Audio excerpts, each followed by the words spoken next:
This young guy is actually the son of an underworld boss, born with a massive hatred for school. But today, despite hating every second of it, his parents are forcing him to enroll at Yunlong High School, located in Jinghai City, to start his new life. The moment he steps through the gates, the guard bows 90 degrees to greet him. Word on the street is, the kids here are either filthy rich or come from highly influential families with massive power backing them up. And honestly, looking at how the guards treat these kids, those rumors are absolutely true. But then again, the father of Ye Xingchen used to rule the underworld of Jinghai City, so his own family is far from ordinary. Ye Xingchen heads straight up to his classroom, but when he swings the door open, the sight inside completely catches him off guard.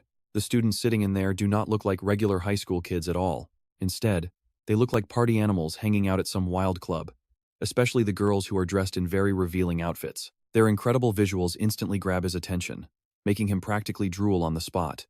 Just a second ago, he was complaining about being forced to come to school, but right now, Ye Xingchen realizes that studying here might not be such a bad thing after all. Unable to contain his sudden excitement, Ye Xingchen reaches into his pocket, pulls out a pack of cigarettes, and lights one up.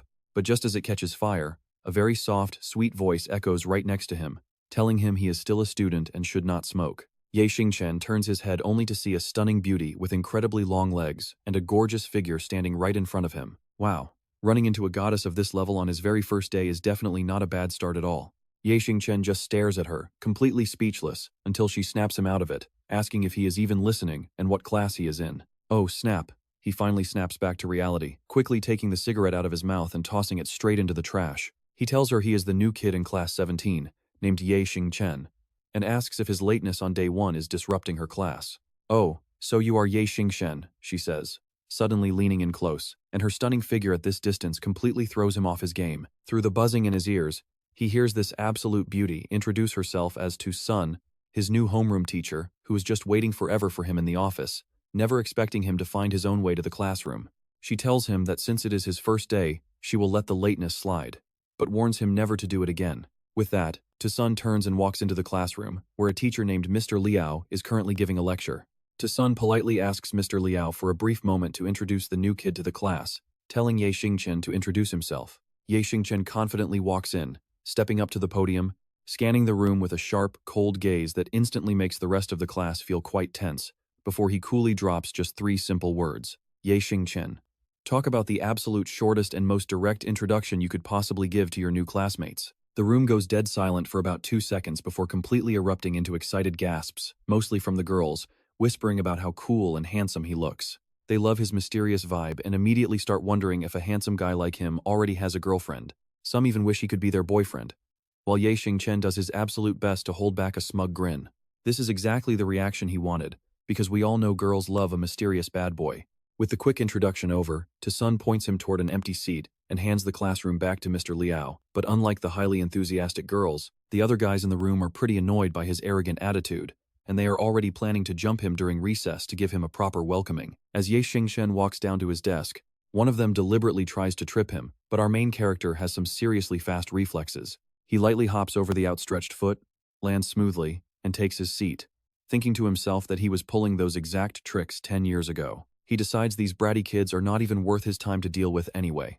Instead, he focuses on his new goal, which is studying hard and looking like a model student just to get closer to his beautiful homeroom teacher. Luckily, he still remembers these high school math formulas, so passing his exams should be a total breeze for him. But looking around the classroom once more, he cannot help but sigh deeply, wondering why the youth of today are all acting like this.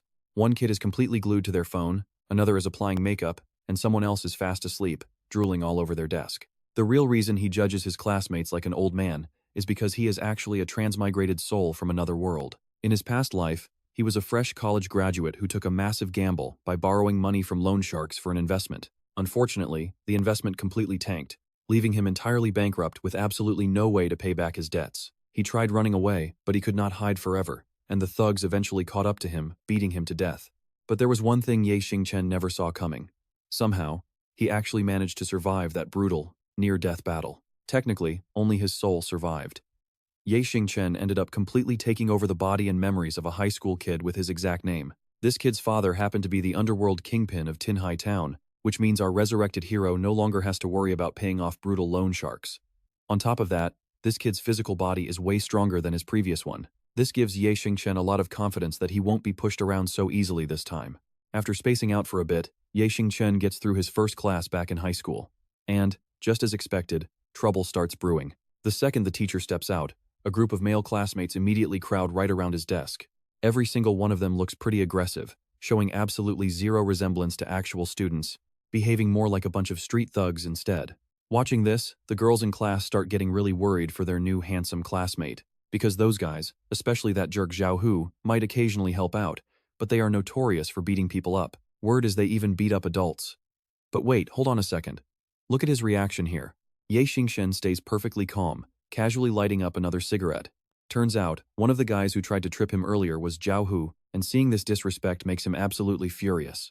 He barks out, "Hey kid, looks like you do not know the rules here. Today we are going to teach you some respect." Ye Xingchen calmly asks, "Are you their boss?" His impatient question is pretty simple, but it instantly throws the tough guy into a state of total confusion. He stammers, unable to form a single proper sentence, before stepping aside. That is when Ye Xingchen notices another student standing right behind him. This guy looks completely out of place, with a pale, scholarly face and neat clothes, but looking at how the other thugs behave, there is a 90% chance he is the actual boss. Ye Xingchen remarks, "Looks like you are their real leader." Ye Xingchen stands up and slowly steps closer. His voice is ice cold, carrying the terrifying aura of a mob boss's son, making the kid shake with fear. He walks up, coldly spitting out a single word, "Get lost," before brushing past him, intentionally slamming their shoulders together to show dominance. Despite such an open provocation, the boss does absolutely nothing, standing frozen while trying his best to suppress his rising panic. His underlings notice this and ask Boss, "What's wrong? Your face is sweating so much." He quickly lies, "Oh, nothing. It is just pretty hot in here." He makes up a weak excuse to save face. But there is no way he can just let Ye Xingchen walk away like that. After all, every 10th grader in this school calls him the boss, and if he lets himself get humiliated like this, how can he ever keep his reputation in front of everyone? Furious, he orders his gang to jump Ye Xingchen all at once. Our hero turns back, asking in that same ice-cold voice, "So, you boys want to fight?" The angry pack rushes forward to attack, but his freezing glare immediately stops them in their tracks. Confused, they exchange glances, having no idea what to do, except for Zhao Hu, who still knows no fear. He grabs a nearby heavy wooden chair, intending to use it as a weapon. Yelling out, "Screw you, stop playing dumb," he hurls the chair straight at him. The girls scream in terror, completely drowning out a faint, sharp slicing sound, like something slicing clean through the empty air. Once the panic settles, you will be pretty shocked to see things didn't go down the way the girls expected. Zhao Hu stops completely, dead in his tracks. Ye Xingchen is holding a razor-sharp dagger directly against his throat. The blade hasn't cut deep yet, but it's already drawing a thin line of fresh blood. Ye Xingchen whispers cold words, "You just made a fatal mistake, buddy. So do not look at me with those begging eyes. It is completely useless." With that, he pulls back the dagger and viciously thrusts it forward. Oh no, he is going to kill him. The girls scream out in terror once again. But luckily, Ye Xingchen does not go for the neck, stabbing him straight in the bicep instead, forcing the bully to drop his weapon in agony. The heavy chair crashes right back onto Zhao Hu's own head. Talk about instant karma. Having dealt with them, our hero casually walks out, leaving behind a chilling warning. Remember this, well, nobody on this earth is allowed to insult my mother, or next time, I cannot guarantee your survival. The entire spectacular clash happened in the blink of an eye, just like an action movie. And just like that, Ye Xingchen successfully catches the eye of a gorgeous girl sitting at the back of the class. However, he is in no mood for high school romance right now. Once he cools down, a wave of deep frustration washes over him. What on earth is wrong with him? Why did he seriously try to end that big guy's life just now? Could he have absorbed not just the host's physical body and memories, but his violent personality too?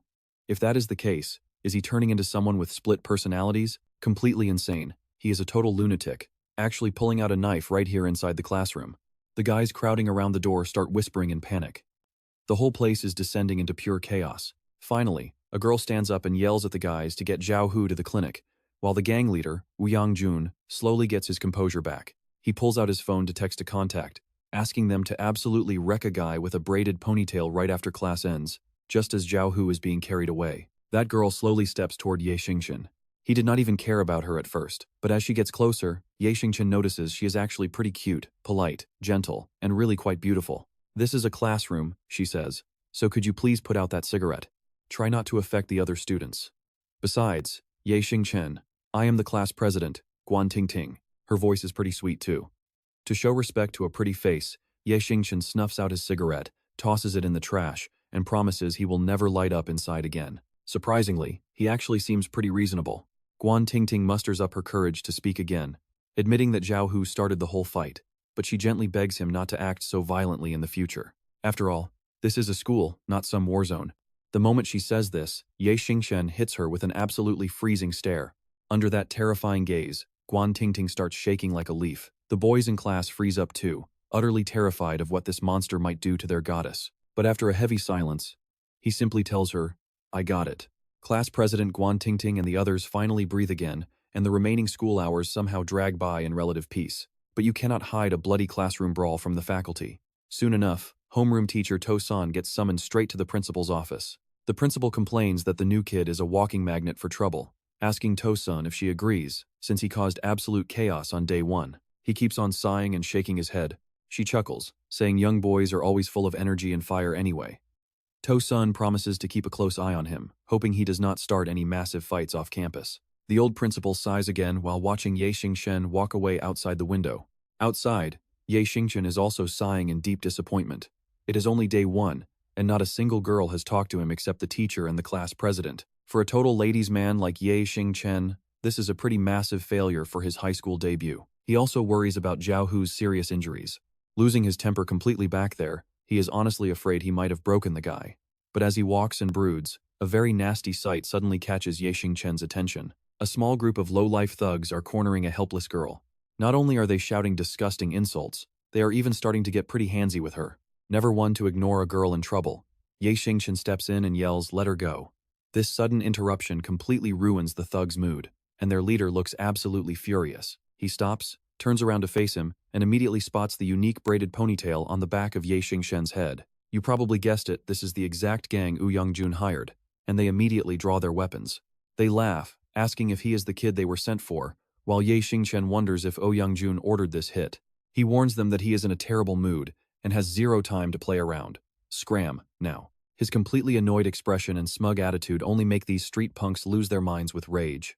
The blonde leader charges forward, swinging his weapon, but before he can even land a blow, a heavy fist smashes directly into his jaw. Xingchen does not hold back his monstrous strength at all, sending the guy flying backward like a rag doll. Seeing their boss foaming at the mouth and completely knocked out, the rest of the gang panics, screaming for their leader Jin Mao. They are terrified of his overwhelming power, but their pride won't let them run away. The remaining thugs charge him all at once, trying to overwhelm him. With a cold snort, Xingchen moves like lightning, sending another idiot flying with a single strike. The rest are joke-tier opponents, getting dropped one by one. Watching from pretty far away, Yunlong sees the entire brutal beatdown. He is absolutely too terrified to step closer. Even though he is burning with rage, Yunlong realizes that to defeat a monster like Xingchen, he needs a much better plan. Leaving the thugs groaning on the pavement, a bored Xingchen walks away from school, deciding some cold drinks might fix his terrible mood. Before he can even take a sip, a random girl suddenly appears out of nowhere, acting all flirtatious. She cutely asks if she, Lin Ni, can join him for a couple of drinks. Xingchen is just not in the mood. Besides, she is nowhere near as pretty as To-san or Guan Tingting, so he literally shoos her away like a stray chicken. But this girl named Linger still clings to him like a leech, pleading that she truly has feelings for him. She promises no service fee and asks to drink with him, but Xingchen tells her she is too ugly and slaps her hand away. His brutal comment leaves the girl completely shell-shocked, while Xingchen is far too preoccupied to even look at her. Right now, he's actually wondering if he needs to see a psychiatrist. Otherwise, with the incredibly short temper of this body's previous owner, he might easily end up taking a life just for hearing something he does not like. That would definitely end badly for him. Meanwhile, the girl shrieks in disbelief, asking how he dares to call her ugly. While Linger is still throwing a massive tantrum over the insult, a big-shot local boss walks into the bar with a whole gang of thugs behind him. The second she spots them, her entire attitude flips, and she immediately shifts her flirting to a brand new target. She cries out to Lei Laohu that someone is bullying her, and this leading thug she calls Brother Tiger looks like a dangerous mob boss through and through. Talk about a small world. The goons standing behind him are the exact same guys Xingchen thrashed earlier this afternoon. Angry at their failure, he scolds them as useless trash, asking how a whole gang lost to a high school kid. He roars, "Where are you going to hide your faces now?" The blonde punk Jin Mao whimpers that the kid is insanely strong and none of them stood a chance, begging Lei Laohu to get revenge for them. Lei Laohu snaps, Raising these useless fools is a complete waste. He fiercely barks at them to summon Ouyang Jun soon, since they only got hurt helping that guy, so he must pay every single penny of their medical bills. Pulling the girl close, he asks his sweet linger which blind fool dared to cross her, demanding to know his name. She pouts and points directly at that braided kid, complaining that he called her ugly and asking Lei Laohu if she is really that bad. As she acts cute, Jin Mao looks in that direction and realizes it is a crazy coincidence. He quickly shrieks to Lei Laohu that the braided brat is the exact same guy who beat them up earlier. Furious, Lei Laohu immediately grabs a bottle from the table and smashes it. Perfect weapon acquired. The boss puffs out his chest to show off his power. He yells out that this bar belongs to Lei Laohu, demanding to know how some random punk dares to cause trouble on his turf. Your business seems to be doing pretty well lately, Xingchen remarks casually without even turning around to look at him. And here's the twist, that calm voice instantly sounds terrifyingly familiar to Lei Laohu. The second Xingchen finally turns his head, the boss is so terrified that he instantly drops his broken bottle. Bowing as low as possible to show his deep respect, he humbly asks young Master Chen why he has returned, leaving his entire gang utterly frozen as they nervously gulp in sheer disbelief. They cannot comprehend why their boss is being so respectful, wondering who on earth this kid drinking at the bar actually is. Xingchen sighs that his old man forced him back to school, so he just came over after class for a quick drink.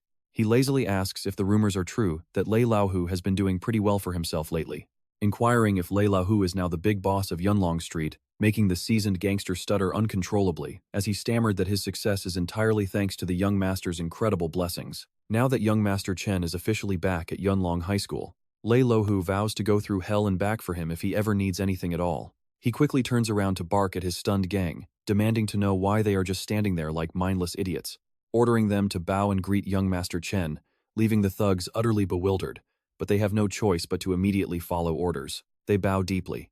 Everyone shouts out their respectful greetings in perfect unison. The punks who tried to jump him this afternoon are now breaking out in a cold sweat, realizing they just crossed someone that even their ultimate boss is terrified of. Trembling with fear, they fully expect Xingchen to beat them into a pulp.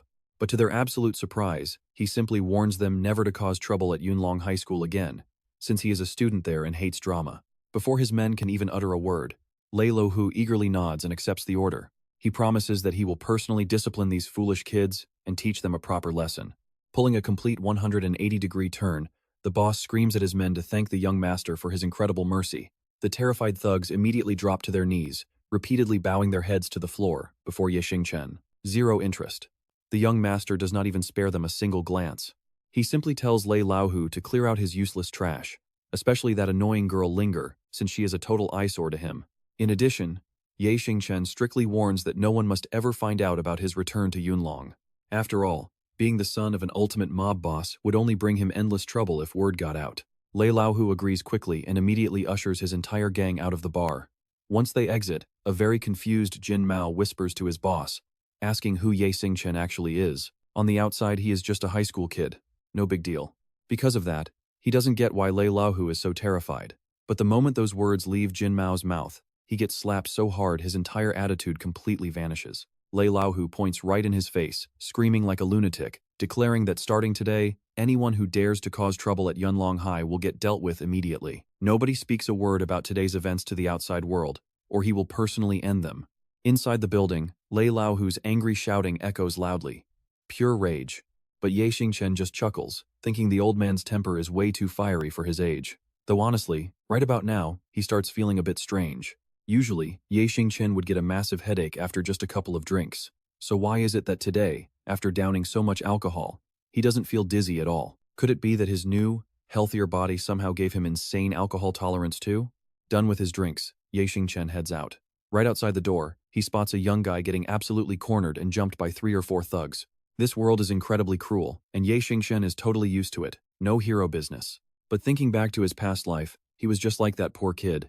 He just can't walk away. He intentionally bumps hard into one of the thugs while walking past, prompting the guy to bark out, "Hey brat, watch where you're pushing. Can't you see we are busy?" Unsurprisingly, the thug spins around and immediately starts screaming curses at Xingchen's entire family tree. He yells about beating him so bad he won't make it home, swinging a wild hand to slap Xingchen right across his face. But just like so many unfortunate fools who crossed him, this overconfident idiot immediately gets his wrist sliced wide open by Xingchen's deadly hidden dagger. Agony hits. Instantly, he collapses straight to the ground. He clutches his slashed wrist, but blood keeps spraying everywhere, as Ye Xingchen tells the other kid to go home, since this place is way too dangerous for him. Ye Xingchen addresses the trembling kid who is still clutching his head. Only now does the poor guy finally dare to look up. His whole body is still shaking violently, but recognizing Ye Xingchen instantly, he gathers all his strength to call out to him. He gasps a thank you, calling him Ye Xingchen, introducing himself as Luo Xiaojun from class 17. Luo Xiaojun wants to say something more, but Ye Xingchen is already long gone. The next morning, he slips into class just as the class president Guan Tingting is calling out names. Back to his seat. He keeps sighing about how utterly boring life is, wishing he could hang out with cute girls, even though he has zero experience with them. Meanwhile, in a corner of the schoolyard, terrified students are running and screaming in absolute panic, warning each other to run before that literal monster of a teacher catches them. Apparently, the last girl who ran into him at the gates was dragged away by force. By the time she got back, she had to be sent straight to a mental asylum. And right now, a poor girl trips and gets grabbed by that exact monster. He asks why she is being so clumsy, offering to help her up since it is time for their private tutoring session. He closes in on her, completely ignoring her terrified cries, as he drags her straight into a dark, empty classroom. After satisfying his sick desires with the poor schoolgirl, he casually adjusts his uniform, acting all clean and proper as if nothing ever happened. Then, flashes a smug smile, leaving the terrified girl alone with her messy clothes, trembling uncontrollably in the dark. He tells himself it is time for class. While back in the room, the gorgeous goddess Mo Rongrong happily chats with her friends. But today is different. She keeps stealing quick glances at Ye Xingchen. Of course, to all the other jealous guys in the room, Mo Rongrong is their ultimate goddess, meaning her every single move is closely watched and never goes unnoticed. Seeing their dream girl secretly staring at Ye Xingchen, they immediately nudge Yangjun to get his attention. They tease that his beloved Mo Rongrong seems pretty interested in the new transfer student. Yangjun is absolutely fuming, but he is too terrified to react. Instead, he hushes his friend, "Damn it, get your hands off me, unless you want to end up resting at home for a few days like Zhao Hu." Honestly, Yangjun is secretly losing his mind, wondering who Ye Xingchen actually is. Why did even the mighty Lei Lao Hu warn them to stay far away from the kid? Right then, the classroom door is suddenly kicked wide open with absolute violence. The students turn completely pale the second they see him walk in as he yells out, "Hello, losers, I am back." This is the exact same scumbag who just took advantage of that poor girl. Seeing him, even a major school bully like Yangjun breaks out in a cold sweat. Everyone knows this absolute monster was supposed to be expelled for extreme school violence, so why on earth has he suddenly returned? Ye Xingchen has no clue about this guy's dark past and just assumes he is a normal English teacher. Having zero interest in English, he decides to take a quick nap, while the teacher walks up and plans something wicked. He says that before starting the new lesson, they are going to do a quick quiz. Let's see if you kids have made any progress lately. After writing on the board, this absolute scumbag points right at Mo Rongrong, demanding she solve it. Yangjun gulps from pure tension, his hands clenched tight. He swears to himself that if this bastard touches Mo Rongrong, he will risk his own life to end him. Students instantly start whispering in pure panic, wondering if that old bastard is about to pull something on their class beauty. Keep your voice down. Want to end up in the hospital? The last victim's boyfriend is still completely insane. Out of 18 guys who stood up, 11 were crippled, and the rest are still in intensive care. Mo Rongrong sits frozen. The devil teacher walks all the way down to her desk and whispers, "Tell me your answer, Mo Rongrong. If you cannot answer, it proves you are not studying hard, which means I will have to tutor you privately." Everyone in the classroom knows exactly what his private tutoring actually means. Trembling, Mo Rongrong tries to control her absolute terror, whispering that the answer is letter A. The bastard just smiles coldly. "Wrong. Letter A is not the answer I wanted to hear, but the correct answer really is letter A," she insists. Instantly, the bastard lunges forward and grabs her collar. Being so petite, she gets lifted clean off her feet as he growls, "Are you questioning your teacher's authority?" At this point, the classroom is so paralyzed with terror, you can literally hear a pin drop. But suddenly slam! Ye Xingchen's hand slips while dozing off, and his head crashes hard onto his desk with a massive noise. And yet, he just keeps snoring loudly, immediately drawing the furious gaze of the devil teacher. Dropping Mo Rongrong, the beast marches aggressively toward Ye Xingchen, making the terrified students break out in heavy cold sweats. It is over for him. Li Qi hates disrespect, and Ye Xingchen is about to pay a heavy price. Yangjun holds his breath, watching the devil's every move. He knows Li Qi is incredibly dangerous. After all, the man was expelled for brutalizing students, yet still managed to force his way back here. But after his first day at this school, everyone already knows Ye Xingchen is no ordinary kid. So, in this clash of monsters, who do you think is going to come out on top? The monster stands right in front of his desk for what feels like an eternity. But the snoring just keeps continuing, until the teacher finally snaps and roars out in pure rage, "You bastard. I waste my valuable time coming here to teach you useless trash, and you dare to sleep? Get up." With a furious roar, Li Ke immediately throws a vicious punch. Too bad this student is a real master. Snapping awake, Xingchen reacts the millisecond the fist flies. Moving fast as a squirrel, he springs to his feet and smoothly avoids the incoming blow. Li Ke's fist splits the heavy wooden desk completely in half. If Xingchen had taken that blow directly, he would have ended up in the hospital with severe brain damage. "What do you think you are doing, teacher?" he calmly asks. This incredibly casual response shocks everyone in the classroom. None of these young students ever expected anyone to openly stand up to a terrifying monster like Li Ke. After all, this psycho teacher is on a completely different level compared to punks like Zhao Hu. Meanwhile, the male classmates who despised Xingchen just yesterday are now silently cheering him on in their hearts. They have loathed this abusive teacher for a very long time, praying for someone to finally deliver some justice. "You trash, I am still your teacher, so let me teach you a painful lesson about respecting your superiors." Missing his first strike only makes Li Ke's fury boil over even more. This time, he adjusts his stance, pouring all his strength into a devastating follow-up blow. But he misses again as Xingchen easily glides backward. Refusing to accept defeat, the teacher unleashes a rapid flurry of strikes, but the kid matches him effortlessly. The faster the strikes fly, the faster Xingchen weaves through them. After several missed swings, Li Ke begins to grow alarmed, shocked that a skinny, scholarly-looking kid can actually move with such incredible speed. Before he can even process what is happening, Xingchen vanishes from his sight. The kid ducked incredibly low to easily slip beneath the teacher's wild swing. Seizing the opening before the monster can react, Xingchen drives home a ruthless counterattack. At this close range and incredible speed, Li Ke stands absolutely no chance of dodging. The impact of the punch sends him flying several meters back. "What is wrong with you now, teacher?" Xingchen mocks. Bulging veins pop on Li Ke's forehead, proving that the man has completely lost his mind. At this rate, it looks like Li Ke is ready to commit murder, but unfortunately, the kid is not going to give him that chance. Before the teacher can even find his footing to stand, Xingchen lunges forward and strikes first. After all, the one who strikes first holds all the power.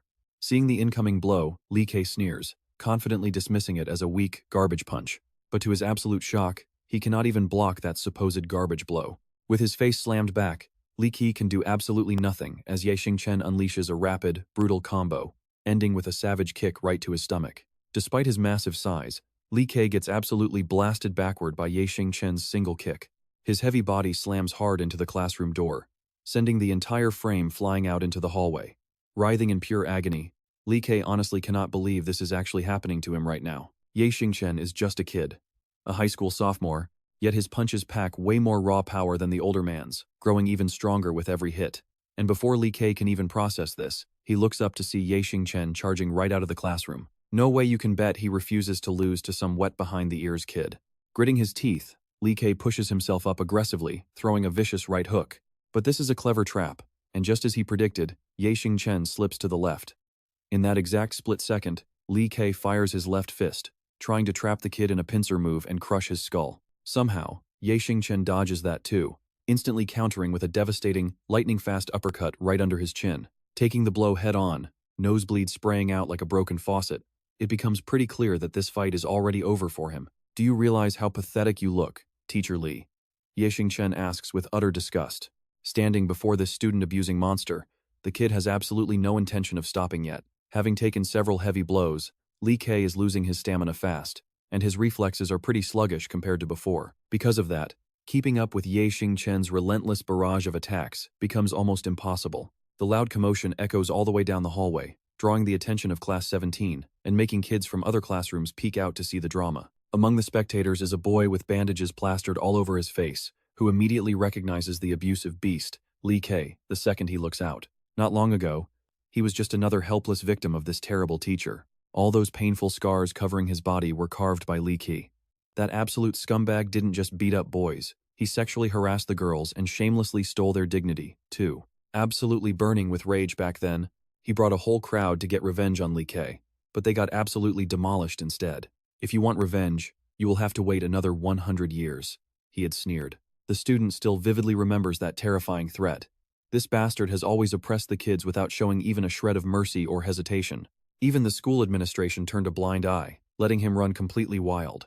Everyone thought they were trapped under his iron fist forever. but who would have guessed someone would finally show up to absolutely crush this monster? Now, he looks like a pathetic bird with clipped wings, weakly shielding his head from Ye Xingchen's brutal fists. Witnessing this incredible sight, the boy gets incredibly hyped up, unable to hold back as he screams out, "Keep going, knock him out, kick him out of this school forever." "Hey, aren't you worried Li Qi will hunt you down for revenge after this?" The student next to him whispers. But honestly, who even cares about that right now? We are just loving every second of this tyrant getting completely dismantled. With years of built-up rage finally boiling over, every single boy and girl begins chanting together, "Go, go, destroy that absolute bastard." Yi Xingchen isn't deaf, so hearing their passionate cheers, he casts a deeply cold, mocking stare down at the struggling Li Ke. "Looks like you've done plenty of dirty work around here for everyone to despise you this much," he remarks. "You're pretty strong, kid, but this isn't over yet. I am absolutely going to end your life." Li Ke snarls through his shattered teeth. Hearing this, Ye Xingchen finds his empty threat completely hilarious. This idiot clearly doesn't realize how desperate his situation is, yet he still has the nerve to make threats. Without wasting another breath, Ye Xingchen drives another heavy fist straight into his face. He originally just wanted to teach him a quick lesson so he wouldn't cause trouble at school anymore. But seeing how incredibly furious his classmates are, it looks like he needs to give him a thorough, unforgettable education. Taking that brutal punch straight to the temple, Li Ke's vision completely blurs, leaving him unable to see what is even happening. Seizing the moment while his opponent is completely dazed, Ye Xingchen ramps up his relentless onslaught. He strikes repeatedly, sending Li Ke tumbling across the floor like a rag doll, his face swollen beyond recognition from the savage beating, with several of his teeth knocked clean out. "I absolutely despise anyone who threatens me. You're pretty lucky we are at school. Otherwise, your life would already be over right here," the kid mutters. "You'd better get lost after this. A piece of trash like you doesn't deserve to be a teacher." This clash ends in an absolute, overwhelming victory for Ye Xingchen. Just as he knocks Li Ke cold, their homeroom teacher, To Sun, suddenly appears and instructs the young boy to follow her to the office. Ye Xingchen obediently follows To Sun, while the rest of the students, urged by the class president Guan Tingting, quickly scatter back to their seats since class is still technically in session. Watching the unconscious Li Ke sprawled out like a corpse on the cold floor, the guys are completely thrilled, never imagining he'd finally get his karma. But hey, that's just sweet karma. After this wild showdown, Ye Xingchen becomes a total superstar among his classmates, not just with the girls like before, but with guys now begging to call him their boss. Class 17 is buzzing. Nobody can stop talking. Mo Rongrong stays silent the whole time because she is terrified he might get scolded by To Sun, or worse, that he will get violent with the teacher in a fit of rage. Meanwhile, Ye Xingchen and To Sun have already reached the principal's door. To Sun speaks up. She just cannot help herself. Assaulting a teacher at school usually means direct expulsion. Ye Xingchen. Even though Li Ke was totally out of line, his actions were indeed completely unacceptable. But Ye Xingchen cuts her off. "Teacher, there is no need to worry about me. If I cause trouble, I will handle it myself." Seeing how pretty calm he is, To Sun says nothing more. She just tells him to head inside and explain everything to the principal on his own. He steps in. Completely alone. No fear. He looks completely relaxed. The principal barely even blinks at him, simply saying, "Take a seat. There is some Longjing tea in the cabinet. Brew it yourself if you want some." "Uncle Ku, how did you know I like drinking Longjing tea?" Ye Xingchen chuckles, knowing there is no need to act like polite strangers now. In reality, his family and Principal Hu have been close for a very long time. "You and your father have the exact same taste, so how could I possibly not know?" With that, Principal Hu opens up a cigar box and offers him one. Yi Xingchen takes a sniff and smiles honestly. "I prefer smoking Honghe cigarettes over these fancy cigars. It looks like a lot has happened to you out there over the past few years." Principal Hu sighs, "You have changed so much.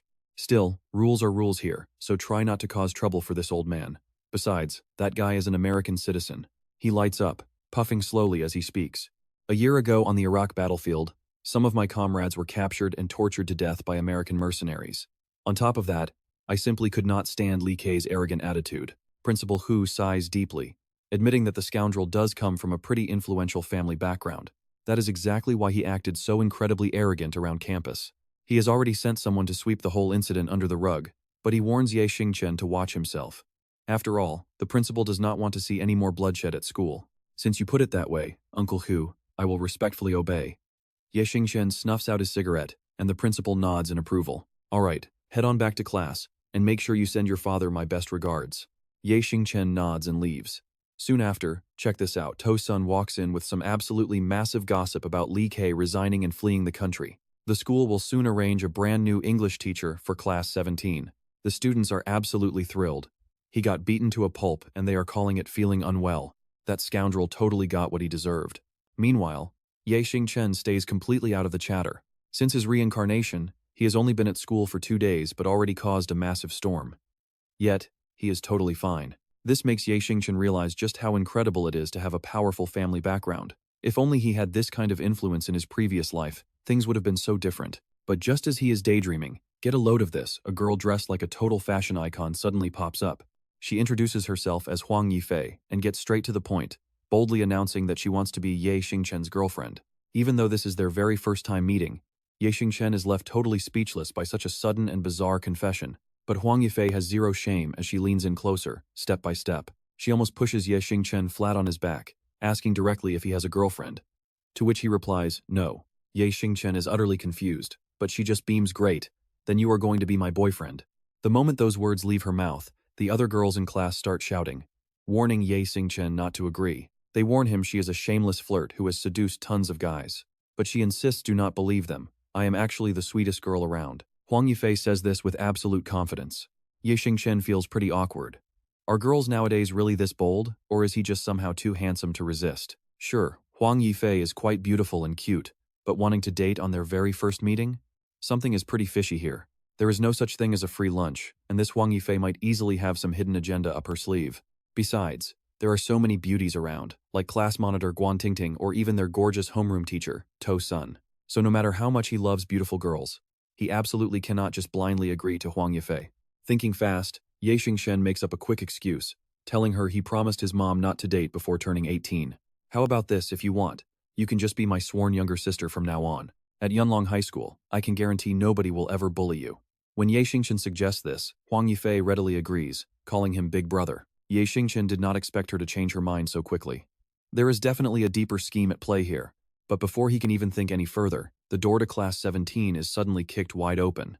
Honestly, you have to feel bad for this poor classroom door, it just keeps getting absolutely wrecked. This time, a student named Zhang Tianba barges in, looking like a total thug, and somehow even uglier than before. He struts in front of everyone, and loudly announces that he is here to see his fiancée, Mo Rongrong. Hearing this, Mo Rongrong immediately jumps up in anger, telling Zhang Tianba to stop talking garbage because they do not have any connection at all. Since someone is causing trouble in her class, Guan Tingting steps up as class president and demands that Zhang Tianba leave. For some reason, Mo Rongrong suddenly turns around to look toward the very back of the classroom. She notices Huang Yifei clutching Ye Xingchen's hand tightly.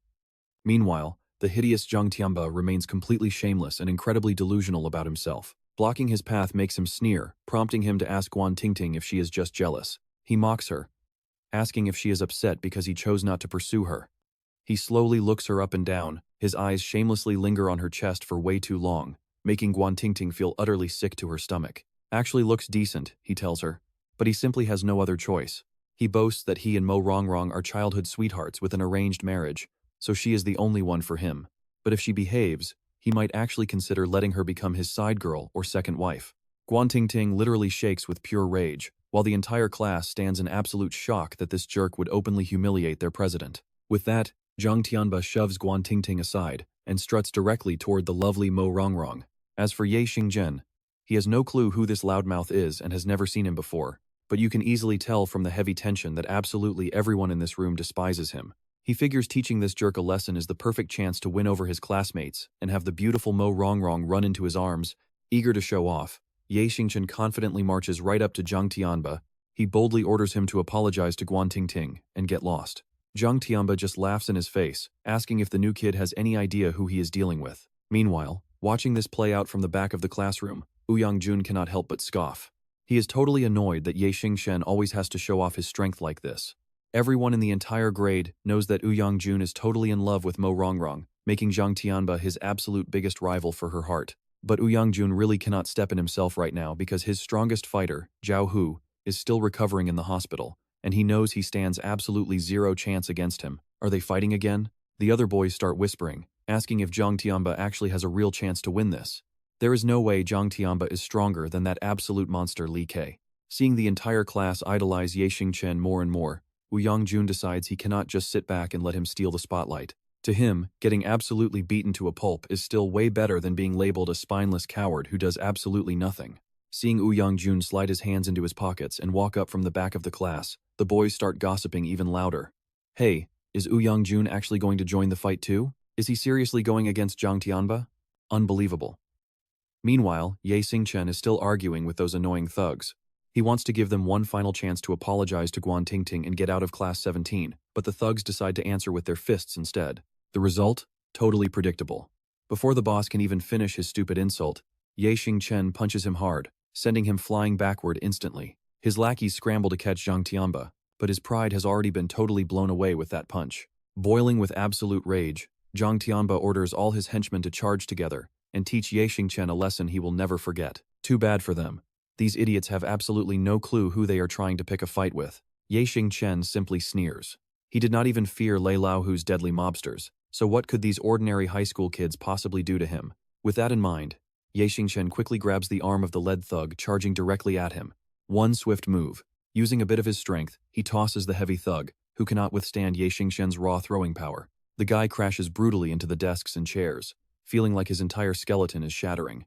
Yet, the remaining small fry still do not feel fear, thinking they can overwhelm him with sheer numbers. You see, Ye Xingchen is not that easy to beat. His legs are just as deadly as his fists.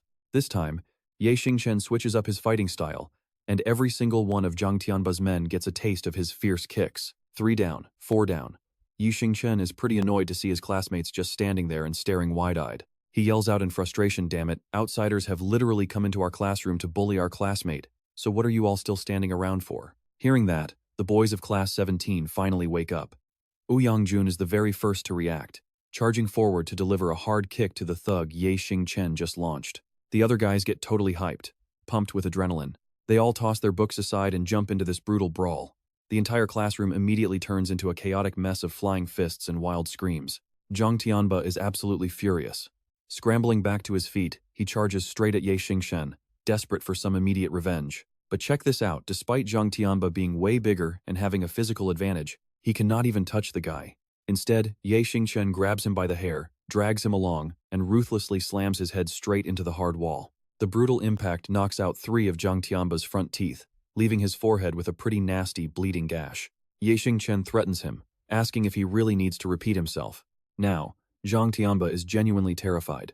He knows that if he tries to fight back, he might lose the rest of his teeth. So he quickly turns to Guan Tingting, stammering out a desperate apology and swearing he will never cause trouble here again. Being her usual gentle and polite self, Guan Tingting tells him it is fine, as long as he does not go barging into other classrooms anymore. Yes, I will never come back, he stammers, repeatedly thanking Guan Tingting for her mercy. Though Zhang Tianba feels incredibly humiliated, he has to swallow his pride to save his skin, repeatedly bowing in gratitude. Once they finally scramble away, Guan Tingting turns to express her deep gratitude to Ye Xingchen.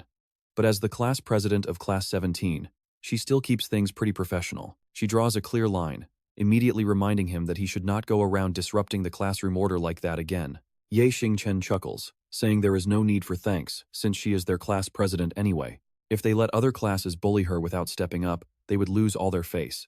Plus, he promises to clean up the mess right away. Rolling up his sleeves with a grin, he begins putting everything back. The wild brawl had left the classroom tables and chairs completely scattered in total chaos. Woo Young-jun quietly watches Ye Xingchen straighten up the furniture, lost in deep thought for a moment. Then, he steps over to help, prompting the other boys to quickly join in rather than just standing around doing nothing. Watching this cooperative display makes Mo Rongrong and Huang Yifei think hard. Since Ye Xingchen protected her and then listened to her so obediently, they wonder if he actually has a crush on their class president. The rest of the day passes by pretty peacefully. Everything remains quiet, until Woo Young-jun suddenly receives an invitation to a soccer match. He gets incredibly hyped after all. Did their class not just gain a highly capable fighter? Gathering up all of his courage, Woo Young-jun asks Ye Xingchen to join the team. Even though after everything that happened recently, just facing the guy still makes him incredibly nervous. Surprisingly, Ye Xingchen does not hold a grudge and agrees immediately. While the guys are changing in the locker room, hold on, look at his back. It is completely covered in crazy scars and a massive, striking bat tattoo that shocks everyone. Seeing this, his shocked classmates cannot help but ask what he used to do before transferring here. They ask why he has so many injuries, and he simply explains that he lived aimlessly abroad until his father dragged him back here. The other boys just exchange incredibly silent and tense glances, complete silence. None of them can comprehend how a regular high school kid could end up with such severe physical trauma, but they all know it definitely was not anything legal or safe. Once Ye Xingchen finishes changing, they quickly head out. Ready to go, the team steps onto the field. They have 10,000 yuan riding on this game, so Ye Xingchen plans to play hard. A massive crowd of schoolgirls shows up to watch the game, mostly for him. But the moment the Class 17 boys arrive, they spot a noisy crowd arguing on the field, prompting Ye Xingchen to ask what is happening. A classmate replies that they do not know, but Class 113 from Yunlong High School is over there waiting for their match. One side is the Class 113 boys, and the other is a rough group of actual street thugs. They are locked in a heated shouting match, with the students arguing that they got here first and will not just hand over the court. The thugs aggressively shout back for them to cut the crap and clear out since the field belongs to them. They threaten to let the kids off easy, just this once. These guys are clearly real punks, but the high schoolers refuse to back down. One student yells at Li Tianying, warning him not to act tough just because of his mafia connections. He points directly at the leader's face, shouting that they should be the ones to beat it before getting a lesson they will never forget. Those highly provocative words instantly set off the aggressive street thugs. Just like that, Li Tianying instantly lunges forward and throws a hard punch, triggering an immediate, chaotic brawl. Watching this go down, Ye Xingchen starts getting that familiar itch to jump right in. After all, this was supposed to be a game between their classes, so he wants to back up the Class 113 kids. Besides, word on the street is that the arrogant Li Tianying goes to Class 116, and he is a known lackey for Lei Laohu. So he has always been arrogant and domineering at school. He is way worse than Zhang Tianba from this morning, even calling himself the Cloud Dragon Eagle. When Ye Xingchen hears that ridiculous title, he honestly finds the whole thing incredibly funny. Since that is the case, he will have to clip this fake eagle's wings today and teach him a real lesson. Just then, Ye Xingchen spots Wu Yongjun pinned on the ground by some massive guy who is about to beat him up. They are not close at all, and he actually dislikes the guy, but a classmate is still a classmate, so he has to step in. Ye Xingchen easily throws a few guys to the dirt.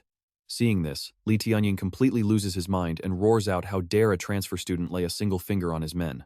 Since you want to play, I am going to beat you so hard you will meet your ancestors today. Screaming curses, he throws a heavy fist and charges straight at Ye Xingchen.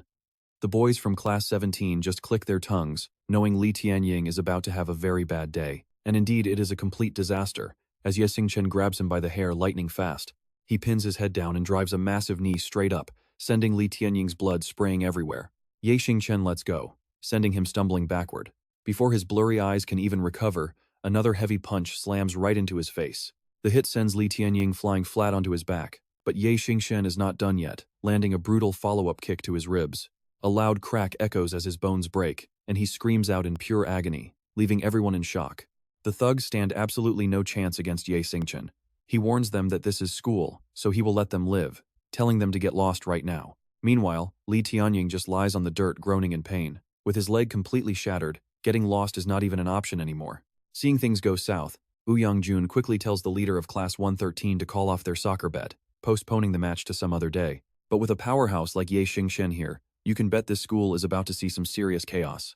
Inside the locker room, after thinking quietly for a moment, Wu Yongjun decides to warn Ye Xingchen about their situation. He points out that they just crossed 2 major grade 11 bosses, and things are going to get messy. With their current strength, going to war against both of them is going to be incredibly difficult.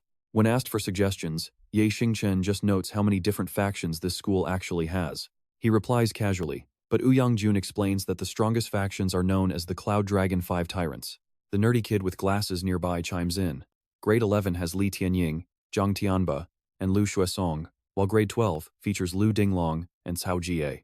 Above them all is the absolute boss of Yunlong High, the Western Chu overlord himself, Chu Tianxiong. However, he rarely gets involved in physical fights, leaving Ye Xingchen looking quite thoughtful after hearing this. He wonders how scrubs like Zhang Tianba and Li Tianying could even be called tyrants when they cannot even touch the hem of his clothes. Ye Xingchen calmly tells the boys that if they get a chance, they should tell the other tyrants to surrender quickly before they regret it. Wu Yongjun decides to invite Ye Xingchen and the Class 17 boys out for a massive feast. He even books a table at a luxurious restaurant, realizing that despite being pretty violent, Ye Xingchen is highly loyal and worth following. But is he really serious about wanting to unite all the different factions at Yunlong High School? Before this, Wu Yongjun was pretty foolish, even hiring Lei Laohu's men to try and take down Ye Xingchen. In the end, even Lei Laohu warned them to never touch the guy, unless they wanted to lose their lives. Wu Yongjun finally sees the light, and you can see him completely changing his attitude to show Ye Xingchen some real respect. While everyone else is celebrating, Chen Xiaolong is still pretty worried, knowing that Li Tianying is actually a close underling of Lei Laohu. On top of that, Zhang Tianba's family is heavily connected to the Beishan group and a criminal syndicate. Lu Zong's background is totally average, but his fists are absolutely nothing to laugh at. In short, all these guys built their reputations purely on violence, and he worries they might team up to make things really ugly for Ye Xingchen. Ye Xingchen interrupts, telling Chen Xiaolong to just deliver the message to them and leave the rest of the work to him. His cold interruption immediately shuts the nervous kid up, making him lower his head in embarrassment. Brushing the tension completely aside, Ye Xingchen raises his beer glass to toast while Huang Yifei keeps leaning all over him like a clinging vine. After a few drinks, her face turns totally red and her eyes get quite blurry. The other boys head back to school for their afternoon classes, leaving Ye Xingchen to find a quiet place for her to rest up first. But the moment they step outside the restaurant, he runs straight into the class president Guan Tingting and their school goddess Mo Rongrong. He instantly panics, realizing these two are definitely going to get the wrong idea. With absolutely no time to put the sleeping girl down, he just quickly blurts out a greeting and hurries past them. Mo Rongrong watches his retreating figure for a long time, letting out a loud huff of clear annoyance. Meanwhile, Ye Xingchen leads Huang Yifei to a park, finding a secluded spot. He helps her onto a bench and says, "All right, we are completely alone now, so speak your mind." She opens her eyes wide. "Wait, you knew I was not drunk? Are you in deep trouble?" Ye Xingchen asks her right back with his own question. Huang Yifei stares in pure disbelief, wondering exactly how Ye Xingchen managed to figure that out. He explains that ever since their very first meeting, her brows have been constantly furrowed.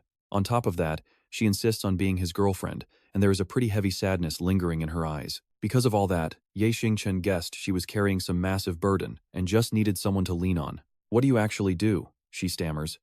He asks, "You came to me without researching me first. Are you part of some underworld gang? Because if you are not, there is absolutely no way you can help me." Hearing her question, Ye Xingchen immediately shakes his head and clarifies that he is not part of any gang, but as her classmate and self-proclaimed sworn older brother, if she is in a tight spot, he will do whatever it takes to help. But get this, Huang Yifei just shakes her head, sighing that without gang connections, he cannot do a thing. "Sure, you are a pretty crazy fighter, and your mere presence can terrify people. But my father went and offended Gu Xing, the deadly leader of the notorious Black Dragon Gang. My problem needs gang methods." Ye Xingchen mutters, "The Black Dragon Gang, huh?" He whispers the name to himself. Then, Huang Yifei begins telling her family story in a pretty dark tone. It turns out her father crossed Gu Xing during a business deal, which led to him being stabbed 37 times. He is currently in the hospital in critical condition, and going to the police did absolutely nothing. Gu Xing pinned the entire crime on a low-level lackey and fled straight to France. Huang Yifei is utterly furious and wants nothing but revenge for her father. Ye Xingchen asks, "What made you think I was in a gang anyway?" Huang Yifei stammers that she heard from Guo Jing and his crew about all the scars covering his body.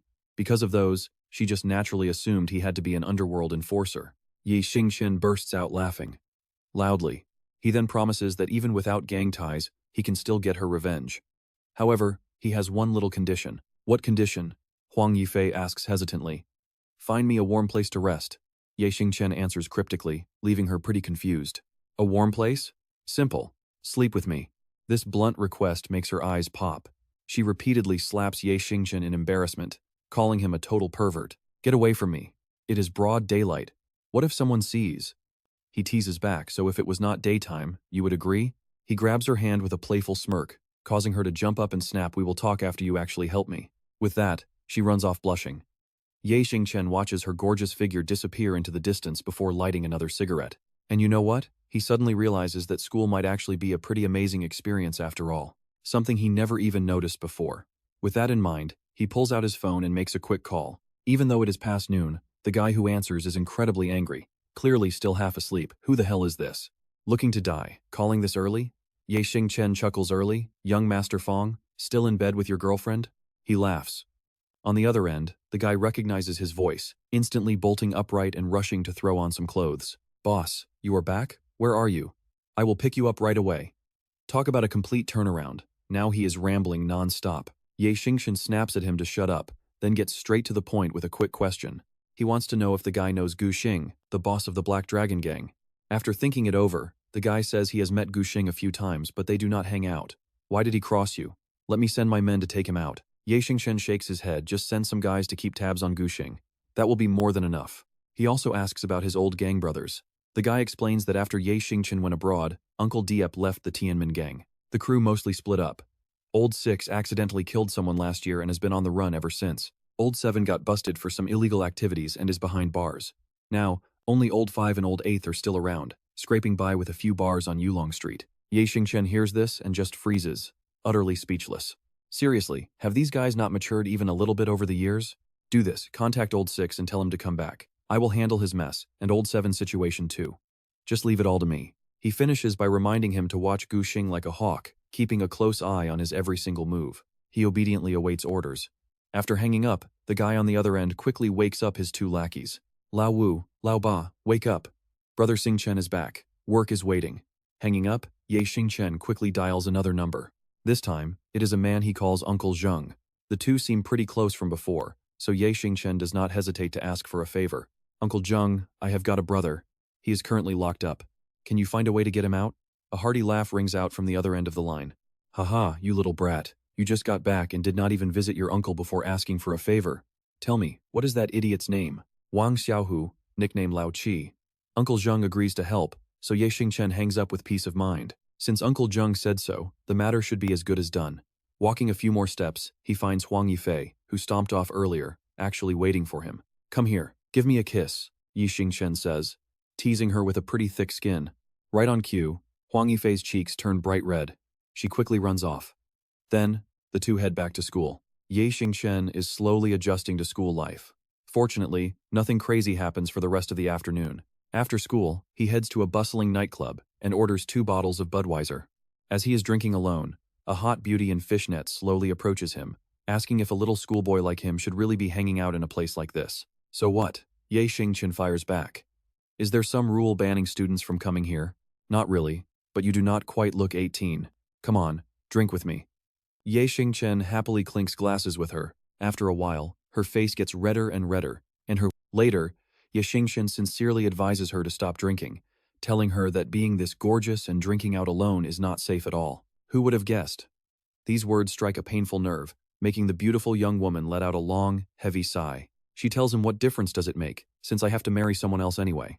Saying that, she suddenly leans in close to Xingchen, suggesting half seriously, why don't I just give myself to you instead? Staring at her smoking hot figure, Xingchen can only gulp.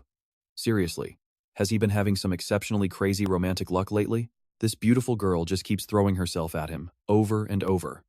Not far away, a few local thugs drinking together catch every single bit of the action. On one hand, they mock the girl for being way too easy. On the other, they sneer at Xingchen, trash-talking the pretty boy for looking so soft and weak. But looking closely at her, Xingchen easily realizes that this girl has probably just gone through some kind of painful emotional shock. Let's be honest, he is no noble saint, he is just a massive sucker for beautiful girls. But he absolutely refuses to take advantage of someone in distress just for his own gain. Thinking this, he reaches out to gently support her waist. You are drunk, he tells her, if you stop drinking now, I will take really good care of you. He offers to take her to rest for a bit, and honestly, Xingchen genuinely just wants to find her a safe place to rest. But through her eyes, it sounds like he is just trying to drag her to a hotel. Though heavily drunk, this beauty is still alert enough to slap his hand away. She pulls away. Stumbling back, she mutters angry insults under her breath, muttering that all men in this world are, if you want to talk to me, just forget it. She says, I absolutely despise guys who say one thing but mean another. With that, she raises her glass to drink. Xingchen already knew girls could flip their attitude faster than a pancake, but today he is finally witnessing it firsthand. I mean, she was the one throwing herself into his arms literally seconds ago, and now she is calling him a total hypocrite. Right on cue, a gang of local thugs approaches, and you just know this is about to get messy. Their blonde leader tries to buy her a drink. Too bad. She is in a pretty terrible mood tonight. She casually tells them to get lost, completely infuriating the gang. They immediately lunged forward and grabbed her by the arm. Staring at her gorgeous figure, their worst instincts take over, and they try dragging her toward a dark corner to do something absolutely vile. Seeing these scumbags bully a girl in broad daylight? Yeah, Xingchen is absolutely furious. He smashes his beer bottle, warning them to let her go and get lost. But these street thugs are not intimidated, they just laugh. They mock him, you must be completely wasted to act this dumb kid. Besides, a beauty like her does not like weaklings like you. Now get lost before you get hurt. They sneer, we are in a pretty good mood tonight, so we will spare your life. Xingchen is done talking. He grabs the hand holding the girl's wrist and twists it right back, sending the guy screaming in pure agony. Taking advantage of his opening, Xingchen pulls the girl to safety. This move is nothing short of an open declaration of war. Blades out! The angry thugs draw them all at once. Too bad he does not even get to use the knife before Xingchen delivers a brutal kick straight to his stomach. This blonde punk rolls around on the dirt, groaning in too much pain to even stand up. Then he spots two men walking right out of the tavern, quickly crawling over to grab their legs and beg. He cries out, "Brother Feng, you have to get revenge for us." One of the men is Feng, also known as Young Master Feng, whom Xingchen literally just called to keep tabs on Guxing. The other guy is Old 8, real name Lu Donglin, nicknamed the Fat Pig King because of his massive, heavy build. Neither of them even glances at the trash begging on the floor, staring only at Xingchen with a wave of mixed emotions. Lu Donglin even starts sobbing dramatic tears, crying out, "Brother Xingchen, is it really you?" Xingchen smiles, "Young Master Feng, Old 8, I am back." The terrified thug blocks his face. "Brother 8, stop, we messed up." Da Huang desperately tries to dodge but fails. He begs Brother 8, "Spare me."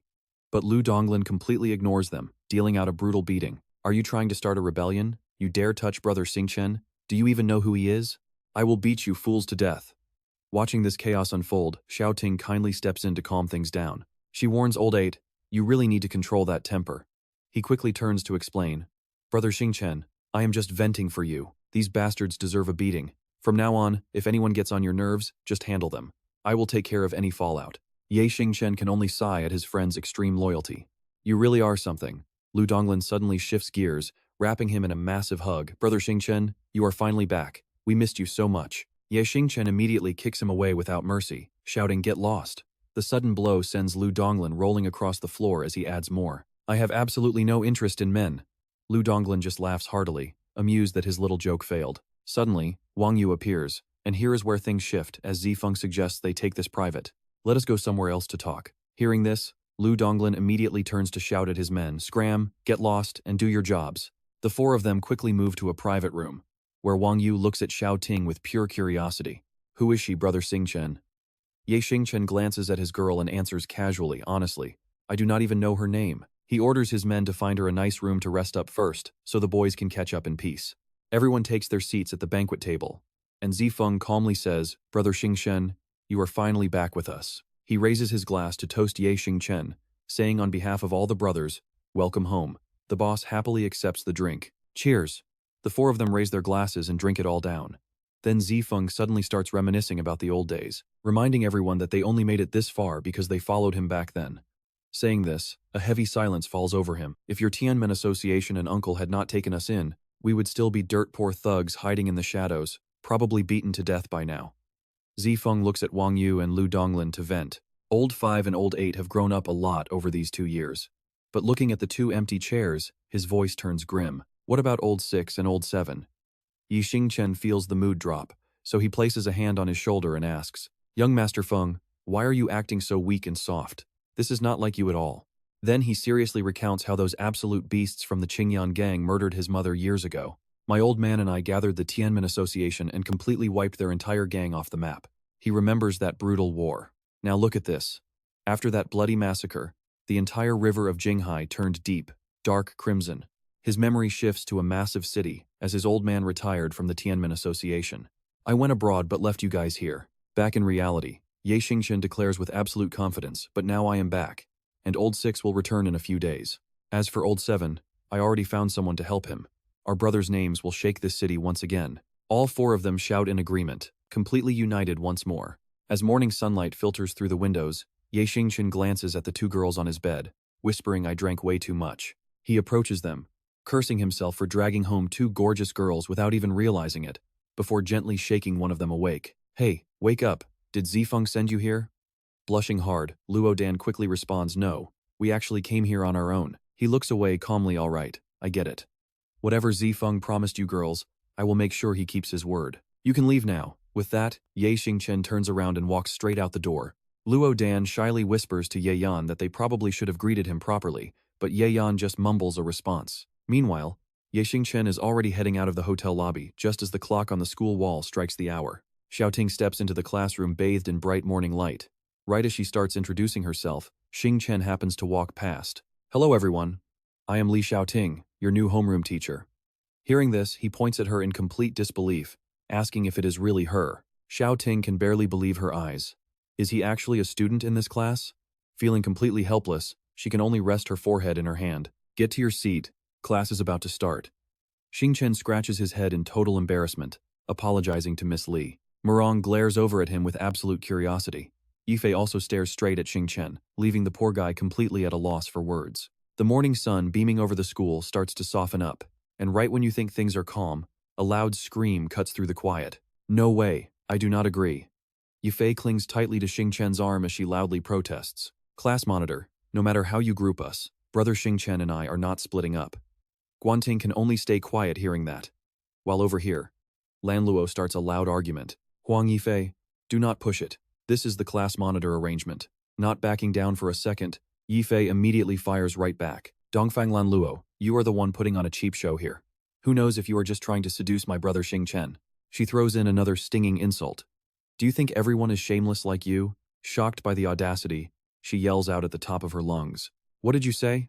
Seeing the drama unfold, Guanting quickly steps in to stop them, pleading with both girls to stop fighting. Watching from the sidelines, Yang Jun sighs, calling it a total war zone. Tianrong is also left completely speechless by the chaos. Yifei, why are you being like this? Xingchen finally steps in to settle things, asking if they are done negotiating yet. All 5 girls step forward, standing shoulder to shoulder as they declare that they are teaming up with him. Meanwhile, the evening glow blankets the nostalgic schoolyard. Xingchen and Yifei blend into the walking crowd. He brings the phone to his ear, updating the person on the other end. Feng Xiao, we are heading to Maple Leaf Tea House. We will get ready and be right there. She clings to his arm, acting incredibly sweet. Brother Xingchen, can you really not hang out with me today? My dad is doing much better now, and he wanted to thank you in person. Xingchen gently explains that today is simply not possible. His cousin just told him that Gu Xing is finally showing his face tonight. She freezes in surprise at his answer, her eyes widening. Yifei slowly pulls her hand back and speaks in a quiet voice. She tilts her head away, trying to hide her deep worry, and asks if he is going too. Gu Xing has massive influence, and fighting him is incredibly dangerous. Xingchen gently pats her head to comfort her, telling her not to worry because he is only going to stand aside and observe. Out loud, he tries to reassure her, saying that his cousin is a great fighter who will take good care of him. But deep down, he thinks the exact opposite. He is always the one covering for them, and he honestly doubts if those kids have even improved. Leaving her with a quick word, he heads out, telling her to wait for his good news and keep her promise. As night falls, things are about to get real. Xingchen has already arrived outside the Dragon Ma headquarters. He reaches out to touch the manager's office door. It instantly swings wide open, revealing the gloomy, dim space waiting inside. A group of pretty dangerous-looking guys stands there with cold weapons resting on their shoulders, while Dongxin constantly yells out warnings. Wang Yu silently observes the whole scene with a calm expression. Seeing the chaos, Xingchen immediately speaks up to address them. What on earth are you guys doing? Zifeng quickly runs over to him, announcing that the brothers are ready and waiting for his signal. Xingchen fires back with a question of his own, asking why they look like they are heading to war when it is just a simple lesson for Gu Xing. Wang Yu walks over from a distance to explain. The boys heard you had business and wanted to lend a hand, so everyone showed up. Over here, Dongxin points at the mob, ordering them to greet their boss. Instantly, the whole crowd bows down. Welcome, boss. Xingchen just waves his hand in complete exhaustion. Lao Wu, you know how I am. I hate big crowds. Keep only 6 guys here, and tell the rest to go back to whatever they were doing. He scratches his head in slight embarrassment without saying a word. Wang Yu also awkwardly nods in agreement. Yes, boss. Zifeng starts calling out names from the crowd, summoning Haozi and Fox as they quickly step out to the front. Along with Dachu and Dao Zicheng, Xingchen looks over the chosen fighters and tells the rest of the crowd to pack up and disperse. With a cold, sharp gaze, he warns them that as Zifeng's closest men, they must listen closely. I have to remind you all that this mission could literally cost you your lives. Think about it very carefully. If you want to back out, now is your chance. But they just grin, fully prepared to risk it all for their boss. Leading the group out, Xingchen issues his final orders, telling Lao Ba to stay behind and monitor the situation. They soon arrive outside a quiet tea house. As Xingchen and his boys stand ready, a nervous waitress quickly rushes out to greet them. Who are you all? But he quickly cuts her off to make his demand. We are guests of Boss Gu. Please take us to see him. She suddenly glares down, catching a glimpse of a dagger hidden inside one of his guy jackets. Then the waiter quickly leads everyone to see the boss. Rui Xing gasps in utter shock when he spots this scene. He steps forward to block the group and asks Boss Zifeng, what brings you all the way here? Zifeng answers with an incredibly annoyed tone. Boss Gu Xing gives me zero respect, showing up at Jade Dragon Street without a word. He narrows his eyes in warning, do you actually think my brothers and I are easy targets? But Rui Xing refuses to back down. My apologies, Boss Zifeng, but without Boss Gu Xing's direct permission, I simply cannot let you guys inside. Hearing this, Wang Wu snaps in absolute fury. Say that to my face one more time. Suddenly, a hand pushes the door wide open. A man steps inside from the outside and eagerly announces, "Gentlemen, Boss Gu Xing invites you in."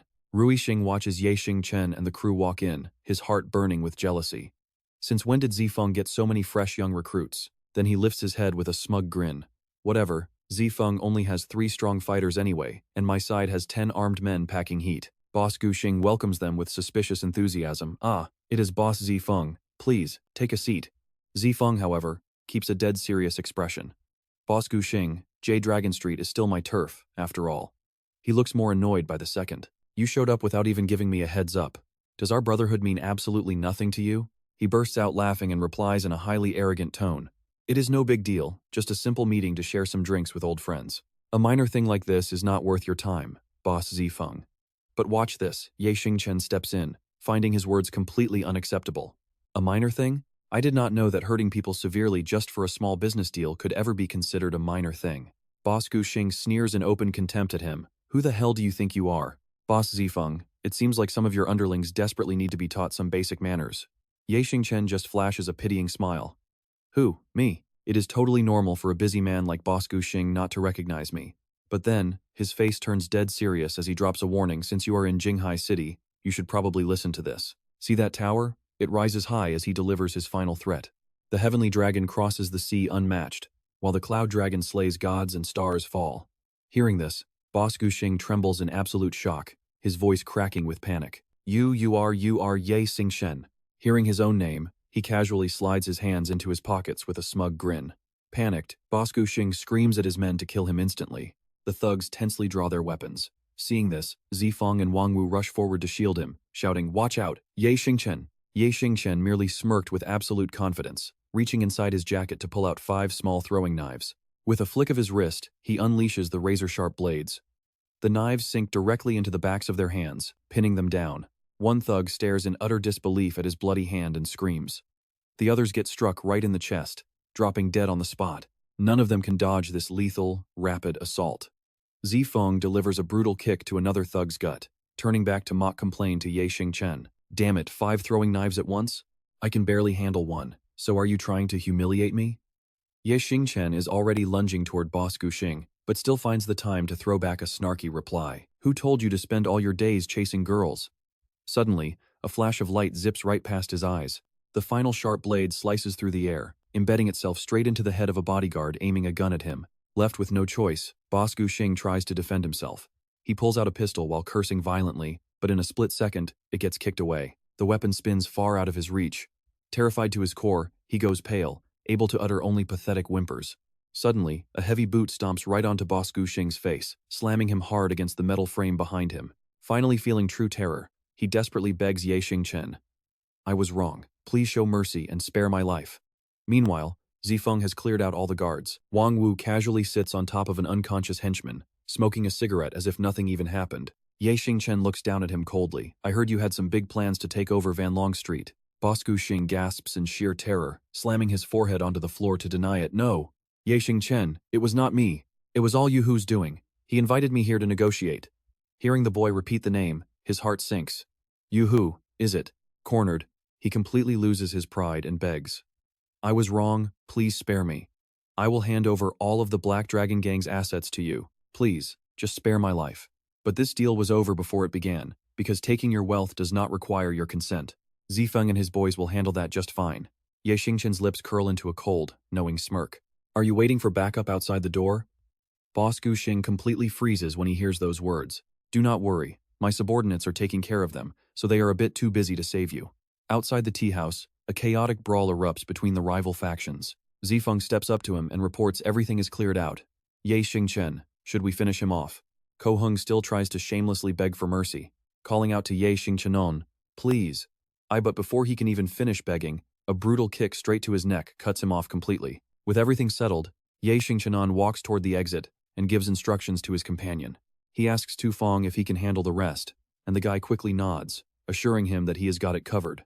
Ye Xingchen glances back at his 2 followers and tells them coldly to head back first since he wants to walk alone. Tu Fong nods and calls out as Ye Xingchen takes a few steps, telling him they are heading back and to call if he needs anything at all. Walking slowly down the street, Ye Xingchen smiles faintly, thinking to himself that this whole situation feels just like a dream. Crossing the street, he clearly feels a fresh surge of power flowing right through his veins.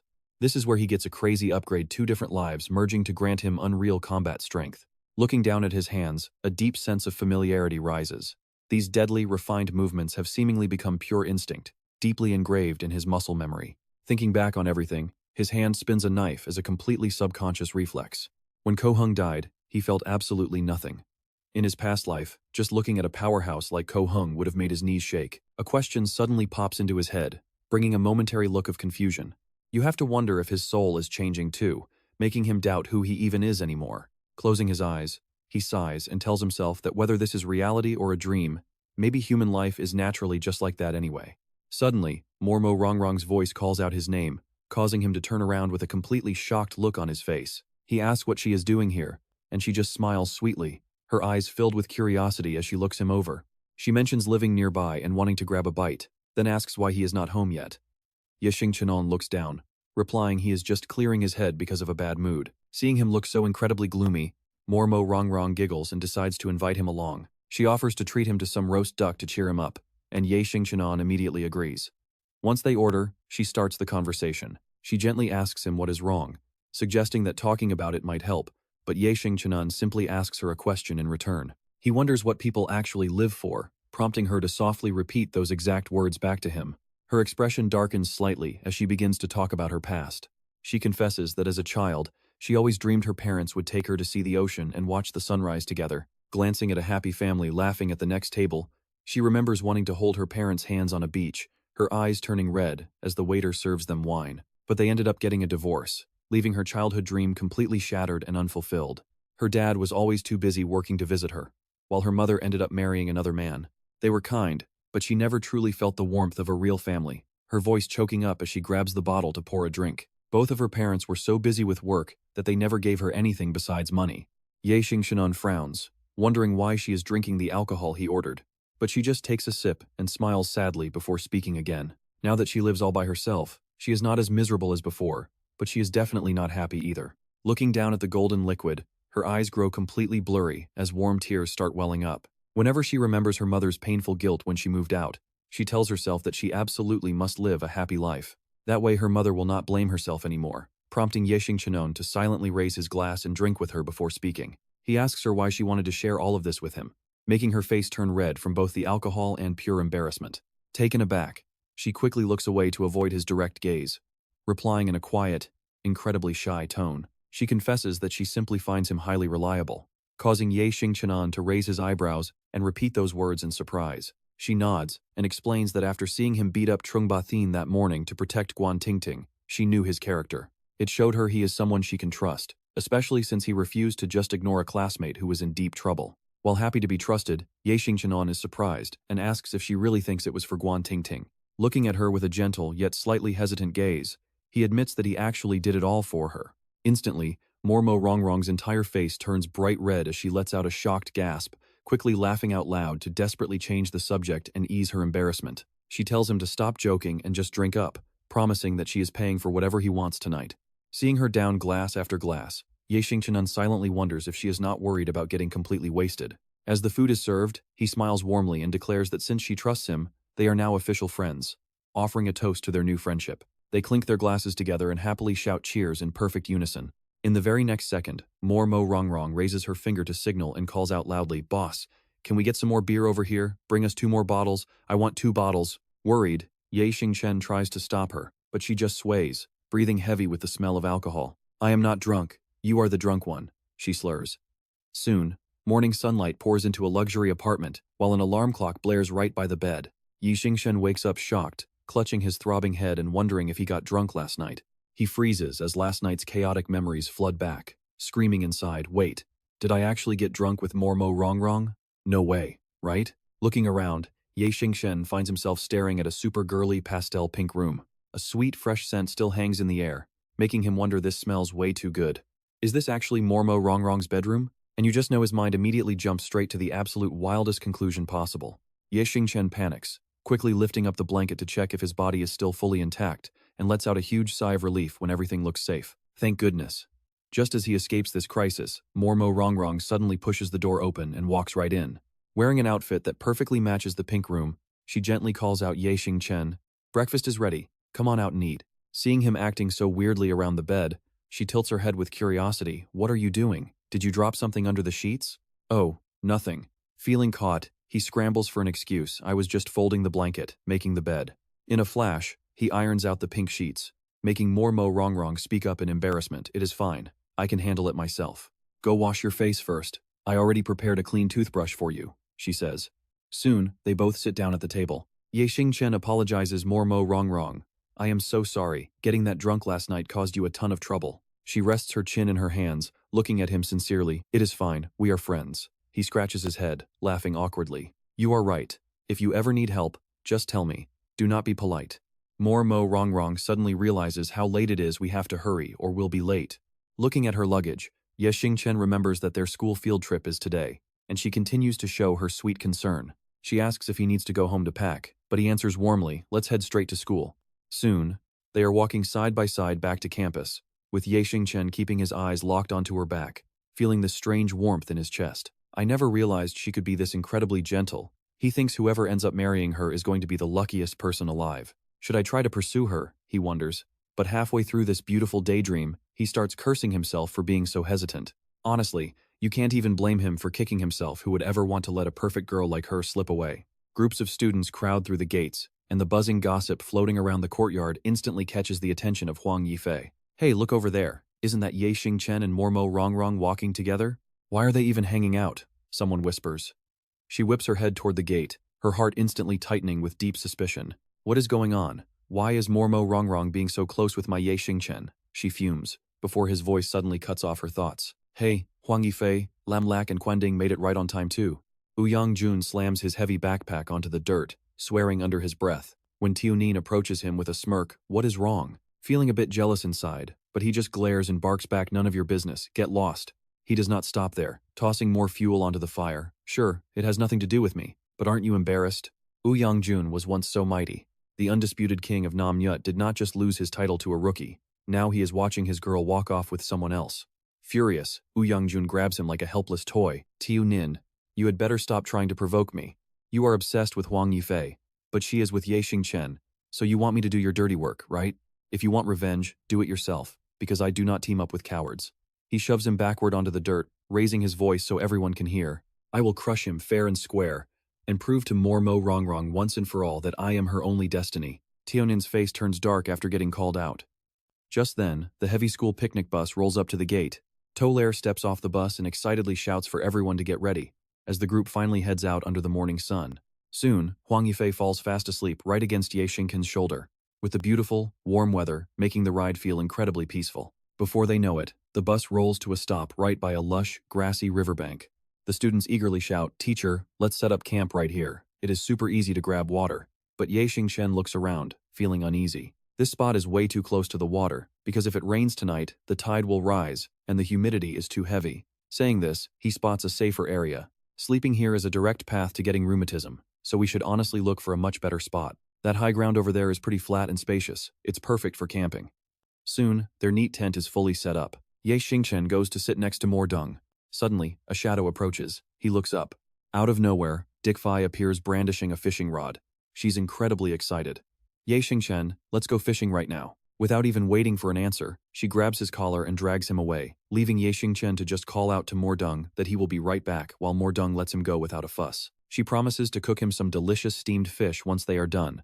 Their walk along the quiet riverbank feeling incredibly peaceful. Clutching the rod, Ye Xingchen asks if she actually knows how to fish, and she makes no effort to hide her true motives. With a voice dripping with affection, she confesses that he caught her, admitting she just wanted some private time alone with him. Soon, the bait hits the water, accompanied by a highly jealous question from her. She demands to know why his relationship with Mordung suddenly got so close, but Ye Xingchen just focuses on fishing and shrugs it off. He casually explains they just crossed paths and realized they did not actually dislike each other, nothing more.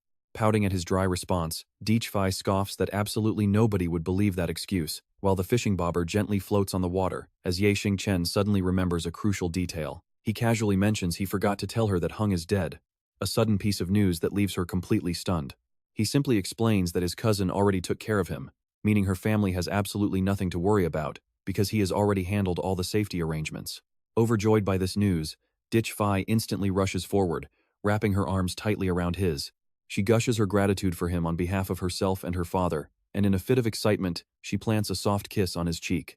Taking advantage of the moment, Xingchen asks if she would mind paying back a little bit of interest on that favor. Her face flushes bright red as she asks if he means warming his bed, reminding him they are at a busy campsite right now. But here is the thing, as they play around, they have absolutely no idea that their every single action is being secretly watched from the dark shadows. Hiding behind a tree, Tunin watches everything unfold. He's absolutely furious. Suddenly, Dongtuan appears nearby, warning him to save his energy and accept his fate instead of thinking he can pull any tricks on Xingchen.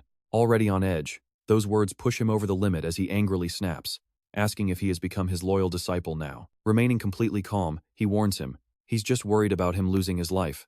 Suddenly, panic screams echo from the edge of the nearby lake, as voices desperately yell for help because someone has fallen into the deep water. Xingchen instantly recognizes the voice of Dongfeng Lam Lark, knowing she is usually accompanied by her close group of friends.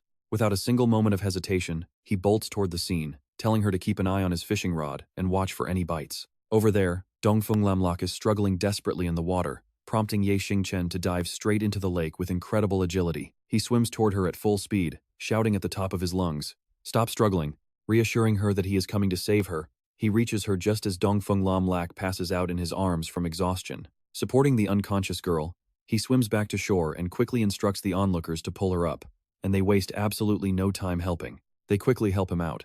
Soon, she's lying safely flat on the ground.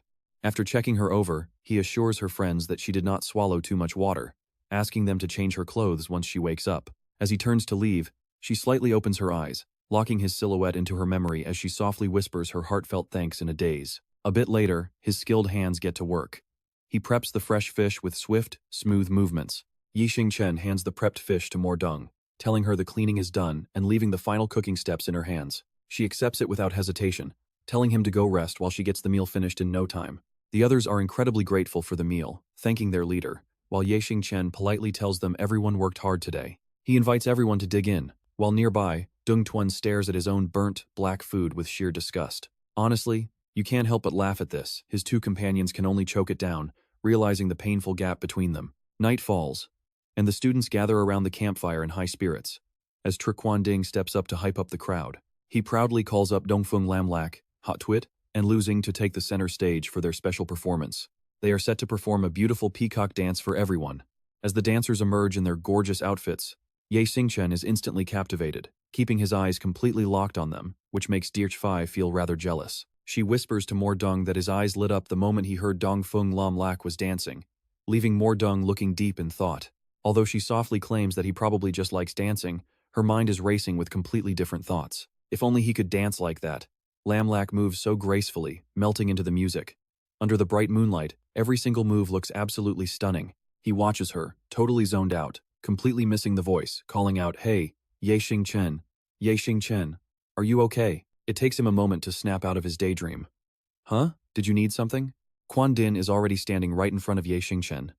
"There is a really weird noise coming from across the lake, and they want your take on it." Over by the winding river, thick bushes block the view. Xingchen quietly scans the area, but he does not rush to make any quick decisions. The distance is a bit too far to see clearly. "First, I will take a few of the boys with me to check things out. Rest of you stay here and guard the camp." Tolaire, speaking up as their teacher, says she cannot just sit around Xingchen. "Let me go with you." Hearing this, he agrees, but makes sure to warn them first. "Fine, Teacher Tolaire and Ouyang Jun, you guys come with me. Teacher Li will stay behind with the others to keep a close eye on our camp." And here is where things get really tense. While our guys are planning, shady figures watch them. Target is across the camp. Lao Tom, hold them there until we move. Before long, they push deeper. Time to investigate. Xingchen listens carefully as they walk. Strange, that noise does not sound like rushing water at all. What is going on? Hearing this, the teacher makes a guess. Could it be coming from the other side of the lake? But Ouyang Jun immediately shuts that idea down. No way, if it were from across the lake, it would not sound nearly this clear. Suddenly, a boat cuts through the water, carrying a bunch of guys holding drums who look anything but friendly. "Who are you people? And what are you doing out here so late?" He stares at the boat with a hint of surprise. A fishing boat? Beside him, Ouyang Jun wonders aloud, then why are they beating those drums? Xingchen looks them over, his guard instantly going up. "Let us just play it safe for now." Standing beside him, Tolaire steps forward to explain, "We are from Yunlong High School, out here camping today. Our camp is nearby, so who are you guys? Hearing the word camping, Vungbor sneers in a mocking tone us. We live right around here. Did you ladies pay the camping fee yet? His words startle her, sending a sudden wave of dread straight down her spine. Xingchen quickly sizes up the situation, throwing his arm out to shield her teacher. These guys definitely have some bad intentions. Seeing his reaction, the three men on the boat get even bolder. This is our turf, and you people just barged in here without permission. That really puts us in a tough spot, and the guy behind him shamelessly adds, yeah, pay up. Plus this lady is pretty hot, so she stays with us. Against these absolute thugs? He does not flinch. Not even a single bit. I have never heard of any land fees here. And why are you guys out in the middle of the night instead of sleeping? What are you really after? Vungbor completely ignores Xingchen, his real motives written all over his face. You little brat. What I do is none of your business. That woman standing right behind you is coming with us tonight. Let us move. Realizing words are completely useless now, he pulls his weapons out of his bag. Standing tall, Xingchen turns to Tolaire and says, Teacher, head back to the camp first. Yunlong, help me teach these lowlifes a lesson. With those words, he fires off a volley of throwing daggers, aiming straight at the thugs. Quashkin immediately spins around and calls out to their teacher. Teacher, head back right now. Xingchen can easily handle this. I know it. On the other side, Vungbor watches the incoming blades in utter shock. Wait, throwing knives? He quickly dodges, but the guy behind him is not so lucky, and takes a direct hit. He sneers at them. Just a bunch of useless trash. Before they can recover, his powerful fists are already flying. Vungbor barely manages to dodge the first blow, only to take a devastating kick right to the face. The heavy strike sends him crashing hard onto the ground.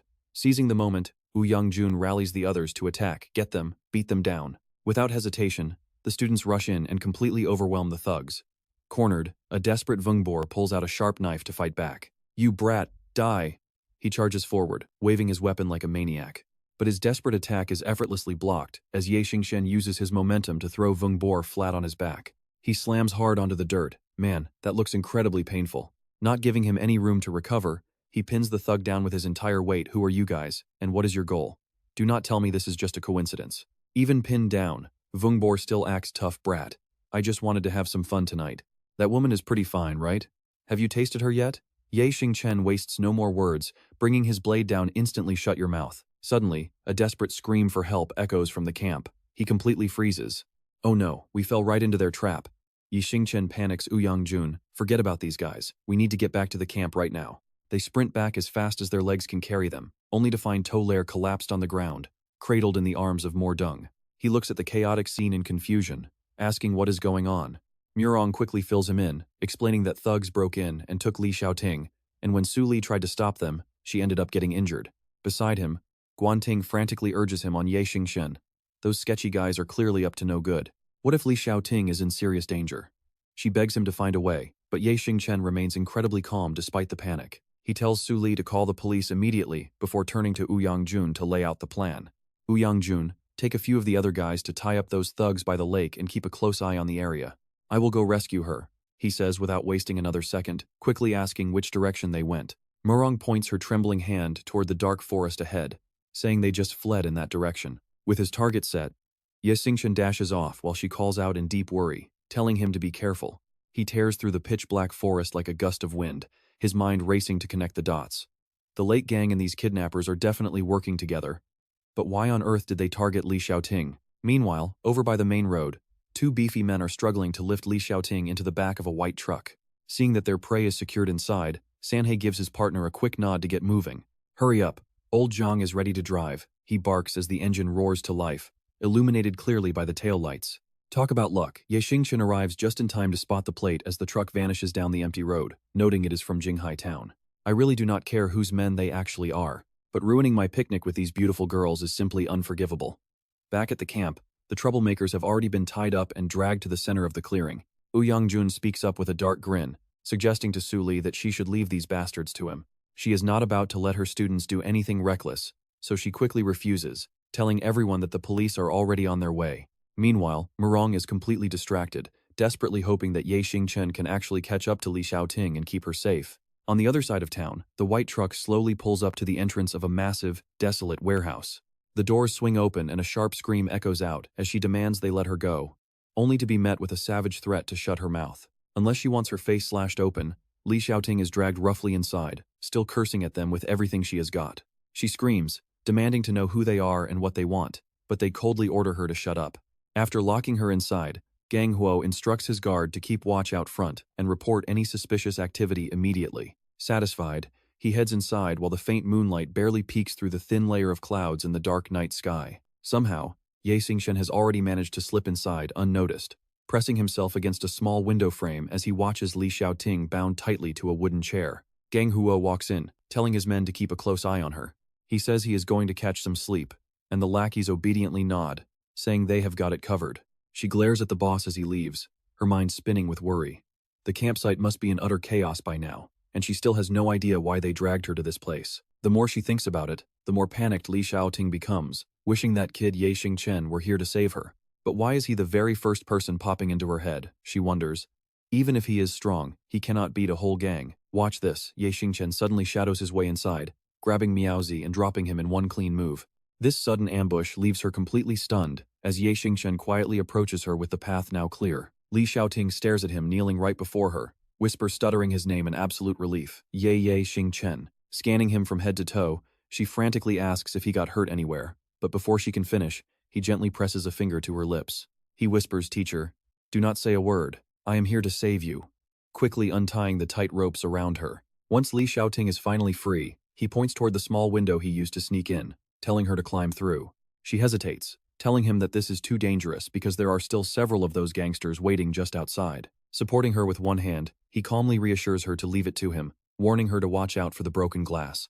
Suddenly, a loose piece of glass slips and hits the ground with a loud clink. He instantly senses a bad omen. Oh no.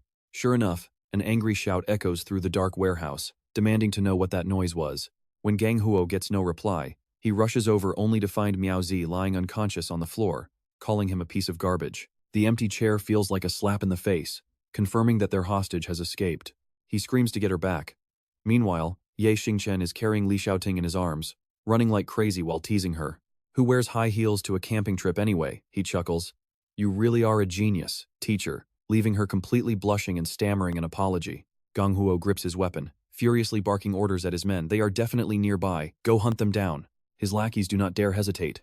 Rushing off under his furious roars, they have to bring that woman back. Suddenly, a small flying dagger slices cleanly through the air, piercing the skulls of two incoming pursuers with deadly accuracy. Shaking them off, Xingchen carries Xiaoting as they continue their desperate escape. Showing zero gentleness, he tosses her right into the car and tells her to sit tight. In an instant, Xingchen slides into the driver's seat and deftly hotwires the vehicle that does not even belong to him. Sitting in the back, Xiaoting starts panicking as the car refuses to move. She pleads, Xingchen, hurry, they are catching up. Right on cue, the engine finally roars to life. The speedometer needle rapidly shoots up, and the car blasts forward at full speed. Suddenly, armed thugs block their path, brandishing weapons and yelling, "Get out if you know what is good for you, or suffer the consequences." He shows absolutely no fear in this situation, turning to warn Xiaoting, "Get down on the seat and do not look up." The tires immediately screech, creating friction sparks on the road as he pulls a wild 360 spin right through a hail of bullets. Total absolute chaos. This stunt makes her clutch her head and scream in pure panic. The completely undamaged car zooms away to make its escape, while Xingchen keeps his eyes glued to the road ahead. Watching his prey slip away, Gang Huo desperately orders a pursuit. He demands a backup car, but his subordinate reluctantly reports, "Boss, the backup tires have all been blown out." Their car easily slips away, leaving the furious leader behind to scream out, "Damn it!" Inside, Xingchen is badly wounded, clutching his side to stop the bleeding. When was the last time he even got shot? Xiaoting does not notice his severe injury, still deeply shaken by the close call, as she asks, "They are not chasing us anymore." Right. Hearing her, he calmly reassures her, "Do not worry, I already took care of their backup vehicle." He adds they will never catch up on foot. Feeling a massive weight lifted off her shoulders, she finally leans back in relief. She whispers her thanks, staring at him with a complex gaze as regret starts creeping into her heart. She quietly wonders what if he was not her student, or if they had met much sooner. For now, they successfully make their getaway. But moments later, she senses something is terribly wrong, calling out, Xingchen, "What is happening to you?" Having pushed his limits for too long, his voice starts to tremble as he stammers, "I am fine." But the blood dripping from his hand cannot escape her eyes. She panics, "You are bleeding. Are you hurt?" Meanwhile, his face turns dangerously pale. Squeezing out his words, he stammers, "I am okay. Are you unhurt?" Not wanting to worry him, she quickly lies that she is perfectly fine. Suddenly, a massive guardrail looms right ahead. Panic instantly sets in for poor Xiaoting. She screams out, "Look ahead, stop the car right now." His hands suddenly slip off the steering wheel, hanging completely limp. He is totally out. Xingchen slumps over as she desperately screams his name in terror. As the guardrail rushes closer, Xiaoting is completely frozen, her eyes wide with raw dread. Now watch this nightmare unfold as the car crashes through the guardrail and plunges down the cliff. All they can do is hold each other and brace for impact. Over at the city hospital, everything seems normal, but the VIP room door remains tightly shut. Xingchen lies motionless on the bed, looking like he is in a deep coma. Outside the room, an uncooperative Xiaoting is busy arguing with several police officers, snapping, "Stop bothering me. I will not answer any questions until he finally wakes up." With that, she retreats inside, slamming the door shut. Xiaoting gazes thoughtfully at the hospital bed, clearly carrying a heavy burden on her mind. Suddenly, a loud voice from the door startles her, crying out, "Brother Xingchen!" Yifei and the others burst inside, immediately asking Miss Li, "How is Brother Xingchen?" This loud commotion forces a stressed Xiaoting to gesture for absolute silence. Once they quiet down, Xiaoting softly reassures them, "Do not worry, everyone, he is out of danger." She adds, "This is my family hospital, and I got the best surgeon to operate. The bullet has already been removed." Su Li steps forward, deeply concerned by her exhausted appearance, urging Miss Li, "Please rest for a bit, just look at yourself." Ignoring her own health, she stubbornly insists on staying. "I am fine. He got hurt saving me, so I must wait for him to wake up." Following her words, the entire hospital room falls into a heavy silence.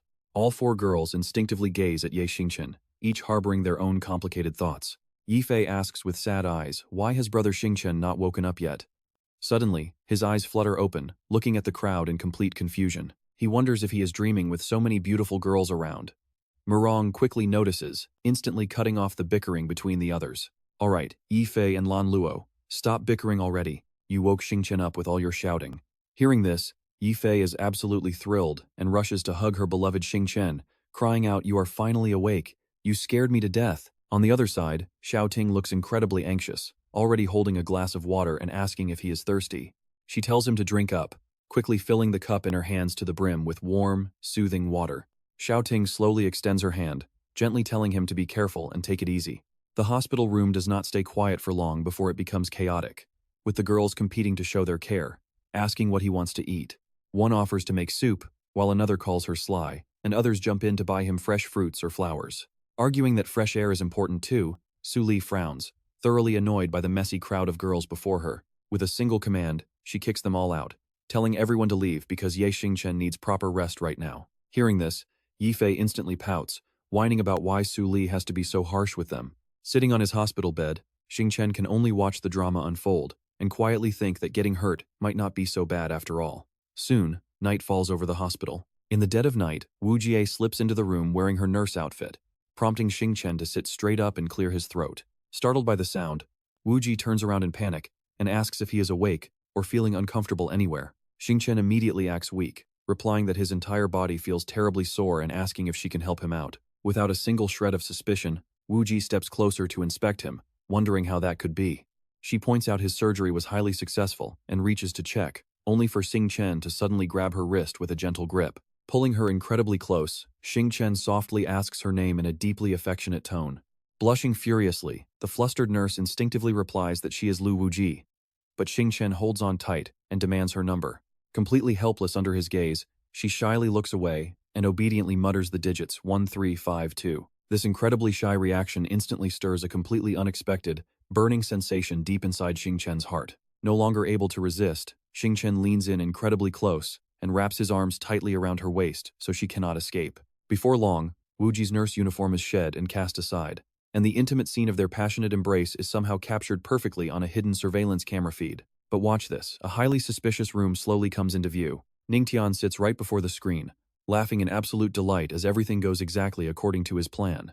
He gloats that this brat has claimed his daughter on the very first try. As Xingchen finishes the deed and leans back against his bed, he glances at the soundly sleeping Wu Jie beside him. Amazed they have been going at it for over an hour, his eyes tracing her beautifully flushed face. Looking at her state, Xingchen cannot help but suspect that she was drugged. The moment she kissed him, that burning sensation was definitely not normal. Facing this bizarre situation leaves him feeling quite perplexed, pondering for a long time without finding any real answers about who she truly is. Since this nurse is likely a victim too, his only choice is to ask her directly, so he immediately shakes her shoulder to wake her. He tells Wuji to wake up, and she slowly opens her eyes from the sudden movement. She softly groans but suddenly realizes something is terribly wrong, grabbing the blanket to cover her completely naked body as she stammers in total shock, only to slowly accept the raw reality. It is real. All of it, not just some wild dream, but why did this have to happen to her? She wonders what on earth went wrong with her body, while Xingchen completely ignores her deep emotional distress and demands she put her clothes back on because he needs to know if she ate anything before coming here. Her trembling back is turned to him as she quietly answers. She insists she ate absolutely nothing, but he immediately doubts her, pressing her for the real truth. Perhaps too deeply traumatized to remember anything right now, Wuji falls silent, desperately wanting to escape this incredibly awkward and suffocating atmosphere. She quickly flees the hospital room, only to run straight into Yifei and Xiaoting waiting right at the door. Yifei stares at the fleeing nurse with clear jealousy in her voice, asking if her dear brother Xingchen took advantage of their absence to flirt with the cute nurse. She notes that the girl looked pretty angry leaving, but he quickly denies everything while remaining comfortable on his bed. Laughing it off and asking who would dare, he quietly drafts a secret text message on the phone held in his hand. He messages Master Feng to investigate a nurse named Lu Wujie, an intern at Tianyi Orthopedic Hospital. Xiaoting watches his behavior and seems to suspect something, teasingly asking if classmate Ye has already fallen for that girl. She offers to introduce them, but he immediately denies it, telling her to stop joking around. Quickly changing the subject, he pats the edge of his bed and tells them to come sit, a sudden invitation that catches both girls completely off guard. Yifei shoots him a look, asking what he is up to. Ye Xingchen does not know if she has an agenda, but he just answers calmly. Obviously he is going to sleep. He asks if they came over this late to sleep with him, or did they just want to chat. His blunt words startle both of them, and their cheeks instantly flush a bright red. Embarrassed as she is, Yifei still acts tough, snapping if he is crazy and asking who would sleep with him, while Li Xiaoting tries to find an excuse. Since he seems totally fine, they decide it is time for them to head out. Hearing this, he looks disappointed, asking if they really do not want to stay. Meanwhile, in another hospital room, Ning Tian rests his chin on his hands, staring intensely at the person in front of him to check how his injuries are healing. The other side quickly responds that everything is pretty good. Only then does his face soften, his tone showing a hint of actual concern. He says it was hard on her, then asks Wuji if there is any progress on his request. Already guessing the outcome based on her expression, have the two of them actually fallen in love yet? For a moment she is speechless, quickly looking away to avoid his gaze, making the atmosphere between father and daughter turn heavy. Holding his head in apparent agony, he apologizes to Wuji, claiming he only wanted her to keep an eye on that patient at first. Since he seems pretty close to Li Xiaoting, the daughter of the hospital director, he begs her to put in a good word for him. Unable to watch her father suffer, she quickly reassures him that it is fine, and he shouldn't worry since she is happy to help. Wuji feels a bit lighter. At this point, her mind suddenly drifts back to her own past. If not for her father, she would have been brutally beaten by thugs long ago, so this little task is really nothing. Ningtian gets exactly what he wanted and makes an excuse for her to leave, telling her to go home and get some rest. In an instant, his warm attitude vanishes, and a sinister, calculating look takes over his entire face. Asking how he plans to handle Ye Xingchen next, Ningtian turns to a dark corner of the room and calls out. He tells the person to come out as a hidden door slowly slides open, accompanied by a sleazy voice.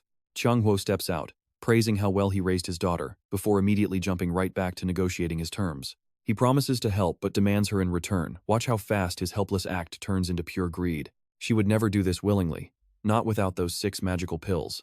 But once this is finished, he promises to have her serve him well if he is interested, making the thug laugh with satisfaction. Laughing, he comments that her performance earlier was quite impressive, hinting that Ningtian must have put a lot of work into her. The old man smugly replies that he has never touched her, having bought her solely to use for moments exactly like this. Stunned, Chang Huo looks back at the video playing on the screen to double-check if he heard that right. He asks if this is really her first time, finding it hard to believe, but Ningtian abruptly changes the subject. Demanding to know what he thinks of Ye Xingchen, Chang Huo admits with some respect that surviving a gut shot with that much blood loss, and then recovering and fighting so fiercely after just a few hours of rest is absolutely unreal. Their fallen brothers died by his hand, and his combat moves were incredibly professional. Ningtian remains totally unfazed, already planning another angle since brute force is useless in this game.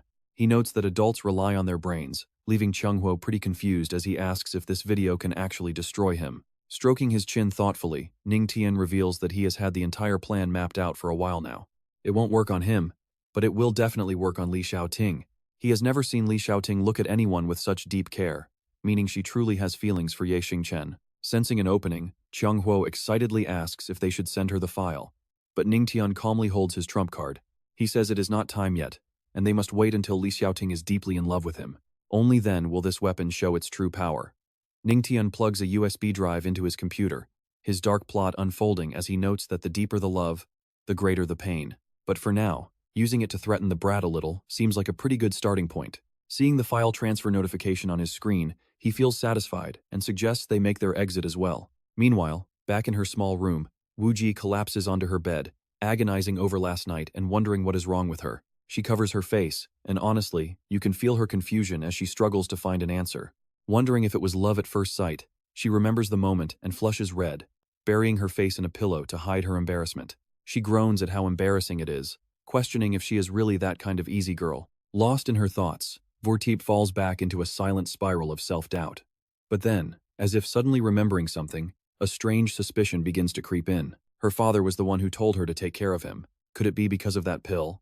Her memory flashes back to when Ninthine placed a pill in her hand and gently advised her. He told her, Vorteep, I heard you cannot sleep lately. Take this. Right after handing over the pill, he immediately assigned her a task. Your internship is set up, so go take care of the patient in the VIP room. At this moment, Vorteep finally realizes the true intentions of the man she calls father, as tears silently stream down her face. Just a tool. Am I really just a tool in his hands? She wonders in despair, what will he think of me now? He will definitely think that I am just a loose woman. Instinctively, she tries to find a way to explain her actions. But if she tells him this was actually her first time, will he take responsibility? If she tells him the truth, what will he do? Her quiet words echo in the room. It would be so nice to be with him. That feeling just now was wonderful. On the other side, Ye Xingchen speaks urgently into his phone. Fong Thiu, how is the investigation going? The voice on the other end replies in pure frustration. Boss, do you think I am a god? How can I find everything in just a few hours? Honestly, you cannot even blame him for complaining. Lao Nguor, you said you were responsible for this matter. Hearing this, he immediately gets the point, still trying to act tough. Before long, the other side sends over some new info. Lu Vorteep is a student at Jinghai Tourism University and the daughter of Lu Ningtian. He is the vice president of Thien Orthopedic Hospital. But she seems to be just his adopted daughter. She only started showing up around Lu Ningtian 4 years ago. I cannot even trace what she was doing before that. Getting the news, Ye Xingchen eagerly asks, what about her school life? Does she have many connections? On the other end, Vung Vor holds the file and continues reporting. Back at school, she has always been a hardworking student. Her grades are completely average, and she rarely talks to classmates, especially guys. She seems to dislike men. Brother Thun, why are you so interested in her anyway? He does not give a direct answer to this question. He just stays focused on his goal and says keep digging into her. And while you are at it, look into Lu Ningtian too. Hanging up, he immediately plunges into deep thought, his mind racing with theories. Based on what he knows, Lu Vorteep is definitely not that kind of loose woman. A victim. Was she just a victim of a setup? Who would even target her? Or is someone plotting against me? Suddenly, Ye Xingchen's attention is caught by the landscape painting hanging on the wall. Sensing that something is completely wrong here, he does not hesitate to tear the painting down. And sure enough, he pulls out a highly sophisticated hidden camera, hidden behind the canvas. Damn it, a hidden camera indeed. And this kind of surveillance device has a very limited transmission range. Relying on his sharp instincts, Ye Xingchen quickly narrows down the range. So the receiver is most likely somewhere near this hospital. Staring at the crushed camera lying in the trash can, a sharp suspicion begins to form in his mind. Always keeping his guard up, Ye Xingchen slips outside to investigate the surroundings, only to spot a single nurse busy working in the middle of the empty hallway. Sensing an opportunity, he quickly walks over to her to ask, excuse me, but are there any hospital executives or leaders on duty right now? Ninha is more than happy to help, immediately replying, well, Vice President Lu seems to still be on duty. Is there something wrong, Mr. Deerp? I can help you invite him over here. Hearing that name only solidifies the growing suspicion in his heart. Vice President Lu, also known as Lu Ningtian. It has to be him. With that thought, Ye Xingchen takes action. Just tell me where his office is. I will go over myself. Not noticing his intense expression, she points toward the corner of the hallway, telling him to head that way. Just turn there. You will see the Vice President's office right away. Having got what he wanted, he leans in close to Ninha, warning her with a heavy hint, thank you. But please do not mention my question to anyone else. Your Vice President and I have some private business to discuss. This sudden closeness makes her feel extremely shy, her face flushing bright red as she whispers, okay. Not wanting to waste any time, Ye Xingchen turns and heads in the direction she pointed, leaving a dazed Ninha behind. His footsteps stop right in front of a heavy wooden door, looking up at the sign. Is this the place? Watch how easily he gets that door open, absolute lockpicking master. I never thought the lockpicking skills I picked up back in my mercenary days would actually come in handy.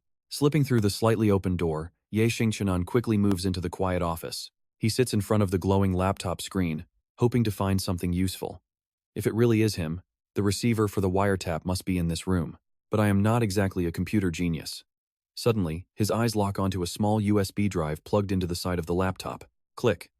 He stops the cursor over a tiny folder, opening the file. The next second, Xingchen completely freezes in sheer shock. Watching the footage on the screen, Xingchen grinds his teeth in pure rage. He seriously can't believe anyone could be this shameless. What kind of absolute scumbag is Lu Ningtian anyway? Even if Ninha isn't his biological daughter, using her like a cheap tool is absolutely sick. This guy seriously deserves to be put down. But wait, a brilliant plan suddenly strikes his mind. And honestly, things are about to get wild. But before executing that plan, there is still some time to play. Soon, the next morning arrives, and Ninha steps out of the ward after finishing up her patient rounds. Ninha bows Miss Tiuding, Mr. Xingchen. Please chat, I'll leave you two alone. Just call if you need anything. Tiuding clearly rushed here early out of worry. She nods, go ahead, Ninha. Then she looks at Xingchen, you look a bit grumpy. She steps closer to his hospital bed while speaking. She teases him, your little friends, like Tiu Fifi, Mo Rongrong, and Lam Lak are all in class, leaving only an old lady like me to visit. Sorry about that. Sensing the jealousy, Xingchen quickly starts sweet-talking. He quickly denies it, they aren't mine. But having you visit me like this is already more than enough. Still, his sweet talk doesn't completely satisfy Tiu Ding. She pouts and turns her back to him, sigh. Who knows if you're just saying what I want to hear. She sighs, but I can't stay forever. I still have classes to teach this afternoon. Xingchen suddenly remembers something and changes the subject. By the way, Miss Tiudin, did the police find any clues about those kidnappers? A flicker of disappointment crosses Tiudin's face as she explains, no, they fled before the police arrived. No bodies, and all the blood and fingerprints were completely wiped clean. A complete dead end. Right now, the investigation is stuck. Deciding to probe a bit deeper, Xingchen straight up asks if she knows someone named Lu Ningtian. Hearing that familiar name from him makes her pretty suspicious. She shrugs, you mean Uncle Lu Ningtian? I only know he is the vice president here. She asks why he's wondering about him. Keeping yesterday's dark discovery a secret, Xingchen just shrugs and makes up a quick, casual excuse. Oh, nothing. It's just that the nurse last night is his daughter. I teased her a bit, and I'm worried he might come look for trouble. Hearing this, Tiudin rolled her eyes, you pervert.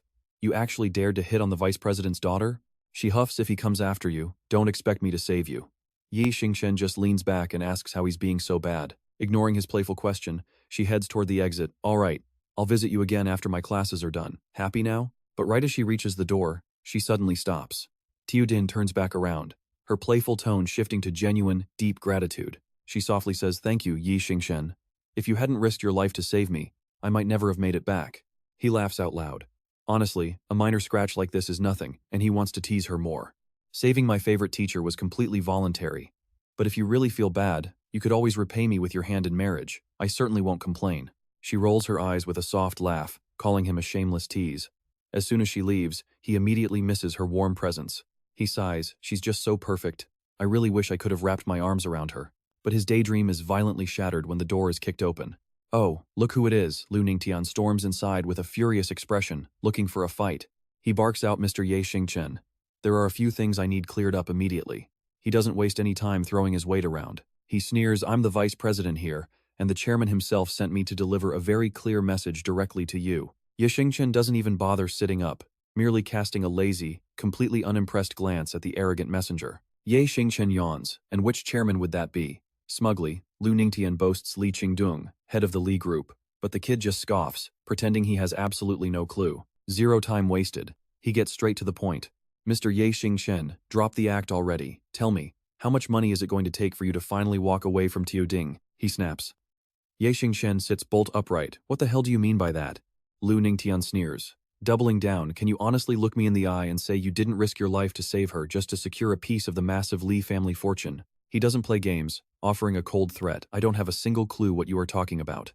I am giving you one absolute final warning to get the hell out of my room right now, or things will get incredibly ugly. The old man doesn't flinch, keeping his incredibly smug grin. Well, Mr. Xingchen, it seems you are far too confident in your own abilities. Since you clearly don't want to handle this peacefully, don't blame me for what happens next.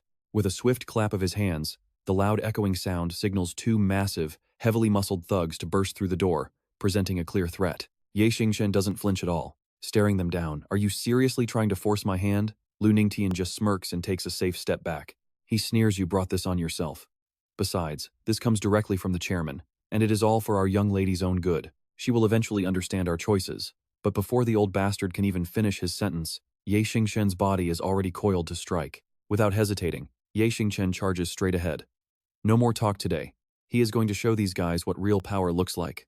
Seeing the enemy move, a quick-footed guard blocks his path, lunging forward with a sudden burst of speed, aiming to take Xingchen down. But Xingchen is way faster, easily sliding to the side. The thug does not back down though, instantly throwing a heavy punch. Xingchen blocks the strike with both hands, but without letting him breathe, the guard grashes his teeth and throws another wild punch. Spotting a massive opening, Xingchen smirks and takes a quick step back. He easily dodges the opponent's hook. Right then, he drops his center of gravity and sweeps his leg hard across the guy's ankle. The second the thug loses his balance, Xingchen grabs him by the collar and hurls him backward with a single fluid motion. In total disbelief, the guard's eyes go wide as his massive body flies backward, crashing directly right into his partner. Both of them tumble to the ground behind Lu Ningtian, but one guy refuses to quit, desperately struggling back to his feet. Tracking every movement, Xingchen wastes no words and drops him with a kick. A barrage of heavy strikes leaves the guy completely flat on the floor. Once he stops moving, Xingchen stops. Pure trash. Watching this unfold, Lu Ningtian starts to feel a chill of panic, thinking to himself how terrifyingly strong this kid is.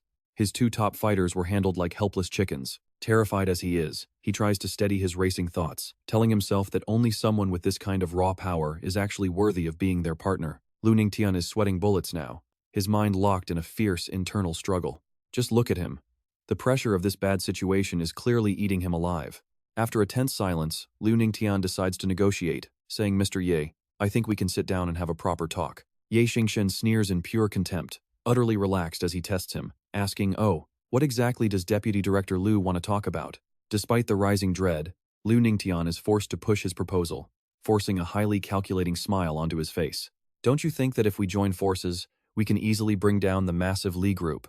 Staying fully alert, Xingchen declines the offered cigarette, asking, "How exactly does Mr. Liu know my target is the Li group?" Trying to regain control, Lu Ningtian flexes his credentials, explaining that before this, he was a professional psychiatrist. He boasts about being one of the top 10 internationally recognized psychologists, bragging that when it comes to reading the mind of Xingchen, he knows quite a bit. Quietly, Xingchen starts analyzing the man sitting across from him. It looks like the ambition of this Lu Ningtian is actually massive. For a mere deputy director to dare target a giant like the Li group, he really should have seen this coming much sooner. Wondering if that is his real motive, Xingchen decides to play along, keeping a perfectly relaxed expression on his face. "Oh, so Mr. Liu already knows my plan," he asks as the villain slowly shows his hand. "Of course, that is why I came to see you directly, since we both share the exact same goal." Lu Ningtian keeps pushing, warning that Xingchen surely does not want to make an enemy here, especially when the massive Li group has more than enough wealth for both of them to split. Now watch how he handles this. He is not falling for it at all. Laughing, Xingchen asks if kidnapping Li Xiaoting was also part of his plan, slowly pulling the man directly into his trap. "That is right. I used Li Xiaoting to stir up chaos within their family," Lu Ningtian admits, explaining how his organization will crush the Li group while he handles the inside intel. In the end, he chuckles, "The entire Li family will belong to us." Feigning doubt to pry for more secrets, Xingchen asks if he is ruining the plan, but Lu Ningtian slowly corrects him from the window. Laughing, the older man turns around with a sinister look, explaining that they have simply moved on to a brand new plan. Xingchen voices his prediction, asking if the new plan involves him playing the boyfriend of Li Xiaoting. Win the trust of the Li family, coordinate with your scheme, and then slowly take over the Li group from within. Thinking his target is hooked, Lu Ningtian smiles warmly, praising Xingchen for being incredibly smart and making this conversation so effortless. Asking if he is down to partner up, Xingchen confidently lays out a counter scenario. "If I win over the family, I will naturally become their son-in-law, meaning everything they own will be mine anyway. So why would I ever need you?"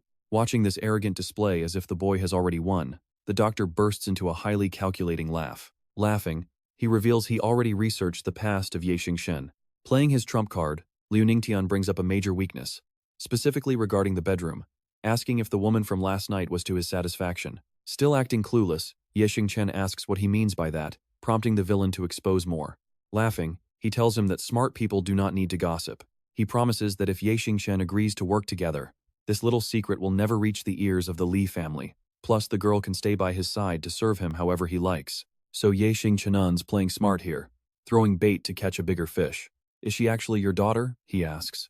Lu Ningtian completely lets his guard down and spills the truth about Vortirp's real identity. He laughs. How could that even be possible? I bought her 4 years ago. If I had not bought her, she would have died long ago. He then just keeps rambling on and on about his absolutely disgusting mindset. Doing a tiny favor like this for me now is nothing. Besides, young Master Deep is quite handsome, so it is basically a blessing for her, is it not? Ye Xingchen keeps digging for more information, asking what she did 4 years ago. And the old man does not hesitate to reveal the dirty truth. Oh, so you are actually interested in that? Well, I do not mind telling you. After listening to the whole story, Ye Xingchen coldly remarks, very good, excellent. On the inside, everything finally clicks for him. So that is how it went down. No wonder she is so skilled at this. Even though a few of her hesitant actions made me wonder if she was just a loose girl. The more he thinks about it, the angrier he gets. He grits his teeth, muttering Lu Ningtian's name. In a flash of rage, Ye Xingchen grabs the old man by the throat, completely shocking him. Ye Xingchen, what on earth do you want? Shaking like a leaf, Lu Ningtian still tries to act tough. Are you not terrified that I will send that video to Li Tiuding? He stammers out the threat, cold sweat pouring down his face. Once Li Tiuding finds out who you really are, forget about marrying into the family. You will probably end up dead without even knowing how it happened. Ye Xingchen glares with pure killing intent. Shut your filthy dog mouth, Lu Ningtian. I have never cared about the wealth of the Li family. Saving Li Tiuding was simply because she is my teacher. Slowly letting go, Ye Xingchen calmly explains. Besides, she is pretty, and protecting beautiful women has always been my favorite hobby. That is his real reason. But right now, your existence threatens her safety, so I have no choice but to completely wipe you out. With that, he delivers a brutal kick straight to the old man's gut, sending Lu Ningtian flying all the way to the door. He crashes hard and starts vomiting uncontrollably on the floor. Ye Xingchen looks down at him, cursing with pure hatred. Go straight to hell, you absolute bastard. He raises his leg for another strike, but a sudden slam at the door stops him in his tracks. Director! That familiar voice echoes through the room, making Ye Xingchen freeze instantly. Out of breath, Li Tiudin rushes in and yells, Ye Xingchen, what on earth are you doing? Let Uncle Lu go right now. Annoyed that his beatdown got interrupted, Ye Xingchen frowns. Miss Li, why did you even come back here? Grasping for any lifeline, the beaten old man quickly cries out, Miss Li, please save me. Ye Xingchen assaulted my daughter last night, and I only came here for justice. Look at this guy acting like a total victim. Unreal, but he attacked me with his fists to silence me. He even knocked out both of my bodyguards out cold. The old man keeps weeping, begging Li Tiuding to step in. Ye Xingchen is absolutely crossing the line here. Miss Li, you have to help us. Staring at the dramatic scene, she turns to the boy with doubt. Ye Xingchen, is what he is saying true? Caught off guard, his brain quickly scrambles for an answer before he decides to just tell her the straight truth. Those useless guards tried to kill me, so I simply took them out first. Pausing for a second, Ye Xingchen points the finger right back at Lu Ningtian. As for his daughter, I think the deputy dean should explain that directly to you. Li Tiuding quietly studies him with a thoughtful look. Is this guy really always this incredibly arrogant and domineering? She remembers her last visit. Didn't he just completely avoid denying that he actually had something going on with Uncle Lu's daughter? Lost in her own thoughts, she slowly draws a troubling conclusion. Having finally regained his composure, the old man tries his absolute best to convince her. Miss Li, I have hard proof. Once you see it, you will know I am telling the truth.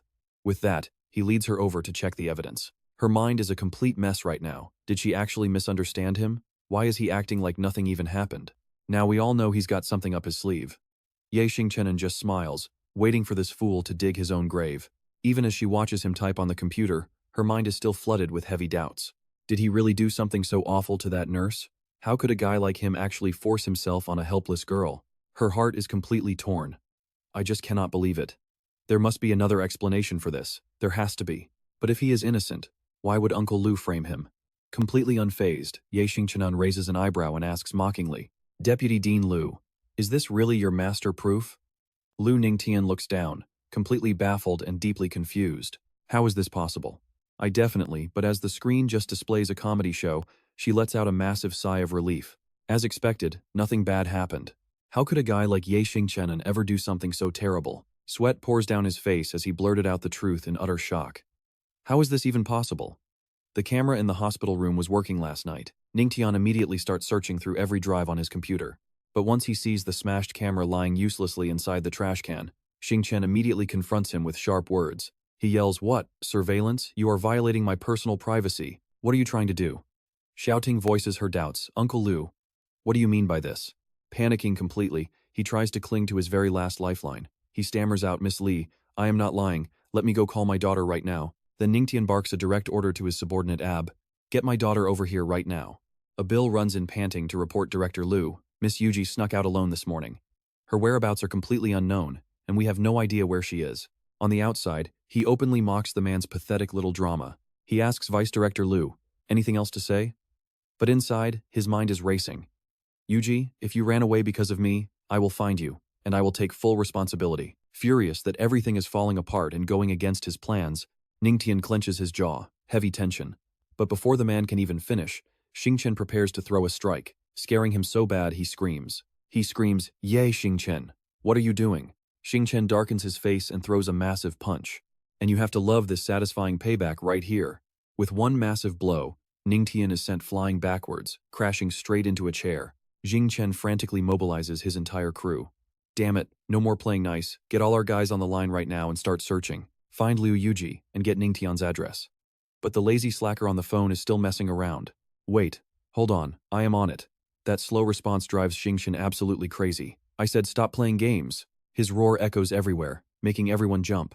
"All of you get out there and find her, and get Lei Laohu's entire crew to help us. Tear this entire city apart if you have to. Just find her."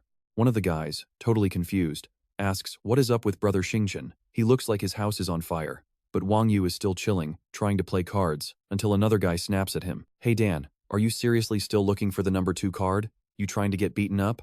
Now, let's switch gears over to another high-rise, where Haoshin is digging up dirt on our main character. Did you find his family background yet? We looked, but found absolutely nothing useful.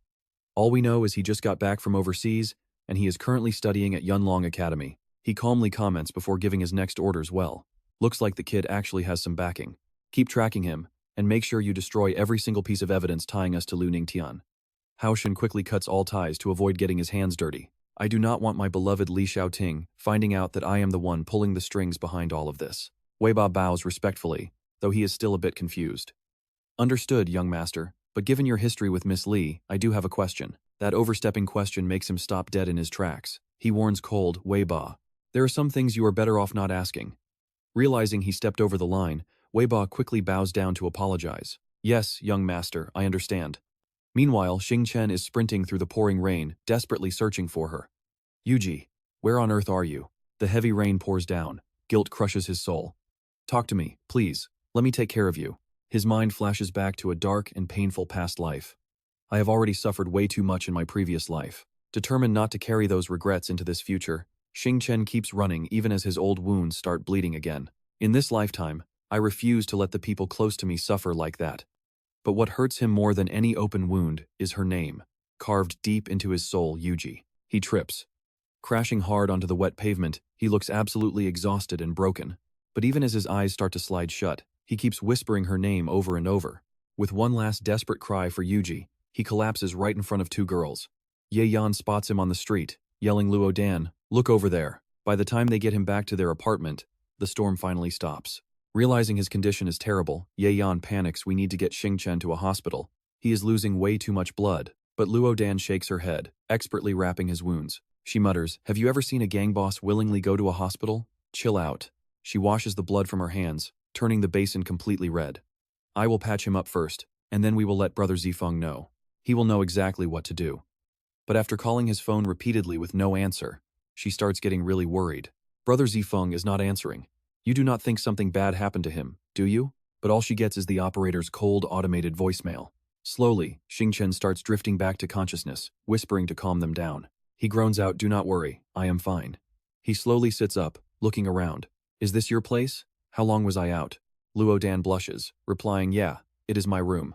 It is a little messy, hope you do not mind, Brother Xingchen." She calmly explains how they rescued him, a faint blush still lingering on her cheeks. They just happened to be heading out when they saw him passed out on the street, so they brought him back. It has probably been about an hour or two. He finds her face familiar, so he blurts out an absolutely classic cliché. He asks if they have met before next to Ming Zifeng. Hearing this, the two girls shyly introduce themselves. They introduce themselves as Luo Dan and Ye Yan. Their timid look makes Ye Xingchen think his junior did something bad. He asks if they are struggling, wondering if Ming Zifeng failed to keep his promise. The two close friends quickly clarify, "No, that is not it at all. Ever since that day, Ming Zifeng has taken great care of us. Those annoying pests do not even dare to bother us anymore, all thanks to Ye Xingchen." But then, she makes a totally unexpected move. Luo Dan suddenly pins him onto the bed, pressing her curvaceous body flat against his chest. She whispers that they want to do it again, leaving Ye Xingchen completely stunned by this incredibly awkward situation. What kind of setup is this? The situation with Wu Ji is still unresolved, and there is still more to handle. Ye Xingchen gently pats her head, speaking softly. He says he is sorry, but today won't work. Rejected. Ye Yan feels quite hurt. She asks why, wondering if he thinks poorly of them. Ye Xingchen cuts her off, telling her not to overthink things. He hops off the bed and offers some comforting words, promising to visit often and take them out in the future. But right now, his wounds still need care, and he has got other urgent business to attend to. After a quick taxi ride down the quiet streets, Ye Xingchen strolls up to his gate and slowly climbs the stairs. Suddenly, he catches onto something weird. The lock has been tampered with, you just know someone is hiding inside. He spots a very curvy silhouette through the steamed-up bathroom glass, instantly wondering who on earth is in there. Angry, he slams the door shut and looks around while cursing under his breath. The lights are on. Did a thief seriously break in while he was gone? Staring at the incredibly voluptuous silhouette perfectly outlined through the glass, he has a ton of questions running through his mind. Why would a thief run straight into the bathroom anyway? He creeps closer to grab the handle, wondering if they just got tired. Even with all these questions, he decisively pulls the door wide open, just wanting to wash his face. Yi Fei freezes at the sudden intrusion, and Ye Xingchen is completely stunned too, with massive question marks written all over his face. Once she registers who it is, her face flushes red, and she screams at the top of her lungs, slamming the door while calling him a pervert. With her face completely red all the way to her ears, she screams at him to get the hell out of there. He is a total player, but right now he feels genuinely wronged. He tells her it wasn't on purpose, but asks what she is doing there. Her flustered voice echoes out from inside, telling him to get lost and promising to explain later. But as he walks away, she calls out again. She calls him a pervert and asks if he is still out there. Naturally, he immediately calls back. Still paranoid that he might be lingering right outside the door, Yi Fei calls out again, asking if that dirty pervert is still there. Getting absolutely no response, she asks once more, wondering if Ye Xingchen is really gone or just playing quiet. Met with nothing but dead silence, she suddenly gets weirdly annoyed, wondering if that jerk really didn't even try to sneak a peek. Quite a while later, she finally steps out of the bathroom. Hearing her footsteps, Ye Xingchen turns around to ask her what is going on. He asks what she wanted to say, but then he completely freezes. Seriously, you won't believe the look on her face right now. Yi Fei is blushing like a freshly steamed hot bun. In a flash, she dashes forward at light speed and dives straight onto the sofa. She moves so incredibly fast that one of her slippers literally flies off, leaving him yelling in complete surprise. After that wild, chaotic encounter, Ye Xingchen breathes a heavy sigh of relief. That was way too close, he almost lost control. But how is she this gorgeous? This would give literally anyone a major nosebleed. Swaying her hips, Yi Fei slowly approaches him and starts explaining everything in a very sweet voice. She says she went straight to the hospital to see him right after school. The teacher said he was discharged, so she came here instead. She glares at him with deep suspicion. She demands to know where on earth he went, especially since he wasn't answering his phone. His brain starts spinning at top speed, and in no time, he cooks up a highly believable cover story. He claims he just wanted to rest, but his phone got stolen and his wallet went missing, forcing him to walk. He then asks how she got in. To deal with a player like him, Yi Fei has to be pretty clever herself. She boasts that there is nothing in this world she can't do. She tells him she went to property management, claimed to be his girlfriend, and tipped a locksmith to open the door. He smirks, catching that key word, and asks if she is really his girlfriend now. Although there is clearly tension between them, she quickly shakes her head. She claims she only said that, and she'd never want a bad guy like him. Hearing exactly what he wanted, Ye Xingchen seizes the perfect opportunity to kick her out, saying it is getting pretty late. You should go home. I'm getting ready for bed, he says. But how could she possibly leave without claiming her prize? She flat out tells him, I don't want to go. She plops right down on the chair, whining about her sad situation. Ever since my dad got better, the business has been getting so much busier. Our house is always so quiet, it's terrifying. Then, without any hesitation, she drops her real plan, telling him point blank, I want to live here. This world-shattering answer leaves him completely stunned as he gasps, What? Once he regains his composure, he rests his chin in his hand, thinking about living with such a gorgeous, alluring girl. This is literally every guy's dream. If this were his past life, he'd probably be so thrilled he'd jump off a building. Xingchen stares at the gorgeous beauty sitting right across from him, weighing his options. But right now there's also Mo Rongrong, Su Li, Li Xiaoting, and Dongfang Lanluo to think about. If Huang Yifei actually moves in here, wouldn't he be giving up an entire forest just for one single tree? Let's be real here, this guy's greed knows no bounds as he schemes to build the ultimate harem. This single tree might be massive, but it's nothing compared to a whole forest, so what's a guy to do? Despite all the conflicting thoughts running through his head, Xingchen ultimately agrees to let Huang Yifei move into his private home, but they still have to sleep in separate rooms.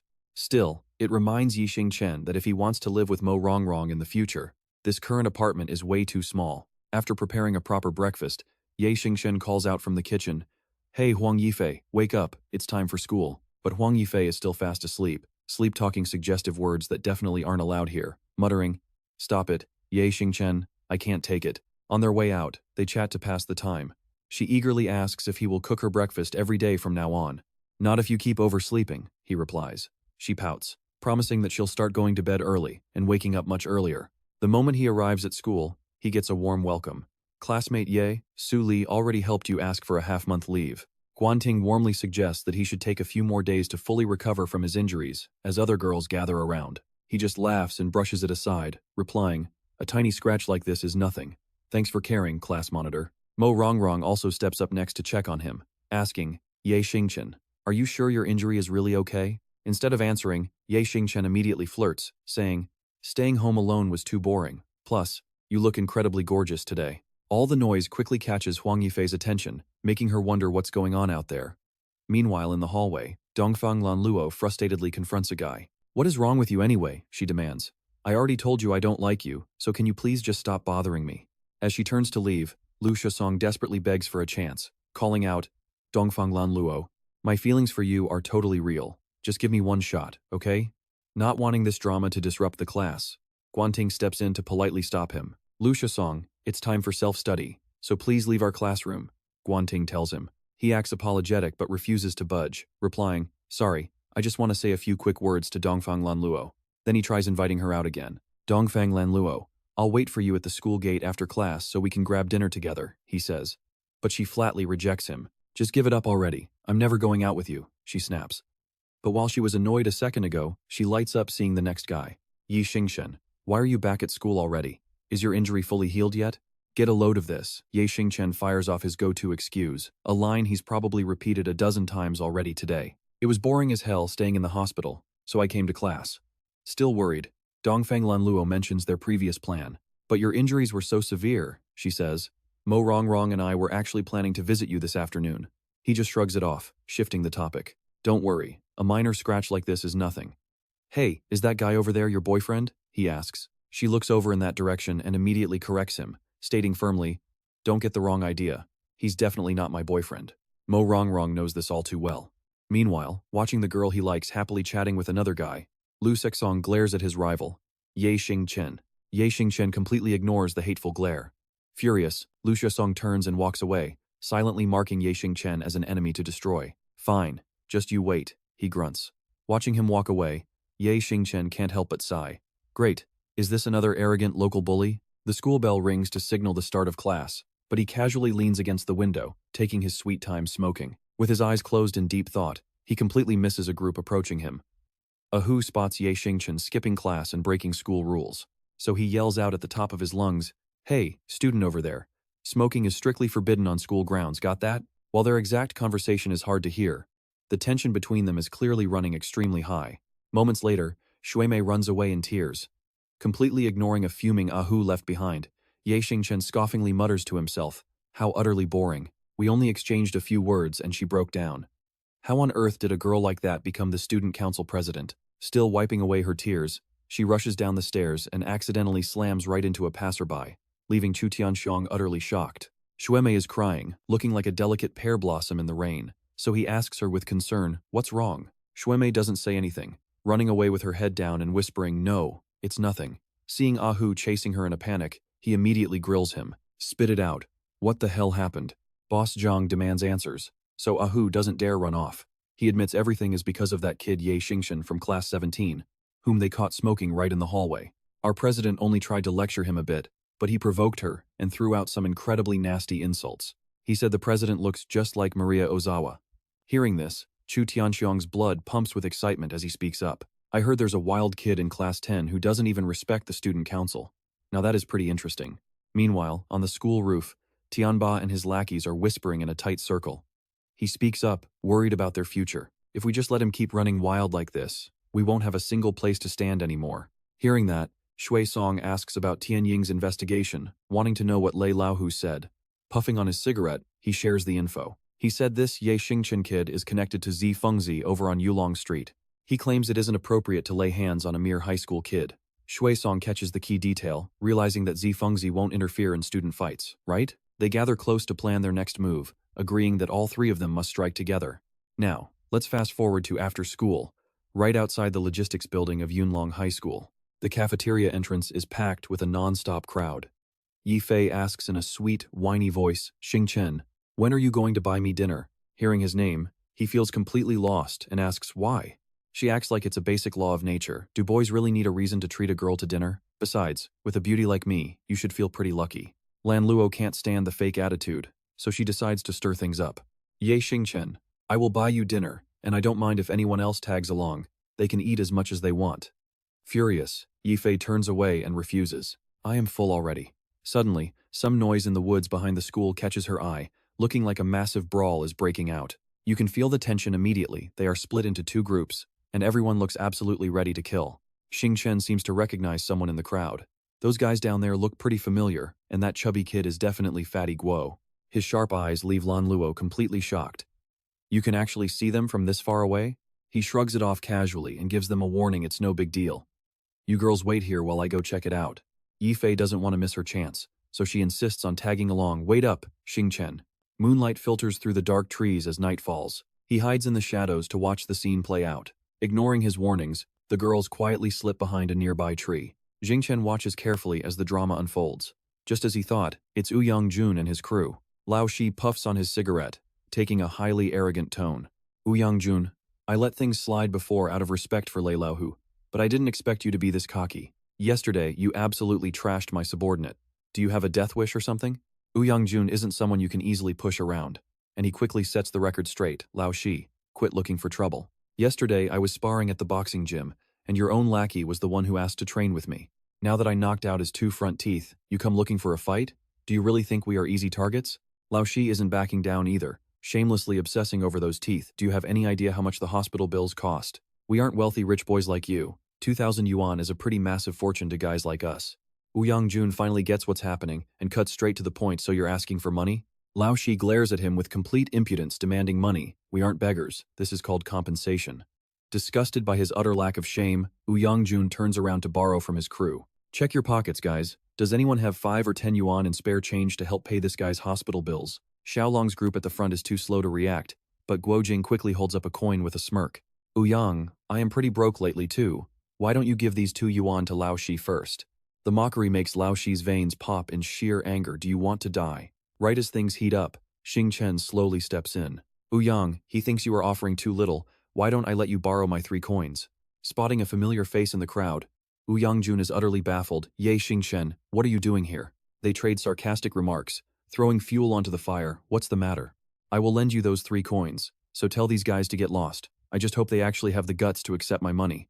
They laugh mockingly together, pushing Lao Shi to his limit. Hearing those mocking words, Lao Shi immediately flies into a furious rage. He furiously orders his lackeys to get in there and beat those arrogant fools who don't know their place to death. Glancing over at the beautiful girls, he doesn't hesitate to open his filthy mouth to provoke them. He mocks Ouyang Jun, asking if these gorgeous women are also here to help him. His highly offensive and vulgar words instantly terrify the poor girls, as he nastily asks if Ouyang Jun brought them along to help his hardworking gang relax a little. As the burning rage inside him reaches its absolute peak, Ye Xingchen's eyes flash with a terrifyingly fierce killing intent. Sensing the dark, ominous aura radiating from Ye Xingchen, Ouyang Jun gets a terrible bad feeling about this. Just as his intuition warned, a sudden question shatters this terrifying silence. Do you like Mo Rongrong? Without any hesitation, Ouyang Jun immediately speaks up to confirm it. Ouyang Jun confirms it, so Ye Xingchen sizes up the enemy and challenges him, declaring he also likes her, and they should compete fairly. There are 27 enemies in total, so whoever takes down the most wins, Ye Xingchen declares as they set up their final bet. And as the aggressive crowd rushes them, the rule is set: the loser can never think about Mo Wrong again. Yunlong accepts the challenge with deep determination written all over his face, saying he's in for the fight. Charging straight into the brutal battle, his mind is filled with heavy thoughts about this painful illusion deep inside his heart that truly makes him feel uneasy. Yunlong highly respects Ye Xingchen but doesn't hesitate to throw a decisive punch, thinking that his rival is insanely strong. While Ye Xingchen casually kicks an enemy backward, Yunlong also knocks another down, fueled by a burning desire to prove his own worth. He vows to show Ye Xingchen that he is not a man devoid of spirit. Though bright sunlight bathes the school campus, the nearby forest area is painted in a gloomy, desolate shade of gray. Standing surrounded by foes, as soon as one falls, another rushes in. Ye Xingchen turns to delegate clear duties. He tells his allies to protect Mo Wrong and the others, leaving this trash to him and Yunlong.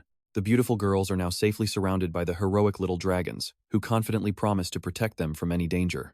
On this side, Yunlong gathers all his strength into his fists and unleashes a precise, clean punch, crushing his opponent before they can even think of dodging. With a swift follow-up kick, he takes down another foe, leaving Ye Xingchen completely amazed by his formidable fighting skills. Ye Xingchen wonders how he never noticed before that this guy actually knows genuine Shaolin martial arts, but he doesn't stay distracted for long, immediately sensing danger lurking right behind him. Ye Xingchen quickly grabs his opponent's hair, forcing him down into a devastating knee strike to the face.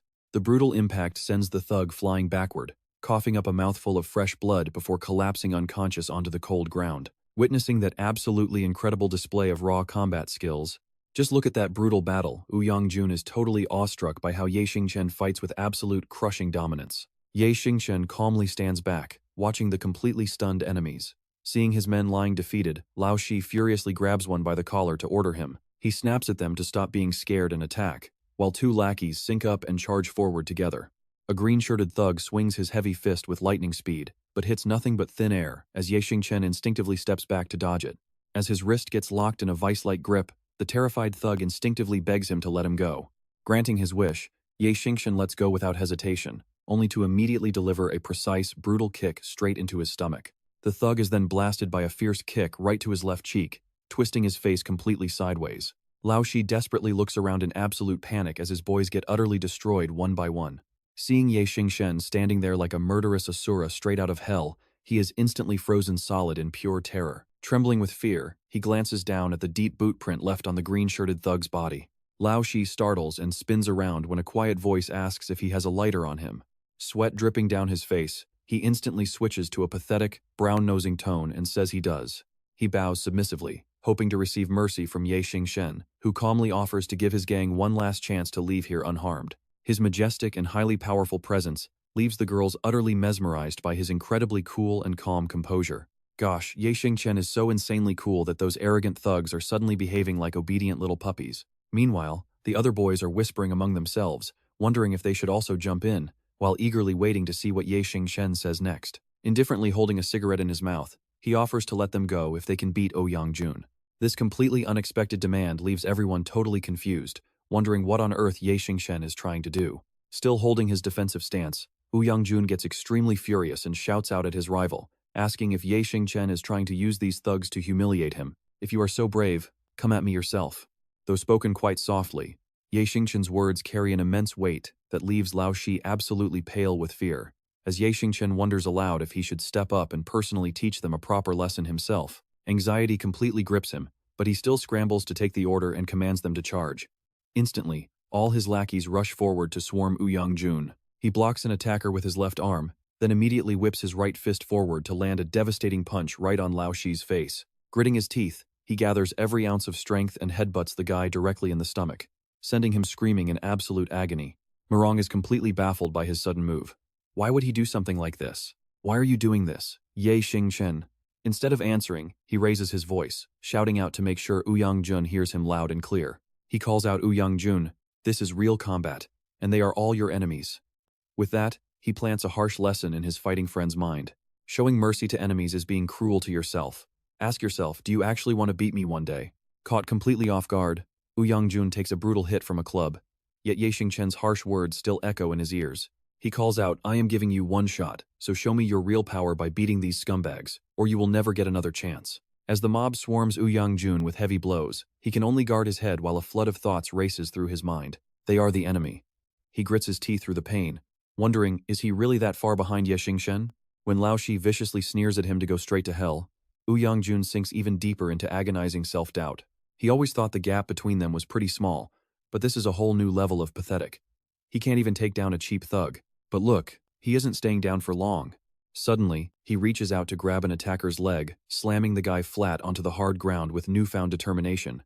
He tells himself, Jun, how could you let yourself fall so pathetically? His eyes burn with a fierce resolve. He stares down his enemies, knowing he cannot afford to hold back a single bit. Watching him charge completely barehanded straight into the crowd of thugs makes Lao Shi freeze in total disbelief. His goons panic just as fast, scrambling to run for their lives. No one should ever underestimate a true martial arts champion. But Jun doesn't let a single soul escape. Delivering incredibly fast and precise strikes, he completely wipes out the entire mob. As another goon drops cold right in front of his face, Lao Shi feels like he's been struck by a bolt of lightning. His mind completely collapses. Lao Shi screams out in absolute panic. Using every single bit of strength he has left, he lunges forward to tackle him, screaming, Jun, go to hell. But Jun easily shoves him back and drives a brutal knee strike directly into his gut, folding him in half. Pure shock and sheer despair overwhelm the older man. How is this even possible? Why does Jun still have so much power left? One remaining goon grits his teeth and charges with a fist, but Jun quickly pulls Lao Shi into the path of the blow. Realizing he just blasted his own boss, the thug panics and immediately begs for forgiveness, boss. I swear I didn't mean it. At that exact moment, Jun delivers a majestic sweep, taking down 3 more thugs at once. Standing completely victorious, he grabs Lao Shi by the arm, warning him that this is his price to pay. He snaps his arm, sending him screaming in agony. My arm. Watching this incredibly brutal showdown leaves Xiaolong and his crew completely speechless, staring in absolute awe. You can really see how strong Jun has grown as he stands over the defeated mob. Seeing the fight is over, Xingchen casually suggests they head back to get some food. As Guojing helps Jun walk, he shouts to his friend. He says, Xingchen, thank you for showing me what real fighting means. Thank you for letting them push me to ignite this fire. Xingchen simply puffs on his cigarette, staying completely silent. But Jun's tone suddenly shifts to deep anger. But you are still a complete bastard for pulling out of our match. You completely used my feelings for wrong. Is she nothing more than some convenient tool to you? You have zero respect for her. Hearing this heavy accusation, Murong immediately turns her eyes to Xingchen. Determined not to let his dream girl misunderstand, he quickly speaks up, no, I actually do love her. But if you know that treating her like a tool is disrespectful, then why did you agree to fight me for her? What exactly did you view her as? He gently wraps his arms right around her slender waist. He says this not just for Jun, but also for the beautiful girl in his arms. Women are never tools, and they are definitely not trophies. They deserve the freedom to choose. They are invaluable treasures that a real man should protect for his entire life. These profound words hit Jun like a wave, opening his eyes and filling him with deep emotion. He thinks, Xingchen, thank you for giving me this fire. You helped me realize what truly matters and taught me what being a real man is all about. Having a brother like you is honestly the greatest luck of my life. A bit later, a loud commotion breaks out outside the boys' dorm. An angry mob stomps down the hallway, led by none other than Director Tan Feng. Inside the dorm, the guys are huddled up staring at something. Quachkin, move your fat head. Your wet hair is dripping all over my shoulder. Quit crowding and let me look. Xingchen skeptically looks at his friends, asking where they even got this stuff. This quality is incredibly high, so copy it for me when you can.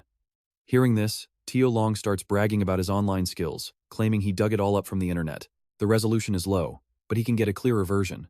Xingchen nods, not bad. He agrees, asking the guy to teach him some computer skills later, because he wants to search for things himself. The whole group bursts out laughing in pure delight. Just as they are laughing, a screeching voice suddenly cuts through the air, demanding to know what they are doing. The caught students instantly freeze in absolute shock. Spotting the spicy, explicit images flashing on the computer screen, Damfeng practically explodes with pure rage. She cannot believe they are actually watching garbage that totally corrupts school discipline. Strictly snapping at them for ruining the peace of the dorms, she orders everyone to follow her. Hearing this, Yunlong silently prays for mercy. Caught by this bitter, single inspector, terrible luck. Suddenly, the computer audio blares loudly, destroying any hope of a quick excuse. Damfeng fumes in absolute rage, van pooping on her face. But despite this extremely awkward situation, Xingchen calmly pulls out his chair. He keeps watching, ignoring the crazy drama unfolding around them. Damfeng completely loses her mind, screaming at him to shut the damn thing off. Playing completely dumb, he asks what to turn off. With zero respect, he throws a sharp jab straight back. He asks if she was actually enjoying it too. Damfeng freezes, her face flushing red as a tomato. Lowering her voice, she tries to warn him. She warns him to watch his mouth, demanding he shut down the computer and follow her out this instant. Otherwise, she will be forced to call his homeroom teacher and his parents. A smug, triumphant smirk creeps onto her face. She thinks all these punks are the same, instantly folding when parents get brought up. But Ye Xingchen does not care, his old man wouldn't give a damn anyway. But if Miss Tolaire finds out, things will get complicated. Soon after, Damfeng forcefully drags him toward the principal's office, but he is completely unfazed and snaps back. Watch where you are putting your hands, teacher. Did watching that clip earlier get you a little too excited? Her face turns pitch black as she asks what nonsense he is talking. Snapping completely, Damfeng slams her hand down, telling him to get lost.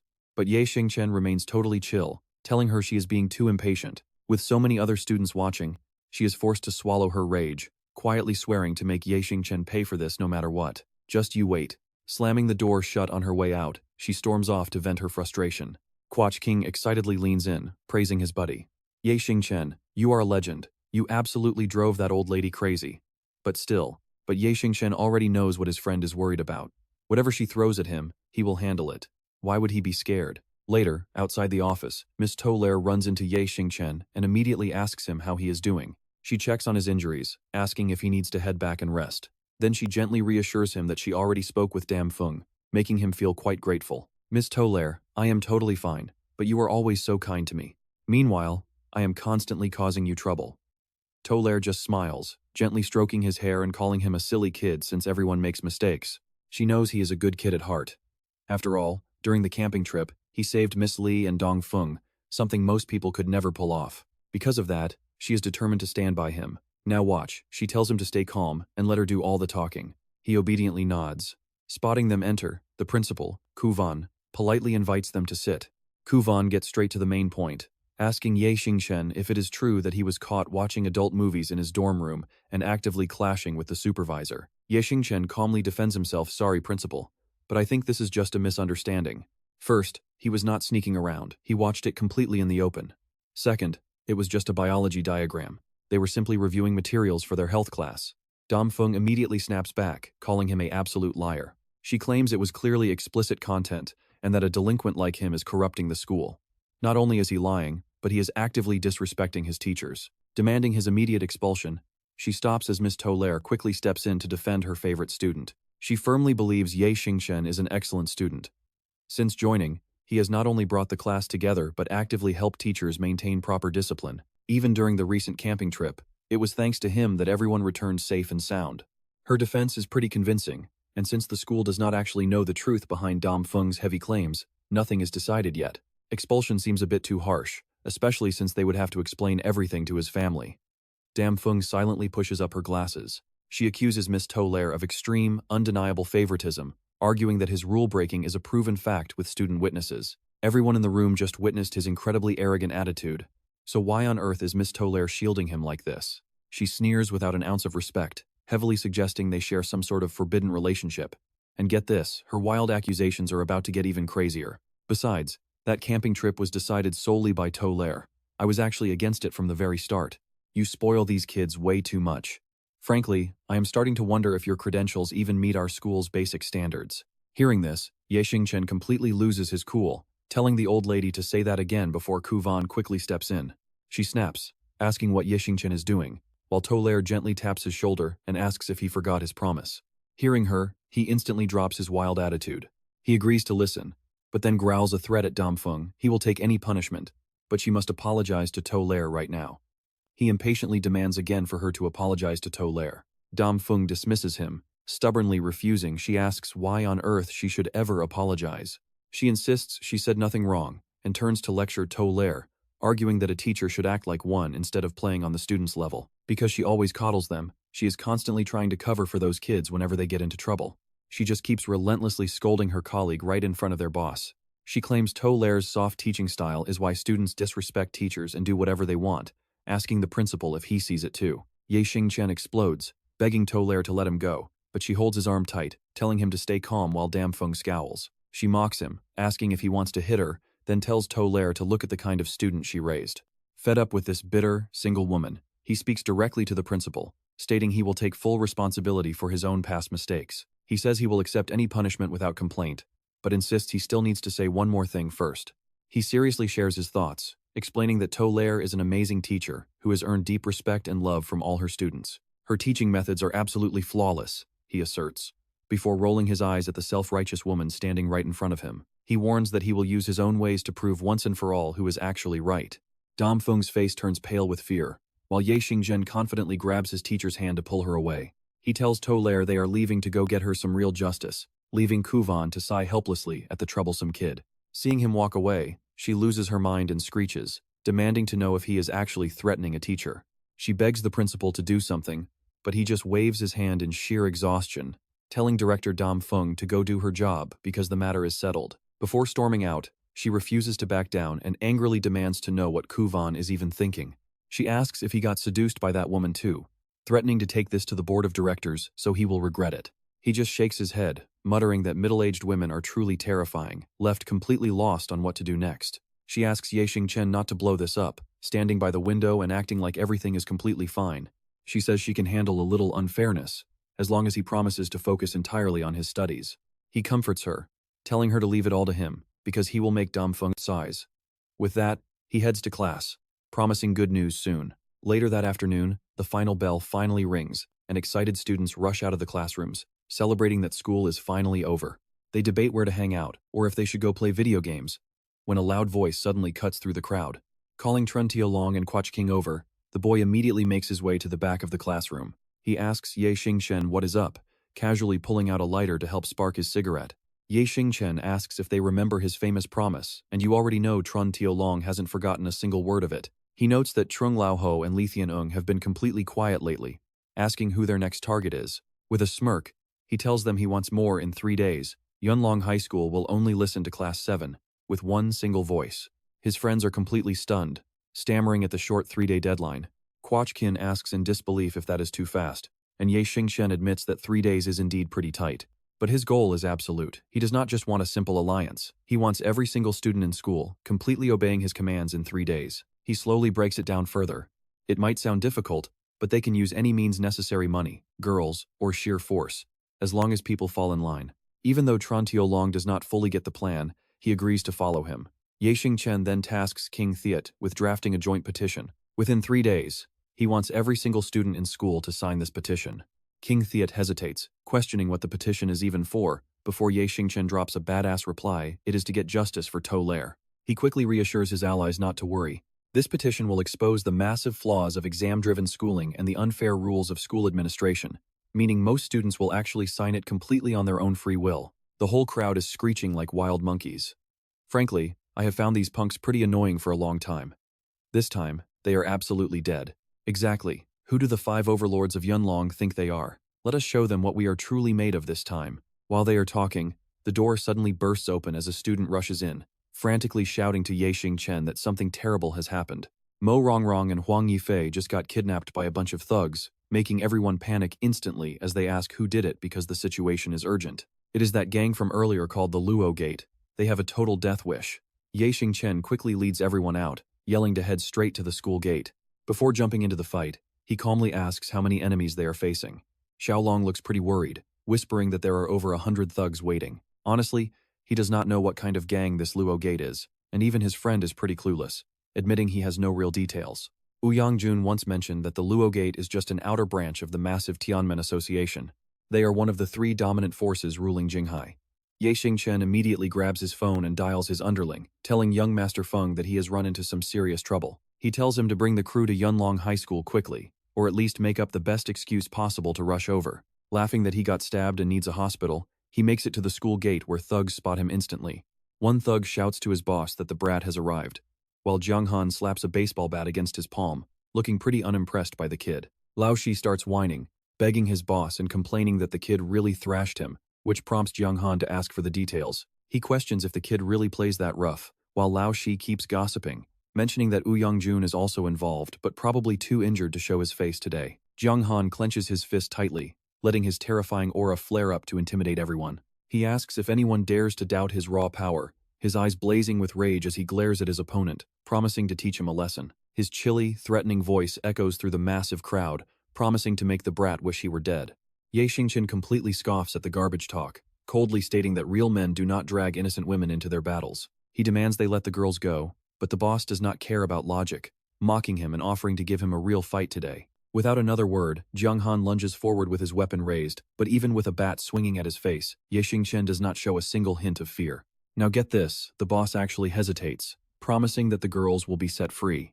Xingchen gets dead serious, his expressionless face radiating a terrifying, chilling aura, as he asks if the man is absolutely certain about his terms. His sharp eyes gleam with dangerous intensity, suddenly giving off the fierce, ruthless vibe of a true underground boss. Jiang Han suddenly gets pretty nervous, wondering if this kid is actually just a high schooler with such an insane aura, but he has to act tough as a boss. He aggressively swings the heavy bat forward, snarling that he climbed to the top by stepping over plenty of bodies. His terrified allies shout out for Xingchen to watch out, and the kidnapped girls are screaming in sheer panic. They beg him to dodge as the heavy bat comes crashing down, but right before it impacts his shoulder, Jiang Han freezes, his hands shaking uncontrollably. But the truth is, Xingchen was already one step ahead. Jiang Han stares in utter shock, completely unable to react as a cold, razor-sharp blade suddenly presses against his neck, inches away from slicing his skin. As a drop of blood trickles down, the boss finally snaps out of his daze, while his stunned men gasp in sheer disbelief at what just happened. Xingchen calmly tells him not to break his promise, and realizing he is completely cornered, Jiang Han quickly barks an order to release the girls. He instructs Xiaolong to keep the girls safe, though his buddy is quite anxious and wants to stand and fight by his side.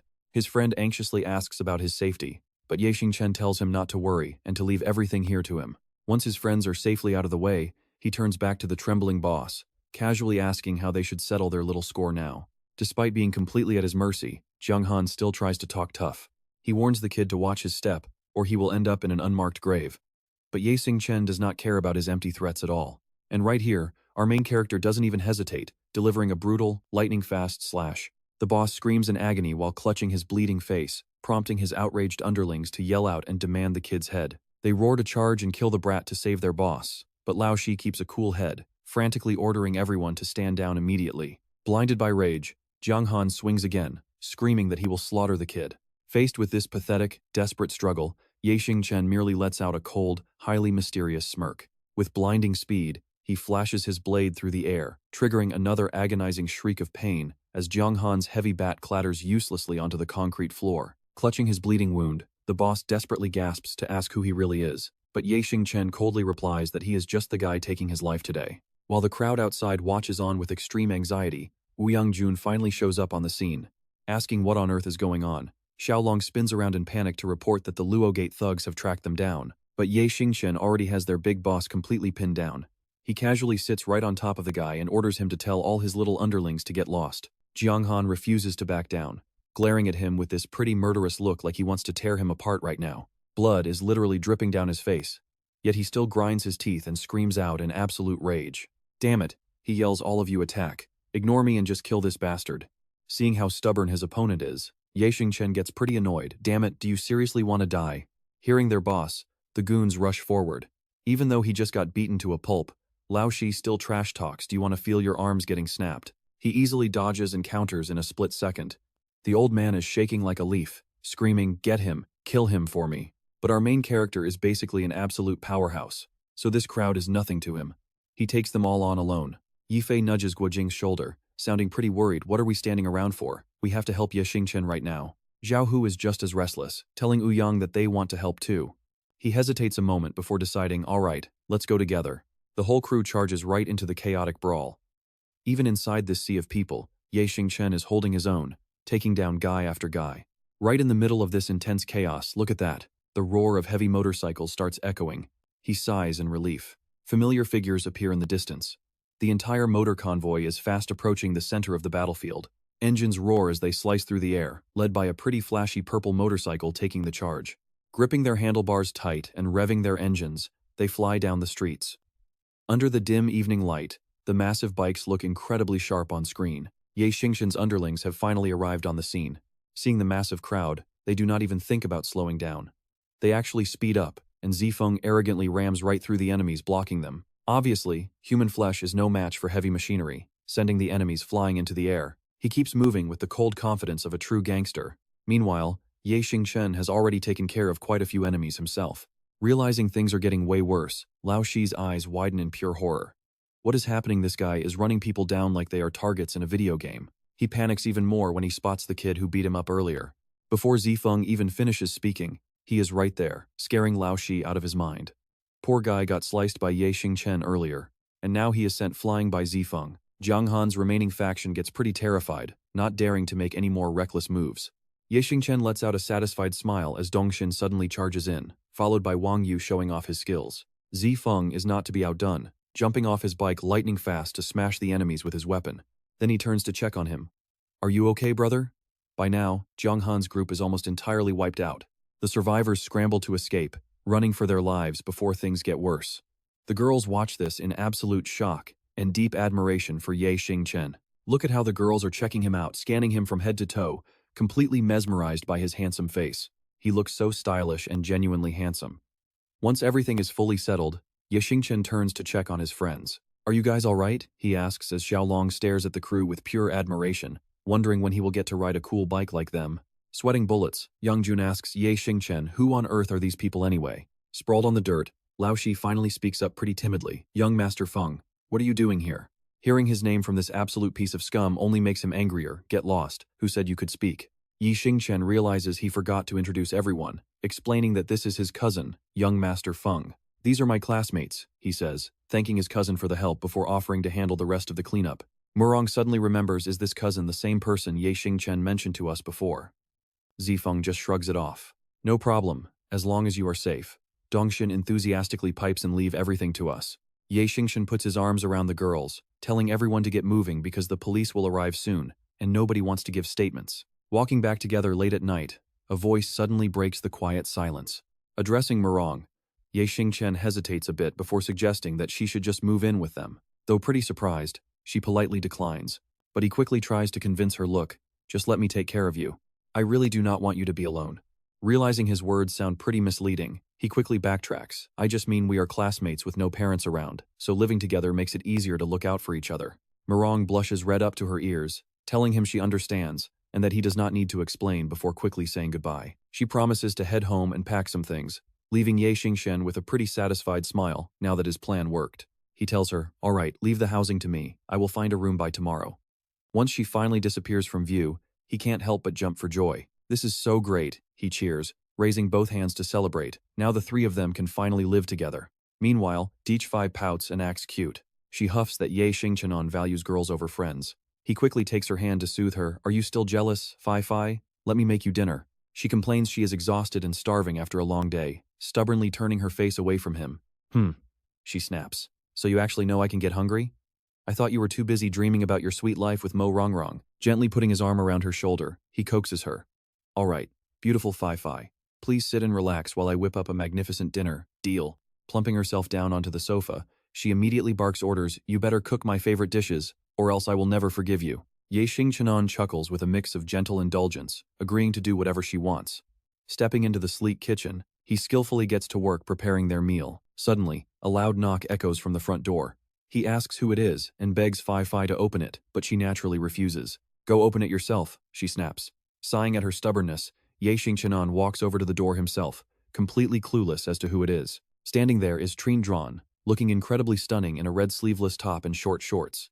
Xingchen freezes, not quite recognizing her right away. He begins to ask who she is, but before he can finish, she pulls him in and smothers his face right into her massive chest. She squeals that she missed him to death, while Xingchen, completely buried in her soft embrace, feels utterly paralyzed by her overwhelming charms. He stammers out her name, Sister Duan, making her beam with absolute delight as she asks if he really failed to recognize her. Witnessing this scandalous scene, Dichfei instantly storms out and demands to know who she is, yelling at her to let go of Xingchen.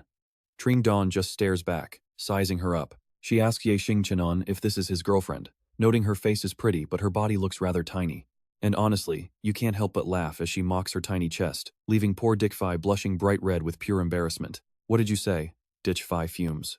Ignoring her completely, Trindran drags Xingchen into the kitchen, excited that he can cook, and offering to help him out. Xingchen panics, begging her to wait a second, but she ignores him as he nervously asks what she is doing. Once dinner is finally ready, Dichfei stomps out with a sour face, loudly crying for justice and whining that Sister Don Don is bullying her. Even the delicious food on the table can't calm her down.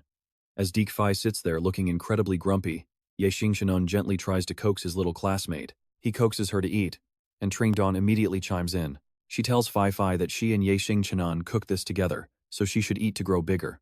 Glaring at the meat in her bowl, Deke Phi loses her temper, storms off, and refuses to eat, screaming that Ye Xingchen is a jerk and that she is done with him. She slams her bedroom door shut with all her might. Left with no choice, the two finish their meal and clean the dishes. Leaning against the window, Trin Don asks with genuine concern if everything is all right. She worries she made his little girlfriend angry, but Ye Xingchen quickly clarifies that she is just a close classmate who lives with him. He gallantly takes full responsibility himself. He tells her there is no need to apologize, since handling women is a man's job. She merely chuckles, admitting he has a good point. A moment later, Trin Don's expression grows dead serious as she tells him it's time to get down to business. She warns him that his father wants him to be careful, and that incidents like this afternoon must not happen again. Crossing his arms, he sighs that he didn't want this either, but those thugs were just too arrogant. She cuts him off, telling him to stop rubbing salt in her wounds with his heroics. She asks if he knows the heiress of the Li family, Li Tioding, as there is another crucial matter. Hearing that familiar name, Ye Xingchen's gaze instantly sharpens. He asks what is wrong with Miss Li, prompting Tring Don to detail the story of her previous kidnapping. You know she got hurt because of it, she says.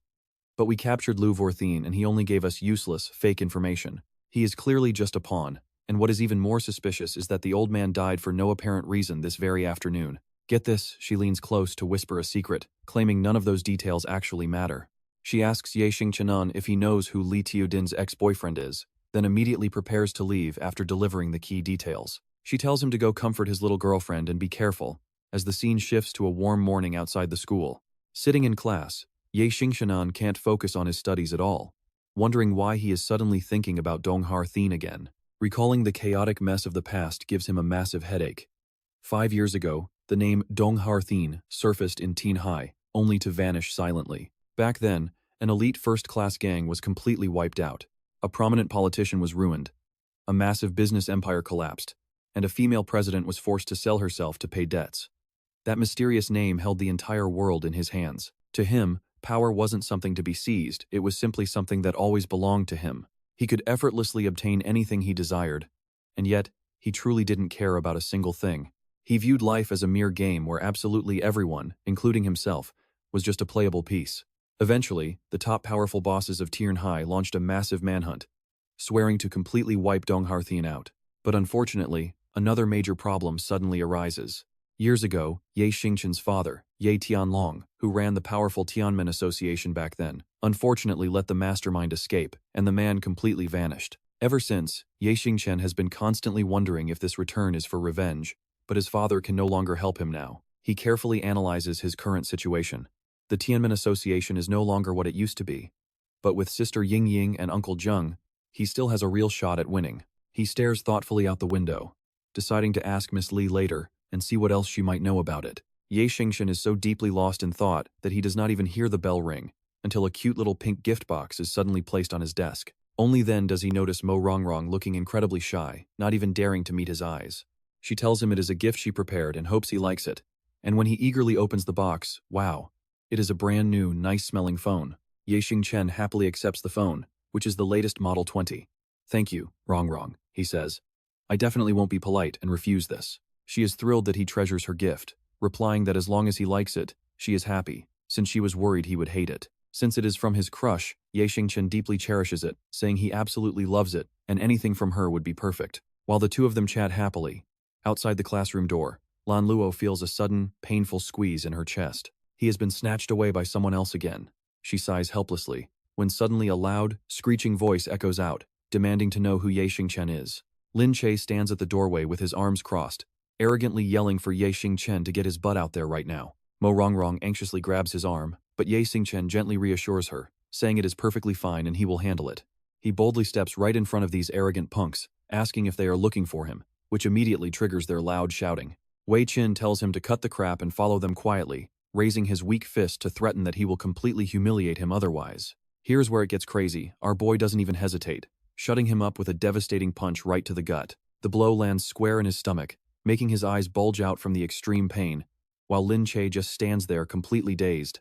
Seeing his lackey get tossed aside so effortlessly, Lin Che panics, praying for mercy in his mind as his body trembles, too terrified to move. Xingchen steps up close and asks a rather mysterious question, asking if he has a smoke, prompting the terrified guy to hand over a pack. Lin Che stammered that he has them, and after taking a calm drag, Xingchen casually asks where they are going, leaving him completely confused. With a slight smirk, Xingchen repeats his question, demanding to know exactly where Lin Che was planning to take him. Lin Che fearfully points up toward the rooftop, and although Xingchen has already guessed who is behind this, he still asks to make sure. Stuttering like a disciplined little puppy, he confesses that Lu Shusong sent him, and that they are all waiting up on the roof right now.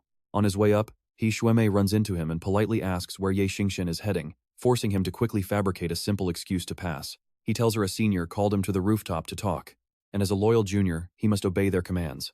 Watching this fake act, Lin Che silently curses, thinking how shameless Xingchen is for playing the nice guy in front of pretty girls. He Shuimei instantly senses that something is fishy, wondering why someone who defiantly stands up to teachers would suddenly listen to a senior. Xingchen quickly wraps up the talk and heads out, leaving her to mutter to herself with a sinking feeling that something terrible is about to happen. That guy just now seemed to be Lu Shusong's lackey, so could they be?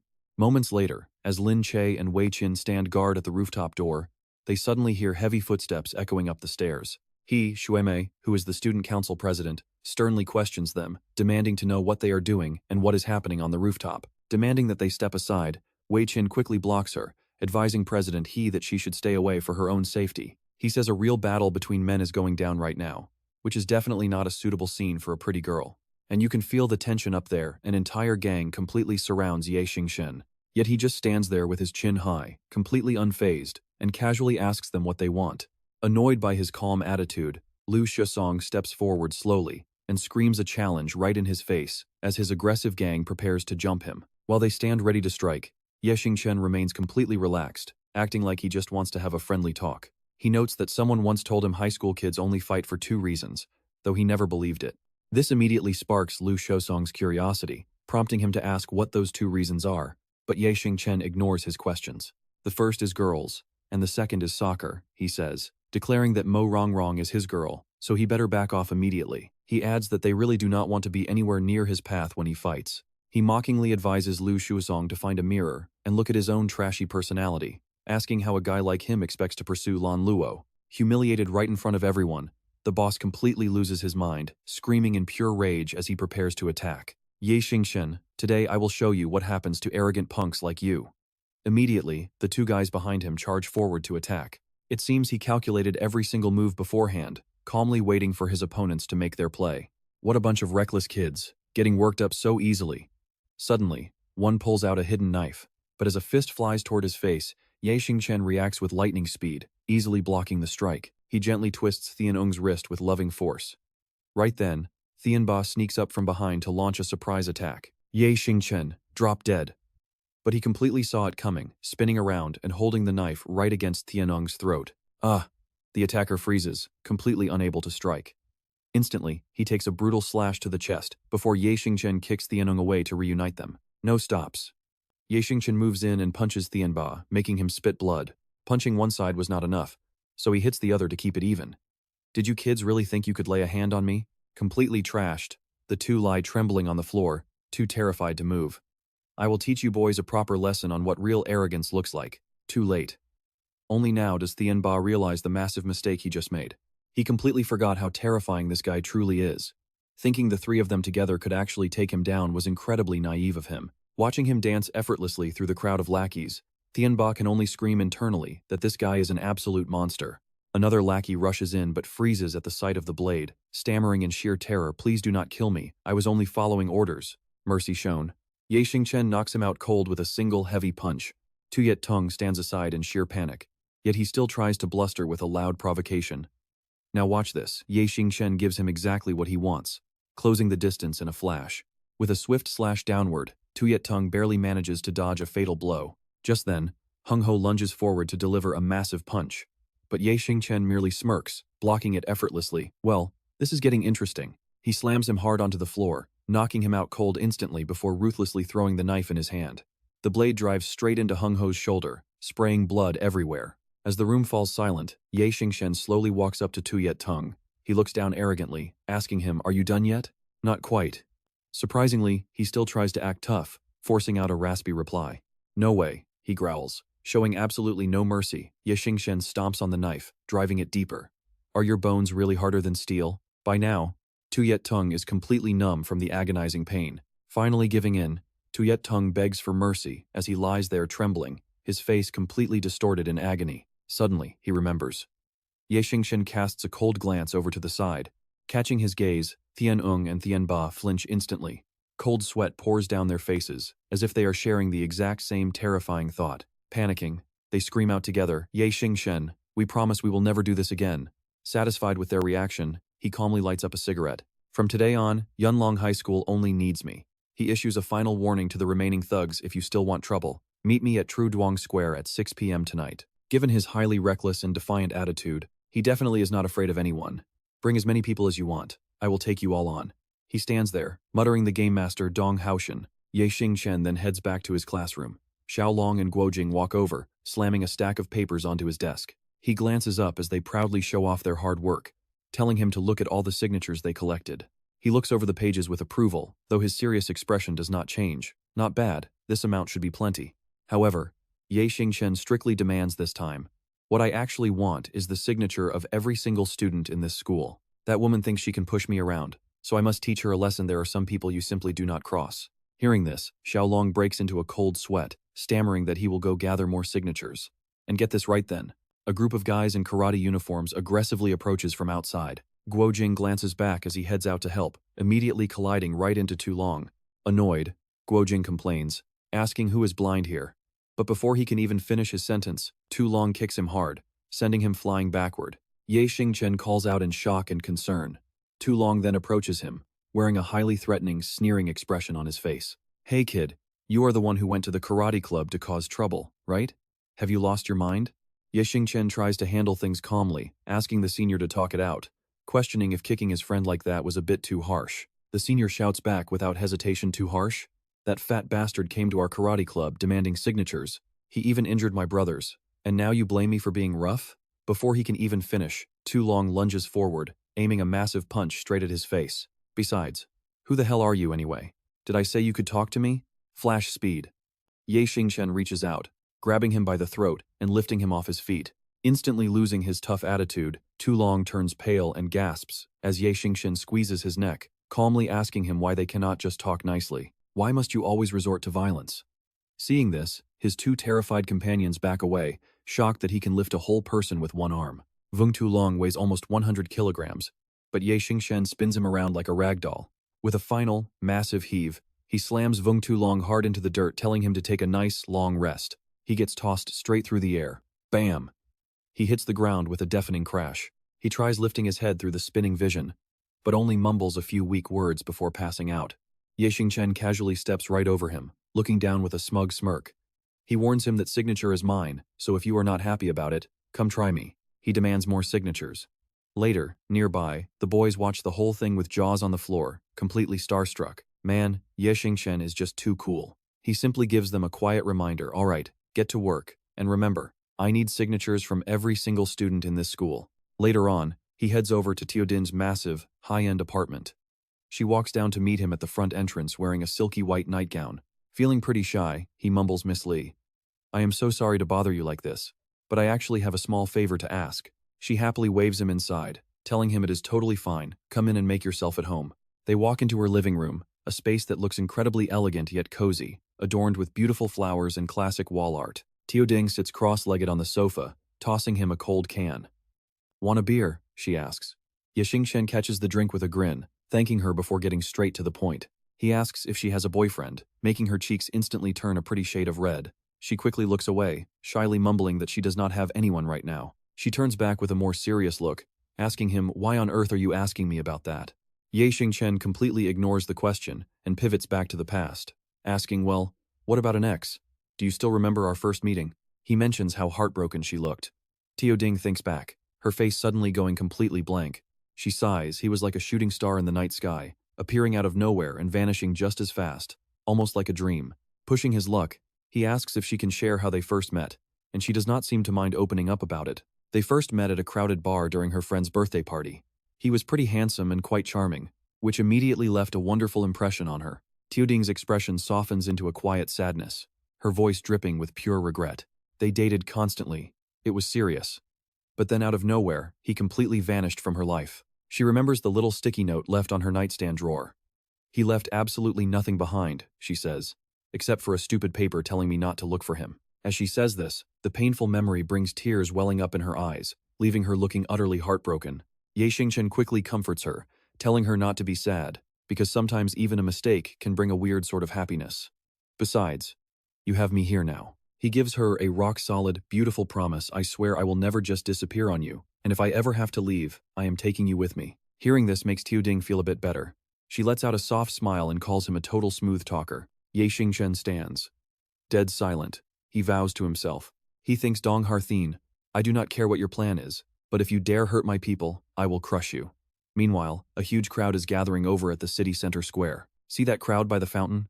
One nervous thug is literally begging his boss to reconsider this stupid plan. He suggests pulling back for today, since Xingchen apparently has ties to the infamous Tu Fong Tu, and they cannot risk anyone from Von Long Street showing up to back him. Sitting on the edge of the fountain, La Bao frowns deeply, clearly irritated by his underling's cowardice. He snaps back. No way. That absolute nobody cannot even touch my level. I am sworn brothers with Vung Tu Long, the literal boss of Vun Long Prison, so how can a street punk compete with that?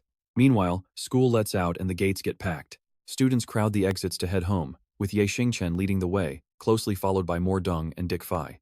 Pulling out his phone to check a voice message, he spots Dung Tuan's group looking completely anxious nearby. So he walks over and asks what is going on with them. Deep depression. Everyone looks miserable. And seeing Xingchen, they immediately spill their fears. They warn him that the enemy has at least 200 guys, mostly hardcore gangsters, and ask if they should call for backup. Check out his calm reaction here. He just stops to think for a second before telling everyone to relax. He claims he already contacted his cousin, so backup should be arriving any minute. Turning back to the girls, he tells Ditch Fai and Mo Dong to head home first. Fight again? Dick Fai is worried, asking if he is really fighting. She points out his injuries, but he just smiles, reassuring her that he will not be fighting anyone, just scaring them off. Hands shoved in his pockets, he confidently leads the way, shouting, "Follow me if you trust me, because today we are crushing the 3 school tyrants for good." Despite their intense anxiety, Dung Tuan and Quach King find themselves blindly following his lead. "Let us go," they mutter, arriving at the Central Plaza fountain shortly after. A panicked lackey runs up to La Bao, yelling out that the target has finally arrived. The boss stays perfectly calm, demanding to know exactly how many guys they brought. His lackey hesitates before whispering it is less than 10 people. His other men immediately start laughing and shouting that these school kids must be completely brain-dead to show up with so few people. What on earth are they actually doing? Well, this is classic Xingchen for you, completely and utterly arrogant. Luo Bao laughs out loud with a smug expression. Pure arrogance. Haha, I absolutely love these crazy arrogant punks. You guys stay back in a bit and just watch how I handle this kid myself. Right after those words, Xingchen's group arrives as well. The guy steps up and shouts out, "Are you Xingchen?" Luo Bao looks mockingly right at his face and snarls, "I heard you were supposed to be pretty arrogant." He calmly pulls out a cigarette to light it up and replies, "That is me. But how should I address you, big brother?" Seeing how polite he is makes the guy push even further. "The name is Luo Bao, the descending leopard, and I am here today to greet you guys." But Xingchen remains completely unfazed, responding without an ounce of fear. "Oh, is that so?" He turns around to leave, not forgetting to look back and tease them. "So now that greetings are over, can we go?" Luo Bao cannot stand that indifferent attitude for another second, and yells at him to freeze right there. Xingchen stays completely calm as a rock. "What do you want, Mountain Cat?" Getting furious, he points his finger right at the kid's face and screams, "I am a descending leopard, not a cat." Without another word, he raises a heavy fist to threaten him. "Kid, I will give you one chance to kneel down and apologize right now. Or else," but Xingchen does not care at all and just calmly cuts him off. "Or else what?" He thinks for a brief moment and looks off into the distance, realizing it is probably time to head out. Check this out, a small group is finally approaching the tense crowd, and it is Zi Feng arriving with backup. Xiao Hu and Zhang Bao look around the place with absolute disdain, while a lackey runs over to warn Luo Bao boss. "This is bad, they have got backup." He immediately demands to know how many, and the lackey nervously replies, "Only 5. He covers his mouth to laugh like a shy girl. "Haha, just 5 guys? Xingchen, do you really think Zi Feng is some legendary master?" He leans his head right next to Xingchen's shoulder and whispers mockingly, "You guys have some history. Is it because you are both idiots? I have over 200 brothers right here." Meanwhile, Yang Jun anxiously asks Xingchen, "What is going on? Did your cousin really only bring 5 people?" he calmly reassures him. Just wait and watch. Hearing those words, Luo Bao sneers with absolute disdain. It seems you are still playing tough. Let's see how long you can keep up this act. And here is where it gets crazy, because as the group gets closer, Xiao Hu steps out radiating pure, cold bloodlust. The guy retreats in utter shock, his face turning completely pale as he stammers, "Who? Brother who?" Above them, the blue sky remains peaceful. Zifeng walks over with his hands in his pockets, smiling warmly. "You seem pretty busy lately. Are you doing all right? Not hurt, are you?" He replies in a relaxed tone, "I am fine. Our mountain cat here actually showed some respect." Luo Bao nervously creeps up to Xiao Hu, whispering in a low voice, "Brother Hu, when did you get out?"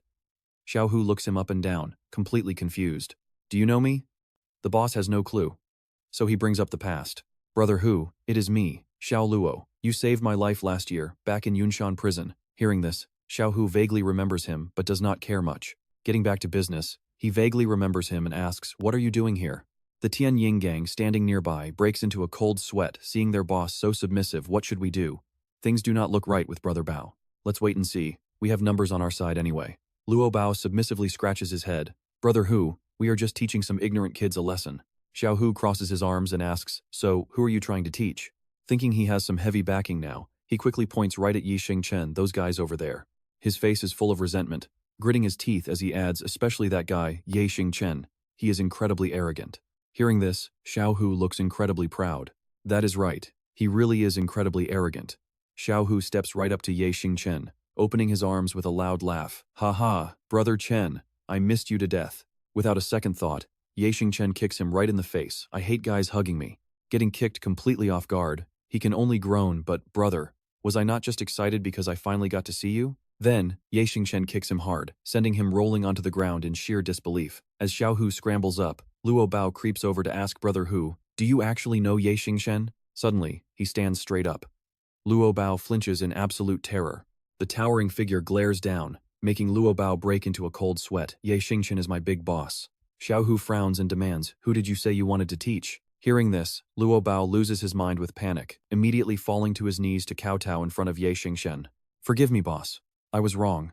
I was blind and completely offended you." He bangs his head until his forehead bleeds, looking up to beg desperately for mercy. "Please punish me." Luo Bao will never say a single word of complaint. Meanwhile, Xingchen glances over at Xiao Hu, leaving the entire matter for him to handle. "Lao Qi, since this trash is your underling, handle him yourself." Xiao Hu looks down at him in absolute disgust. "I do not recall ever accepting you as my underling, but since Brother Chen has spoken," with a cruel grin, he slowly pulls out a blade and whispers, "Hey there, kid." Then Xingchen coldly pulls La Bao up, plunging a blade straight into his chest. "You certainly have some guts, but you need to know your place." As the blade slides out, blood pours out like a fountain. Completely stunned, La Bao quickly clutches his gaping wound, utterly speechless from the agonizing pain. Seeing him so dazed only makes Xiao Hu more hyped as he brandishes his blade. Yelling out, "Not bad, you've got fire, now hand over your hand." Helpless, La Bao offers his hand and braces for impact. Xiao Hu lunges, aiming right for that bloody hand, shouting, "Bear with it." And this whole mess ends today. The bloody blade flies forward like an arrow, but right before it can pierce La Bao, Xingchen commands him to stop. Lao Qi stops him. Xiao Hu gets totally annoyed but freezes in his tracks anyway. Xingchen adds, "That's enough of a lesson. Since he's one of us now, there's no need to be so brutal." Xiao Hu doesn't dare talk back, muttering that whatever Xingchen says goes. Then Xiao Hu turns to the dazed La Bao and barks straight into his face. "What are you standing there dazed for, kid? Hurry up and thank Xingchen. If I still had my old temper, you'd have lost all your limbs today." Realization hits La Bao, and his eyes light up. Did Xingchen seriously just call him a brother? Ignoring his bleeding wound, he desperately slams his head on the ground, thanking Xingchen for showing mercy. Xingchen shrugs it off and walks away, waving them aside. He leads his intimidating crew straight toward where Tianying and his gang are gathered. One side marches confidently, while the other stands completely frozen under Xingchen's glare. They trip over each other as they stumble backward in sheer panic. Shaking, two lackeys clutch Tianying's shoulders, utterly clueless on what to do. Even La Bao doesn't dare cross him. Tianying mutters back, "How should I know?" Xingchen just exhales a cloud of smoke and commands them to speak. "Now, watch this power move." Taking a slow drag, he sneers, "What do you guys want?" Tension peaks as both sides lock eyes in a silent, deadly standoff. Suddenly, two goons jump in front of Tianying, trying to look tough, but they're sweating bullets as they stammer, "Boss, what do we do now?" Xingchen finds this hilarious, puffing his cigarette with a smug grin, asking, "Well, aren't you guys loyal? Want to fight us then?" Xiao Hu practically drools, taunting them, bring it on. I haven't even warmed up yet. Ye Xingchen points at the shivering punks, ordering his men to drag these fools away and teach them a proper lesson. Even injured, Labao yells to capture them. The goons panic, screaming for their boss. Zhang Tianba is terrified but musters the courage to step up, warning Ye Xingchen. Don't you dare push your luck here. Ye Xingchen eyes him with pure disgust, asking Zhang Tianba, were you the one who united everyone against me? Cornered by a single question, Zhang Tianba immediately cowers and stumbles backward, stuttering helplessly. Seeing how useless he is, Lu Shusong steps up, yelling, gritting his teeth. Lu Shusong glares and snarls, it was me, Ye Xingchen. I told them to team up. We lost this round, so do whatever you want. But Ye Xingchen has zero patience for this guy, instantly delivering a brutal kick to his gut. Did I ask you? Lu Shusong takes the full force of the blow, crashing hard onto the dirty ground.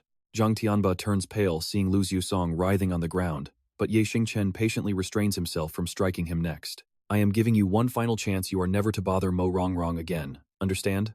Left with no choice, Zhang Tianba cowers and whimpers that he agrees. Hearing his answer, Ye Xingchen commands him. Beat it. Ye Xingchen then focuses on the guy, slowly crawling up in the distance, asking Lu Shusong, you like Dongfanglan Luo, right? Approaching the battered teen, Ye Xingchen sneers that liking someone and trying to possess them are two entirely different things. Do you really think you have the resolve for this? Lu Shusong stutters out, no, I do not. Seeing him thoroughly broken, Ye Xingchen delivers the final blow. Good. Then play fair if you want to win a girl over. Never bother Dongfanglan Luo again. Do you understand? Terrified, Lu Shusong quickly nods that he understands. The moment he speaks, Ye Xingchen tells him to beat it. Now get lost. Nearby, Labao kicks his own useless underlings, barking at them to scram out of his sight as well. With the dust settled, Ye Xingchen turns to Tianying with a smug grin, mocking, see that? Those are your precious allies. He starts laying down a harsh reality check, completely exposing how delusional their little plans actually were. But when things go south and they run, do they even look back at you? And you tried to talk about loyalty. Their stupidity actually makes him curse. Do you see any loyalty here? Do you know why I let them go? Because they aren't worthy of being my rivals, let alone my friends. But you actually are. Ye Xingchen keeps baiting him until Tianying's fists tremble with rage, telling him to choose between fighting him or submitting. Fuming with silent rage, Tianying knows he is completely powerless, forced to stand there and take the lecture. Aren't you kind of curious why Lei Laohu refused to help you? Let me tell you, it's not because of Xu Feng 3 years ago. That guy was just a defeated opponent under my hands. In the end, he swallowed his pride. Fine, he'd follow him. After all, with his insane strength, there's no shame in submitting.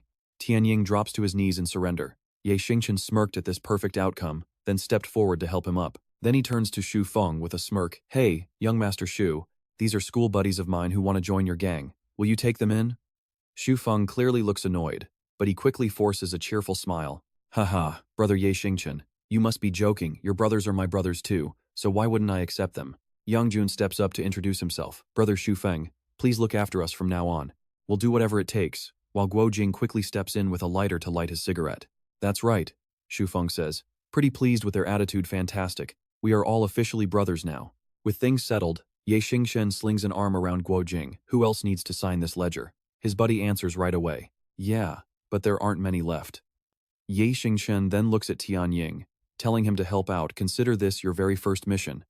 The guy agrees without hesitation. Perfect, Tianying says. But then he gets curious, Chief. What's our group's official name going to be? Ye Xingchen freezes. A name? In his mind, Ye Xingchen imagines this epic scene where he marches toward a grand throne while dozens of loyal followers bow down. He strides up and takes his seat on the throne with the majestic aura of a true leader. After a brief moment of thinking, a name inspired by the night sky flashes in his mind. Looking up at the bright sky, he declares, starting today, we are the Xingyao Association.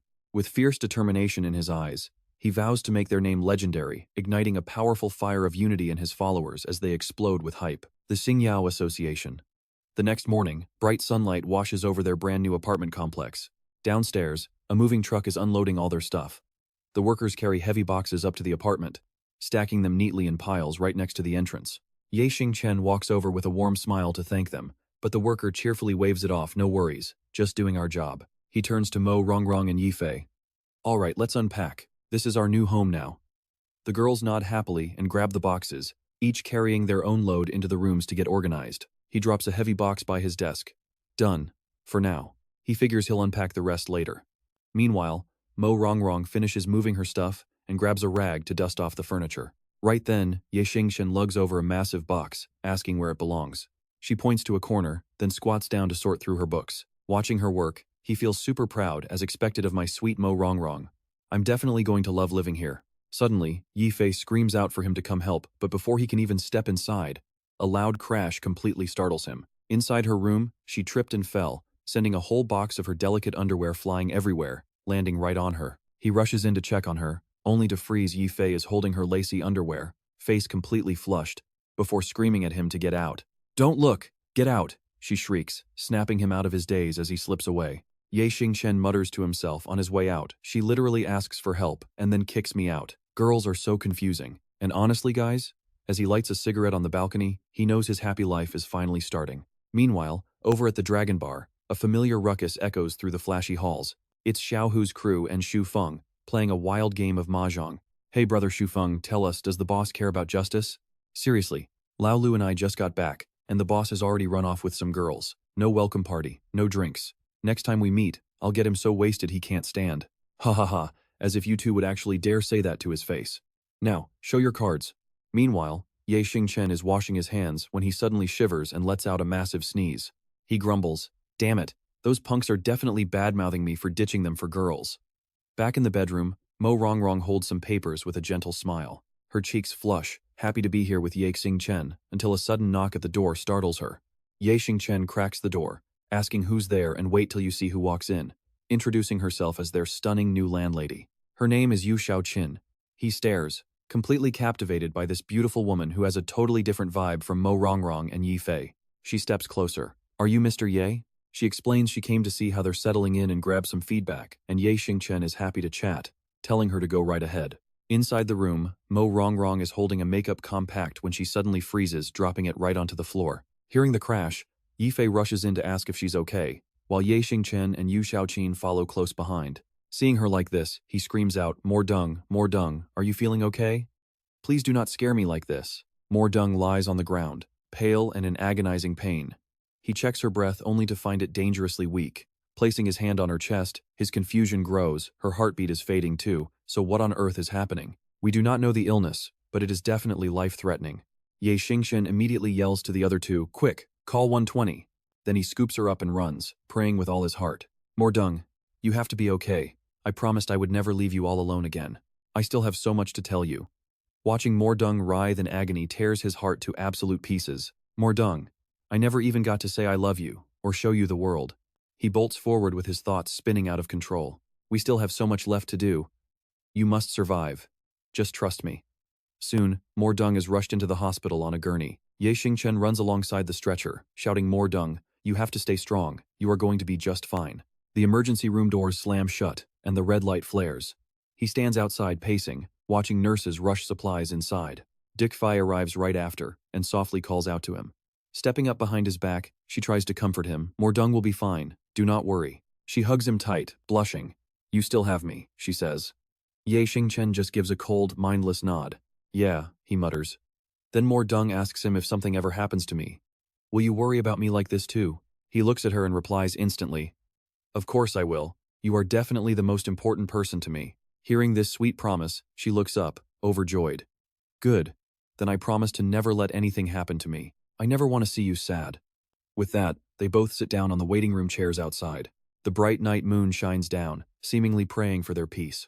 The next morning, school is bustling as Dam Feng walks down the hallway. She kicks open the classroom door and loudly announces sorry to startle everyone. She then slams a heavy folder onto the teacher's desk. Dam Yan speaks up next today. "I want to share my personal feedback regarding the behavior of our school administration." He scoffs and starts laying out his accusations. The homeroom teacher of class 17, Teacher To Lair, has been coddling her students. This severely ruins our school's entire reputation. She even covers up their massive blunders instead of disciplining them. To make it sound convincing, he acts furious and demands action. "For these exact reasons, I formally propose we punish Teacher To Lair and expel student Xingchen immediately." And you just know trouble is brewing when Yunlong starts running and screaming like crazy. He crashes into someone who immediately snaps Yunlong.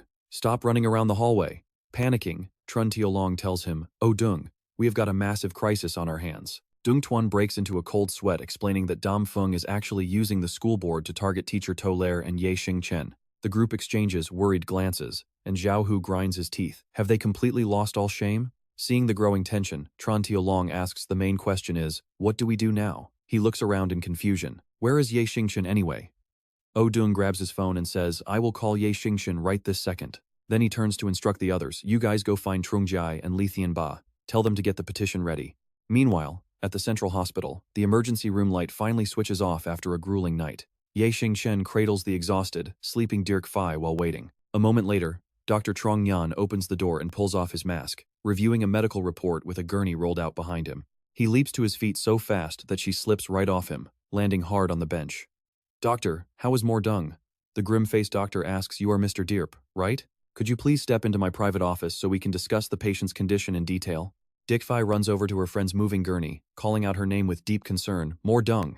Back in the office, Dr. Trong Yun slides the file across his desk. An anxious Ye Xingchen quickly asks Doctor, what is wrong with Mordung? What illness does she have? Please be straight with me. The doctor sighs helplessly. Very well. The underlying cause of Miss Mordung's sudden fainting spell is congenital heart disease.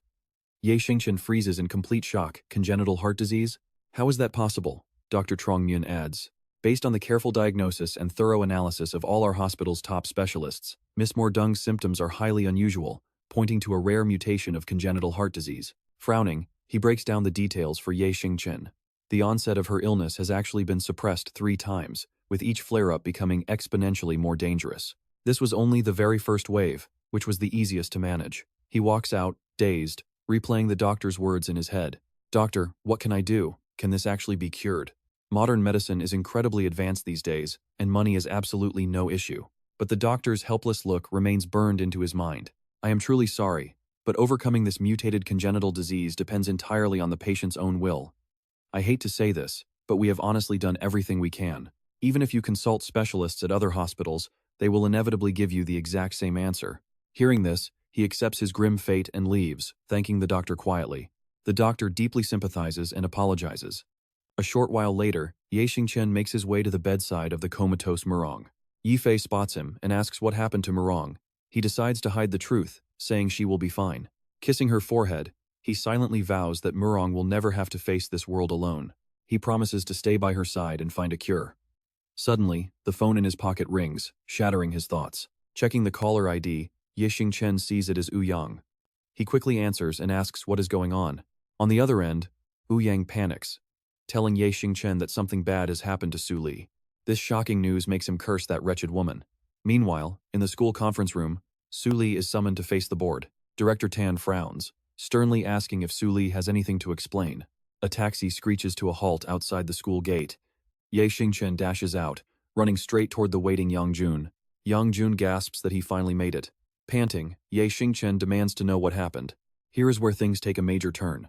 Just as the tension peaks, Cao Ji and his whole gang roll in to make trouble. With arrogant smirks on their faces, He Tian points and orders them all to follow. He explains that He Tian is a third-year student, and the guy next to him is Cao Ji. This guy is actually one of the 5 city princes. Wang Zilong, whom Ye Xingchen thrashed 2 days ago, is his lackey. Stepping forward, Ye Xingchen demands to know their business. The guy eyes him, claiming they are the school discipline committee. He adds that Director Tan has questions for him, so he must go with them. Ye Xingchen frowns in deep thought. That woman sure is clever, using student thugs to corner him. She must have prepared for the shared ledger. He Tian despises his silent attitude and snarls at the underclassman. Shouting that an upperclassman is talking, He Tian gets cut off as Ye Xingchen swings first. Deciding to strike first, Ye Xingchen drives a brutal knee right into his stomach without hesitation. The kick sends him flying, crashing hard against the wall as Cao Ji watches calmly. A total madman. Cao Ji sneers he does not belong at school. With a smirk, Cao Ji watches Si Yuan charge forward, swearing he will not let him escape. Cao Ji pulls out his phone to call for backup, ordering everyone to gather in classroom 17. Bystanders whisper in panic, asking if they should call the police on Cao Jie. Let's pause right here while Cao Ji is busy on the phone. Ye Xingchen is already busy thrashing his top fighter. Smirking with numbers on his side, Cao Ji calls out Ye Xingchen. He wants to test his skills. Seeing the danger, Ye Xingchen yells for Wu Yang to summon Li Tianba. Guarding his back, Wang Zilong urges Wu Yang to call their boys quickly, as these opponents are high-level fighters who could wipe them out. Wu Yang immediately answers that he is on it. Nearby, Zhao Long gets his jaw dislocated, and another ally loses his glasses to a flying punch, making combat incredibly brutal. No good. Ye Xingchen realizes they cannot keep this up. They are completely outnumbered. Just then, another massive wave of reinforcements floods the hallway screaming. They urge each other to hurry, threatening to break Ye Xingchen legs themselves if they are late. Watching from the shadows, Guanting and Lan Luo panic, wondering if Ye Xingchen can survive this. She peeks out, half her body exposed, as she desperately wonders if they should call the police. But her clumsy hiding spot gives them away. Thugs instantly spot them and call to seize both girls. His protective instincts kick in instantly, and he leaps forward, warning anyone who dares touch them. Slapping one thug down, Ye Xingchen delivers a vicious uppercut that sends blood spraying before following up with an immediate, crushing strike. A devastating rib kick follows before he steps in front of the two girls like a savior. Standing tall, he declares this is a fight among men, warning that taking anger out on women will end badly. How should I put him in his place? Looking at that ridiculous, pathetic face with total disdain seriously. You still want to play hero, Ye Xingchen? You might save one person, but you cannot save them all. Nearby, the two sides clash in a brutal, chaotic fight. A complete mob beatdown, basically. He barks out an order to get moving, and Xiaolong grits his teeth and charges forward. These bastards were looking pretty cocky until a massive punch sends blood flying from their mouths. Ye Xingchen watches silently as Guojing gets stomped by three thugs. Yang Jun is pinned down, lying helpless on the ground. Seeing that the job is done, Cao Ji sneers and warns Ye Xingchen to surrender, unless he wants to watch his brothers get absolutely ruined. Cao Ji shoves his hands into his pockets with a smug smirk, laughing and mocking Ye Xingchen for thinking he can fight everyone all by himself. Ye Xingchen keeps his head down, completely silent, until a reckless thug hurls a chair and screams at him to give up already. Seeing this, Guanting rushes over to shield him, calling out a warning. But Ye Xingchen is faster, pulling her aside so the chair hits him instead, leaving her gasping in his arms. She frantically asks if he is okay because of the blood, but even with a bleeding head, he still has to look cool in front of her. I am fine, so stay back, he tells her. This is a real battle between men. Ignoring the blood, he glares at the crowd with death in his eyes, launching himself forward like a rocket to blast the guy who threw that chair. The thug takes a massive punch and flies backward, as Ye Xingchen immediately targets the other stunned enemies. Now watch this, he moves so fast he basically teleports right in front of them. He moves through them like a ghost, delivering explosive dragon kicks that send everyone flying. One enemy tries to sneak up and strike while his guard is down, but the result is the same as he spins and kicks the guy right into the oncoming crowd. Grabbing a blonde thug by the hair, he demands Cao Ji fight him one-on-one, sending the rest of the gang backing away in absolute terror. They whisper that he is a literal monster, but Ye Xingchen just smirks, tossing the thug aside like trash and casually spinning a sharp dagger. Pointing his dagger, he warns the crowd to freeze or die. Cao Jie counters by putting a knife to Yang Jun's neck, admitting Ye Xingchen is pretty damn good even against a crowd. Even with numbers, I cannot catch you. But how do you plan to fight 100 men alone? Are you really going to watch your brother die? Yang Jun looks at the cold blade against his neck and finds his voice. Do not worry about me, Ye Xingchen. Just slaughter these pathetic trash bags for me. Ye Xingchen does not hesitate and slowly steps forward. To me, you are nothing but an ant, Cao Ji, and my brothers do not get stepped on by insects. Cao Ji panics, yelling at him to freeze. But get this, before he can even finish speaking, a knife flies. The blade streaks right at Cao Ji, who barely dodges a fatal hit to the face. Before he can even recover, Ye Xingchen leaps over the crowd, landing right in front of him to press another blade to his throat. What exactly are you planning to do now? With a flash of his hand, he stabs him nearly 10 times, roaring at the thugs to release his friends or he will end him. Terrified, the lackeys panic and agree to let them go, though one hesitates, wondering what happens to their own beaten-up allies. See you on snaps, asking if they are insane, pointing out that Cao Ji's brother is the boss of the Daehan Skull Syndicate. If anything happens to him, we are all dead. Ye Xingchen rushes to help his brothers, asking if they can stand up. Guojing is covered in blood, but his spirit is still burning bright. Laughing, he says he can take on 10 more, while Xiaolong wipes his chin, totally speechless at his attitude. Seeing their energy, Yang Jun laughs and tells the big guy that everything is riding on him now. Ignoring his bleeding head, Ye Xingchen grows serious, telling them to follow him because they still have business to settle. Ordering a cowering Si Yuan over, Yang Jun looks on and asks Ye Xingchen where they are even going. To find the disciplinary head, Tan Feng, Ye Xingchen says, dragging a barely breathing Cao Ji aside and telling him to get lost. At the classroom door, he gives instructions to Guan Ting and Lan Luo. Class president, stay inside and leave the rest to me, he says, before the battered group walks away. Xiaolong asks for the plan, and Ye Xingchen replies they will beat them at their own game. Back in the lecture hall, Tan Feng is busy making up excuses to get him in trouble. Addressing the board members, Tan Feng claims that since his enrollment, Xingchen has repeatedly used extreme violence against other students on campus. This is a severe violation, yet Miss Su chooses to turn a blind eye, heavily spoiling her favorite student. She seriously added that if things continued like this, other students would definitely follow suit. Our Yunlong High School will be overrun with violence and complete madness. School won't be school anymore, and our future will be dark. Hearing this, Tan Ren pretended to be shocked and gasped, "Oh." Zheng Yang crossed his arms in deep thought, while Chu Yun smirked and muttered, "It is a shame this woman is not a public speaker or marketer." Suddenly, a frantic cry for help echoed from outside. "Please help me, hurry, Yangjun, run away right now. They are definitely about to catch us." Guojing rushed in looking absolutely miserable. He screamed out, "Save me, principal." The dedicated actor collapsed onto the floor, sobbing in agony, "Someone wants to kill us. The guidance teacher sent people to murder us." Suddenly, someone rushed toward them and shouted a frantic warning, "Hurry, run fast." Right after that, a classroom door flew open and an urgent voice echoed from inside, "Get in, hide here for now." Xingchen pointed at the door and strongly reminded the people standing there to block it tightly. "They are about to reach us." Chu Yun looked completely bewildered as he watched the students' behavior. "What on earth is going on out there, guys?" Guojing, his head covered in blood, looked at him. "Are we on?" He smiled in agreement. "Let's go." And watch this. He musters absolutely all his strength to sprint over, suddenly dropping into a spectacular knee slide to show his complete sincerity. "Principal, board members, please save us. Someone is trying to kill us."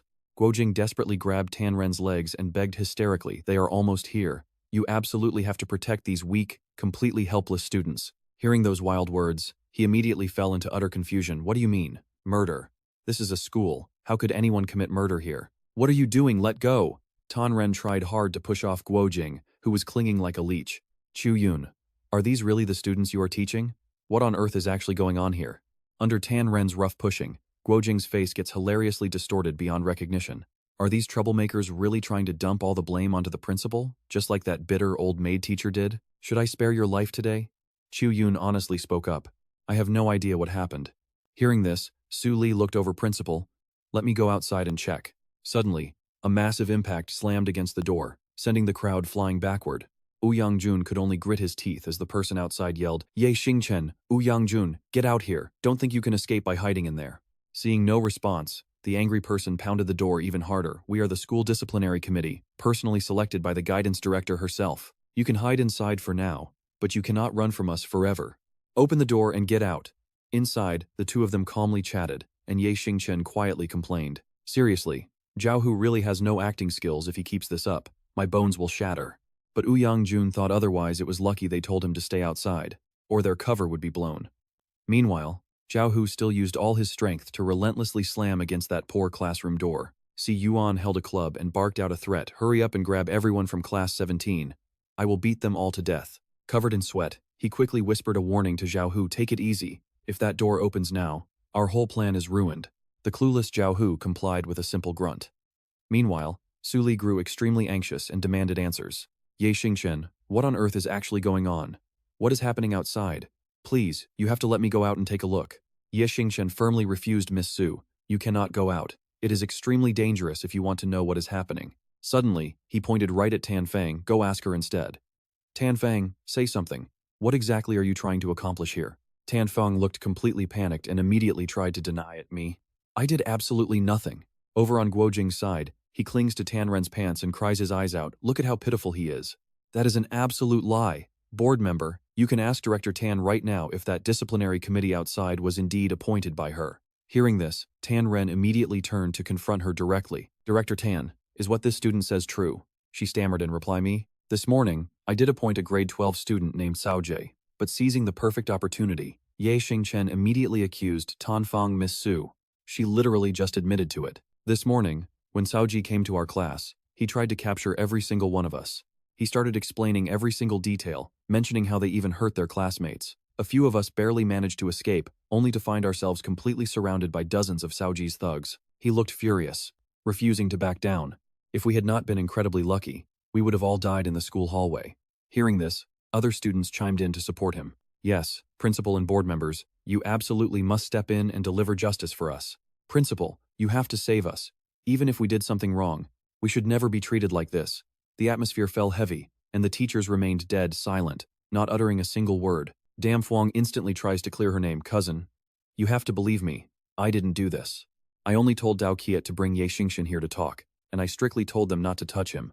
Xingchen smirks time to pour fuel on the fire and make her pay. Normally, we get punished and even expelled for the smallest things. If anyone dares to go against your wishes, you turn your blades right at them. This time, just to kick out Tule, you actually allowed students to fight. Is there anything you won't do? Tule stands frozen at the evidence he presents. He keeps going, are you trying to turn this school into a lawless battlefield? But we are not your slaves. Dam Fuang absolutely loses it and screams. Keep talking and I will ruin you, Ye Xingchen. Guo Jing quickly chimes in, look at her. She is threatening us again. She always acts like this, ordering us to do things normal people would never even dream of. Qing Duong demands answers, Dam Fuang. What on earth is going on here? Explain this. Kuvan looks deeply disappointed beside them. I cannot believe this happened under my roof. Tula steps forward to confirm it. Miss Dam, is this true? Cornered from all sides, Dam Fuang can only stutter in complete silence. Let's see, so Hung is getting incredibly anxious now. Why is Li Thienung still not here? The tension is too much. Ye Xingchen calmly reassures him, don't worry, they will make it. Suddenly, a wild commotion breaks out as overlapping voices fill the hall. Hey, what are you doing? I am the training director, let me go. Quick everyone, get to the class 17 room. The rest of you, stay here and guard Ye Xingchen. Soon, a massive brawl erupts over their conflicting goals. Suddenly, one of them calls out, Ye Xingchen, are you okay? It is Li Thienung here. I cleared the outside, so come on out. The group finally breathes a sigh of relief as help arrives. Kuvan signals him. Open up. Li Thienung drags Zhao Hu inside and asks if Ye Xingchen is okay. Meanwhile, Tunwen spits out a threat. Let me go. I will have the training director expel all of you. Seeing his crew, Ye Xingchen smiles, perfect timing. Thanks for the backup. Ye Xingchen coldly confronts Tunwen. Alright, dear senior, why don't you tell everyone exactly who ordered you to attack class 17? Kuvan gestures, warning him to speak up. Tell the truth, kid. Tunwen avoids eye contact, mumbling it was the training director. Hearing Dam Fuang named, she freezes in absolute silence. Dam Fuang desperately tries to defend her innocence, begging her cousin to save her. I swear I only told Dao Qiat to bring Ye Xingchen here. I never told them to fight. Instantly, she shifts all the blame onto him, yelling, it is all your fault. You are a complete monster. Kuvan slams his hand on the desk, shouting enough, Dam Fuang, look at yourself. Are you even fit to be a teacher? Dam Enhan disagrees with this and makes it clear he wants to protect her. Kuvan, we still need a thorough investigation here, right? You cannot just lay all the blame on my cousin. Qinj Duong roars to cut off their argument, both of you shut your mouths. I do not care about your excuses. Dam Fuang clearly failed in her duty to educate these kids, which she admitted. Effective right now, she is stripped of all roles at Yunlong High School. On top of that, you will personally pay for every single medical bill of the injured students. Everyone nods in agreement, yes, I agree. Let us settle it exactly like that. With the matter settled, he tells Tule to take the kids and treat their wounds. Tule gently pats Ye Xingchen's back. She asks if Ye Xingchen is all right, and he just flashes a highly confident smile. It is nothing. These minor scrapes do not hurt at all. He then asks her gently, that woman treated you so terribly, did she not? I am fine, as long as you are safe. Meanwhile, Dam Fuang stands frozen, staring blankly at the empty room. Ye Xingchen. She grinds her teeth in pure rage, whispering that this is all his fault. While things feel peaceful outside, you can just tell this calm won't last long. At the clinic, Tule carefully bandages Ye Xingchen's head and hands him some medicine here. Take your pills.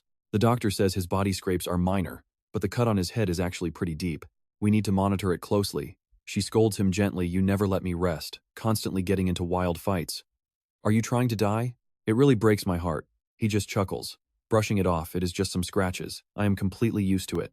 Ye Xingchen admits his true feelings. I simply did not want you to suffer any unfair treatment. Seizing the moment, he asks her to feed him the medicine.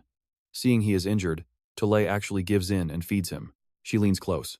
Stop fooling around and take your medicine, she tells him. He sits straight, not daring to move. Tolaire asks if he recently changed his cologne. With those words, Tolaire gently kisses his cheek. Suddenly, the door flies open as Dick Fai enters with an anxious look. Dick Fai frantically asks her big brother Ye Xingchen if he is injured. Feeling guilty about the kiss, he quickly averts his eyes. I am fine, so keep your voice down. We are in a hospital, yet he cannot help but feel disappointed by her terrible timing. Meanwhile, a blushing Tolaire shyly turns her face away. Noticing her strange expression, Ditch Fai asks if Tolaire is all right, or perhaps sick, since her face is looking quite red. Tolaire shyly makes up a quick excuse, claiming she is fine and it is just the hot weather, before asking why Ditch Fai is here. Ditch Fai explains with obvious worry that Mo Dung is in the hospital, and she came to take care of her. She asks to check Ye Xingchen's wound to see if it is serious. When she touches it, he winces. pleading with her to be gentle. Ouch. Now we have another mystery. To Lair is deeply confused, wondering if Mordung is actually sick.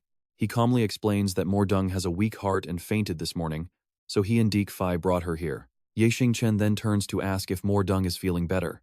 Deek Fai shyly replies that she is doing much better now. To Lair decides to step out to give them some space. To Lair tells Ye Xingchen to chat while she goes to check on Mordung. Now that they are alone without a third wheel, Ditch Fai eagerly rushes over to examine Ye Xingchen.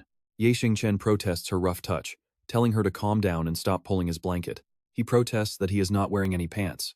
Meanwhile, in another room, Mordung slowly wakes from her coma and starts mumbling. She wonders if she fainted again, asking herself how much longer she can stay with Ye Xingchen.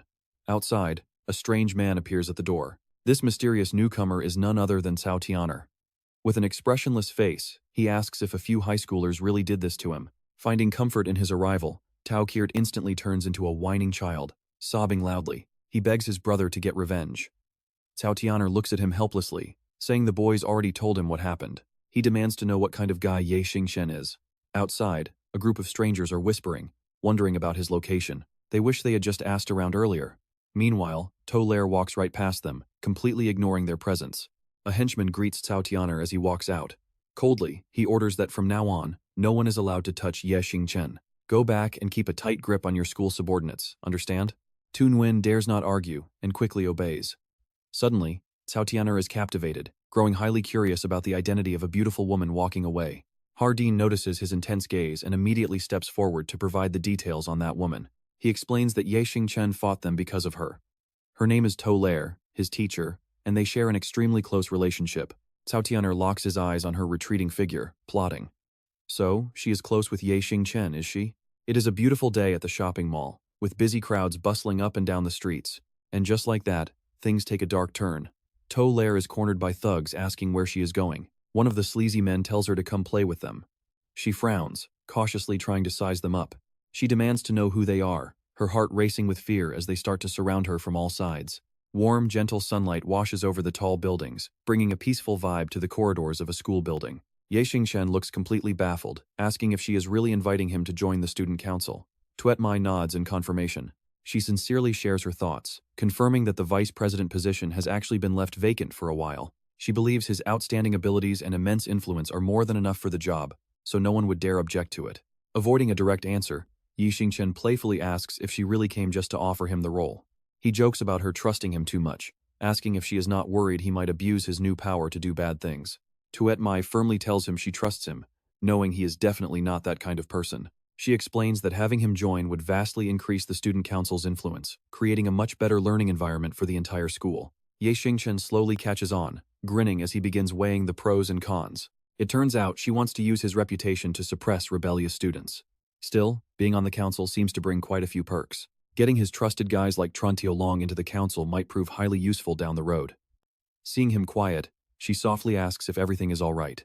His eyes unconsciously drift down, catching a glimpse of Tuet Mai's massive cleavage. Ye Xingchen keeps his eyes locked right on her. No, it is nothing. He says, I was just wondering how I could help out the student council. Hearing this makes her absolutely thrilled. Do you agree? She asks. He quickly brushes her off. Yeah, sure. Let's just go with that. Tuet Mai happily runs off right away to get things ready. Make sure to come by the student council office later. I will wait for you. Ye Xingchen watches her walk away and falls deep into thought. He decides he should ask the others first. Maybe he actually wanted to join in his past life too. Suddenly, the phone inside his pocket starts buzzing non-stop. He does not hesitate and answers it right away. Hello. A voice on the other end starts rattling off information like a programmed robot. Ye Xingchen, 17 years old, leader of the Southern Elite Club, only son of the former godfather Ye Tianlong. The creepy voice just keeps listing his profile. Left Jinghai City 3 years ago to go abroad, returned this year, and currently studying in class 17 of Yunlong High School back in Jinghai. To Lair, 26 years old, Ye Xingchen cuts him off. What exactly do you want? He demands. Turns out, Nier is behind everything. What I want to say does not matter. What matters is whether you want to hear what your beloved teacher To Lair has to say. His massive crowd of thugs gathered around, waiting to enjoy the show. He looks down at the tightly tied up To Lair and speaks into the phone with pure sarcasm. It seems like she really misses you. Nier smirks as she struggles to make a sound. Oh man, look at her. She is so panicked, she is practically crying. Ye Xingchen is completely losing his cool. his blood boiling like crazy. "What do you want me to do?" he snaps. The thug does not beat around the bush. "I want to meet you and see if you are actually as tough as they say. Come to Samsung Square at 6 p.m., and you better show up completely alone." Smiling wickedly, he delivers a dark warning: if you try any tricks, whatever happens to your teacher is on you. Hanging up, Tian'er turns to stare at Tolaire in her miserable state, finding the whole sight absolutely hilarious. Watch this, Xingchen is now rushing straight to the meeting spot.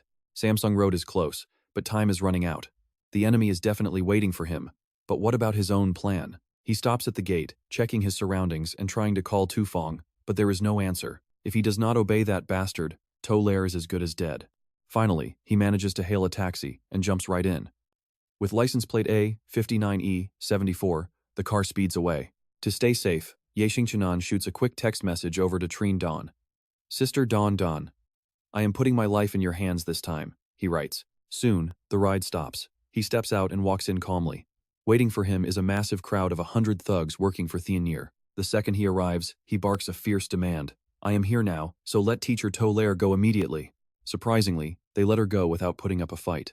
After thrashing around for a bit, the gag finally slips right out of her mouth. Now free to speak, she screams with everything she has got, "Xingchen, run away, do not worry about me." Watching this, Tian'er fakes a touching tear. Such beautiful loyalty between teacher and student. But too bad, she can leave. But can you?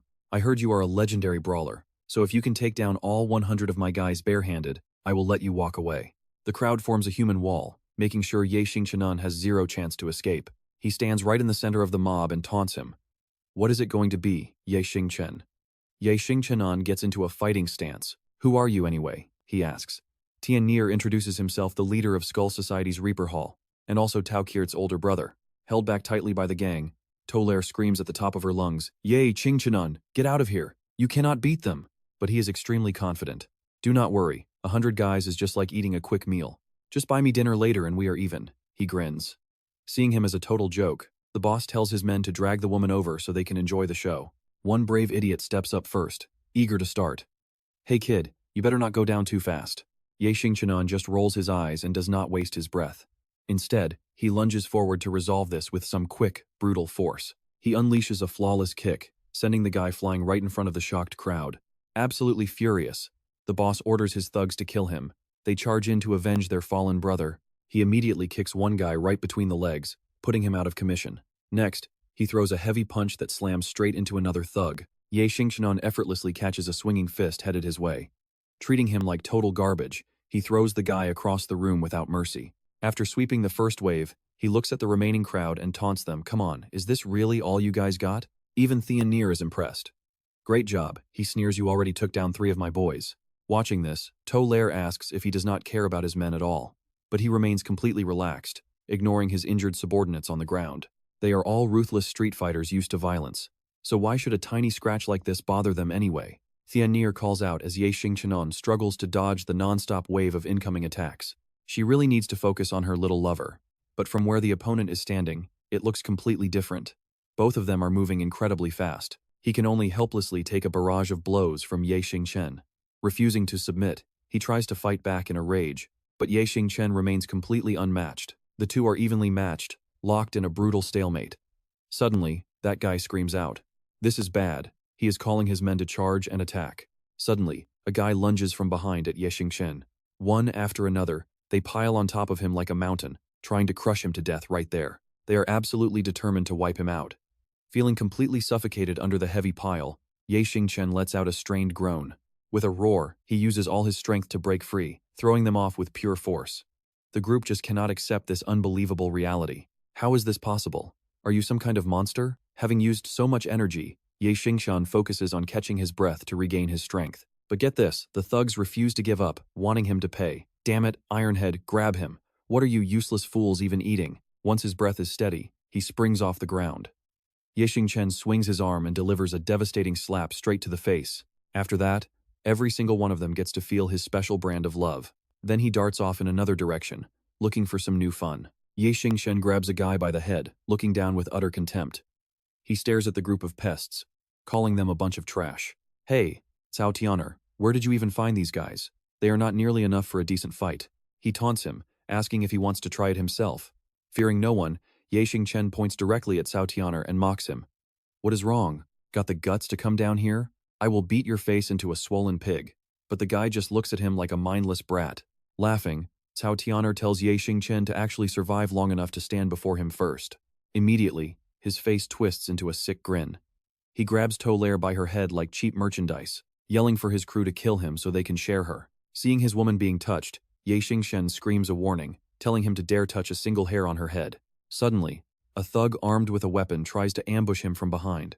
But Ye Xingchen effortlessly and gracefully dodges the cheap shot. Then Ye Xingchen grabs another guy's shoulder, using him as leverage to launch a stunning kick that sends the attacker flying. The rest of the gang starts getting anxious, shouting to get in there and kill him. Another fool, clearly eager to die, makes a disgusting comment about how beautiful Tolaire is, boasting that he cannot wait to get his hands on her. You have gotta love this. Ye Xingchen hates scum who disrespect women, beating him until he spits blood while the others scream to attack. Fired up, his strength surges as he ruthlessly takes down the remaining thugs.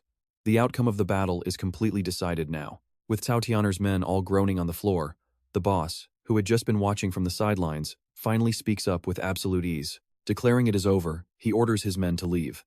The lackey standing nearby is completely baffled, asking if they are really letting him go when he is injured. Wouldn't it be better to just end his life right here?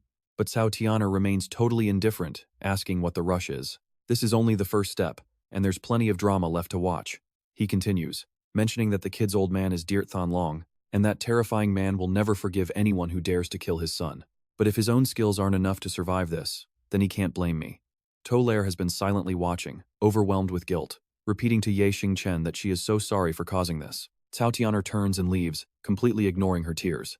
He wants to wear down his strength first, knowing the kid will eventually end up dying by his hands anyway. Even though Ye Xingchen and Tolaire are separated, they only have eyes for each other. Still, all that non-stop fighting has seriously drained his stamina. He turns around with a gentle smile, telling her that he won. Seeing this, she desperately struggles with her bound hands to undo the ropes. Rushing over to Ye Xingchen, Tolaire throws her arms around him so hard he loses his balance, crying out and asking why he is so foolish. She asks what she would do if anything happened to him. Even though he already knows the answer, he still wants to ask anyway. What should you do? Ye Xingchen forces a weak smile, telling her that she doesn't need to explain anything to them. Just come with him tonight. Tring Don, who was standing helpless among the gossiping crowd, doesn't know what to do. She gently supports him as they head toward the car. Kid, can you show some patience? There were 100 opponents. When I contacted the driver you mentioned, I was absolutely worried to death. He just grins playfully, saying that everything turned out fine anyway. Suddenly, Ye Xingchen notices something and asks her why she only arrived just now. Tring Don starts the car while explaining that she was busy handling a major lawsuit when she got his message. After dropping him off, she has to go straight back to work. Ye Xingchen is extremely grateful, and being soft-hearted, she doesn't mind at all. Alright, if you know what's good for you, behave next time. I can't keep cleaning up these massive messes you make. Exhausted, Ye Xingchen leans heavily against Tolaire's shoulder, softly whispering his gratitude. Back at the apartment, Ye Xingchen lies unconscious in bed, recovering from his injuries. Tolaire sits quietly by his side, watching over him with deep heartache. Trink Dawn catches her worried look and speaks up since his condition makes a hospital visit impossible. You should look after him for now. I will call a doctor. Tolaire immediately replies, all right, leave him to me. Meanwhile, inside his dream, Ye Xingchen finds himself resting peacefully on Tolaire's soft white thighs. He catches a blurry glimpse of Tolaire's face. Slowly opening his eyes, Ye Xingchen gazes at her stunning beauty and can't help but whisper, sis, you are so beautiful. Over at a luxurious villa, Thien Nier sits comfortably in his chair and speaks up. He gathers everyone for one reason. With a cold expression, he demands, I want you to assess Ye Xingchen's true strength through this incident. Hearing his boss call his name, Tunhai steps forward to report on Ye Xingchen's battle against 100 men yesterday. 37 of our men were crippled, 11 died on the spot, and 52 suffered serious injuries. Recovery will take at least a week. Hearing this, the underlings freeze in sheer shock. Thien Nier calmly reassures them there is no need to worry. Ye Xingchen was also badly injured. But what I really want to say is he pauses. A flash of malice glints in his eyes as he continues. Our goal is to crush the Dirp family, so brute force alone is not enough. We need underhanded tactics. He quickly issues orders. The scheme begins. Starting today, send our men to Enyark Longstreet. We must flatten that place within a month. The loyal lackeys instantly obey. Time flies by pretty quickly. A week later, having fully recovered, Ye Xingchen decides to go out for a relaxing stroll on the streets. As he walks, he can't help but smile, thinking that this past week felt like pure heaven. What excuse can he find next time? Warm memories flash back like a slow-motion movie. He remembers sharing cozy meals with Tolaire, squeezing into a tiny bathtub together, and her caring hands gently wrapping his bandages because she hated seeing him in pain. There were even sweet moments when a tired Tolaire leaned against Xingchen's shoulder, seeking comfort. Suddenly, a loud commotion from afar drags him back to reality. A loud voice barks angrily, "Street vending is banned here. Stop picking them up and seize everything." Xingchen feels completely confused at first. Walking closer to investigate, he watches as these thugs ruthlessly throw fresh fruit all over the ground. Panic sets in. Manhwa stands there completely terrified by this terrible situation. "I am so sorry. I did not know it was banned. I will leave right now. Is that okay?" But Ho Laonier only scowls arrogantly. "You want to leave now? Fine. Pay the fine first. It is not much. Just 3 yuan. She replies, in desperation, "I am sorry. I have no money. This entire cart of fruit is barely worth 300 yuan anyway." But look, Xingchen recognizes someone here. Since when do city inspectors collect fees on Ngok Long Street? Ho Laonier glares in fury as someone dares to interrupt his little shakedown. "Hey kid, who do you think you are? We are enforcing the law here, so keep your nose out of our business unless you want to end up in jail." Ignoring their loud threats completely, Xingchen kneels down to help pick up the scattered fruit, asking gently, "Auntie, are you all right?" Even though she is in trouble, the kind-hearted Manhwa whispers a warning, "I am fine. You should leave quickly. Do not pick a fight with them." Glancing back, he tells her to stay calm and leave it to him, before mocking the thugs without hesitation. 3 grown men bullying a single woman, ruining her hard work, and you still have the nerve to extort a fine? I normally do not care how you manage these small street stalls, but shouldn't law enforcement show at least a little bit of decency? Furious that someone is lecturing him, Ho Laonier snaps, "Since when does my business need your permission? Grab him and lock him up for 2 weeks. Let's see if this punk still dares to play hero." Instantly, one foolish thug charges forward to attack him. Xingchen instinctively launches a brutal kick into his chest, muttering, "The thing I hate most is trash like you bullying innocent people." One kick. That is all it took. Ho Laonier begins to feel pretty nervous. "You actually hit my man. Just you wait. I am calling the police right now." Manhwa panics, terrified of a major scene. Right then, a large gang approaches from a distance. Dong Tom yells out, "Ho Laonier, who gave you permission to come here?" A subordinate whispers into his ear that these guys have been hanging around Ngok Long Street since early morning just to cause trouble. Dong Tom nods to show he understands. "All right, I got it," he says before offering Xingchen a warm greeting. "Brother Xingchen, why didn't you let us know you were coming? We would have sent our guys to welcome you." Xingchen casually replies, "Deal with the immediate issue first." Dong Tom blows a sharp whistle, signaling that everything is under control. Instantly, his men begin moving to surround the thugs. In seconds, a massive crowd gathers behind him to intimidate the annoying Ho Laonier. "Now, speak up, Ho Laonier. What exactly do you want to do?" Completely terrified by the sheer numbers, the bully stammeringly struggles to find any words. I. He scratches his head, forced to smile awkwardly with none of his previous arrogance left. "I am so sorry. We are leaving right this instant." Dongshin grabs Lauer tightly. "You want to leave now?" he sneers. "Since you already came, you might as well stay a bit." Terrified, Lauer warns him, "Don't do anything crazy. I'm on official duty here." Dongshin mimics the thug's greedy expression, 30,000 yuan. "How about it? All those brothers came out, so they need a little service fee, right?" Cornered, Lauer finally compromises, hands over the cash, and leaves with a threat. Lauer yells for them to wait, while Dongshin takes the cash from Ha-He, telling them to bring money next time. Not only does Lauer leave empty-handed, but bad luck also trips him up, sending him face-planting into the dirt. Dongshin bursts out laughing, while Xingchen notices the fruit stand is still fully stocked. He decides to buy all the remaining tangerines so the sweet old lady can go home and rest early. Dongshin grabs one to try and says it's sweet, telling the vendor to wrap up the entire batch. Touched by their kindness, Manhwa wonders if these sweet boys have girlfriends. Soon after, the two of them head off happily with their bag of fresh tangerines. Left alone, his mind starts to drift. You leave women alone for a minute, and they'll talk for days. He wonders what Rongrong and Fei Fei are plotting. Lost in his daydream, he imagines them dividing up his schedule, deciding who gets him on Mondays, Wednesdays, and Fridays, and who gets the remaining days.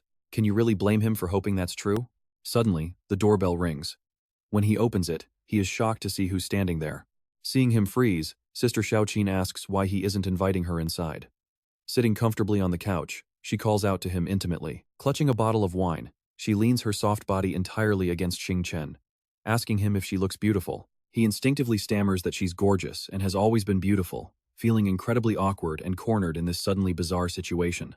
His heart is racing, especially since Yifei and Rongrong are still in the next room. Trying to act normal, he asks Sister Xiaoqin why she came over, But the completely drunk girl just wraps her arms tightly around him in a tight hug. She asks why she can't visit, muttering that he seems to have so many secrets. Drunk and weeping, she rambles that if she had only been braver back then to help him carry his heavy burdens, she wouldn't be filled with this much painful regret today. She asks if she's just stupid, while Xingchen finds himself instinctively glancing down at her cleavage. He asks what she's talking about, and if she's drunk, gently pushing Xiaoqin's shoulders back while she continues to babble nonsense. She admits she's drunk, but wonders how he could still be alive. She notes that even though their names are similar and they look so alike, she sinks deeper into her sorrow, completely lost in the painful memories of her past. But her Xingchen is dead, having been taken out by those high and mighty elites a long time ago. Hold on, here's a massive twist. Could she actually be talking about his past life? If that's the case, why doesn't he have a single memory of it? Desperate for answers, he gently shakes Xiaoqin to wake her up, calling out to her. He asks who this Xingchen actually is, and she sleepily mumbles that he was her college classmate, but he should have never met her. Blaming herself, she says she only ever watched him from afar, seeing him push himself so hard to succeed. She watched him reflect, saw him suffer, but never dared to get close, until she ended up losing him forever. Deeply moved, Xingchen pulls Xiaoqin into a comforting embrace, telling her not to worry because he is right here, her actual Xingchen. Still too drunk to grasp his words, she just hums. Suddenly, Yifei steps right out of the bedroom. She asks if someone just knocked on the door. Panicking, Xingchen immediately pulls his hands back and stammers. He tells her it's just Xiaoqin. Looking at them suspiciously, she asks what they're up to, making him jump up to explain. He stammers that it's nothing, explaining she's just completely wasted and he's letting her sit down to rest. Though the excuse sounds pretty weak, Yifei lets it slide for now. But Murong standing nearby is definitely not buying it. Murong wonders why she'd come here of all places while drunk, but Yifei just brushes it off to bring up their main plans. She explains that she and Rongrong have made plans to hit the beach, celebrating Rongrong's full recovery. She warns Xingchen that he can't say no, leaving him completely baffled as he tries to process the sudden beach trip. Xiaoqin chimes in that she wants to go too. Cut to the city's gorgeous coastline, where golden sands perfectly frame the stunning blue water. Tourists are already scattered across the beach, happily lying on the sand to soak up the warm sun. Elsewhere, Yifei waves to Xingchen, who is struggling behind with all their heavy bags, telling him to hurry up through the crowd. Realizing he's holding them up with all this heavy luggage, he calls out to Rongrong, telling them to go ahead, be careful, and have fun while he finishes unpacking. Xiaoqin offers to help him carry the load, while Yifei and Murong can't resist jumping straight into the refreshing water. The two of them have an absolute blast splashing around, with Yifei blocking the spray with her hands to protect her face. Meanwhile, Murong is having a blast, splashing water at Yifei. Up on the beach, Xingchen plants his umbrella in the sand and looks over at Xiaoqin, highly confused. Sister Qin, aren't you going to play? Sitting nearby, she feels absolutely regretful about how far she crossed the line with her actions. I'm sorry about last night. I drank too much and said some weird things, she says. Xingchen just smiles, not taking it to heart. He tells her he understands, so she shouldn't suffer like that anymore, because he will always be by her side. Meanwhile, Ah-sen spots some fine girls nearby and comments. Boss Hounan, those two girls look great, he says. Hounan smirks with ultimate confidence, asking what the huge rush is. Is there any woman in Causeway Bay I haven't played with yet? He asks. Juzwo immediately chimed in to kiss up to him. Haha, Boss Hounan, don't forget about your brothers. Juzwo laughs. With that, the group slowly makes their way toward the target they've locked onto. Xingchen notices the commotion in the distance and decides to check it out. I'm going over there, he tells Sister Qin. She happily replies, fine, just be careful. By this time, Yifei and Murong are completely surrounded by Haunan's gang. Juzwo steps forward first, asking the pretty girls if they have some free time. Look at this creep, why don't you hang out with us, he sneers. But Yifei reacts fast, dodging his hand instantly. Get lost, we have absolutely no interest in trash like you, she snaps. Rejected and humiliated, Juzwo flies into a rage, wanting to teach her a lesson. Who the hell do you think you are, he barks. How dare you speak to me like that? But right as his hand swings down, someone grabs his wrist in the nick of time. Xingchen stands there emotionless, repeating Yifei's words. Didn't you hear her? She said she doesn't hang out with garbage like you guys. He steps in front of the two girls to shield them. Beat it while I'm in a good mood, he warns. Meanwhile, Yifei cheers him on. Brother Xingchen, teach them a major lesson. Meanwhile, Haoshan sits high up, relaxed, taking in every single detail of the drama unfolding down on the beach. He sighs, totally used to this. Another arrogant kid. Juzwo tries to intimidate him by throwing his weight around. Kid, who are you? Beat it if you know what's good for you, this is our territory. Xingchen completely ignores him, turning back to check on Murong. Are you guys okay? He kindly asks. I'm fine, Xingchen, let's just go, she replies. But Hounan sneers in pure contempt, asking if they really think they can leave. Stop right there, he demands. Xingchen stands his ground, comforting the two panicking women, telling them not to worry because he is right here. Xingchen calmly locks eyes with him, asking who he is to block his path. Hounan confidently introduces himself with supreme pride. Causeway Bay, Hounan, this is my turf. Got it, kid? But Xingchen just looks at him in utter disgust, asking why he should care. Before the guy can react, Xingchen throws a devastating kick. Bam! The guy goes flying. You brought this death wish upon yourself, he mutters. Seeing an opening, another brainless lackey charges right in, trying to grab the girls, shouting for the beauties to come to him. Xingchen answers with a brutal kick that shatters his jaw, sending him flying. Beat it, he growls, easily sweeping through the rest of the thugs in seconds. Hounan looks at his defeated lackeys on the ground with pure disgust. Worthless trash, he barks, ordering his remaining men to go kill him. Watch this before Hounan can even react. He takes the full force of our hero's wrath. Xingchen grinds his foot directly into Haunan's face, mocking him. You think you're worthy of fighting me? Below him, Hounan can only beg for mercy. Devu walks over, hoping to keep the peace. Meanwhile, Hounan pathetically pipes up again, pleading for the kid to let him off. None of Haunan's desperate words reach Xingchen. Too late. You are already dead. Devu stands nearby, pleading with him to show some mercy. Only now does Xingchen notice the older man, asking who he is. The older man introduces himself, saying everyone calls him Uncle D, and asks the young brother to do him a favor and drop it. Xingchen has no intention of letting them off easily. Just like that? Fine, how do you want to settle this? He demands. Seeing a potential lifesaver, Hounan immediately crawls over to whine. Uncle D, please stand up for us. This kid is way too arrogant. Instead of helping, Devu beats him mercilessly. Beat it, you useless trash. How long are you going to keep embarrassing me like this? He roars. Devu quickly regains his composure, adding that the boy is indeed arrogant, and promising that he will take him back and discipline him. Fortunately, nothing bad happened to the two young ladies. My young brother, let me cover all your expenses today. Can we just let bygones be bygones to settle this peacefully? He asks. Murong also coaxes Xingchen to drop it. Xingchen, let it go. We are totally fine. Ultimately, Xingchen listens to her, saying they don't need the money and won't care, as long as that trash never crosses his path again. Or else. After all that chaotic back and forth, the group is finally able to head back to the beach. Spotting Xiaoqin from afar, they happily wave, calling out that they are back. Once their conversation ends, Devu walks away with a grim look on his face.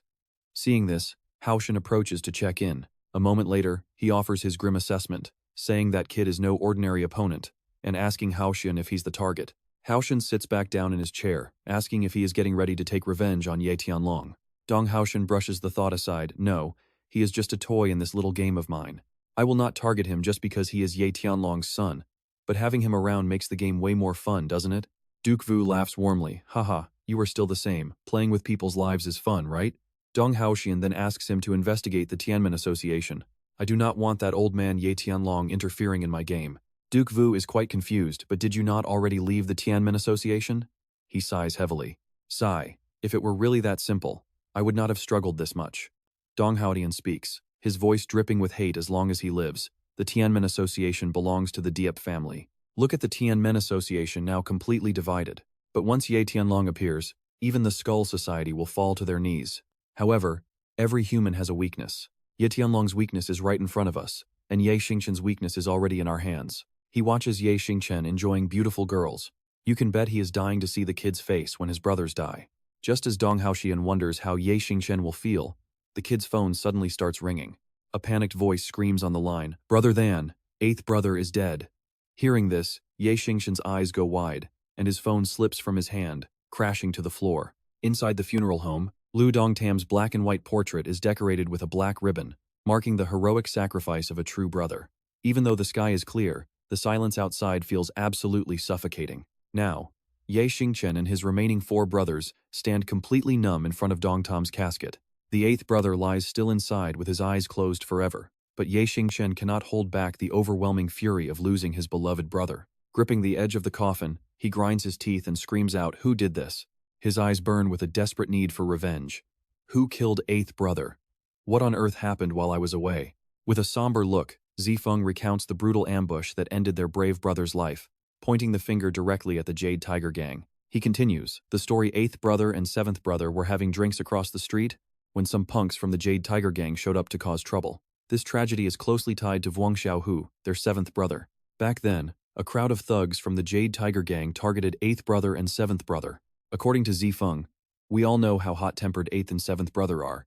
So they clashed with those thugs right away. Dong Tam and Xiao Hu fought bravely against the thugs, but they did not expect the Jade Tiger Gang to have over 100 men waiting in ambush nearby. Using pure numbers to overwhelm them, the swarm attacked Dong Tam and Xiao Hu. Only then did the two realize they stood absolutely no chance. Dong Tam had to use his absolute limit to clear a path for escape. He screamed at him to run, and Zifeng confirms 8th brother risked his life to help the badly wounded 7th brother escape. Sadly, only Xiao Hu made it out. Dong Tam was cornered by a swarm of thugs, and Xiao Hu could only watch his brother fall into extreme danger. He could only whisper, "I am sorry." Xiao Hu escaped covered in blood, carrying a deep emotional wound that would never heal for the rest of his life. He was forced to watch with his own eyes as they pinned Dong Tam down, before a killer brutally took his life with a single strike to the head. Look at how broken Xiao Hu is now. He drops to his knees in the present, crying out, "I am sorry, brother, I got him killed. 8th brother died saving me. I just want to apologize to him."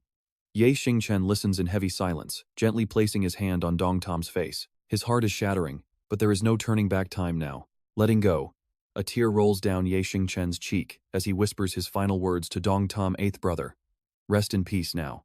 With a burning desire for revenge consuming his entire soul, Ye Xingchen turns to his remaining brothers and vows before Dong Tam's casket, "Your death. I will absolutely avenge it." He pulls Xiao Hu up on his feet, telling him to stand tall, acting like this is not going to get 8th brother his revenge. Right after, Ye Xingchen starts plotting their payback with Xiao Hu. If I recall correctly, the Jade Tiger Gang was much weaker than Gu Xing back when we wiped them out, and it seems Xiao Hu completely understands what is going through Ye Xingchen's mind. He adds that they must have recruited way more men since then. But seriously, what makes him think he can mess with us? Instantly, Ye Xingchen orders his men to dig up everything on the Jade Tiger Gang. What are they doing lately? And who are they meeting? Go investigate them for me. Xiaolong answers Ye Xingchen's order with a tense look. I already looked into it. The Jade Tiger Gang rarely goes out lately, almost like they are hiding from us. But there are rumors that members of the Skull Society have been spotted nearby. Hearing this unfamiliar name, Ye Xingchen asks immediately, the Skull Society? Speaking of the Skull Society, you cannot ignore their notorious boss, Cao Tianer, which is why Ye Xingchen feels forced to dig up some intel on this dangerous man. Who is Cao Tianer, the leader of their lethal death hall? Ye Xingchen asks his crew before Vung Tiho begins to briefly explain his dark past. He is highly manipulative and is the sole reason the Skull Society has grown so powerful in recent years. Desperate to avenge his fallen brother, he does his absolute best to report everything he currently knows about Cao Tianer directly to Ye Xingchen. He has earned countless major achievements, and his Death Hall division has easily become the absolute strongest faction inside the entire Skull Society. Hearing questions about whether the Jade Dragon Gang allied with the Skull Society, Ye Xingchen clarifies that it was not an alliance but a complete takeover. It seems they are preparing to raid our district.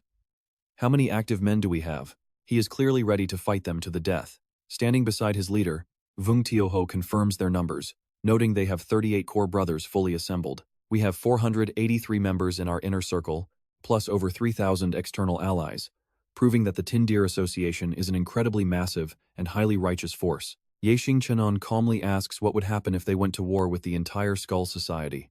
Regrettably, their strategist Vung Tioho is fully aware that the Skull Society outnumbers them many times over, so he delivers a grim verdict: our winning chance is 0. Even if our opponent is only their Death Hall division, our current strength makes it incredibly difficult. Yet, this massive gap in numbers cannot break Ye Xingchen. He issues a direct order to his subordinates: I understand. Gather 100 of our most skilled brothers, prepare the weapons, and get ready to move out tonight. Wait for it, here is where things get completely wild, because Ye Xingchen wants to strike on the very night of the funeral, forcing Vung Tioho to question this reckless move. Ye Xingchen answers with total determination. Of course, we are not currently a match for Death Hall or the Skull Society. The real reason he has no fear is because Ye Xingchen only intends to target the Yuhu gang first, viewing them as mere small fry. With that, Ye Xingchen throws open the doors and makes a lethal vow: we are going to take their blood. Stepping outside with Vung Tioho, he finds a massive gathering of their loyal brothers, who have already been waiting out there for hours. Every single one of them is fueled by burning rage, desperate to avenge Lu Dongtum and honor the soul of Lao Bat in heaven. They shout in unison before Ye Xingchen and Vung Tioho to go to West Jade Street and crush the Jade Dragon Gang, as heavy motorcycle engines roar into life. Dozens of other bikes roar to life at once, creating a thunderous, powerful wave of sound. A fierce fighter holds down the clutch of his steel stallion, preparing for battle as the dark night fully settles over the city. Ye Xingchen has officially kicked off this massive crusade for Lu Dongtum, leading his elite motorcycle army into battle as he shouts a command. Lao Nangor, watch the perimeter and make sure Cao Tianer doesn't make a move, while everyone else follows me. The moment Ye Xingchen finishes speaking, he tears forward on his motorcycle, like a raging hurricane, followed by countless brave warriors riding their sleek steel steeds. He bellows out to sweep through West Jade Street and avenge Lao Bot, while Vung Tio Ho ignores his pain and raises his fist high. He screams for vengeance as they charge forward like a devastating storm, ready to completely swallow up West Jade Street. Burning with pure adrenaline, nearly 100 of their best fighters rocket forward at terrifying speeds, while over at a luxury nightclub, a group of rival gangsters stands guard outside. Now, look at this inside a private VIP room. An alliance is forming as Yu Hu and Trung Long raise their glasses. Let's drink, brother Yu Hu, and congratulations on officially becoming a core member of our prestigious death hall. Wearing a smug, arrogant grin, Trung Long declares that they are all brothers now, while a highly pleased Yu Hu thanks Trung Long for his massive help. Joining the death hall is a massive honor for me, so please use me however you like. Trung Long raises his beer glass with a booming laugh, saying that they should be supporting each other instead of acting so overly polite. They are all brothers here, so formalities are pointless, causing Yu Hu to ask about his burning concern. I will be completely honest with you, Trung Long. I am really curious about what the hallmaster plans to do next. It turns out he wants Trung Long to handle a major gang issue, explaining that his group has never gotten along with the notorious Tu Fong Tu from Vor Ko Hung. This time, the hallmaster promised to help us take over Ngok Long Street, which is the only reason my boys finally made their move. There is no way that crazy Tu Fong Tu will just watch his brothers get completely slaughtered. Yu Hu continues his confession, noting that the fat Lu Dong Tom is dead and Vung Tio Ho is gravely injured, leaving no telling what desperate moves they might pull next. Trung Long calmly replies that if he is worried about Tu Fong Tu coming for revenge, he can relax because everything is fully controlled by the hallmaster. Once tonight is over, Tu Fong Tu and his crew will vanish forever, leaving the entire Ngok Long territory in total chaos for us to easily seize. Just make sure your Yu Hu boys keep a close eye on it, causing a highly relieved Yu Hu to burst out into smug, arrogant laughter. You are too polite, Trung Long. Helping the hallmaster with any minor issue is absolutely the least I can do for our family. Trung Long sees Yu Hu is dead serious about joining the Reaper Hall after hearing his pitch. He hands Yu Hu a gem-studded ring as a welcome gift, leaving the guy staring in absolute disbelief. It is carved with a skull, the symbol of the Reaper Hall. Yu Hu stammers out, "Is this really the Reaper Hall ring?" Slipping it on, Yu Hu is over the moon and immediately drags Trung Long to drink. Come on, we drink until we drop today. Meanwhile, at a high-end club across town that very night, getting massaged by two girls, Cao Tianer asks Nier Huang if Tu Fong has left Ngok Long Street yet. Nier Huang nods. Yes, boss. Cao Tianer scowls, annoyed by the Star Pavilion warrior's move, and orders his men to strike right now, wipe out their base and crush their entire hold on Ngok Long Street. Hearing this, Nier Huang speaks up with a tense face. But Chief, Tu Fong only took 100 men to West Ngok Street, while the rest are still guarding Ngok Long Street. Our prepared forces are not going to be enough. Cao Tianer jumps right out of his seat in sheer shock. What? Banging his desk, he snaps at Nier Huang, who else is riding alongside Tu Fong. Nier Huang quickly reports they spotted a kid with a ponytail. Tu Fong seems to value him highly.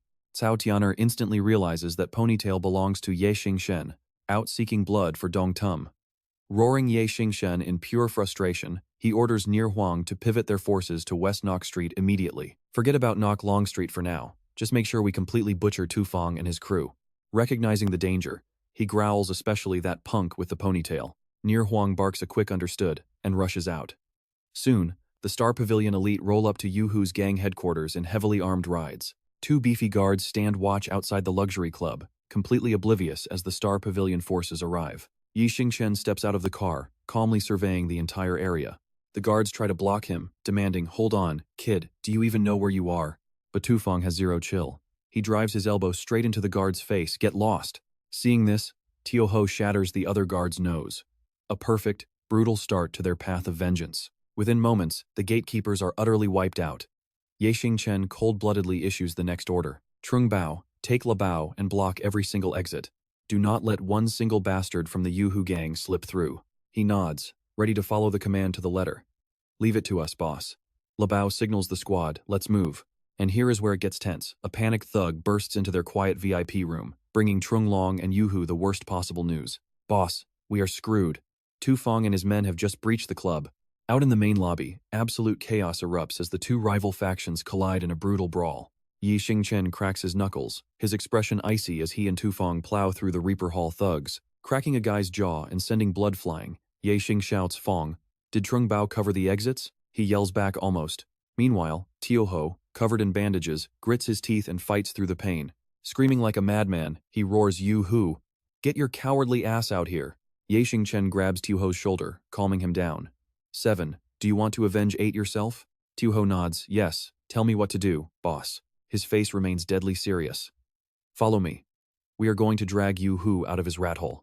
He glances back at Tu Fong, cover us here. Tu Fong nods confidently, leave it to me. Tioho's eyes go wide, screaming, kill. He locks eyes on any target he can find and immediately tears them apart. A red-haired thug grits his teeth in rage. Stop them. Grab those 2 punks and put them down. He rallies his men to swarm. Get them. Meanwhile, Tioho fights like a beast, holding off the violent mob surrounding him. Ye Xingchen counters fluidly, landing a brutal palm strike right on a thug's chin. Both fighters are taking names now. Yu Hu finally shows his face, immediately barking out, put these 2 down, now. A thug quickly reaches for his sidearm, raising the barrel to threaten them. Don't you dare move! But in a split second, another hand grips 2 daggers. It is Ye Xingchen, throwing them with cold precision. You seeing this? 10 out of 10 precision, both blades hitting dead center as they completely clear out these thugs. Angry shouts echo from down the hall after them. Don't let them escape. Back to back, they scan the room. Suddenly, a massive crowd charges at them, yelling kill them, forcing our duo to run forward. Behind a tightly locked door, Yu Hu and Trung Long anxiously crack it open, desperate to hear what is happening outside. Trung Bao suddenly stops with a suspicious glare, then kicks the door open and roars, you bastard. You think you can run? Knowing there is no escape, Zhao Long quickly grabs his blade and barks out. Get lost, he barks. But Truong Bao snaps back instantly, dream on. He grits his teeth and snarls, you wanna die? With that, he thrusts the blade straight forward, but Lao Luke reacts in a flash and narrowly dodges the strike. Watching them slip right past, Truong Bao glares and warns that they are not getting away. Zhao Long knows they are in deep trouble, urgently screaming at Yu Hu to run. Let us move. Our Death God Hall brothers will back us up, he yells. As they retreat, Ye Xingchen arrives and demands to know where Yu Hu is. Truong Bao turns back in regret, apologizing to Brother Than that the bastard escaped. Rage boils deep inside Xiao Hu as he roars to hunt them down today. He is absolutely going to kill him. Just then, the Death God Hall goons catch up, shouting together to stop them and not let them escape. Seeing this, Ye Xingchen tells Truongbao to handle the rest, asking if he is good. Truongbao, fully capable of handling them, readily accepts. No sweat, Brother Than, Lao. That has to avenge Lao Bat anyway, so just leave this trash to me. Nodding in support, Ye Xingchen quickly takes off, leaving Lao Luke to block the enemies all by himself. Meanwhile, night blankets the city, keeping everything dead silent. Down a narrow alley, 2 terrified cowards are running for their absolute lives. Feeling the pressure, Yu Hu asks nervously, Brother Long, where are the Death God Hall brothers? Zhao Long tries to calm him down, do not worry. Our master has never failed, and backup will arrive shortly. And you know what that means? Zifeng and his entire crew are going to die. Gritting his teeth in suspicion, Yu Hu notes that among the guys who just caught up, Zifeng was nowhere to be seen. He angrily recalls a really buff dude, and another guy who apparently had a ponytail chasing them down. He explains that the buff guy is Vuong Xiaohu, brother to Lu Donglam and Zifeng, while the other guy is a complete mystery, though his intense bloodlust is pretty terrifying. Zhao Long snorts with confidence, who cares about a little intimidation? What is the point of trying to scare us? Once he is surrounded by thousands of our Death God Hall brothers, even a literal god would end up torn to shreds. Suddenly, 2 flying daggers slice through the air and pierce their legs, making both of them faceplant hard. As Zhao Long screams in agony, Ye Xingchen steps forward with a deadly glare. Still running, Yu Hu? You had the guts to kill my brother, but now you are fleeing like some pathetic stray dog. Take one more step and see what happens. Standing right in front of them, Xiao Hu roars, you scum, I am avenging Lao Bat today. Clutching his bleeding leg, Zhao Long quickly begs, brother, hold on. I am Zhao Long from the Skull Society of Death God Hall. He even has the absolute nerve to claim that this is all just a big misunderstanding. He tries to say more, but Ye Xingchen swiftly drives a blade right through his neck, giving scum like him no chance to explain. Glowering coldly, Ye Xingchen growls trash like you should just shut up. Witnessing this brutal execution, Yu Hu is completely terrified and starts screaming. Gritting his teeth, Xiao Hu snarls, a blood debt must be paid in blood, so give me your life. Above, a bright full moon lights up the dark sky. At the messy street corner, power lines hang tangled between poles as the moonlight glides silently over the buildings. Sweating bullets, Yu Hu trembles and begs him to stay calm, shamelessly shifting all the blame onto his dead partner, claiming it was all that scumbag Zhao Long. With the blade still stuck in his bleeding thigh, he desperately whines, I was also tricked by that guy.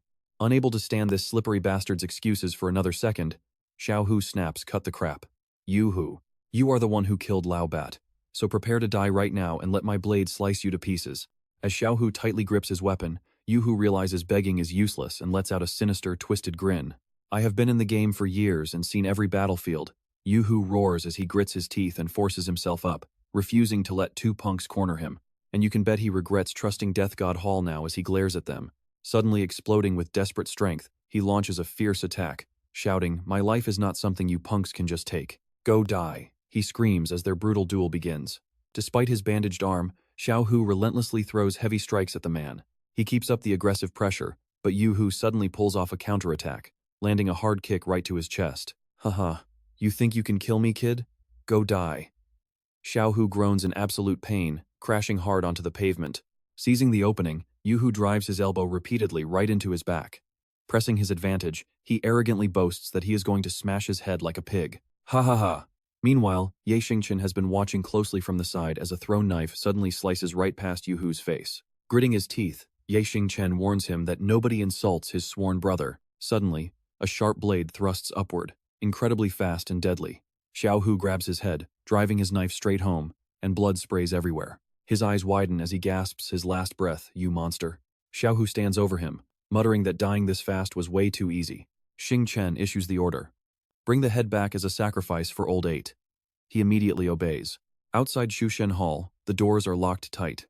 Zifeng pants heavily, glancing around to ask if the boys all made it out safely. Zhang Bao calmly tells him everyone has already left, and they are heading back to Yulong Street first. Keeping guard is their top priority, so they split up to avoid trouble. Only now does he have a second to breathe and worry about the others. Is Xingchen going to be okay? He and Old 7 took off to hunt down Jade Tiger. Zifeng trusts his leader completely, no doubts. He is absolutely sure Xingchen can easily handle himself. He will definitely bring Jade Tiger's head back for Old 8. Suddenly, a group of armed West District thugs shows up outside. The orange-haired thug barks, asking if they are Yulong Street trash, while his green-haired partner stutters that they already ran away. You can already hear the chaos coming, sirens wail, as police cruisers speed down the asphalt under the glowing city lights. Sensing trouble, the orange-haired thug quickly orders a retreat back to the Yulong bar as the night deepens. Inside, Jade Tiger's head sits before Dongxin's portrait.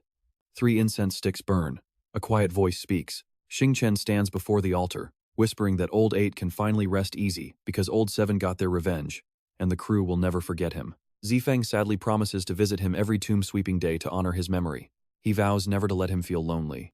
Wang Yu looks down gloomily, whispering that they will never fight over food again like they used to. Whatever he wants is his now, wishing Old 8 a peaceful journey.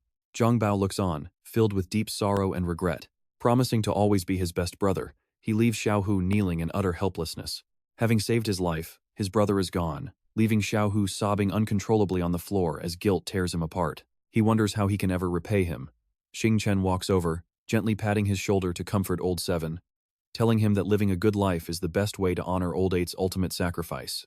Zifeng also steps up, urging Old 7 to go get some rest now that he has already gotten revenge for their fallen brother. Suddenly, the doors crash open as a group of figures shadows the entrance. Police officers stream into the room, shouting at the top of their lungs for everyone to freeze and stay right where they are. Captain Cao Zhengfei sternly announces they are investigating a clash between rival gangs. He suspects they were involved, standing arrogantly with his hands in his pockets as he barks at everyone to clear out of his way. Glaring at the crowd, the captain asks if they want to resist, threatening to throw them in jail for half a month. Green Dragon Hall members tense up, completely furious but unable to say anything. Zifeng frowns, telling Captain Cao that he is not welcome here and urging him to leave. He tries to negotiate, asking the captain to show some damn respect on the day their brother passed away. The captain scoffs with sharp contempt, demanding to know who Zifeng actually is. He calls them street garbage, boasting that he can drag them all to jail right this second. Xingchen watches the captain's arrogant display, quietly wondering when the police became so cocky since they never used to dare act this way. Wang Yu agrees, whispering back that something is definitely wrong because the cops normally do not have the balls to act this arrogant. But Xingchen is way ahead of him. He quickly tells his men to clean up. Knowing this cop represents the Skull Society, his man quickly nods in agreement. Zifeng locks eyes with him, asking if he really wants to make things difficult for his brothers tonight. But Captain Cao just glares back, stating they are only here to investigate a crime. There is clear evidence proving Zifeng was directly involved in the massive gang clash down on Yulong Street. He adds that the leader of the Jade Tiger gang was found brutally decapitated. If they find any evidence linking them to the crime, they will be doing their talking behind bars. Zifeng nervously glances at Xingchen, catching his subtle nod of approval. Zifeng agrees, telling Captain Cao that if he is so confident, he is welcome to search the place. But if they find absolutely nothing after disrupting their brother's sacred memorial, Green Dragon Hall will not let this slide. Captain Cao raises his hand and orders his men to search every single corner. Standing across from him, Xingchen keeps a close watch on the dirty cop. This is deliberate provocation. Only now does the captain actually focus on him, remembering that Hallmaster Cao warned him about Ye Xingchen. He wonders if this quiet kid is truly dangerous. An officer steps forward to report they found absolutely nothing, while another cop quickly confirms his side of the room is completely clean as well. One by one, the other officers report back with the same disappointing news. The total lack of evidence makes Captain Cao absolutely furious as he yells, demanding to know if they missed a spot. My men checked absolutely everywhere, the officer confirms. The captain darkens, muttering that it is impossible. He thought branch leader Dao said they definitely brought Jade Tiger's head back to the Dongxin Memorial Hall. He ponders, looking around in confusion. Why is it nowhere to be found? Seeing him stand there frozen, Zifeng steps forward to demand some answers, asking Captain Gao how he plans to explain this massive disrespect to their crew. Gao Zhengfei points at the coffin without a shred of respect, asking what about that spot over there? He is truly cold-blooded, showing absolutely no regard for the dead as he speaks. And get this, he actually demands to check inside the coffin where Dongxin's body lies resting. Xingchen finally snaps, gritting his teeth in pure rage as he delivers a freezing cold threat, warning Captain Gao that if he dares touch their brother's remains, he will personally end his life. I don't care if you're a cop or someone else's lapdog. Glaring, he tells him to show some respect for the dead and pull his dogs back right now, before locking eyes with him and warning that otherwise, his men will be carrying his head back to headquarters. Terrified, Gao Zhengfei stumbles backward and begins to stammer. He stutters out, asking if they actually dare attack a police officer, only for Xingchen to bark a single, freezing command to get lost, as the Qinglong Hall brothers completely surround them. He weakly protests, pointing directly at Zifeng. He warns them about resisting officers on duty, but his men are quickly shoved out the door as the heavy gates slam shut right in their faces.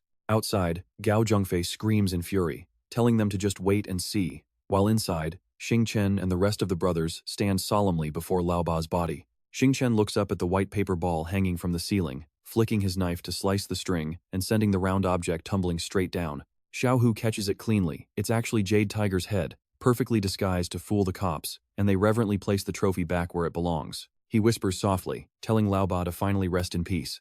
The crew bows deeply in respect, and as they walk out, Xingchen quietly asks young Master Feng to handle the rest, to which the young man immediately nods. He reassures Brother Chen that everyone involved in the raid has already been taken care of, saying payouts have been sent, and the police will only target the Jade Tiger Gang and Death Hall, leaving them completely in the clear.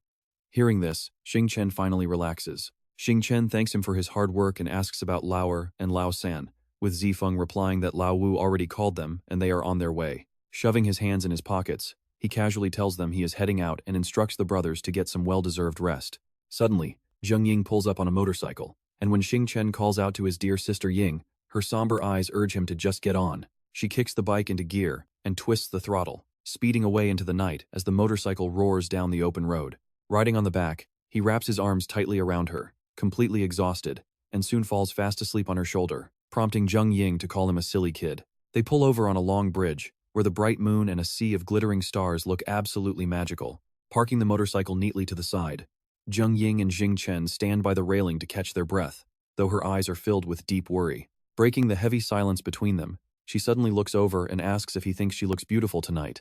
Startled by the sudden question, he looks at her for a moment before softly replying that she looks absolutely beautiful. He tells her she is always stunning but shines even brighter tonight, and sensing the heavy weight on her chest, he asks if she has something she wants to get off her mind. Finally, getting straight to the point, Zheng Ying demands to know why he did it, asking what on earth he was thinking by starting a war with the Jade Tiger Gang. Staring out into the empty night, he calmly tells her that Jade Tiger butchered his brother, and a blood debt must be paid in blood. She scolds him sharply, asking if he has any idea of how dangerous this path really is.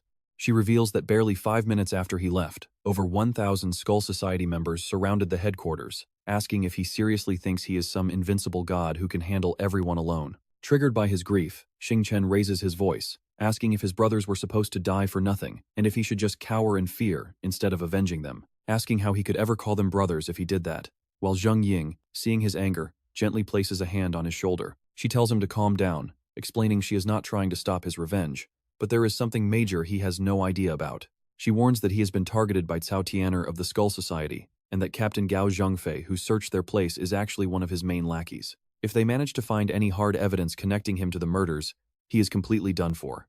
Turning around, she presses further, asking what exactly happened between him and a dangerous man like Cao Tian'er.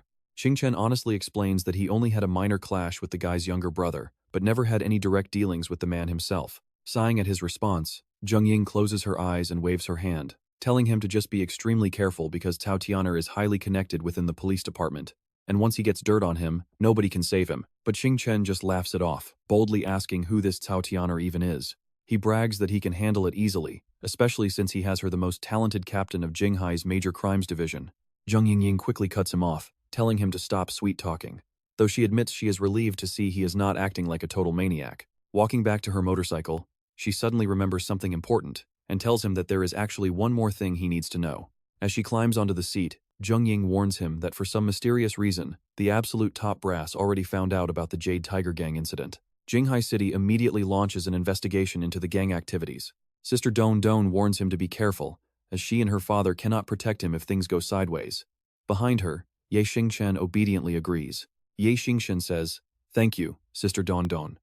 Soon, their car speeds down an empty road under a bright blue sky dotted with soft white clouds. A brand new day begins over at Njok Long Bar.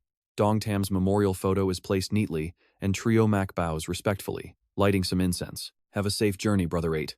Spotting Ye Xingchen walking in, Trumac quickly greets him as Brother Thon. With a serious look, Ye Xingchen asks why he's alone and where the second, third, and fourth brothers are. Triomac looks down, saying they are currently away. Triomac adds that he has no idea why Brother 4 hasn't arrived yet. Ye Xingchen dismisses it and suggests having lunch together with ninth brother, wanting to catch up on what they have been up to for the last 2 years. Hearing this, Triomac's eyes go wide in shock as he quickly declines.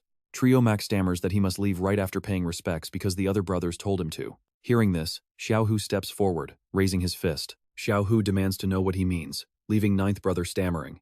Not wanting any trouble, Ye Xingchen loudly tells them to stop. Ye Xingchen says, "That is enough, go if you want to." He warns him to be safe as Triomac quickly heads out. Furious, Xiaohu asks brother then how he can let him leave like that. Brother 8 just died, and he barely even looked before running off. Watching Triomac walk away, Truongbao grits his teeth and tells Xiaohu to drop it. Zifeng, our seventh brother, cannot take it anymore and speaks up, asking if they even consider themselves family anymore. He explains that with brother then gone for years, the others only care about expanding territory, fighting, and chasing girls. What a complete mess. Now watch how Ye Xingchen reacts pure ice. Ye Xingchen says, "Some people are brothers for life, while others only gather for profit. As long as they do not turn against us, just let them be." But he sternly warns that if they ever threaten the safety of his family, then do not blame us for being ruthless. Zifeng completely agrees with his words. Zifeng asks what they should do next. Ye Xingchen warns everyone to stay low because the police are keeping a very tight grip on things right now. Even though Yuhu is dead, the mastermind pulling the strings behind him will not escape. Meanwhile, inside a clean and neatly arranged room within a towering skyscraper, the bright blue sky outside does not help the heavy mood. Thien Ni's crew is gathered around the table, every single one of them looking extremely stressed. He sits looking deeply anxious, quite a sharp contrast to the lively, crowded shopping mall nearby. Dick Fai wonders why Mo Deng bought so many things today, while Mo Deng looks completely distracted and anxious. Dick Fei, who always trusts Ye Xingchen, reassures her that she is overthinking since their brother can easily handle anything. Mo Deng hesitates and explains she is not worried about his power, but rather his safety. She quietly hopes nothing bad happens. Meanwhile, under the dark night sky, a full moon shines brightly. Ye Xingchen lies in bed, unable to stop thinking about his deceased brother, wondering how life is on the other side. He stares up at the ceiling in deep thought, thinking that although the future remains completely uncertain, looking through his window at the stunning city nightlights helps him find his resolve. He tightens his fist, swearing to do everything to protect his people. Suddenly, a voice outside asks if she can come in. He looks over and tells her to enter, only to see a gorgeous Mo Deng walking in wearing a short dress. She asks if he is still awake, admitting she cannot sleep either, then invites him to sit together. He happily agrees. As she sits beside him, he realizes she is deeply worried about him and appreciates how thoughtful she is. Mo Deng gets straight to the point, saying there is something she has been thinking about for a long time. She points out that she lives with him and his sister Ditch Fei, but asks what her role actually is to him. Yi Xingchen gently wraps his arm around her shoulders, warmly calling her his girlfriend. Mo Dong is thrilled, yet she still hesitates. She admits she knows absolutely nothing about him, what she can do to help, or what he does when she is not looking. Ye Xingchen silent, realizing she truly is just deeply worried about him. He reaches out, gently touching her dress strap, and whispers, asking what she wants to know, while wondering what kind of girl she really is. With a blushing face, she holds his hand and agrees. Ye Xingchen's eyes widen, completely surprised, asking what she is doing. She kneels on the bed in a rather suggestive posture. Then, Mo Dong slowly pulls her dress strap down, speaking softly. She asks if this is okay, leaving him totally confused. Like, what is wrong with her? Looking down sadly, she asks if he does not like her. Ye Xingchen looks quite serious, immediately admitting his true feelings. No way, how could I not? You silly girl, you are my woman for life. I love you more than my own life. Pulling up her clothes, she finally speaks her mind. It is quite obvious you are hiding something deep down, and yet you refuse to share it. You surely have your own reasons, but I hate seeing you look so incredibly down. It genuinely breaks my heart. Mo Dong looks up with sad eyes, saying if he keeps quiet, she will only worry more. Feeling her deep sincerity, Ye Xingchen finally decides to open up. All right. The truth is, Tu Feng is not my cousin, but a brother I grew up with since childhood. He honestly continues to share his deepest secrets. I am not just a simple high school student either, but actually the boss of an active underworld gang. My gang is the Tin Deer Whore, and just yesterday, my absolute best brother, Lu Dong Lum, was murdered. Saying this, he turns to her with a bitter look. Is that shocking? Because I am just a villain in everyone else's eyes. Being a gang leader makes me want to leave all this behind sometimes, but in this underworld, things rarely go your way. She leans her head on his shoulder. So that is it. And here is where all the puzzle pieces finally fall into place for her. Why a mere high schooler has such deadly, calm experience and terrifying martial arts. After a quiet moment, Mo Dong hugs him tightly, whispering Ye Xingchen, I understand, but I honestly do not care who you are. I will always stand by you. You are my man for life. Embracing her warmth, he replies softly, I love you too, and I always will. Meanwhile, Ditch Phi sits alone in her dark room, looking extremely uneasy as if something terrible just happened. Huddling in the corner with a deeply sad look, she whispers, Ye Xingchen, my dream. Then she suddenly buries her face in a pillow, murmuring to herself, it's shattered. Time to wake up. Suddenly, someone pushes the door open, stepping inside while calling for Ditch Phi. With tears streaming down her face, Ditch Phi looks up at Ye Xingchen. He immediately rushes over, hugging her tightly to comfort her. Ditch Phi, you are my little sister, always family, and seeing you sad hurts everyone. Having finally calmed her down, he glances away with a quiet thought, sorry, I can love two people, but some love simply cannot be shared. His right hand gently pats her waist to soothe her. Outside, the sky is pretty cloudy today, draping dim sunlight over an apartment. On the desk, various items are scattered around but arranged quite neatly. Right next to the computer screen lies an elegant invitation card to a grand ball. Tiu Ding sits thoughtfully on the sofa. What now? Meanwhile, a fancy bar stands nearby, looking highly impressive to anyone passing by. Pretty impressive. Two beautiful female staff members stand at the entrance to welcome guests. As Ye Xingchen approaches, they bow politely. Impressed by their professionalism, he silently thinks that although he heard Loi Laun Ho knows how to run a business, walking inside reveals a shimmering, jaw-dropping view that forces him to admit he never expected him to run such a high-end place. Ye Xingchen suddenly stops, mumbling to himself, found her. Tiu Din is waiting up ahead, with two other men standing by her side. Feeling quite harassed, she quickly speaks up, excuse me, I am waiting for someone, so please stop bothering me, alright? A guy with center-parted hair steps up and boasts, Miss. This gentleman is the administrative director of the Bothin Group. Chapter 9. I am his assistant. Li Kei shamelessly keeps pushing forward with a grin. It is fine if you have never heard of us, but we hope you can give us some face by sharing a drink and a dance, shall we? Ye Xingchen watches this unfold, thinking to himself, Tiu Din sure has quite the charm. Trungqing then speaks up with a pompous air, Miss, we do not mean any harm. It is just that your charm is simply irresistible. So before he can even finish his sentence, Tiu Ding quickly brushes right past him, saying, excuse me, my boyfriend is here, please forgive me. She stands close to him and adds, this is my boyfriend, so please enjoy your evening. He stands there completely dazed, his head spinning with confusion. Since when did she get a boyfriend? The two of them quickly turn around to leave. Ye Xingchen gets what is going on but still acts totally innocent. What is this about? Looking both embarrassed and proud, she snaps back, what? Having me as your girlfriend is not good enough for you? He playfully teases her back. But Trungqing feels utterly insulted, furiously roaring out, stop right there. Turning back, Ye Xingchen cold-heartedly asks if there is an issue, while the older man demands to get their relationship straight. Are you really this young lady's boyfriend? Keeping his cool, confident attitude, Ye Xingchen asks what he means. The man crosses his arms and smugly analyzes them. The age gap between you two is way too massive to be dating. Miss, is this actually your younger brother? Knowing he has to play along, Ye Xingchen fully goes with it. You are totally right. She is not my girlfriend. She is my beloved wife. Right, honey? Catching on instantly, Tiuding blushes and playfully scolds him. What nonsense are you talking about, dear? You are making me blush. Trung Qing grinds his teeth in silent fury. You people! Ye Xingchen stares back with a sharp, mocking gaze. What are you not going to scram? Standing here is only polluting our air. Furious, he completely loses it and tries to charge forward, screaming, how dare you tell me to get lost? Who the hell are you? How dare you tell me to scram?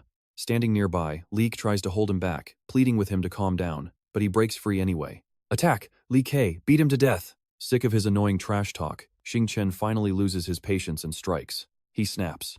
I hate annoying, dramatic men like you the most. Clenching his fist, he punches straight forward and declares, if you won't leave, let me send you on your way. He strikes his face, barking scram. Blood pours from Zhang Zheng's nose and mouth, while Li Ke furiously raises his fist and charges into attack. Boom! Xingchen grabs his hand in a vice grip and asks, you must be Li Ke, right? Sweating from the agonizing pain, his mouth hangs open, unable to utter a single word. Xingchen swings his left hand, delivering a brutal palm strike to his chin. Before Zhang Zheng can even get up, Li Ke crashes heavily on top of him. Xingchen glares, I already crippled the last guy who tried this.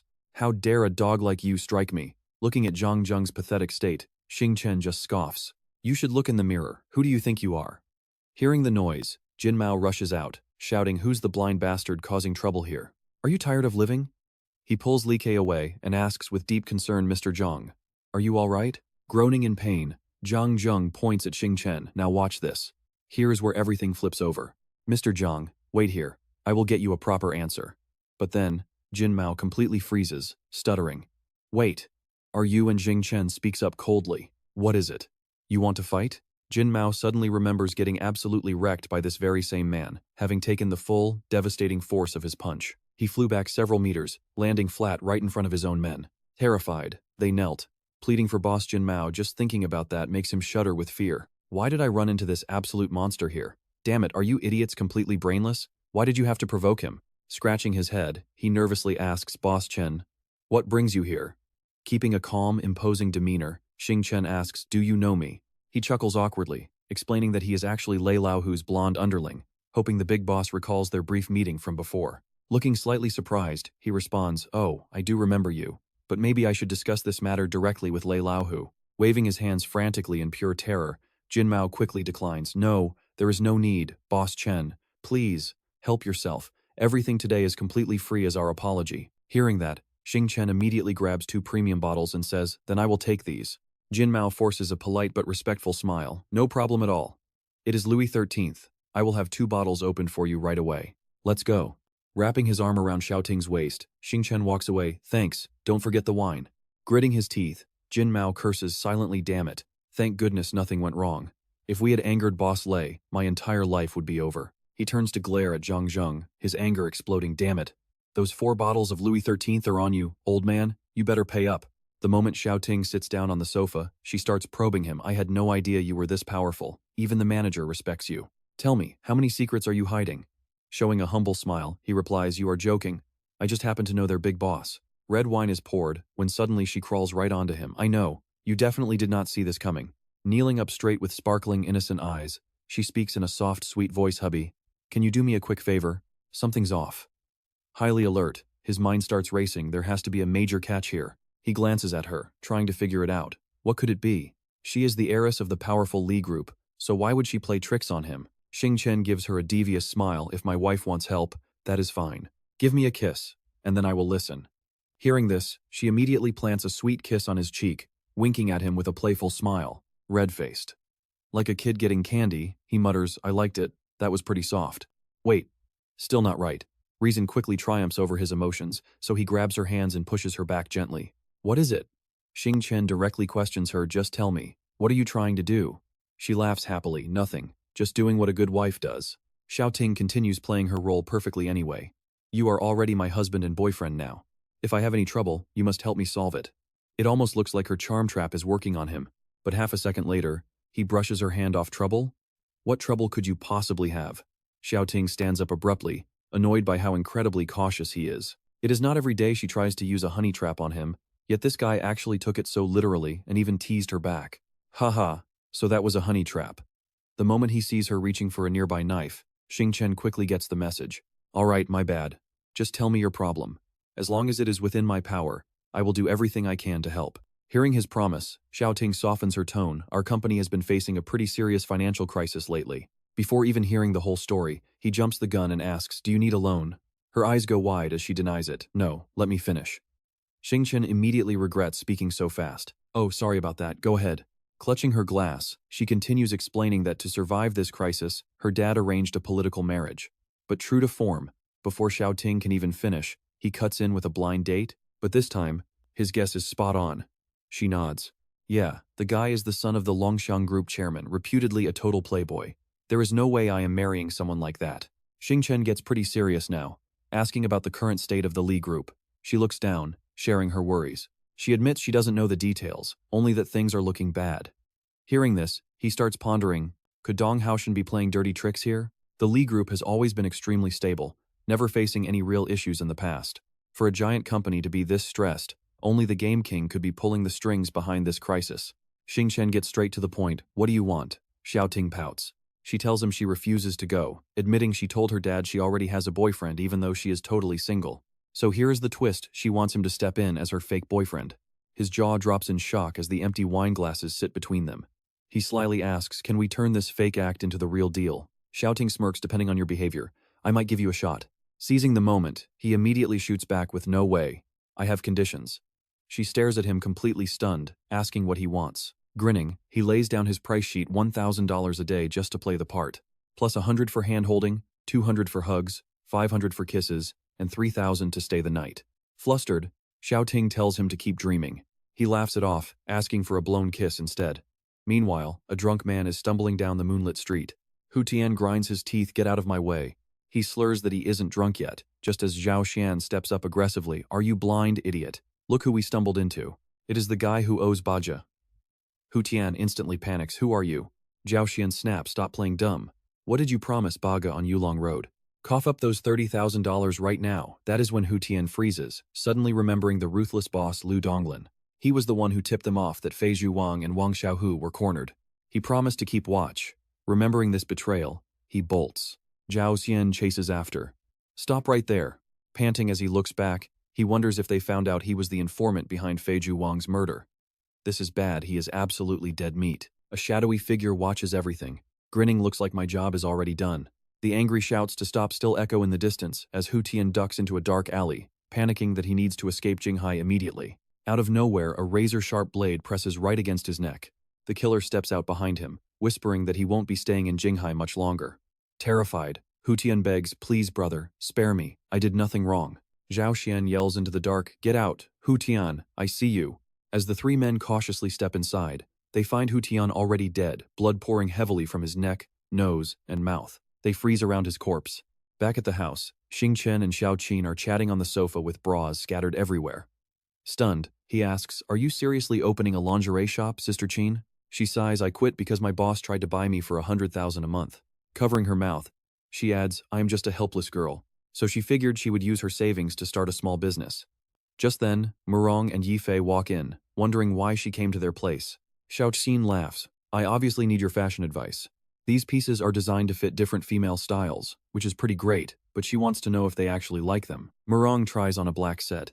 Yifei poses with a bow bra. Well, big brother Xingchen, how do we look? Xiaoqin winks, aren't I always good to you? Blushing hard, Xingchen is completely tongue-tied and doesn't even know where to look. He warns her that running a lingerie shop like this will invite trouble, but she just giggles. Isn't that even better? Blushing red, Murong shyly chimes in, hey, Xingchen, Sister Qin, can we please change now? Wearing this is pretty embarrassing. Suddenly, the cell phone sitting on the table starts ringing. Yu Xingchen picks it up and answers, only to hear a highly panicked and desperate voice pleading with him to get over to the Jade Dragon Bar immediately for an urgent matter. Sensing that something is wrong, he quickly agrees to go.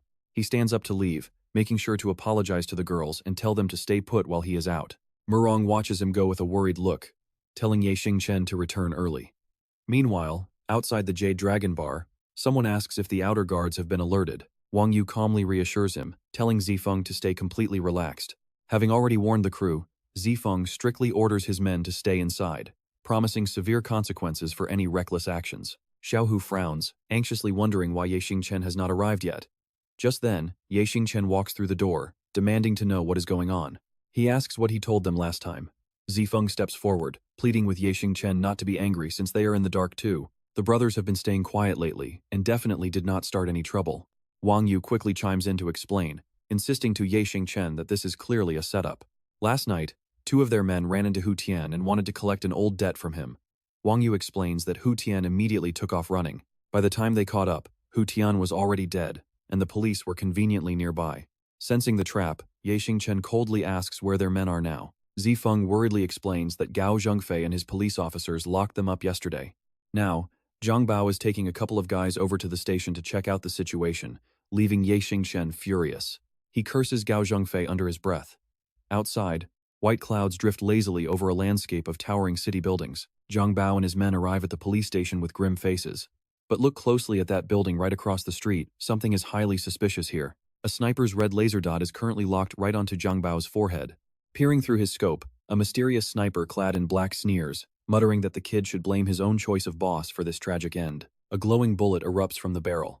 Suddenly, Zhang Bao takes a direct hit to the chest, his eyes widening in absolute shock and agonizing pain. He collapses right in front of his crew.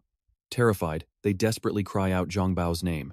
Later, Ye Xingchen and his crew rush into the hospital, where Xiaohu aggressively yells at everyone to get the hell out of their way. Gao Zhengfei glares at them in annoyance.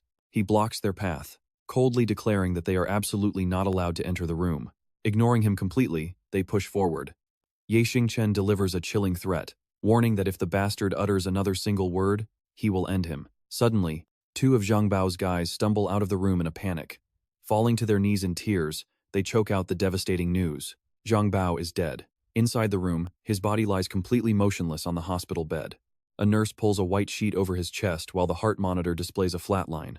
The weeping men agonizingly recount exactly how it happened. He was sniped right outside the police station, the bullet tearing straight through his heart. They wanted him to suffer in agony. They beg Ye Xingchen to get revenge for Zhang Bao, just as the nurse pulls the sheet all the way over his lifeless face. Unable to contain his explosive rage, Xiaohu raises his fist and screams that he is going to murder Gao Zhengfei. Wang Yu quickly holds him back as he violently curses the cops, screaming at them for letting a man get assassinated right under their noses. Gao Zhengfei puts on a guilty face, calling it their oversight. Playing the role of a righteous and just cop, he promises that they will stop at nothing to track down the killer for them, tuning out the corrupt officer's worthless excuses entirely. Ye Xingchen glares at him with a pair of incredibly cold, razor-sharp eyes. Ye Xingchen tells him to get lost, holding back his tears and firmly declaring that they are taking Zhang Bao's body, promising to personally execute the killer since the cops are utterly useless. With that, Ye Xingchen and his loyal crew carry their fallen brother out of the hospital. Every step they take is heavy with profound, silent grief. Gao Zhengfei watches them leave with a smug, sinister grin. You can tell he is thinking that the real show is just starting, and Ye Xingchen's arrogance won't last long. Outside the Dragon 3 headquarters, colorful neon lights continue to flash against the night sky. At the altar, a black and white portrait of Zhang Bao sits behind a bowl of smoldering incense. Ye Xingchen and his three closest lieutenants stare somberly at their late brother's picture, backed by a large, silent crowd of loyal men standing at attention. Glancing at the crowd, Ye Xingchen notices something off and asks Zifeng why so many men are missing. Zifeng frowns as he delivers the bad news. Tons of their guys have been quietly quitting lately, and the outer groups managing their perimeter are facing an even worse wave of desertions. Hearing this, Ye Xingchen instantly realizes what is going on, muttering that someone out there clearly does not want peace. He calmly reviews the situation, explaining to the gathered crowd that Hu Tian's death was specifically designed to put them at war with the police. No matter what the truth is, their crew is now stuck with a murder charge hanging over their heads. Lao Lu was just their second move to warn us. Ye Xingchen's eyes turn terrifyingly dark as he tells them the enemy wants blood, and no matter where they hide, they are all dead. Zifeng does not fear anyone and bluntly throws down a challenge. He mutters to see how much skill the guy actually has. Suddenly, Xiaohu steps up with one hand in his pocket and an axe over his shoulder, shocking the whole group. Ye Xingchen solemnly asks him where he is going, prompting Xiaohu to shout back with a voice full of pure hatred that he has to go kill that bastard Cao Tianer. Wang Yu rushes over to stop him, telling Xiaohu to calm down. He tells him to listen to Ye Xingchen's plan, but the burning rage inside makes Xiaohu ignore everything. He screams to let him go because he must get revenge on that bastard Cao Tian'er. Zhou Lu and Lao Ba were definitely taken out by him. Xiao Hu roars in absolute fury, veins popping wildly on his forehead. What are we waiting for? I am going to kill him right now. Ye Xingchen, Zifeng, Lao Wu, do not stop me, let me go. Ye Xingchen raises his voice to end this farce, yelling enough. He coldly lectures him that this debt will be paid, but if he rushes in blindly, does he want the group to lose yet another brother? He looks at the brothers gathered before him, and firmly declares that although Cao Tian'er's death hall is strong, they have absolutely no reason to fear them. Ye Xingchen shouts out to fire up his men, reminding them that the enemy harmed their brothers. He killed Lao Lu and took out Lao Ba, wanting them to live in fear and disband so that Yunlong Road would fall right into his hands. As everyone begins to process this wicked scheme, Ye Xingchen fires another challenging question, asking if their Xingyao association should really run away in fear. Are you all cowards, wetting your pants in fear? Just like that, you can feel their fighting spirit totally catch fire. One man screams out, no, starting a massive chain reaction. Zifeng, Xiaohu, and Wang Yu all shout together that they are not afraid. Everyone grits their teeth and swears in unison that they are not afraid. The brothers of the Xingyao Association refuse to be cowards, chanting for revenge. Seizing this perfect moment, Ye Xingchen raises his hand and loudly asks what they must do. From below, a unified roar rises to destroy Death Hall, kill Cao Tian'er, and get their bloody revenge.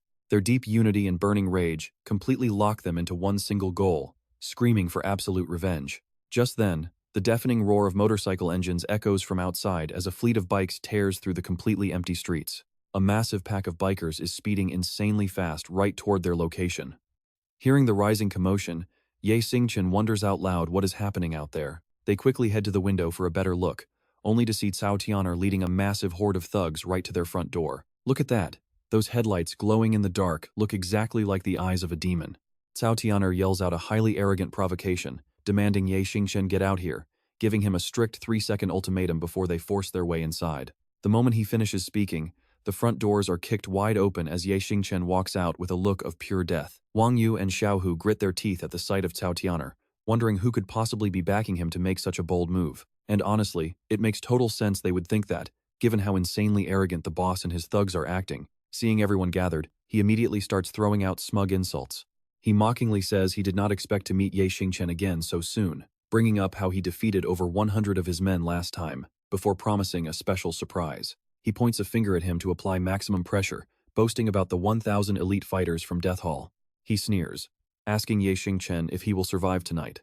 But our main character just boldly challenges him right back. He scoffs that he already wiped out their Jade Tiger Gang branch and killed that Zhang guy, mocking Cao Tian'er for personally bringing his own head to him. With absolute arrogance, he declares that if he wants to stay alive, he only has a few short minutes left to act tough. But unfortunately, he is tired of playing, ordering his men to charge forward and wipe out every single one of them. The moment he finishes, 2 razor-sharp daggers fly straight toward him as Ye Xingchen strikes first, yelling for them to drop dead. One blade stabs right into a thug's arm while the other flies lightning fast toward Cao Tian'er, making him stare at his bleeding hand and swear. He curses, saying it is a good thing he was prepared, before screaming to his underlings to slaughter every last one of them.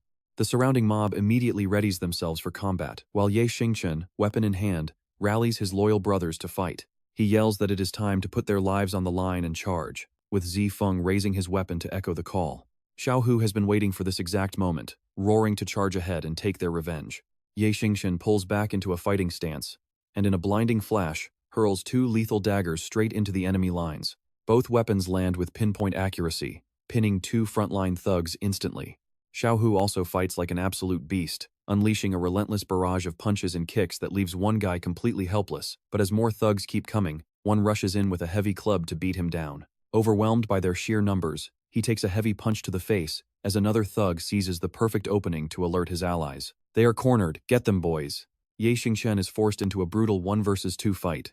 A thug behind raises a bat to strike, while the one in front charges ahead. Just in time, his green-haired subordinate rushes over and slashes the enemy's shoulder, catching him completely off guard.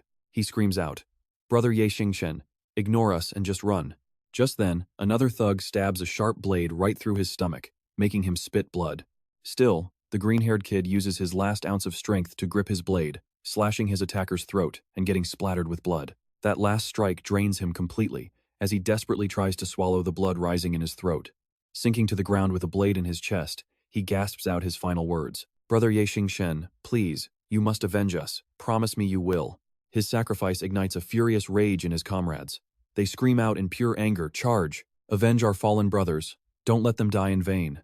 Xingchen stands there, his face stained with his friend's blood, but he remains eerily, strangely silent. Only after a long silence does he gasp, his mind flashing back through their memories. True brothers shield each other, risking their lives without a second thought. Is this what it means to protect one another? Xingchen looks down at the bodies scattered across the battlefield. For the sake of Tin Dear Hor, did I really just let my brothers die? And here's where the tides turn. The sacrifice of his loyal brother completely ignites his will to fight. I cannot die here. Ting Dear Hor does not just belong to me. It carries the soul of my brothers. I won't let our alliance be destroyed like this. Resolved to fight, Xingchen charges directly into the fray and screams, "You all must." He throws 3 throwing knives, letting out a chilling roar die. Tio Ho also leads the remaining men forward to avenge their fallen comrades. Meanwhile, Tianir watches the chaotic brawl with a cold, calculating glare. His eyes lock onto Xingchen as the kid tries to flee. Unaware that he's being closely watched, Xingchen dashes forward as fast as possible. It looks like a dead-end wall will stop him, but he easily leaps right over it, leaving everyone behind. Suddenly, sirens wail in the distance as several police cruisers speed toward the scene. Tianir spins around in shock. Damn it! How are the cops here already? Realizing he's out of time, he decides to let the kid slide. Just wait, Xingchen. Once I catch you, I will end your life myself. Ordering a swift retreat, they vanish into the dark shadows blocked from the moonlight. Meanwhile, Xingchen stumbles weakly down a dark, narrow alleyway. A trail of fresh blood marks every single step on the cold stone. Trembling, he slowly forces himself forward. But after only a few steps, exhaustion takes over and he collapses. Still, he desperately tries to push his heavily wounded body up. I can't stay down. My brothers are still counting on me. But with his strength completely drained, he falls flat on the cold ground once more. Sensing footsteps approaching, he struggles to force his eyes open, looking up with absolute caution. Through blurry vision, he sees the faint silhouette of Vortirp as she desperately pleads with him to wake up. He tries to hold on, but his eyes slide shut, sending her into a panic. Even as darkness takes him, her voice echoes in his fading mind. Don't close your eyes, Xingchen. Meanwhile, a brand new day begins over at a traditional, courtyard-style mansion. Inside, Tianir sits frozen on the sofa. His mind is racing. This is bad. You can easily feel the sheer terror and absolute stress written all over his face. Not only did Xingchen escape, but he also lost countless men in the raid. The guild leader will never let this slide. Just then, Doko slowly walks down the stairs, wearing an unusually kind smile. You're back, Tianir says, immediately standing up to bow respectfully as the old guild leader greets him with a warm smile. No need for formalities. Sit down and have some tea. But this friendly gesture does absolutely nothing to ease the panic eating away at him. Guild leader, you must have heard about last night. But Doko seems entirely unfazed, remaining completely calm as he waves it off. Don't worry about it. Just try this fine tea. I personally harvested it myself this year. Following his gesture, a servant serves the tea. As his guest takes a sip, the old man offers both encouragement and a warning. You didn't do anything wrong. It takes real guts to launch an attack like that. You are still young, so learn to stay calm. That father and son duo are formidable opponents, which you only learn after fighting them. Still, Tianir worries about all his dead men. Doko cuts him off right away, casually puffing on his pipe while analyzing the situation. True success requires stepping over bodies, and great achievements always demand sacrifice. Tell me, do you know how Ye Tianlong will react to his son's death? Unsure of what the old man is implying, Tianir has no choice but to confess that he has absolutely no clue. A warm smile spreads across Doko's face, yet it sends a cold shiver straight down the spine. Silence. He will be completely silent. No matter what crisis he faces, that man is always as unshakable as a massive mountain. Plus, he got word that the kid's raw strength could actually kill his own son. Hearing this, Dugu leaves Tian Han to make his own choice. He laughs, saying, "You're a smart guy, so you already know exactly what needs to be done next." With that, the old man turns and walks away, leaving behind one last heavy warning: I'm old, so the Skull Society's future is in your hands. This completely ignites Tian Ni's urge to kill Ye Xingchen. Soon, he thinks, the Skull Society is mine. He snaps up, making the kid his top target. Now watch over at another old estate. Dawn is just breaking. Vu Tieb gently rests her hand on Ye Xingchen's cheek, feeling incredibly anxious. It's been a full day and night, so she decides to call the hospital, but as she pulls back, he grabs her hand. His scarred fingers wrap tightly around hers. He looks down at their joined hands, staying quiet. Overwhelmed with relief, she gasps out, "Ye Xingchen. Oh my God, you're finally awake." As his vision clears, He recognizes the worried girl sitting right next to him, softly whispering Vu Teep's name. Relief washes over him as he whispers, Vu Teep, is it really you? I've been looking everywhere. She gently replies, you're finally awake. She asks how he got so badly hurt. Avoiding the details, he just asks some things happened, but how long have I been out? Vu Teep answers honestly, from the moment I saved you, you've been completely unconscious for a whole day and night. Instantly worried about the chaos outside, Xingchen asks, it's been a whole day. Is anything happening out there? She gives a quick update while making sure he's safe outside. There are guards patrolling and some military troops, but nothing else. Anxiously, she asks what really happened. But not wanting to drag her into his mess, he quickly changes the subject. He asks where she's staying and if she found a new job yet. Sensing he wants to drop it, she doesn't push. Working as a secretary at a securities firm, she tells him. That's when Xingchen gets completely serious. He thanks her for working so hard, then asks Vu Teep, do you trust me? Without hesitation, she declares absolute trust. She promises she's never doubted a single word he said. Placing a hand on his chest, he makes a solemn vow. Vu Teep, I will take you away from here, and you'll never have to suffer again. But not yet. The enemies are still hunting me down. Yesterday, too many of my brothers were killed. But once this is over, I'll come back for you. He gently makes her promise, tell me you'll wait right here and won't go anywhere else. Vu Teep hesitates, staring at him with a heavy heart before asking Xingchen, do you really love me? He looks her in the eye, finally confessing his feelings, I love you, Vu Teep. The day you left, I realized how much you meant to me. I don't know the exact measure of my love, but please, let me take care of you. His words hit her right in the heart, sealing her unwavering faith in him. She softly whispers, I'll wait for you to return, Xingchen, no matter what happens next. You absolutely have to come back, because I'll be waiting right here. Hearing her promise, Xingchen quickly grabs his jacket, preparing to say his temporary goodbye. I have to head out now. She walks him to the door. Fearing she'll worry, he explains, if I stay, they might track me here, putting you in extreme danger. Before stepping out, he pulls her into a tight, warm hug. Be good and wait for me. Then, he turns and walks away. Remembering the bloody slaughter of his brothers, rage consumes him. Tao Tianyi is going to pay for this with his life. After leaving Vu Teep's place, Xingchen purposefully walks down the street, heading straight toward a public phone booth. He calls his loyal subordinate to let him know he's safe and sound. Ao Duang, it's Xingchen. I'm okay. Just go to class normally. Keep a low profile. Just believe me on this. Suddenly, Duang Tuan's highly frantic voice cuts through the line. Hello, Xingchen, where are you? Getting absolutely no response, he panics and keeps shouting, hello, Xingchen, are you there? His questions go completely unanswered as Xingchen immediately hangs up the phone, before quickly dialing Tu Thien's number next. The moment the call connects, he speaks first, it's Xingchen. Tu Thien instantly blows up, you brat, you actually remember how to call. Taken aback for a brief second, Xingchen quickly cuts to the chase, I need you to look into someone for me. The guy doesn't beat around the bush, asking who. Xingchen slowly names his sworn enemy Tao Tianyi, leader of the Skull Society. Tu Thien agrees, promising to deliver the info in 3 days. Time flies by, and today is finally the day of their meeting. Here's where it gets tense waiting at Trindon house. Xingchen's phone finally rings. He quickly snatches it up, asking if Tu Thien got any news. A clear voice answers back from the other side. Yeah, Tao Tianyi is hunting you like a madman. So I told him you were spotted at the Kim Salon Hotel. Xingchen isn't pleased at all, realizing so you basically used me as bait to get that info. Tu Thien shoots back. Do you think I'm a wizard or something? He grumbles about how tough this gig actually is. This time, Du Ba personally covered up Tao Tianyi's tracks. And instead of showing some gratitude, you're asking for even more. That is right, help me investigate Zifeng and Wang Erhu. They are my brothers. But Xiao Tian is pretty professional and immediately gives the answer. I searched, but there is no news. If they are alive, they probably fled Jinghai. The other person suddenly calls his name in a very serious voice. Xingchen, he urges. What else is there? Tell me quickly. The only reply is 2 heavy words, be careful. Xingchen knows they care about him, so he just grunts in agreement. The moment he hangs up, Zheng Ying walks through the door. She approaches and places a small black bundle right in front of him. Here is what you need. He sincerely expresses his gratitude. Thanks, Zheng Ying. She sits down to give him some advice. I know you are going for revenge, but do not come back covered in injuries. I do not want to worry anymore.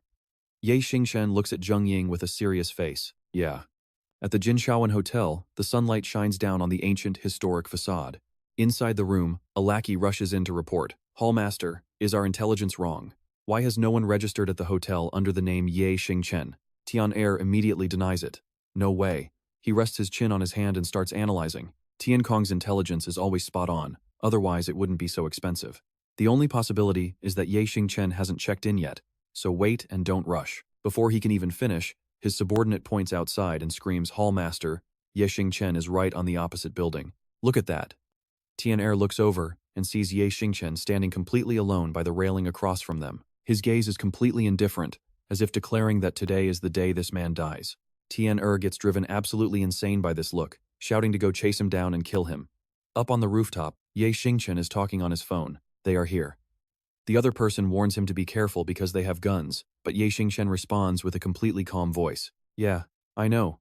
Looking down from above, Tian'er's small-time thugs look like tiny insects crawling in, waiting to tear him apart. Haoran gestures with his chin. "Go right, you two. You two go left. Shout if you spot the target. The rest follow me." He turns around to ask his men if they found anything, and one replies no. He turns back with a frown, asking how it looks over there. Hearing no answer from Luo Tian, Haoran calls his name in confusion. Sensing a bad omen, he turns to his men, shouting that Luo Tian is in trouble and something happened. They immediately rush forward like crazy. Haoran slams the door open only to find Luo Tian with a dagger stabbed straight into his forehead, eyes wide open and lifeless. Seeing this, his eyes widen as he barks the order to search the room. Suddenly, a male voice echoes from nowhere, saying there is no need to scare everyone. He instantly aims his gun around in high alert, but 3 razor-sharp throwing knives fly toward them like lightning. All 3 blades sink deeply into the bodies of his goons. Haoran finally spots Ye Xingchen hiding in the corner and gets taunted. Begrudgingly praising him, Haoran immediately raises his weapon and fires repeatedly at Ye Xingchen. However, his bullets are nowhere near fast enough to match Ye Xingchen's throat-slitting speed. The gunshots immediately catch Tian'er's attention. He stops in his tracks and looks back, quickly raising his weapon and barking orders to his remaining goons. "Over there, don't let him escape." Before long, Tian'er leads his men into the room where the fight just happened, roaring to watch out and search for Ye Xingchen. But look, a strange noise suddenly cuts through the silent room, giving him chills. They instantly raise their guard and aim all their weapons toward the noise. They fire repeatedly at an unlucky rat running out from a stone pillar near the wall, turning the poor thing into Swiss cheese. Tian'er's face turns deathly terrifying as he sneers that they are great shots. He laughs creepily before suddenly opening fire toward his right. Responding to his bullets are 3 lethal daggers that instantly sink into 3 of his men. They collapse lifelessly to the ground, forcing a panicked Tian'er to step back. Ye Xingchen casually tosses his last dagger from hand to hand, saying, "Tian'er, what a coincidence to meet again." Anxiety is written all over his face, but he still talks tough. He laughs, saying he clearly underestimated Ye Xingchen, even this time.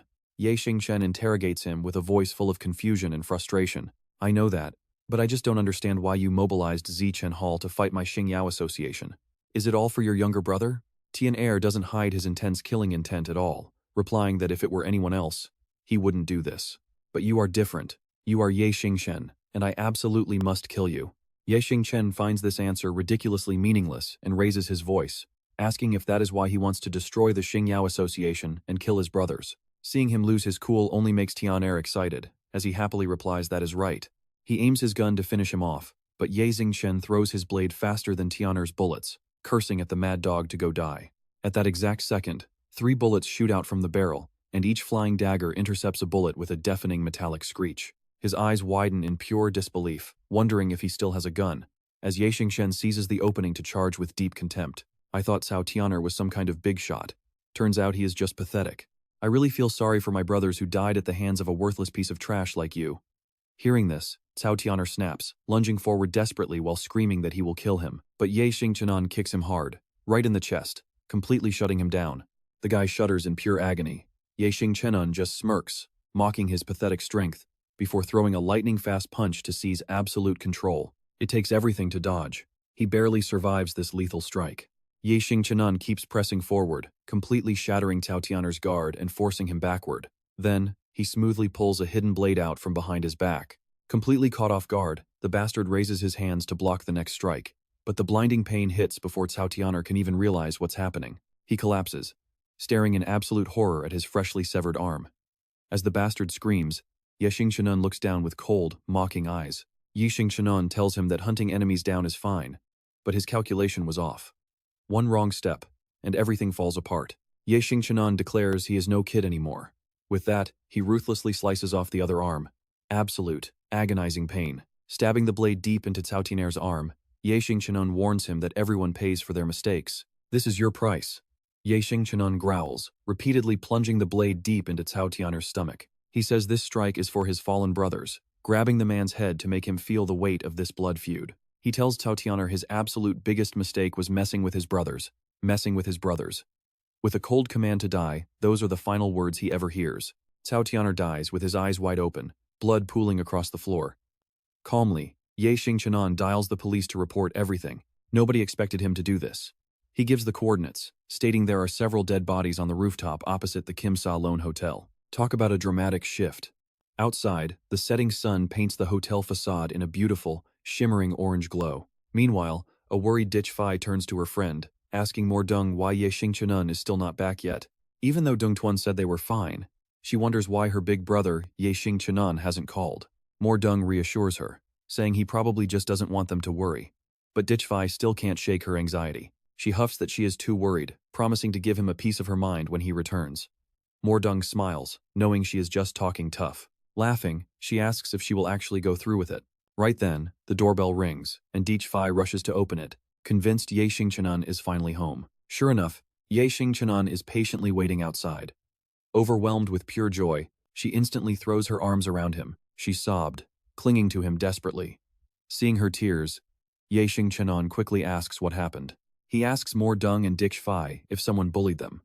Mo Dong leans close, complaining about why he took so long to return. They were incredibly worried. Xingchen pushes all his grim business aside, softly apologizing for making them worry so much. Time passes, and the morning after his brutal revenge begins.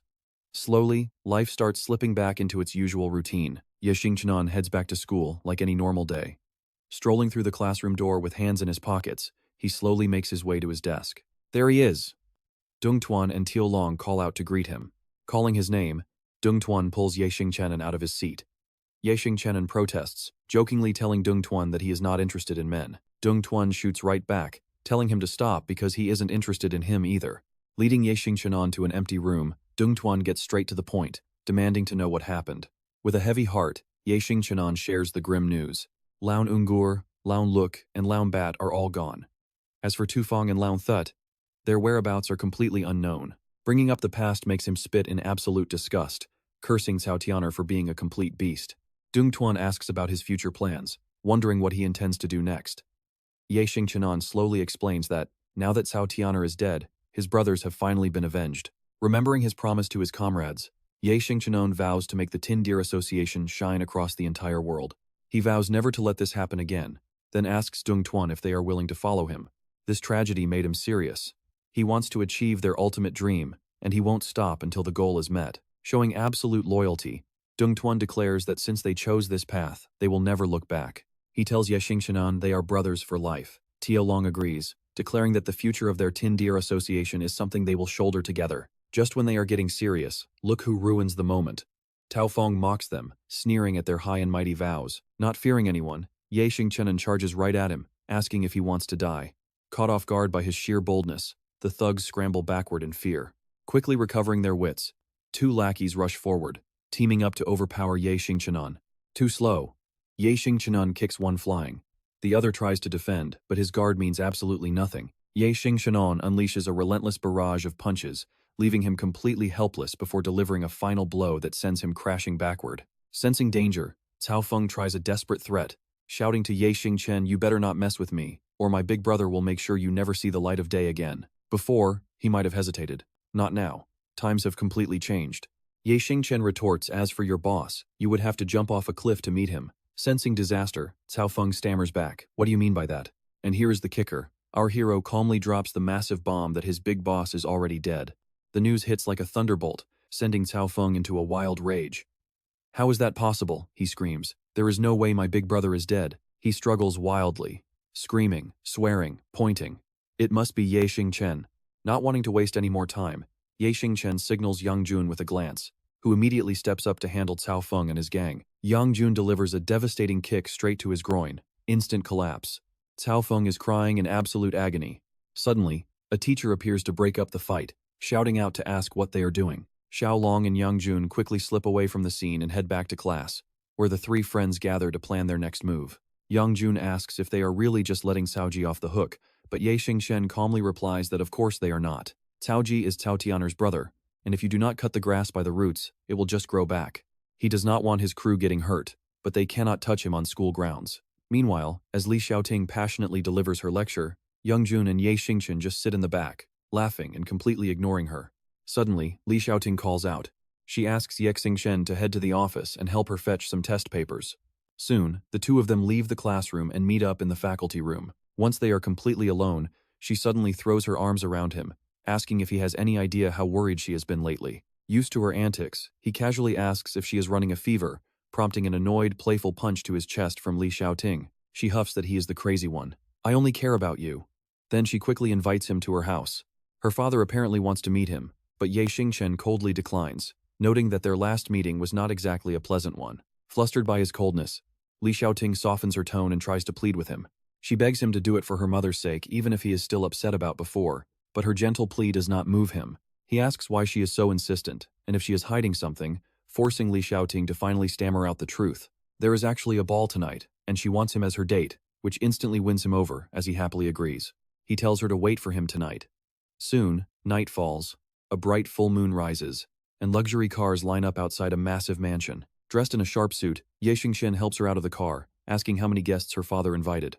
Looking at the massive crowd, she mentions that some powerful local elites, and possibly even his own father, might show up. Acting like a true gentleman, he opens the door while casually saying his father hates these parties, and probably will not attend. He asks if she needs to change into her gown first. She happily agrees. They walk through a grand hall beneath massive chandeliers. Li Xiaoting stops at a dressing room and knocks, prompting Nangong Shangxiang to open the door. Spotting her dear friend, Li Xiaoting squeals with joy and rushes over to wrap Nangong Shangxiang in a massive, tight hug. She cries out how much she missed her, but seeing her there completely catches Ye Xingchen off guard. Nangong Shangxiang, surprised as well, Li Xiaoting immediately asks what she is doing at this party.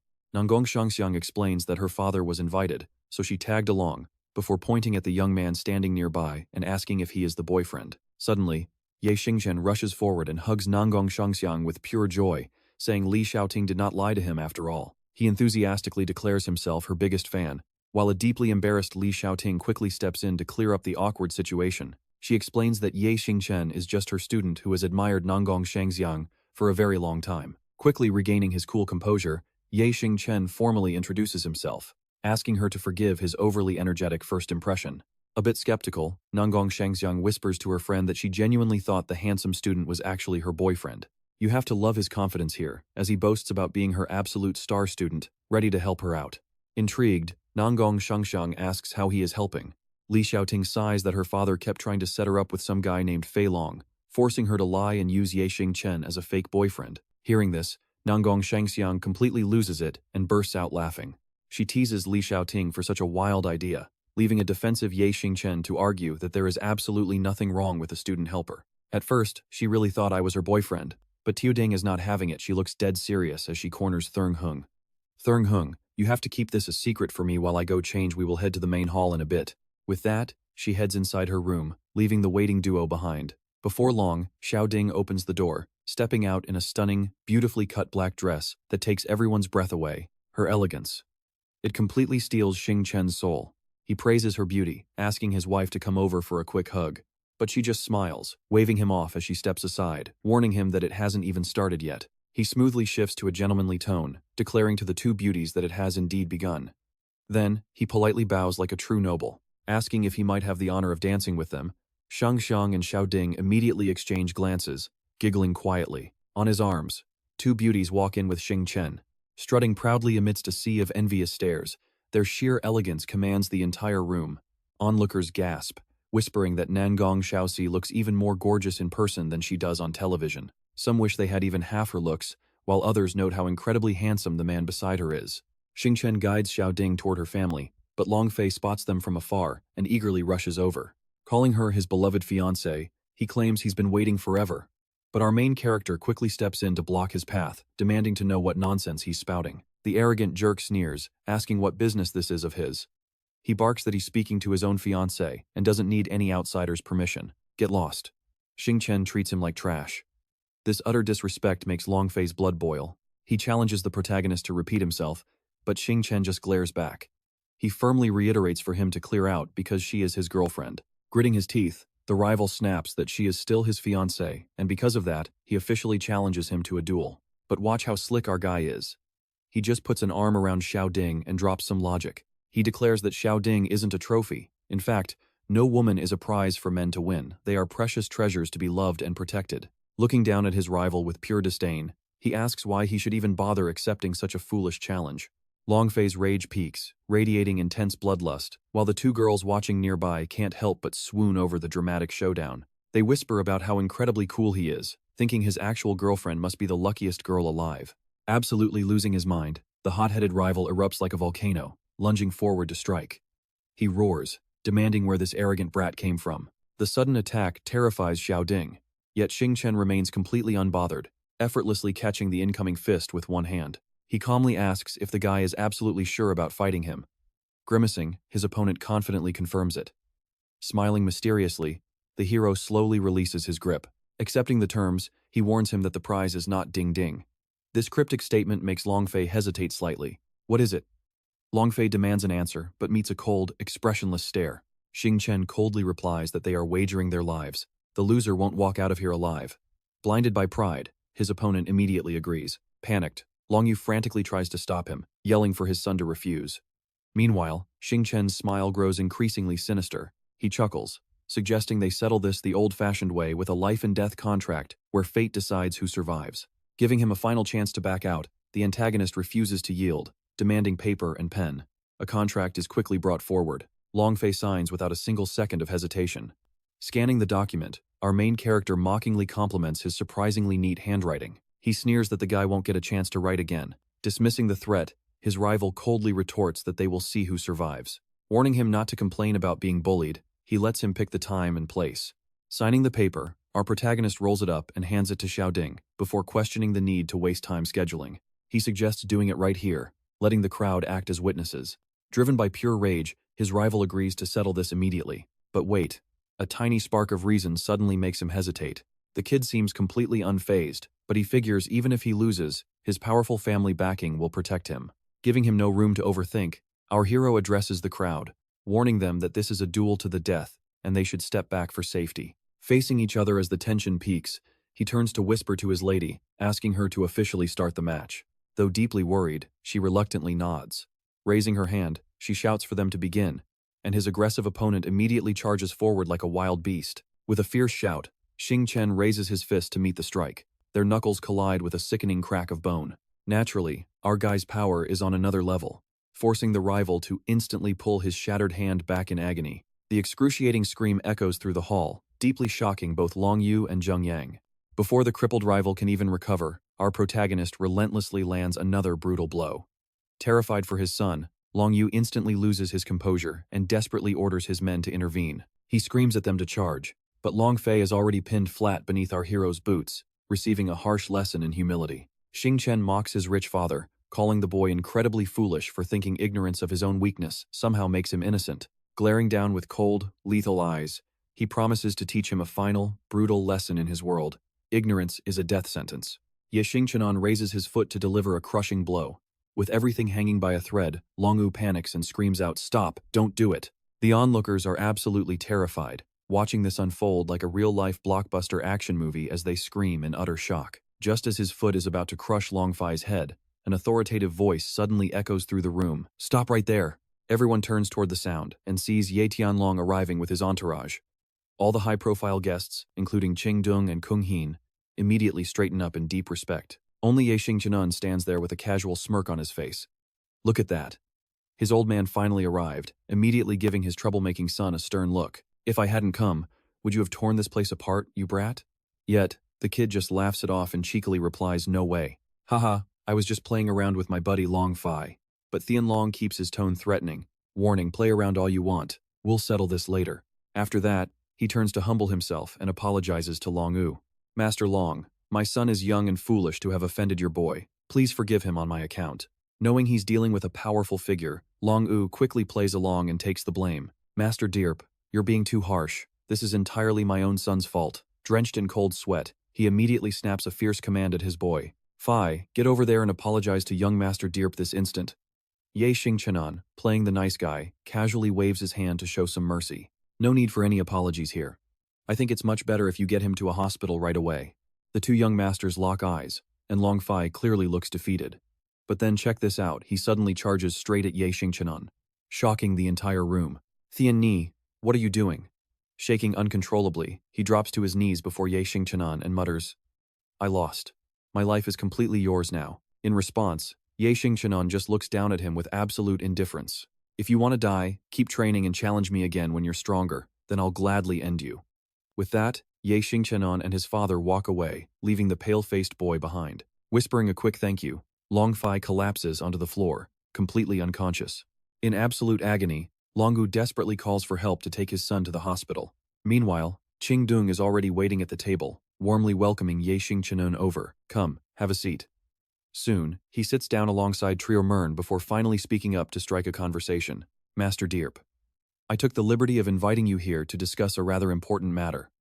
Naturally, Yunlong already has a pretty good idea of what it is. Are you referring to the matter between my reckless son and your precious daughter, Master Li? Now get a load of his clueless face as he asks what he and Li Tioding have to do with each other. A marriage, Qingdong smiles. Hearing this, Thurng Hung can barely hold back her giggles. Meanwhile, Kung Heen has absolutely no idea what is going on and looks totally confused. Why are you laughing, Thurng Hung? She quickly invents a fake excuse. Well, I'm just laughing because I don't even have a boyfriend, yet Tioding is already getting married. What will her baby call me? Surprisingly, the older men buy it and burst out laughing. Dungdar immediately seizes the opportunity to play matchmaker, asking her how she feels about his son, Ouyang Jun, and if she wants an introduction. Speak of the devil, and he appears. Right on cue, Dung Tuan walks straight through the door. Dad, you always tease me whenever I'm not around. But then he stops, completely blindsided by who's sitting there. Wait, Li Ye Xingchen? What are you all doing here? Ye Xingchen quickly introduces his friend to his dad. Father, this is my buddy, Ouyang Jun. He's the only son of Uncle Odung. Quickly composed, Ouyang Jun politely greets the group, saying, Hello everyone, it is a pleasure to meet you. I am Ouyang Jun. Yunlong then voices his opinion, advising Master Li. The kids are all grown up now, so we should really let them make their own choices. This makes Qingdong quite hesitant, muttering that may be true, Master Deerp, but my daughter's future is on the line. Noticing his hesitation, Tioding quickly reassures him, Dad, don't worry. But inside, her mind is racing with panic over why Ouyang Jun is even here. If Ye Xingchen rejects the proposal, how will she ever show her face at school again? Mid-conversation, Yunlong suddenly stands up to excuse himself, saying, I think that won't be necessary. Please continue your chat without us. He drags his son along with a very meaningful look in his eyes, telling him, Ye Xingchen, follow me. They quickly head somewhere private. Once they're completely alone, Ye Xingchen finally asks what's wrong. Suddenly, a heavy, murderous aura erupts from his father as he asks a dark question. Are you truly set on doing this? Ye Xingchen calmly replies, this is the only way I can protect those around me from getting hurt. But his father immediately shuts him down, saying doing this will only end up hurting the people you love even more. Losing his cool, he snaps back with a bitter tone, what did old 5, old 6, and old 8 do wrong? They were already getting hurt even before I did anything. Then switching to a resentful tone, he demands if Dao Tian'er had actually killed me that day. Would you still be this calm? Speechless, his father can offer no answer, only attempting to reason with him. But there's no turning back from this path. I'm already in too deep, but I don't want you following me down this dark road. Still, Ye Xingchen stubbornly pushes back. Ever since Mom passed away 5 years ago, we had no way back. I've been on this road for a very long time now. He sighs, knowing his son won't listen, but offers a supportive fine. If your mind is made up, then give it your all. Xingchen is deeply grateful for the support, thanking his father warmly. But Tianlong simply gives a polite reply, saying we are father and son, there is no need for such formalities. I am going to speak with Li Zhengyang, so you just go and enjoy yourself. Before leaving, he does not forget to warn him that Li Xiaoting is a good girl, so do not play with her feelings.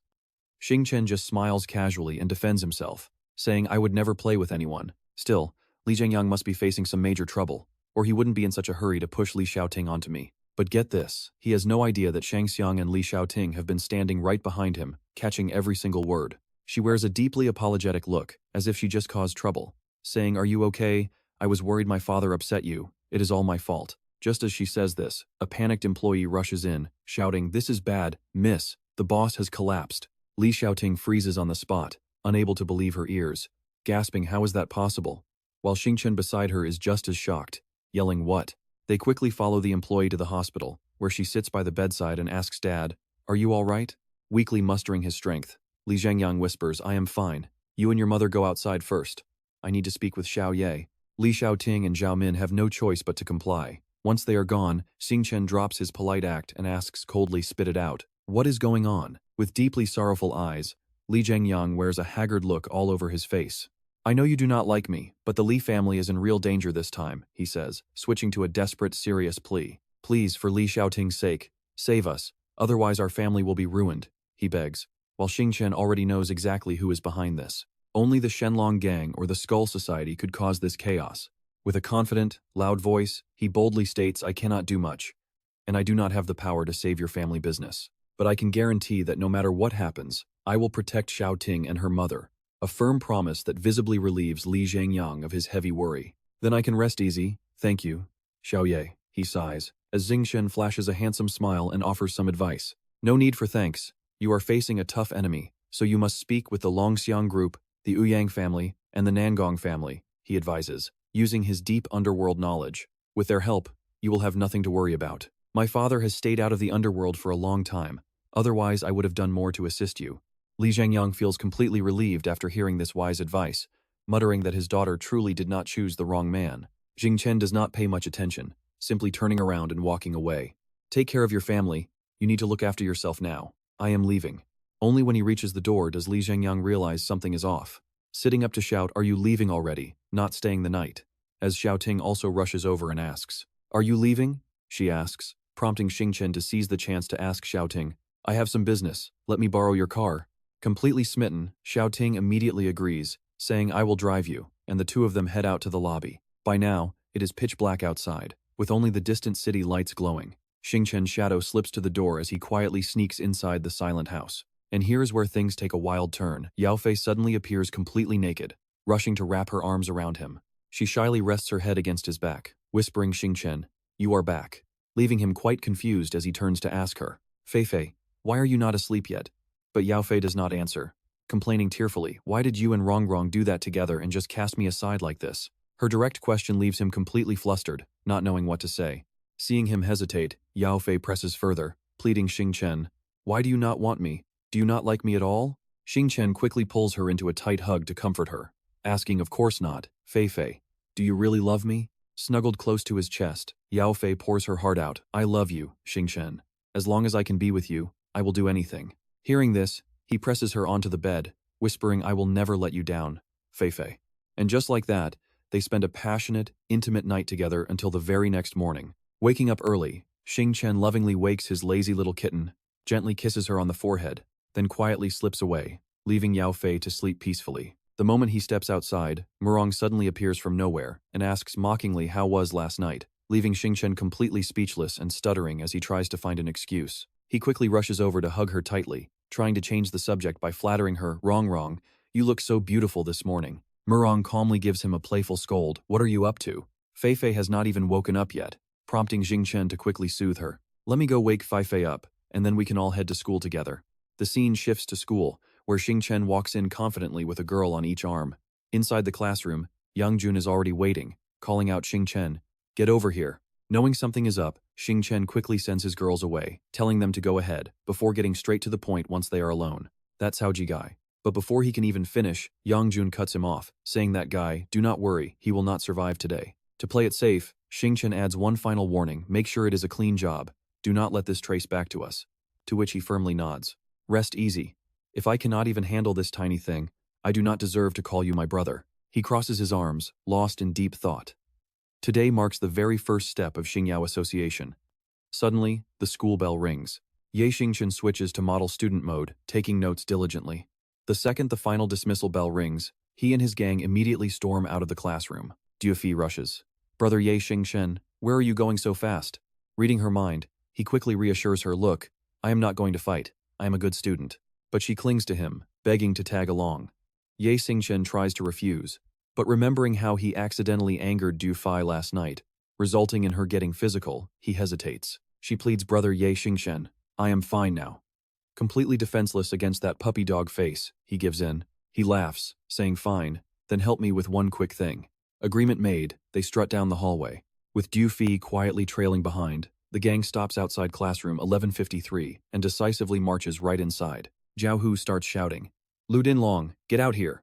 But before he can look cool, Duong Tuan smacks his head. Watch your mouth, he snaps. Then, he calmly asks Senior Lu, do you mind stepping outside for a moment? The target of his words? Din Long, who is sitting surrounded by his lackeys. He does not even bother answering, looking completely bored. Behind him, Dai Hung and his guys glare with absolute hostility. Yet Ye Xingchen completely ignores them, pointing at a girl near the window and teasing Ao Duong. Is that her? You love the cold ones. Just look at him, Wu Yangjun blushes, his silent reaction telling the whole story. Do you think he actually likes her? Xiaolong jumps in to tease him too, caught red-handed. I cannot believe you kept this secret crush from your own brothers. Their eyes lock onto the beautiful Van Phi, who is quietly reading a book. Dai Hung finally steps up to confront Duong Tuan. Listen kid, this is senior year. Do not come barging in here to disrupt our studying. His grumpy, rude attitude only earns a sarcastic smirk from Ye Xingchen, who is just glad someone finally answered. Xiaolong steps forward, speaking quite politely. Look, we do not want to disrupt your class. Just pay back the money you borrowed, and we will leave immediately. The senior instantly snaps back, when the hell did I ever owe you money? Stop lying. Standing behind, Kin Thiek chimes in. Who said anything about you? Do not flatter yourself. I am talking to your boss, Lu Dinlong. Dai Hung snaps, but Dinlong stops him. Dai Hung fumes, wondering why all these big shots are gathering here. Wearily, Dinlong steps forward to face them. Ye Xingchen, we are in our final year. Once we graduate, this school is all yours, so why push us into a corner? Ye Xingchen frowns. He raises a hand to shield his friend. Senior, you are overreacting. The money talk was just a joke. Today we are here for something much more important, my brother's love life. He glances at Duong Tuan and urges him, Ao Duong, go confess to Senior Van Phi already. Stop wasting the senior's time. That does it. Din Long's volcanic temper instantly detonates as he roars, Ye Xingchen, do you want to die? Ye Xingchen calmly shrugs, patting Duong Tuan's shoulder. Senior, if you are not happy about it, meet us on the rooftop. Otherwise, stay out of my brother's way. With the challenge officially thrown down, they walk away, leaving a bitter Din Long speechless with rage. Dai Hung fumes, turning to Din Long. That punk is crossing the line. What do we do? Din Long slams his fist onto the desk, his gaze icy and vicious enough to kill as he accepts the challenge. Walking alongside him, Tu Qian reports the bad news, brother. Then those first years in class 19 are refusing to cooperate. Guojing rushes forward to cover his mouth. Why are you shouting so loud? Ye Xingchen grows curious, asking what is going on. Sidestepping Guojing, Tanhai quickly explains they basically said if we have a problem, we should bring it on. But this piece of news barely bothers him. He suspects they only dare to act so tough because they know Zifeng is absent today. Duong Tuan suddenly gets an idea. Why don't we go visit class 19? It is a casual suggestion, but it instantly fires up Ye Xingchen's competitive spirit. He loudly announces to his 500 brothers, fine, let's pay them a visit. The gang struts down the hall like absolute bosses who fear nothing in this world. Meanwhile, back in class 52, Wu Yanni is non-stop cursing. And here we go. You honestly think having Ye Xingchen protect you makes you special? She raises her hand to slap her, but her hand is caught mid-air. It is Du Fi, who aggressively snaps back, say one more single word, and I will rip your mouth apart. Action speaks louder. She delivers a stinging slap that leaves Wu Yanni completely dazed, instantly igniting a deep fire of pure hatred. How dare you strike me, Wu Yanni screams, lunging forward to retaliate. Hoang Dufi, I am going to teach you a lesson. But Dufi is too fast, effortlessly dodging the blow. She grabs her opponent by the throat and violently slams her down. Wu Yanni crashes headfirst onto the ground. Game over. Dufi stands completely victorious, looking down at her with a freezing glare. Ye Xingchen steps in from a distance to calm her down. All right, Hong Dufi, do not get worked up. But just as her anger cools, Wu Yanni gets smug again. Wu Yanni snarls Hong Dufi, do not let me catch you again. But before she can finish, a brutal kick slams into her head, blasting her body 10 meters away. Having cleared the trash, Huang Dufi turns back with a sweet, delicate whine. Brother Ye Xingchen, that nasty girl was threatening me. He pats her head. Do not worry, Huang Dufi, no one will bully you again. But inside, he is sweating bullets. Good grief, Huang Dufi is terrifyingly strong. The Empress seat of our Star Brilliance Association is definitely hers. With that thought, Ye Xingchen pulls Hong Dufi out of the classroom, saying let us go. Suddenly, heavy footsteps echo nearby. Tu Yetmai catches them acting all lovey-dovey. She raises her voice to ask him, Ye Xingchen, what are you doing here? Hearing her, Ye Xingchen turns around to face her. Aren't you the student council vice president? Are you here to collect club fees for the senior graduation event? Tu Yetmai forces a dry smile to explain, Ye Xingchen, you are quite enthusiastic. But the fees have already been deducted from the tuition. Despite her polite tone, he just brushes her off. Oh, is that so? I had no idea. We are heading back to class then. Meanwhile, Lamdat walks along lazily, asking should we just pay them the money. He is literally sweating bullets right now. And honestly, looking at their insane aura, you just know they will not let this slide. Trong Duong cuts him off with a look of pure disgust. Is that all you've got? This is not about the money. Paying them means we admit defeat to the Star Brilliance Association, which still does not convince Lamdat. But Trong Duong ignores his worries entirely and makes the choice himself. Stop being a coward. Do not worry. I already contacted our guys at Van Sun High School. This afternoon, we are teaching the Star Brilliance Association a lesson. The brilliant plan leaves Lamdat completely in awe. Van Sun High School is legendary for their power. This is absolutely perfect. Back in the classroom, Xingchen sits quietly in an empty corner. He pulls out his phone to check a newly arrived notification, staring at a text message from a completely unknown contact. The location for the lingerie shop is set, but the rent is 200,000 a year. He quickly replies, why not just buy the shop? I will find a way to get the cash. Huang Duofi shyly walks over, asking brother Ye Xingchen, what is wrong? Ye Xingchen answers with a mysterious look as his face turns dead serious. I'm trying to find a quick way to make cash. Huang Duofi is utterly clueless. She happily suggests brother Ye Xingchen, the only way is buying lottery tickets. Ye Xingchen smirks, playing along with her idea. Right, the lottery. He immediately shoots a text to a contact. On the other end of the line, Xiaolong replies with irritation, I am no god, but there is an underground black market ticket going around. You can calculate the odds, but it is extremely dangerous. But Ye Xingchen is completely fearless, possessing insane courage. He laughs, taking down criminals. This is exactly what I do best. Soon, the final bell rings, and students quickly pack up to leave. Yangjun takes the chance to walk over and consult Ye Xingchen. Ye Xingchen, what time are you meeting Yunlong? Realizing it is time, he snaps up from his seat, saying let us go. Instantly, a massive crowd of followers gathers behind him like an army of ants. Ye Xingchen deepens his voice, his eyes turning razor sharp. Let us head out to face Yunlong. The scene shifts to the school rooftop under a gorgeous, anime-style blue sky. The heavy rooftop door swings open. Ye Xingchen's crew steps out with absolute confidence, but a strange sight catches his eye. So Hung, why are you here?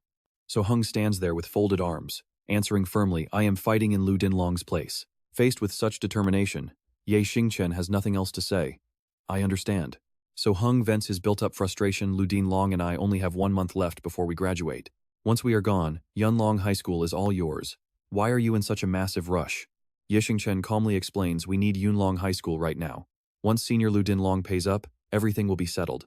Hearing this, So Hung asks bluntly, are you broke? He nods without a shred of hesitation, yes. So Hung pushes further, how much are you missing? Ye Xingchen immediately replies 10,000. The massive number stuns So Hung. Ha, you expect to squeeze 1 million out of student fees. But check out his reaction.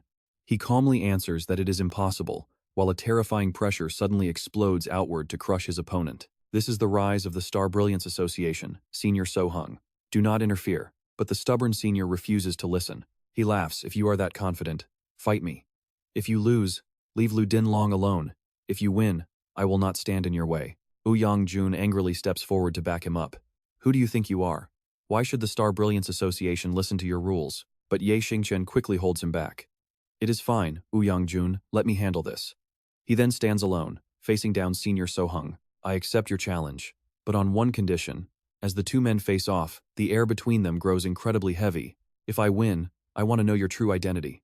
So Hung laughs deal. With that, So Hung throws the first punch. Ye Xingchen does not back down, raising his own fist to strike right back. His face remains completely expressionless, looking so calm it is almost scary. On the other hand, Chu Tianxiang is much more hot-tempered, his eyebrows furrowing deeply in frustration multiple times. Suddenly, he throws a lightning-fast kick directly at Ye Xingchen, moving with such high speed that it makes the young man wide-eyed. Lin Yi quickly dodges his enemy's kick, soaring into the air like a bird before landing smoothly, leaving Chu Tianxiang completely stunned by his agility. Ye Xingchen grunts under his breath, his cold face tightening in serious focus. Then he charges forward with a clenched fist, but he is still one step too slow. Right as the punch is about to strike, Chu Tianxiang stands his ground without even dodging. But wait, here is where it gets crazy. Chu Tianxiang smirks and throws a counterpunch, their fists colliding with an earth-shattering boom. Following that brutal clash, both fighters naturally take a step back from the heavy momentum. From this, Chu Tianxiang gauges his opponent's strength, realizing that Ye Xingchen's raw explosive power and speed are far superior to his own. He charges forward again, but this time, Ye Xingchen plays it smart and counters with a swift kick, forcing Chu Tianxiong to block with his arms. He fights like a starving tiger, growing wilder by the second. A relentless barrage of incredibly fast punches is unleashed, yet Ye Xingchen manages to block every single one. Tired from the intense exchange, Chu Tianxiong backs off to quickly catch his breath. But the fight is far from over. They charge again, fully determined to crush each other. Yet before they can even touch a hair on each other, Shui Mei suddenly appears to stop them. She stands right between them and yells out, "Stop this right now. What do you think you are doing?" Xie Mei's sudden arrival catches Chu Tianxiong completely off guard as he asks what she is doing here. She just glares at him with cold eyes, looking ready to tear him apart. She snaps, "If I had not come, would you destroy this place?" Ye Xingchen cuts in, telling senior Chu Tianxiong that it seems today is where they stop. He turns to Yangjun with a smile, the tension of the battle completely vanishing. Ye Xingchen tells Yangjun it is time to leave. Yangjun does not say a word, quietly realizing that since even Ye Xingchen could not easily beat Chu Tianxiong, he is not to be underestimated. Xu Mei refuses to let go. She runs over to remind Ye Xingchen that he is the student council vice president and needs to remember his high status and stop causing trouble. But who would have thought he would not even turn around, casually telling his senior to relax. Even though he looks calm, Ye Xingchen is feeling the pressure inside. Chu Tianxiong's sudden appearance is definitely going to make his plans to unite Yunlong High School a lot more complicated. Shui Mei sulks, refusing to look at Chu Tianxiong as she walks away with a cold huff. She storms off, leaving him laughing alone. But the moment she is gone, bam! His smile vanishes as he tells his hidden guests to show themselves. Lu Dinglong suddenly appears wearing a full ninja outfit. Chu Tianxiong points out that he has now seen Ye Xingchen's true strength. With that, Chu Tianxiong turns on his heel to leave, stating they owe each other nothing. But Lu Dinglong tries to hold him back, asking if he really does not want to cooperate. But Chu Tianxiong rejects him flat out, stating he hates being tied down, especially by Japanese people. Lu Dinglong switches to a threatening tone, asking if Chu Tianxiong has not noticed that Tianba is constantly keeping an eye on him. He says it on purpose, but Chu Tianxiong remains completely unbothered, asking what of it. Lu Dinglong immediately takes the chance to propose a deal. He offers to help kill Tianba if Chu Tianxiong helps him deal with Ye Xingchen. The offer briefly catches his attention, but a moment later, Chu Tianxiong just laughs right in Lu Dinglong's face. He mocks him with, "Your trash skills. You want to fight Ye Xingchen?" Lu Dinglong shamelessly keeps pushing, saying he cannot reveal his identity due to organization rules, and adds that Chu Tianxiong probably wants to keep his own identity hidden too. Chu Tianxiong rejects him even harder, stating that of course he has no interest. He thanks him for the reminder but firmly refuses, stating cooperation goes against his principles. Tired of Lu Dinglong, Chu Tianxiong walks away before the ninja can say another word. Chu Tianxiong bids Lu Dinglong farewell. The scene shifts to the school backyard, where Ye Xingchen walks beside his friend and starts questioning him. He asks Yangjun what he managed to observe. Yangjun thoughtfully recalls someone ambushing them on the rooftop, suspecting it as a Japanese ninja. He then turns to Xiaolong to ask if he has found out anything about ninjas being at their school. Xiaolong honestly shares everything he knows, admitting that it is extremely difficult to investigate. He remembers that Cao Jie is Japanese, but since they are all just students, he probably does not know ninjutsu. With the lead hitting a dead end, Ye Xingchen sighs deeply, surprised that Yunlong High School hides such formidable experts. Xiaolong steps forward and asks what their next move should be. Let Lu Dinglong slide? Ye Xingchen responds with absolute helplessness.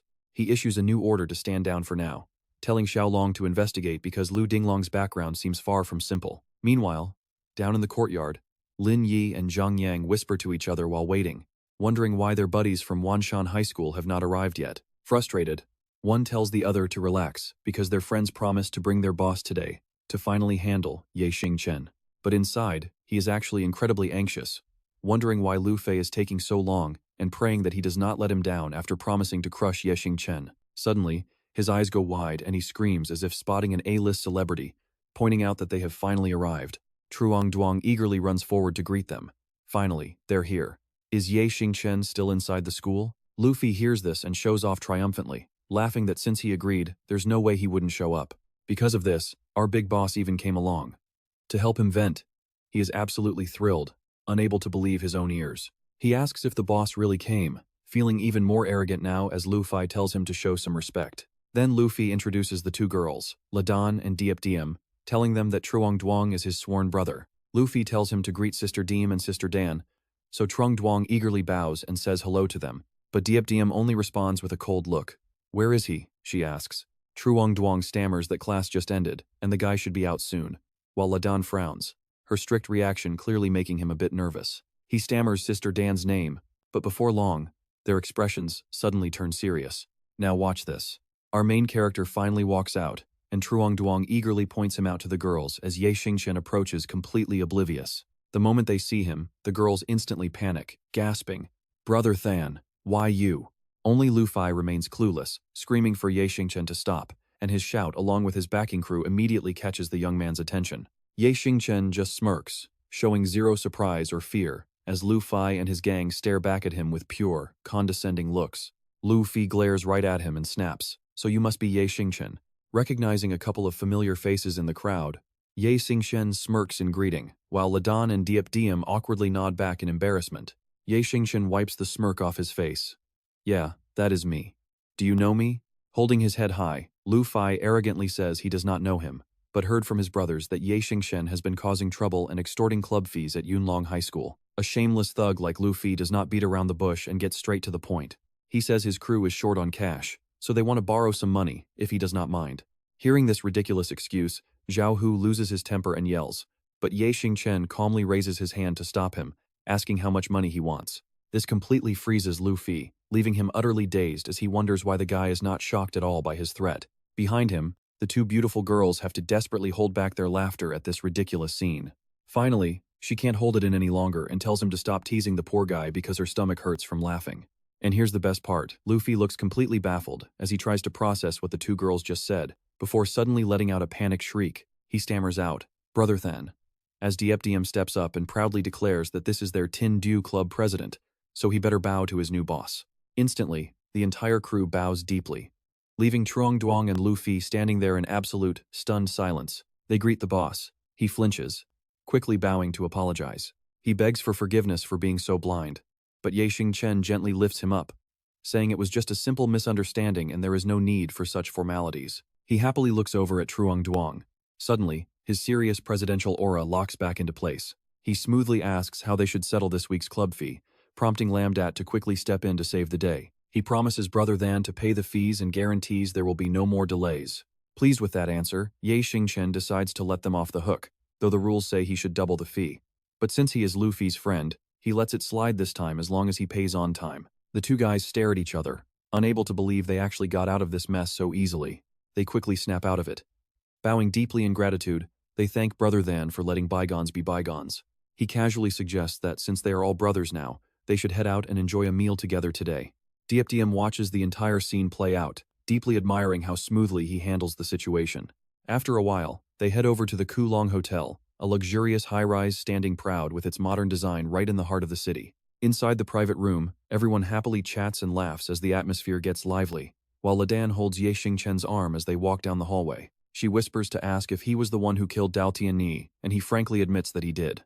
She quickly explains that Big Brother Zifeng wanted to personally hunt down Tao Tianyi for revenge, only to find out he had already been dealt with. Right now, he and Brother Xiaohu are staying at her place, waiting for any news from him.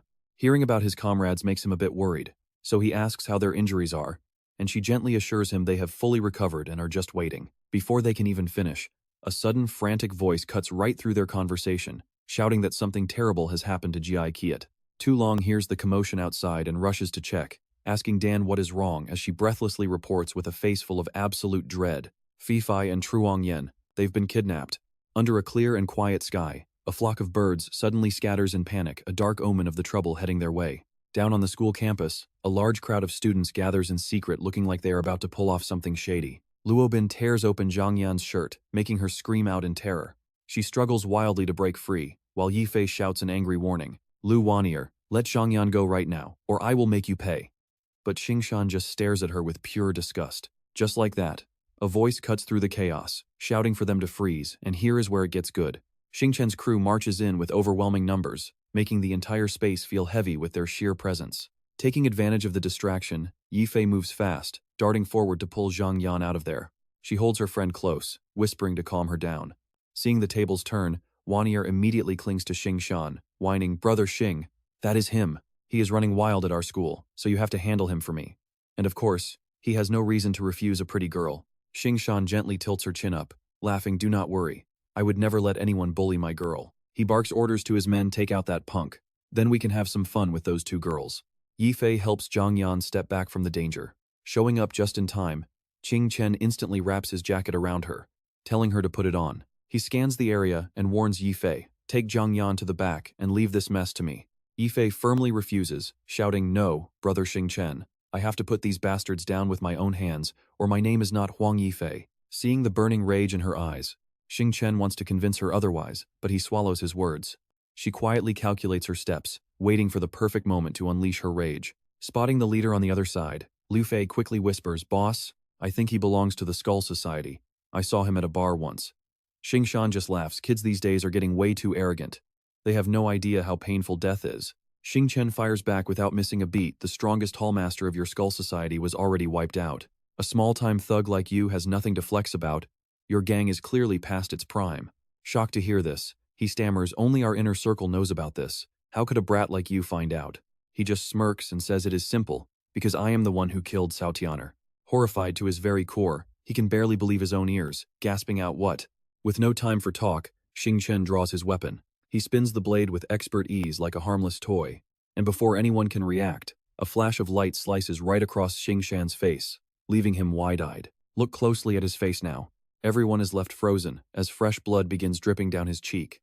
He calmly stares the boss down, asking, "Do you understand now?" Clutching his bloody face in absolute agony, the gang leader collapses to the floor. Wanier's crew is paralyzed with shock, their faces twisted in pure horror as dead silence falls over the entire yard. Xingchen steps closer, demanding who laid a hand on them. "Step forward. Did you hear me? Who did it?" Standing behind him, Yang Jun's expression is hidden, but the pure rage boiling inside him is clear to see. The entire world seems to stop, the heavy silence growing thick and suffocating. He takes a slow step forward, his ice-cold gaze filled with unshakable resolve. Seeing him draw near, Huang Luo cannot hide his absolute panic. He keeps a terrified eye on Yang Jun's every single movement, like a helpless prey trapped in a corner. He quietly grips the hidden weapon behind his back, preparing to strike. Suddenly, the blade flashes out like a wild storm.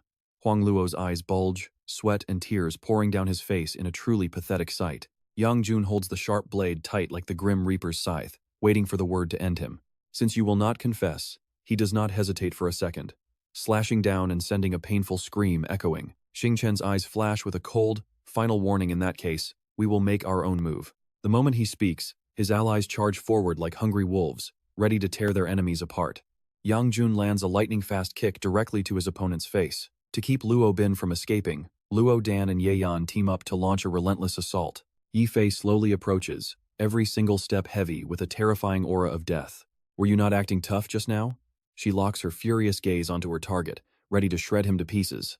Xingchen trembles as he clutches his bleeding face, stammering out a desperate plea for his life. Before those pathetic pleas can even fade, Xingchen brutally sends him straight to hell. He looks down coldly at the trash and whispers a quiet reminder. "All right, Yifei," he says, pulling the beautiful girl close and whispering, "How do you want to handle him?" Laban goes completely pale. Collapsing to the ground, he looks as if his death sentence was just delivered. Rage burns through Yifei as she declares that she has to kill them.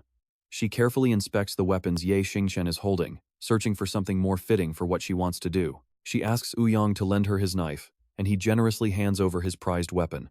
He tells her it is the Blood Spirit Fang, an ancient blade, and gifts it to her as she gratefully accepts. She turns, glares at Laban and mocks him. "Were you not acting tough earlier? Go on, show me." No hesitation. Yifei drives the ancient blade straight into Laban's thigh. Fresh blood sprays like absolute rain, blending with his terrifying, agonizing screams. Pulling the bloody knife back out, she prepares to continue the torture until Ye Xingchen quickly steps in to stop her. He says, Fei, girls can be violent, but not this messy. I do not want you becoming a bloodthirsty monster." He calmly guides her, saying, "Since they bullied you, just end their lives quickly, and get it over with. No more talking." Yifei grabs Laban by his hair, pulling his head back as she gets ready to deliver the final fatal blow. Look at how quiet the sky is, almost as if it's trying to hide the absolute horror on the ground. Dead silence. Bodies lie scattered across the yard, leaving only one single trembling figure behind as Lu Wanner drops to her knees to beg. She begs brother Xingchen, "I was wrong. Please spare me for old school times. I will do absolutely anything you want." Xiao Long ignores her. He urgently presses Ye Xingchen, warning him that they are running out of time. He suggests putting an end to Lu Wanner too, since these thugs dying won't cause much of a stir anyway. She freezes in terror at those cold words, completely unable to believe the grim reality unfolding before her eyes. After taking a moment to think, Ye Xingchen steps forward to assign everyone's tasks. He tells Ouyang, Xiaolong, Bantu, and a Zheng to clean up this mess and contact him when it is done. Just go first. He will take Yifei and the girls home, then meet up with Zifeng soon. Their two figures walk away, slowly disappearing down the path bathed in warm golden sunlight. Soon enough, night sweeps in, revealing a crescent moon hanging quietly in the starry sky. There he is. Spotting his familiar friend, Xiaohu immediately rushes forward and hugs him tightly. Unable to stand the cheesy reunion, Zifeng immediately cuts in, asking the kid when his preferences change to guys. Get lost. Laughing as he wipes a tear, Xingchen fires back. I just missed you guys. What's with the shaved heads? Xiaohu scratches his head in embarrassment, explaining with a grin that they just wanted a completely fresh start. He pours some drinks to kick off their reunion, while Zifeng turns completely serious and asks if Xingchen really killed Cao Tianer. I did it. He admits it openly. The Skull Guild is in utter chaos, especially with their trouble down south. He plans to crush them with pure force, reclaiming their territory to rebuild the Xingyao Guild. In a few days, he will bring over some new recruits, hoping his friends can train them into an elite force. Both Xiaohu and Zifeng listen intently, hanging on to every single word he says. They analyze every detail of the mission, knowing an all-out war with the Skull Guild is coming, and they must protect their guild from repeating past tragedies. Deal. Zifeng nods in agreement, while Xiaohu confidently promises to handle all of the training for the new recruits. Raising his glass with a grin, Zifeng calls out to the rebirth of our Xingyao Guild. Bottoms up. They empty their glasses before he proposes heading over to an underground casino to secure their guild's first massive payout. At the casino. Soon, Xingchen and his crew gather together inside the crowded floor. Just feel the chaotic energy in this place. Loud laughter and wild betting make the room feel incredibly electric, with modern tables and advanced setups fully geared up to keep players hooked all night. As Xingchen and his boys walk onto the main floor, they instantly draw curious stares from the crowd. Split up. He signals his crew to scatter, telling them to go have fun and play. Suddenly, a suspicious figure tracks his every move from the shadows, waiting until he passes before quickly rushing off to report. Deep inside a luxurious VIP room lit by dim neon lights, Caoji and his gang are relaxing and enjoying themselves. The spy eagerly delivers the news that Xingchen has arrived, which instantly brings a sly grin to Caoji's face. Meanwhile, Xingchen slowly explores the room, checking out the layout of the casino floor. Suddenly, a familiar voice catches his ear. Looking over at a nearby table, he spots Dan Fang behaving quite intimately with a man named Ling Tian. Director Dan. He steps closer to confirm his suspicion as she spins around in absolute shock. Shocked to see Xingchen, she abruptly stands up and demands to know why he is here instead of in class. He coldly responds that if she can be here, so can he, while Ling Tian watches them with growing curiosity. Ling Tian asks if this is her former student, calling her by a sweet nickname that makes Xingchen's skin crawl. Tan Fangni gives him this pretty affectionate glance, saying he is that extremely mischievous student, Xingchen, whom she once told him about. She tells Long Tian to just ignore him and keep playing their game, but the guy is totally stunned after learning his true identity. Oh, so he is Xingchen. Long Tian starts acting friendly and invites him, asking if classmate Yi has any interest in playing around. The sneaky guy tries to reassure Tan Fangni, telling her to relax because he is only playing a quick little game with classmate Ye here. She initially wants to step in and stop it, but she swallows her words. Meanwhile, Lang Tian plays his sneaky push and pull mind games. Of course, if classmate Ye does not know how, they can play something else. Xingchen sees right through this trick and calmly plays along. No need, they should play this. Lang Tian proudly thinks to himself. He gloats that Xingchen is just going to be a perfect stepping stone for him to become the Tan family son-in-law. Lanner then starts the game, dealing cards with pretty smooth and precise movements. She hands out cards to both of them, and as those first two hit the table, the entire room goes dead silent with tension. Lighting up a cigarette, Lang Tian acts all concerned and points out that classmate Ye is still a minor. Xingchen immediately shuts down his fake attitude, warning him to cut back on smoking unless he wants lung disease. Xingchen offers to teach him how to woo women if he really wants to chase Tan Fangni, leaving the guy so shocked his cigarette almost drops right out of his mouth. You can see his instant panic as he frantically looks back to check if Tan Fangni is reacting at all. After analyzing her expression, he cautiously bends down to pick up his card, casually claiming that he and Tan Fangni are just ordinary friends and telling him not to overthink it. He hears that and immediately wonders, would regular friends call her Fangni so intimately like that? Before he can reply, Lanner declares the match over, announcing Xingchen as the winner. He slides a stack of cash over and addresses him as Mr. Lang, suggesting they bet 10,000 for a small start, leaving the guy surprised. When Lang Tian shockingly asks if he wants to play for cash, Xingchen snickers, asking what else they would gamble on. Women? Xingchen asks if he will hand over Tan Fangni if he loses, immediately throwing the guy into a complete fit of rage. Lang Tian finally throws his money onto the table, accepting the bet and telling Lan to deal, who immediately starts the next round. She skillfully slides the cards across to both of them, and Lang Tian slowly squeezes his card, his face turning pale with heavy anxiety. Suddenly, Ye Xingchen breaks the silence by asking Tan Fangni what she really thinks of Mr. Lang here. He angrily snaps, demanding Ye Xingchen to stop talking and be serious, while slamming his ace of hearts down on the table in pure rage. Ye Xingchen calmly counters, asking why he cannot speak to Tan Fangni if he wants to. Lang Tian arrogantly demands 100,000, mocking classmate Ye to just surrender if he lacks the cash. Seeing his prey take the bait, Ye Xingchen happily calls the 100,000 bet as the cards keep coming. Now, here is the wild part. A huge crowd starts gathering, whispering about how good the kid's hand actually is. Yangjun spots a very familiar figure in the crowd and calls out to Ye Xingchen, who remains coolly arrogant. Lang Tian decisively flips his cards, revealing the 10 of diamonds he just received alongside the rest of his hand. Ye Xingchen tests him, casually explaining he was in a hurry and only has 50,000 left, suggesting they show hands. Thinking the kid is scared, Lang Tian throws cash down, offering a loan and raising by another 150,000. Ye Xingchen sighs and says that winning with his opponent's borrowed money would feel pretty awkward. Furious, Lang Tian wants to curse him out, but forced to protect his classy image, he swallows his rage. Having observed the intense matchup from afar, Yangjun and Zifeng exchange a quiet, knowing nod. Ye Xingchen spots them stepping out of the crowd and immediately introduces Yangjun as his good brother, who arrived right on time. Knowing Yangjun is from the powerful Yang family, Ye Xingchen immediately asks to borrow 1 million in cash or a bank check. Lang Tian suspiciously sizes up the newcomer, realizing he represents the Yang family.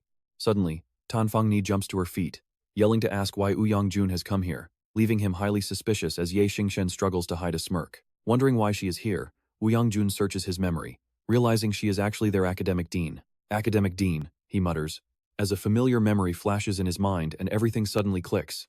Recognizing Director Tan, Yangjun confidently slams down a check for 1 million, daring Lang Tian to match it as his opponent's face turns dark with doubt. Lang Tian hesitates, knowing that if he somehow loses to these two young punks, he will lose all respect in this city.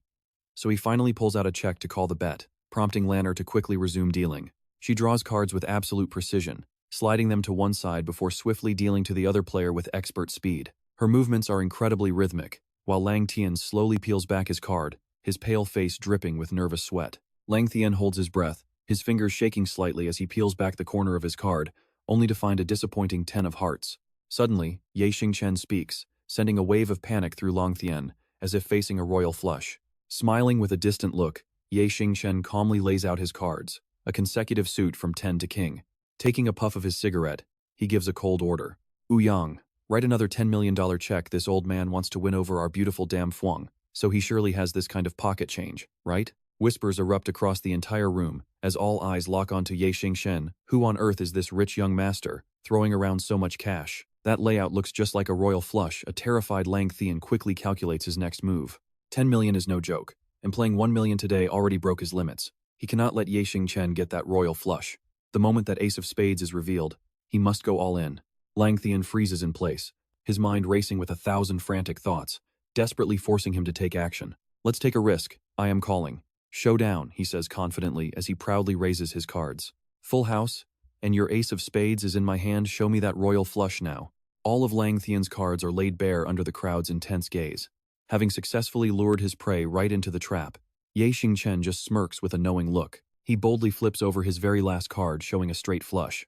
Spread across the table is a continuous, same suit run from 9 to king, which easily beats a full house even without being a royal flush. Ye Xingchen speaks every single word slowly as Lang Tian panics. You lose, Mr. Luo. Suddenly, Dam Fuang steps in, standing right up. Lang Tian, you should leave first, she says. I have a few things to discuss with my students. Fuming with rage, he grinds his teeth so hard it makes a cracking sound, wishing he could tear them apart. Ultimately, he can only walk away, carrying the absolute humiliation of losing to a bunch of kids. Dam Fuang regains her usual serious look. You kids are still students. You should not be coming to places like this. But Ye Xingchen barely pays attention, casually brushing her off.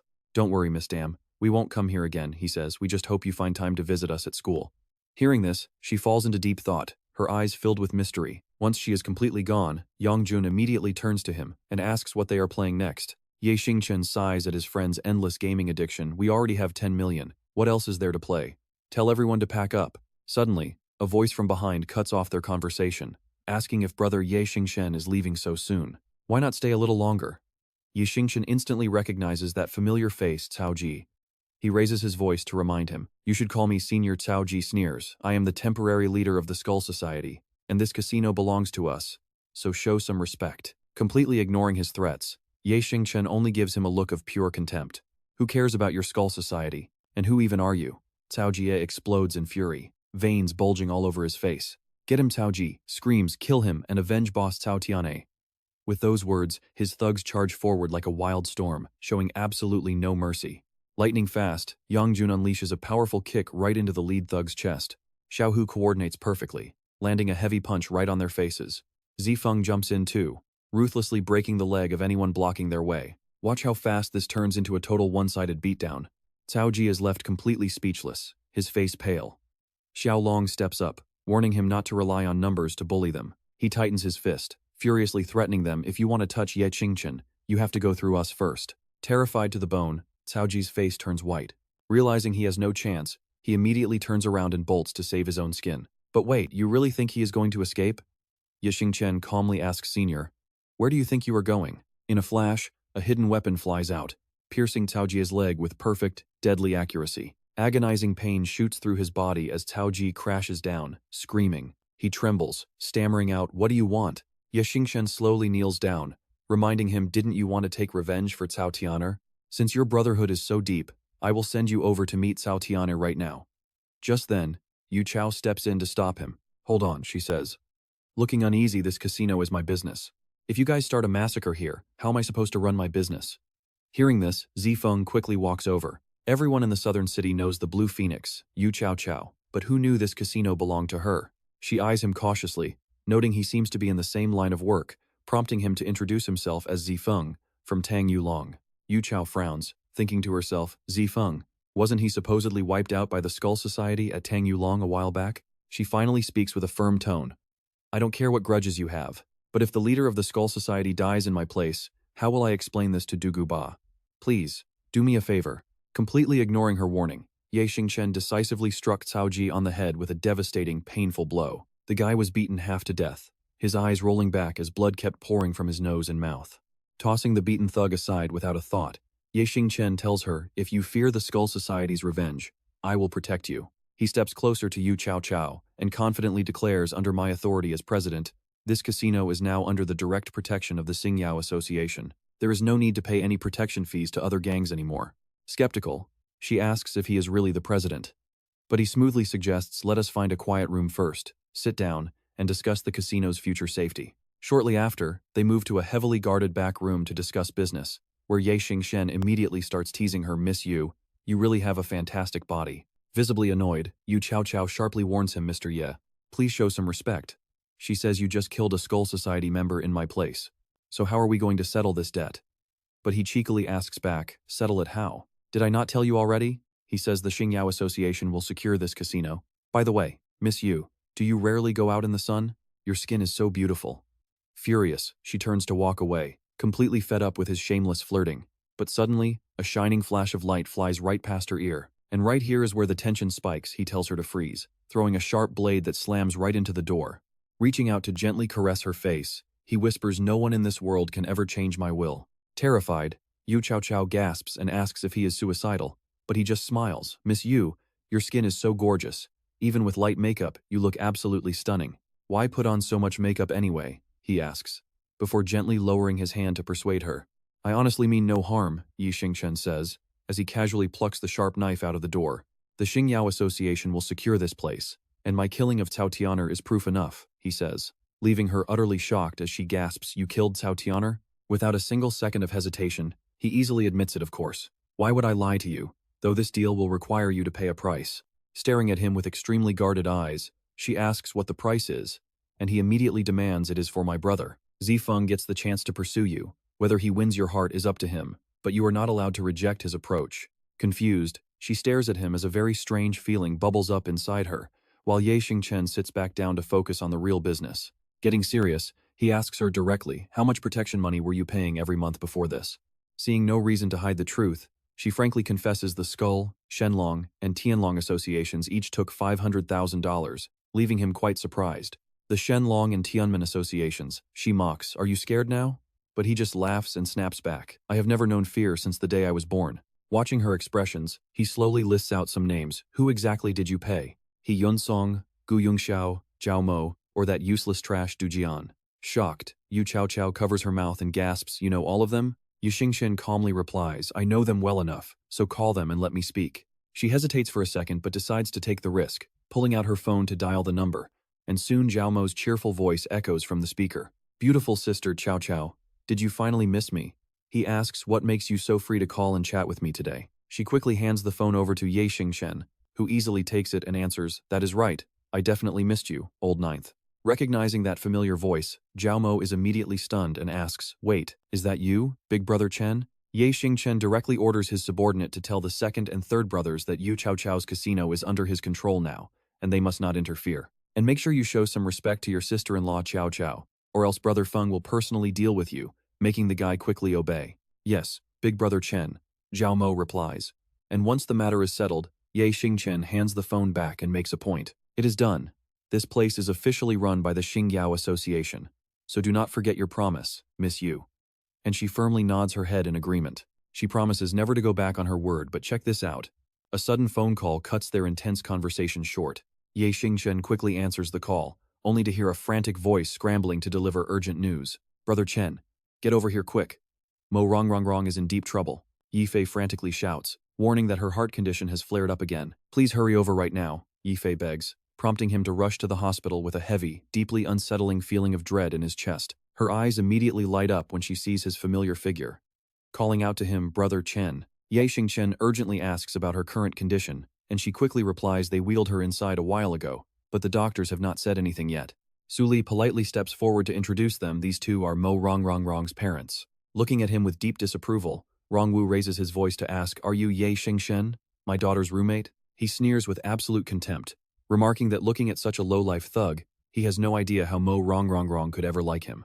Waving his hand dismissively, he adds, "I have no clue what cheap tricks you use to deceive my poor daughter." Rongwu tells him that since they are classmates, he can go. His henchman nods, stepping forward to lay a hand on Xingchen's shoulder, ready to strike. Rongwu turns to leave, but he stops, hearing a sharp warning. Xingchen warns him that if he were not Rong's father, he would never leave this place alive. Then, he quickly grabs the hand resting on his shoulder. Without hesitation, a flawless throw slams the henchman hard. But Xingchen is not done yet. He flashes forward with blistering speed, locking onto his next target with absolute focus. He delivers a clean, devastating kick straight to the other guard's face before the man can even react, leaving Rongwu completely stunned by the sheer speed of the beatdown. Overwhelming power. Staring at Xingchen, the older man can only marvel in silence. Both of his elite bodyguards are supposed to be top-tier fighters, yet they got wrecked effortlessly. Suddenly, greedy thoughts begin to swirl inside Rongwu's mind. If he can somehow recruit this monster of a kid, huge win. And check this out, he chuckles quietly, already plotting to seize complete control of the massive Batian group, completely changing his tune as he offers a friendly handshake. He claims he was just so worried about Rong that he acted rashly, begging Xingchen not to take his earlier rudeness to heart. Ignoring the man completely, Xingchen turns to Han Yuyan, asking if she can step aside with him for a brief moment. He wants to discuss Rong, and being brushed off like this makes her father grit his teeth in pure rage. In his mind, he curses the brat while Xingchen gently explains that this is already the third time Rong's heart condition has flared up. Han Yuyan flinches in shock, worry immediately clouding her face, prompting Xingchen to ask if she already knew about her daughter's worsening condition. If she knew Rong was suffering, he demands to know why they let her live all alone. Finding it hard to answer, she sighs. She explains that medical experts abroad have successfully cured this condition, and she plans to send Rong overseas for proper treatment. She admits she knows all about their relationship, and sincerely thanks him for taking such good care of her daughter all this time. She knows this decision will be incredibly painful for both of them, but she simply cannot bear to watch her daughter be tortured by this illness anymore. Noticing his expression change, she quietly asks if he wants to join them. A heavy silence. Then, he finally gives her his answer.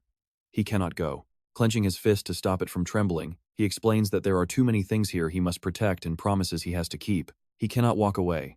The two stare at each other in silence, both carrying deep regrets. Quietly, Xingchen asks Han Yuyan to make him a promise while they are away for her medical treatment, pleading with her to stay by Rong's side no matter what. Having absolutely no reason to refuse, she immediately promises to do so. Yifei cautiously speaks up, telling Xingchen that she and Miss Tu are going to head out first. In no mood to socialize, he barely registers her words and softly tells them to get home safe. Brushing right past Rongwu without a single glance, he turns to walk away when Rongrong's familiar, weeping voice suddenly echoes from the room, crying that she refuses to go abroad and leave him. He pauses outside the door, quietly listening to the emotional conversation happening inside. Yuyan gently explains that she hates separating them too, and even asked him to join, but he has too many responsibilities keeping him here. Trying her best to comfort her, she reminds her daughter that this is not a permanent goodbye. Once she gets better, she can return and they will be together again. Rongrong sits curled up on her bed, completely engulfed in sorrow. She whimpers that she knows he has a lot to handle, a proud man with the world on his shoulders. He has made promises to so many people that he must keep, and has too many things left to defend. Tears finally spill from her eyes as she confesses through her sobs that she truly does not want to be apart from him. You can really feel his pain here, hearing her raw, honest words. His chest tightens as he clenches his fists in silent agony. Steeling his resolve, he finally pushes the door open to face the music. Rongrong looks up in complete surprise to see the boy she misses every single night, while a sudden, silent ache grips his chest. Total silence. All the comforting words he prepared suddenly get caught in his throat. With deep sorrow in her eyes, she softly asks if he also wants her to leave for treatment in America. Pulling her close, he promises that he will wait for her, and that he will stand at the absolute peak of Jinghai City to welcome her back. Her small hands wrap around his broad back, offering him her own quiet comfort.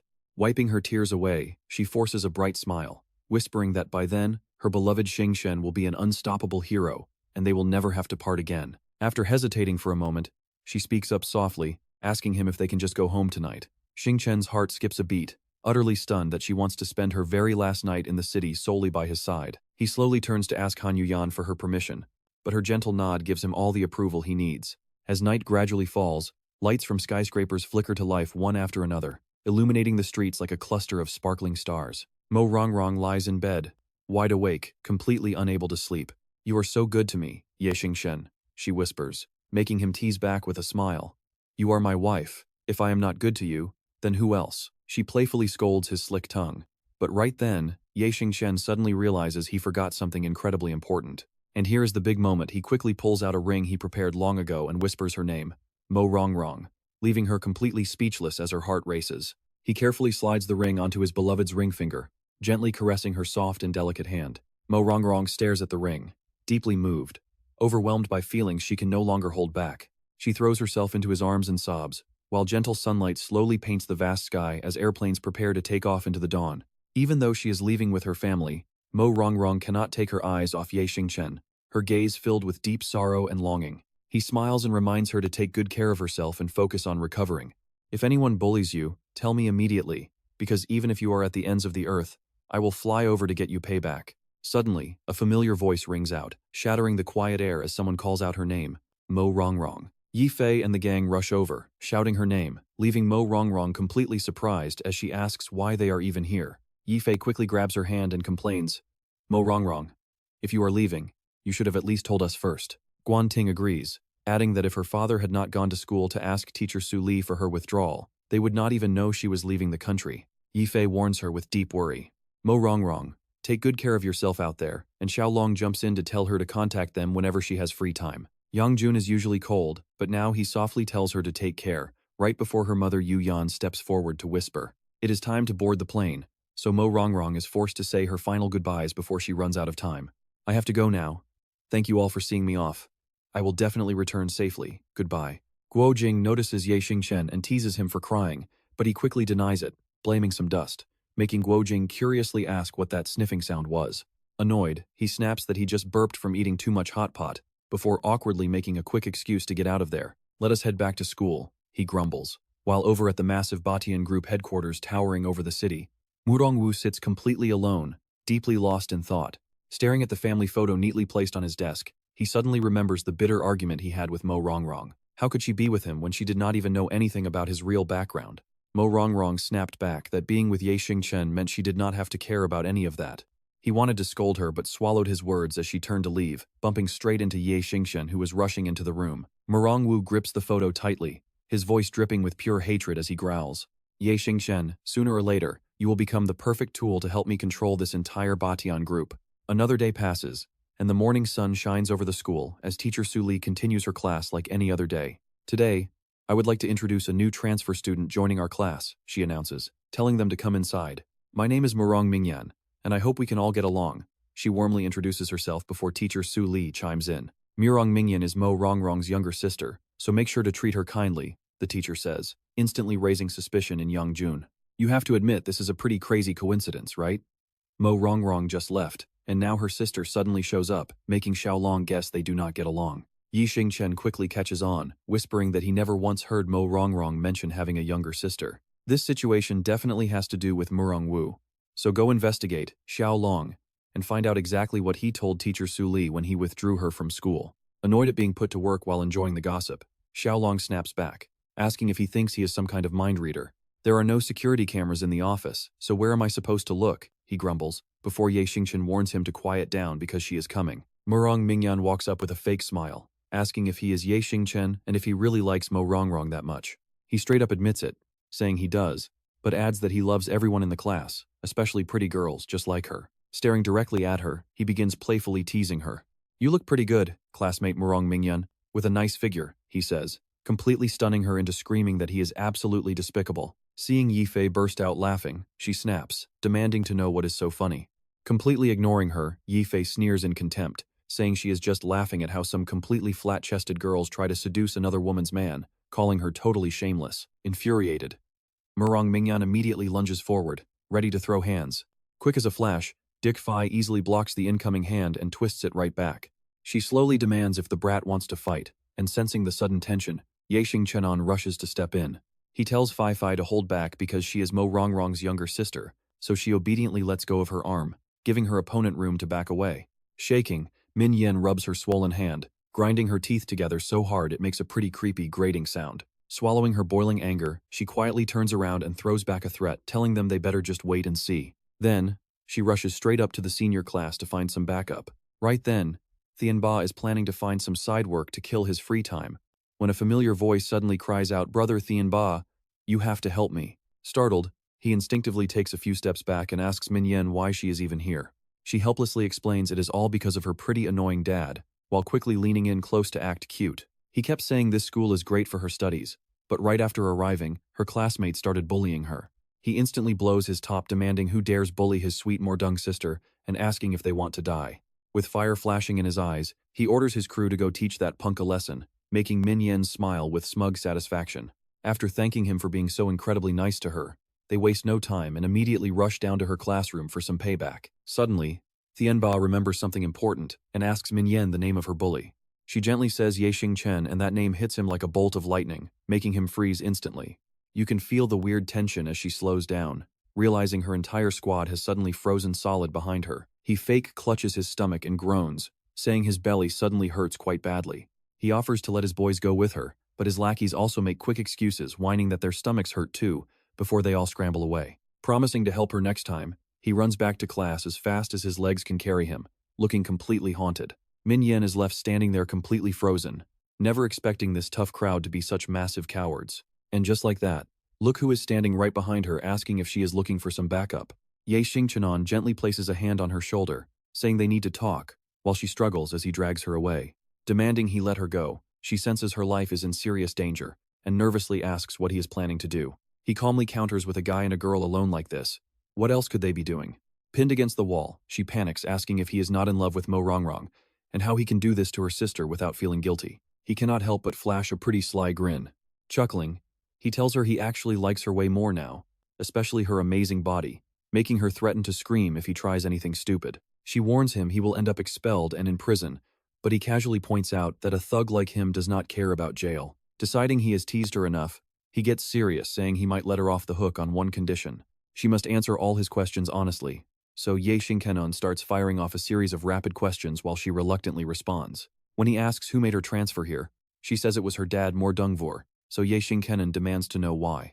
Min Yen explains, her father claimed the education quality at this school is quite exceptional. Plus, he heard Mo Rongrong found a pretty good boyfriend here and sent her to check, leaving Xingchen puzzled about what her sister's boyfriend has to do with any of this. At this, Min Yen suddenly falls completely silent, her gaze drifting off as if she is lost in some distant memory. He gets impatient and presses her, forcing her to gather her courage and finally spill everything in one breath. She complains that since childhood, everyone only praised her sister while never once complimenting her.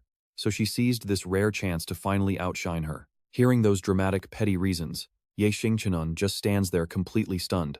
She wanted to see what kind of boyfriend her sister got, just so she could go out and find someone even better. Suddenly, a ringing phone cuts their conversation short, and Ye Xingchen quickly checks his screen to see a very familiar caller ID, Do Teocum. Ye Xingchen's voice echoes through the phone while or when Teocum is still driving her car. She confirms the building deal is done, saying the buyer is waiting at the tea house, before he shifts to another question. He asks why she is not with her daughter, and keeping her eyes on the road, she says her mom is watching her. Arriving at the meeting spot, she gets out while continuing the call, asking if he didn't say a single word to Vortirp. She suggests picking her up too, but Ye Xingchen declines, saying they should wait until this matter is completely settled first. The two of them head toward the reserved private room, and the moment the door opens, Trung Chin quickly greets them. Miss Yu has arrived, and this gentleman is. He casts a quick glance at the two men opposite before introducing himself to them. I am Ye Xingchen, Xiaoqin's boyfriend. The host greets them politely, though his face clearly betrays his reluctance. He invites Ye Xingchen to sit down, then secretly shoots a knife-sharp glare of question at his assistant. Li Kei, did you not say she was single? Now she brings a boyfriend. So how do we take her down? Sweating, the assistant looks around for an excuse, stammering that he did not know. Meanwhile, Ye Xingchen sits by Xiaoqin and gets straight to business. We are all busy people here, so let's cut right to the chase. Xingchen asks if they brought the property deeds, and Li Kei hands over the papers, presenting a ridiculously inflated, sky-high price. Once Ye Xingchen pays 3 million, we will sign the transfer papers for you right away. Xiaoqin almost jumps out of her seat at that number, pointing out it was supposed to be 1.5 million. Zhang looks annoyed but explains anyway. Miss Yu, this building of ours is located right in the bustling downtown district. How could we sell it for only 1.5 million? Li Kei adjusts his glasses, emphasizing that she must have misremembered the 3 million price. Ye Xingchen holds her shoulder, suddenly stands up, and accepts the price without even trying to negotiate. 3 million it is. It is not much more than 1.5 million anyway. Just make sure you have signed all the transfer ownership documents for us. The men nod, confirming it is all set. Suddenly, Ye Xingchen pulls out a knife, locking a terrifying glare onto them. That is good, because I hate complications. Zhang begins to tremble like a leaf, sweating in absolute panic. Mr. Ye Xingchen, what on earth are you doing? Ye Xingchen lunges forward, punching Li Kei straight in the face and sending his glasses flying. Then he presses the knife right against his throat, demanding they sign the documents immediately. Instantly, memories of the brutal beating he took last time flash through Zhang's mind. His face turns pale, his lips trembling as he barely gasps out that it is him. Glad you finally remember, Ye Xingchen says, adding that a smart man knows exactly what to do. Feeling the threat, Zhang immediately grabs the pen and signs. Before he can even look up, Ye Xingchen knocks him out cold. With his business mostly finished, he calmly bids them farewell. Xiaoqin watched the entire violent scene unfold, and now she asks him with deep concern if it is really safe to just walk away like this. Ye Xingchen chuckles and tells her to relax and go ahead with hiring renovators tomorrow.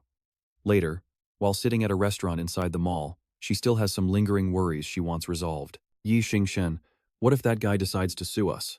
Keeping his eyes glued to the menu, Ye Xingchen calmly reassures her to focus on opening her shop tomorrow because that man will not dare do a thing. She gazes out the window with a pensive look, admitting she still feels a bit uneasy about the situation. Look at this. Xiaoqin suddenly spots something outside, and Ye Xingchen wonders why Su Li is walking alongside Murong Yu of all people. He waves his hand right away, asking Su Li if she is also here to have dinner. Hearing her name, Su Li turns around and is genuinely surprised to see him standing there. Murong Yu spots Ye Xingchen sitting with another woman and storms over in a furious rage to confront him. Unbelievable, Ye Xingchen. Rong barely left. And you are already with another woman? What on earth do you take my daughter for? Dragged into this drama, an annoyed Xiaoqin grits her teeth and fires back that he has got it completely wrong, as she is only having a meal with her younger brother. She smiles. Then she greets Su Li with extreme warmth. She says she often hears her younger brother mention Su Li, inviting her to join their table since they ran into each other. Su Li smiles and happily walks over to join them. Ye Xingchen shoots Murong Yu an annoyed look, asking if he has any other business here. Plastering on a smile, he acts apologetic and tells Ye Xingchen that he misjudged him. He adds that he has other business and will not disturb their dinner anymore before quickly leaving. Inside, his mind calculates. You just know this snake has another scheme cooking. He tells himself to take 1 step back and 2 steps forward to force cooperation. Meanwhile, Xingchen waves him off, basically shooing him away. Xingchen waves him off as Yu walks away with rage boiling in his chest, silently cursing the brat. You brat, no matter who you are, I will make you drop to your knees and beg for mercy. The bustling city finally falls quiet as Xingchen opens his bedroom door. He freezes upon seeing Yifei lying on his bed, then sits down next to her, asking when she got here. She giggles, replying that she has been waiting for a long time, before draping an arm over his shoulder and asking half-jokingly. She asks if her brother was out on a secret date with some other girl, causing Xingchen to frown in total confusion and deny the whole thing. He bumped into Su Li and Yu, completely shocked that the old man already managed to wiggle his way into her good graces. She flops back onto the bed, letting out a totally exhausted sigh. No wonder he wants that annoying Mo Dong Min Yen in our class. It is just a cheap trick to get close to Tolaire. Xingchen recalls the warning he gave Tolaire before they parted ways at the cafe. Grandmaster To, if Mo Dongvor tries to ask you out again, please do not agree. Even if you do, you have to let me know first. His eyes turn sharp as if seeing right through him. I bet that old fox is just preying on someone younger, and he is definitely not sincere with you. Tolaire feels quite flustered by all his warm concern. Letting out a sigh, Xingchen speaks as if trying to reassure himself. Still, Tolaire already knows his scheme, so she will not fall for his trap again. But right after, he reminds Ditch Phi with a warm smile that it is getting pretty late, so she should head back to her bedroom. Puffing out her cheeks playfully, she whines that she wants to sleep right next to him every single night from now on. Xingchen curls his lips with a sly look, making her shiver slightly. Dick Phi bites her lip, gently teasing him with a hint of bashfulness. You are so bad, it is much darker with the lights off, is not it?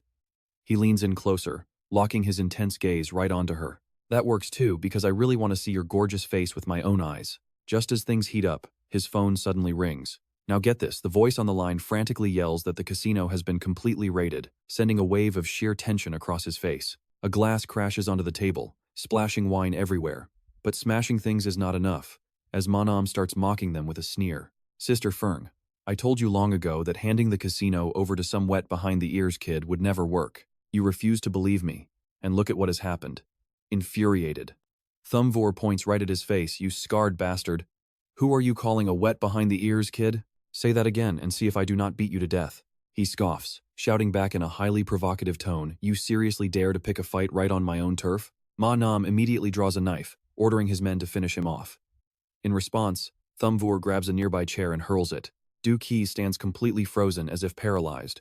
She quickly glances at Tu Feng, waiting to see his reaction, while Thumbvor rushes forward to kick Ma Nam right in the stomach. Xingchen arrives just in time, instantly wondering why this scarred bastard is suddenly showing up here to stir up trouble. Does he seriously have a death wish? This is where it gets crazy. Tu Feng clenches his jaw in visible anger as Xingchen quickly pieces the scheme together. He casts a suspicious look at Du Qio, while Tu Feng quietly stares at her as if evaluating some cheap merchandise. Then, he suddenly charges forward with a savage, terrifying face. A sudden realization sends a cold shiver down Du Qio's spine. Could he actually be trying to kill me? Her eyes reflect that swinging arm coming at her at terrifying speed as she thinks my father left this business to me. Is it really going to end like this? But the strike barely grazes her, soaring straight past. Instead, a devastating punch lands square on Thumbvor's face. Tu Feng looks back at her, shouting urgently, run, get out of here. Meanwhile, Du Qio just stands there completely dazed, not understanding a thing. He stands in front of her like a human shield, coldly uttering every single word. All of them have already betrayed you. Xingchen leaps forward to block the path, giving Du Qio a chance to escape. Seeing them try to slip away, Manam furiously barks at his lackeys. Quick, block them, do not let them escape. He slashes with precise accuracy, his cold voice echoing out, get out of my way. Suddenly, sensing someone creeping up from behind, he instantly spins around, ready to plunge a blade into them. Terrified, Thienung stumbles back and screams out, Brother Thun, do not shoot, it is me, Li Thienung. Recognizing a familiar face, Xingchen pulls his hand back, what are you doing here? It takes the guy a few seconds to calm his racing heart before speaking. I heard the casino was ambushed by a mob, so I rushed over to investigate. Sweat drips down Thienung's face from the sheer panic, explaining he discovered the Vanya Gang is pulling the strings, which is why he hurried over to warn him. Xingchen repeats the name to confirm the Vanya Gang. The guy nods quietly, ready to deliver some highly critical news. The Vanya Gang has mobilized their entire forces just to beat you to death. Their boss, Laha Hu, is waiting at Tianchi Lamdar to see your corpses. He has absolutely no bodyguards with him, so if we strike right now, we can easily take him down. Xingchen quietly calculates his next move. and seeing his silence, Dung Tuan anxiously calls out to him. Extreme worry is written all over his face as he stares at the unfolding crisis. The Vanya gang members are pouring out of nowhere. There are just too many of them, and we might not hold out. Ye Xingchen suddenly whips around to Tu Feng and coldly barks an order. You crazy bastard. Take some men and Lithian Dothian Chi Lam. Zat ta eliminate Lahahui right now. Leave things here to me. The guy does not just strongly protest. He screams in absolute panic. Are you trying to get killed? Their forces are massive. How can you possibly handle them all alone? Yi Xingchen replies with absolute composure. Because the plan is set. Once their boss is gone, this mob becomes a headless snake that poses zero threat to me. Zifeng still feels quite uneasy and tries to speak. But before he can finish, Xingchen places a hand on his shoulder to calm him down. He reluctantly nods his head, letting out a soft, annoyed grunt. He immediately turns to lead the group out, but throws back one final, serious warning when I return. You better be alive. Do not you dare die. Ma Nan's eyes burn with pure rage as he waves his hand, barking orders to lock down the area so they cannot escape. Seeing Xingchen bolt in a different direction, he screams out, he went that way. Chase him. Meanwhile, starry darkness completely blankets the silent harbor. He Hui's sharp voice echoes over the sound of rushing footsteps. Search that side. Do not let him slip past us. After searching for quite a long time with no trace of him, a lackey assures him do not worry. Brother Hui, our guys have surrounded everything. Like a nocturnal predator, his sharp eyes lock onto every dark corner. Not even a fly is escaping this dragnet. Hiding nearby, Xingchen recognizes him instantly and realizes that Luo Hehui is right here. Just as a faint rustling sound breaks the tense silence, he spots Zifeng, rushes down to intercept him, and whispers right in his ear, watch out, we have a mole. With that, he slips back into the shadows with a faint smirk, muttering to himself exactly as I predicted. Down below, He Hui suddenly raises his hand to stop the search, ordering everyone to gather and prepare to retreat, leaving his thug scratching his head in confusion. The thug protests, but Brother Hui, aren't we going to hunt? But wait. Out of nowhere, 3 flying daggers pierce their skulls, killing them instantly. Another goon turns completely pale, trembling in absolute, petrifying terror. Seeing his men die, a sudden wave of dread hits He Hui, making him spin around to block a volley of blades, though one still slices deep into his arm. A panicked lackey screams out for Brother Hui, as Ma Nan rushes over to support him, roaring in absolute fury, where is everyone? Where did they all go? And right then, Xingchen steps out of the shadows, whispering coldly, do not bother calling. Save it for the underworld. His terrifying cold aura is so intense, the remaining guards almost wet themselves. He Hui is visibly sweating as Xingchen steps closer, suddenly leaping high into the air to launch a brutal, high-speed strike right at them. With one flawless strike, the remaining goons are sent straight to the afterlife, and though He Hui barely dodges, another blade impales his arm. Xingchen strikes like a relentless storm, slicing He Hui's leg before delivering a savage, bone-crushing kick right to his chest to finish the job. And wow, he goes down hard, hitting the cold pavement face first as blood covers his face, leaving him helplessly groaning in unbearable agony. Looking down at him like an executioner, Xingchen speaks coldly, you are actually pretty talented. Too bad you served the wrong master. He smirks, his indifferent tone sending a wave of cold sweat down He Hui's neck.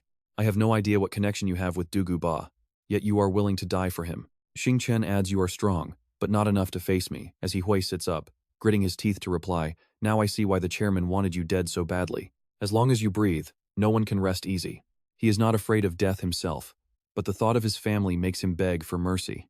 He mutters, do whatever you want with me, just spare my family, and Xingchen falls completely silent to weigh his words. After a tense pause, Xingchen speaks with a cold, vengeful tone that makes He Hui shudder with dread. He says, ever since Cao Tianer murdered my brother, I swore to always cut the grass and pull up the roots completely. He looks down at his dying enemy and decides to honor his final wish, but this time, I will give your family a way out. Relief washes over He Hui as he whispers, thank you.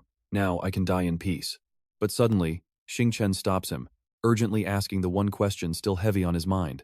Hold on, before you go, tell me what exactly is your connection with Li Tianying?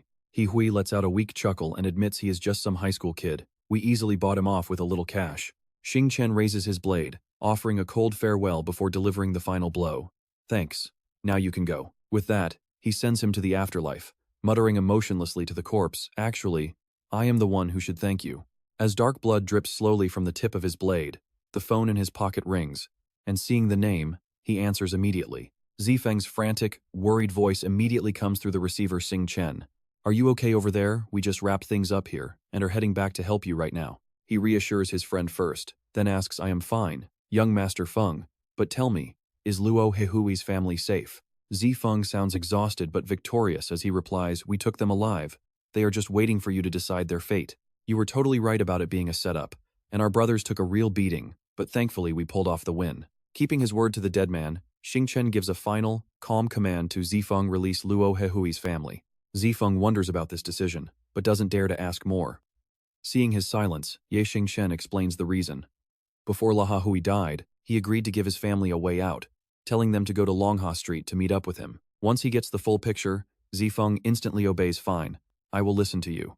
Ye Xingchen looks up at the dark night sky as a quiet worry starts building in his chest. They wiped out the Vanya gang this time, but there is no guarantee what crazy stunts the Skull Society will pull next. They must quickly find a solid countermeasure. He suddenly remembers another urgent matter, muttering to himself, I forgot to ask Zifeng about Li Tianeng." Later during school break, Xiaolong shouts out in a total panic, "We are doomed." Ye Xingchen still has no idea what is going on, asking back in total confusion, "What?" Leaning his hands on the desk, Xiaolong explains every single detail he has gathered. The police found Li Tianeng's body by the Hoangjiang River this morning, claiming he drowned. Nobody knows who did it, and everyone originally thought he had just run away. Staring at Xiaolong thoughtfully, he asks with deep suspicion, "It seems like there is another mysterious power backing Li Tianeng, but who could it be?" Walking over to the window, Xiaolong stares outside silently for a moment before adding also, "Lahahui's family is dead too. They apparently took a massive overdose of sleeping pills right next to his grave." Suddenly, someone's loud, excited chatter echoes into the classroom. "Look at that, a high-end luxury Bentley just pulled up." Both of them instantly turn to look at the sleek supercar. Watching the man step out of the car, Xiaolong whispers his name, Mo Dongvu. Even Ye Xingchen gets suspicious seeing him show up here. What is his business here? Mo Dongvu quickly tries to explain himself. "Miss Tula, please do not misunderstand." He calmly shares his point of view. "As her father, I naturally hope Minyan can get along well with all of her classmates. So, I completely approve of this upcoming field trip. In fact, the last time I came here, I specifically wanted to discuss the vacation details with you, Miss Tula." Tule looks back with sheer doubt. "Discuss things with me?" Setting his glass down on the table, he slowly responds, "That is correct." After hesitating for a moment, Mo Dongvu decides to make his proposal. "I happen to have an empty mountain villa right near the field trip location. I would love to host you and the students there to thank you for taking care of my daughter." Hearing this, she feels a bit tempted, but suddenly a panicked voice cries out, cutting their conversation short. "Miss Tule, something bad happened. Ho Hugh is bleeding." Her instincts as a homeroom teacher kick in immediately. She jumps up to check, scanning the room to find her student. "Ho Hugh, what happened to Ho Hugh?" Right then, Ye Xingchen suddenly appears, grabs her hand, and pulls her away. "Miss Tula, over here." Mo Dongvu is completely frozen, looking incredibly foolish after being totally ignored. "Miss Tule." About the trip, he suddenly recognizes the figure that just brushed past and growls under his breath, Ye Xingchen. Down the quiet hallway, he speaks up with a helpless, disappointed tone. "Miss Tule, did I not already warn you about this?" Keeping his rising frustration in check, Ye Xingchen presses for answers that Mo Dongvu definitely has some bad intentions up his sleeve. "You must tell me if anything happens so we know what dirty tricks that old fox is plotting this time." Tule studies his face carefully before explaining, "It is about the field trip we discussed earlier. He came today offering to help us handle all the food and lodging." Ye Xingchen immediately gives his instructions, "Go ahead and agree to it." He explains with a calm smile, "Free food and housing is a rare luxury. Besides, our classmates are going to be absolutely thrilled about it." She falls silent, her mind spinning with countless questions about his sudden change of heart, while he cracks a sly, cunning grin. "Mo Dongvu, you brought this trouble on yourself. If I do not completely clean out your wallet this time, my name is not Ye Xingchen. Let us check in on the bad guys deep inside the Skull Society's secret base." Doc Ko is brooding over their massive losses while reflecting on the recent chaos. Dao Tianni is dead, the Van Na gang has crumbled, and some random high school kid is repeatedly humiliating a legendary figure like me. He turns his cold gaze toward his subordinates, asking for their opinion. "Tell me, what should we do now?" Tuan Kiet actively stands up to voice his thoughts. "Boss, I believe our decision to target the Tindiu gang this time was a huge mistake." Surprised by his blunt response, the boss's eyes flicker with a hint of genuine interest. "Oh? Go ahead. Let us hear it." Using his sharp intellect, Tuan Kiet thoroughly analyzes every single detail. Tindiu was originally just a tiny gang formed by a bunch of high school kids. Even if that Ye Xingchen kid is incredibly strong, at the end of the day, he is just leading a pack of green amateurs. It is absolutely not worth deploying our entire gang to deal with him. He lays out a long list of reasons to back up his claim. "This recent operation has cost our association dearly. If we keep focusing our energy on fighting the Tindiu gang during such a critical moment, we will completely drain what little strength our organization has left." Dang Nam directly points out the harsh truth. What Tuan Kiat says makes sense. But you have already seen the results. Both Tao Tianyi and the Vanya gang got completely wiped out by Tin Due. If they do not strike now, those pests will only grow more lawless later. Sensing the sudden tension in the room, Niyu quickly spoke up to defuse the situation. Hallmaster Deng, do not dismiss it so quickly. Hallmaster Ma actually makes a lot of sense. She smirked slightly, her dark smile exposing the raw ambition hidden beneath her otherwise calm and composed facade. Let us hear all of Hallmaster Ma's thoughts first before we make any hasty decisions. She then turned toward Dugu with a knowing look. Am I correct, Chief Dugu? Dugu smiled and gestured Hallmaster Ma, keep going. Meanwhile, Junji carefully calculated his next move. I believe a tiny, insignificant gang is not worth mobilizing our entire force to deal with. First, it degrades our own reputation. And second, even if we win, the martial world will accuse us of bullying the weak. He directly delivered his final conclusion. The only person we really need to eliminate is Ye Xingchen. He happily suggested simply hiring a top-tier assassin to handle the job without involving the whole guild. Hearing this, Dugu carefully re-evaluated the target's formidable combat abilities. I honestly never considered hiring an outside assassin to take care of Ye Xingchen. But anyone who actually knows his true strength understands that no ordinary fighter can ever hurt him. Junji frankly offered his suggestion. An ordinary assassin obviously cannot. But what if we hire the Ice Rain Goddess? The legendary name made the old man flinch. Are you talking about the world's top assassin? Do you actually have a way to contact her? With a confident nod and a smug smile, Junji confirmed that everything was fully under his control, making Dugu burst into satisfied laughter. Haha, excellent. Hallmaster Ma, I am leaving this task in your hands and will reward you handsomely if you succeed. Suddenly, Dugu's expression turned menacing, but if you fail, Junji quickly assured him that he understood. Oh Ye Tianlong, let us see just how much longer you can possibly keep hiding from me. Once your son Ye Xingchen dies, you will finally show your face. Look at this. On the day of their field trip departure, their wealthy sponsor booked an entire private charter flight to make travel easy. Shortly after takeoff, the flight attendants began serving drinks to the passengers. Guojing eyed the hostess up and down before whispering, she is pretty hot. What do you think, Ye Xingchen? But the young man just sat there frozen like a wooden board. He finally snapped out of his daze, asking, wait, what did you just say? Yang Jun sensed something was off and asked with concern, are you okay, Ye Xingchen? Seeing his friend staring blankly without answering, he turned to look at him with worry. What is wrong? He rubbed his temples, quietly muttering that he was totally fine. His eyes darted around in pure panic as Li Na walked past, making him curse in disbelief. How about this for a twist? His mind immediately drifted back to his past life, when he was just a naive kid confessing his love with a bouquet. Li Na, I have liked you for so long, he stuttered, desperately pouring his heart out to her. Will you be my girlfriend? To his surprise, Li Na reached out her delicate hands and took the flowers. Ye Xingchen was ecstatic, smiling like a fool as she leaned in to smell the fresh roses. Suddenly, she dropped the flowers right onto the dirty ground, leaving him completely frozen as she mocked him.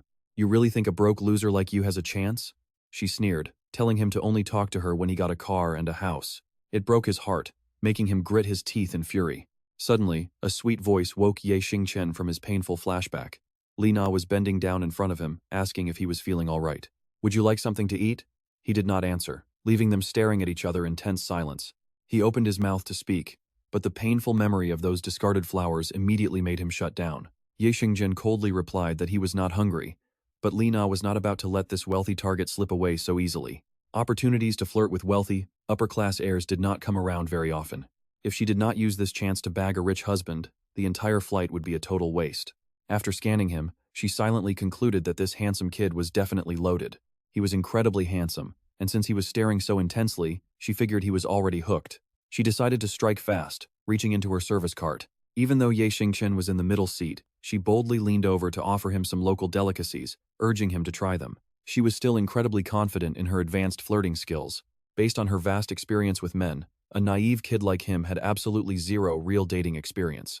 Wrapping him around her finger would be effortless. She suddenly knelt down, making Yang Jun wide-eyed. Sir, if you are tired, you can go to the private cabin to rest where nobody will disturb you. Ye Xingchen also wants to see what she is hiding up her sleeve, so he readily agrees. Sure, why not? He stares at her snake-like, swaying figure as she stops in front of a door, turning back to give him a highly suggestive look. While the plane continues flying straight ahead, Ye Xingchen makes up his mind and follows Zhang Lina, clenching his jaw from either anger or sheer tension. Reaching out to touch the door, he tells himself it is finally time to end this, while the plane glides smoothly high above the clouds. Ye Xingchen finally steps inside the pretty private and luxurious room. Suddenly, a noise nearby catches his attention. revealing Zhang Lina waiting for him in a wild flight attendant outfit. "Are you really that tired, sir?" She casts a suggestive look and playfully makes an offer. "Would you like me to give you a massage?" He doesn't hesitate to step right up to her, quickly agreeing with a completely blank expression that works. Xingchen obviously can't enjoy a massage while standing up, so he turns around and heads toward the sofa. Feeling like this big fat fish bit the hook too easily, Zhang Lina glares at his back with a smug, victorious smile. Carefully locking the door with a sharp click, she actually starts giving him a proper, professional massage, while a relaxed Xingchen curiously asks what her name is. She gently gives him more details than asked. "I am Zhang Lina. And how should I address you, sir?" as he keeps his eyes closed. He calmly says he is a Ye. So she continues her playful banter. "So you are Mr. Ye, such a handsome, talented gentleman. Surely you must have plenty of girls chasing after you, right?" But he patiently plays along, trading verbal blows with her. "You must be joking." Miss Zhang Ye Xingchen suddenly tilts his head back, throwing the question right back at her. "It should be you who has a line of suitors, Miss Zhang," but Zhang Lina just giggles playfully, claiming that is not true. She tells him he is being quite mean by teasing her like that, but his persistent questioning on this matter quickly leaves her quite confused. And here's where he exposes her. He doesn't even wait for her to answer, revealing that 10 years ago at Xingyu High, a boy named Ye Xingchen confessed to her. His monotone voice drops a total bombshell, forcing Zhang Lina to instantly pull her hands back. "Back then, you told him to only find you once he owned a house and a car," throwing away his carefully prepared rose right in front of him. Turning his head back with a faint, mocking smile, he says that your heartless actions back then completely ruined his entire life and shattered his dreams forever. Leaving her frozen in shock, Ye Xingchen slowly rises from his seat. Staring straight at her, he slowly emphasizes every single word to introduce himself quite coincidentally. "My name is also Ye Xingchen." Finally spilling out everything he has bottled up deep inside, he coldly tells her that he feels absolutely nothing for a woman like her. With that, he decisively opens the door and walks out, leaving Zhang Lina completely trapped in her own state of utter disbelief. The door slams shut behind him, striking a heavy blow to her heart as Ye Xingchen steps back into the familiar passenger cabin. Folding his newspaper, a curious young Jun asks if it is over already, but as Ye Xingchen sits down, he just mutters, "Do not bring it up. Things got pretty awkward with that girl." Meanwhile, a serious discussion is taking place in a highly secure, distant room. When someone asks if it is really not the right time to strike, an answer is quickly provided. "Chairman, since Ye Xingchen is currently clashing with the Skull Society, we can use this chance to gather the entire Tianmen together." Gu Feng raises his finger to outline a clear path, noting this could solve their internal division while keeping them united. Second, it serves as a great precaution for the future, so Chairman Jia Ding sits back on his chair to confirm if their goal is to eliminate all those guys at once. Xiao Yu stands nearby and cannot help but chime in. "Senior Xing has a very good point," he says, raising his squinty eyes and speaking slowly through his mask. "But do you remember Ye Tianlong's attitude?" The puzzled chairman questions him right back, "What do you mean?" And he immediately starts explaining everything in detail. "Chairman, if we strike those guys right now, there is absolutely no way Ye Tianlong will just sit idly by and watch. With Ye Xingchen involved, we have to wonder, is Chairman Jia Ding really about to become the second Dao Tianer?" While the advice sounds pretty reasonable, he needs another perspective, so he calls out to Lan Feng, who listens with a grimace as the chairman asks for his opinion. "What do you think?" And though his blood is boiling, his logic remains perfectly intact. "I only want to defeat Zifeng to avenge this scar on my face, but honestly, this really is not the right time to make a move." Having consulted his subordinates enough, the chairman quickly makes a final call. "Fine then, let us stick to the original plan for today. If Ye Xingchen needs anything, we will help him however we can. Before the Tianmen Association is fully stabilized, we must absolutely avoid alerting our enemies." Over at Moonlight Villa, a playground designed to make wealthy spenders part with their money, Lan Luo is greeted by a massive, festive-like crowd of people. While Xiao Ding can only sigh in awe, she feels a bit overwhelmed by the sheer size of the crowd.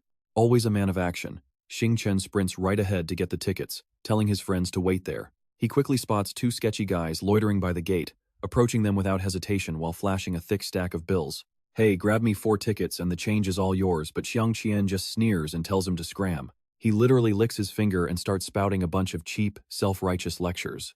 He claims that the ancients taught us to have pride and never bend our knees, refusing to sell his self-respect for some pocket change. Seeing Xiangqian play hard to get, Xingchen simply turns to another passerby, offering them the same stack of cash to buy the tickets. Watching him hand over that massive stack of cash, the greedy guy is completely stunned by the huge amount. Ignoring the buzzing in his ear, Xingchen keeps repeating the deal. Seeing that cash about to slip into another guy's hands, Xiangqian's face twists in pure agony. "Wait up," he says, pushing his glasses with the slick grin of a professional scam artist. He tells him that a real man knows when to compromise, claiming the other guy looks totally untrustworthy. Xingchen is completely speechless at his shameless attitude, coldly telling him to let go of his hand as his expression darkens. Talk about zero dignity, he drops to his knees like a begging dog, desperately grabbing Xingchen's leg. He begs to help buy the tickets quickly, but Xingchen just looks down with a blank face, telling him to beat it. After a brief scramble, the other passerby returns with the 4 tickets, leaving Xingchen marveling at the first guy's shamelessness. Talk about an eye-opening day. The guy who got the sweet deal waves goodbye to them with a huge grin. He shouts his thanks, while Lan Luo excitedly points up and suggests they try that ride next. He looks over, only to see a line so ridiculously long that he instantly starts to stutter. But as they head over to line up, Xiangqian pops out of nowhere, offering to get their tickets while Xingchen grits his teeth. He screams in shock, asking who he is. The guy just giggles and says his name translates to chasing money. He begs for forgiveness, promising to buy their tickets for free this time to make up for his earlier mistake. Amused by the bizarre name, Xingchen admits it is pretty interesting, but the guy keeps acting all mysterious. And right here is where things take a dark turn. A sudden scream cuts him off, as a group of burly thugs surrounds his female friends. The lead thug, Din, reaches out his hand, telling the 3 beautiful ladies to come hang out with them. His buddy Marus chimed in, suggesting they can grab dinner later because their bed is super big and comfortable. Feeling disgusted, Guanting tries to remain polite, telling them they have zero interest in hanging out with idiots. She demands they back off, but Din gets furious at being called an idiot and opens his big mouth. He demands an immediate apology for the insult, grabbing her tightly before she can even speak to force her to say sorry.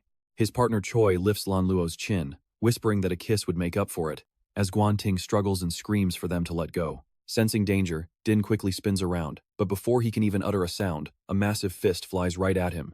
He growls that they are the ones who should apologize, since the girls obviously do not want to talk to them. With just one clean, brutal punch, Xingchen sends the creep flying. Seeing his buddy get absolutely wrecked, Choi screams in a rage and charges forward. He swings with everything he has, but Xingchen is incredibly agile, easily dodging the blow with a swift step. Xingchen counters instantly, driving a massive fist straight into Choi's stomach for a devastating, flawless knockout blow. Taking the heavy blow, the thug starts bleeding profusely from his nose. Determined to repeat history, Marus clenches his fist and charges with laser focus, but Xingchen easily catches his hand mid-air, twisting his arm back until the guy screams in pure agony. He scoffs in utter contempt, calling them foolish. But mid-fight, a loud voice suddenly echoes out, ordering everyone to halt. 3 uniformed security guards approach, and the leader quickly announces himself as Deng Hao, the head of park security. He asks what's going on after hearing reports of a fight. Sensing danger, Maris quickly jumps in to speak first. He lies that Xingchen attacked first, demanding that the park security take full responsibility for the situation. Guanting immediately defends him, shouting that they were the ones who threatened and harassed them first. She argues that if Xingchen hadn't stepped in to rescue them, who knows what would have happened. But Deng Hao has zero interest in their bickering. He snaps that he doesn't care who started the fight or what the reasons were. He orders everyone to the security office to wait for the police. Squeezing Maris's hand until he groans, Xingchen speaks in a cold tone. He coldly asks what will happen if he refuses, sending a collective shiver down the security team's spines. Seeing the tense atmosphere, Deng Hao pulls his cap down and warns that they'll use force to drag him away if necessary. He and Darnghar stare each other down. Meanwhile, Marcus is caught in the middle, shivering in agony. Realizing the tension, Darnghar darkens his expression and barks out an order. "Take him down," he orders. Sensing disaster, Hungtin quickly jumps in to defuse the situation, pleading with Darnghar to wait because he has got it all wrong. Deng Hao frowns, surprised to see him with this group, and asks Hungtin why on earth he is hanging around here. Looking at Darnghar, he quickly explains the whole situation, swearing he can prove those 3 foreigners were the ones harassing the young girls first. If this boss here had not stepped in, something terrible would have happened. Hearing this, Darnghar becomes increasingly surprised by Hungtin's story. He adds that he always respected Darnghar as a man of justice who clearly knows right from wrong. He does not want Darnghar ruining his lifelong reputation by arresting the wrong guy, begging him to reconsider. After hearing the whole breakdown, Darnghar immediately decides to side with Ye Xingchen, declaring that giving this brother a hard time would basically make him an accomplice to evil. But wait for it, his lips drop a major plot twist, flipping his entire attitude on its head. He orders his men to take the 3 injured foreigners to the hospital right away, framing it as an accident inside their park. The security guards behind him instantly acknowledge the command, stepping forward to carry out the order without hesitation. Seeing Darnghar take Ye Xingchen's side, Marcus grinds his teeth in pure rage, demanding to know how he can believe a random kid's nonsense over the law of the land. Darnghao responds casually, not even bothering with the loudmouth whose brain is clearly the size of a grape. He explains that he has always looked at him like a real brother, so why would he not trust a brother's word? On top of that, he firmly grabs Marcus by the chin, forcing his face upward with zero hesitation. Darn Hao growls a chilling warning, telling Marcus that if he keeps screaming, his next destination will not be a hospital, but a funeral home, so he better learn his place. The moment the order is given, 2 guards ruthlessly drag Marcus away. With the storm finally cleared, Xingchen relaxed and gently threw his arm over Hung Tian's shoulder. He thanks his new friend and pulls out what Hung Tian truly deserves for helping out.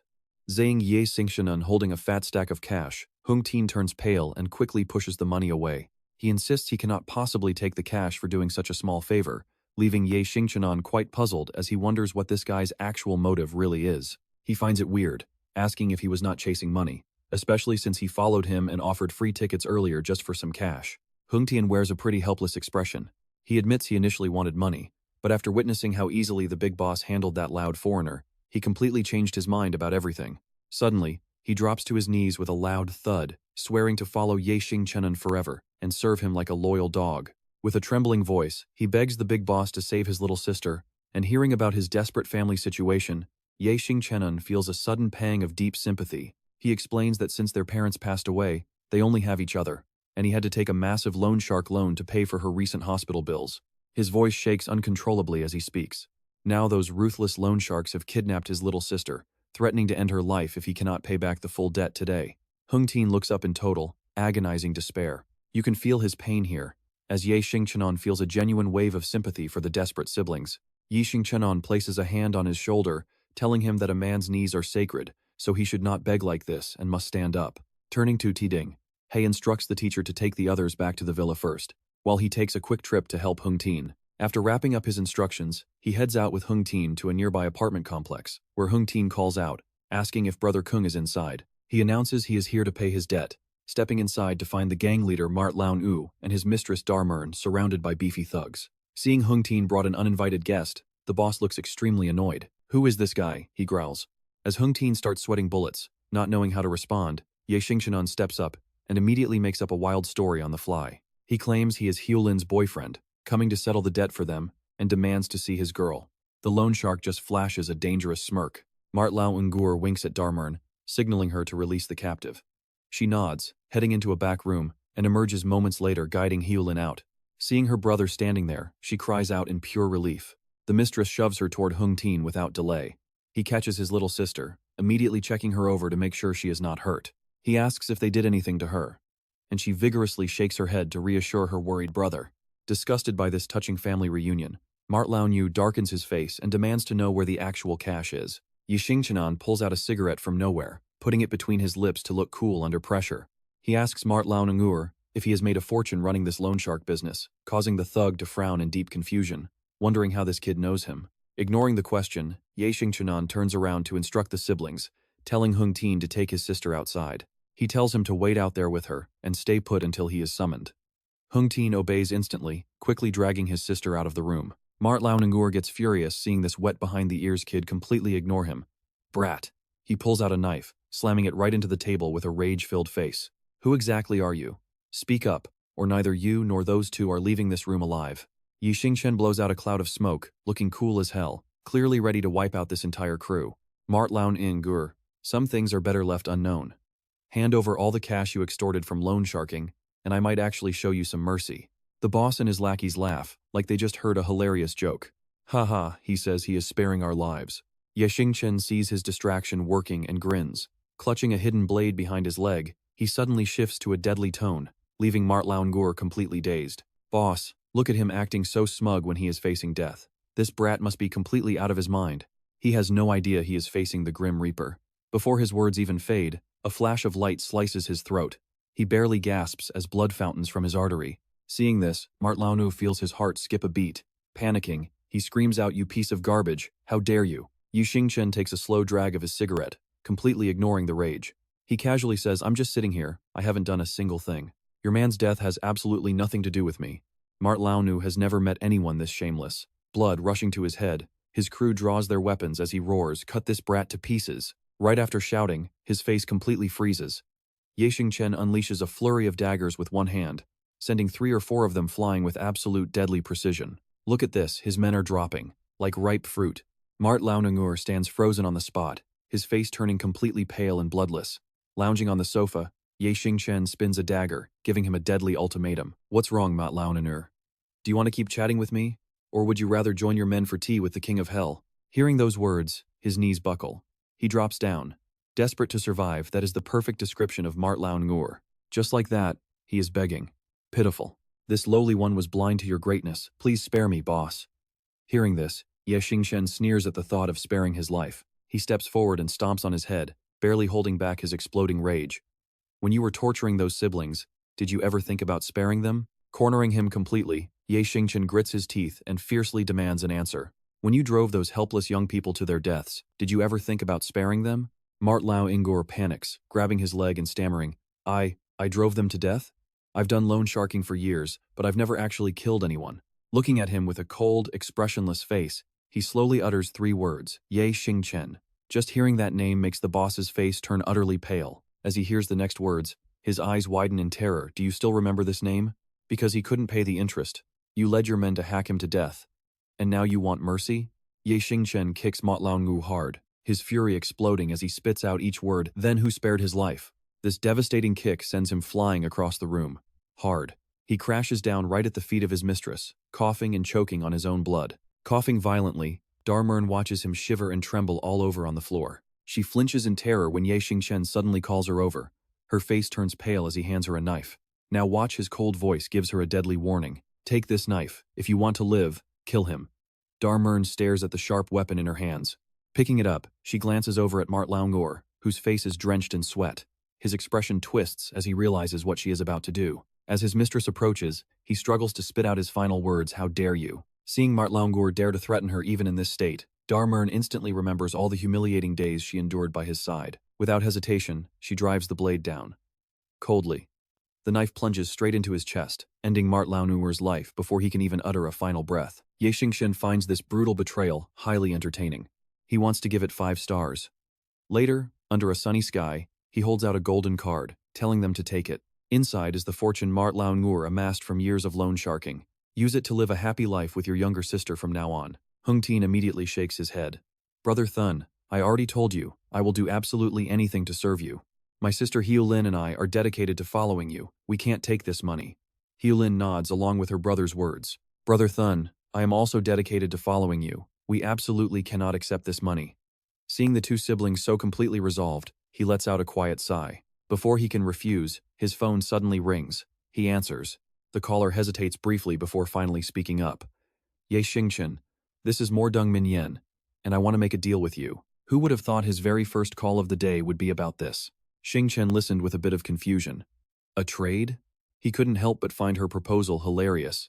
Ah, Miss Murong, he replied, I don't think we have anything of value to trade. But she quickly spoke up, determined to keep the conversation going. She quickly made her pitch. I can tell you absolutely anything you want to know, including internal secrets that even Mo Rongrong herself has no clue about. And just like that, he was hooked. Xingchen smirked, interesting. So where are you right now? Not wanting to keep him waiting, Mingyan immediately blurted out her location. She told him, I will be waiting for you at the Moonlight Mountain Villa outdoor hot springs. With their phone conversation wrapped up, he ended the call and turned to inform Xiangqian something has come up, so I need to take off first. Before stepping into his car, he offered them a reassuring parting word. From now on, you 2 can finally live in peace. If we are meant to cross paths again, we will. With that, his car sped off down the road, heading straight toward his meeting spot. Xiaoling watched his car disappear before turning to ask her brother, Bro, what should we do now? Xiangqian answered without a shred of hesitation. Based on his accent, he is definitely from Jinghai City, so we are going straight there to find him. Hearing that name made her instantly panic, but Jinghai is absolutely massive. How are we supposed to even start looking? Her brother, however, remained completely unbothered, calmly suggesting that if destiny allows, they will find him, and things will work out. Now, fast forward a bit as night slowly falls, a beautiful bright moon lights up the quiet, empty sky. Mingyan stands entirely alone outside the hot spring resort, with the warm glowing lights framing her like she is some sad, heartbroken girl in a lonely romance movie. After a pretty long wait, a car finally pulls up, and Xingchen steps out looking incredibly cool. He is finally here. But his very first words are incredibly playful as he asks, meeting at a hot spring? Don't tell me you are trying to get in the water with me. Naturally, she instantly shuts him down. Who on earth would want to get in with you? Besides, I already finished my bath anyway. With the small talk out of the way, he leans in close to her, deciding it is time to get straight to the point. He asks, so, what do you need my help with? The starry night sky above them is absolutely stunning, but neither of them cares about the view. Mingyan doesn't waste any time beating around the bush. I want you to help me break up my father and Su Li. Before Xingchen can even ask a single question, she blushes and admits that her father is a total playboy who loves chasing after women. She avoids eye contact, completely refusing to look directly at him as she explains if he actually marries Su Li, everything my mother worked so hard to build will vanish into thin air. Just thinking about that outcome makes Mingyan look even more determined. If you can just put a stop to this, she desperately promises, I will tell you absolutely anything you want to know. But instead of taking it seriously, Xingchen gets a bit handsy, gently lifting her chin up. He admits he has zero interest in her family drama, and even though he's teasing her, she doesn't even bother resisting. So, what are your terms? He asks, his restless hand continuing to stroke her embarrassed face. Once this whole thing is a success, I want a kiss from you. He adds this ridiculous condition with a sly, creepy smirk, totally taking advantage of her desperate situation. Sure enough, right after hearing that, Mingyan's eyes fly wide open in absolute shock and disbelief.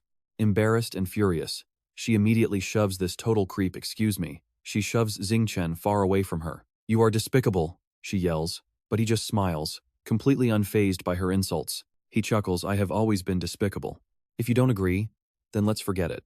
After all, as the prestigious Miss Murong, finding someone else to risk their neck for you should be pretty easy. Since it took so much effort just to drag him here, Mingyan grits her teeth and reluctantly gives in, muttering, fine, I agree to your terms. Hearing her consent, a massive grin spreads across his face, practically screaming victory right on his forehead. He chuckles, see, you should have just agreed sooner. Now tell me, how do you want me to help? She quickly shares their current location, explaining that they are soaking in the hot spring right now. Xingchen instantly pictures Murong Yu and Su Li soaking together in the warm waters completely naked, and the sheer thought of it completely freezes him in place like a stone statue. He does not waste another second thinking, and instantly charges inside like an absolute maniac. If that bastard Murong Yu dares to lay even a single finger on Teacher Su, I will personally break both of his arms. Mingyan just stares after him in total confusion, completely unable to stop him or even share the most crucial piece of information. They are actually bathing separately, and he just stormed into the women's section. Only when he reaches Su Li's area does he finally realize something is horribly wrong. And oh boy, you are not ready for this view. Right in front of his eyes is a crowd of gorgeous, half-naked women in a steamy paradise. Every single eye turns toward this uninvited intruder, and he's staring so hard that he's practically on the verge of getting a massive nosebleed. Once again, reality proves that acting without thinking is never a great idea. High-pitched screams suddenly echo across the quiet resort from the women's hot spring area. A bit later, walking down a busy street crowded with people, Mingyan is right by Xingchen's side. She keeps looking over at him with genuine concern, having fully expected those angry women to tear him to shreds. Surprisingly, he is completely unharmed. Xingchen stays completely silent, not saying a single word. In his head, the glorious view he just witnessed keeps replaying on a loop. A crowd of people at the hot spring see Ye Xingchenan walk in and panic, immediately covering themselves up. They scream out, Ye Xingchenan, you absolute pervert. What are you even doing here? Ye Xingchenan quickly turns around, apologizing non-stop, sorry, everyone. Classmate Min Yen told me someone was drowning, so I rushed in here. I am so sorry. To Lair steps in to defend him since it is just a big misunderstanding, everyone should let it go. A nearby student is not convinced at all, but teacher To Lair cuts her off mid-sentence with a firm, decisive tone. She promises to investigate this matter thoroughly and give everyone a fully satisfying answer when the time comes. To Lair finally notices Ye Xingchenan just standing there like an idiot and angrily snaps, what are you still standing around for? Get out.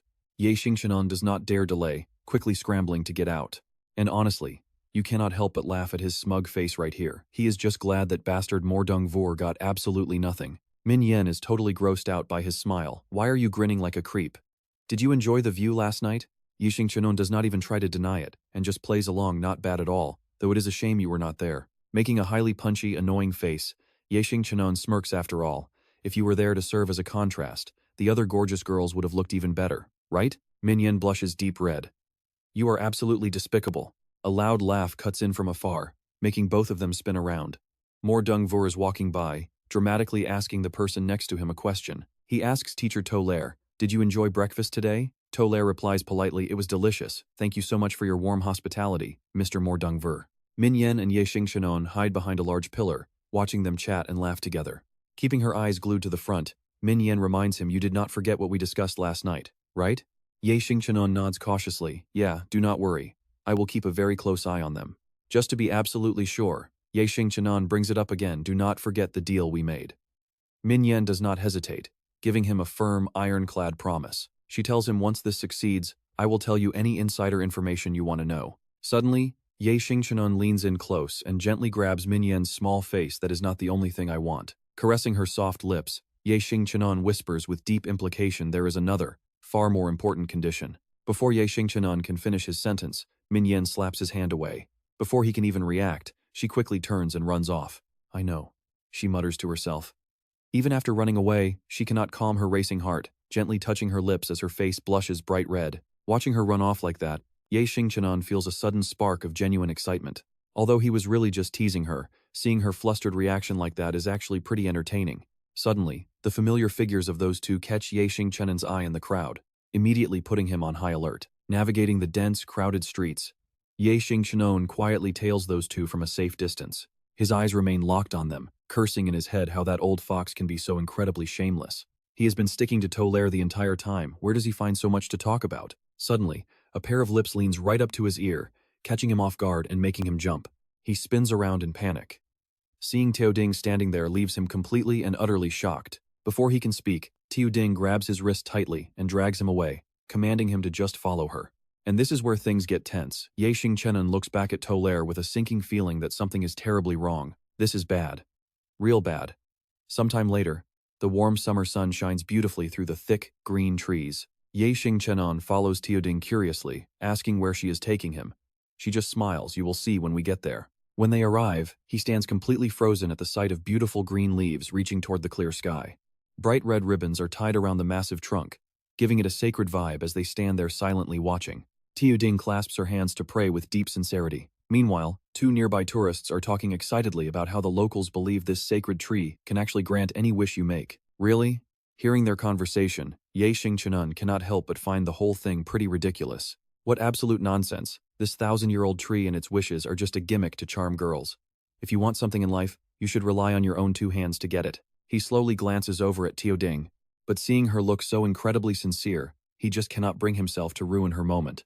Stealing a quick glance, he decides that since Teo Ding dragged him all the way here, he really should not ruin her good mood. Ye Xingchen clasps his hands as well, praying that they will stay together forever and never be torn apart, no matter what the future holds. Though clearly shy, she acts casual, telling him he is teasing too much and hoping his spoken wish will not lose its magic. Ye Xingchen flashes a gentle smile, responding warmly.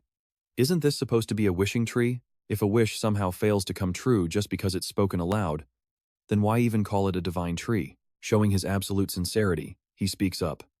Even if this sacred tree cannot actually grant my wish, I will still find a way myself. His words are sweet enough to melt anyone's heart, promising to do whatever it takes to make it real. Teo Ding is left completely speechless. She gently teases her sincere boy, calling him a silly fool. Slowly, the afternoon sun begins to dip. In the distance, the academy's red gates stand out against the fading sunset. A large crowd has suddenly gathered outside, leaving her quite confused about what's going on. Spotting the two of them, Yunlong instantly calls out to Ye Xingchen, who is completely clueless about the commotion. What happened here? Why is everyone gathered around? Dung Tuan steps up with a dead serious expression to break the news. Tolaire is completely missing. He goes on to explain that they have searched every single corner of the ancient town, tried literally every method to contact her with zero luck, and more Dongvor has vanished too. Ye Xingchen's face immediately darkens as he grinds his teeth and curses. That old fox. He actually moved this fast. Meanwhile, a familiar figure is lurking silently behind a stone pillar in the corridor. Min Yan stands in the shadows from a distance, carefully watching their every move. Ye Xingchen turns around to reassure the group. Teacher Li, please take the class back to rest for now. Regarding Tolaire and Mordungvor, we must stay calm to avoid more trouble. When Yunlong asks for his plan, Ye Xingchen pauses in deep thought before sharing his theory. I pretty much know where Tolaire is, and I'm going to bring her back myself. Night falls, casting a heavy, suffocating silence over the entire academy as a full moon hangs high in the sky. Inside a freezing little room, Tolaire lies helpless on a sofa, her hands tightly bound. A single flickering candle barely casts any light in the darkness. Still unconscious, she remains completely motionless on the couch. Finally waking up, she slowly blinks and looks around, only to see the shadow of a middle-aged man looming right before her eyes. Recognizing him, Tolaire gasps and screams out in panic, "More Dongvor!" Terrified, she tries to back away, but the ropes won't budge. Despite struggling with all her might, she is completely powerless with her arms locked tight behind her back. Unbuttoning his shirt, Dongvor lets out a disgusting sneer. Teacher, you probably don't know this, but I've been completely obsessed with you since the moment we met. I think of you day and night, unable to eat or sleep. I kept telling myself that I must have you. Even a divorce won't stop me. He slimes his tongue over his lips like a total creep. Just submit and become my woman. I can give you anything your heart desires. But wait, here come Ye Xingchen and Min Yen, ready to smash through the front doors. They rush deep inside, but right outside the room, a fierce-looking guard blocks their path. Sorry, young lady, but the master ordered that no one is allowed inside. Utterly annoyed at being delayed, she snaps, "Get out of my way." He doesn't waste breath, landing a brutal kick straight to his face. "Beat it." The guard collapses instantly. Seeing this, the other thugs quickly surround them. Ye Xingchen draws his blade without a second thought, warning them, "Get in my way and you die." Down the long hallway, more and more guards flood in, shouting to find him and block his path immediately. Sizing up the crowd, he tells Min Yen to step back, leaving her completely stunned as he yells, "Get out of the way, you're just a distraction." Even though she's highly annoyed, she knows her limits and backs off. Since she's the master's daughter, the thugs ignore her, focusing solely on Ye Xingchen. Min Yen silently watches from the corner as Ye Xingchen's expression turns deadly dark under the heavy siege. Although the guards have him vastly outnumbered, they're sweating bullets in absolute terror. Cold sweat drips down their chins, hitting the floor. The moment that drop hits, boom! Ye Xingchen charges like an absolute beast, shattering one guy's jaw before kicking another clean through the air. He swiftly dodges a sudden high kick. Slipping under his guard, Ye Xingchen grabs his face and slams him violently into the ground, leaving him screaming in agony. Meanwhile, another thug tries to blindside him from behind. A quick sidestep causes the attacker to lose balance. Capitalizing on the mistake, he kicks him away just as another guard leaps down, aiming straight for his head. Showing godlike reflexes, Ye Xingchen tilts his body to evade before delivering a punishing roundhouse kick right to the guard's ribs. The body flies back, crashing heavily into the oncoming crowd, who are left completely dazed and unable to react. He stands cold, looking down at the groaning pile of defeated men. But the remaining thugs quickly regroup to swarm him together. Ye Xingchen scowls in annoyance, grinding his teeth. Unleashing a terrifying burst of speed, he delivers a fatal blow to each thug, sending them crashing down one by one. Thinking the fight is finally over, he begins to walk away, but a sudden movement forces him to look back. A grounded thug is desperately clawing at Ye Xingchen's ankle. Trapping him in place, 3 or 4 others with weapons charge in to finish him off. Back in the pitch-black room, lit only by a single large candle, Dongvor grabs Tolaire by her chin, forcing her to look up as he spews more disgusting lies. "Just say yes to me, and I will divorce my wife to marry you right away." He tells her he will split half his assets with her, but she turns away, cold and full of contempt, replying she does not want any of it. Wu shakes his head, refusing to accept the reality, and sighs that her disappointing answer is truly a massive waste. He tells her that the night is still very young, giving them plenty of time to get comfortable together. The creep leans in close, whispering to Su Li that tonight she will finally be his, and absolutely no one can stop them. Suddenly, a tall figure kicks the door wide open and calmly apologizes for the rude interruption. Shocked by the sudden intrusion, Wu completely freezes when he recognizes the young man standing in front of him. Breaking the silence, the intruder calmly says the home visit is over. He is here to pick up Su Li, leaving Wu looking extremely flustered by the presence of Ye Xingchen and Ming Yan. Realizing what is happening, Wu snaps at Ming Yan, demanding to know why she brought him here. He demands to know if she is rebelling, while Ming Yan just hangs her head under her father's fury. He tells her to remember her place as his daughter, reminding her that without him, she and her mother would still be homeless. And yet, here she is, bringing in a total outsider to ruin his entire plan. Honestly, you'd want to hit him too, and Ye Xingchen does exactly that, knocking him flat out on the floor. He explains he has zero interest in family drama, telling them to go take their little arguments elsewhere. But first, they have some unfinished business to settle regarding teacher Su Li, and his eyes are filled with pure rage. Pulling a sharp blade from his pocket, he threatens to gouge the man's eyes out first, or maybe chop off the dirty hand that touched Su Li. But Ming Yan quickly steps in to beg for mercy. She begs him to spare her father's life, if only for the sake of her sibling Mo Rongrong. Su Li also chimes in to calm him down, assuring him that no real harm was done yet. Hearing her gentle plea, he freezes up for a brief moment. Step by step, Ye Xingchen walks over and cuts the thick ropes binding her arms, gently supporting her as they leave while throwing one final, icy glare at the unconscious man. Ming Yan helps her father sit up as the older man clutches his chest, coughing weakly in pain. Watching all of this unfold, Su Li silently falls deep into her own thoughts. Outside, the dark night takes over as the moon hides behind the clouds, and the two walk home in absolute silence. Breaking the awkward silence, Xingchen admits he already knew something like this would happen. He was keeping a close eye on Wu, but still failed to stop him in time. Sensing his guilt, Su Li gently pats his head, reassuring him that she is not angry and has put it all behind her. In fact, she jokes that wasting her life on some random stranger sounds like a total nightmare anyway. She would rather live freely and rely on him to take care of her when she gets old. Xingchen laughs, telling her not to worry because a gorgeous woman like her will surely find true love someday. Hearing that, Su Li immediately leans in close to him, acting all cute and playful. She playfully asks if he would really let her date someone else.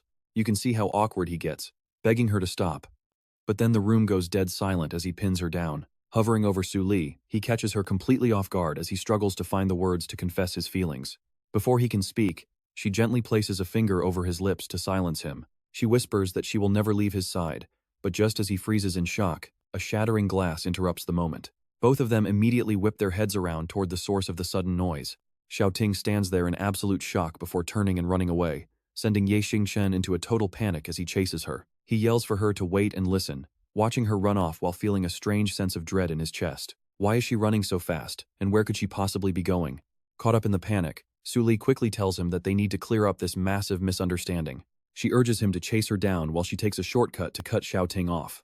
He groans to himself, realizing Xiaoting is definitely assuming something scandalous is going on between him and Su Li, meaning he absolutely has to catch up and clear things up. Suddenly, sensing danger from behind, he slows down just as 3 deadly throwing knives fly straight toward him. Xiao, Xingchen luckily escapes a brutal death in the nick of time as his body instinctively dodges. Bung Bung leaps down from her hiding spot on the ceiling, aiming to ambush him from above. All of Xingchen's survival senses scream defense, forcing him to quickly leap backward with a sharp dagger in hand. He swings his arm in a vicious, blinding arc to eliminate the enemy. But his blade slices through thin air, it is just an illusion. Before he can even process the trick, Bung Bung stays low to the ground and sprints to attack him again. Before her blade hits, Xingchen leaps back, see how insanely fast his reflexes are. He grabs the 3 throwing darts stuck in the wooden pillar earlier and hurls them to drive her back. Bung Bung spins her tiny dagger like a shield, effortlessly deflecting the barrage of incoming weapons flying her way. While she is busy blocking, Xingchen seizes the opening and charges in for a close-range strike. A deafening metallic screech echoes through the room as their sharp blades collide with absolute fury. Bung Bung quickly pulls her hand back, breaking off the useless struggle to reset her stance. She lunges forward like a bullet, striking empty air as Xingchen sidesteps her attack. Instantly, his heavy hand wraps around her wrist, locking her in place. He pins her shoulder down, taking absolute control of the fight as he demands, "Who on earth are you? Who sent you to kill me?" Just then, a sweet scent of plum blossoms hits him, and his warm hand involuntarily squeezes her slender waist. Realizing this touch feels way too familiar, his bold touch finally makes Bung Bung speak for the first time since their deadly clash, as she pouts Brother Xingchen. "You are so mean." Confused, Xingchen stares down at his defeated opponent. Once he lets her go, she turns around and complains in a highly seductive tone. "We barely just reunited and you treat me like this." Recognizing her, Xingchen skips the warm welcome and immediately starts interrogating her like a suspect. "Bung Bung, shouldn't you be busy maintaining your legendary Ice Rain Goddess title instead of sneaking around here?" She brushes the dust off her leather outfit, acting like a cheeky drama queen as she giggles. "Can't the Ice Rain Goddess drop by to visit you?" Her sassy, arrogant attitude is already getting on his nerves. "How is this a friendly visit? You literally tried to take my head off." Under the quiet moonlight, Bung Bung lets out another whiny, highly dramatic sigh. "Back when I ran away from home, you were the only one who cared about me." She leans her seductive body closer, slowly wrapping herself around his arm. "But after you left, I was constantly waiting for you to come propose to me.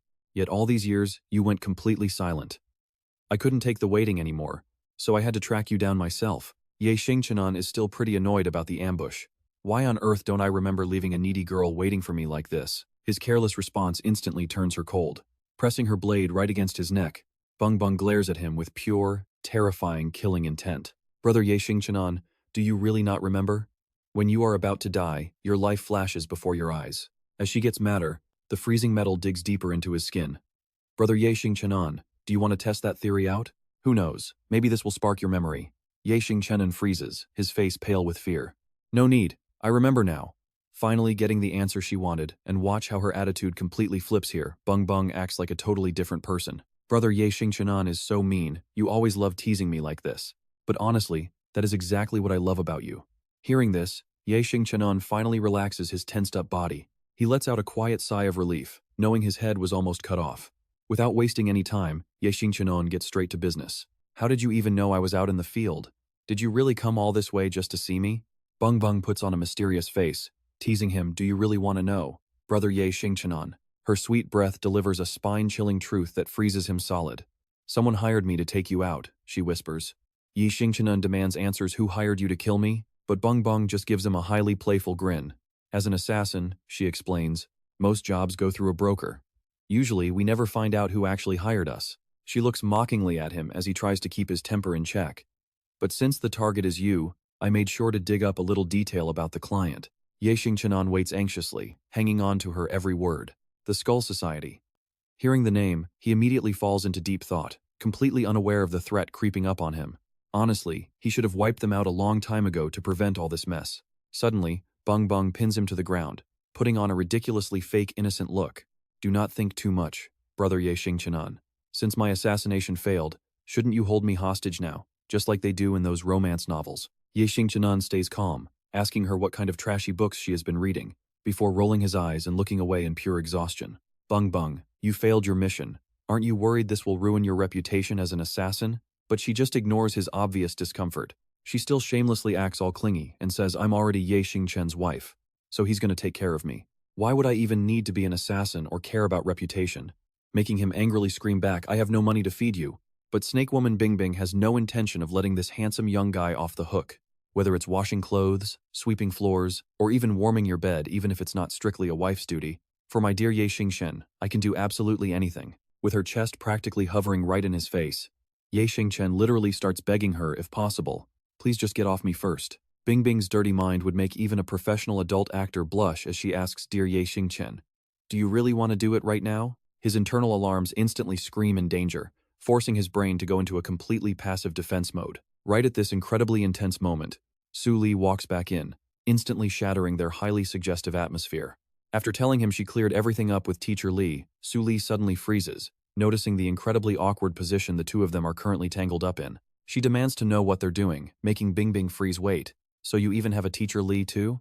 Completely dazed, Bing Bing backs off, assuming Su Li is just Ye Xingchen's sister, while he frantically tries to explain himself to Su Li. He stammers that it's a pretty long story, but the incredibly dark, heavy aura coming from both women completely freezes him in place, and their expressions look terrifying. He still hasn't cleared up.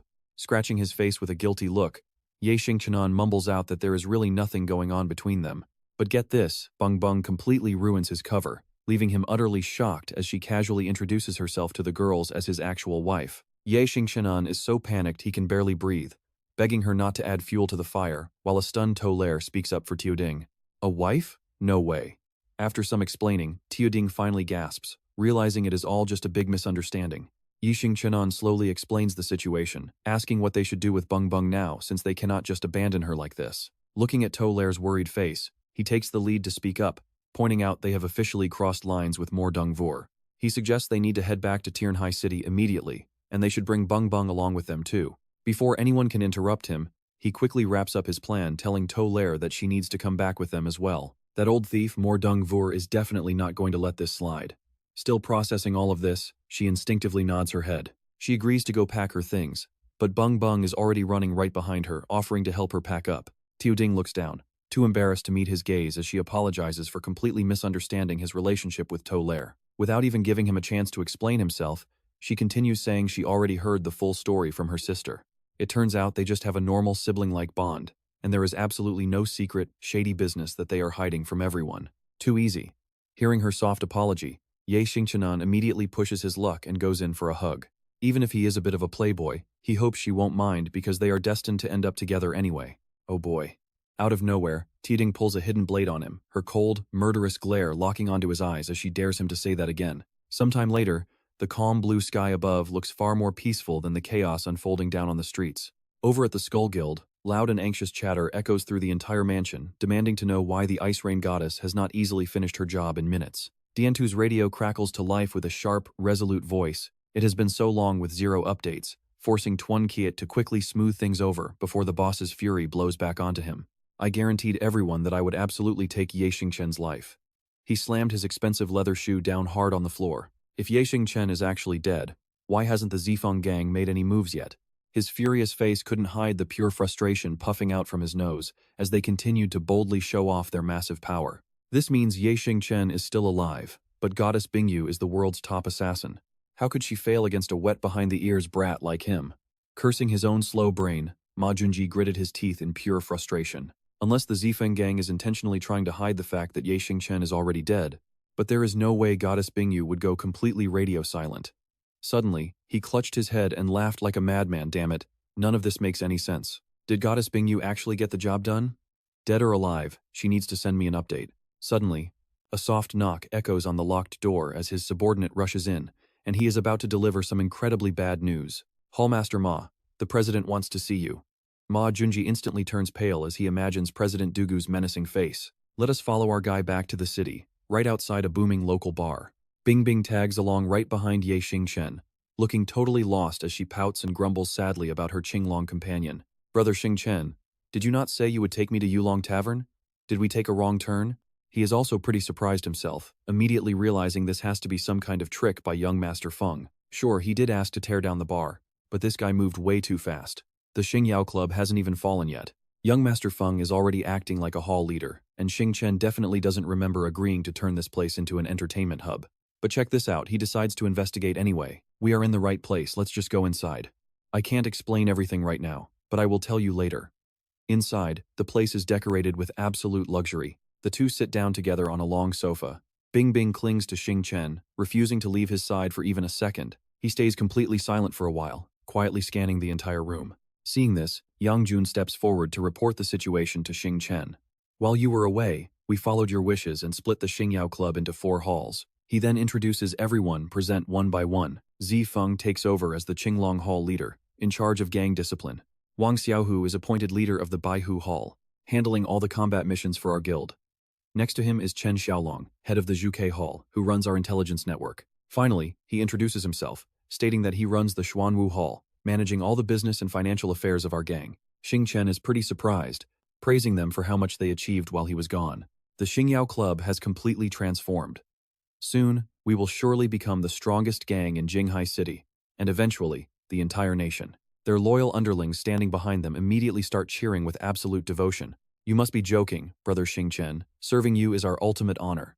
With you leading the Xingyao Club, there is absolutely nobody on this earth who can ever stand against us. Suddenly, he raises his hand to signal for silence, getting straight to the main point with a serious look. I called everyone here today because there are 2 very important matters we need to discuss. Next, he introduces the girl clinging to him. First, meet my former combat comrade, Bing Yu. She is actually the #1 female assassin everyone always talks about. This is Bing Bing, and from now on, she will personally train all the brothers in our gang. A few guys immediately start whispering. The legendary assassin Bing Yu? This young girl who still smells of milk is actually the fearsome ice goddess? In a mere split second, a cold, sharp blade is pressed right against his throat, brimming with pure murderous intent. Bing Bing speaks slowly. Who exactly did you just call a little brat? Seeing this firsthand, Yang Jun is completely shocked. She was just sitting right next to Xingchen. Even Chen Xiaolong can feel the spine-chilling pressure as the entire atmosphere in the room completely shifts. Realizing the tension is getting way too high, Xingchen whispers a soft warning. Bing Bing, these are our own people, do not get too excited. Hearing this, she immediately dives back into his arms, acting all cute. All right, I will listen to everything Brother Xingchen says. Whatever you tell me to do, I will do it. Wang Xiaohu watches her shift gears so fast and instantly gets wary. Seriously, this girl is definitely not simple. To keep things on track, Xingchen clears his throat. Also, there is another thing about Bing Bing that I need to clarify. He then directly addresses the crazy events that happened before. Actually, Bing Bing was an assassin sent by the Skull Society to kill me. This shocking revelation makes Wang Xiaohu react instantly. The Skull Society? Is this for real? Xingchen calmly explains the full situation. Too bad for them. The Skull Society never expected the assassin Bing Yu to be my old combat comrade. We are practically siblings, and betrayal is absolutely out of the question. Bing Bing instantly cuts in with absolute confidence. We are not siblings, we are husband and wife. As your wife, helping my husband is only natural. Everyone in the room freezes for 5 solid seconds, before simultaneously bowing down to greet their new sister-in-law. Xingchen is so embarrassed he wants to cover her mouth, turning his annoyance onto Zifeng standing nearby. That is enough, all of you. And young Master Feng, You are literally older than me. How are you not embarrassed calling her sister-in-law? Zifeng nervously looks away. No way. You are the guild president now, so you are naturally the boss here. He quickly changes the subject so Xingchen forgets the embarrassment. But if the Skull Society finds out Bingyu failed the assassination, they will definitely find another way to target you. By then, things will not go as smoothly as they do now. Xingchen returns to his usual calculating self, stating that he has already thought this through before revealing his master plan.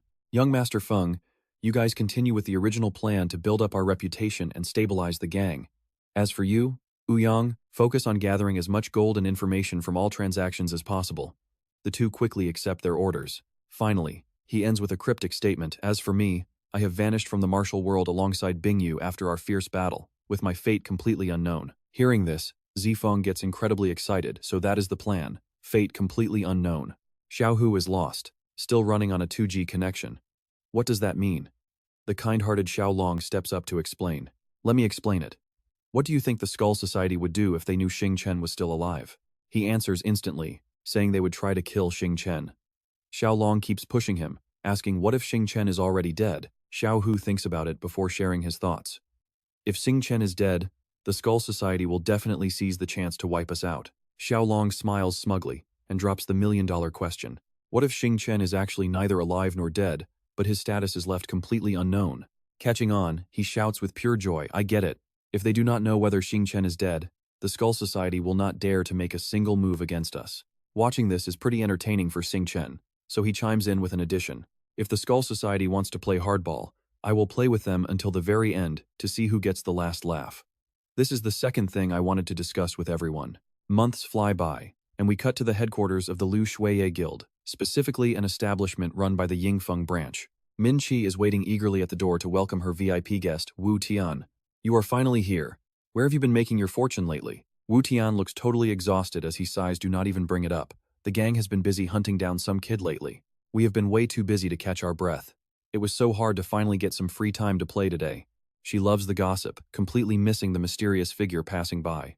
But what did this kid even do to make them hunt him like this? He smoothly wraps his arm around her shoulder as they walk inside.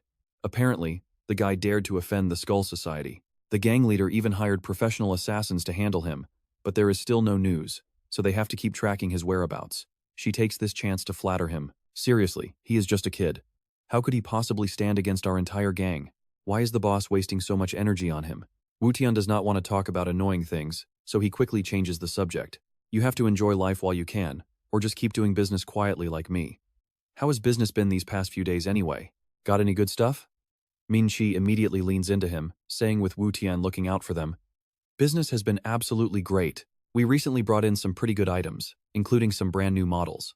They will definitely satisfy you, Wu Tian. Suddenly, a cold hand drops onto his shoulder.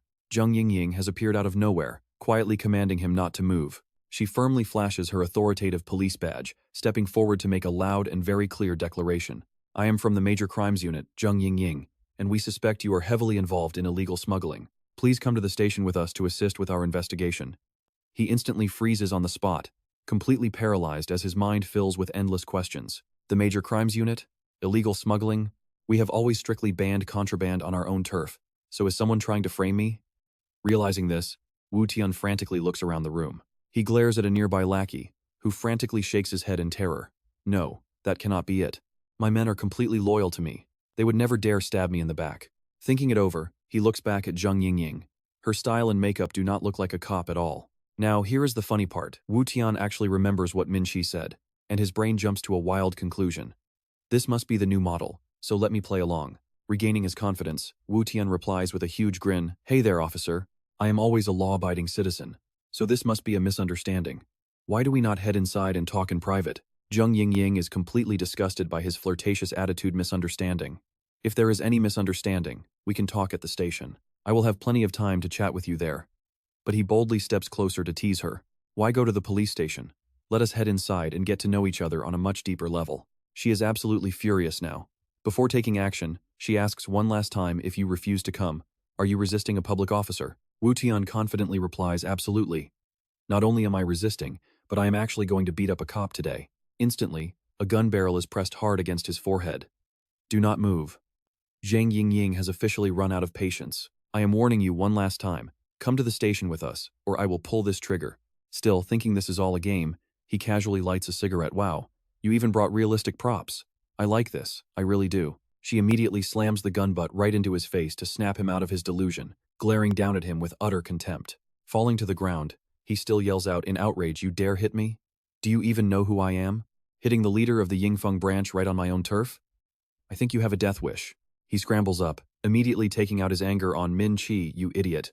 Where did you find such a fierce woman?" He snaps, asking if she still wants her job, after claiming the new stock was great, but she just stammers in terror. Wu Tian, she is not one of ours." Hearing this, he starts to put the pieces together, but he simply cannot believe his own thoughts.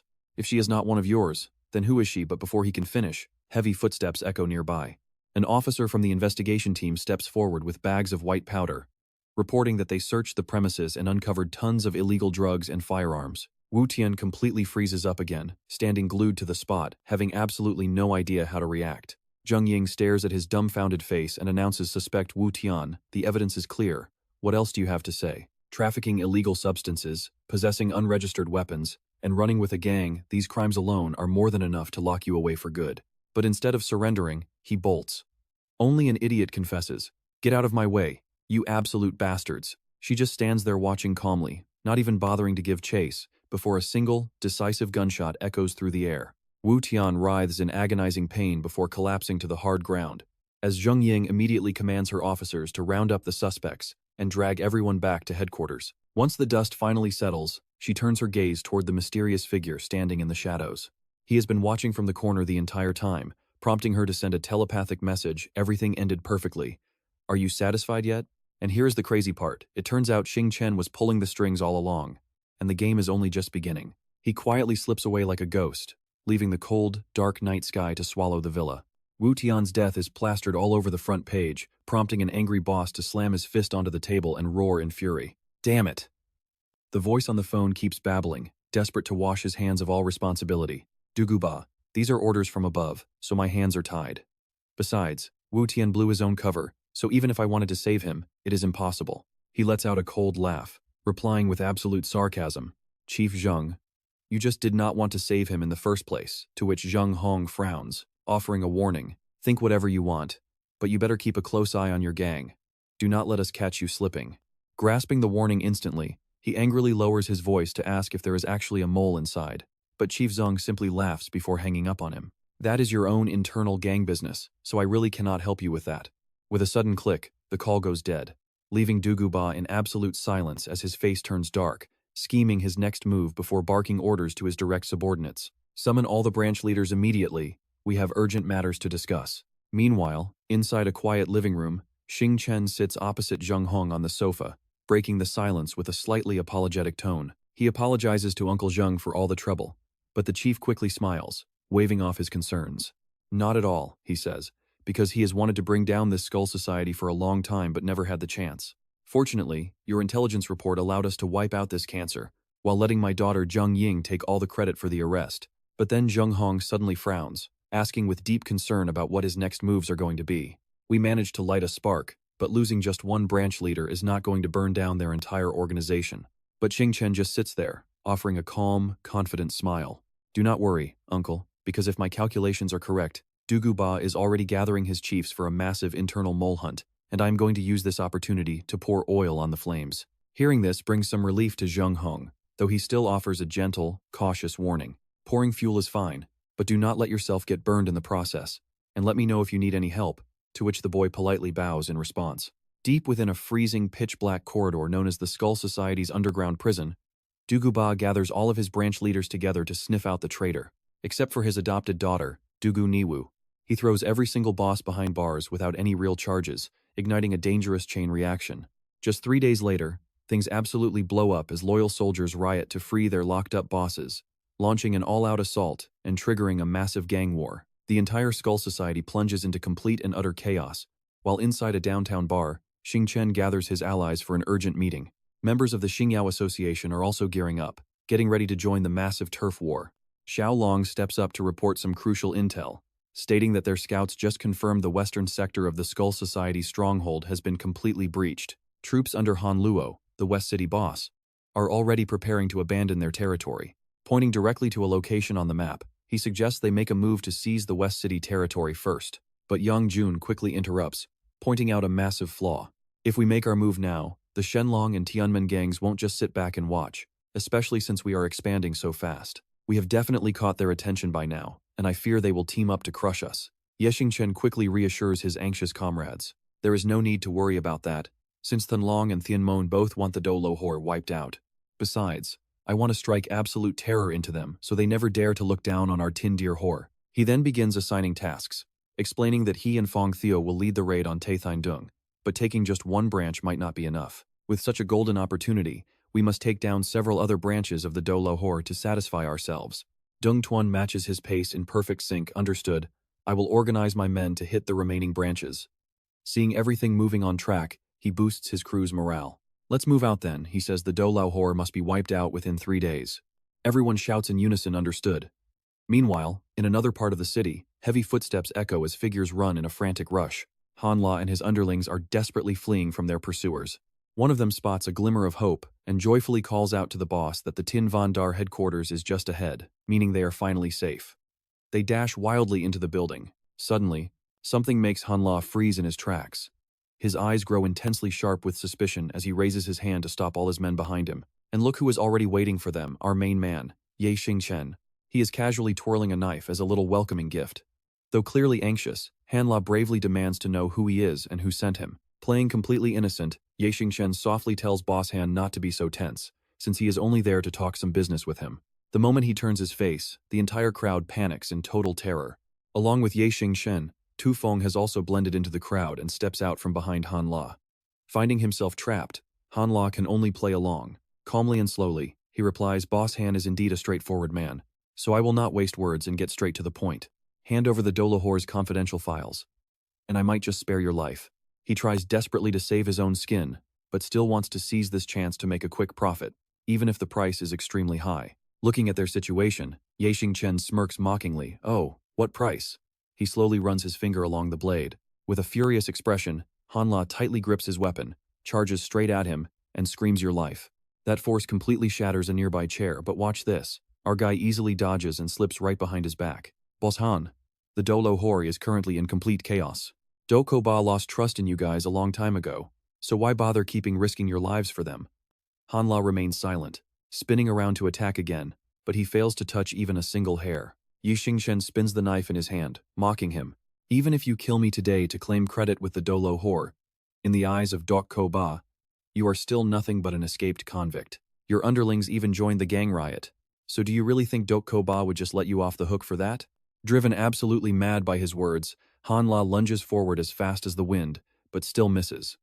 Xingchen listens closely as his target finally speaks. You have no idea how much the Dolohor means to me, since everything I have today is thanks to the boss looking out for me. With an unshakable determination burning in his eyes, he firmly makes his stance clear. Even if I die, I will never betray the boss. If you want those files, go ask the Diem Vung in hell yourself. He swings his blade once more, leaving only a deep gash on the wall without hitting his target. Like a ghost slipping through the shadows, Xingchen suddenly reappears right behind Hanla, pressing the blade to his neck, praising him for being so deeply loyal. As a junior, I truly admire that. Since you put it that way, I will grant your wish today. He then sneers, asking with a playful smirk if he can just take over all the Taithon Dung brothers once his opponent is dead. How I handle them is entirely up to me, right? Even staring death in the face, Hanla still stands by his values. Xingchen, if you have a problem, direct it at me. Leave my brothers alone. His subordinates turn pale with fear, while Xingchen speaks with a teasing, sarcastic tone, telling Boss Han that as a simple student, he does not understand their rules. His lips curl up, casting a razor-sharp glare at him. He warns him that reasoning only works with reasonable people, not a bunch of lawless criminals. Sweat dripping down his forehead, Hanla desperately tries to bargain for a deal. If I hand over all the critical files of our society, can you promise to spare my brothers of the Taithon Dung? Xingchen raises an eyebrow as if considering it. He says that depends entirely on whether those files are actually valuable. Hanla sighs softly, finally realizing why Dokoba was so incredibly desperate to eliminate him. He then drops his weapon to the floor and asks directly what exactly he wants to know. The very next day, inside the Dokoba mansion, the boss roars in absolute fury. What did you say? Hanla has rebelled. The underling's face turns completely pale as he frantically reports the latest intel. It is true, Hanla and the entire Taithon division surrendered to the Tin Diu leader last night. The Xingyao Association completely conquered the Kim Lang division along with several other strongholds. Ko's tense face says it all as he starts counting down his remaining subordinates. Luke Kwang of the Kim Long division betrayed them, and Ma Tuan Kiat of the Huyat Sat division is gone. Every other division leader has gone completely silent, and the rest were wiped out during the brutal civil war suddenly. The old boss jumps in shock. Yingvu steps up right behind his back and calls out "Father." After calmly listening to the entire report, she coolly points out that those bratty kids took advantage of their internal chaos to lead an assault on their territory. It seems they have a mole on the inside. Ko takes a deep drag from his pipe, sneering with pure contempt. He cannot believe a bunch of wet behind the ears brats actually have the guts to assault their massive skull society. But it does not matter because their massive headquarters is heavily fortified. If those punks actually dare to come here, he will make sure they never leave alive. Turning to Ngvu and Ha Len, he commands them to gather their elite forces, prioritize reclaiming Kim Luke Division, and take Taethon Division back with them. Meanwhile, we cut over to a massive bar right in the city center. Xiaolong addresses the room with a serious expression, suggesting that they focus on stabilizing their current position first. Xingchen stares blankly into the distance with a thoughtful expression. Even though the meeting is incredibly tense, his mind is busy calculating his next move. He already knows that Ko Ba has a vicious adopted daughter named Ko Ingyi Vu, a famously wild and cunning woman in the Skull Society. Ko Ba is constantly gifting her all kinds of men. Zifeng suddenly turns to look at him with a highly skeptical gaze. Xingchen, what is your plan? He does not answer, because he is silently realizing this dangerous woman might be highly useful to them. Xingchen snaps back to reality when Zifeng shouts his name. He looks around at his allies and casually delivers a shocking order. Meeting dismissed, Xiaolong jumps up with a totally dazed look, asking what on earth he wants to dismiss. Everyone is waiting for your order to attack. Xingchen just takes a drag of his cigarette and casually says okay, making the guy scream in pure frustration. He demands to know if making such a lazy decision is safe, seeing as Xingchen has not paid a single bit of attention to this meeting. Xingchen slyly asks what the meeting was even about, forcing Duang Tuan to step in and quickly summarize the key points for him. Ko Ba will absolutely stop at nothing to take back the valuable Kim Lang division, especially since the Taethon division members only recently joined up with their alliance. Since their true loyalty is still completely unknown, Xiaolong suggests they should avoid any direct clashes for now, focus on building up their strength, and strike back later. Xingchen closes his eyes to ponder the suggestion before immediately rejecting it, stating that waiting for the right moment is far too passive. Besides, he already promised to wipe out the Skull Society within 3 days. Taking a slow, stable path simply will not work. Duang Tuan is left completely speechless, silently wondering who was the one that just agreed a second ago. Xiaolong also freezes up beside him, but Xingchen looks at them with a smirk, plotting that if the enemy wants Kim Lang division, they should just let them have it. After a brief silence, he drops a massive bombshell. They are going to take the enemy's main headquarters instead. Later that afternoon, the Skull Society sends out their elite squad to reclaim all their stolen territories. A brutal clash breaks out with the local defense force, but Hanla easily steps up and dispatches several enemy fighters in a flash. Taking advantage of their weakened defenses, Zifeng leads the fighters of the Xingyao Association on a massive raid straight toward the enemy headquarters. While Xiaolong stays behind to draw their attention, Zifeng sprints forward, anxiously urging everyone to pick up the pace. The battle has begun outside, so they must move fast to eliminate Ko Ba before it is too late. If their frontline defense collapses, the Skull Society's elite forces will quickly rush back and trap their squad in a deadly pincer movement. The vanguard soldiers clearing the way anxiously wonder how they will ever locate the boss in such a massive place, until one of them screams out, Ko Ba is right here. They instantly drop his guards as Xingchen and Duang Tuan glare at the old boss with murderous intent. Ko Ba shows absolutely no surprise. Having expected this exact moment, he sneers with a dark smirk before asking if they have finally arrived. He says he has been waiting for them, mockingly pointing out how much the boy has grown since they last met. He casually asks if Xingchen's old man is still holding up well. Xingchen silently weighs his options before offering a sarcastic smirk, saying they are living very comfortably thanks to his dear uncle's blessings. Ko Ba raises his pipe for another puff, his casual tone carrying nothing but absolute venom. He replies that it is a shame, because he has been eagerly waiting for the old man to kick the bucket. The old boss slowly stands up with a dangerous weapon in his hand, his terrifying face showing that it does not matter. Glaring at Xingchen with ultimate contempt, he snaps that once the kid is dead, Tianlong will naturally have to show himself. By that time, his own death anniversary won't be very far off. Unshaken, Xingchen coldly fires back, Uncle Ko, aren't you ashamed of yourself for bullying a junior like me? Ko bursts out laughing. He scans the group before issuing a challenge. Aren't you guild brothers? Attack me all at once. Then he looks at the woman standing beside him and barks an order. Nge Vu, do not interfere. I want to kill him myself. She instantly bows, obeying her father, as both sides brace themselves to clash head-on.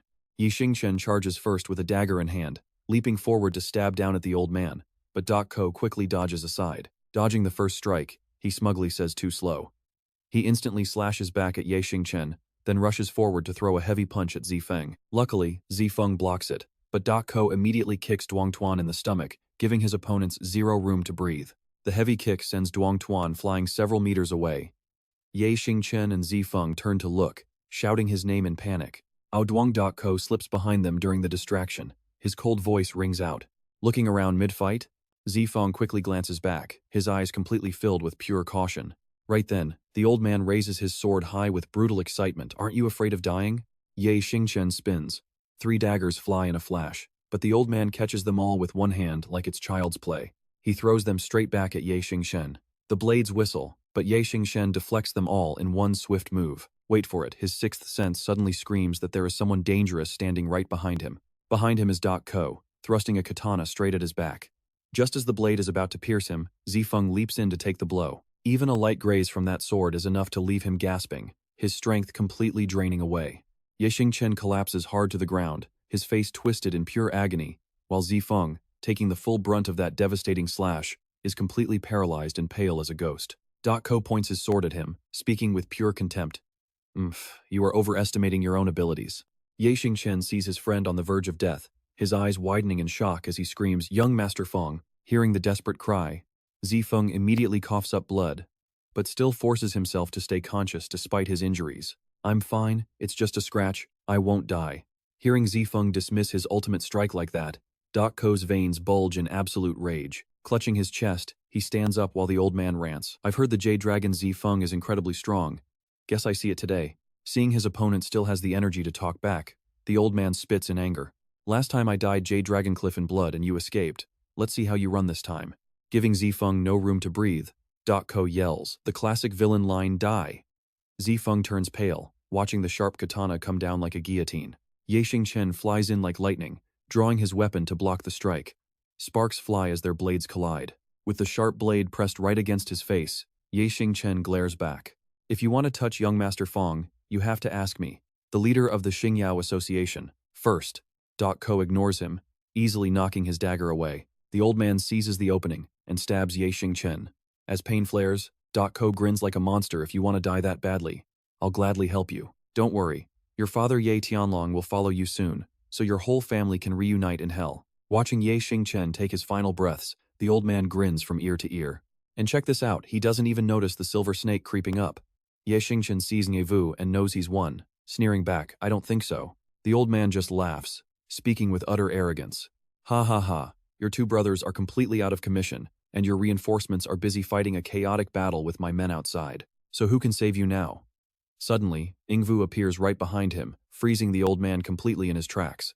Ko feels her injecting something into his neck, making his entire body shake violently. She smirks, whispering maliciously into the old man's ear, "You got too ahead of yourself, father."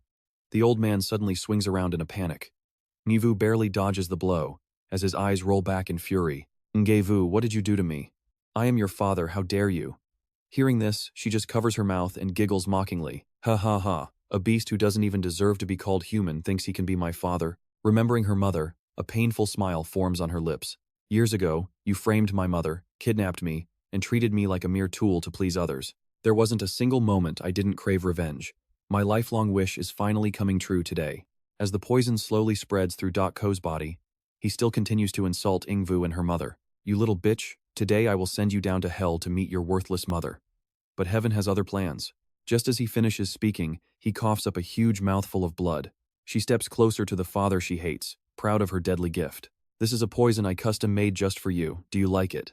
Ngevu asks, inspecting her masterpiece and giving her final warning. "Go down to hell, and take good care of my mother." Dokuba gasps, his face completely covered in blood. "Don't get cocky, we will meet again soon." The old villain whispers before his head drops and he kicks the bucket. Wait, Yangjun doubts he died that easily, but Nyevor just looks Xingchen up and down and says, "He is dead." She gently asks, "Now that Dokuba is dead, the Skull Society will fall apart. Are you satisfied with this outcome, little brother Xingchen?" She smiles, reaching out with her slender fingers to gently grab his chin. "You are quite interesting," she says. Your eyes tell me you already know about me and Do Koba, so why don't we have a little chat? Xingchen looks up at the ceiling in shock, seeing blood guards crouching on the rafters, ready to strike on command. They are just waiting for a single hand wave to tear Xingchen and his men apart. His face darkens and his voice turns ice cold as he says, I don't think so. Ngavor proudly reassures him, do not worry. These blood guards are my most loyal subordinates. Without my direct command, they will not make a single move.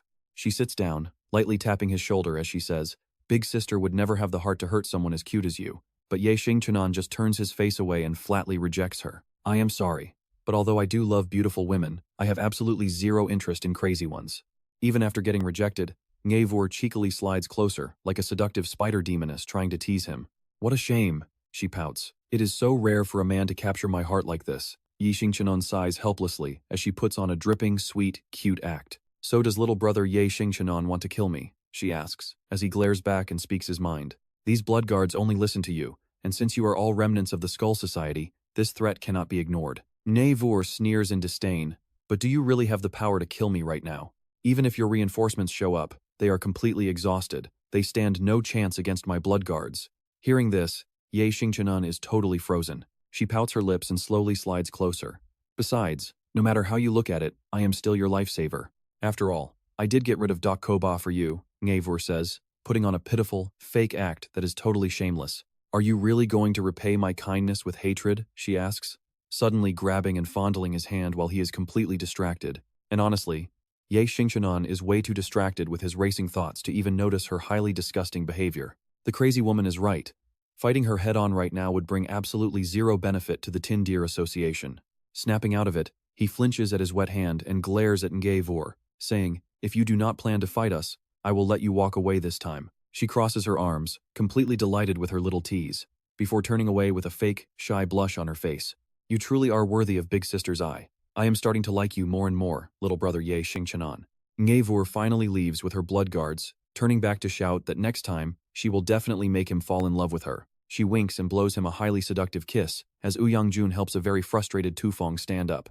Xingchen, are we really just letting that demoness walk away? Tufong mutters, while Xingchen secretly plots how to utterly crush that spider demon. Walking out of the villa, they find corpses from both sides littered everywhere, prompting Xingchen to turn and give Ouyangjun some orders. First, handle the burials for all our brothers who lost their lives in this chaotic battle. Then spread the news of Doc Koba's death.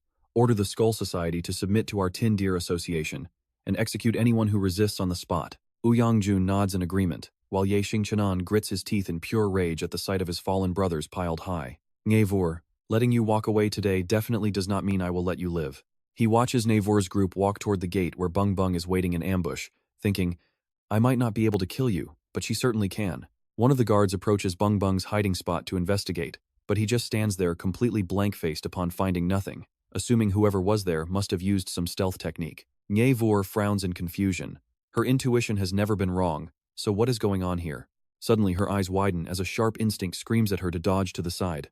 Luckily for Ngavor, her quick reaction saves her, or else her head would have been chopped off instead of just her hair, as Bung Bung immediately retreats after missing her strike. She tenses up, holding her breath to completely erase her presence while feeling deeply frustrated over this missed opportunity. Her emerald eyes flash with pure fury, and meanwhile, after a long and exhausting night, Xingchen finally makes it home safely to relax, only for his phone to suddenly ring. The caller ID displays the name Yunlong, prompting him to lean back leisurely and ask, What is the status, Yunlong?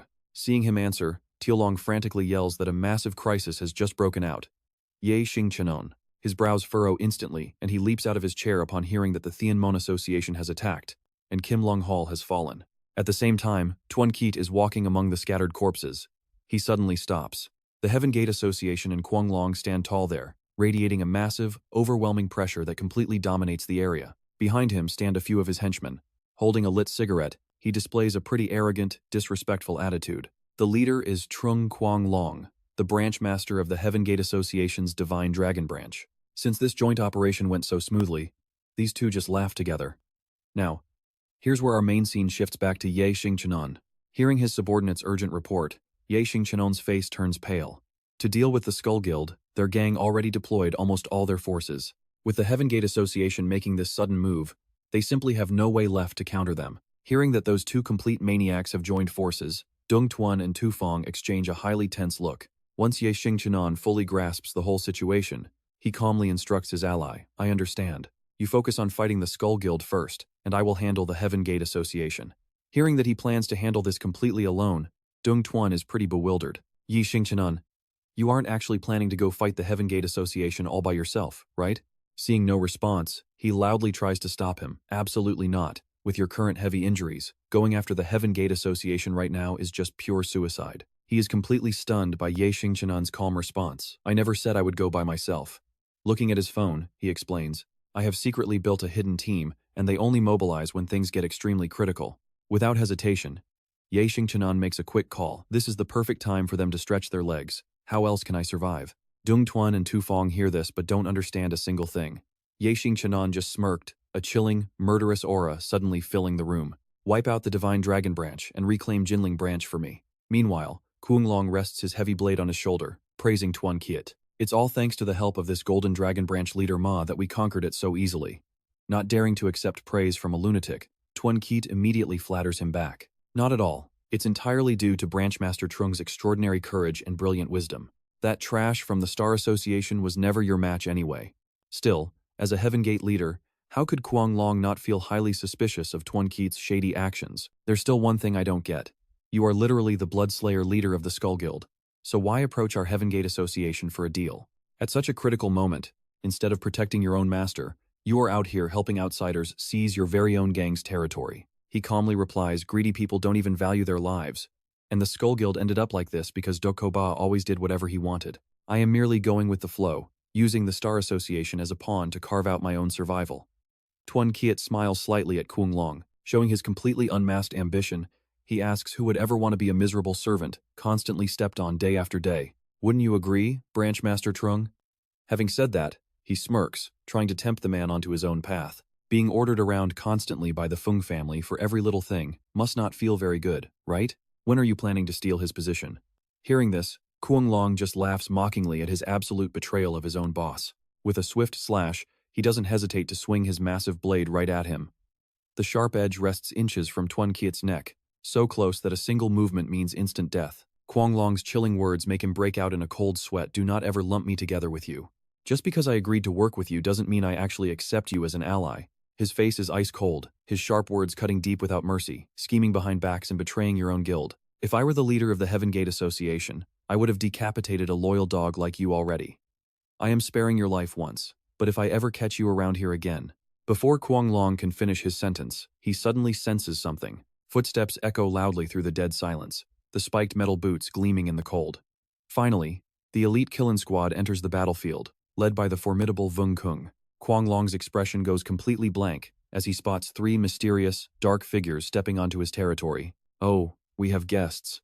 Realizing this, he still turns back to Tuan Kiet to deliver one final warning. Get lost. Get as far away as possible. Next time I see you, you are dead. Now get out.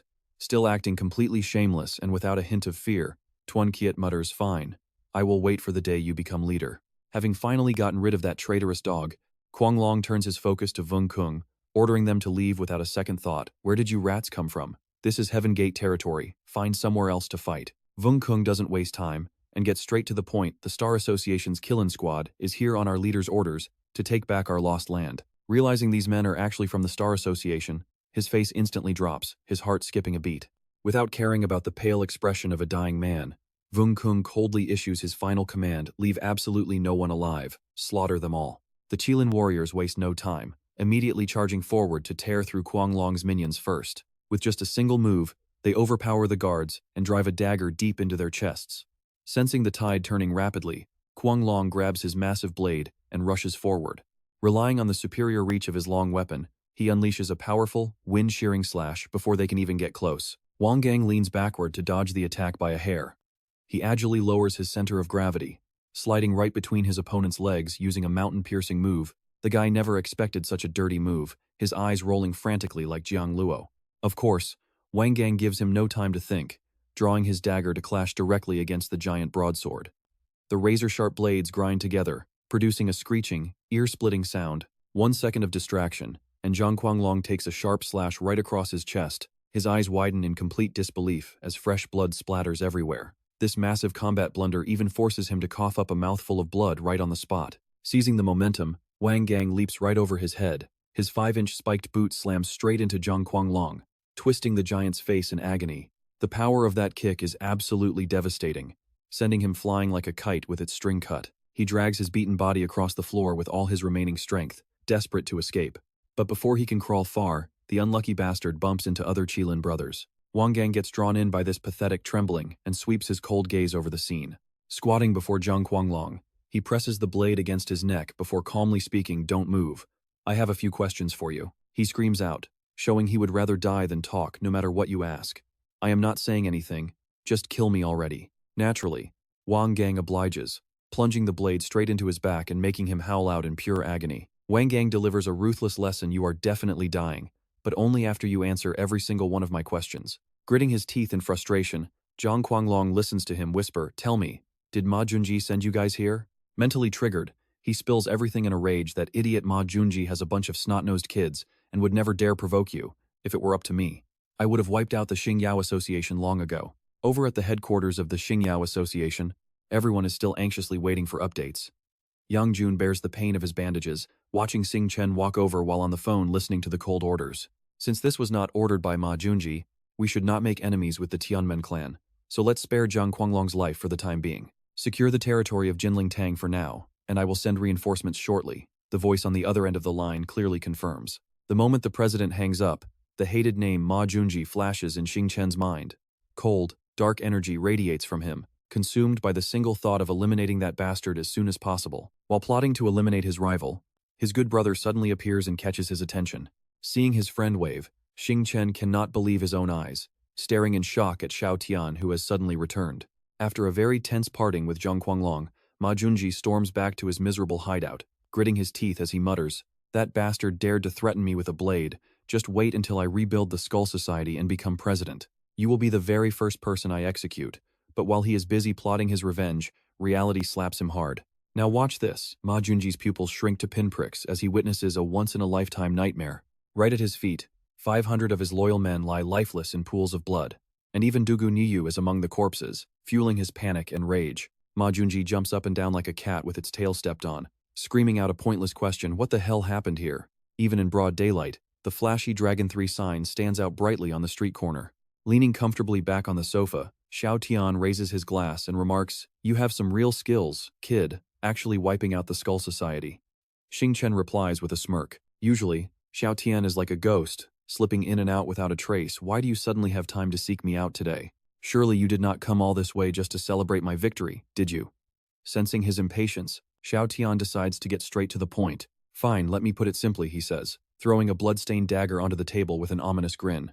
"This is something I retrieved from the spot where Dugu Niu died. Take a look at it." Xingchen picks up the weapon and examines it closely. The more he stares, the more his heart races as his memories suddenly flood back. He shoots back a question sharper than the blade in his hand. "This is Bing Bing's dagger. Is she all right?" Xiao Tian replies with a serious face, "Do not worry. The blood on the dagger is definitely not her blood. Judging by the mixed blood on the blade, a massive slaughter must have taken place." As the mastermind behind this raid, he immediately understands the dark implications. To completely wipe out the Skull Society, I specifically ordered Bing Bing to ambush the remaining survivors of their guild. That blood probably belongs to Dugu Niu and her elite blood guards. But why on earth did Bing Bing leave this behind? Xiao Tian drops a pretty devastating theory on him.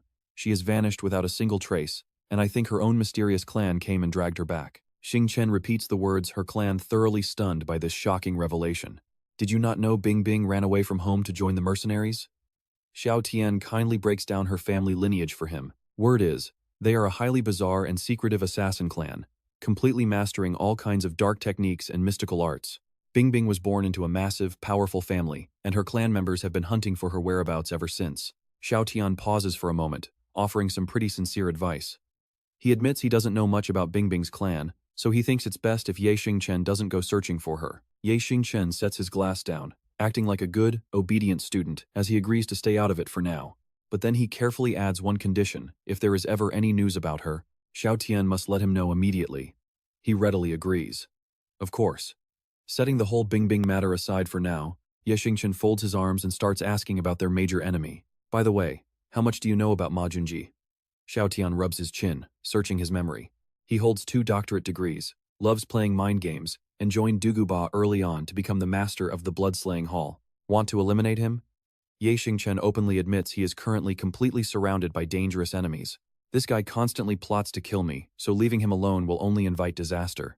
A few days later, soft sunlight hits a luxury villa, where Lu Dinglong looks down in confusion at the man kneeling before him. What do you want, Ma Junji? He plays his professional part, trying hard to fan the flames. He claims he heard Lu Dinglong has been holding a grudge against Xingchen, so he came specifically to propose they team up and take him down. But Lu Dinglong isn't about to be fooled by a few cheap words. The Skull Society was already wiped out by Xingchen. Lu Dinglong asks what a mere running dog like him can actually do to defeat Xingchen. Plus, since Duguba is dead, his daughter is obviously the one next in line to take over his powerful seat. Who's to say Ma Junji isn't just using Duguba's daughter to climb the ranks? Despite the harsh words, Ma Junji doesn't get angry at all, only letting out a mysterious smirk. Patting the box before him, he says Lu Dinglong is being far too suspicious. He presents a small gift prepared especially for this partnership to show his absolute sincerity, hoping he won't look down on it. Let's face it, no cat turns down free food, and Lu Dinglong is definitely no exception. But the moment he opens the box, his face changes colors like a traffic light, asking what this is. Ma Junji chuckles, deeply satisfied. He calmly explains that it is the severed head of Duguba's daughter, Dugu Niu, while Lu Dinglong silently listens to his absolute declaration of loyalty. Is his sincerity finally clear to him? Lu Dinglong looks at him with a deeply suspicious face to double-check. He asks if this is truly the head of Duguba's daughter, and Ma Junji firmly reassures him that it is. Only then does Lu Dinglong relax, letting out a satisfied smile and saying very good as he stands up to speak. He tells Ma Junji he did an excellent job and that his sincerity is well received. They shake hands on the alliance, leaving Ma Junji absolutely thrilled, wishing them a successful partnership. Even though Xingchen is famous in the underworld, he is still just a student stuck sitting in a boring classroom. He casually strolls into the classroom like a big boss inspecting his own personal territory. Suddenly, a letter on his desk catches his eye. Xingchen curiously picks it up and shakes it, examining it for a moment. Glasses, being a massive gossip, leans over to whisper right in his buddy's ear. He tells Xiaolong to look, saying Xingchen just received something, and his years of experience say it is definitely a love letter. Filled with pure jealousy, he dramatically asks the heavens why all the pretty girls only choose Xingchen. Xingchen doesn't mind a bit of self-praise, boasting about his handsome, charming looks. The guys quickly crowd around him, eager to see which cute girl wrote this love letter. But his luck is pretty bad today. The moment he opens it, out comes a stack of photos. Wait, isn't this our student union secretary Lin Yunfei? There is indeed a letter inside, but it is actually a straight-up chilling threat. It says Lin Yunfei is in his hands, and if they do not want her hurt, they must head to the West Warehouse immediately. It is signed by Lu Dinglong. Zhao Hu gets furious, pulling out his phone to make a call despite having zero plan. He yells that it is a kidnapping, so they must call the police immediately. Xingchen calmly reassures him, saying there is no need. Since Lu Dinglong sent a personal invitation, they should show him some respect and use this opportunity to teach him a lesson. Glasses catches on fast, immediately turning around to march out the door. He says he'll go warn Yang and his group to get ready, but Xingchen grabs him in a headlock, shouting no. He patiently explains that Yang has a massive crush on Lin Yunfei, and if he finds out, he will absolutely lose his mind. Xingchen even pictures a whole dramatic movie scenario of how things will definitely go down. Hearing his goddess is in danger, Yang Jun will roar furiously. Crying out that Lin Yunfei was taken by Lu Dinglong, he will slam his hands on the desk in pure rage, vowing to fight his enemy to the death. He'll scream that he is not done with Lu Dinglong yet, as Xingchen finishes painting this hilarious drama. You don't understand, once a guy falls in love, he can turn into a wild beast at any moment. Zilong strokes his chin, trying to save some face for the boys. Yang always seems like the calm, rational type, so there is no way he would act like that.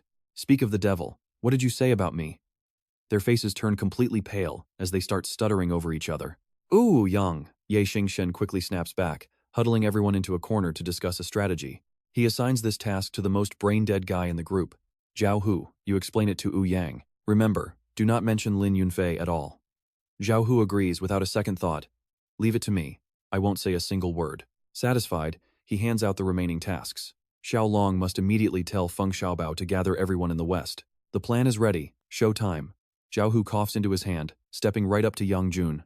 He doesn't say her name, but hearing his actual words is enough to trigger a stroke. Yang, Lu Dinglong has kidnapped your true love. To make it worse, he cheerfully flashes a thumbs up to the group. See, I didn't say her name once. Xiaolong sighs in despair. Yeah, but I think he completely got your point anyway. He dryly agrees.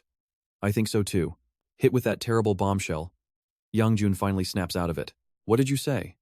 With a dark, menacing face, he spits out each word. Lin Yunfei has been kidnapped by Lu Dinglong. He processes the news.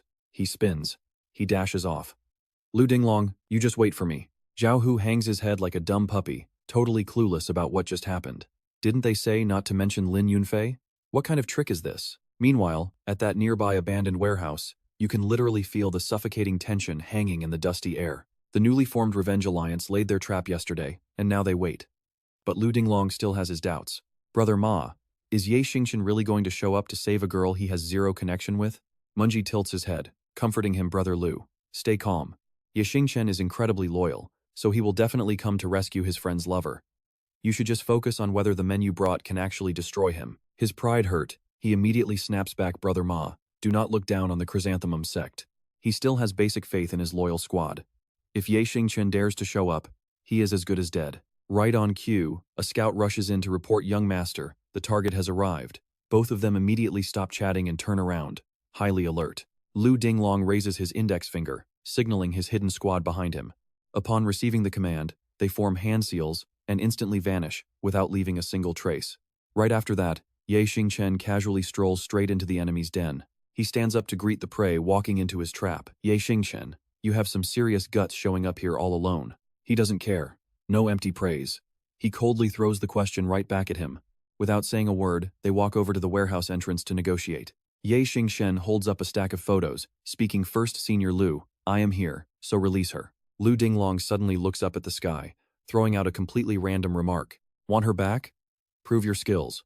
Sensing danger, Ye Xingchen naturally looks up in the same direction. He looks up and oh man, there is Hong Lian, diving from the sky with a bloodthirsty sword. He quickly steps back. Barely alive. Staring at the blade slammed into the ground, his heart completely chills. They lock eyes warily, sizing each other up. Even though they are enemies, she politely greets him out of habit. Hong Lian of the Chrysanthemum sect, please guide me. Lu Dinglong has no patience for pleasantries, immediately barking out his order. Hong Lian, kill Ye Xingchen. Without hesitating, she replies, yes, young master. Radiating an intense aura, Ye Xingchen slowly lowers his stance and clenches his fists. I do not normally fight women, but since you are the one attacking, I will hold nothing back. Frowning with a hint of worry, Hong Lian charges forward at her absolute maximum speed. Right now, she only has eyes for her single target. Closing the distance, she unleashes a swift, wind-slashing strike, but Ye Xingchen leaps high into the air, dodging it flawlessly. Since she has a weapon, he won't go empty-handed. Before even landing, he rains down a barrage of daggers. Hong Lian swings her sword horizontally, using both hands to desperately block the lethal hidden weapons. After deflecting every single one of those daggers, she decisively rushes in for close-quarters combat.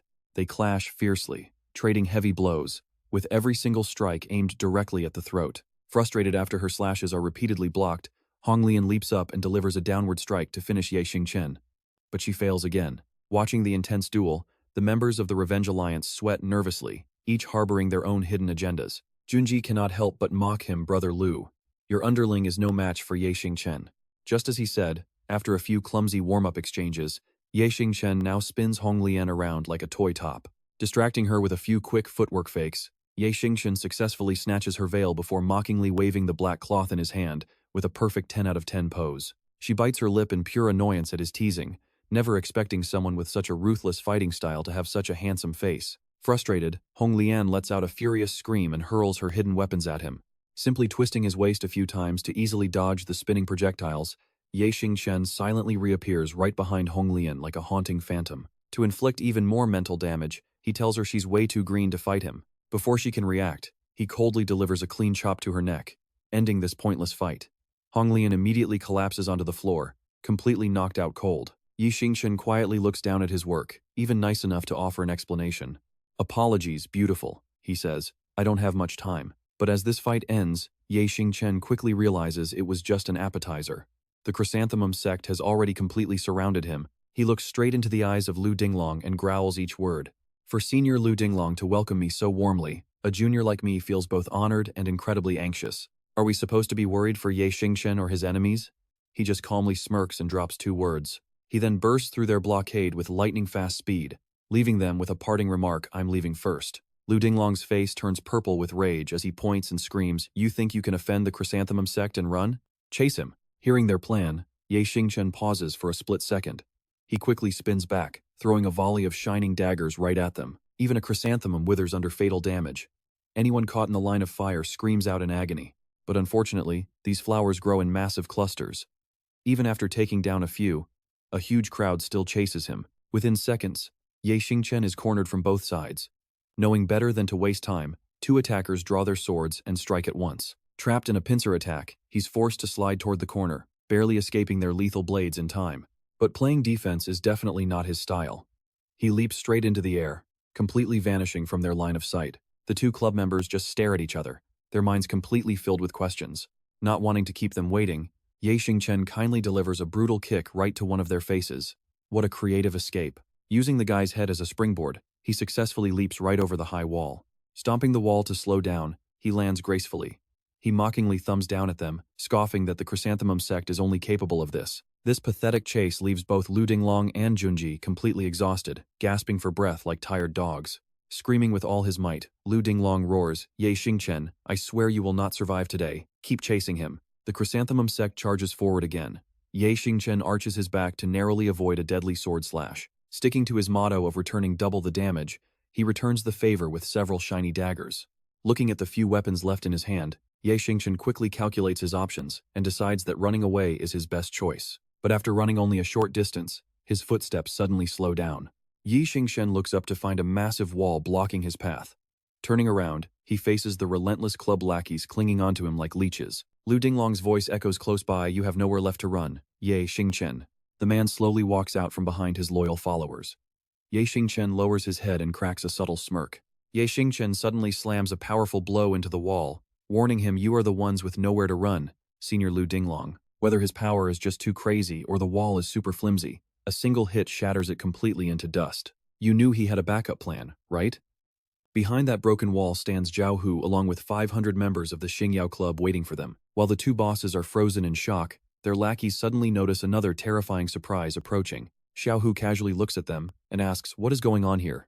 Lu Dinglong feels his soul leave his body as he looks up, only to find Zifeng and Xiaolong staring down with annoyed expressions. He stammers, leaning against Junji to gather enough courage to admit they fell into a trap. His face goes pale as he desperately tries to reassure them.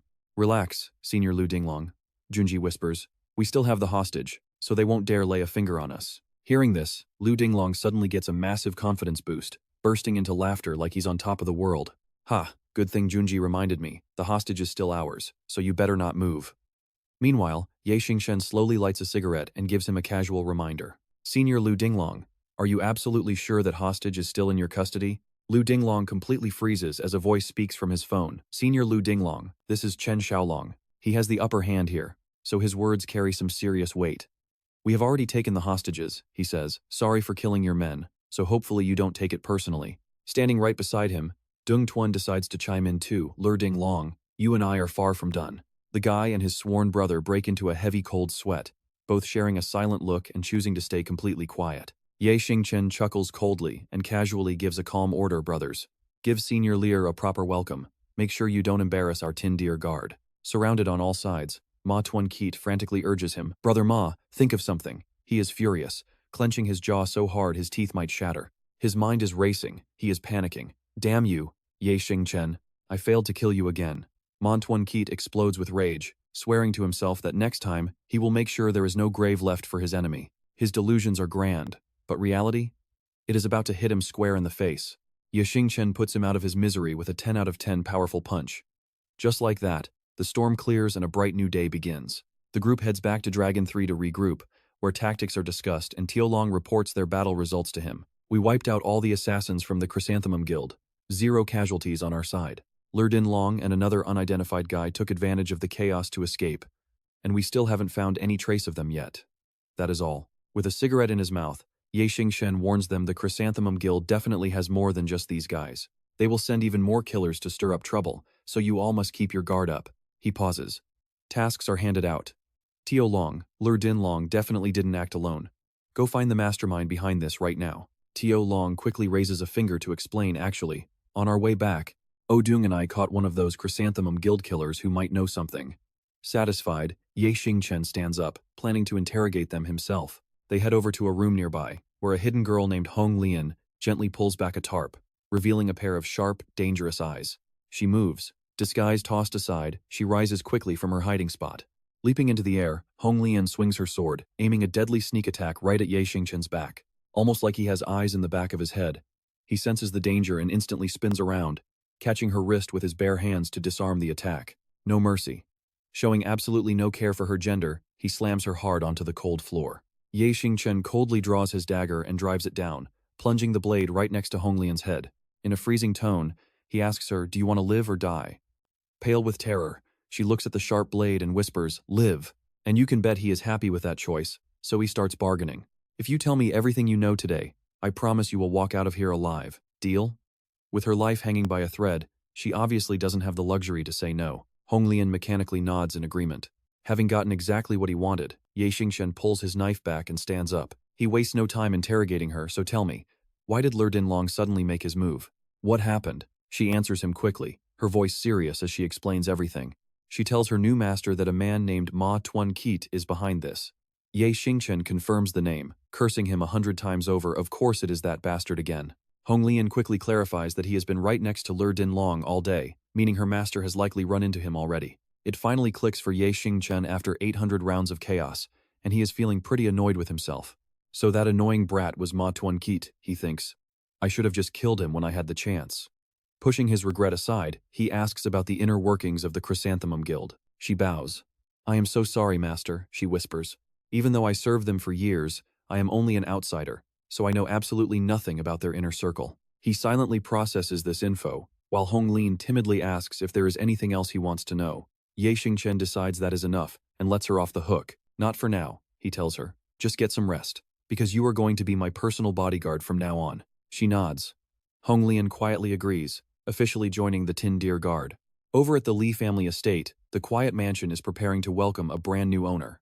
In the living room, Tring Dung sadly explains their desperate situation. "Because our company is currently on the brink of bankruptcy," he says, "I have decided to sell this house to someone else." There is a clear sense of urgency in his voice as he adds that the buyer is arriving soon, asking if they have already made plans. Right on cue, the buyer named Harthine arrives at the front door, looking like a total snake in a suit.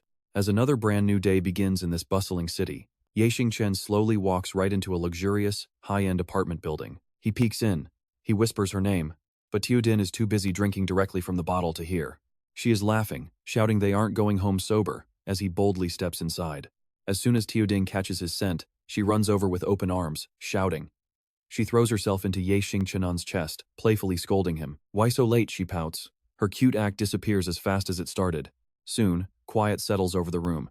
Watching her sleep deeply, Ye Xingchen finally dares to ask how she ended up like this. "Why are you here, Miss Thurng-Hung, and what is wrong with Teoding?" he asks. She does not hide a thing, admitting she just got back to Tianhai when she received her call. "When I arrived, she was already like this, crying and making a massive scene. She kept screaming that she needed to see you." Thurng-Hung hesitates, then shares a pretty bold guess. "I do not know the details, but it involves the Li Group bankruptcy," she says. Shocked, he loses all composure. "What?" he gasps in shock. She asks if he did not know a giant coalition pressured them. Teodin's father was forced to sell their family home. They already moved away to some other place. Thurng-Hung drops a massive bombshell, revealing that the person who bought the Li family estate is actually Dong Harthine. Ye Xingchen rubs his chin, silently taking it in. He thought she was safe. But this guy is like a ghost refusing to fade. He just keeps stalking her. You can feel the storm brewing as they look at her sleeping, before he finally speaks. There is some hidden force backing Dong Harthine, so this is definitely not as simple as it looks. Cold killing intent flares in Ye Xingchen's eyes as he promises that no matter what dirty tricks the guy plays, he will pay double. Standing up, he leaves her with Thurng-Hung. "Take care of Teoding," he says. "Tell her to leave everything to me when she wakes up," he says, before stopping at the door to add one last thing. "And do not let her drink anymore. Her tolerance is awful," he warns. Then, the door slams shut as he vanishes. Staring down at the passed-out girl on the couch, she cannot help but lean over and pinch Teodin's cheek. "How long will you fake sleep?" Thurng-Hung demands. "When did you wake up?" she asks as she lazily confesses. "Since you two started talking about my family selling our home," she sighs. Thurng-Hung calls her name, looking pretty worried. "Teoding." Thurng-Hung pauses, blushing as she offers some advice. "Ye Xingchen is a good guy. You should cherish him." Her red cheeks betray her racing heart. Suddenly, Von Duck's loud voice echoes from a phone inside the office. "You successfully crushed the Li Group and took their estate, Harthine. So what is next?" Von Duck asks. He stands quietly by the window. Holding a glowing cigarette, He calmly replies, "Do not forget, Von Duke. Crushing them was just the first step. And if we stick to my plan, I promise the Thunlong Association will definitely rule Jinghai City." His sharp eyes lock onto a distant target as he whispers it is about time. Right then, an orange car drives into his view. Just wait, Ye Xingchen. This is where his game really begins. Watching a speeding truck crash into a car and crush it completely, he smiles wickedly. Step 2. Officially complete. Inside the city central hospital, the harsh smell of disinfectant hangs heavy. Dick Fai's group stands anxiously outside the intensive care unit, silent inside. Ye Xingchen sits watching Mo Dong lie unconscious. His eyes are filled with pure grief and deadly, icy rage. Just days ago, a sudden phone call shattered his peaceful life completely. Even over the phone, he could hear Min Yen's panic. "Ye Xingchen, get to the hospital immediately. My sister Mo Rongrong is in trouble." Confused, he asked if Mo Rongrong was not supposed to be abroad for medical treatment, wanting to know what went wrong. Sobbing, she delivered the devastating news: "My sister was in a terrible car accident and is in the emergency room right now." Shocked, he dropped his phone to the floor. Min Yen's voice kept screaming from the speaker.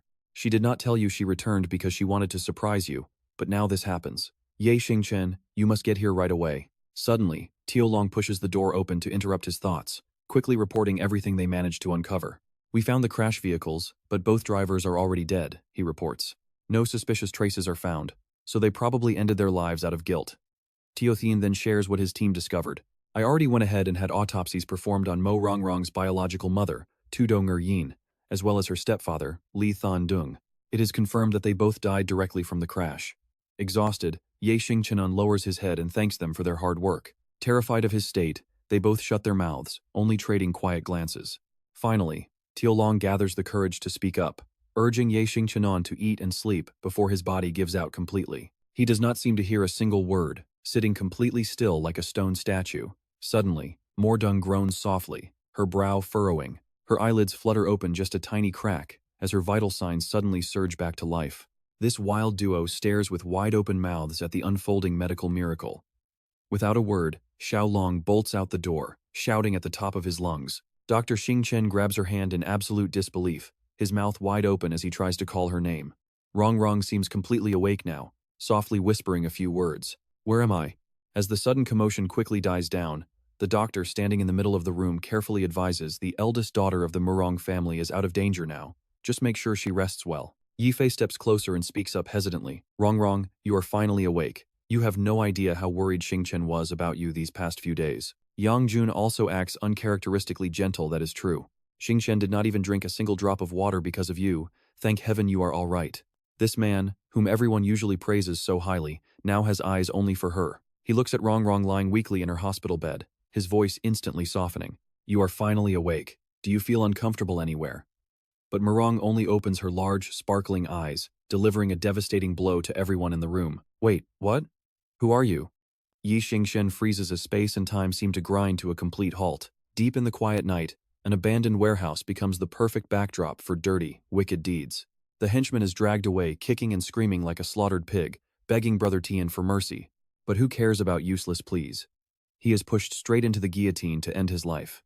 Ah Huang presses his face to the cold floor, listening to Hao Tian gloomily recount his failures. So what now?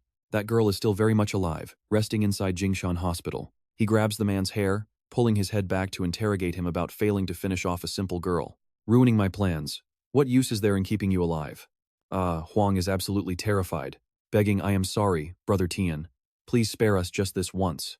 Letting it slide is fine for now, since he doesn't have the time to worry about anything else anyway. "Since those drivers have been taken care of, I will spare your lives this time." Having said his piece, Hao Tian turns and walks away, leaving behind a chilling warning. "Keep a very close eye on Ye Xingchen. If you ruin my plans again, your corpse will be fed to the dogs." Feeling deeply relieved, Huang frantically bows his head and promises to obey. Heavy rain pours down on the hospital roof, casting a cold, somber mood over everyone inside. Yang Jun and the others silently slip away to a corner near the window. Murong lies in bed, staring blankly back at her two best friends. Xiaolong cannot help but sigh at her memory loss, looking at the devastated man standing right in front of him. Xingchen has it the worst here. Everything he did for her has completely washed down the drain. As he stands dazed, her voice suddenly snaps him out of it. "Sorry, I want to rest now. Please step outside." With no other choice, Yifei and Guanting dejectedly leave. As she passes by Xingchen, she cannot help but ask, Does Rongrong really remember absolutely nothing? He remains completely silent because they all know the answer, with only his tightly clenched fists betraying the intense fury boiling inside him. Can you even believe this? Yang Jun and the others are speechless, living a dramatic cliché they only ever saw in movies. Suddenly, the phone in Xiaolong's pocket vibrates wildly. He presses it to his ear, sounding highly irritated. What is it? But the caller on the other end drops an absolute bombshell, making his face pale as he screams out. Say that again? Xiaolong glances at his two friends and quickly makes a decision. Fine, I will head over right now. After finishing the call, he hangs up with a heavy heart and furiously shares the terrible news the Dragon Clan has launched a sudden attack. They are hitting multiple territories of ours all at once. Azure Dragon Battle Glory is surrounded, and over half our boys are already injured. Both Ouyang and Xiaotian are completely stunned by the shocking report, while Xingchen remains silent, radiating an overwhelming, murderous aura. Meanwhile, the Grand Li family mansion has officially changed ownership to Dong. Hao Tian casually swirls a glass of red wine in his hand, thinking about his rival's comrades and the woman he loves. Tilting his head, he pauses, raises his glass, and finishes his thought. Ye Xingchen, what choice will you make? Just then, Yundai's urgent voice blares from the phone. Is everything really all right with the Tianmen Association, Hao Tian? He calmly reassures his worried ally. Rest easy, Uncle D. Absolutely everything has been thoroughly taken care of. Since the Feng family dared to make a move against that old hall master, it proves they always wanted to deal with Ye Tianlong anyway, so do not worry. He exhales a sigh of relief, hoping it is true. Hanging up the phone, he continues plotting. Even though his second step changed slightly, it is fine. This makes the game so much more interesting. The man tries to picture his ultimate mortal rival. Ye Xingchen, I really want to see your expression right now. It must be pure torture. He takes a sip, squinting as he imagines his bright future. As long as you are out of the way, Jinghai City will finally be mine. Haha, a flawless scheme.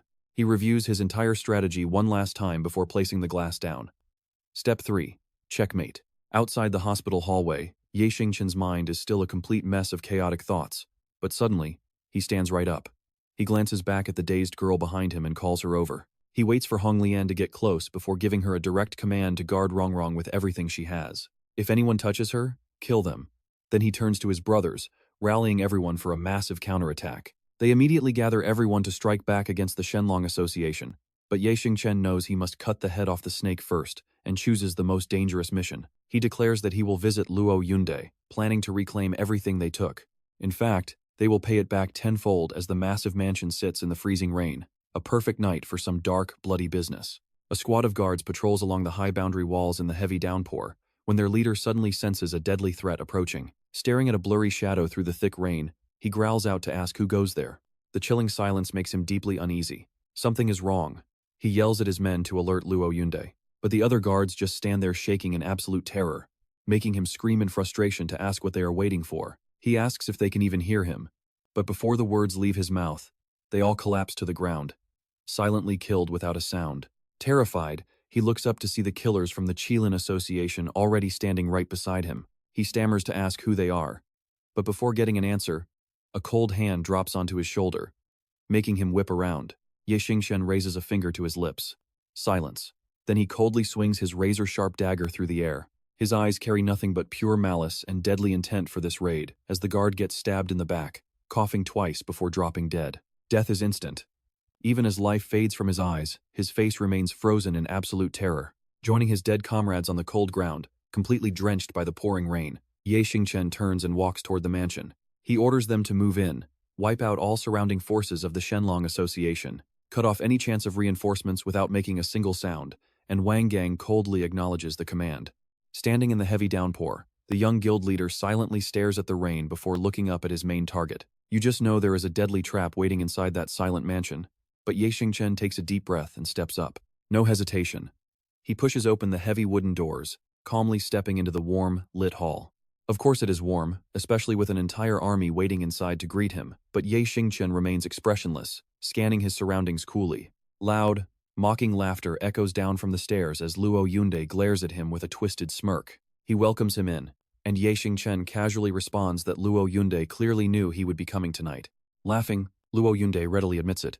Luo Yunde reveals that he has watched him since his early school gang days all the way to reviving the Xingyao Association. The boss highly values him, admitting he never expected Ye Xingchen to completely wipe out the Skull Society in just a few short months. making the Xingyao Association one of the three major powers ruling over Jinghai City. Luo Yunde is happy to praise the young man, as this achievement is truly shocking to everyone. Xingchen cuts him off impatiently, telling him to cut the flattery, get his men off his turf, and pay back tenfold for every loss. Playing dumb, the boss claims that it is impossible and suggests they need to negotiate a bit further first. Talk is over. Time to throw hands before they speak. Watching the circle close in, Xingchen confidently remarks that he was actually looking for a place to vent his rage. As Luo Yunde orders his men to charge, the youth says it is perfect, declaring that he prefers crushing his enemies under his feet before speaking. Talking is done. He gets straight to action, ready to fight. A few swift strikes send the lackeys crashing down, and he even graciously treats them to his razor-sharp throwing knives. Every single thug gets a blade to the chest, though some try to get creative by sneak attacking him from behind with wooden clubs. Too slow. Before they can even track him, Xingchen instantly teleports away from his spot. By the time they realize what happened, their weapons are shattered to pieces, and the entire squad is sent straight to the afterlife. This bloody slaughter is something Luo Yunde never could have anticipated. He gnashes his teeth in fury, his fists bulging with veins as a dark aura erupts, while over at a small villa, a man picks up a phone call. Shocked, the man gasps out in disbelief that Xingchen is currently fighting Luo Yunde's entire crew. Hao Tian listens silently and his eyes narrow as he coldly delivers a brutal command. Since he chose his brothers over her, he orders his men to show no mercy and take his lover's life. The more he speaks, the more his brutal nature shows. He orders his men to Jingshan Hospital to eliminate that girl immediately. Armed with these instructions, his subordinate pushes open Murong's ward door. He warns them to bring him their heads if they fail again. Outside in the hallway, the light casts the assassin's shadow onto the hospital bed. They watch her in silence, completely unaware that they have already stepped right into Hong Lian's crosshairs. Over at Yunde's estate, the sky continues to pour torrential rain, wrapping the entire place in a bleak, gloomy atmosphere. Terrified screams echo through the halls, drowned out by the rain. Inside the grand hall, Xingchen strolls casually among the motionless bodies of the Shenlong Association thugs. Watching this young man's calm demeanor, Yunde is left speechless and utterly shocked. He quickly turns to Yunhan for help. Catching the signal instantly, the man nods in response and charges straight down the stairs. Now, face to face with Xingchen, he gives a sneering greeting. Cracking his knuckles to intimidate his opponent, Yunhan snarls, "Kid, let me play with you." Raising his fists, he warns you better watch out. No playing nice. Xingchen simply waves him forward, cut the talk and make your move. Provoked, the man charges like a maniac, aiming to crush the arrogant kid, screaming for him to die. Luckily, Xingchen's fast reflexes allow him to easily dodge the head-on strike. Yunhan fires heavy, relentless punches, but it is completely useless. He swings. Xingchen simply dodges. As the clash nears its end, Yunhan throws a fatal strike. Too bad for him. Xingchen stops it cold with a single hand while casually mocking him. Too slow. Yunhan is so terrified by this sight that his face goes completely blank. What? Xingchen calmly starts crushing his wrist. Yunhan grits his teeth, but he cannot resist. Yunhan is utterly overpowered by his strength. Screaming in pure agony, he lets out a loud shriek, but Xingchen immediately follows up with a brutal kick to his face. Sent flying without mercy, he crashes down looking absolutely pathetic, groaning on the floor. Before his opponent can even gather his senses, Xingchen waves his hand to bring it on. Furious at the provocation, Yunhan's lips tremble as he mutters you. Losing his mind, he springs up and roars, "How dare you look down on me?" Completely enraged, Yunhan charges, launching a kick, but Xingchen easily evades it again. He kicks wildly and gets tired, his mind filled with confusion. Another dodge? Is it just a fluke? Yunhan wonders furiously, completely forgetting that he has left himself wide open. Xingchen seizes the opportunity instantly, driving his foot directly into Yunhan's knee. The sheer force of the impact shatters the joint completely. A sickening crack echoes and he screams in sheer agony, "My leg." Before he can even finish his cry, a devastating blow smashes into his face, spraying blood everywhere. Yunhan collapses hard, his eyes rolling back as he passes out on the spot. Looking down at the pathetic man, Xingchen mutters coldly, "How boring." He then turns his razor-sharp gaze toward the old man. We can practically feel Yunde's heart drop in total horror. How is this possible? As Xingchen slowly walks closer to him, Yunde stammers in absolute terror, What do you want to do?" Without letting him finish, Xingchen answers with brute force. He disrespectfully rests his foot on the man's head and tells him, "Come on, Uncle D, let us talk nicely." After dealing with Yunde and his gang, Xingchen makes a phone call, his voice filled with questions about the attackers. Walking away, he listens intently to the report on the other line. Those thugs refuse to say who sent them, even up to their very last breath. Meanwhile, Yunde's men tend to his wounds, his face a swollen, battered mess from the brutal beatdown. At the hospital, Hong Lian also easily cleans up the remaining thugs. She reports, I cleared them out, but I apologize, Master. I was unable to retrieve any useful clues for you. On the other end, he makes sure to check in on her. It is fine. How is Rong doing? He asks. She glances toward Murong, who is resting quietly in bed, and continues reporting. She is resting. Everything is fine, she says. Xingchen calmly offers a solution, deciding to send his own people to investigate who these hitmen really are. Keep protecting Rong, he instructs. And clean up those bodies on your way out so nobody suspects a thing. Hong Lian instantly obeys. Back at the villa, Yunde has finally regained his composure, calling out softly, Little Ye. Is your business all taken care of? Please, have a seat. Xingchen sits down, instantly throwing out a sharp, mocking remark. You are far too polite, Uncle D. But with injuries that bad, maybe I should take you to Jingshan Hospital myself. Hearing those words, he immediately grows highly suspicious, quickly trying to dodge the topic. These minor cuts are nothing to worry about, he insists. Let us discuss our guilds. Tell me what your demands are. In reality, Xingchen's goal is simply to test him, and the man's flat reaction makes him think.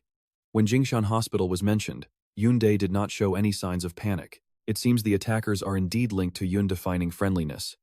Xingchen flashes a polite, warm smile. Since you are being so straightforward, Uncle D, I obviously cannot make any unreasonable demands of you. My demand remains exactly what I stated at the very beginning. The Shenlong Association must repay my Xingye Association 10 times over for all of our losses. Those words cut through Van Duke like a sharp blade. The guy practically wants to drop dead right then and there. Van Duke tries to play it cool, but he is sweating buckets, stammering out a plea. He mutters to Xingchen that a tenfold compensation might be a bit too much. Xingchen looks up. His blade is out before Van Duke can even blink. Xingchen coldly tells Uncle Van Duke that tenfold compensation was a promise to the guild brothers. It is either pay up or die, so choose wisely. Seeing the weapon, he desperately scrambles to negotiate and save his skin, warning Xingchen not to push things too far. He argues that his Yunlong Association is still a major powerhouse in Jinghai City, and if they start a war, won't the Tianmen Association swoop in to devour them both while they fight? Xingchen just leans back in his chair, lazily listening to Van Duke's desperate speech. He adds, this is Yunlong Association territory, and with just one single command, a green boy like Xingchen would be surrounded instantly. He snaps that the guys Xingchen killed today were just low-level fodder of the Yunlong Association. Xingchen waves his hand to cut him off, telling Uncle Van Duke to calm down, because if his men actually had that kind of strength, his next words make cold sweat pour down Van Duke's face. He remarks that they wouldn't be sitting here negotiating in the first place. Then he claps. Vuong Quang immediately steps out of the shadows, bowing respectfully to greet them both. Without even glancing at Van Duke, Xingchen coldly asks Vuong Quang for an update. Vuong Quang quickly reports back, his voice bursting with pure excitement, confirming that just as requested, they wiped out every single target, and all escape routes have been completely blocked off. Hearing this, Xingchen turns to threaten Uncle Van Duke, saying he knows exactly what kind of people the Feng family are. They wouldn't have the guts to kick a man when he's down, so Van Duke must face the consequences of this clash all by himself. A bit later, after wrapping up the negotiations, they leave the place. Xingchen immediately dials his phone to check on other areas. He asks Xiaolong if things are handled on his end, and the voice on the other side answers right away. Things are looking pretty good, as the Yunlong Association crowd has already completely scattered. Though many of their guild brothers got injured, the Yunlong Association also suffered absolutely massive losses today. Xingchen sounds highly satisfied, ordering Xiaolong to take the full audio recording of Lok Van Duke's massive compensation deal, and immediately organize the guild brothers to go handle everything. Xiaolong lowers his voice and confirms, understood. Before hanging up, Xingchen makes sure to add one more task, instructing Xiaolong to investigate the group that attacked Rongdong at the hospital. Meanwhile, over at Dong Haoshen's villa, a glass shatters violently. Looks like someone's losing his mind, and honestly, we love to see it. Damn it! Dong Haoshen growls through gritted teeth, swearing that Xingchen got lucky this time, but next time he will personally end his life. From his phone, a voice speaks up, calling out to Dong Haoshen. The caller explains that this operation was a total failure and cost the guild heavily, so they should back off for now. Dong Haodian's face darkens with pure rage. As the voice on the other end continues to plead, they advise Dong Haoshen to just drop it. They warn him that Xingchen is not someone he can easily mess with, making Dong Haoshen squeeze his hand into a tight, trembling fist. The caller tries to soothe him, reminding him that the Van Luke assembly is coming up fast, so he must keep a low profile. Glancing at the circled date on his calendar, Dong Haoshen mutters that he knows, all while furiously cursing Xingchen's name deep down inside. He vows to get his ultimate revenge, whispering that Xingchen can enjoy his little victory now. but soon enough, he will see who truly reigns supreme. Next morning, you're looking at the Grand Dongfang building, and this is where things get serious. A luxury car pulls up, the door instantly swings open, and a mysterious figure steps out onto the pavement. It is none other than Xingchen and his loyal crew. Looking up at the massive building, he asks if this is really the place. Zifeng nods in confirmation, adding that every single past Van Luke assembly was held right here, and this year is definitely no exception. Hearing this, Xingchen falls silent. The prestigious Van Luke Assembly is a massive event held every 3 years in Jinghai City, jointly organized by the Chamber of Commerce, the military, the police, the local government, and all the major underground syndicates. Originally, this grand gathering was created to honor an incredibly powerful legendary figure who once ruled over all of Jinghai City, and there was no better venue for it than the majestic Dongfang building. Over time, it slowly evolved into a tense summit where the absolute biggest power players divide their territories, with a 5-elder council established by major factions to keep this massive assembly running smoothly. Xingchen reaches out to help a young lady down, her soft voice calling his name. Din is wearing a stunning, form-fitting white dress that perfectly highlights her gorgeous curves, topped with a beautiful, delicate little crown. Before heading inside, Xingchen reminds them all that this is the Xingyao Association's very first time attending the Van Luke Assembly. He warns them all not to shame the Xingyao Association. Ding calmly replies, showing she is not afraid of anyone. If anyone dares bully us, we will make them pay double. Hearing the beauty speak, Dung Tuan readily agrees, saying, "Fine by me." Xingchen puts his arm around the beauty and waves to the group, saying, "Let us head inside." Inside, tons of different factions and government officials are already gathered. While Ding chats with her close friend Thurng, the other 3 guys are busy stuffing their faces to keep their energy up. Suddenly, footsteps echo behind them, accompanied by a very familiar voice that immediately catches Din's attention. "Oh, is not this the lovely Ding?" Turns out it is Dong Harthin, coming over to mock her. "Ever since you moved out of your family home," he sneers, "I really thought I would never see you again, but meeting you right here at this grand convention is such an amazing coincidence." The man gets more shameless by the second, mocking her for selling her beloved family home. He says, Ding must have been devastated, but do not worry. Before anyone can stop him, Dong Harthian boldly grabs Din's delicate face, looking down on her with utter contempt. He tells her, "If you just kneel down and beg me, I might actually let your family move back into that villa." He stares straight into her eyes, whispering maliciously, "After all, I have not forgotten how wonderfully you used to treat me." Before he can even finish, Xingchen lands a brutal punch that sends blood flying. Watch how fast this escalates. Refusing to let this slide, he angrily yells in his face, "Get your filthy hands off her right now. You already stole her family's entire estate, and now you dare lay your dirty hands on her. Do you honestly believe I will not chop you into tiny pieces right now?" Clutching his bloody face, Dong Harthin is about to retaliate, but Lak Van Dik calls out to stop him. He has to swallow his anger for now. He growls, Xingchen, "This is not over between us." Xingchen watches him stagger away, deeply puzzled in his heart. Since when did Lak Van Dik start teaming up with Dong Harthin? Dung Tuan looks around the room and whispers a quiet warning. Xingchen, was that too extreme? It looks like everyone is staring right at us. Only then does he snap out of it, turning to see the crowd whispering. "What is going on?" they ask. "Why did he just hit that guy? Why are thugs like this even allowed at a prestigious convention? They are nothing but street hooligans." Xingchen shrugs it off, telling them not to worry about a bunch of classless people gossiping. Watching the scene unfold, Lupde curiously asks if that kid is Ye Tianlong's son. Hong immediately confirms, yes, he is the one who single-handedly crushed the Skull Society. Mak Fong stands beside them and chimed in with deep admiration, calling the kid pretty ruthless. "I actually like his style. He is much more direct than his father ever was." Admiring the young man's fierce spirit, he makes a bold proposal. Ever since Ye Tianlong vanished from the world, his seat in the Elder Council has remained vacant. I want to use my authority as Chief Commissioner to nominate Xingchen as the next Jianghu Elder. Hearing this, Lupde looks completely baffled. A Jianghu Elder? The two stare in silence at Hong for answers, but Truntin suddenly steps forward, loudly voicing his absolute opposition. He barks that it is absolutely out of the question. The others exchange silent glances before Lupde finally breaks the silence. The senior elder immediately explains that the Fung family has been eyeing this powerful position for Lak Van Duke for a very long time. If we just hand this seat over to some outsider, it will spark massive outrage and completely ruin the fairness of this grand convention. Turning to Hong, he tries his best to make him reconsider, saying he understands the commissioner has a soft spot for this young kid. After all, back when his father Ye Tianlong was still in power, the rival factions in Jinghai City were always kept in check, ensuring perfect peace and stability. Seeing no response, the elder continues his relentless argument, pointing out that the boy is not his father, and the other factions will never submit to him. Truntian directly exposes Ye Xingchen's obvious weaknesses to prove his point, arguing that managing and leading multiple powerful factions is far too complex for a green kid. Lupte finds those points pretty reasonable, so he decides to postpone the matter. He agrees the chairman is right, as the Jianghu elder seat directly affects all of Jinghai City, so they should discuss this some other day. Meanwhile, let us go back to Ye Xingchen in the lobby, looking up at the balcony where members of rival factions are busy chatting and observing the crowd. Suddenly, a total stranger accidentally bumps right into him. Showing some polite manners, Vihianxiu quickly apologizes, saying he was not paying close attention. Instantly sensing something is off about this guy, Ye Xingchen turns and asks his buddy Tiolong. He asks, "Tiolong, do you know who that guy is?" The boy pauses his eating to answer.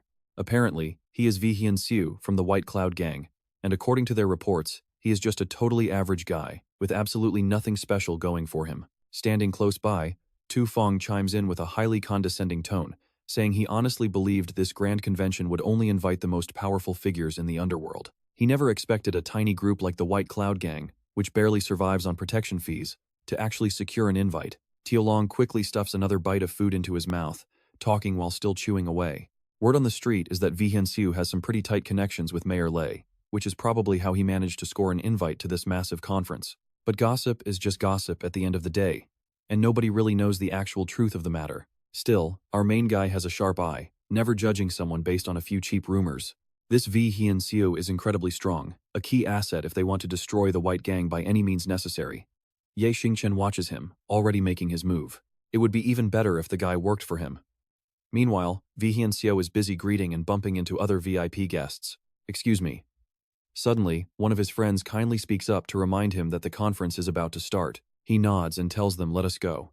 Just like that, the F4 crew straighten up, acting cool as they head inside. Brimming with ultimate confidence, he is ready to show everyone what their Star Brilliance Association is truly made of. Once everyone is seated, the massive doors seal shut to keep everything highly classified.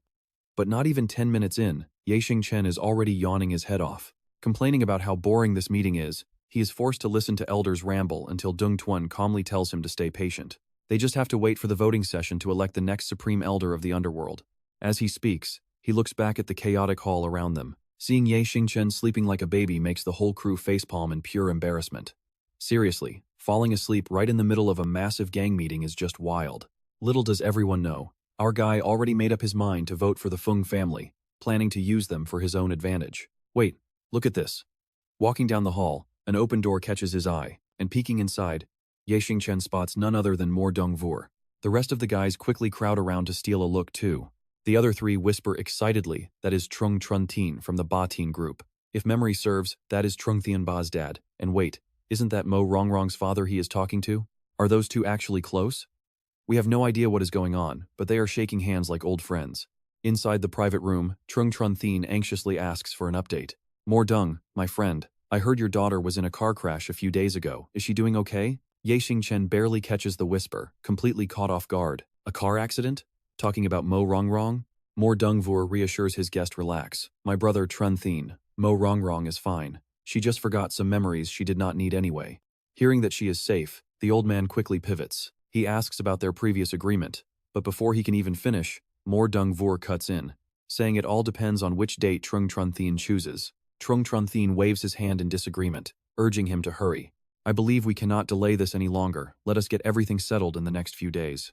And we have to make sure the engagement between Mo Rongrong and Trungthian Ba is absolutely massive.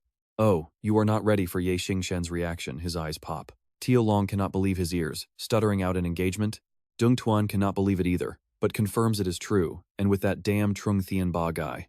Standing outside, Ye Xingchen wants to murder that bastard for stealing his woman. Meanwhile, back at the Mordung family mansion, she stares out the window in deep thought, her mind drifting back to those peaceful days in the hospital when Ye Xingchen took care of her. Missing him so much, she silently whispers Ye Xingchen's name. Clutching her chest, she wonders why her heart starts racing like crazy the second she even thinks of him. Looking down at her hand, she stares at the sparkling wedding band on her finger. Where did this even come from? The more she looks at it, the more confused she gets. Why is she wearing it, and who gave it to her? No matter how many times she tries to pull it off, the ring refuses to budge. It is almost like some invisible force is keeping it there. She gazes back out the window, completely lost, silently calling out to her late mother for some guidance. Mom, what should I do? While she stands there in despair, Min Yin quietly slips into the room, keeping her head low without saying a single word. The next morning, bright golden sunlight floods the campus of Yunlong High School. Xingchen sits in class with his mind completely in the clouds, making Quach Qin ask in worry what is wrong with him. He looks totally lifeless. Zhao Hu adds fuel to the fire, guessing that some girl probably dumped him, but Quach Qin immediately fires back, no way, that is impossible. Every single girl in this school is dying to be with him, so how could he ever get rejected? Zhao Hu innocently brings up the past, wondering if Director Dom gave him a cold shoulder again. Seeing that things are getting awkward, the crew steps in to help. They walk over to comfort him, telling him not to carry the burden alone. There are plenty of fish in the sea, so why fixate on Director Dam? Xingchen breaks into a sweat at their crazy drama, thinking, wait, me, loving Director Dom? Dung Tuan steps up to break them up, yelling at them to stop making a scene, while Dick Fai watchfully notices Xingchen's quiet pain. She softly whispers that she heard about Mo Rongrong's engagement. But Xingchen just keeps silent, completely lost in his own dark thoughts. She can't stand seeing him so depressed, so she rushes over excitedly. Xingchen, let's go crash the wedding and steal more Mo Rongrong back. Then she rambles on. Even if Mo Rongrong can't remember anything right now, some memories of the past must still be locked deep in her heart. Can't we help her slowly recover her lost memories? Dung Tuan stands behind them, chiming in. Xingchen, I wonder if you've ever heard this saying before. Without waiting for an answer, he delivers his wisdom. When two people love each other deeply, even if they forget who the other is, their underlying feelings still remain. Xingchen hangs his head, focused, hanging on every single word. You and Mo Rongrong have such a deep bond. Can a simple case of amnesia really destroy everything you built? I believe you can definitely bring Mo Rongrong back. Hearing this, a smirk plays on his lips as his mind finally clears up.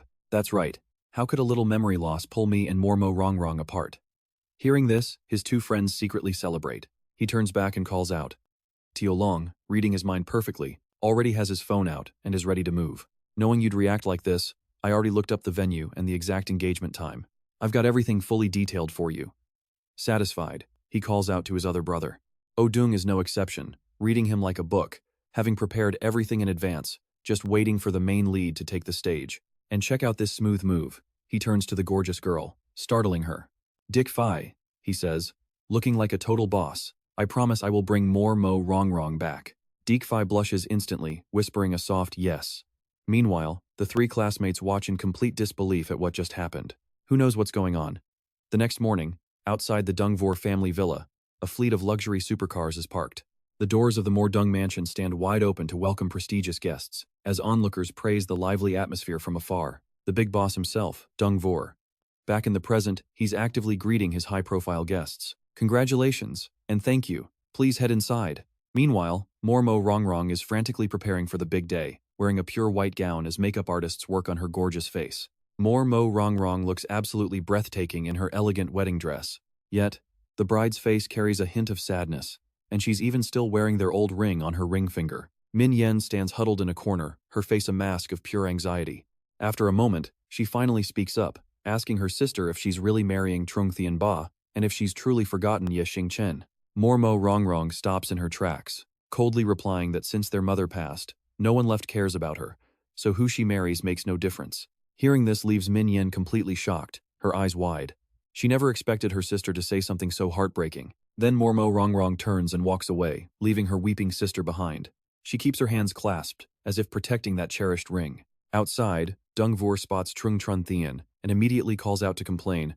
Old friend Trung Trun Thien, I have been waiting forever. He spreads his arms wide, welcoming him warmly, before asking why he is all alone and where Trung Thien Ba is. My son is a bit nervous, so he will arrive later, he replies. As they chat, the roaring engine draws their attention. Dungvor can't help but wonder, could that be Trung Thien Ba arriving now? A sleek white supercar pulls up right in front of them, but Trung Trun Thien senses something is off that doesn't look like my son's car. He steps forward to open the car door, warmly calling out to his good son-in-law, but the voice replying freezes him instantly. Father-in-law, you're too kind. The driver is none other than Xingchen.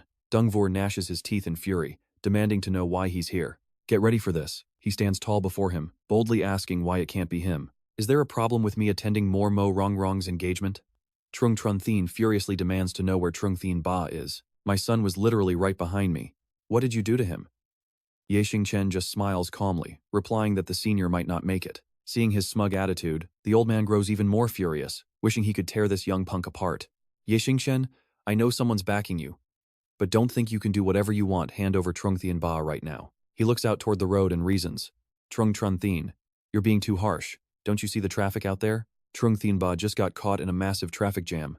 You really can't blame me for that. Now, Trung Trun Thien and Dung Vor exchange confused glances, their faces completely overwhelmed with worry. Seeing Ye Xingchen's subordinates blocking the way, Trung Trun Thien realizes he cannot play with fire and retreats, looking totally shocked.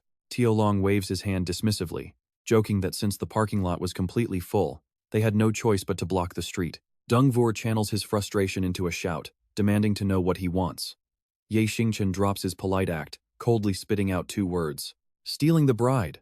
Meanwhile, as Mo Rongrong walks alone through the estate, a loud shout suddenly catches her attention. Don't you dare be so arrogant. Hearing that familiar voice, Murong quietly guesses. It is Zhang Bafu. Then she looks out at the crowd, where Ye Xingchen is still arguing loudly. Yes, I am just that arrogant. What can you even do to me? Just seeing his familiar figure brings past memories rushing back. Unconsciously clasping her hands, she immediately thinks of his name, Ye Xingchen. Zhentian points right at his face, stuttering as he threatens, Do you even know the consequences of offending our Tianba group? Fearing absolutely nothing, he states his purpose outright, completely ignoring whatever Ba Qian group they are supposed to be. I only know that Mo Rongrong is my true love. No matter who you are, you can't take her away, not even heaven can. Tears suddenly fall. Murong's cheeks instantly flush red as a wave of quiet excitement fills her heart. Why? It is a pretty simple line, but why does it bring her heart such an incredibly happy feeling?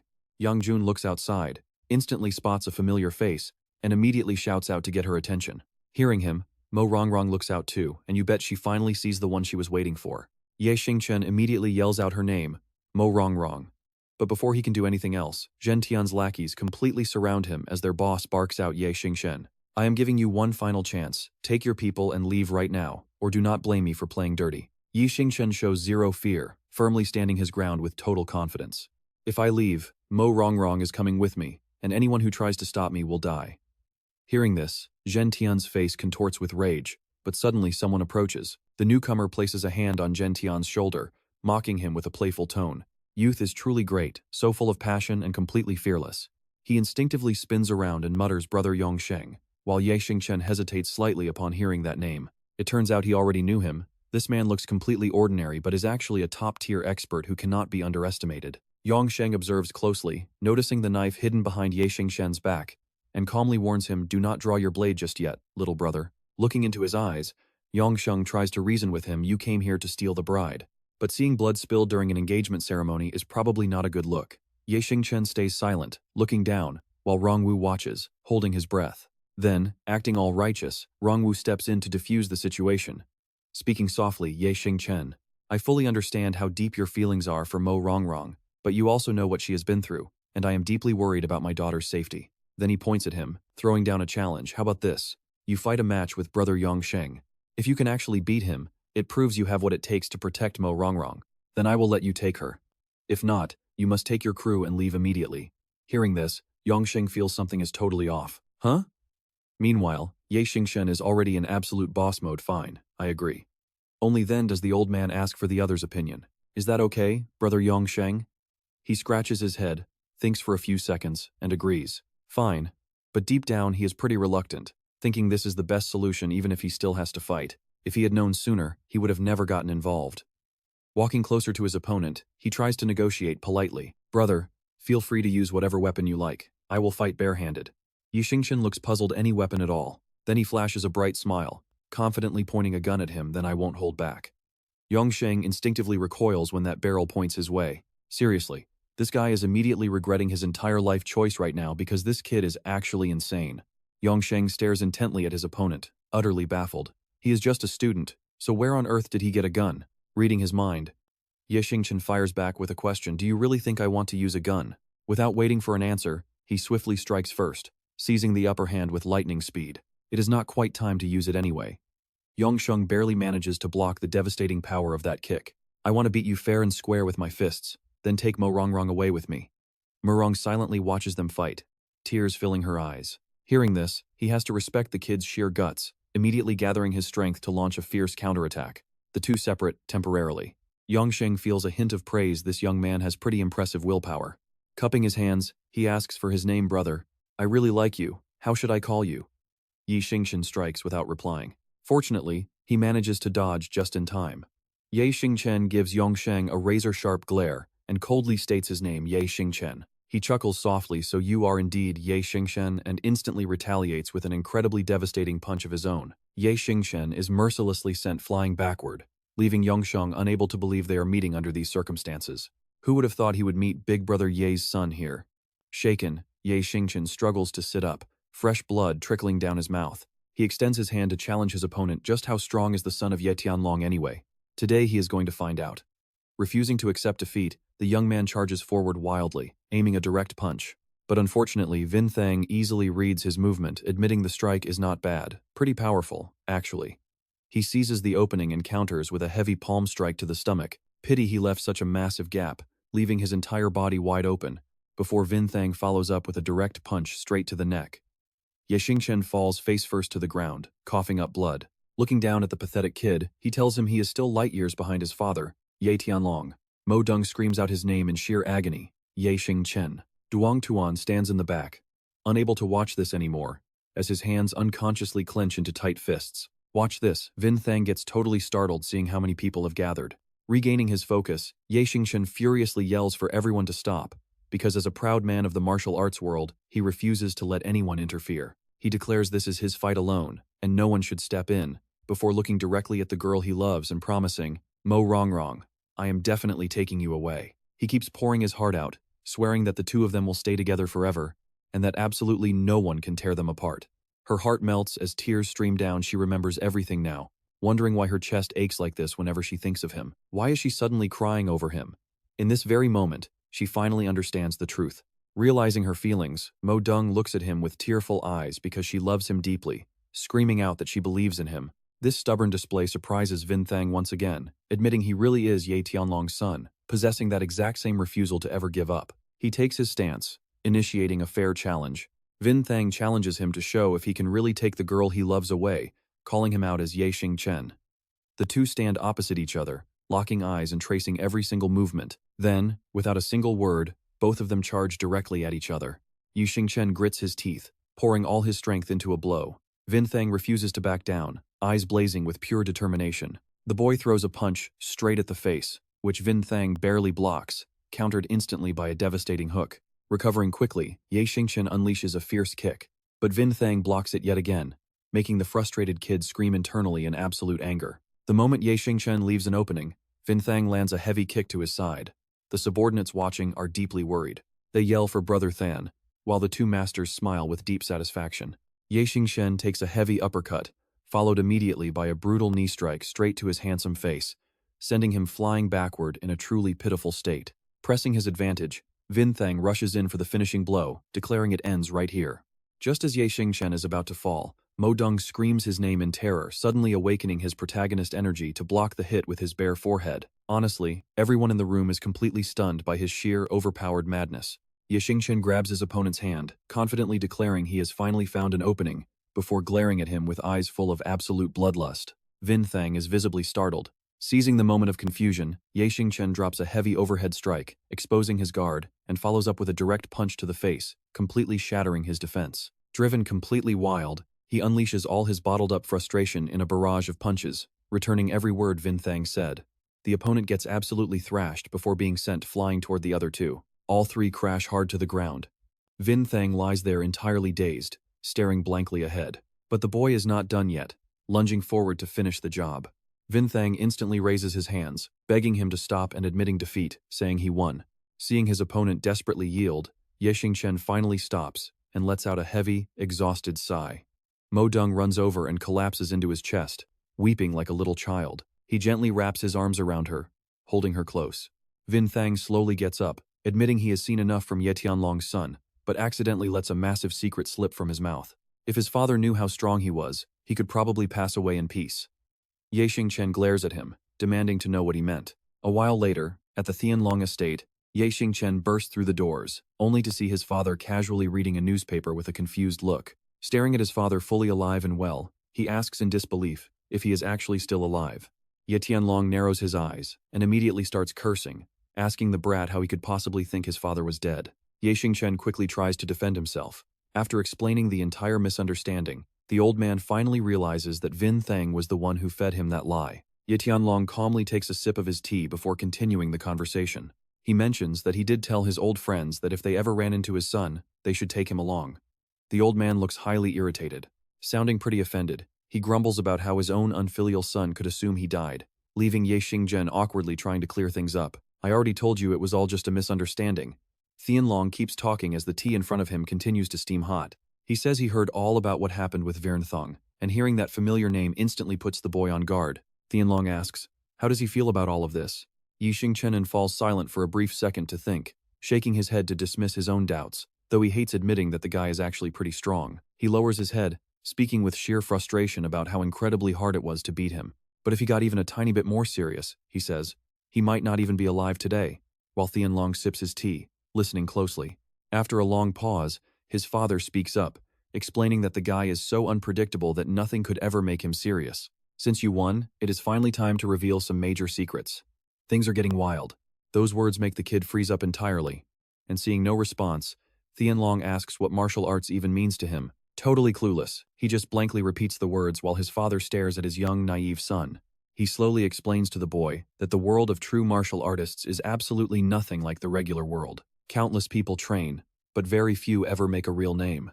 Someone like Vin Thang is honestly just getting by in their world, Yunlong explains, closing his eyes to teach the boy a heavy truth. A real elite master could take on your entire student association all at once and not walk away with a single scratch. Xingchen freezes, speechless.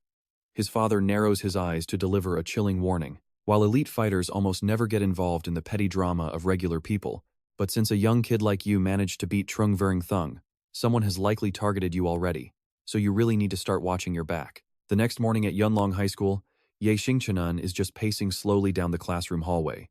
He recalls asking his dad to teach him some legendary, powerful internal energy cultivation secrets. His dad just scoffed at the idea, claiming those secret internal energy techniques would be completely useless to a kid like him. Then Yunlong went back to his newspaper, leaving him with one crucial final piece of advice. Real combat is the absolute best way, since constantly fighting is how you actually level up.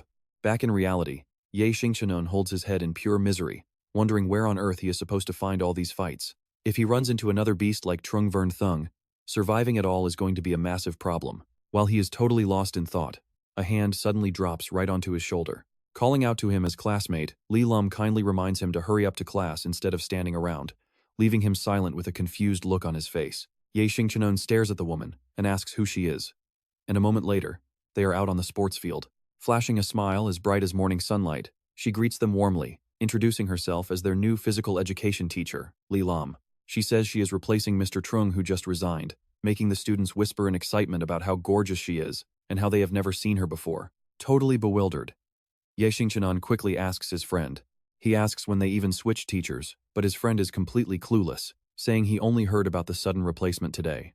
Dongtuan does not care about these minor details at all, eagerly asking Xingchen if he managed to dig up any interesting gossip while he was away. Frowning in deep contemplation, he weighs his options carefully before deciding that it might be best to throw out a small hint and test the waters, asking if he knows about the martial world, a common term that suddenly feels totally out of place, leaves his friend completely frozen. The martial world. This is where his entire reality gets completely turned upside down. He always assumed that secret martial world was just fictional, but it turns out to be very real, and that former teacher Vin Thang is actually one of them. Still shocked and unable to accept this reality, he can only remember his father's warning. His father even warned him that other martial artists might already have targeted him, advising him to stay extremely alert when a sudden voice cuts into their conversation. Asking where these martial artists even are, he casually replies that he has absolutely no clue. They might just show up out of nowhere one day, though it takes him a few seconds to realize something is off. Dirt Min turns his head to find Lum standing right there smiling like a ghost, catching the other two completely off guard as they wonder when she even arrived. Absolutely no warning whatsoever. Nearby, a student kicks a soccer ball that flies directly toward her. But she remains completely oblivious, casually telling them she understands why teenage boys are always obsessed with martial arts. Seeing the danger, the three boys standing opposite her quickly shout out for their teacher to watch her back. Lum curiously turns around and spots the incoming object, instantly raising a single hand to catch the speeding ball with lightning-fast reflexes. This jaw-dropping move leaves all three of them staring in absolute shock. Seeing someone waving for the ball, she quickly throws it back, warning them to be careful next time. Xingchen and his crew exchange looks all sharing the exact same uneasy vibe. Soon, someone finally asks the question, "What did you guys think when teacher Li Lam caught the ball?" Walking away, Dongtuan keeps replaying the scene. It is definitely not simple. A normal teacher could never possess reflexes like that. Looking hopeful, Xingchen asks if his buddy, Yunlong, found anything.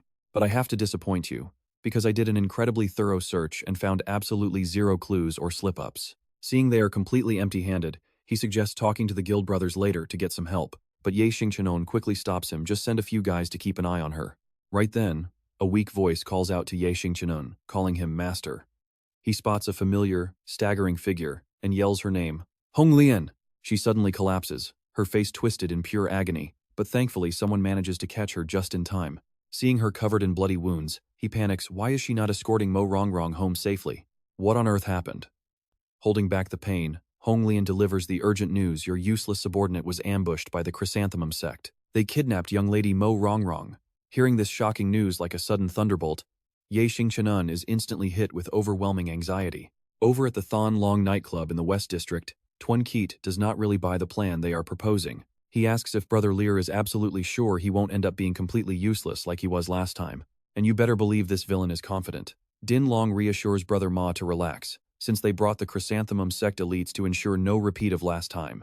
Glancing back at Li Lum hiding in the crowd, he promises to report to his father and reward her once they pull this off. Turning back to look at more dung tied up in front of him, he feels completely on top of the world. He mutters that once Xingchen arrives, he will make sure there is nothing left of him. Meanwhile, a warm voice comforts a weak Hong Lian in her hospital bed. The doctor says it is nothing serious, just get some rest. But nearby, Dung Tuan is still feeling pretty anxious inside. He asks if there is news on Lear Din Long yet. Xingchen just weakly shakes his head, nothing. Dung Tuan sighs that the bastard is actually trying the exact same trick twice.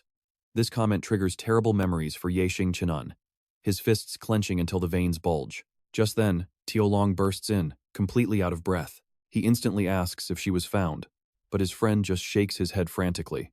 Catching his breath, he smugly pulls out a photo, saying that while he did not find her, he discovered this instead. The photo actually shows two familiar faces talking to each other, and they both instantly realize this situation is way more complicated. Zheng Tuan is pretty shocked that is Lear Ding Long and teacher Li Lum. The three of them exchange silent looks. They all know exactly what this suspicious scene means without saying a single word. Suddenly his phone rings, and a familiar voice says, "Long time no see, Xingchen." Gritting his teeth, Xingchen growls out the bastard's name, Lear Din Long. He demands they settle this between themselves without dragging innocent people in. Over at a strange building, the villain gives him an address. He orders him to come to the Thon Long nightclub, warning him to show up entirely alone. And you see why Din Long is acting so cocky. He literally holds Xingchen's girl hostage right now. "If I catch you playing tricks, I cannot guarantee your girlfriend's safety." This threat successfully pushes Xingchen over the absolute edge. Xingchen instantly snaps back, "Do not touch a single hair on her head. I will make you and your entire organization disappear from this earth forever." But the villain just laughs it off, asking if that is so. "Let us see how fast you really are then." He arrogantly snaps, giving Xingchen exactly 15 minutes to arrive. "If you are not here by then, I am taking a knife to her face."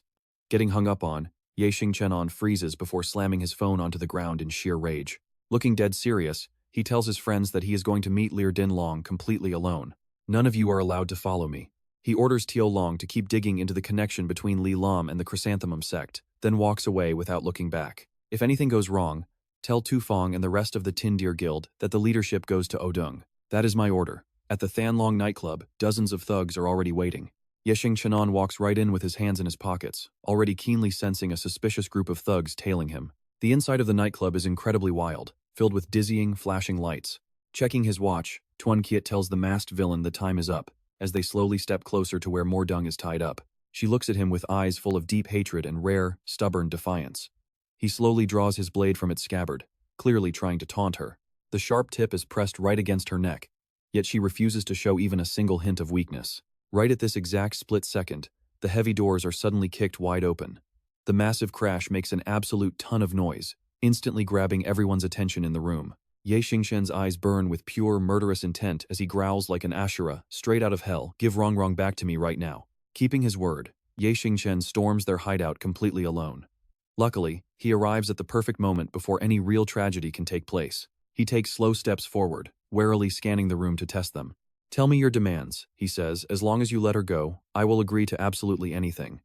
Hearing this, Lu Dinglong glances over with a sneer. "Agree to anything," Junji sneers, asking a completely pointless question. "If we demand your very life, would you still agree to that?" Yet Ye Xingchen does not hesitate for even a second. Instead, he pulls out a folding knife and spins it quickly in his hand. Without a shred of hesitation, he presses the razor-sharp knife to his neck. "No problem. Just let her go and I will end my life right here in front of you." Hearing this, Murong screams out in pure despair, begging him to stop. "Ye Xingchen, please do not do this," she cries out. Lu Dinglong can barely believe his own ears and asks to make absolutely sure. "End your life?" he asks. "If we let her go, will you really do something that stupid?" Ye Xingchen stays frozen in the exact same stance. He warily watches the Chrysanthemum sect thugs slowly surrounding him. Suddenly, one of them lunges to attack. But Ye Xingchen uses his incredible, lightning-fast reflexes to dodge it. Ye Xingchen winds up his fist, ready to unleash a strike.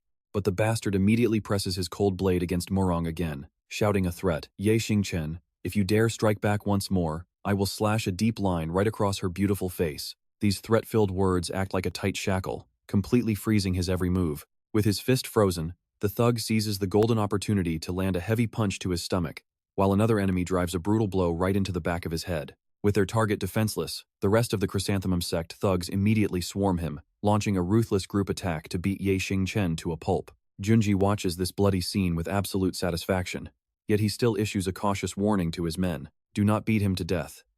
He orders leave him with one final breath so our young master can personally end his life. Meanwhile, Murong is slowly losing every ounce of her strength, her blank gaze dropping to the sharp blade right in front of her as a dark, foolish thought crosses her mind.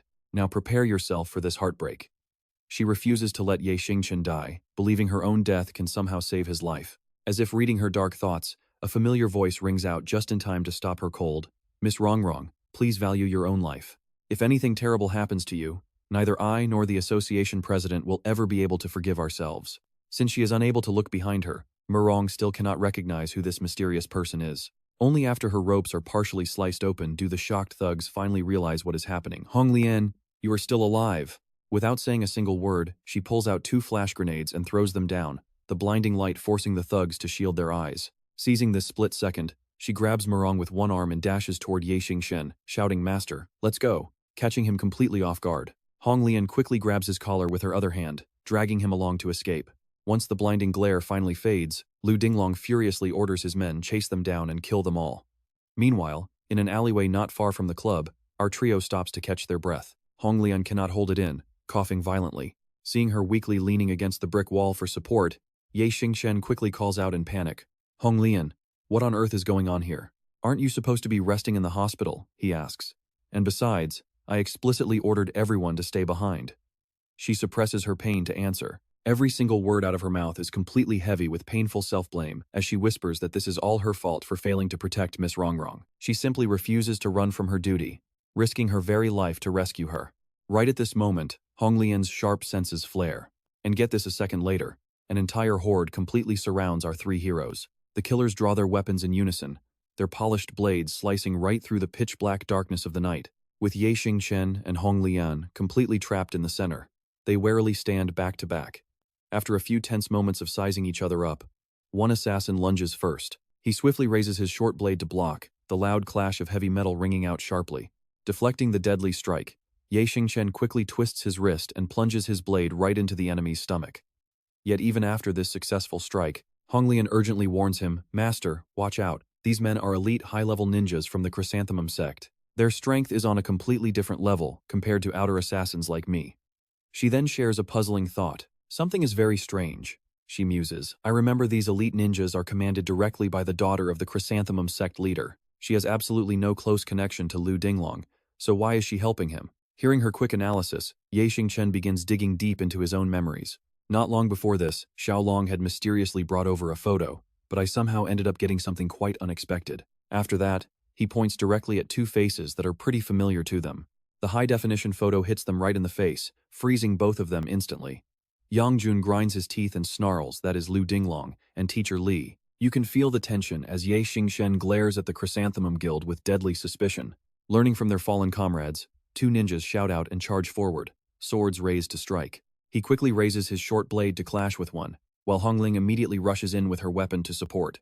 Since they used to be colleagues, she easily predicts every single sword strike they make. But some coward plays dirty, throwing a hidden weapon at her during the chaos, and an off-guard Hong Lian takes a direct hit to her back. Showing absolutely no mercy, the brute kicks her down, sending her face planting. Watching this from the sidelines, Murong screams out in pure agony at the sight. Hong Lian and Ye Xingchen get distracted by that panicked cry, glancing briefly toward the two girls. In that split second of distraction, his opponent plunges a blade straight into his abdomen. The sudden, agonizing pain makes him gasp for air, but Ye Xingchen snaps, instantly slashing his blade right across the enemy's throat. Before he can even catch his breath, two more chrysanthemum lackeys sneak up behind him, forcing him to grab the sword blade and pull it out of his gut. He then uses their own weapon to strike back, sending both of them straight to the afterlife. Ma Junji anxiously calls out to his ally, but a masked Lu Dinglong hiding in the crowd quickly reassures him. Telling him not to rush, he watches the trap close with a confident smirk. Our Chrysanthemum Guild is packed with fearless masters, and there is no way Ye Xingchen survives past today. With Ma Junji feeling fully reassured and wearing a satisfied smile, Hong Lian spots the two masterminds hiding in the chaotic crowd. She bites her lip into a thin line, instantly cooking up a highly daring plan. Though her hand is trembling, she grips her dagger tightly, but before she can act, their enemies charge. They leap into the air together and dive straight at Ye Xingchen, who lowers his stance, fully prepared to fight to the death. But in the blink of an eye, two ghost-like figures sweep past him as the Keelan Guild suddenly arrives, dropping the enemy forces like helpless flies. This sudden, crazy twist leaves Lu Dinglong and Ma Junji completely frozen. Wang Gang casually greets Ye Xingchen, arriving as backup on behalf of their acting leader Wu Yang, standing tall to shield him from the danger. Asking for orders, Ye Xingchen finally relaxes his tensed face as reinforcements arrive. His deadly aura flares up again as he commands them to kill every last one, leaving absolutely nobody alive. Without a single word, Wang Gang charges with dual blades, while a re-energized Ye Xingchen gets right back into the fray. He sweeps his blade in a deadly circle, wiping out the surrounding enemies, leaving Ma Junji highly anxious and muttering that something feels totally off. Liu Dinglong stubbornly clings to a shred of hope, claiming this is just a minor setback. Once he orders a complete lockdown of this entire area, he is pretty confident they can easily crush them. But right then, a shivering, injured soldier stumbles toward them. Clutching his bloody wound, the subordinate weakly calls out to his young master, making Lu Dinglong look back in confusion. Asking who he is, another guard quickly explains that this man is actually in charge of locking down the sector. Collapsing to the ground, the dying man uses his very last breath to warn them that the Xingyao Guild is here. This devastating news leaves the tragic duo of Lu Dinglong and Ma Junji completely dumbfounded.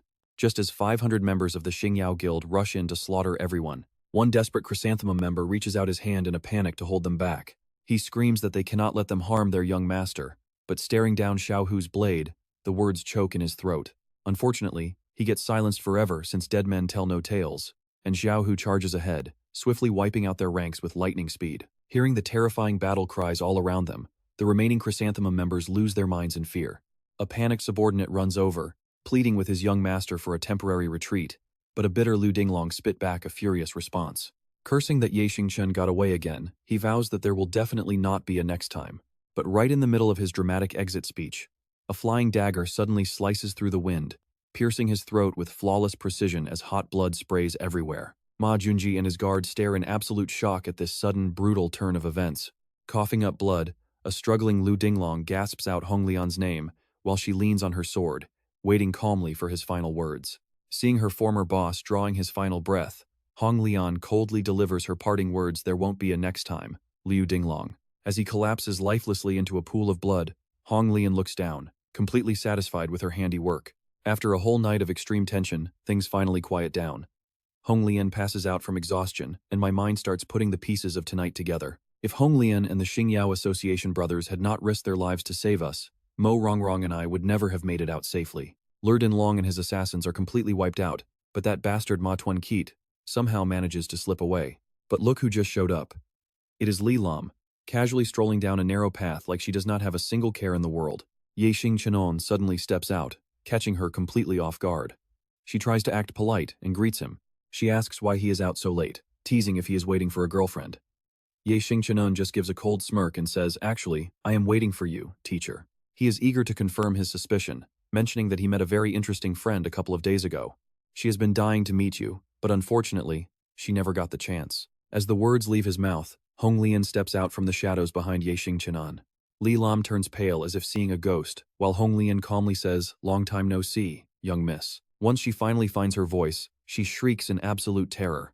Shouting Hong Lian's name, Li Lam quickly drops her act. She snarls that she thought Hong Lian was dead and is shocked she betrayed the chrysanthemum sect. She turns to Ye Xingchen to confirm her suspicions, saying he must have known her identity all along.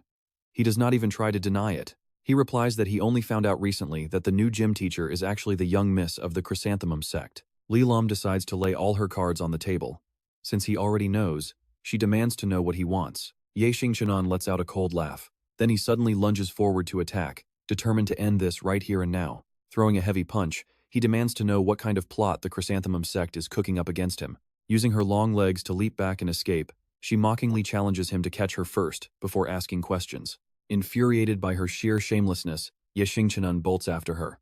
But after just a few steps, Hong Lian steps in to take over. She tells him, "Master, leave this one to me." Ye Xingchen looks down, quickly weighing his options. Realizing something, he looks up and readily agrees. Meanwhile, Li Lam leaps over the perimeter wall and throws back a final insult. She mocks Hong Lian, calling her a defeated loser who has no hope of catching her. Gritting her teeth, Hong Lian decides to go all out. She mutters, "Let me play with you then." Instantly, Li Lam dives from the air, a hidden blade flashing in her hand. Before she even touches the ground, she swings her sword straight at Hong Lian's face. Li Lam boasts arrogantly, asking if she really thinks she can win now when she never won in the past. Women fighting can be way more brutal than men. Every single sword strike is aimed to kill. Li Lam leaps into the air again, throwing her off balance. Before she can recover, Li Lam fires a pair of deadly darts straight at her. These cheap tricks are easily blocked in an instant. But suddenly, Li Lam appears right beside her, making her realize she fell for a classic distraction. Hong Lian quickly swings her sword in a sharp, sweeping arc. But as she cuts through an empty afterimage with zero blood spilled, her heart sinks. She cannot even comprehend how her opponent vanished from sight so fast. At that exact moment, Li Lam raises her sword from behind with a sneer. Talk about an instant reality check. She swings her blade down expecting a hit, only to slash thin air, and her face instantly turns completely pale with shock. Hong Lian's cold blade presses right against her neck, declaring that the game is over. "You lost, Li Lam." With her life in the hands of her enemy, she has no choice but to surrender. Ye Xingchen casually steps out, asking if she is ready to answer his questions now. Teacher Li Lam immediately starts spilling everything like a broken faucet. Since the Skull sect fell, her father, the leader of the Chrysanthemum sect, has wanted to split the world into three, with the Shenlong and Tianlong sects. Your Xingyao association is the main obstacle in their path, so they have been looking for any chance to destroy it. He listens quietly as she explains the recent incidents, mentioning that Yunlong and Tuan Kit were already looking to eliminate him. That is why she came up with the plan to kidnap Mo Rongrong, though she regrets letting Ye Xingchen escape. Finished, she awaits her judgment. She asks what he plans to do with her now, since she kept her end of the deal. Ye Xingchen does not answer right away, quietly analyzing the situation instead.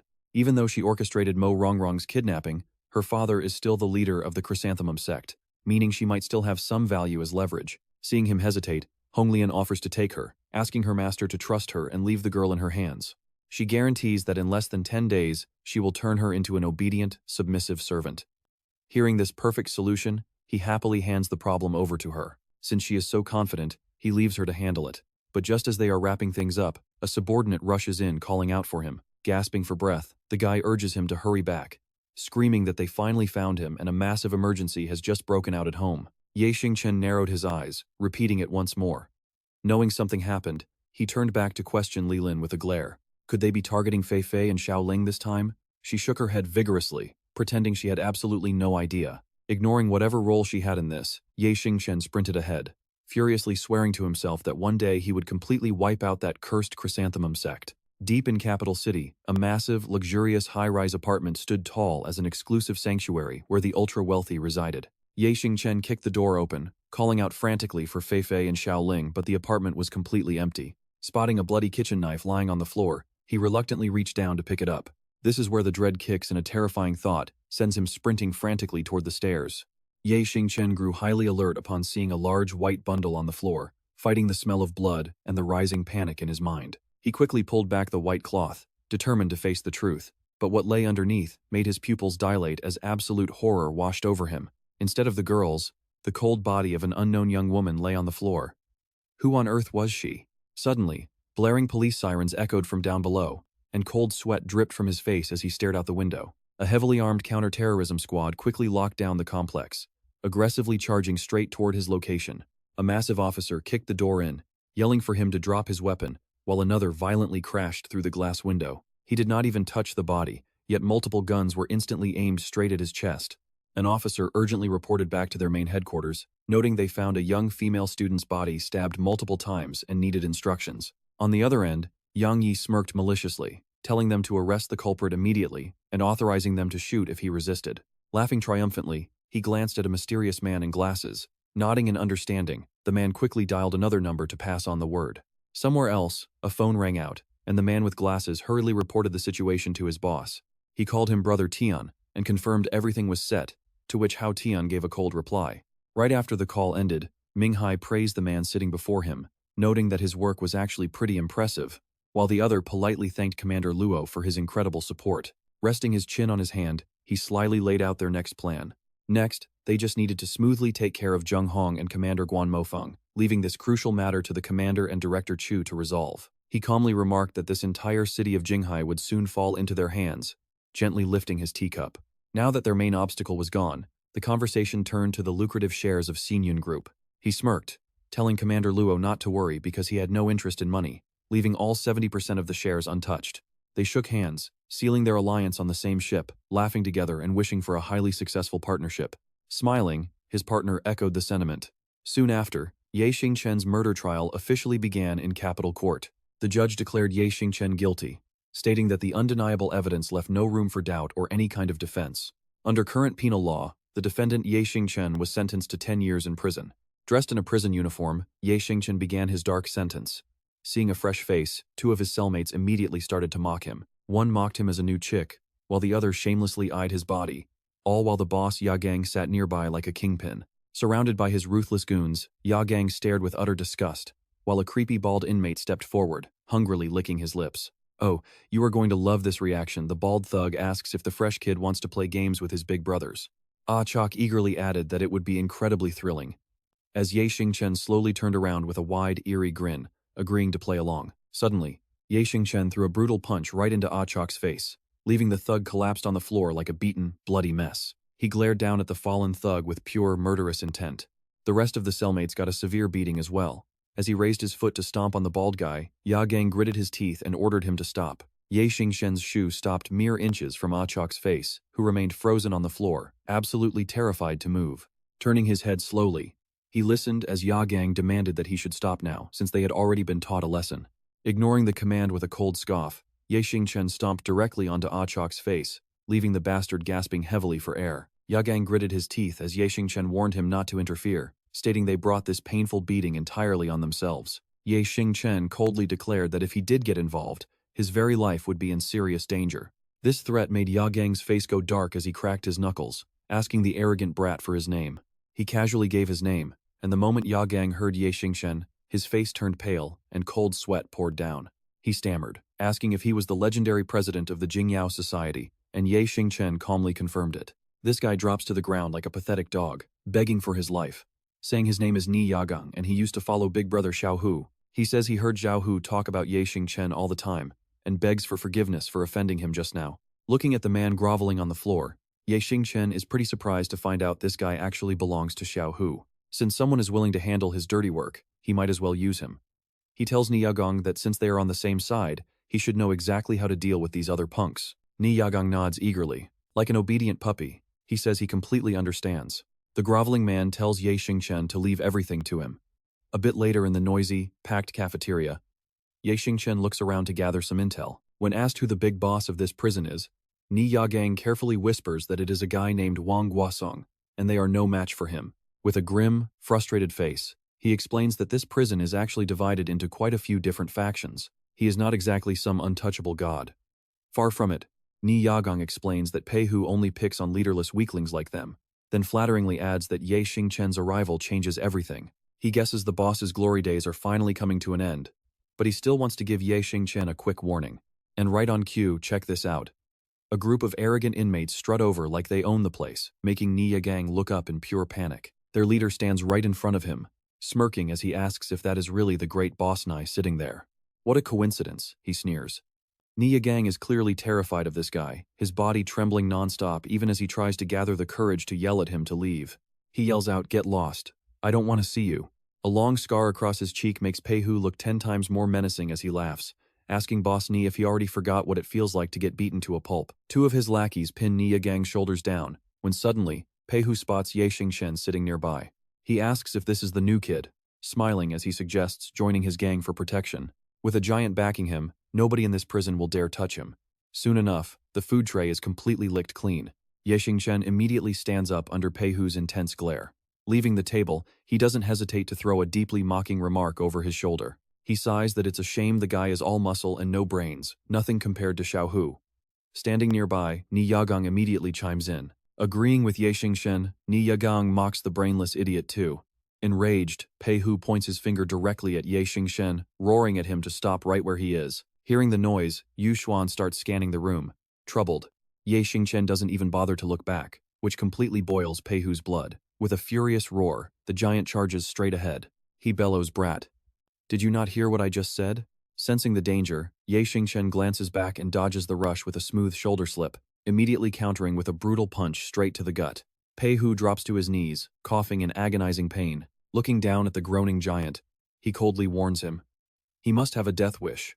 He calmly notes that anyone in this world who ever dared talk to him like that is already 6 feet under. Dripping with cold sweat from the agonizing pain, Peihu looks back at him, his face pale and body trembling in absolute terror. Seeing the commotion, guard Yu Xuan quickly runs over to inspect. What is going on here? Instantly switching his expression to pure shock, Ye Xingchen acts surprised, telling the officer that this giant suddenly collapsed, maybe from some evil spirit because it's so terrifying. Guard Yu Xuan looks at the writhing Peihu in disbelief. The guard asks if he didn't just punch the guy, but Ye Xingchen immediately flashes a completely innocent, clueless face. He protests that a tiny guy like him could never knock down such a giant, saying the officer is joking.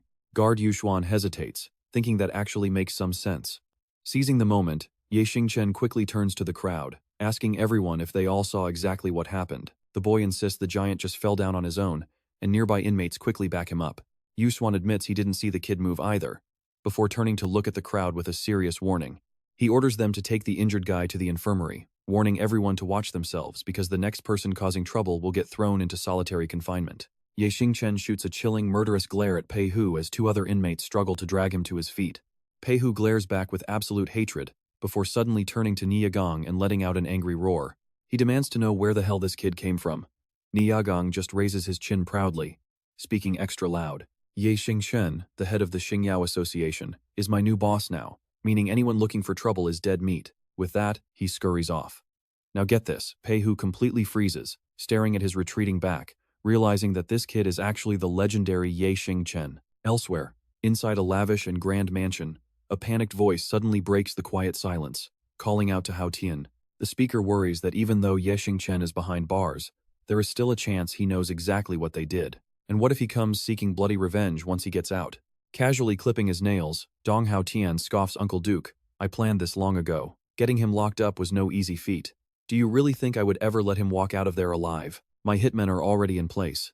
Ye Xingchen can forget about ever leaving that prison alive.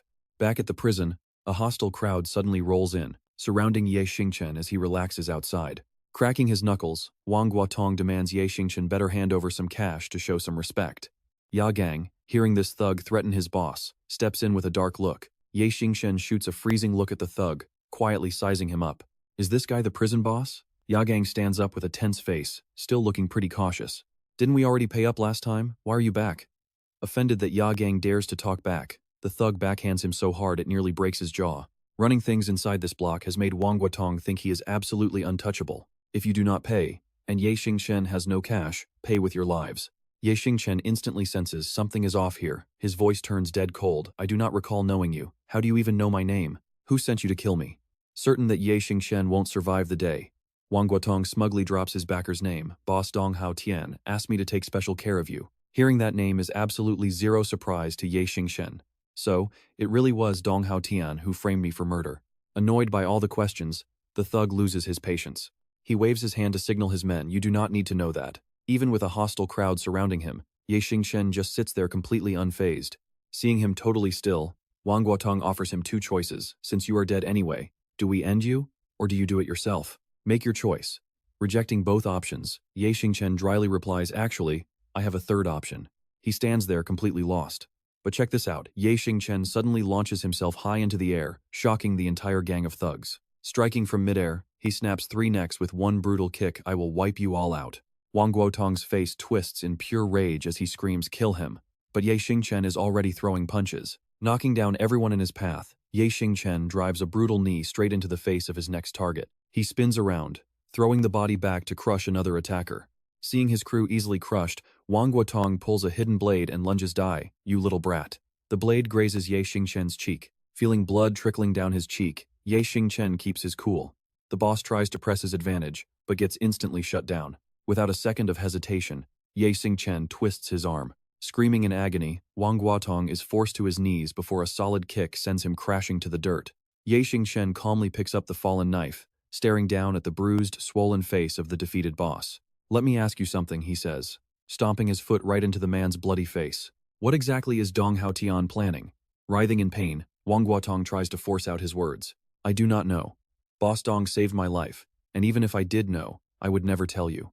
Choosing the hard way, the thug gets his face bashed in again. I will talk. Boss Dong has recently been getting very close with Luo Minghai from the military and a police chief named Zhou Lidi. Word is they want to team up to overthrow the current police chief Zheng Hong and the military commander so they can seize those seats. Their goal is to completely rule over Jinghai City. Ye Xingchen remains silent, waiting for the rest. The thug gasps because you are close with Zheng Hong, and you already had a massive grudge with Boss Dong, so they wanted you dead. Hearing the full story, Ye Xingchen stops holding back. I understand. And now you can die. With one swift strike, he silences Wang Guotong forever, giving him no chance to speak. Watching that ruthless execution, Ya Gang collapses onto the dirt in absolute terror. Ye Xingchen turns to him, holding the blood-stained knife. You know your way around this prison pretty well, do you not? Ya Gang panics instantly. Clean up this body for me. Terrified, Ya Gang calls after him. What are you planning to do, big brother Ye? Walking away, Ye Xingchen calmly explains killing someone in prison means we will be discovered very soon. If they catch me, it is the death penalty. But before that happens, I am taking Dong Haotian down with me. So, we are breaking out of here. You can feel the tension. This prison, usually loud with fights, is now strangely quiet. The head guard is conducting a thorough head count of the inmates lined up in the yard. Suddenly, an anxious guard rushes up to report to his superior, sir. The head count is complete, but we have a few inmates who are unaccounted for. Another guard runs over from a distance, his voice shaking with pure panic. Sir, we found the dead body of inmate Wang Guotong. He was brutally murdered. Hearing this, the head guard absolutely loses his mind, immediately screaming into his radio to ask exactly which prisoners are missing. Guards are quickly deployed, taking up their positions for the hunt. Attack dogs are geared up for a massive manhunt. Just a short distance away, hidden in the thick grass right outside the security fence, Ye Xingchen and his cellmate Ni Yagang listen closely, hearts racing as they try to gather intel on the unfolding chaos, along with Lu Peihu. Hearing this, the two look at him with deep concern, but Lu Peihu just waits for the guard to look away before lunging from behind like a savage predator. With terrifying speed, Lu Peihu covers the guard's mouth and snaps his neck, dropping him without making a single sound. The guard drops to the ground completely lifeless. Now check this out. Let us rewind a few hours to see how this crazy escape plan actually started as they huddled behind a massive boulder. Lu Peihu gives a sly grin and calls out Ye Xingchen. Frowning in deep confusion at this uninvited guest, Ye Xingchen turns to Ni Yagang. Why on earth did you bring this guy along? Ni Yagang breaks into a cold sweat. Carefully choosing his words, he somehow overheard our plan and threatened to expose us for killing Wang Guotong if we left him behind. Sensing a slim chance of survival, Lu Peihu drops to his knees, begging to join them. Forgive me. I was blind to your greatness and offended you. Please be merciful and forgive a nobody like me. Ye Xingchen's face grows cold, his slow voice filled with a heavy warning. Escaping is never a guarantee, Ye Xingchen warns. While Lu Peihu turns completely pale, his brow furrowed in sudden panic. Ye Xingchen stares at him intently, reading his mind like an open book. Since I am facing murder and jailbreak charges, and you did not report me, it means you desperately want out too, right? Silence hangs in the air as a subtle shadow of grief crosses his cold face. Too bad I cannot guarantee we will make it. We might even lose our lives. Lu Peihu hesitates, but decides to gamble everything on this one move. Do not worry, Ye Xingchen. I know all about your Xingyao association and deeply respect you. I just want to follow you. I would follow you straight to hell without a second thought, and while you cannot guarantee success, I actually can. Lu Peihu grows quiet, suddenly emotional as he looks back on his dark past, admitting he used to be a mercenary for the Black Panther unit. He smuggled heavy weapons and later did business with Dong Haoshan, who brutally betrayed him and threw him in this cage. Clenching his fists tight, he makes a bold declaration, noting that since Ye Xingchen already killed Wang Guotong and absolutely hates Dong Haoshan, he wants to escape together to track down that bastard and get his ultimate revenge. Hearing this, Ye Xingchen pauses, quietly re-evaluating Lu Peihu's character. The Black Panthers are known to be pretty honorable men, and since this guy values loyalty, he decides to trust him. And just like that, we are back in the present. He leads Ye Xingchen and Ni Yagong to a heavily rusted manhole cover, swearing this is their way out. Prying it open, a vile, choking stench immediately hits their faces. This sewer leads straight to the back mountain, and the horrible smell will cling to them, completely throwing off those tracking dogs. We must move fast. If the police manage to block off the mountain routes first, escaping will become almost impossible for us. Just then, Lu Peihu catches the sound of voices nearby, and quickly urges them, they are coming. We need to go now. But Ye Xingchen places a firm hand on his shoulder, stopping him in his tracks. Wait. The other two stare back in total confusion, wondering why they are stalling now. His gaze turns razor sharp, wanting to make absolutely sure before they drop down. My goal is to end Dong Haoshan, but you guys are already facing charges, and I do not want to drag you down. Are you absolutely sure you want to go with me? Both men nod with unwavering determination, swearing they will follow Ye Xingchen to the end, because if he does not kill Dong Haoshan, they will do it themselves. Hearing this, Ye Xingchen nods and leaps straight down into the dark sewer. All right, let us move. The scene shifts to a luxurious room, where a panicked voice suddenly rings out. What did you say Ye Xingchen escaped? Upon hearing the news, Dong Haoshan's face darkens as a cold, murderous aura fills the room, muttering that he will stay alert. Yunde sits across from him, overhearing the call and marveling at the kid's sheer resilience as expected of Ye Tianlong's son, breaking out of a high-security prison like it is nothing. But Dong Haoshan is not worried at all, calmly plotting he will definitely come looking for me. It is the perfect chance to net them all in one go, he smirks slyly, telling Yunde it is his turn to strike. He looks back with a smug grin at the massive, heavily armed squad he brought along.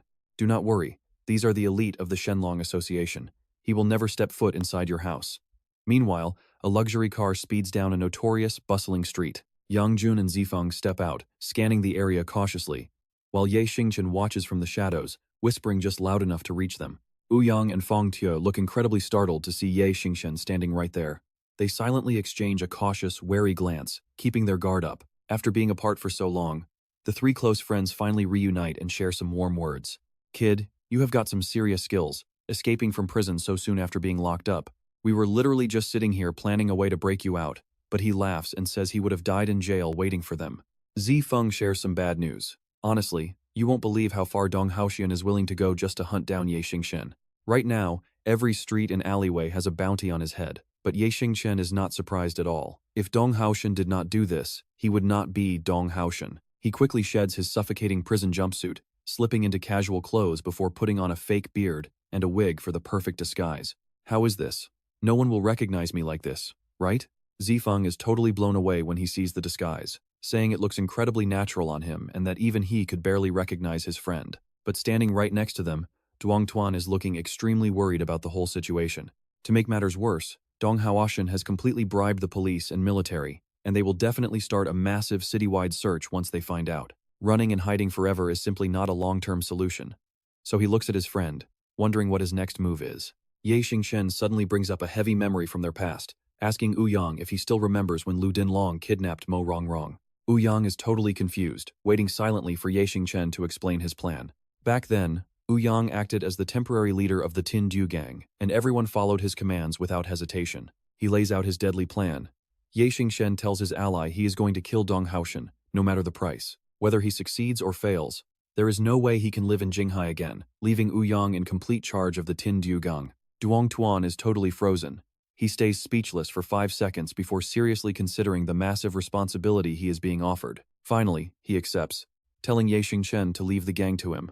He solemnly promises to lead the Tindiu gang to absolute greatness, making it second to none in Jinghai, which finally gives Ye Xingchen complete peace of mind. That is exactly what he needs to hear before putting an end to Dong Haoshan once and for all.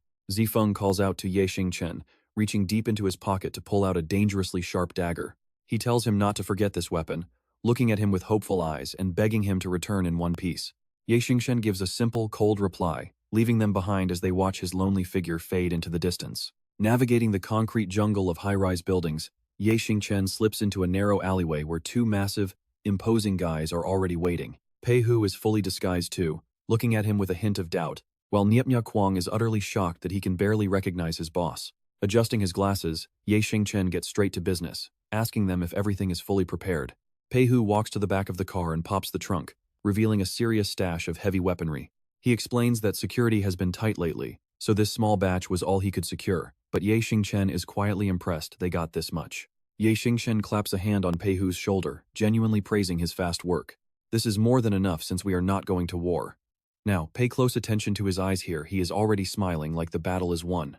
With these in hand, he is certain he can finally destroy his enemy. With Dong Haoshan in his mind, Xingchen gives the signal to move out, and the other two quickly start up the vehicle. Black smoke pours from the exhaust pipe as the engine roars, echoing loudly through the quiet streets.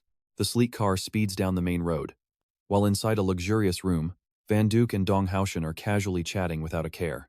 They clink their wine glasses together, clearly lacking even a single trace of worry or fear. Outside the massive villa, everything is dead silent, with no sign of any trouble just yet. While guards are patrolling the perimeter, a faint flash of light glints from the nearby woods where Pei Hu is hiding in the bushes, keeping a firm grip on his rifle as he observes the area. Looking through his sniper scope, he spots the target inside and whispers to Xingchen that he has eyes on Dong Haoshan. The target is drinking in the study, and there is a guest along with a bodyguard in the adjacent room. His finger rests on the trigger, eager to shoot, knowing he could end this villain right now with just one single squeeze. Xingchen wants to toy with his prey first, saying a quick death is far too easy for him. He orders Pei Hu to take out the guards first, and after receiving a clear acknowledgement, Xingchen reaches out to Niepnya Kwang.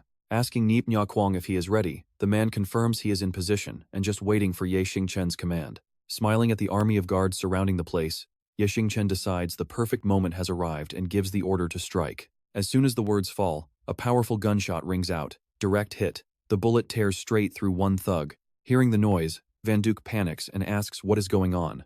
Beside him, Van Han takes a look and calmly replies. He says it is gunfire.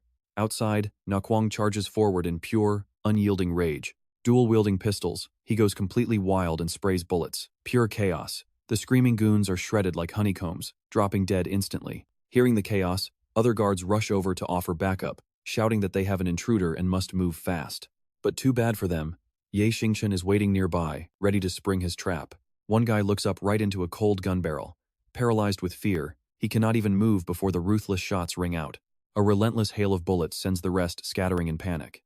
He finishes this flashy performance with an incredibly cool landing. More guards arrive, spotting him and screaming out that they found him right here. Without hesitating, Xingchen pulls out a grenade, smoothly pulls the pin, and makes a perfect throw. The blast instantly sends the incoming squad flying. Xingchen calmly walks over to check the bodies.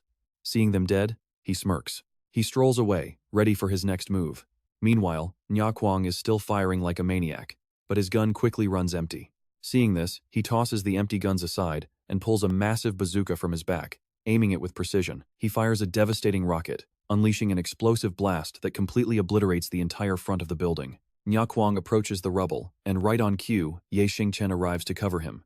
A few surviving guards take this chance to launch a surprise attack, firing a barrage of bullets that pins them down. Quick on his feet, Xingchen ducks behind a large chunk of blasted concrete, while Nya Kwang takes cover to await his chance. Right on cue, Pei Hu crashes through the window from his ambush spot. With a single, brutal sweep of his weapon, he easily wipes out the entire squad. Grinning, he signals his teammates to follow him, then kicks the inner door wide open with pure force. Holding their weapons tight, they sweep the room as they move forward. Hao Tian sits waiting, calmly greeting them by saying they finally arrived. Xingchen pulls off his disguise, revealing himself. He shares a final look with Dong Hao Tian, saying they meet again. The boss seems completely resigned, preparing to deliver his last, parting words. He admits he kept reminding himself never to underestimate them, but never expected to meet again in a place like this. Still, curiosity gets the better of him. Before he dies, he asks how they managed to get their hands on all these weapons. Pei Hu steps up, his eyes burning with intense hatred, as he asks Dong Hao Tian if he still remembers him. Recognizing him instantly, the crime lord can only sigh in defeat. He mutters that if he had known, he would have ordered Vuong Quoc Tung to eliminate him first to avoid this mess. But get this, here comes the twist. He mocks them, claiming it is still not too late. Van Duke and Van Han, who were hiding behind the curtains, suddenly burst out, firing wildly. Xingchen and his crew use their insane reflexes to dive out of harm's way just in time. Hao Tian stands up too, gun in hand. He prepares to face them head-on. He laughs that wiping out both threats at once is a godsend. Meanwhile, Ye Xingchen takes cover behind a wall, waiting for the perfect moment to strike back. Nya Kuang hesitates for a second, clearly wanting to speak. With a heavy face and a choking voice, Nya Kuang tells Ye Xingchen that without Xiao Hu, he would have died years ago, but now Ye Xingchen has finally given him his freedom. Nya Kuang hesitates. Then, he makes his ultimate choice.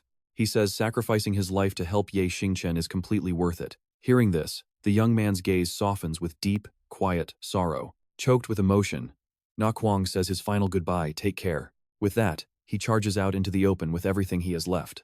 Startled by his roaring war cry, the enemies freeze up for a crucial second. Seizing the opening, he opens fire. His precise shots severely wound Hao Tian and successfully knock the gun right out of Van Duke's hands. However, Van Han reacts instantly and fires a deadly counterattack. Na Kuang collapses. Despite wearing body armor, he is riddled with bullets. Ye Xingchen and Pei Hu watch this tragic sacrifice in shock. Just like that, the brave man falls, his blank eyes losing all life. Ye Xingchen clenches his fists, a dark resolve burning inside him. Locking his sights, he storms out of cover to avenge his friend. Van Han turns pale with terror, but he has no strength left to fight back. He is sent straight to his grave, his body riddled with holes as blood splatters everywhere, turning the room into a gruesome battlefield. His revenge complete, Ye Xingchen tries to calm his breathing and slowly lowers his weapon, staring blankly at the lifeless body in the pool of blood. Van Duke is only slightly injured in his hand, struggling to crawl up and reach for a nearby gun. But a sudden gunshot cuts him short, sending a fatal bullet straight through his forehead as he drops dead without even closing his eyes. That incredibly precise shot is all thanks to Pei Hu covering him from behind. Suddenly, a steady hand picks up the fallen weapon from the dirt, as heavy footsteps draw closer and closer. Severely wounded, Dong Haoshan shakes violently, and cannot even speak as the cold gun barrel is pressed right against his face, his wide eyes filled with absolute terror. A desperate scream echoes alongside a final gunshot before cutting to a peaceful, bustling day in the crowded capital city. With the busy streets packed with people, Ye Xingchen sits disguised inside a local cafe. A server brings over his hot coffee, and though he quietly takes a small sip, his eyes keep scanning the room as he warily watches his surroundings. The story flashes back to a beautiful, breezy afternoon spent along a quiet, sunlit beach. Ye Xingchen and Pei Hu leaned against their car, peacefully taking in the scenic views around them.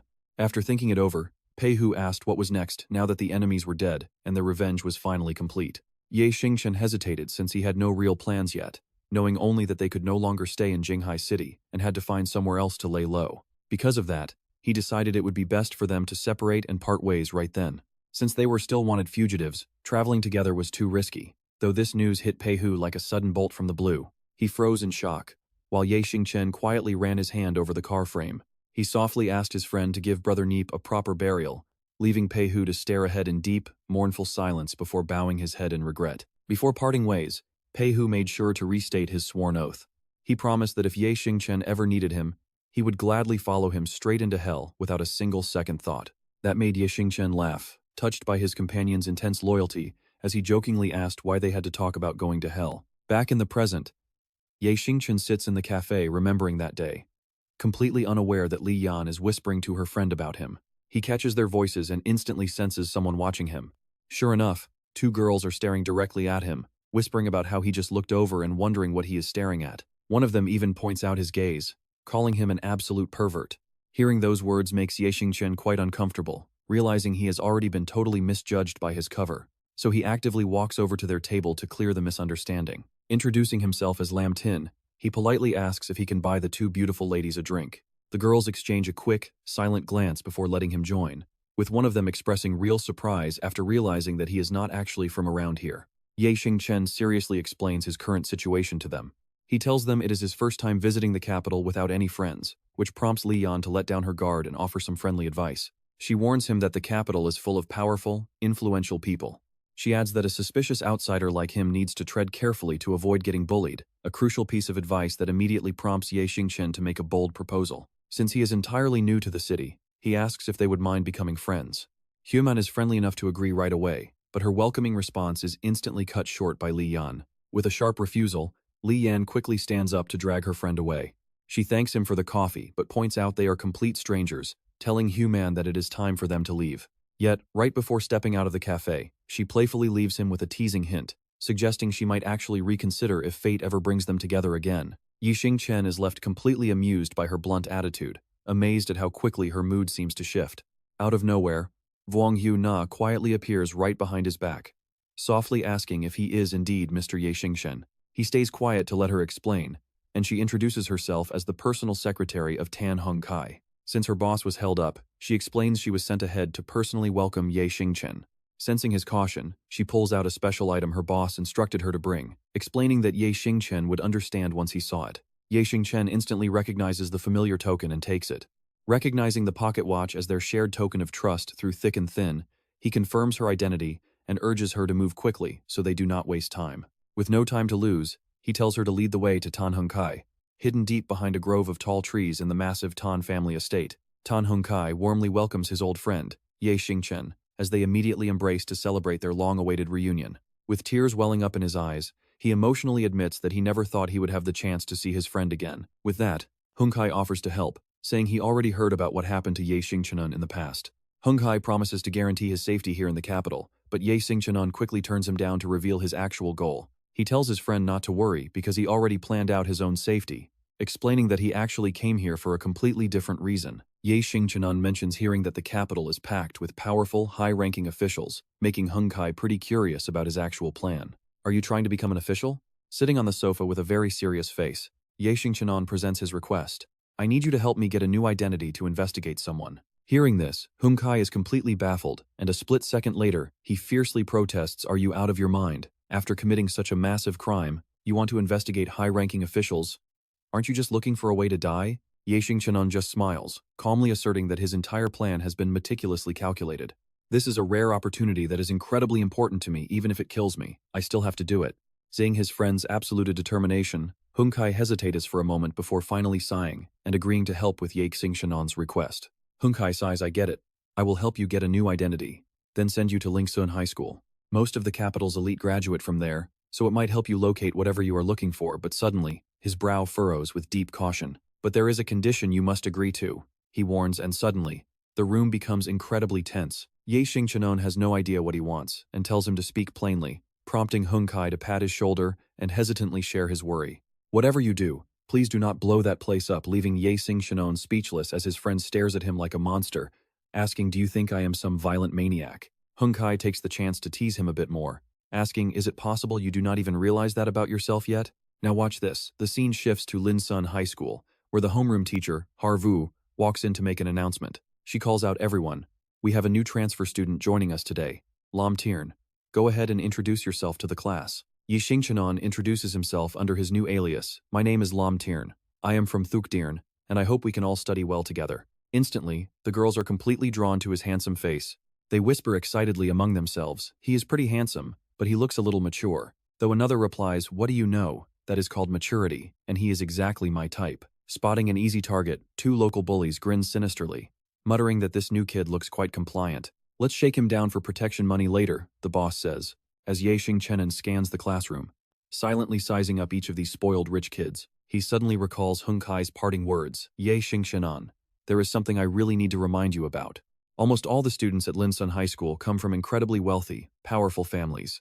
Starting trouble with them won't end well, so you must be careful, causing Xingchen to break into a cold sweat back then under the heavy pressure. Then Hung Kai handed him a brand new student card. This is the new identity, created exactly as you requested. Starting today, you can safely live in this capital, so if you need anything, contact me immediately, and I will also help gather info back in Tiernhai. Deeply grateful for his friend's warmth, he thanks him for the hard work. His train of thought is suddenly cut short as Harvu calls on Hua Chan, prompting a stunning girl to stand up, looking quite confused. Realizing what the teacher wants, Hua Chan politely waves to offer a friendly greeting to her new classmate.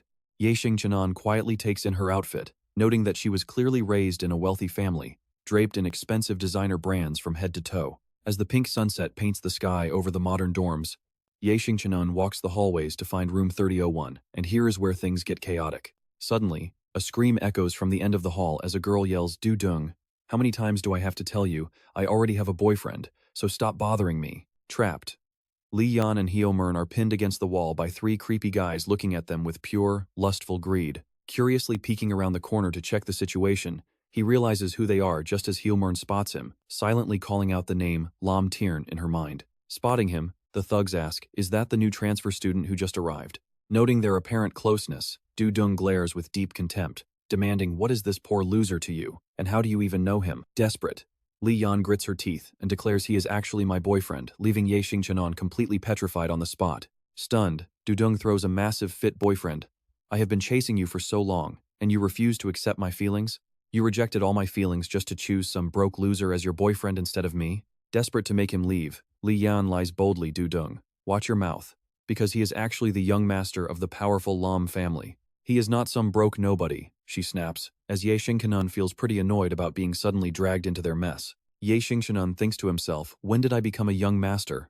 And I never agreed to be your boyfriend anyway." Whispering back to beg for his help, she quickly mutters, "You were not before, but you are now, young master of the Lam family." She tries to find a quick excuse so they can leave right away, asking if he is hungry and suggesting they grab some breakfast together. He frowns, finding her super annoying. He says he already ate, but Li Yan desperately whispers back that he can eat more since he is still growing. Suddenly, a loud, incredibly familiar voice yells out from behind them, "Stop right there!"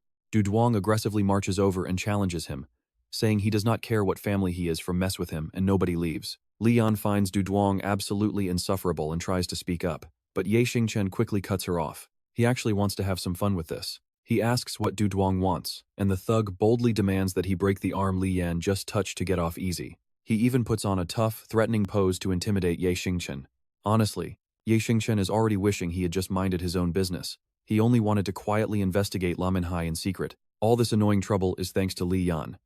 Now, he just needs a fast way to clean up this mess. He tells him, "Fine, if you want my arm, come take it." And watch this, Du Duong loses his mind and charges right in. He screams, "Do not get cocky," but Ye Xingchen does not disappoint. With a casual flick of his fist, Ye Xingchen sends him flying back where he started. Seeing their boss turn into a bird panics the lackeys, especially after he lands with a painful thud. He screams in agony. Ye Xingchen just stares, completely despising this pathetic weakling. Ye Xingchen mockingly asks, "Did you not want my arm? I literally offered it, so what are you throwing a tantrum for?" Du Duong, utterly embarrassed and furious, relies on his numbers and barks orders, "What are you idiots just standing there for?" He yells, "Attack! I will take the blame." Confident, the lackeys draw their knives and charge.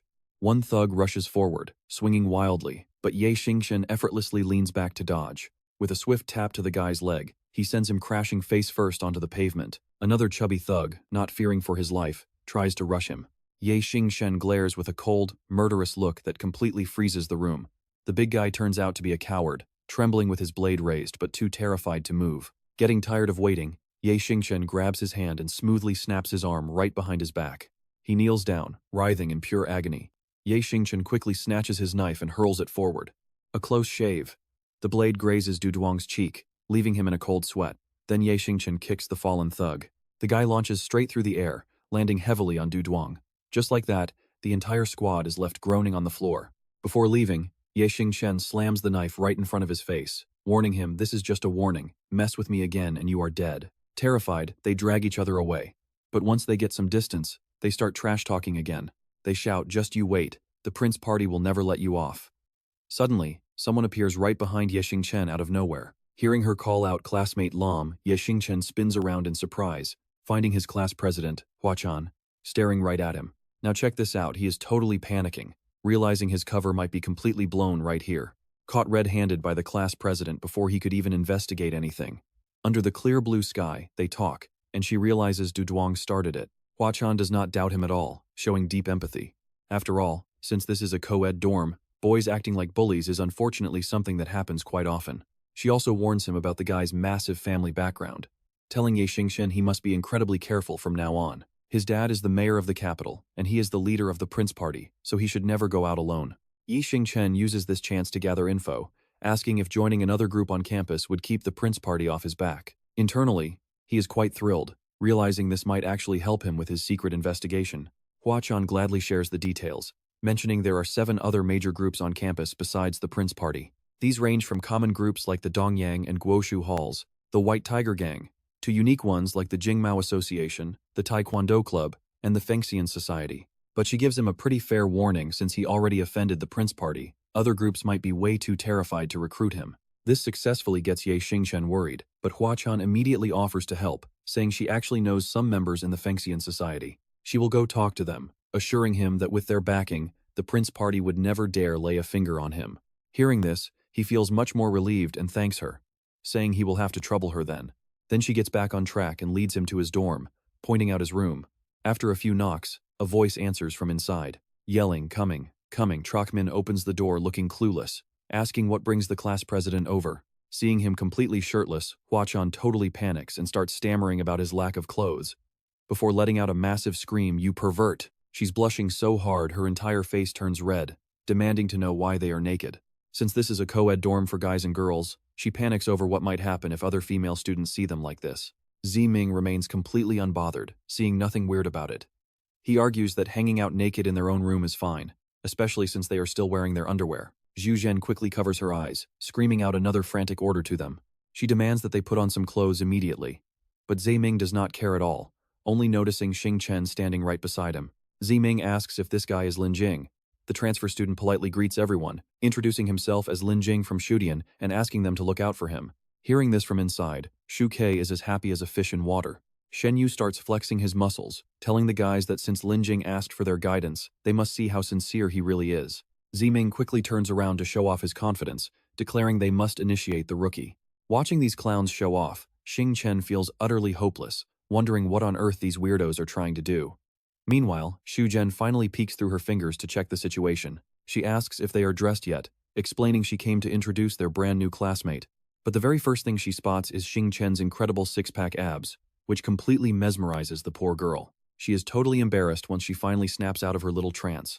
Before we know it, night falls, and by the time dawn creeps in, Xingchen is out wandering the streets alone. Suddenly, he stops, scanning his surroundings with a highly alert, guarded look. He recalls Shu Zhen's question from earlier, asking how Lin Jing knew Li Yan, as he quietly ponders the name to himself. He had honestly told her the reason, explaining he met her at a cafe when he first arrived in Chengdu. Hearing his answer, she gave an intriguing smile. Telling him it was good to hear, she explained further to prevent any potential misunderstandings. Even if it was a chance meeting, Lin Jing stepping up to help proved he was a good person. Back in reality, those words still make him feel pretty annoyed. A good person? Who actually wants to be a good person? He was simply dragged into her mess. Clenching his hand into a tight fist, Xingchen mutters a curse, angry that she almost ruined his entire plan. He hopes he never runs into her again, but of course, the universe has other plans. He instantly bumps right into Li Yan walking with her boyfriend. She is totally caught off guard, freezing in place while he stands there completely speechless, cursing under his breath. Why does it have to be her? The two of them stand frozen, locked in an intensely awkward staring contest. Xingchen has 1,000 questions running through his head. He can't believe his eyes, seeing that troublesome girl again. His gaze immediately shifts to the guy standing next to her, Ji Shu. Could this person be her actual boyfriend? With a mischievous smirk, he immediately plays the part of a lovesick boyfriend, asking his dear wife if she has been here this entire time. He adds that he was worried sick looking everywhere for her. Seeing Li Yan completely dumbfounded brings him so much satisfaction. Determined to get his revenge, he watches as the boyfriend listens to his words with sheer confusion in his eyes. Finally processing the situation, she frantically tries to explain to her senior, begging him not to listen because she doesn't even know this guy. Xingchen continues acting, pretending to wipe away a tear while claiming she clearly said she belonged to him back in the dorm, but now she is turning her back and pretending they are strangers, which completely breaks his heart. Not wanting to stay, Ji Shu quickly turns around to leave, apologizing for disturbing them before bidding farewell, leaving Li Yan crying in despair. Seeing his plan succeed, Xingchen casually tells the weeping girl that guys like her senior might look polite, but are actually total beasts inside. He even warns her that she might actually get eaten alive by him. Furious that her plans are ruined, she demands to know what Lin Jing means. Xingchen just smugly reminds her of their talk earlier. Since he is the Lin family's young master, and she is his girl, he is just protecting his own. Xiaomin stands outside, silently watching them bicker. Li Yan mutters that they only need to perform in front of Yu Yang anyway. He is the crown prince, meaning spies are everywhere. They have to commit to this act. Exhausted, Li Yan doesn't want to argue anymore, wishing she had never agreed to act with him, asking how much longer they must continue this charade. Wanting to tease her, Xingchen deliberately puts on a worried expression. He suggests they should play along until graduation when they go their separate ways, though he notes that fake feelings might just become real. As expected, his words successfully fluster her, prompting her to snap back that she would never fall for him. Suddenly, a voice interrupts their conversation, calling out to little sister Li Yan. She is completely shocked to see her brother, Li Huang, standing there. Stepping forward once again, Xingchen confidently introduces himself, greeting his brother-in-law as Lin, claiming to be Yan Yan's husband. The sudden brother-in-law title leaves Li Huang totally speechless, while Li Yan puffs her cheeks in anger, muttering how disgusting that pet name is. It does not take him long to realize who he is looking at, so you are the Lam Tiern who defeated Du Dung. Thank you. Understanding the gesture, Lam Tiern shakes his hand, telling his brother-in-law he is too polite. Suddenly, Li Huang's gaze shifts with scheming calculation. But you have offended Du Dung, so the Crown Prince faction will definitely target you. For the sake of my little sister's happiness, I think you should just join our White Tiger gang that way. The Crown Prince faction will not dare to touch you. This sudden proposal takes Lam Tiern by surprise. He immediately recalls Hua Chan's warning, remembering what the class president once told him. Offending the Crown Prince faction means no other guild will ever dare to recruit him. Still, this is a good chance to gather info. To play it safe, he needs to probe them first. He carefully chooses his words, telling his brother-in-law that there is no need to be polite, he will protect his own woman himself. Li Huang can only offer a forced laugh, muttering that it is a shame he got rejected. Finally, he drops the nice act entirely, revealing his scheming face. There is no need to keep you around anymore. He directly states his real goal. Our White Tiger gang and the Crown Prince faction are on the same side. Recruiting you was my way to shatter that balance, boost our strength, and put heavy pressure on their leader. And Li Yan is no exception, she is just another pawn on his chessboard. Adopting that foolish girl as a sister was just a scheme to please Du Dung from the very beginning. He wanted to use his brother-in-law status to pressure their leader, but she turned out to be completely useless. Li Huang decides to get rid of both of them right now if they cannot serve him. There is simply no reason to let them live. Lam Tiern can only let out a heavy sigh, muttering that staying with her never brings any good luck. Looking at the massive crowd of thugs, he stays completely calm. This tense situation right here really reminds him of that chaotic engagement ceremony. Back then, the father was so prejudiced against the match that he tried giving the bride to another man. And the groom's simple solution was to instantly kick the closest thug away to assert his dominance. Unsurprisingly, the lackeys in the back are completely paralyzed by his terrifying killing intent. Before the clash, Lam Tiern still plays his part perfectly, asking her what choice he has when she is his wife. Even though she knows it is just a tease, you can tell her heart definitely skipped a beat there. Meanwhile, the thugs charge forward, weapons drawn. Instantly, his signature dagger is drawn. With one clean slash, he easily draws blood, and another swing sends two thugs crashing to the floor. Just like that, the fight is over in 2 quick moves. Lam Tiern coldly throws back a word of warning. Consider yourselves lucky since my wife is here today. I will let you keep your pathetic lives. Li Yan can only watch with wide-eyed shock. But Li Huang finally steps up, snarling that having a bit of strength does not make him invincible. Gritting his teeth in pure rage, he grips his blade tightly and charges forward. But a single knee strike from Lam Tiern completely shuts him down, followed by a precise slash to his wrist. Li Huang screams in agonizing pain, writhing on the ground. Before he can recover, Lam Tiern unleashes a brutal reverse hook kick, calmly warning him that this time he only sliced his hand tendons. If there is a next time, I will slash every tendon in your body, turning you into a complete cripple. Watching the thugs help Li Huang up, Lam Tiern gets annoyed and barks at them to get lost. Terrified, the whole gang obediently turns and runs. Li Yan, who was standing by, finally speaks up, stuttering Lam Tiern's name with a deep blush. She stammers out her thanks, admitting that without him, she would still be completely clueless about how she was being used. Lam Tiern keeps a perfectly serious face, asking her who told her to be his wife. Since they are married, no thanks are needed. Too proud to admit it, she huffs, asking who would ever want to be his wife, before offering a kind warning. Now that he has offended both the White Tiger gang and the Crown Prince faction, he must be extremely careful at school. She says this as a sincere warning from a true friend. But of course, the only word echoing in his mind is friend. She quickly grabs her friend, telling Heomern that they need to leave right away. Suddenly remembering something, Li Yan turns back to add that if he ever runs into trouble, he should tell her she sincerely wants to return the favor and will do her best to help. With those words of caution, the two girls take their leave, wishing him well. Left behind, Lam Tiern can only smile to himself, knowing his real problems are far beyond her ability to solve. Suddenly, the phone in his pocket begins to ring. Seeing that it is Tun Hung Kai calling, he answers without any hesitation, asking what is going on. A panicked voice screams from the other end, "Wait, who is this crazy girl trying to kill him?" Lam Tiern is just as confused as we are. His crazy girl? At that exact moment, over at Tun Hung Kai's villa, the poor guy is currently sweating with a sharp blade held right against his neck. Bung Bung glares at him with a murderous, terrifying expression, demanding to know where Lam Tiern is. Her eyes bleed pure bloodlust as she snaps that she will kill him if he refuses to talk. Luckily, Lam Tiern arrives at the scene just in time. There he is. Bung Bung bursts into tears of pure relief. Her attitude does a complete flip as she throws herself right at Ye Xingchen. Pure shock.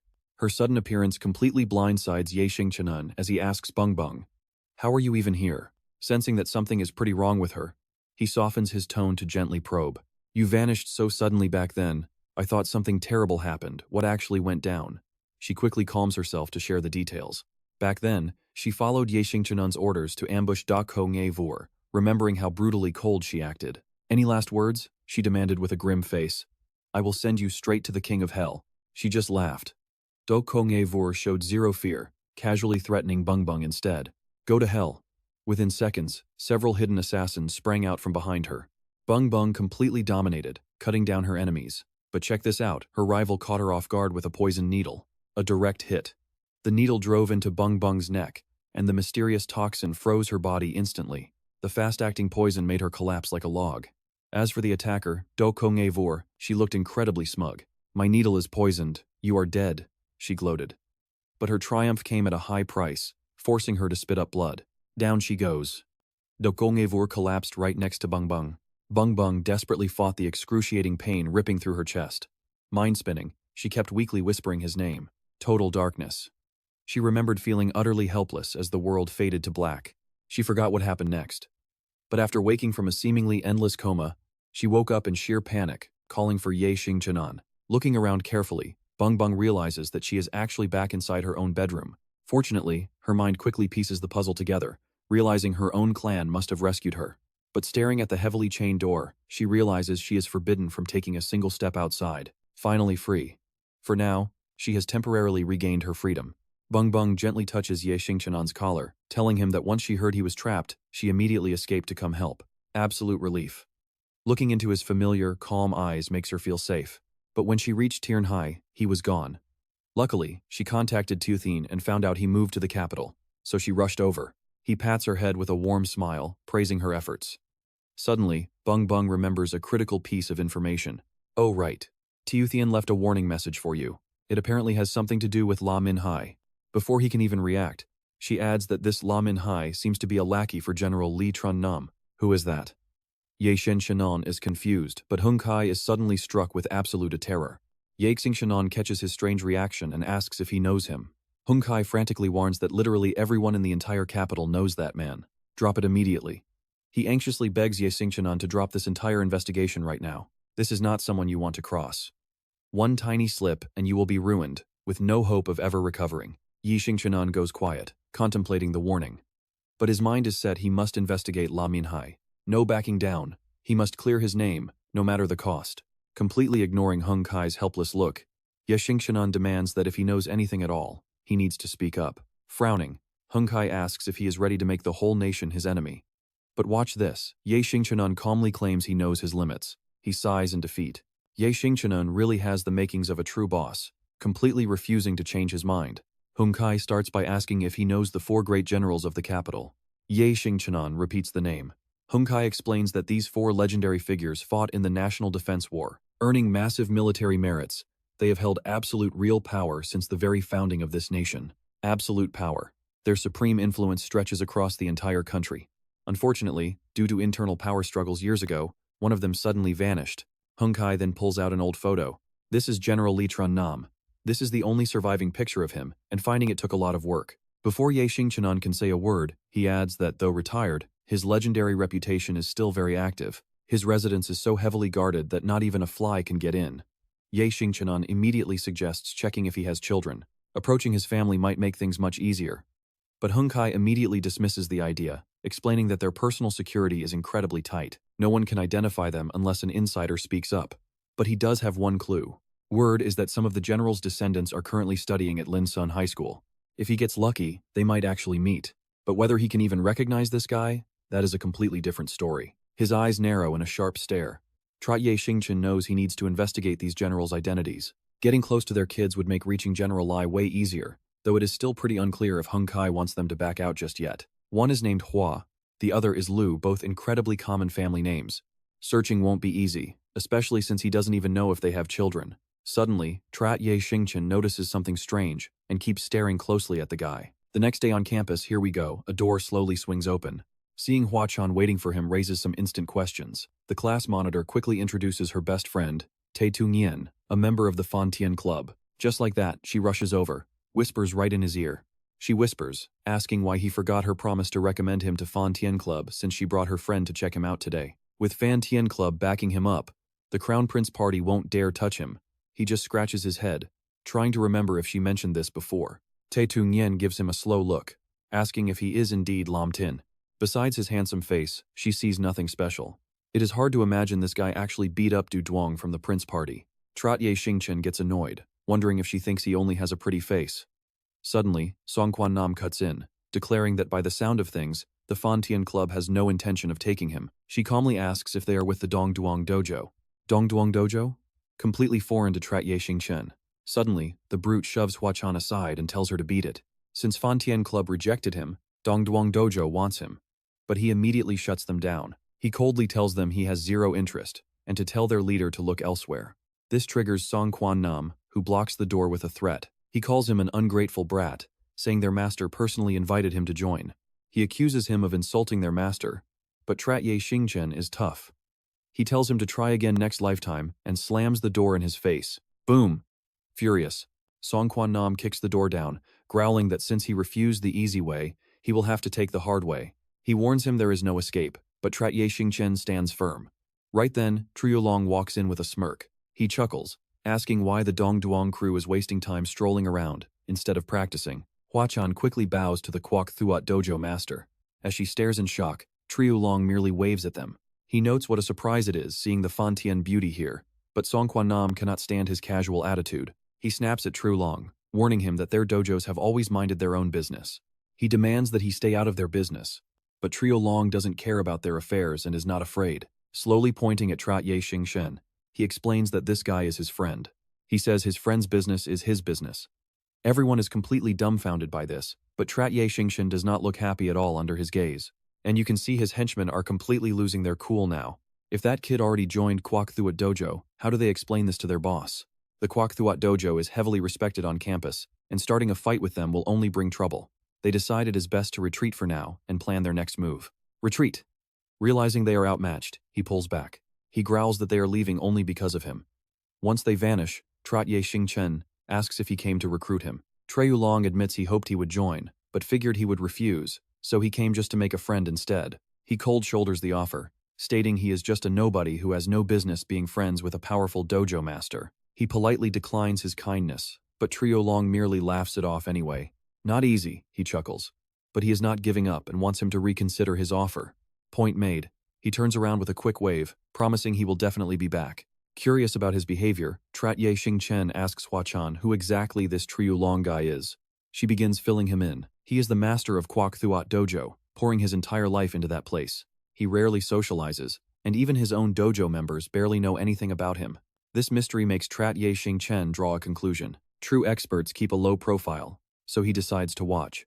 Suddenly, she asks if he wants to join, but Trotye Xingchen just waves his hand, explaining that he has absolutely zero interest in joining either dojo.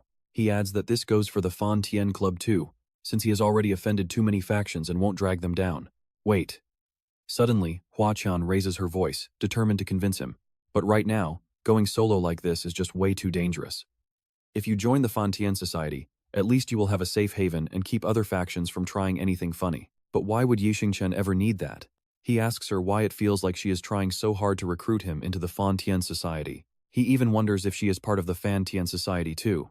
His cold attitude completely startles her. She quickly denies it, waving her hands and stammering that she is only worried about his safety. Then, she hurriedly grabs Tung Yen and bolts, shouting they need to head to class and will talk later. Her sketchy, unpredictable behavior leaves Xingchen totally baffled. What kind of game is she playing? Back in class, Xingchen pretends to study while keeping a close eye on his classmates, not missing a single thing. He even pays close attention to any rivalry or tension between them. Xingchen sighs in frustration, wondering how he can investigate anything with this annoying crowd hovering around. But seeing them walk by forces him to make a final decision. For today, he will just have to get some other people to do the digging. But he is not sure if those three can actually pull it off. Suddenly, the teacher's voice rings out, telling the class to quiet down because they have a brand new transfer student joining them today. Wait for it, a new classmate. But a second later, Xingchen is literally choking on his own spit. He stares at the podium in absolute shock. It is bang bang. Right when she locks her eyes on him, Xingchen tries to smile, which only makes her even happier. High school life really is not complete without some basketball action. While the other guys are busy playing, Xingchen just grumbles in frustration, asking Akai why on earth he did not keep an eye on Bang Bang. Why did you let her come to my school? And getting her admitted here was totally your doing too, was not it? Hung Kai sighs, saying it is not that he did not want to help, but Xingchen's wild girl is just way too terrifying. He slowly explains everything, starting with the fateful moment he was minding his own business by the toilet. A sharp blade was suddenly pressed against his neck as Bang Bang coldly demanded to know where Xingchen was, and even when he showered, weapons would suddenly find him. She would ask in a terrifying voice where Xingchen was, and nightfall brought no peace either. Just when Hung Kai was about to drift into a sweet dream, that terrifying girl would appear out of nowhere, repeating her haunting question once again. Where is Xingchen? He could not take it anymore and finally spilled the beans since she was tracking him down literally every hour. No matter where he went, she would suddenly pop out, and he just could not survive that kind of terrifying torture. Hung Kai completely washes his hands of this heavy burden, leaving this girl to Xingchen and wishing him luck.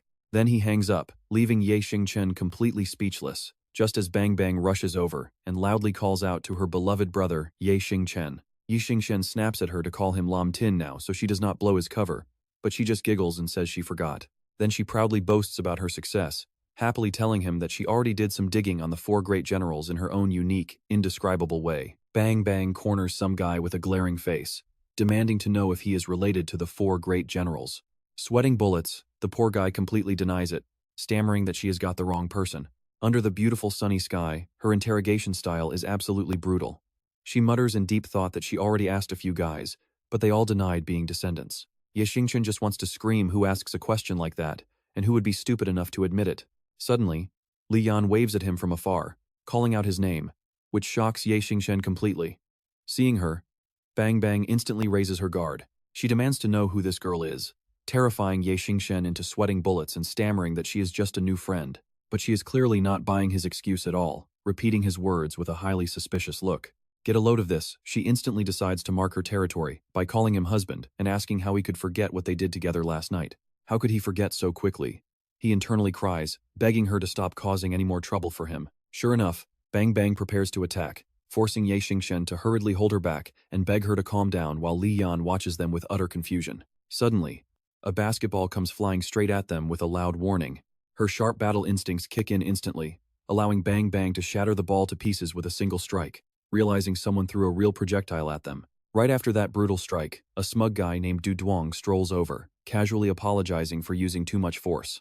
Li Yan is absolutely furious and demands answers. She angrily asks Du Duong what they want this time.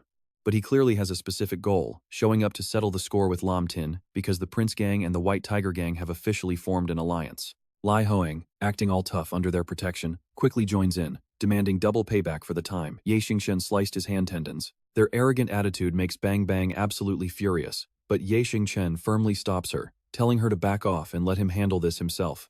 The court is completely different now as Tung Yen, who was resting peacefully, suddenly notices the arrival of the White Tiger Gang and the Prince Gang. While Hua Chan Huang fearfully shouts out Lam Tin's name, Xingchen remains completely calm and unbothered by the menacing crowd. He says, I remember telling you clearly last time, if you ever do this again, I will slash every tendon in your body and turn you into a complete cripple. Quickly brushing it off, the guy snaps, kid, don't get smug. Everyone here is a top gang elite. Let us see how long your arrogance lasts, he sneers, before immediately ordering his men to go and kill that kid. Yu Yang immediately joins in, calling for the Prince faction to attack. But every single thug who rushes forward gets kicked away by Lin Xingchen. Standing proud, he drops a cold warning. You brought this on yourselves, he says, sharply dodging an aggressive punch that comes his way before using that momentum to deliver a highly skilled hook kick. They try to recover and strike again, but they have no idea that he is completely in control of this entire fight. The moment Lin Xingchen dodges, the thug accidentally hits his own ally, and worse, Lin Xingchen uses the guy as a stepping stone. Using that accidental boost, he launches himself into the air and takes down every single enemy before they can even figure out what happened. Bare hands fail. They draw cold weapons. But Lin Xingchen easily crushes another desperate attacker. He targets the man's support leg, waiting for him to stumble before landing a heavy blow, then immediately handles another thug who was creeping up. Seeing his buddy get crushed, another gang member desperately lunges with a knife. But Lin Xingchen acts as if he has eyes in the back of his head, spinning around with a fierce kick that forces Yu Yang to charge in. Even so, Yu Yang is still completely dominated, taking a hard elbow straight to the face as Lin Xingchen keeps control of the entire fight. Though he is a notorious fighter, Yu Yang is utterly outmatched, and Lin Xingchen easily kicks his weapon away. Now we get a sudden twist here. A cold knife goes spinning directly toward Zhu Zhen. She panics in absolute terror. But what happens next is so bizarre that it sends a cold shiver down Lin Xingchen's spine as he watches. Suddenly, Li Ran screams a warning that someone is behind him, as Li Huang finally makes his move after waiting in the shadows.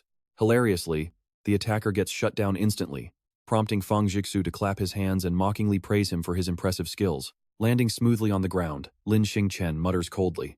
"It is you," Lin Xingchen mutters as Li Yan instantly turns pale with fear, while the smug senior calmly steps forward to greet him, saying, "Classmate Lin, we meet again." "Senior Fang," she stammers, watching him closely while wondering why he is hanging out with the notorious White Tiger gang. Lin Xingchen confronts him directly, asking if bringing so many thugs here means he wants to do something more than just play basketball. Fang Zixu mockingly chuckles, "Classmate Lin, you joke, since you just beat my subordinates." So of course he had to bring a small army along, but Lin Xingchen just scoffs back with equal arrogance. Right after, Li Huang bows deeply and begs, "Leader, your incompetent subordinate failed to handle this brat. Please punish me as you see fit."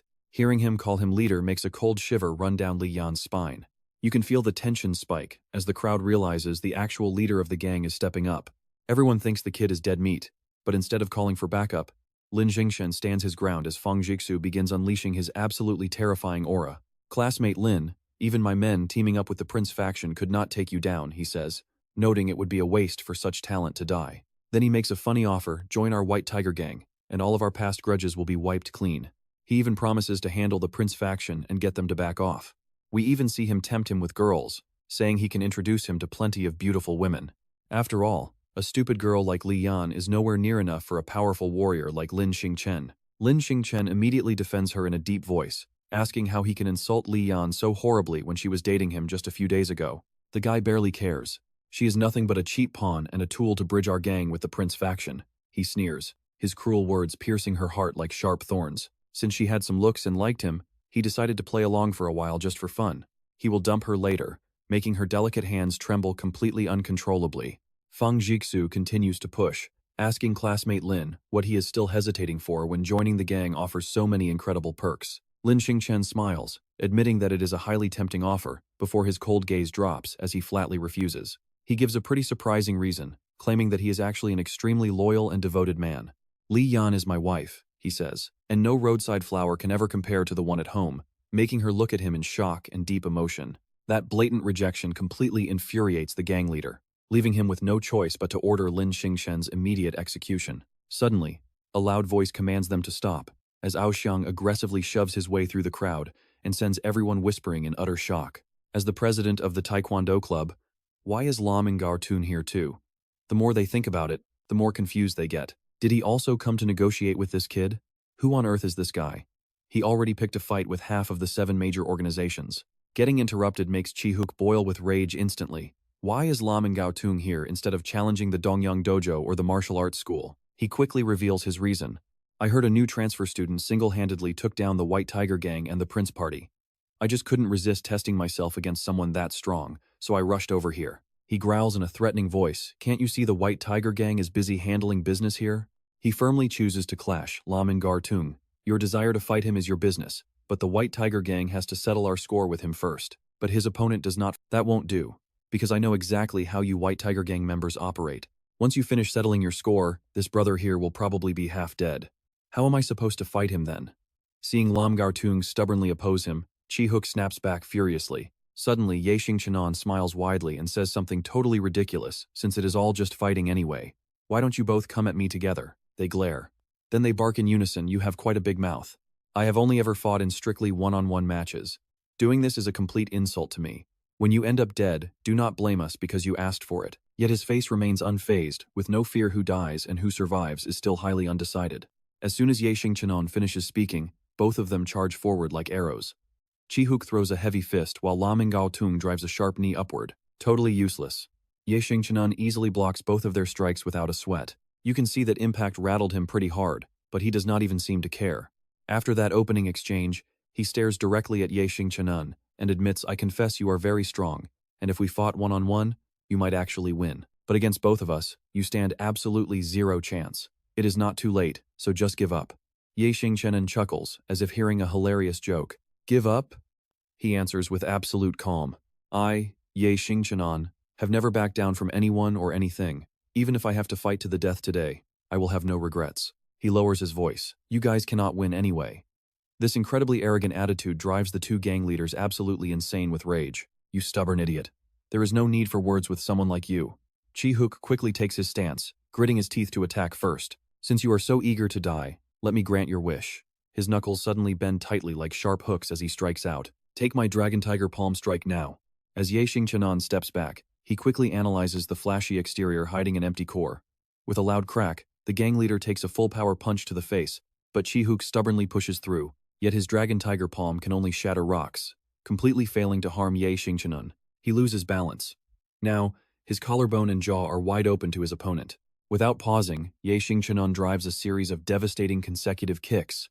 This beautifully precise strike terrifies Lam Gar-tung, making him break into a cold sweat before Ye Xingchen beckons him over. Sure enough, Lam Gar-tung reacts like a baited bull, quickly taking his stance and launching himself forward with explosive momentum. Filled with absolute confidence, he charges straight ahead.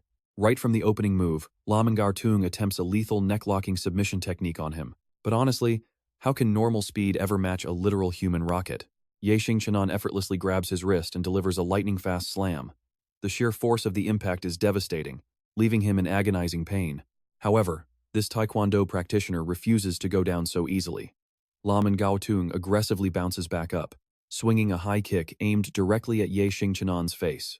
They trigger a brand new round of brutal clashes, starting with a powerful shin kick that completely backfires on the attacker, receiving a devastating counterstomp from Ye Xingchen.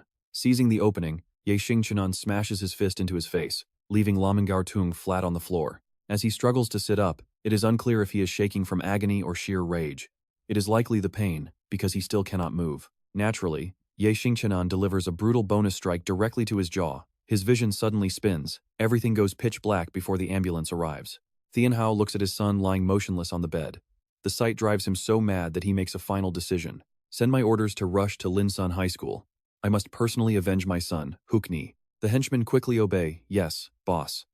Meanwhile, Ye Xingchen returns to his room, deep in thought about how his class president could catch a blade barehanded. She is not ordinary. What kind of elite background does she actually come from? Lying on his bed, he racks his brain, but still cannot find an answer. Could she be one of those martial artists his father mentioned? Knock knock. A sudden sound at the door completely interrupts his deep train of thought. Irritably opening the door, he is shocked to see Lam Gar-tung and his lackeys bowing deeply while chanting, "Welcome, boss." Ye Xingchen stammers back, "Boss?" He raises his head, firing words off like a machine gun. "Since you beat me last time, starting today, you are the official boss of our Xiaogando gang." Hearing this absolute nonsense, Lin Xingchen immediately shuts the door, saying he has zero interest in the Xiaogando gang. Ao Xiang frantically yells out for his boss to wait. Then, thinking fast, he ignores the pain and jams his foot in to block the door. "It is fine if you do not join. Either way, the members of the Xiaogando gang are following you from now on. You can even change the gang name to the Lin Boxing Club or the Hai Nu Boxing Club if you want." Lin Xingchen pulls a long face and demands to know why this guy has to be so incredibly annoying. Then, Lin Xingchen turns to Long, who just popped his head out right next to the guy. Wondering what the martial arts dojo wants, Lin Xingchen watches him set things up. Long just laughs, telling student Lin to relax because he genuinely wants to make friends with him. Besides, the martial arts dojo has no plans to conquer anyone. He then shamelessly steals a certain idea from the neighbors. Although, finding an excuse to rename the place to the world's best Lin Jing dojo is definitely not out of the question. Lin Xingchen gnashes his teeth and screams at him to stop adding fuel to the fire. Seeing that the guy is genuinely ticked off, Long finally gets serious. He explains that they are here for two reasons. First, he wants to build a friendship. Second, he wants to invite student Lin to the upcoming Lingshan assembly. Lin Xingchen acts totally confused and asks about this Lingshan assembly. Here is where the real hype starts. This assembly is a massive, formal festival that Lingshan High School hosts once a year. Every single member of the 7 great factions will attend. Their goal is to recruit new talent, show off their faction's raw power, and gather some juicy intel on their rivals at the same time. Any fights between factions are strictly banned during this event, making it the most peaceful time of the school year. Hearing this, Lin Xingchen instantly gets highly interested. Gathering intel sounds like a golden opportunity for him to dig up clues about the descendants of General Li. But Lin Xingchen keeps his guard up, questioning why they are specifically inviting him. On top of that, they just met. Yet Long personally came over to offer friendship. What is his real motive here? Zhao Long quickly tells him he is being too paranoid, saying he has zero motive would be a flat-out lie. Student Lin just got here. Yet, he already crushed both the White Tiger Gang and the Prince Party. No organization can ignore that kind of raw strength. Naturally, Zhao Long believes the enemy of his enemy is a friend. Plus, the martial arts dojo already hates the Prince Party. He completely understands the situation. Monsters with his strength do not bow. So, making a strong ally makes perfect sense. After all, making a strong ally is always better than creating a deadly enemy. This guy is playing the long game. Since Student Lin has no interest in ruling Lingshan High School, the martial arts dojo can use this connection to ride his coattails. Lin Xingchen smirks and asks if he is not worried about a fake friendship, where he secretly plans to take over the martial arts dojo. Zhao Long casually drapes an arm over Lin Xingchen, saying they can just change the dojo's name to Lin Jing's Haven. He adds that no matter how angry Lin Xingchen gets, he would not smash his own family sign. Lin Xingchen snaps at him to shut up. This comedy routine ends. Time passes quickly, and night falls. The Grand Plaza is packed with massive crowds of students bustling around. Lin Xingchen scans the lively festival, quite impressed by the energy. Ao Xiang nods, saying it is the biggest annual school event. Zhao Long chimes in, explaining that the Fengxian Club is running the show this time. With their leader's incredible talent, setting up a massive event like this is a total walk in the park. Suddenly, two stunning girls catch Lin Xingchen's attention as they walk over. Li Yan smiles in surprise and greets him first. "Look at this guy." Ao Xiang immediately jumps out, completely uninvited, and yells hello to his sister-in-law. Her cheeks instantly blush bright red in a matter of seconds. Lin Xingchen lowers his voice, asking why she is even here. She grabs his arm and rolls her eyes, explaining that boys attend this event just to look for girlfriends, so she tagged along. Besides, they are still pretending to be a couple. But as they chat, Bingbing suddenly pops up to interrupt her dear brother Lin Xingchen. Recognizing Li Yan, Bingbing freezes and mumbles. Meanwhile, Ao Xiang blankly repeats his name, making Lin Xingchen break into a cold sweat. Lin Xingchen quickly steps in to fix the situation, proudly claiming that the brilliant, star-like man is indeed him. He tells them they can all call him Starry Brother. Hearing this, Ao Xiang stands there utterly dumbfounded by this completely wild excuse. Zhao Long, who remained quiet until now, suddenly chimed in. He warns them that the queen of the Fengxian Club has arrived, but the girl walking up completely shocks Lin Xingchen. Staring at the shy girl standing right before him, he hesitantly calls out to his class monitor. As she raises her hand to greet him, his suspicions are confirmed. It turns out his quiet class monitor is actually the leader of the Fengxian Club. To make things crazier, Shen Yu reveals she is not just their leader, but also a descendant of General Xu, one of the capital's 4 great generals. Honestly, Ye Xingchen hates being in the spotlight. The class president is actually General Hua's descendant.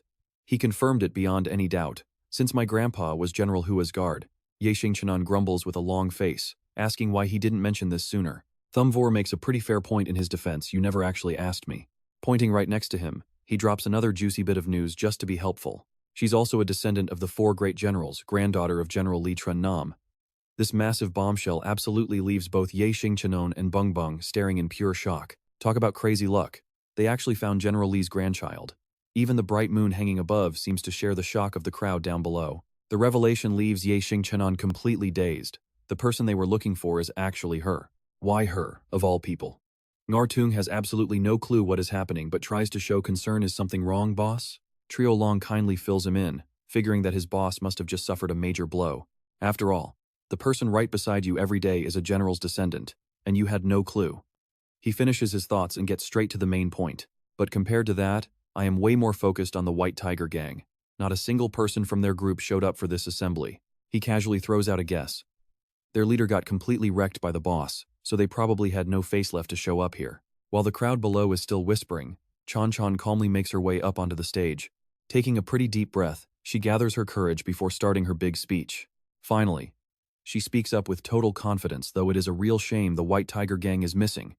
We cannot cancel this gathering just because of them. Therefore, I solemnly declare the 36th Lin Sun Assembly officially open.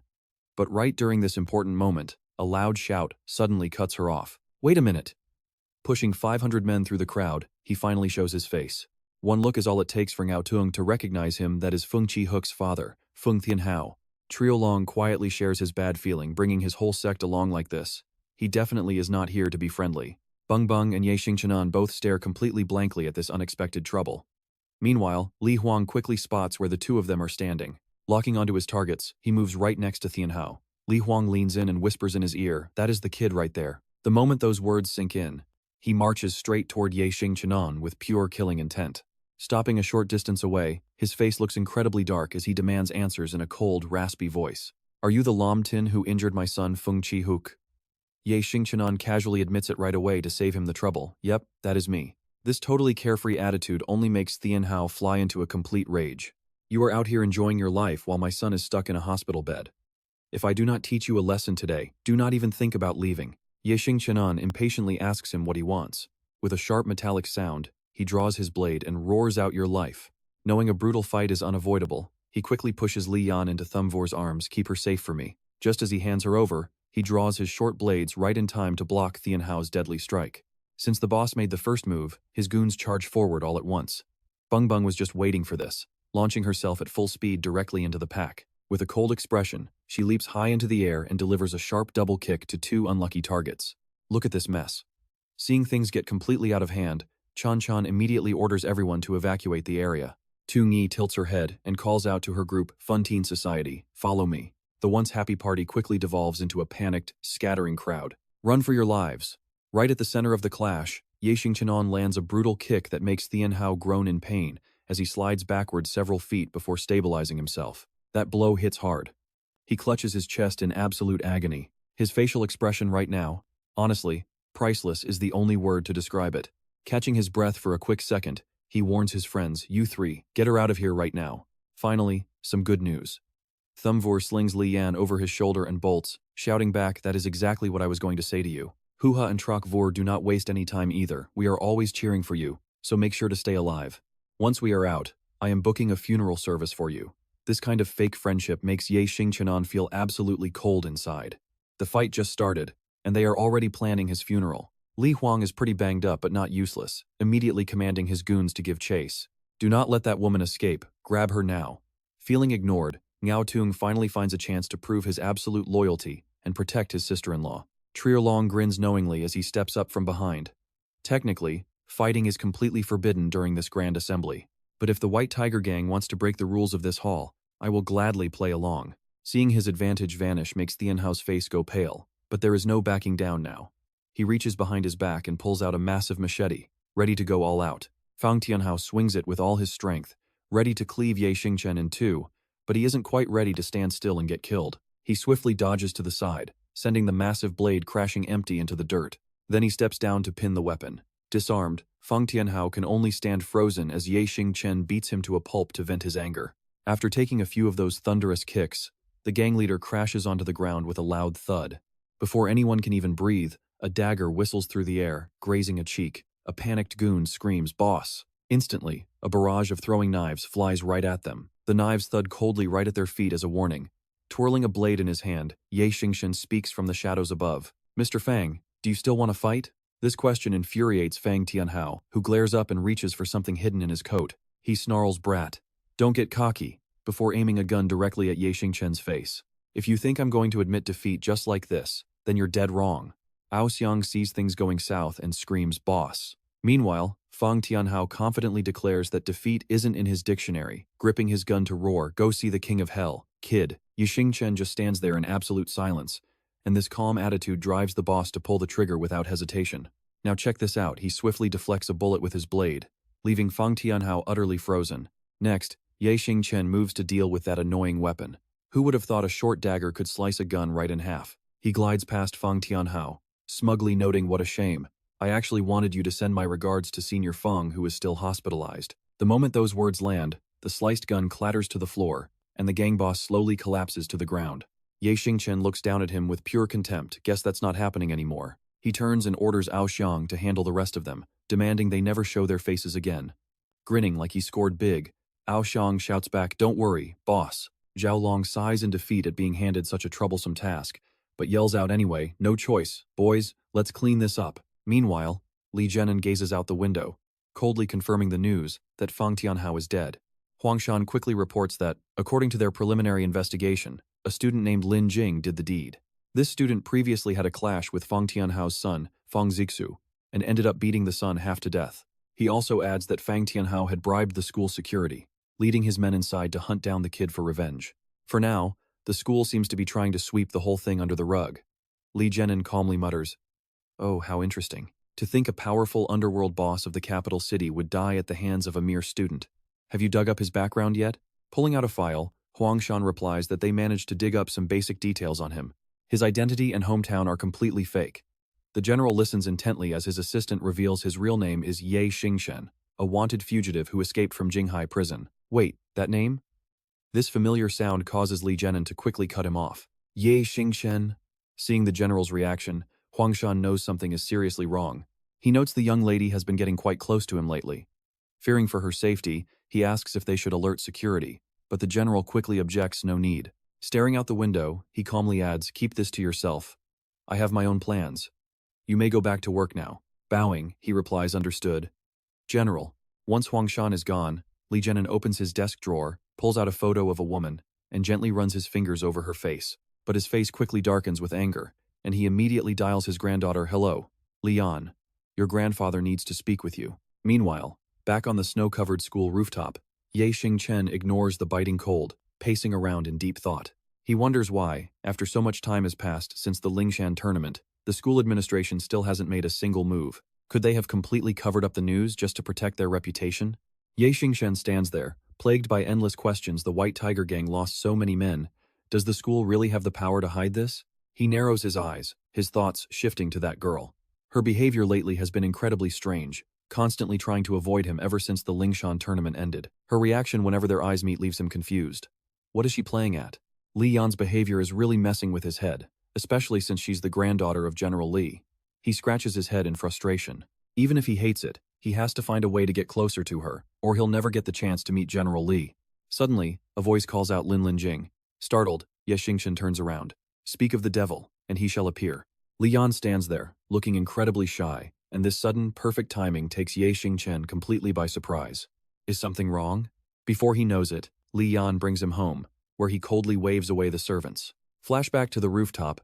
Ye Xingchen asks her, "Your grandfather wanted to meet me?" With her cheeks blushing deep red, Li Yan has absolutely no clue how her grandfather found out he is her boyfriend.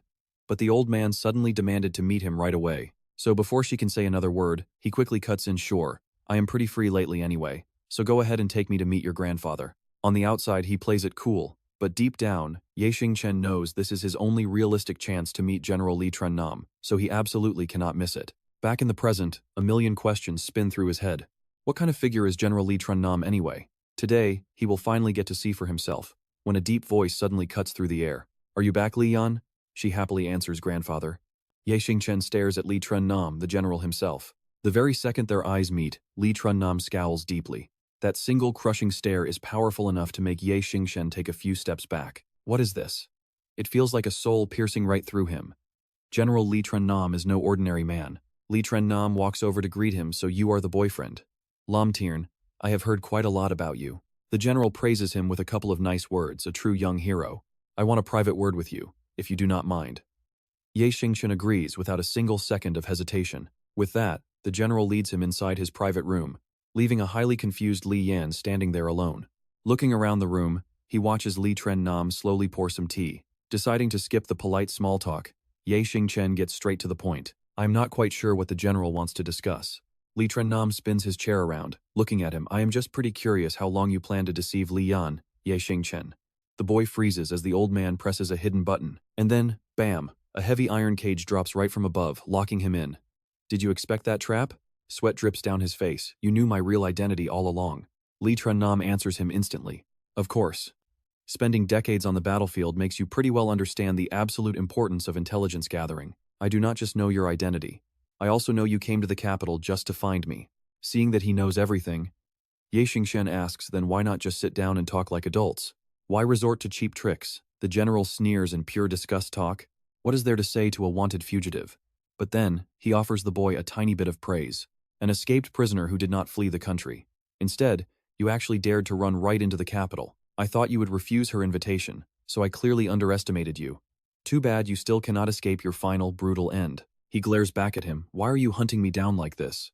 Is it just because I lied to Li Yan?" The old man sighs. "Fine.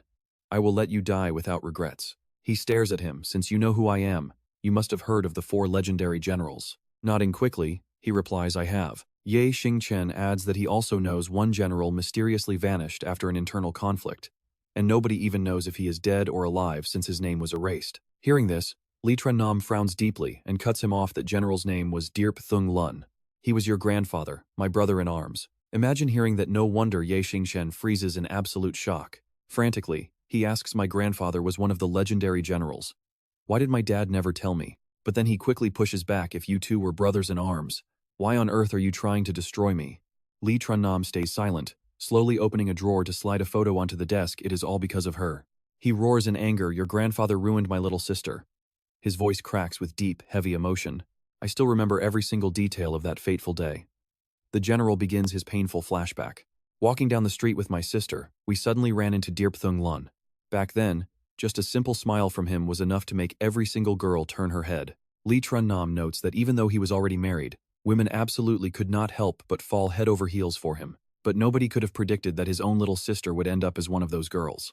Back in those days, if a young woman got too close to a married man, society would completely ruin her life with endless rumors. From their very first meeting, Li Xuan fell completely in love with Dirp Thung Lun, breaking her brother's heart. I was pretty naive back then, thinking a disaster like that would never happen to my own family. But my brother in arms gave me a brutal wake-up call. Suddenly, the door is kicked open with a loud slam. A servant points right at them, yelling out, Lady Dirp, look, this is the homewrecker who seduced the general. Right after that, Li Xuan was brutally beaten in her bed while being showered with humiliating insults. Calling her a shameless wretch for seducing General Dirp, they beat her mercilessly, while Thung Lun was held back, screaming in vain to stop and let her go. He begged them to stop because she was innocent, but shortly after the nightmare ended, Li Xuan took her own life. Trennam choked back tears, explaining that his sister later chose to end it all because she could not bear the constant humiliation. His heart completely shattered over his sister's death. Trennam swore that he would never, ever forget the horrific sight of that day. His sister's body was hanging in the air, completely stiff and lifeless, without moving at all. Punching the wall in rage, he recalled how Dirp Thung Lun only received a minor warning. The man's family immediately forgave his behavior, letting him off with absolutely no consequences at all. He even had the shameless audacity to show up at the funeral, talking to Trennam. Indeed, Thung Lun had come to pay his final respects, bowing deeply to apologize to the grieving Trennam. He claimed that they truly loved each other, and he would never forget their happy times together. Hearing those words, Trennam lost control and grabbed him by the collar, while Thung Lun could only stay silent. Seeing a physical fight break out, onlookers quickly rushed in to separate them, ending the funeral.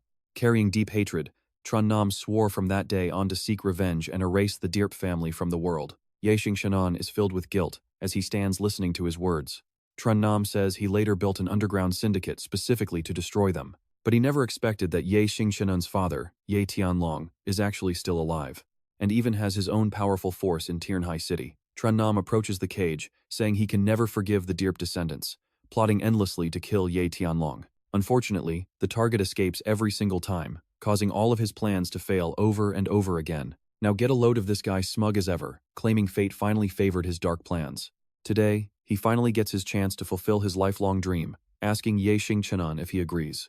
Leaning in close to Ye Xingchen, Trennam mockingly whispers that he will not kill him right away. He plans to use him as bait to lure Ye Tianlong out, warning him not to celebrate just yet. The tea he drank earlier is actually poisoned, and it will slowly eat away at his entire nervous system, torturing his body for days before ultimately destroying him from within. He mockingly adds that Ye Xingchen looks just like his grandfather, Dirp Thung Lun. Before hitting the button, he warns that once both he and Ye Tianlong are dead, they will be buried right next to Dirp Thung Lun. With that, Trennam presses the trigger, sending Ye Xingchen plummeting into the dark abyss as he coldly bids him farewell. He crashes hard onto the floor, rubbing his head in absolute pain from the impact. Staring at the heavily reinforced door, Ye Xingchen sighs and slumps to the ground, helpless. Suddenly, a knock echoes, and Li Yan walks into the room. Telling her grandfather it is dinner time, she freezes, realizing Ye Xingchen is gone, and shyly asks where Lam Tiern has disappeared to. Gasping the name Ye Xingchen, she listens as Trennam turns, confirming that yes, that is his real identity. He is the leader of the Tin Deer Association in Jinghai City, and a wanted fugitive on the run. He explains that Lam Tiern is a fake name, warning that she has been completely fooled. Still confused, she wonders why he came to the capital. If he is really an escaped convict, shouldn't he have fled directly out of the country? He sighs, admitting that it is a long story, but since he doesn't want to hide anything, he will tell her the truth. He reveals that everything originated from a man by the name of Dirp Thung Lun. Meanwhile, you can see Ye Xingchen desperately kicking the heavy door, but his struggles are completely useless as he stands there, defeated. The door won't budge an inch, and scanning the room, there wasn't even a secret escape route in sight. The walls are made of some indestructible material, making him nervously clutch his chest in deep worry. Despite the old man claiming the tea is poisoned, his body feels completely normal for now. He can't figure out what kind of toxin was used. Staring back at the door, he realizes his absolute priority is escaping, since dying here isn't an option. Suddenly, a familiar voice calls out his name from the other side, taking him completely by surprise.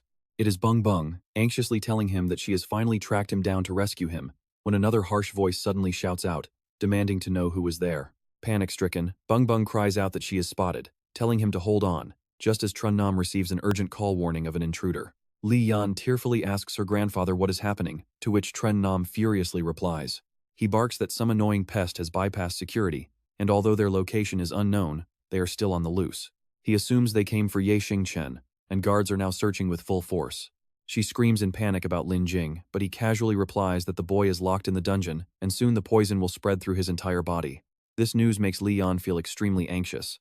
Of course, Li Zhenan also understands his granddaughter's feelings. Looking directly at her, Li Zhenan reminds Li Yan that grandfather has already told her the entire truth, hoping she can understand his painful struggle. Then, glaring, he emphasizes once more that the matter of Ye Xingchen stops here for now, telling her to return to her room and rest. Li Yan replies with a tremble, yes. Once she is gone, Li Zhenan pulls out the photo of Li Xuan. Yi Kanglin. Oh Yi Kanglin. You harmed my sister back then, and now your grandson wants to ruin my granddaughter. I will absolutely never let your Yi family get what they want. Li Yan walks down the hallway in tense silence, and just as she is about to open her door, she suddenly sees the guards rushing around, frantically searching for an intruder. Right then, memories of her time with Ye Xingchen flash through Li Yan's mind, making her slam her hand against the door in frustration before she decisively rushes toward the prison. Over at the dorms, voices echo. When asked about Lin Jing, his friends only give vague, evasive answers, saying he went out with Li Yan early this morning to visit her family, and he will probably spend the night at her place. The three of them look at each other helplessly, when suddenly, Zhao Long spots someone collapsed on the floor. Zhu Zhen runs over to classmate Peng, who struggles to sit up, crying out to save Ye Xingchen. All three realize something is wrong. Meanwhile, locked in the cell, Ye Xingchen is racking his brain for an escape plan when the door suddenly creaks open. And watch this, the person standing there is the last one he ever expected. It is you. But Li Yan skips the pleasantries and urgently warns him, Ye Xingchen, there is no time to lose. Follow me quickly. Meanwhile, at General Li's mansion, a maid rushes in, screaming that the young lady has disappeared. Li Zhenan stays silent. He turns to the guard, who immediately reports that the young lady just took Ye Xingchen out through the back door, and they did not dare stop her. Li Zhenan's face turns pale as he snaps, what did you just say? Amidst the howling wind and heavy snow, the two walk together in absolute silence. He follows closely behind Li Yan, his eyes constantly drifting toward her, flashing back to the cell where Li Yan hid her deep concern behind a cold mask. Ye Xingchen, there is no time to lose. Follow me. He stood there, wondering why on earth she was helping him. If you know my true identity, then surely you must also know about the deep feud between the Ye and Li families. So why do you still want to save me? Li Yan falls silent for a moment before replying. Whether you are Ye Xingchen or Lin Jing does not matter. As long as you are in the capital, I will never abandon you. She shyly turns back to look at him, asking who told him to be her boyfriend anyway. Hearing this, Ye Xingchen is stunned. He averts his gaze, avoiding her eyes, muttering that ever since he met her, he has not had any good luck in this capital. She is stunned by his words, but then Ye Xingchen flashes a charming smile, adding that since she is his wife, he just has to accept his fate. Those exact words make Li Yan's cheeks instantly flush bright red. She quickly walks away, telling this jerk to hurry up and leave before the guards realize he is gone. The two of them arrive at a rundown shack. Ye Xingchen pushes the door open, noting that the snow is too heavy, so they should hide here tonight and continue their journey tomorrow morning. Li Yan blushes as she looks at him. Once inside, they build a fire and sit close together. She anxiously asks if he has any plans for the future. Ye Xingchen stares into the dancing flames, replying that he does not know. If he cannot get justice for himself, and can never return to Jinghai City, he will just have to figure out another way. Li Yan looks down sadly, whispering that it would be so nice if he could stay in the capital. Unable to hear her, he turns and asks her to repeat. Huh? Ye Xingchen asks again, what did you say? He then begins explaining his plans, admitting that staying here is a lost cause. He probably cannot return to school, so he will head back to Qin Xiangkai's place first and figure things out from there. Suddenly, Ye Xingchen's eyes widen as he clutches his chest in agony, sending Li Yan into a sudden panic. She asks what is wrong, but he suddenly coughs up blood, crying out in despair at why the poison is taking effect right now. The next morning, as dawn breaks, warm sunlight streams into the ruined shack, and the bright glare slowly wakes Xingchen up. Slowly opening his eyes, he is still totally dazed. Somehow, he is still alive. But once fully awake, he realizes Li Yan is sleeping in his arms, and here is the kicker, neither of them has any clothes on. His mind completely explodes as he wonders what on earth happened. A loud scream echoes through the entire forest. A while later, the two of them are fully dressed and ready to leave. Xingchen looks at Li Yan with deep gratitude, realizing she only did this because she was worried his body temperature would drop dangerously low. Luckily, nothing wild actually happened, but remembering that embarrassing moment still makes him feel extremely awkward, causing him to unconsciously speed up his pace. Li Yan watches Xingchen's back as he walks further and further away. Zunji recalled that moment, completely clueless as to what possessed her to act so recklessly. She had even tried to take advantage of his unconscious state to do something incredibly inappropriate. Sudden embarrassment flushed her cheeks, making her look like a bashful teenage girl. Her lips slowly drifted closer and closer to his ear. But before she could make her move, she heard Xingchen softly mumble, "Wrong, wrong," remembering that name. Li Yan snapped back to reality with a bitter pang in her chest. She could not help but ask him who is wrong. Li Yan explained in a soft whisper that he kept repeating that name all night. Xingchen's eyes clouded with complex emotions, and his reply left her completely frozen in shock. "Simply put, she is my girlfriend," he said. Continuing, he asked, "Do you still remember the engagement story I told you that night? The bride was actually wrong, and I was the one who crashed the wedding to steal her. During that engagement, he admitted I ended up offending a lot of powerful people who should never be crossed."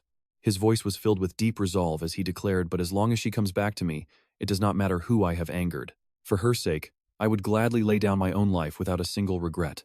Hearing this, Li Yan's heart sank. He explained that since he almost lost her back then, he swore from that day on never to let her go again. He vowed to stay by her side forever.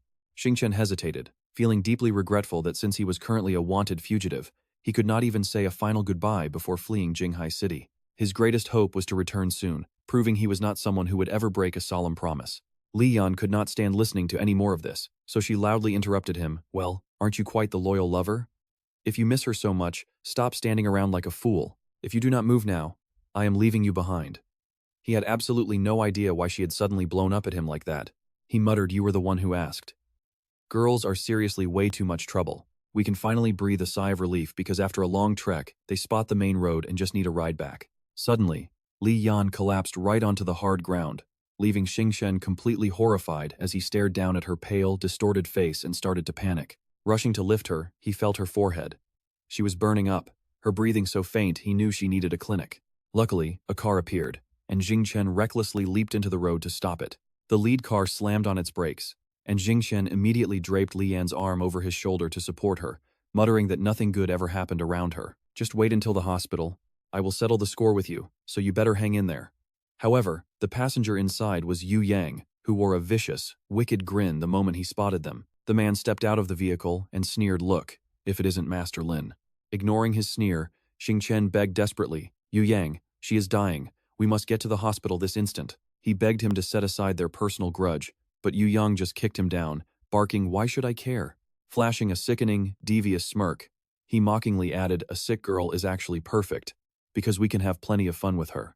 His men gathered around, staring at her with filthy, perverted eyes. Xingchen snapped and lunged forward, roaring, "You guys are absolute garbage, worse than rabid beasts." One thug swung a heavy club right into his stomach, the excruciating pain forcing Xingchen to gasp.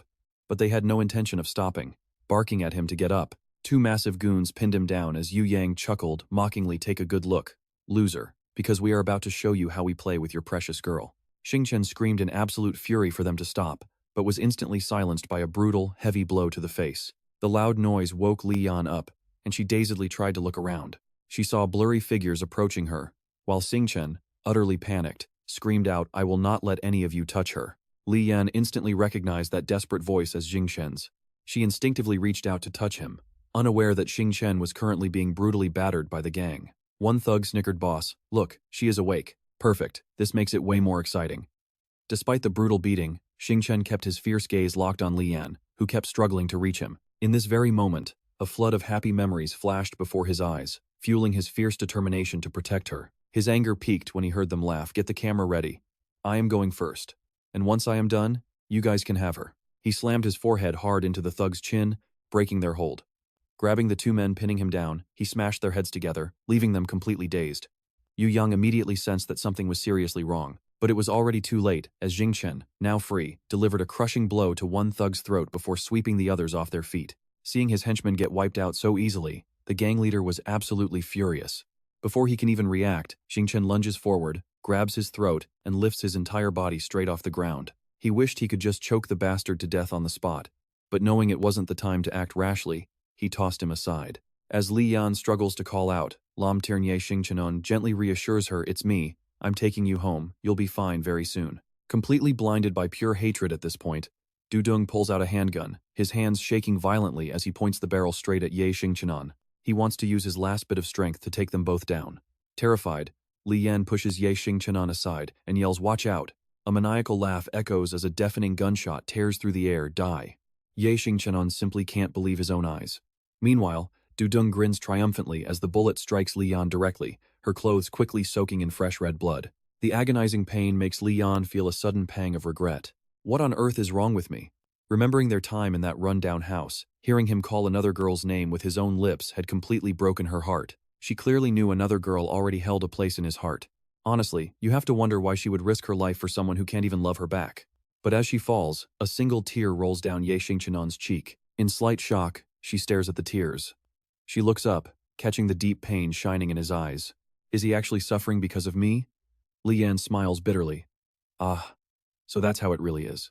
She struggles to reach out and caress his cheek, whispering that maybe she was just a troublesome girl to him before, but her deep eyes hold so many unspoken words. In the end, all she can say is that she likes him. Seeing this, Dudung bursts into a maniacal laugh. Serves you right. This is the end for anyone who crosses me. The girl you love is dead, and you're next. Driven absolutely mad, Ye Xingchenon lunges at him, unleashing all of his pent-up rage directly onto the bastard. His usually gentle face is now filled with terrifying killing intent. Telling him to shut up, he quickly snatches the gun and runs back to Li Yan. No matter what, he absolutely has to save her. But suddenly, a sharp pain hits him, making him cough uncontrollably. Staring at the dark blood coughed up onto his hand as his vision begins to blur, he knows he is running out of time. Even so, he still forces his failing body to steal their car and drive her away. Before long, at the city central hospital, Li Yan is successfully treated and out of danger. Trun Nam looks at his granddaughter with a heavy heart. If it weren't for you guys, I might have never seen Tiongyin again. Thank you. Trill Long politely replies, "We can't take credit for this. We simply ran into them on the road by chance. If you really want to thank someone, you should thank classmate Lam Tiern." He eagerly adds that if he hadn't ignored the deadly poison flaring up inside his own body to drive Li Yan to the city, she likely would have died out there in the suburbs. Trill Long frowns slightly. As for how he got poisoned, we'll ask him ourselves, unless you, General, would be interested in hearing the story. Trun Nam stares at him in silence for a long moment, until a loud shout suddenly echoes from outside. Calling out for Old Li, three powerful strangers march in. Ngartung quickly recognizes them as General Hua and General Lu of the four legendary generals. Hua Viren says with a dead serious expression, "Old Li, we need to talk." Not wanting to disturb Li Yan, they head outside, where they ask him why he still hasn't let go after all these years. Lu Mark joins in to say that Dirpthung Lun is long dead, so their old grudges should remain in the past. Hoovering silently takes a long drag of his cigarette. "Old Li, I know exactly what is going on between your granddaughter and that kid. If you still insist on killing him, aren't you afraid your granddaughter will walk the exact same tragic path your sister once did? And that is the killer blow." Trun Nam's face turns completely pale as the tragic mistake of his past flashes right before his eyes. Looking painfully at his granddaughter in the recovery room, he is instantly reminded of his own daughter years ago. Finally turning to leave, he silently makes his decision. Trun Nam slowly opens the door to Ye Xingchenon's room, catching hushed whispers from within. If Bung Bung hadn't warned us about the situation in time, the boss and Li Yan would have died out there. Seeing the crowd gathered inside, he announces seriously that he wants to speak with Ye Xingchen in private. Ye Xingchen frowns, unable to guess the old man's true intentions. Sensing the heavy tension between them, the others quickly leave the room one by one. As the hospital door shuts, Ye Xingchen asks what General Li wishes to speak about this time. Trun Nam slowly walks over to the boy. "I have fought on countless battlefields and slain more enemies than I can count. I used to think that besides Ye Tianlong, absolutely nobody else could ever escape my grasp."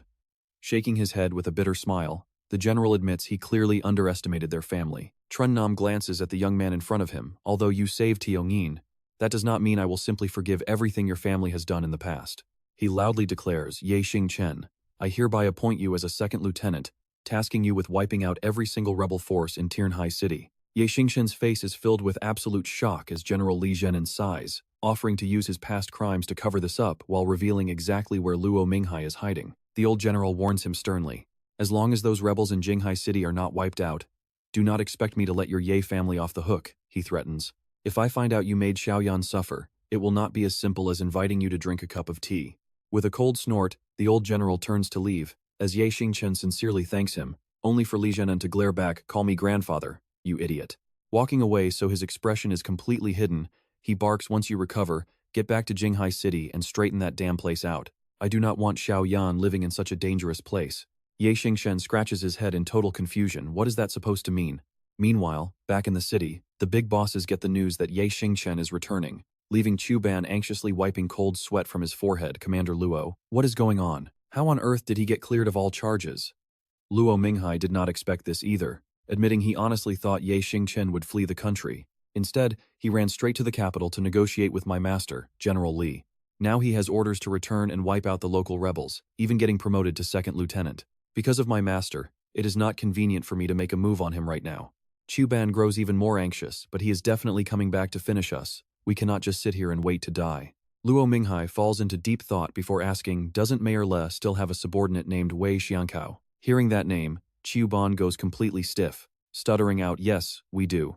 Ever since Ye Xingchen fled Jinghai, I have ordered Mayor Le to crush the Xingyao Club ruthlessly. Wei Xianchao and his White Tiger Gang are the ones leading the charge, and their suppression has been incredibly effective. He asks hesitantly, is that what you mean, Commander?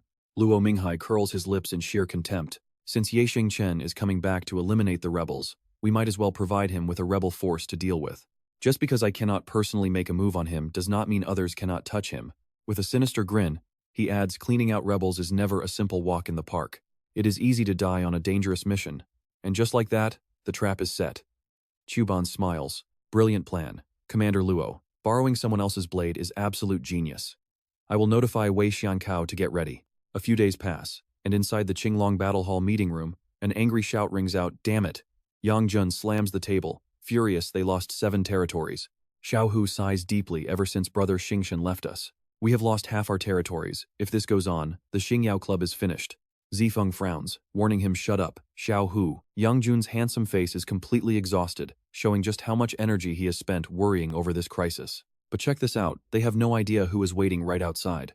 Xiaolong continues his anxious report. The White Tiger Gang has been hitting us harder lately, and I feel like they are doing it just to mock us. Everyone is furious if they did not have the police and military backing them. How could that tiny gang act so arrogant? Murmurs fill the room, but the harsh truth is that the Xingyao Club is currently being bullied by the White Tiger Gang. If other factions step in now, they will face total ruin. The situation gets so incredibly bad that even the usually cheerful Yi Fei falls into deep thought. Where on earth are you, brother Xingchen? Suddenly, the doors slam wide open as Ye Xingchen walks right in. Is someone calling my name? Seeing him, everyone freezes in shock. In an emotional rush, Yi Fei throws her arms around him. Brother Xingchen. Xiaolong immediately asks, where have you been all this time, Xingchen? What if Luo Minghai's men had caught you? Yi Xingchen gently reassures his worried team after leaving here. I headed straight to the capital. Now I have returned on official duty to Jinghai City. Even Luo Minghai would not dare touch me now, so everyone can relax. Xiao Hu looks at Xiaolong in confusion. Official duty? Facing him, Yang Jun feels pretty down. Xingchen, I am sorry. I promised I would lead the Xingyao Club well, but instead, Ye Xingchen gently pats his shoulder. This is not your fault, Yang Jun. You have done an amazing job. He calmly reasons we only lost a few territories. As long as the Xingyao Club stands, we will take back everything we lost sooner or later. Yang Jun nods, deeply moved. Ye Xingchen's gaze turns sharp and serious. I have already heard the general situation from Xiao Tian. We have no time to waste. Zifeng, Xiao Hu, go pay a visit to the Tianmen Association on my behalf. The two are completely caught off guard. Yi Xingchen then explains his message for Master Feng. I am about to unite all the gangs in Jinghai, and I will be taking over the Tianmen Association, so tell him to retire in peace. Zifeng laughs with excitement. Unifying the gangland, I have been waiting for you to say those words for so long. Xiao Hu replies, his fighting spirit burning just as hot. Brother Ye Xingchen, do not worry if that old codger dares to complain even a little. I will personally knock his teeth out. Meanwhile, Ye Xingchen continues to give orders. Xiaolong, you are in charge of tracking down Ma Junji as long as this man is alive for even one day. Our dream of unifying the gangland will never succeed. We must eliminate him immediately. Xiaolong nods, got it, just leave it to me. He calls out to Hong Lian, and she appears instantly. He asks, what is the situation with Li Lin? Hong Lian replies, respectfully reporting to Master, she has completely submitted to us. Right now, she is working alongside me to protect Miss Rongrong and keep her safe. Hearing this, Ye Xingchen finally lets out a long sigh of relief. Excellent. You and Li Lin will monitor the Chrysanthemum sect if they make any move. Report to me immediately. Let me know the moment anything happens.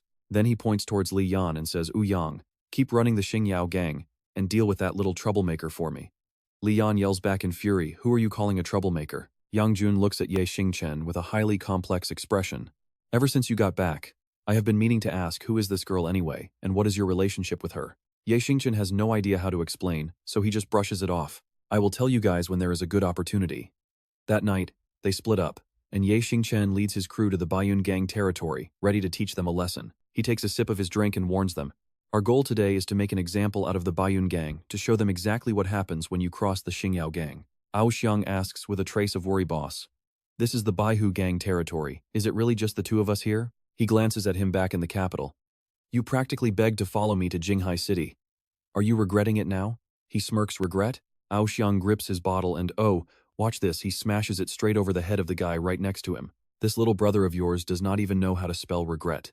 The massive crash draws everyone's attention instantly as they yell, what are you trying to pull? Looking for a fight. Kill them all. Ao Xiang kicks a chair straight into the rushing crowd, before spinning around and landing a heavy kick on a nearby guard. A few thugs recognize Ye Xingchen as his accomplice and charge straight at him. They pull out knives, aiming every single strike at his vital points. But he easily dodges their blades and immediately launches a brutal counterattack. Every single counterstrike lands perfectly on their weak spots with precision. Draining his glass, Ye Xingchen lets out a highly satisfied sigh. Meanwhile, someone is digging deep into Ye Xingchen's background profile. Looking at that arrogant face on his screen, Wei Xianchao cannot help but feel annoyed. Ye Xingchen is definitely the most troublesome guy to deal with. Suddenly, his phone rings, and a panicked voice on the other end reports, boss, we have a major problem. Our club is being completely trashed. The lackeys frantically explain 2 guys showed up out of nowhere, and before we could even talk, they started beating up our brothers. None of our guys are any match for them at all. The subordinate begs, boss, you have to get over here and save us. But before he can even finish, a brutal kick sends him flying. Ao Xiang snatches his phone and tosses it straight to Ye Xingchen. He casually greets him, is this the second time we are talking? And get this, Wei Xianchao literally can't believe his ears right now. Ye Xingchen? Wei Xianchao responds darkly, we only bumped into each other briefly back at the Wenli tournament. Does a brief bump even count as talking? Ye Xingchen chuckles, that is not important. His voice carries a clear tone of cold displeasure. While I was gone, you took pretty good care of my Xingyao gang. Ye Xingchen looks coldly at the total wreckage he just caused around him. That is why I dropped by your club today to talk a little business. Consider this my way of paying you back. Wei Xianchao grinds his teeth in pure rage. Trashing my club is your idea of payback? You do not have a single shred of sincerity. Ye Xingchen delivers a chilling threat. Do not worry. This is just a tiny little greeting gift for now. In the future, the Xingyao gang will return the favor to the Baihu gang tenfold. With that, he hangs up, leaving him no chance to say a single word. Ao Xiang asks his boss what they should do with these guys. Ye Xingchen answers lazily, do whatever you want. Deal with them however you like. Once you are finished, get out of here quickly. He casually finishes off the rest of his drink. Slamming his glass down on the table, the first step of his revenge is complete. Meanwhile, Wei Xianchao is absolutely burning with anxious rage. The Li market side is facing massive trouble this time. Trembling, he pulls out a few sedative pills and throws them all straight into his mouth. It seems a direct head-on clash is completely unavoidable now. After thinking for a moment, he decides to call for help. It is me.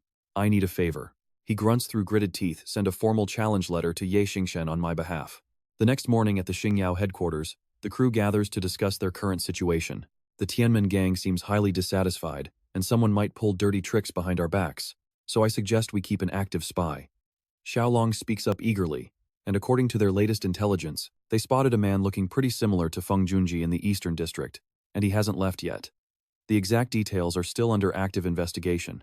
Duang Tuan continues his report. He says he put Li Yan up at a temporary bar with guards, and though he wanted to pair her with Fai Fai and Mo Rongrong, he felt he should check with Ye Xingchen first. Ye Xingchen gives a soft nod, thanking him for his hard work. Honestly, this situation gives him a bit of a headache, especially since he has no idea how to explain Li Yan to Mo Rongrong. Duang Tuan suddenly remembers something else. mentioning that Teacher 2 already left the city of Jinghai to move overseas. Rumor has it her family had serious issues, and nobody knows when she will return. Xingchen falls into deep thought. Even if he can guess 90% of the reason behind her family drama, this sudden departure still feels incredibly abrupt. He sighs softly. Xiaolong. Track down exactly where Teacher 2 is currently staying during her move overseas. Ao Zhuang is ordered to send guards to watch her secretly, noting that their main priority right now is dealing with the Bak Ho gang. Understood, Vuong Xiaohu answers confidently. To him, they are just some tiny Bak Ho gang, and he has no doubt they can crush them. As long as Brother Than leads them, everyone in Tindiu Hoi will fight as one, capable of flattening the Baiyun gang within a single day. Suddenly, the door flies open. Brother Than, we have a massive problem. A terrified henchman reports that the Baiyun gang raided the Ngao Thien bar, killing many of their brothers. Zifeng finds this incredibly baffling. The Ngao Thien bar serves as their main headquarters. By all logic, the enemy should have been spotted the very second they stepped onto Tindiu Hoi territory. Yet they somehow slipped right into their vital base, completely undetected. How on earth did this even happen? Ye Xingchen immediately senses something is highly wrong and calls out to Xiaolong. Xiaolong reads his look instantly. Gritting his teeth in pure rage, he says they have a mole inside. Every gang is now fully assembled, making the suffocating tension in the air almost physical. Zifeng leads the Tindiu Hoi side, facing the white-clad forces of the Baiyun gang.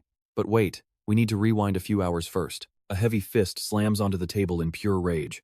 Vuong Xiaohu clenches his hands, demanding to know which bastard sold them out. Xiaolong cannot hide his deep worry either, especially since their war with the Baiyun gang has already kicked off. Zifeng anxiously analyzes the map, noting that the enemy is hidden while they are completely exposed. Although they can definitely dig up the truth, it will take precious time. Plus, he worries this internal hunt will destroy morale. If everyone starts suspecting each other, it will only spark utter chaos. Duang Tuan lowers his voice to offer his own theory. Could this setup be like when they fought the Skull Society? A fake setup to make them suspect a spy. Xiaolong rejects this immediately. There is no way, because Ngao Thien Bar is a crucial base. To completely trash that place without triggering any alarms and escape unscathed, doing that without an insider is absolutely impossible. Plus, this traitor must hold an incredibly high rank in the gang. Vuong Xiaohu loses his temper again. Damn it, if we can't do this or that, are we seriously just going to let the Baiyun gang wipe us out? Duang Tuan chimes in right then, offering a different angle to consider. What if there is a way to drag the rat out? Ye Xingchen immediately shifts his gaze to Zifeng, but directs his question to Xiaolong. But Xiaolong has other ideas, letting the guy lay out his thoughts first. A sly fox will always show its tail eventually. Instead of worrying about a spy, they should focus entirely on taking down the Baiyun gang first. Hearing this, both Vuong Xiaohu and Zifeng look incredibly stunned and deeply suspicious. Yet Xiaolong ignores their concern, pushing his point. If they can plant a mole inside Tindiu Hoi, why can't we do the same to them? Vuong Xiaohu bites his lip, still feeling highly uneasy, as he asks what exactly that means. Zifeng quickly answers his question, pointing a finger and spitting out a single word, destroy. Across the battlefield, the Baiyun gang members rush forward to wipe them out.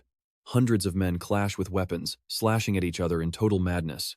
Elsewhere on this very same night, a small group is observing the chaotic scene from afar through binoculars. Standing out among them are Vu Lo and Jia Li in their striking, highly stylish outfits. They closely watch this brutal clash between Tindiu Hoi leaders Zifeng and Vuong Xiaohu.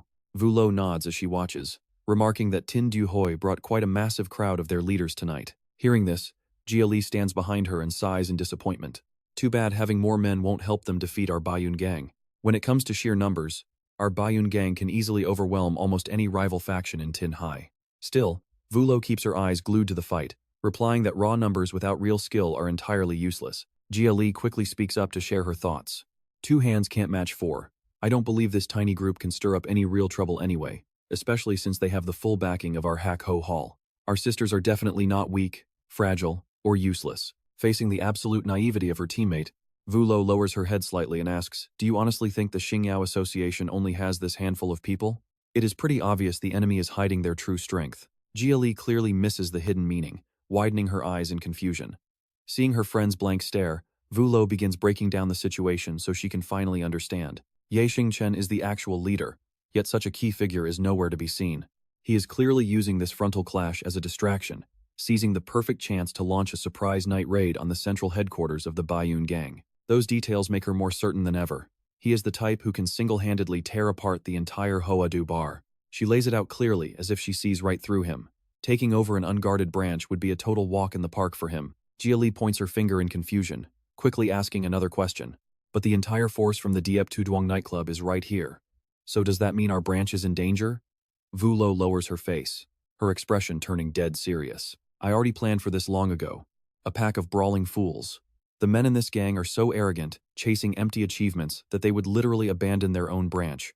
But a second later, she smirks with pure pride. Luckily, I already positioned our sisters in the gang ahead of time. If anyone from the Xingyao Association shows up, we will give them a very warm welcome. Vulo grows more confident in her strategy by the second. Now get this, she thinks they just need to wait, cast the net, and wipe out Ye Xingchen. Once this succeeds, I want to see who dares doubt the power of our Hakho gang.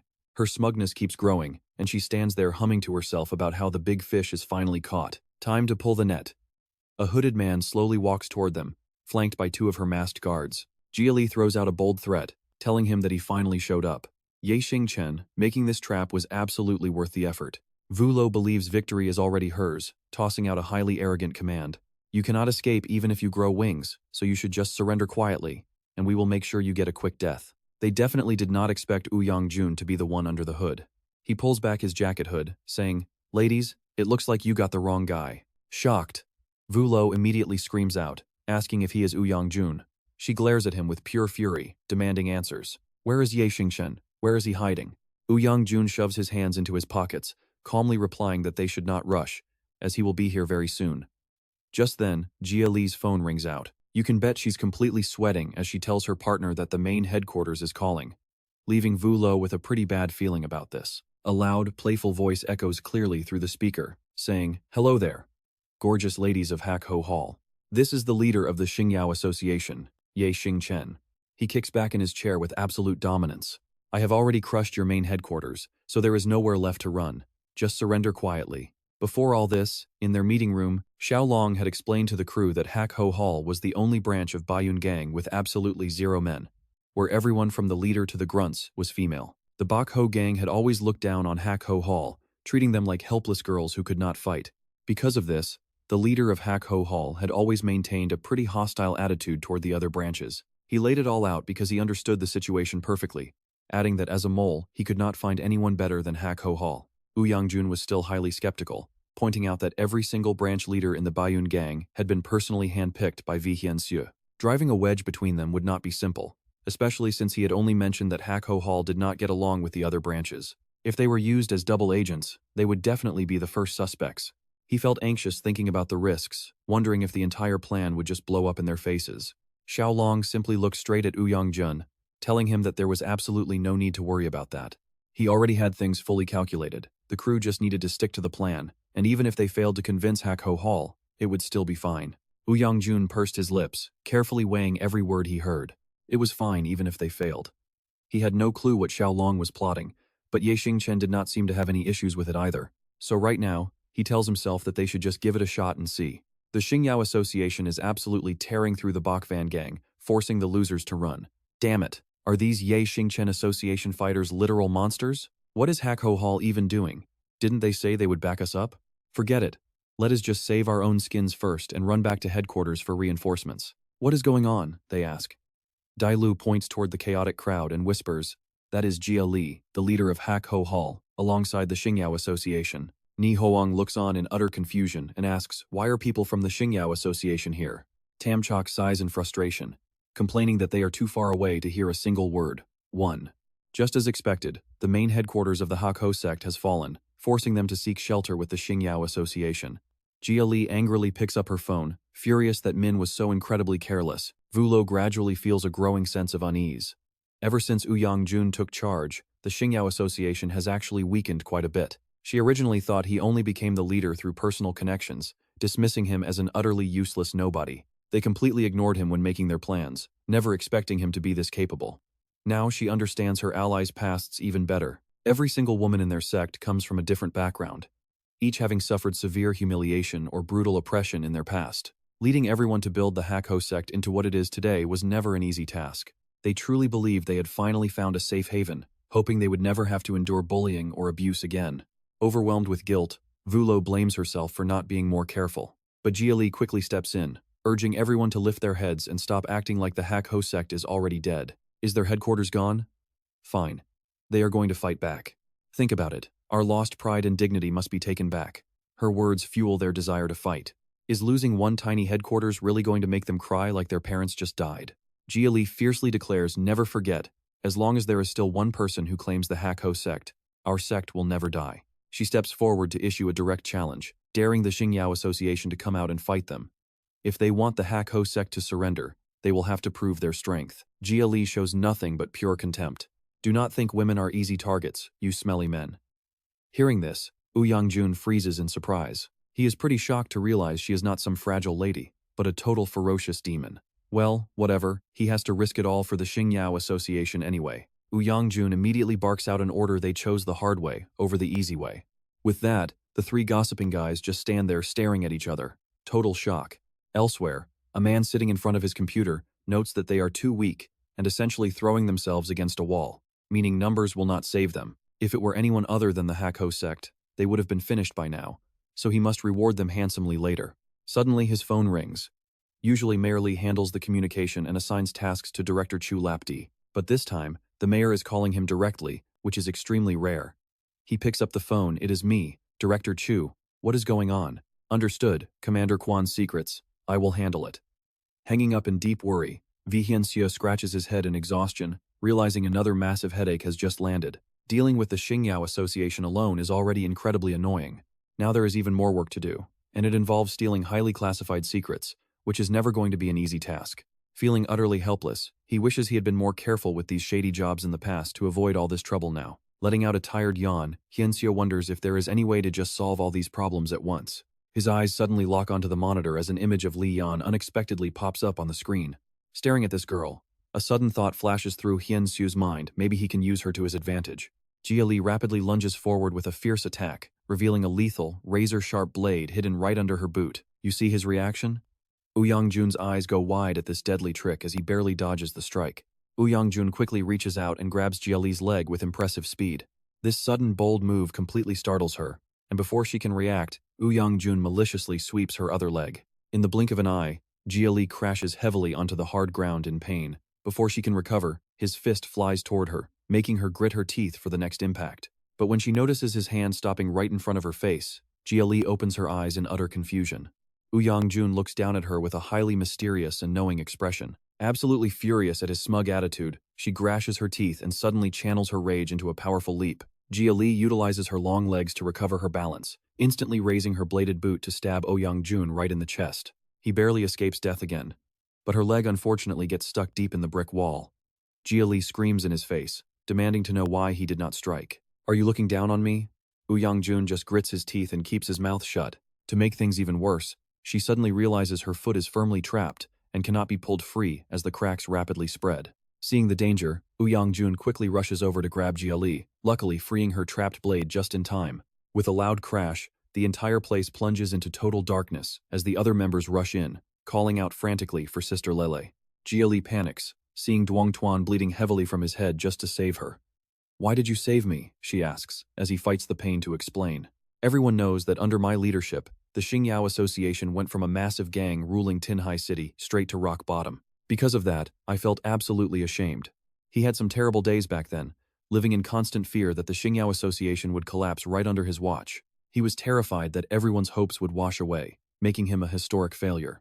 But today, Lady Lele showed him that even after hitting rock bottom, hope can help you rise again. A true leader must be brave enough to guide everyone through the darkest times. Duangtuan painfully confesses that there is no way he could bring himself to kill a beautiful, shining girl like her. Jia Li stands frozen, unable to believe her ears. Angrily, she snaps back, "Who gave you permission to call me Lele?" Once her sisters pull her back up, she straightforwardly admits defeat, saying she surrenders. Watching Duangtuan struggle to lean on his comrade, Jia Li keeps up her fierce attitude. Your Xingyao Association won this time, she declares, so do whatever you want with us. Dai Lu and his men have no clue, staring at each other in total confusion. We have to respect her grit here, even defeated. She makes her stance clear, telling them that bowing to the Xingyao Association is a total pipe dream. He calmly responds that the Xingyao Association's only target is Vihiencio. They never actually wanted a brutal, life-or-death war with the Black Tiger Gang anyway. Since Lady Lele refuses, he says they will not force her group into anything. Jia Li angrily warns him not to act so close, snapping, "Who gave you permission to call me Lele?" Duangtuan wants a peaceful resolution. He promises to return the Black Tiger Hall headquarters and cover the medical expenses for all her injured sisters. Everything ends here today, so how does that sound? Ye Xingchen hears Duong Tuan checking in over the phone, asking if he agrees with the plan. He easily gives Duong Tuan full authority, telling him to go ahead with the plan.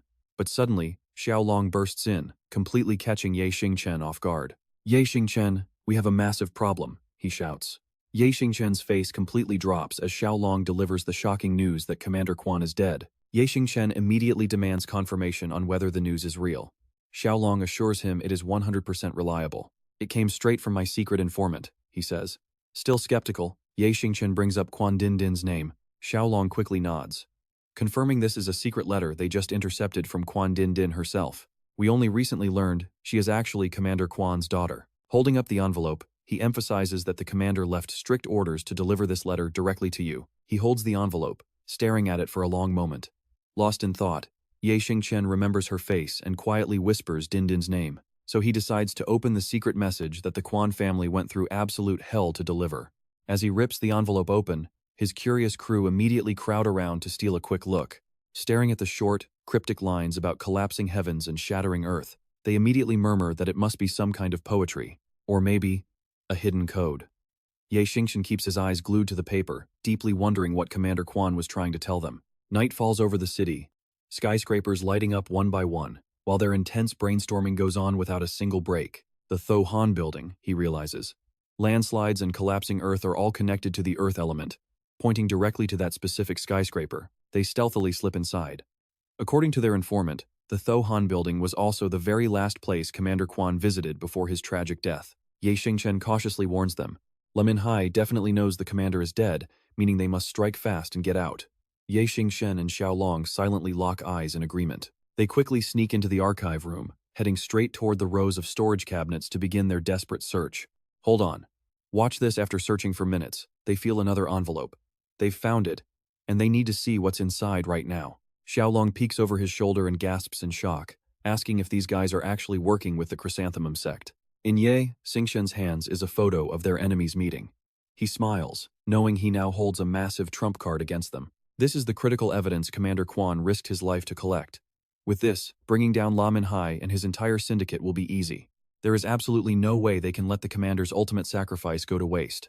Having secured their prize, the duo quietly slips out of the building, only for a parked car to suddenly flash its headlights. The blinding glare forces Ye Xingchen to shield his eyes as Ma X steps out of the vehicle and calls out. Ye Xingchen of the Xingyao Association, our leader has business with you, he says, coldly tossing a phone toward him. Ye Xingchen catches the phone cleanly while Xiaolong's brows furrow, trying to place the leader's name. Could it be Vihianxue? Xiaolong wonders, as Ye Xingchen realizes that La Manhwa must already know about the commander's secret files. Right then, a cold voice immediately rings out from the phone. Wei Xiangkao makes his stance clear. They already knew about the secret before Ye Xingchen did, and dealing with the Xingyao Association alone is already giving him a massive headache. He casually threatens them, complaining about the extra effort to find secrets. Wei Xiangkao grumbles about losing sleep and ruining his health, while Ye Xingchen silently listens to see what kind of scheme the Wei family is cooking up. Wei Xiangkao finally gets to the point, admitting he knows this makes Ye Xingchen waste his efforts. But he prepared a trade, and everything is stored right inside the phone Ye Xingchen is currently holding. And here's where it gets really ugly. A video of Li Yan crying and begging appears on screen. Where is she? His mood instantly hits rock bottom, and a dark, suffocating aura begins to erupt from his body. Glaring around with cold, cautious eyes, Ye Xingchen hands the stack of secret documents over to Ma Xuan. Ma Xuan scans the pages carefully, then glances at his underling, who immediately dials his phone to report to their boss that the files have been secured. Then Ma Xuan growls, the location is Yanya Bar, so go fetch your woman right now. With that, Ma Xuan gets into his car and speeds off. Xiaolong watches anxiously as Ye Xingchen calls Fang Xiao in a low, dangerous tone, ordering a team to storm Yanya Bar, while his murderous aura completely erupts. He warns them, if Li Yan loses a single hair, he will make sure the entire Baiyun gang rots in prison. Meanwhile, Wei Xiangkao leans back in his chair, completely exhausted but relieved to finally put this mess behind him. But he knows he has made a deadly enemy out of Ye Xingchen, who probably won't spare his life. Closing his eyes even tighter, he braces himself for the inevitable, brutal war ahead with the Xingyao Association. For now, he decides to squeeze in a quick nap to rebuild his energy. Even as the monitors show 3 armed thugs escorting Li Yan away, Wei Xianchao just rests his chin and slowly drifts off to sleep. Outside the bar where Li Yan is supposedly held, Forces from the Xingyao Association swarm the entrance and gather. But stepping inside, they find a total war zone, smashed furniture scattered everywhere, showing a massive brawl just went down. Wang Xiaohu frowns, noting that the place is completely empty, while Zifeng mutters that it looks like someone already raided them. Two searchers bow and report they found absolutely nothing, with the other confirming there is no sign of anyone. Zifeng immediately calls Ye Xingchen, who panics upon hearing the news, demanding to know why Li Yan is not at Yanya Bar. Hearing that she is gone, Ye Xingchen loses his mind and smashes his phone to pieces. Gritting his teeth in pure rage, he growls that he will never forgive Wei Xianqiu. Zifeng sighs as the line goes dead. But right then, an underling rushes in to report a major new development. Meanwhile, Wei Xianqiu's phone rings off the hook, waking him from his nap to the sound of a panicked voice on the other end. The lackey warns him that something massive has happened, right as Zifeng is led into a room and freezes in absolute shock. He stammers in disbelief, just as the report is delivered to Wei Xianqiu. Look at this absolute slaughter on screen. Everyone from their own gang members to innocent bystanders is lying dead, and the hostage has completely vanished. His subordinate's voice turns grim, adding that the squad sent to secure the secrets has gone completely silent, suggesting they are likely dead. Hearing the grim news, Wei Xianqiu silently hangs up. He pieces it together. Yanya Bar is a bloodbath, their secrets are stolen, and the hostage is gone. If his guess is correct, someone is deliberately driving the Xingyao Association and the Baiyun gang to a brutal war, forcing both sides to fight to the death. They want them dragging each other down, while not far away, their defeated men lie dead in the dirt. Wei Xianqiu realizes a hidden mastermind is pulling the strings to profit from their clash. But who is this shadow player? Meanwhile, a melancholic Jia Li stands by the window, staring blankly into the distance as she recalls everything that went down. Jia Li sighs, wondering why it had to be Ouyang-jun, while a girl behind her speaks up and asks what is wrong. She notes that ever since their clash with the Xingyao Association, Jia Li has been completely spaced out and lost in the clouds. Wulu frowns in annoyance, revealing she just got word that Ouyang-jun is coming over to visit. Jia Li immediately panics, stammering that she needs to prepare for Ouyang-jun's arrival, but Wulu just rolls her eyes and admits she was totally joking. Staring closely at Jia Li's sudden look of intense disappointment, Wulu's expression turns completely serious. Wulu demands to know if she has actually fallen for Ouyang-jun, making Jia Li flinch as a bright red blush covers her face. She shyly mumbles that he risked his life to save her, and was even kind enough to return their headquarters. Plus, none of their allies were hurt by his men, leaving Wulu wide-eyed in shock at how easily her friend was won over. Have you ever considered that Ouyang-jun is just playing a divide-and-conquer game, trying to drive a wedge between us and the White Tiger gang? We clearly lost, yet he gave our headquarters back. If we say we have no ties to the Xingyao Association, who would actually believe us? Besides, the higher-ups in the gang have always had a massive bias against our Heihu Hall anyway. It would be weird if they did not suspect us. As Wulu speaks, she suddenly panics. She realizes Jia Li is completely hopeless, and Heihu Hall is doomed. Suddenly, a subordinate rushes in to report Sister Lili. Something is wrong. A crowd of people from the gang just arrived, saying they need to take you to headquarters right now. With a group of men waiting outside, Jia Li gets highly suspicious. If they wanted me at headquarters, they could have just called me directly. Why send an entire convoy to pick me up? Peeking through the window, she sees way too many people outside, while Wu Lu keeps her head down in deep thought. What was bound to happen has arrived. Heihu Hall is doomed, and if Li Li leaves now, she might never come back. She finally speaks up. Li Li, I am coming with you. But Li Li quickly refuses, saying it is probably just a meeting to discuss backup plans. Wu Lu grits her teeth, shouting back in a firm tone that leaves no room for arguments. Li Li, you cannot say no. I am going. Seeing Wu Lu's dead serious gaze, she stammers out, all right, fine then. Wu Lu avoids her gaze, thinking to herself, I am sorry, Li Li, but I cannot afford to lose Heihu Hall again. She justifies her actions if there is no other choice. She will step in to save the hall, even if she has to sacrifice her. Meanwhile, a man watches them through binoculars. Look closely inside a room. Ye Xingchen and his crew gather around a map. Xiaolong reports that their spy in Heihu Hall sent word to begin, prompting Ye Xingchen to coldly ask, what about Li Yan? Another agent steps forward to reply. I already deployed more than half of our gang's spies to track down Li Yan's whereabouts, but we still do not have a single lead. Even our undercover agents inside the Baiyun gang are digging, but there are no new updates yet. Hearing the disappointing report, Ye Xingchen feels a wave of frustration, while Xiaolong asks him, hey, Xingchen, have you considered that Li Yan might have been kidnapped by an entirely different faction? Lighting a cigarette, Ye Xingchen replies, of course I have thought about that, but what happened at the Vanya bar could also be Wei Ziankao's doing, so we cannot let our guard down. We absolutely cannot afford to let our guard down against them. Xingchen then immediately hands out assignments, ordering Xiaolong to keep searching for Li Yan. He nods firmly. Xingchen takes a long drag, ordering everyone else to get ready for battle. We will wage war on the White Tiger Gang everywhere. Now, pay attention as the scene shifts to a strange house at night. Inside a locked room, Leon sits tied to a chair. Her eyelids slowly flutter open, showing she is finally waking up. Right across from her, Luo Wan calmly plays with a lighter and welcomes her awake, making her frown suspiciously and ask, "Who are you?" Luo Wan shrugs. "I have absolutely no obligation to answer a question like that." Even so, he tries to reassure her, saying she can relax because they mean no harm and simply want Miss Li to stay with them for a few days, which only makes her panic. "You had better let me go right now, or you will regret it." But Luo Wan just bursts into an arrogant laugh. He laughs, calling out to Miss Bai if she heard that, mocking the girl's warning as someone's footsteps slowly approach from the shadows. "I heard it." A female silhouette emerges, mocking Miss Li for thinking they did not do their research before bringing her here. Leon freezes. Baya steps into view, looking down on her with ultimate arrogance. Leaning close, she whispers that she is the granddaughter of one of the capital's 4 legendary generals. She is also the woman of the Xingyao Association's leader. And if anything happens to her, her eyes flash with dark excitement. The entire city of Jinghai will turn into a complete war zone. Baya grabs Leon by the chin to drive her point home. She maliciously points out that Xingchen, the guy who is supposed to protect her, will definitely be the very first one to fall, knowing how much she truly loves him. Surely you do not want to see your own powerful grandfather step in and execute Xingchen himself just because you got hurt, right? Then, she patronizingly advises her to just stay quiet and avoid doing anything reckless. Just treat this as a nice little vacation because it is best for you, for Xingchen, and for everyone else involved. Leon falls silent. The terrifying threats leave her completely powerless.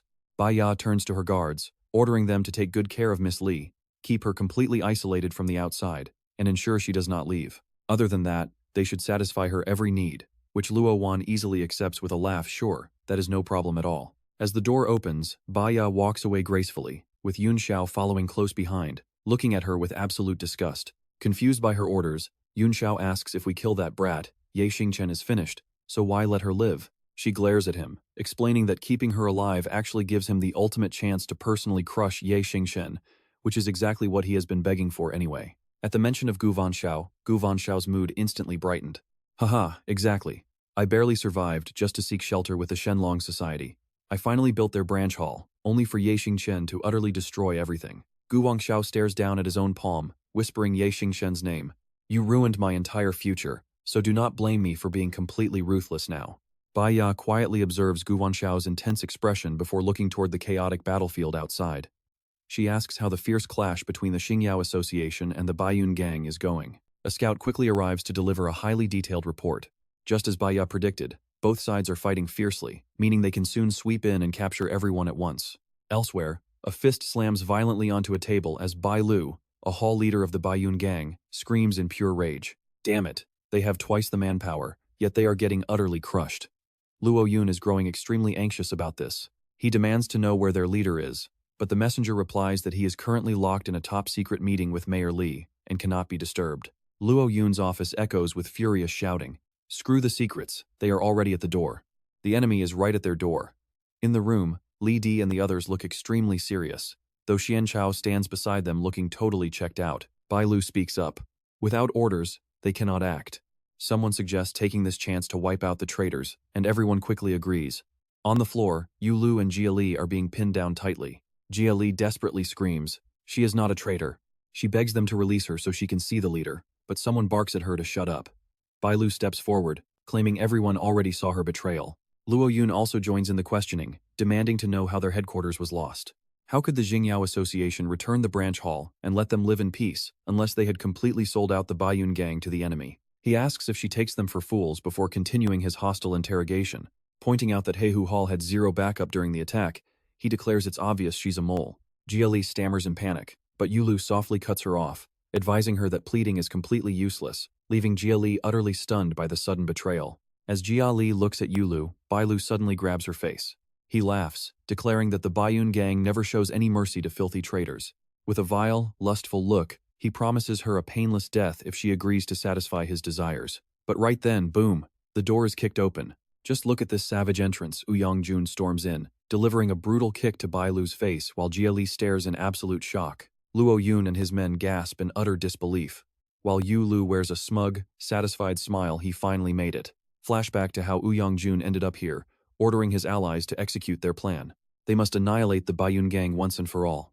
Soon, Xingchen and Xiaolong approach Jun, stating they have a highly critical mission for him. Holding a secret letter, Xiaolong explains that an urgent, coded message just arrived from the Heihu Hall. The letter states they agree to defect to the Xingyao Association, but they desperately need help rescuing their leader, Jia Li, who is locked up at the enemy headquarters. Xingchen adds that, aside from the elite Qilin squad, Jun is the only member who has actually met Jia Li. Since the Qilin squad is busy, he must handle this high-stakes rescue mission completely on his own. Silently nodding, Jun confidently promises that he will get the job done, no matter what. Back to the main action now. The Baiyun gang thugs are absolutely furious, realizing Heihu Hall truly betrayed them and had the nerve to deny it. Luo Yun scoffs. He spits out incredibly harsh, venomous insults.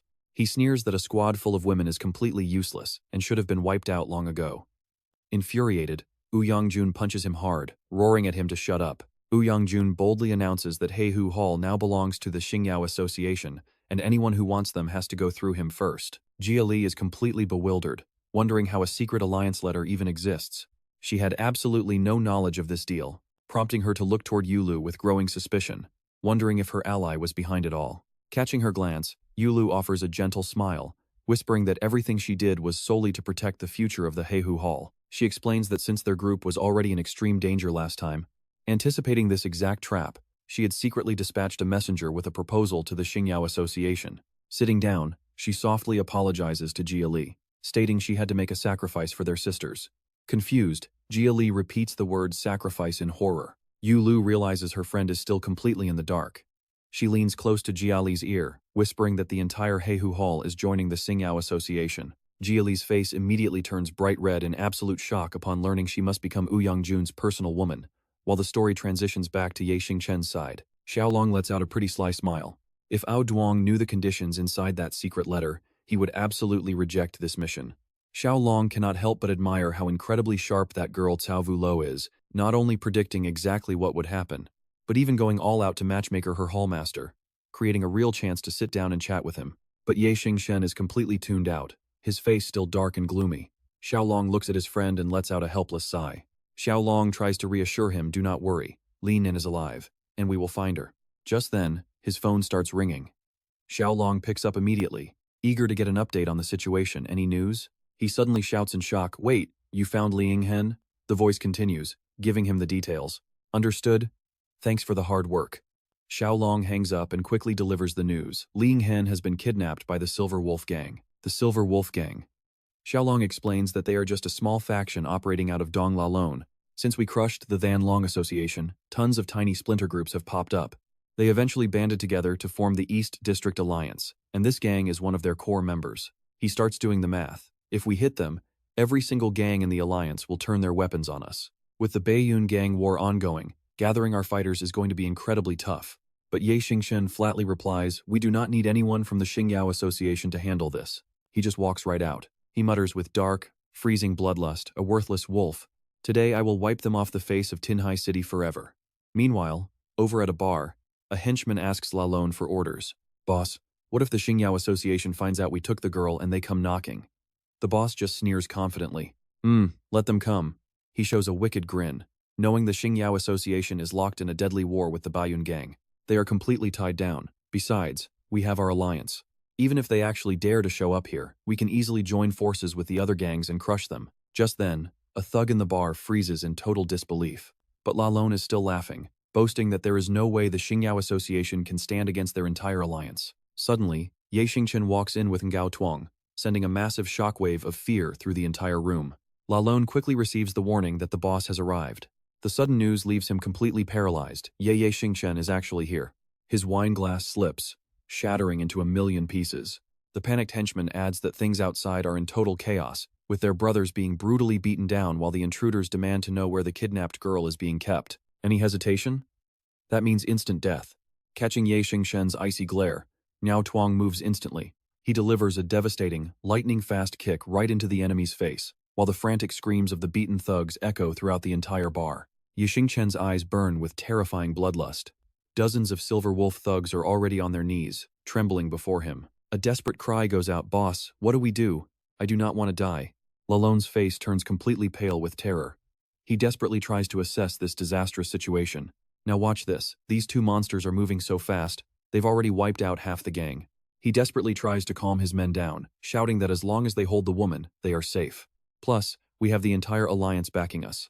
Let them show off for now, because once our reinforcements arrive, they are completely finished. Another thug runs in to report boss. I just tried to contact the other leaders in the alliance. He goes quiet, waiting for the backup. Meanwhile, another alliance leader is currently lying helpless under Hong Lian's blade. The thug nervously reveals that the alliance bosses have either flatly refused to help or gone completely dark. The areas Lilam handled are also completely wiped out, meaning all of our external help has been neutralized. Absolute panic sets in. The henchman cries out, "Boss, we are completely cut off and isolated."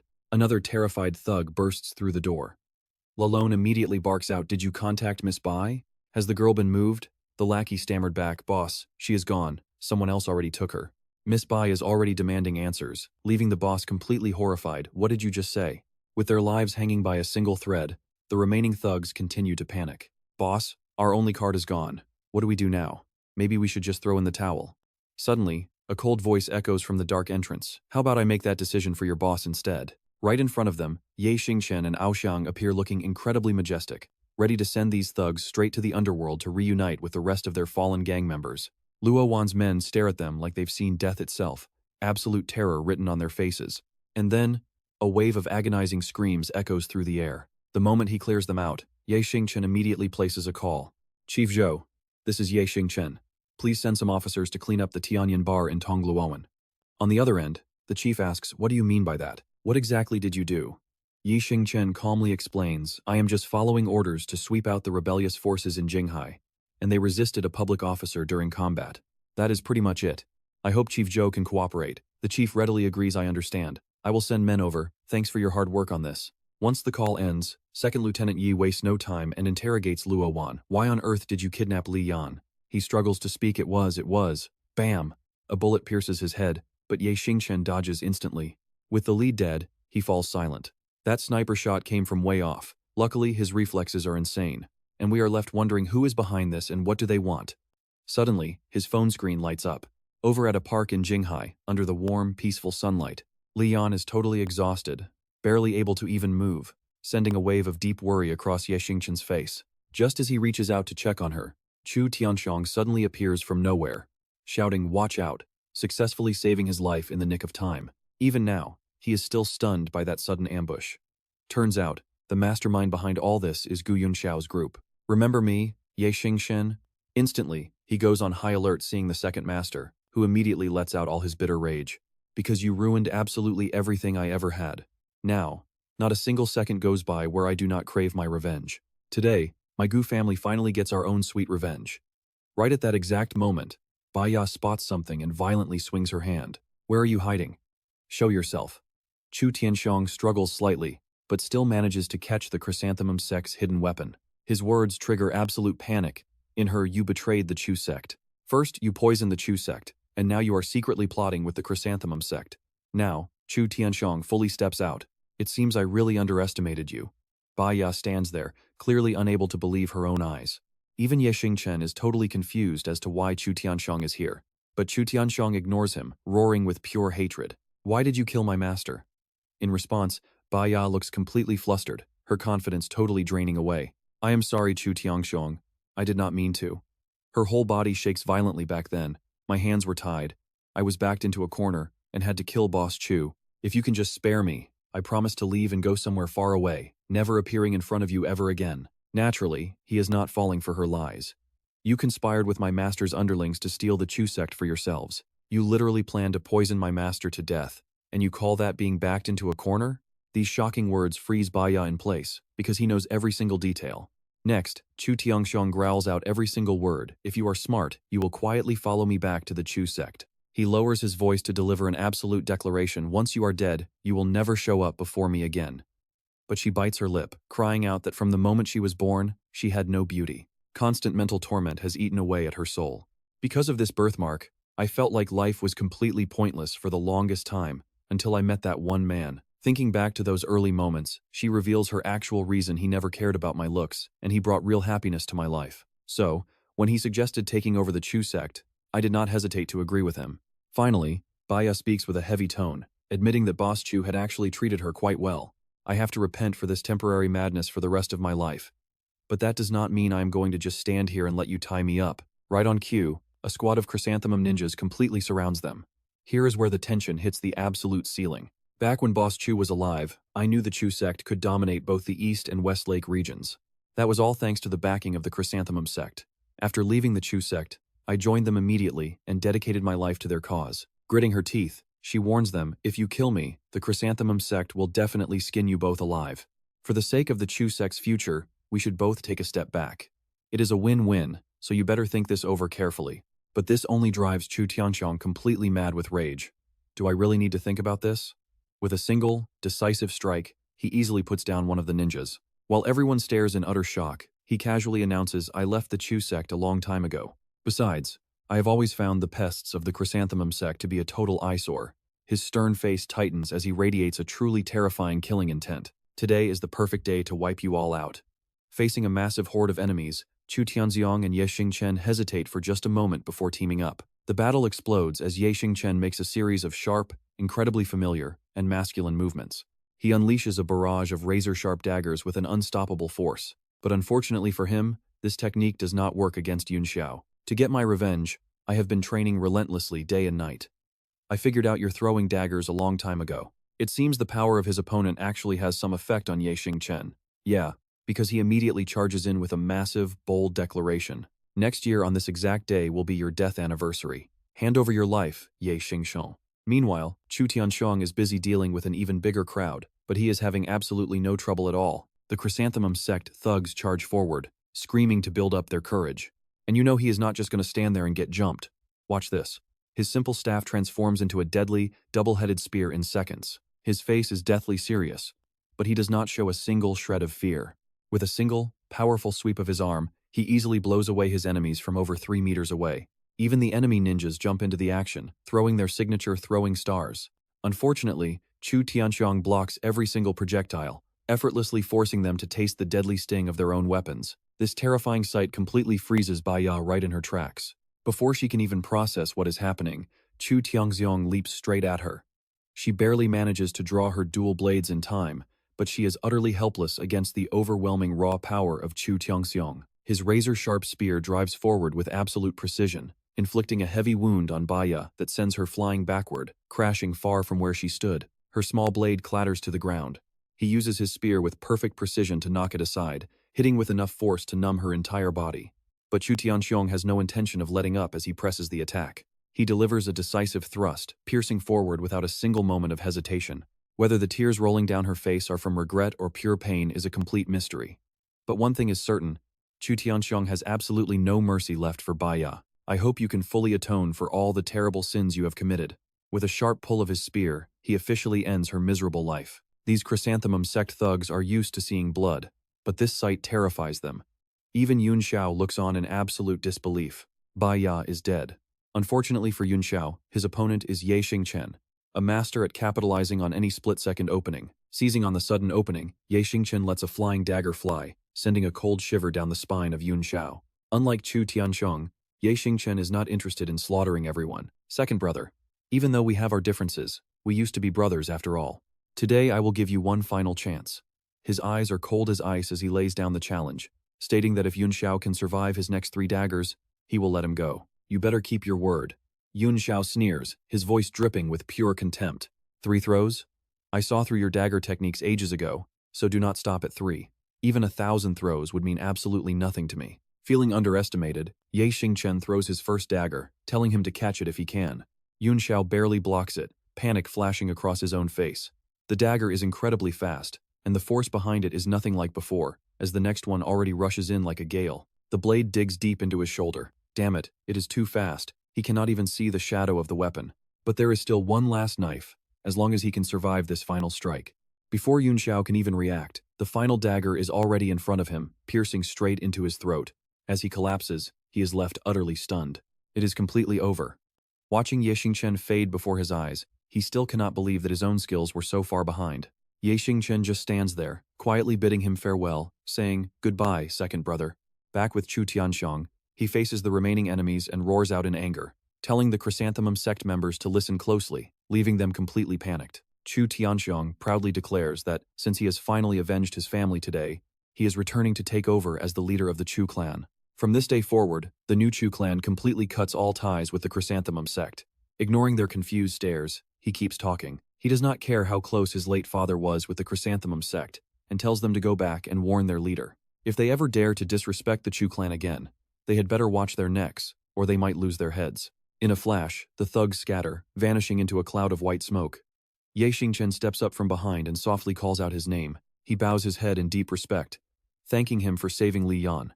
But Chu Tianxiong just casually brushes it off, saying his target was only Bai Ya and saving her was just a bonus, before telling him to stay safe. The face of Xingchen is filled with deep thought. Right now, the entire city of Jinghai, from the powerful elites down to the lowest street thugs, is hunting him, just waiting for a single slip-up to wipe him out. Chu Tianxiong turns around, leaving him with one final warning. We only worked together this time because we shared a common target, but the next time we cross paths, we will be standing on opposite sides. Bao Troc returns to the bar of the Xingyao Society, and Xiaolong proudly announces they just took down the White Cloud Gang headquarters. Although many of our guys got pretty badly hurt, not a single person was killed. Except for the Black Fox Hall chief who surrendered on his own, I captured every other hall master alive, he explains, worried now that their headquarters is gone. Unfortunately, since Wei Xianchao wasn't at the base during the attack, we still haven't been able to track him down. Xiaolong asks Xingchen what their next move is. Xingchen's face darkens as he thinks, but a sudden scream cuts them off. Someone screams for help. The two look over in confusion as Duong Tuan slams his hand down in pure rage, yelling that they both went too far. They knew damn well he already loved someone else. Yet, they still pulled this ridiculous stunt. Now that Black Fox Chief is begging to marry him and insists on cooking him food. His wild reaction over this silly thing leaves the other two looking at each other pretty awkwardly. Xiaolong just looks away, playing dumb. He claims they're brothers, so why would they ever prank him? The guy claims there's a misunderstanding. Even Xingchen dodges the blame. He knows nothing at all. Suddenly, a sweet female voice calls out from the door. Duong Tuan panics, quickly scrambling out the window to escape. He warns them he'll settle this later, begging for help. Right then, Jiali appears at the door, wearing a cute apron. She asks if they've seen Duong Tuan. Xingchen immediately sells out his buddy, pointing straight to his escape route. Her passionate cries of "wait for me" fill the air. Meanwhile, he shrieks in total despair, begging for someone to save him. Standing by the window, Xiaolong shrugs. Honestly, this girl seems pretty great for him. Xingchen sighs that Duong Tuan doesn't appreciate his own blessings, when a mysterious voice suddenly asks, what about a certain little star? And check this out, a cold gun barrel suddenly presses straight against Xingchen's forehead as Masha appears, her voice dripping with provocation. She playfully smiles. Aren't you also someone who ignores his own blessings? Startled by this sudden guest, Xingchen blurts out her name, Masha. Even with a gun pointed directly at his head, he stays remarkably calm, prompting her to happily pull the weapon back with a laugh. She teases that it has been too long, asking if he forgot his favorite big sister. Xingchen struggles to break free. Let go, I'm suffocating. Meanwhile, Xiaolong just stands nearby, completely and utterly dumbfounded.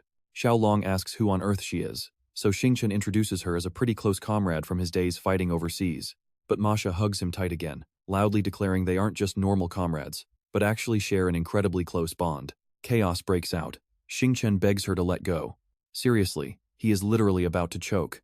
After escaping that chaotic comedy routine, Xingchen quickly regains his cool and snaps at her to stop calling him Little Star. He asks why she suddenly traveled all the way to Jinghai City. Resting her chin on her hand, Masha lazily crosses her legs and replies that she obviously needs a pretty big favor from him. Xingchen raises his voice in disbelief, but her face suddenly turns quite serious. She explains that she is in town on a mission to eliminate someone, but her target holds an incredibly high status. Taking him down will definitely require some heavy firepower.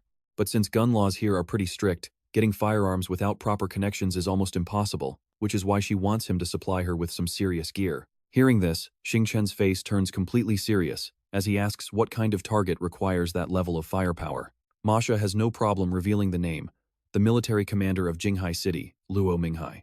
This bombshell instantly shocks both Xingchen and Xiaolong, as a massive decision like this can't be made lightly. Xiaolong cautiously asks Xingchen what he thinks, while Masha casually chugs her bottle of alcohol as they discuss the situation.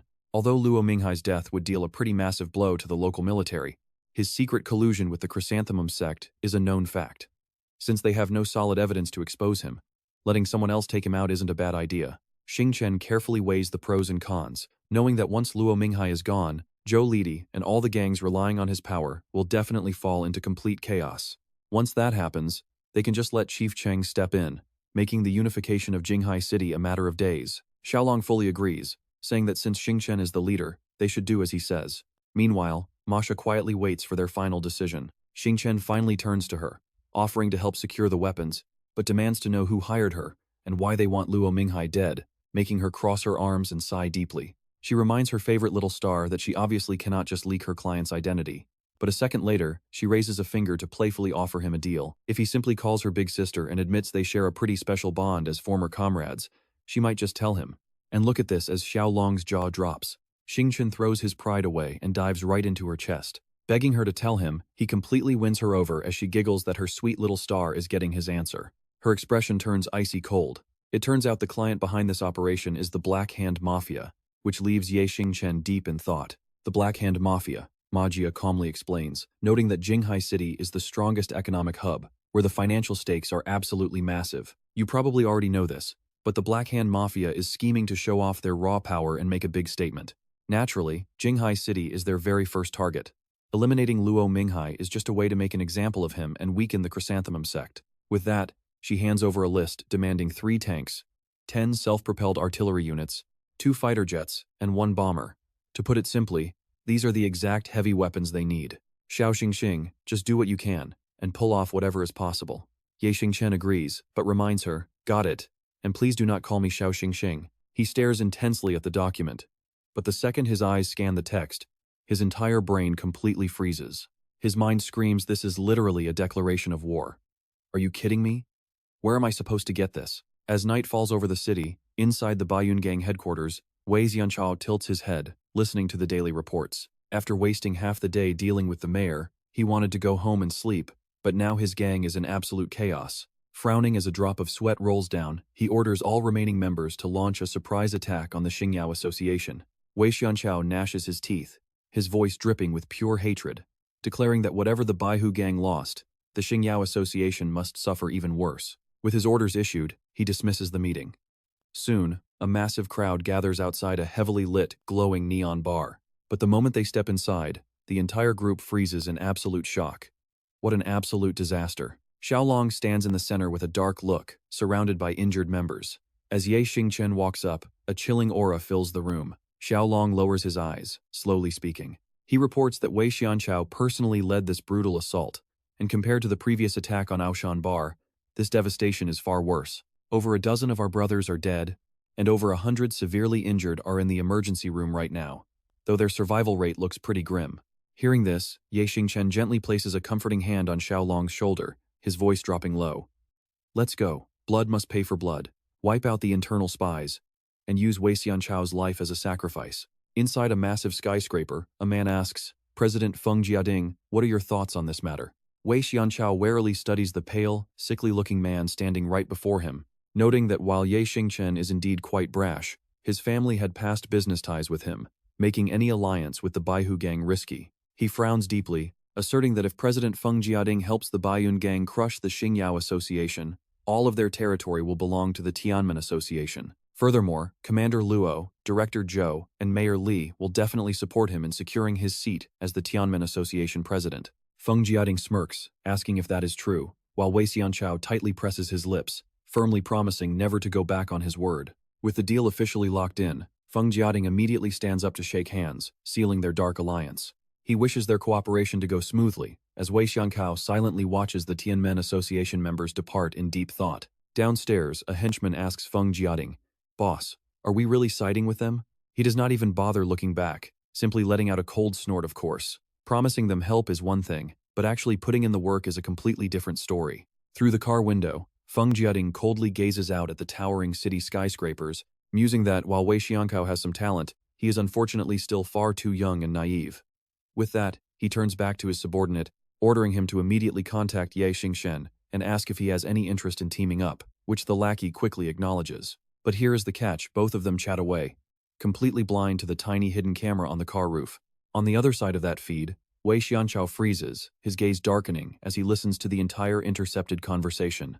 Meanwhile, the other Baiyun Gang members are still riding a massive high from the good news, cheering that with the Tianmen Association on their side, victory is guaranteed. But his face hardens as he snaps. Do not celebrate just yet. Feng Jiading is infamous for playing both sides, acting friendly while plotting your demise. Right now, he is already contacting the Xingyao Association to prepare a massive strike against us. The news instantly leaves the underlings frozen in shock. Wei Xiankao orders them to immediately mobilize the entire gang, launch a full assault on the Tianmen Association, and officially void their deal. Understood, boss. They all shout in unison. Meanwhile, over at the bar, the Xingyao Association is left completely stunned. What? The Baiyun gang is launching a massive, all-out war against the Tianmen Association? Ye Xingchen confirms this from his seat, explaining that Xiaolong just intercepted this. Only minutes ago, Feng Jiading was actively plotting with the Baiyun gang to destroy them, but after that, Feng Jiading personally reached out to me, asking if I would partner up with them to wipe out the Baiyun gang instead. Which Zifeng quickly jumps into question, and then, you suddenly hear that the Baiyun gang has declared war on the Tianmen Association. I am completely lost. What on earth is actually happening here? Xiaolong frowns, slowly laying out his analysis. Vihianxiu had already planted eyes and ears all over Jinghai City to gather intelligence. That must be how he knew the Feng family was just giving him lip service, prompting him to strike first, to avoid being caught off guard when fighting us. Duong Tuan raises his hand to ask, so are you guys planning to reinforce the Tianmen Association now? Ye Xingchen doesn't answer right away, sinking into deep thought instead. The White Cloud gang took a massive hit, yet they still rallied men to fight Tianmon, meaning there must be some hidden agenda. Judging by the past deal between the Hoa Yuk Association and Chulop Di, they might be getting secret backup from the Hoa Kuk Association. Suddenly, an urgent voice calls from outside. Brother Than, a group of foreigners is looking for you, saying they are old acquaintances. He looks up in total confusion. The moment he steps out, a burly giant lunges forward to hug him. You brat. It's been ages. How are you still breathing? Ye Xingchen gasps in surprise. Mark and Masa wave, saying they've already heard about his situation. After talking it over with the crew, we decided to come help you out. Consider it payback for supplying us with those weapons. She points behind her to introduce them. Our numbers are small, but every single one is an elite. Little Tin, you can rest easy. Mark looks at him with pure excitement. Talk to us, kid. What do you need? Soon, darkness blankets a massive skyscraper. Ye Xingchen highlights their target this time. It's the leader of the White Cloud gang, Vihianxiu. I've already prepared plenty of the weapons you ordered, so we'll use them against the White Cloud gang. Here's how we hit them. A quick plan is drafted. One of them will pose as a worker inside the venue. Levejia sneaks into the White Cloud bar to cut the main power.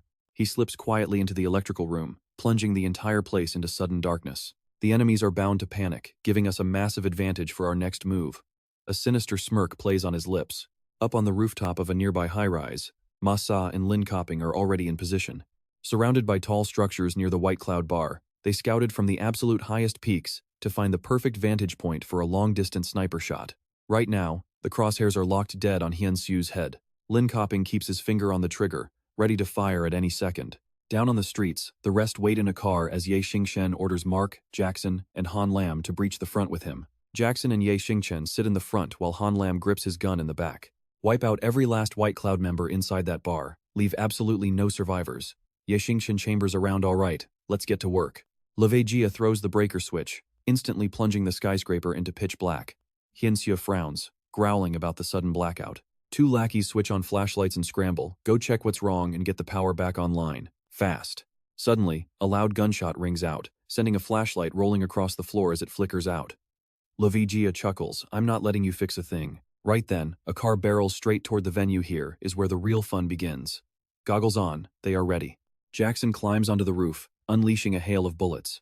Rounds tear through the White Cloud thugs, dropping them one by one. Jackson hits the gas, slamming the car forward while Ye Xingchen provides suppressing fire from the side. The White Cloud thugs fire back, but Han Lam lobs 2 grenades from the rear, lighting up the dark night with blinding explosions. Shockwaves rattle the entire building, making Hianxiu grit his teeth. He spots a faint glint on the opposite building, but a sniper round instantly rips through his shoulder, throwing him down. Through the scope, only a severed arm remains. Masa lowers her binoculars with this look of absolute disbelief on her face. Wait, did he seriously just dodge that? Keeping his eye glued to the scope, Lin Kopping replies coldly, doesn't matter, there's still a chance. The next shot takes him out. Down below, Ye Xingchen leaps out of the car, throwing himself into the fray. Suddenly, a swarm of shuriken slices through the air right at his back. He whips around instantly, firing off a volley of rounds that deflect every single incoming blade. Up on the balcony, a group of figures clad in Japanese black robes emerge. Ye Xingchen sneers, stepping inside the bar alongside Mark and Han Lam. "Ha, you guys show up everywhere. Looks like we meet again." Mark squeezes the trigger, unleashing a relentless spray of lead that sweeps over them like a storm of death, dropping those Hoakyuk assassins one after another. But during a split-second opening, 3 shuriken bite into his shoulder. Instantly, 2 assassins spring forward like wild beasts, aiming their blades straight at Xingchen. Xingchen draws his pistol and leaps forward, taking down both attackers. From behind, Han Lam fires a wild burst, shredding the next wave of throwing stars. Securing the area, he turns to Xingchen. "You all right?" Mark clutches his shoulder, just a scratch, nothing serious. Jackson roars in frustration. "These cowards are hiding again. This is getting annoying. Is there no way to flush them out?" Xingchen grits his teeth, firing continuously as he radios Lin Copping. "How is it on your end?" Without taking his eye off the scope, Lin Copping answers coldly. "I just took off the target's arm. He is hiding right now, but the moment he shows his face, I will blow him to pieces." Xingchen's expression darkens, his voice dropping low, saying that they pretty much do not have time to wait around for that to happen. Once Luo Minghai's men discover this situation, they will definitely send over massive backup. By then, we will be at an extremely heavy disadvantage, meaning we absolutely must eliminate Wei Xiankao quickly, and then escape. Breaking the tense silence, the old man suddenly speaks up. "Listen, kid, I have a plan."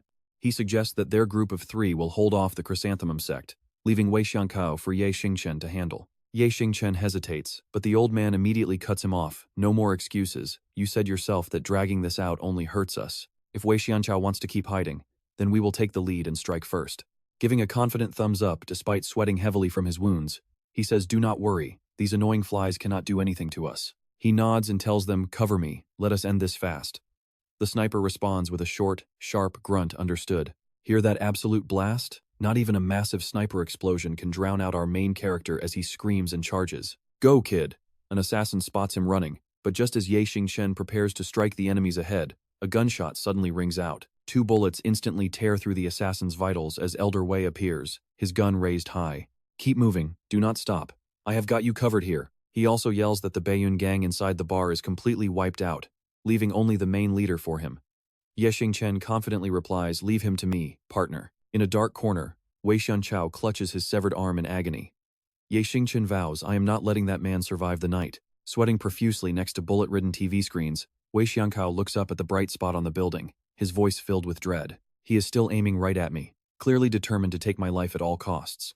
Tonight is definitely going to be another completely sleepless night." Staring at the exit, Wei Xiankao knows that trying to leave this room will put him directly in the sniper's crosshairs. Since they know I survived the first shot, they will definitely make sure they do not miss this time. Look at that scope. Li Keping freezes up, but this target's cockiness is about to get exploited. Wei Xianchao's figure is perfectly visible in the crosshairs, leaving the sniper confused. What is this guy playing at? Is he surrendering? He knows we are aiming right at him, yet he stands up so openly. Is he insane? Then suddenly, he bolts for the door. Veins bulge on Li Keping's forehead. Damn it. His finger squeezes the trigger, but 2 bullets just miss as Wei Xianchao busts through the door. Right after making his escape, he runs straight into a familiar face, Xingchen. Wei Xianchao grits his teeth. Xingchen stands before him in complete silence. Still as a statue 1 second, pulling the trigger the next die, Wei Xianchao swiftly kicks his arm, forcing a block, and in that split second of carelessness, the gun gets knocked loose. He lunges to grab the gun, but 3 daggers suddenly fly out of nowhere, one stabbing deep into his shoulder, spraying bright red blood everywhere. The other 2, one impales the back of his hand, while the last one knocks the gun far out of reach. As the gun slides away, Xingchen clenches his fist and delivers a heavy, hammer-like blow right to his opponent's stomach. Wei Xianchao doubles over, gasping as he stumbles backward, while Xingchen calmly tosses a knife in his hand. "Looking at your weak, refined appearance, I never would have guessed you actually had some real skills." Grunting, Wei Xianchao rips the knife from his shoulder, blood dripping down, admitting that whether he likes it or not, Xingchen is a capable gang leader. Cold sweat pours down his face, his voice heavy. "I just did not expect you to attack me all the way out here. Planning this so thoroughly means I truly underestimated you." Xingchen eyes the 2 guns on the floor, calmly puts his hands in his pockets, and walks over. "Against an opponent like you, a lazy plan equals death. I had to be absolutely perfect." The 2 stare each other down, completely motionless, until Wei Xiankao suddenly throws his knife right at his face. Just as it is about to hit his shoulder, Xingchen deflects it with another blade, but Wei Xianchao uses the distraction to grab the gun. Instantly, 3 knives are thrown, pinning down the area around the weapon and forcing Wei Xianchao to pull his hand back. Seizing the opening, Xingchen lunges forward, his blade flashing as it slices cleanly across his rival's shoulder. Wei Xiangkao stumbles back, his face twisting in pain, eyebrows furrowed tightly, gritting his teeth in sheer agony. Suddenly, the gun barrel is pointed directly at Wei Xiangkao, who takes a slow, heavy breath and surrenders Yu-1. For Xingchen, this incredibly long, grueling night is finally coming to a silent close. The next morning, the military surrounds the entire building to prevent Jinghai City from falling into total chaos. The Baiyun gang's bar is cordoned off, and the bodies are quietly removed, proving that the wheel of power never stops turning. A brand new era begins. Today, it belongs entirely to Xingchen. Xiaolong reads the report, announcing that all their lost territory has finally been reclaimed. He proudly declares that the Heaven Gate Association is incredibly grateful for winning back the turf previously controlled by the White Cloud Gang. But during the fierce clash with the White Cloud Gang, a branch office bar got totally trashed. As Zifeng and Xiaohu listen closely, Xiaolong adds that everything has already been fully repaired now. Business is ready to resume. But as Xiaolong finishes, he looks up at Xingchen with bad news. Their scouts have completely lost track of the deadly Chrysanthemum sect assassins. Xingchen waves it off. No worries. After all, those assassins are only doing it for a paycheck, so tracking them down was never going to be easy. Still, Yang Jun asks with a bit of worry. He wonders how Xingchen's foreign allies are holding up, but Xingchen only lowers his head, murmuring about his old crew. Meanwhile, those very comrades are gathering in a hidden room, checking over their gear and prepping their weapons. They are actively planning to assassinate Lan Minghai. Back at the base, Xiaohu suddenly jumps up, remembering something critical, and asks if they finally caught the mole. Xiaolong checks his folder. He says he asked the Black Fox Hall to handle the mole situation, and they actually managed to reel in a pretty massive fish. What kind of massive fish? Intrigued, Xiaolong reads off the name of Wei Xianchao's brother, Wei Ling Chao. Xingchen repeats the name thoughtfully. The file photo shows a massive, heavily built man in dark sunglasses, the hallmaster of the Qing Gang's Heaven Sin Hall. Although the Qing Gang was previously forced out of the mainland due to a government crackdown, their remaining mainland forces are still incredibly strong, and they have kept tight connections with other local syndicates. Xiaolong frowns, and you can practically feel the dread here as he warns that the Qing Gang, the Mafia, and the Chrysanthemum sect have formed a massive global alliance. If he finds out Xingchen killed his brother, trouble. He will absolutely stop at nothing to get bloody revenge. With their current strength, the Xing Yao Association probably can't survive the Qing Gang's wrath. Yang Jun sighs as he flips through the file, muttering about how they first angered the Chrysanthemum sect, then the Mafia, and now the Qing Gang is joining the party. Are we headed for an absolute underworld war? Zifeng already feels like their group is about to get completely wiped off the map. An underworld war? With their current strength, they can barely even scratch those massive syndicates, let alone fight them head-on. If they declare war right now, they are pretty much finished. Xiaohu looks at the papers in silence, while Xingchen bows his head, thinking deeply. Facing the Qing Gang alone would already be a massive struggle. Now that the Mafia and the Chrysanthemum sect are stepping into the ring, but since they are all just a bunch of ruthless tyrants, does that mean they are completely untouchable? Xiaolong suddenly smirks, asking if Xingchen intends to make those three massive syndicates tear each other apart, while we sit back and reap the rewards. Xingchen doesn't deny it, immediately laying out his plan first. They must absolutely make sure Lan Minghai is dead. The Mafia might actually try to muscle into Jinghai City next. So, he begins assigning the roles. Zifeng, since you are pretty familiar with all these global syndicates, try to make contact with the Mafia and tell them we want to talk business in Jinghai. Zifeng nods, got it. Then Xingchen turns to Xiaohu. Xiaohu, you are in charge of training the crew, making sure they are ready to fight at a moment's notice. He responds with complete confidence. Leave it entirely to me. Next up is Yang Jun's task. Yang Jun, you handle all the Xingyao business deals, gather some quick cash, and recruit more fighters. As for Xiaolong, Xingchen assigns him the task of hunting down information. Xiaolong, you need to keep hunting for the Chrysanthemum sect's location, feed whatever info we have on Lan Minghai to Masaki, helping them wipe the guy out as fast as possible. With the orders given, Xingchen relaxes and stretches, saying he is going to take a quick break to visit his beloved Rongrong. He hasn't seen Rongrong since returning and misses her to death, but look how fast the mood shifts. Everyone instantly freezes as he tries to leave. Xingchen is still daydreaming about love, guessing she is probably worried sick about him. But before he can even think of leaving, Xiaohu slams him back down. Zifeng immediately cuts in, don't be in such a rush. Stay and chat with the boys for a while longer. Xiaolong adds fuel to the fire, instantly pulling out his phone to call Rongrong, claiming Xingchen is going abroad for a whole year and might never return. Meanwhile, Yang Jun angrily clenches his fists. We are all out here working our butts off, and you want to just relax. I still haven't even settled our score over Lily yet. Xingchen struggles and screams, let me go. Nobody is stopping me from seeing Wrong. Shut up, Xiaolong. Wrong, do not believe him. I am coming home right now. High above, a plane cuts through the clouds, preparing to touch down. Wei Ling Chao, dressed entirely in black, walks slowly through the bustling airport crowd. He strides toward a waiting luxury limousine.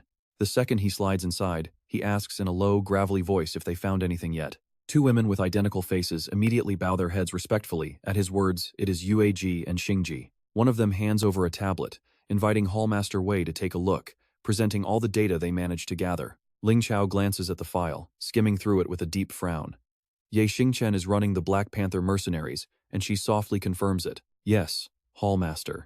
Xingji adds that the raid on the Baiyun bar and the murder of his brothers was carried out by Xingchen and his Black Panther mercenary hitmen. Ling Chao furrows his brow, resting his chin on his hand to speculate. I know quite well what the Black Panthers can do, but here they lack foreign government backing. Would they really dare to open fire so recklessly inside the city? Besides, looking at how cleanly the aftermath was swept away, it feels like these mercenaries somehow cut a deal with local authorities. UAG immediately steps forward to report Hallmaster. Beside Xingchen is a girl named Li Yan, a descendant of the four great generals. We highly suspect that Xingchen has some serious backing from the government. Ling Chao's face turns quite ice cold. Government backing? The room falls into a heavy, dead silence. He continues, Fine. Finding this much information is enough. We can only blame my useless brother for being somehow so careless. Ling Chao shuts down his tablet, too lazy to think any further. As for those sneaky chrysanthemum sect bastards, they got exactly what they deserved. He continues his interrogation. The Baiyun gang probably is not completely wiped out yet. Where are the survivors hiding? Xingji explains that some have sought refuge with the Tianmen Club. Others joined the Xingyao Association, while the rest are secretly gathering to plan their counterattack. However, they are currently fighting over the chief position, causing a long, drawn-out civil war. Hearing this, he furiously hurls his tablet aside. What kind of idiots start a civil war at a crucial time like this? What a bunch of brainless cowards. The luxury limousine speeds down the dark road, carrying his chilling roar. He orders his men to gather at once. Take me to that loser's hideout. I want to see how utterly pathetic these fools really are. An immediate response echoes, Yes, Hallmaster. Outside, night falls as a crescent moon shines brightly in the sky. Let us check in on Xingchen, staring at his quiet apartment. Ever since returning to Jinghai City, he's been fully occupied with Xingyao Association business, leaving no time to visit home or check on his friends. He keeps looking back on the past. He hasn't been home for months, ever since he was framed for murder. After fleeing to the capital, so much happened. Time flew by, and now the year is almost over. Xingchen opens the door as nobody home. Suddenly, a voice startles him. He turns to see Murong walking down in a thin nightgown, and calls out happily, Mo Rong. They stare at each other in silence until Murong flashes a brilliant smile. Xingchen, you are finally back. Xingchen pauses slightly before smiling back. Yeah, I am back. Looking around the room, Xingchen realizes nothing has changed, not even a little bit. He turns to Murong and asks, Where is Fei and the others? Why are you alone? She gently wraps her arms around his, explaining that they are busy managing the shop and won't return until very late tonight. Fei left very early in the morning to handle official business at the gang branches. Murong quickly notices his pale look, sensing something is off. What is wrong? Xingchen avoids her gaze and tries to explain. Well, I have just been swamped with Xingyao Association business with zero time to rest. It is nothing major. I am not dying or anything. Hearing this, Murong suddenly pulls him down, resting his head on her lap. He murmurs her name softly, calling her Mo Rong. Before he can say another word, she gently silences him, whispering, Shh, just lie still and don't move. That is when Xingchen brings up the past. I am sorry for leaving back then without even saying goodbye. Murong simply gives a soft hum of agreement, letting him continue his confession. It's been so long, yet I couldn't even make a single phone call to you. Even after returning, I did not come see you right away, and I even brought another girl back with me. Still, she listens calmly. Xingchen looks deeply regretful, whispering, I am so sorry, Mo Rong. But she shrugs it off, happy enough that he returned home completely unharmed. You can really feel the warmth in her smile here, melting all his worries away. Xingchen tightly embraces her, promising, I swear I will never leave you again, Mo Rong. Emotional tears stream down her face as she whispers, I trust you. A few days later, under a bright moonlit night, two luxurious cars pull up and park right in front of the company building. A man steps out of the vehicle with a commanding, noble presence. Jack calmly adjusts his pristine clothes. Spotting him, Zifeng politely steps forward to greet him. Welcome, Jack. He warmly replies, Ah, Zifeng, it has been quite a while. Jack starts with some casual small talk. I have heard that Jinghai City is full of beautiful women, and seeing it today proves the rumors true. Zifeng suggests time is of the essence. Let me guide you to meet our association leader first. Once everything is settled, we can grab a drink and catch up on old times. He politely agrees, then I will trouble you to lead the way.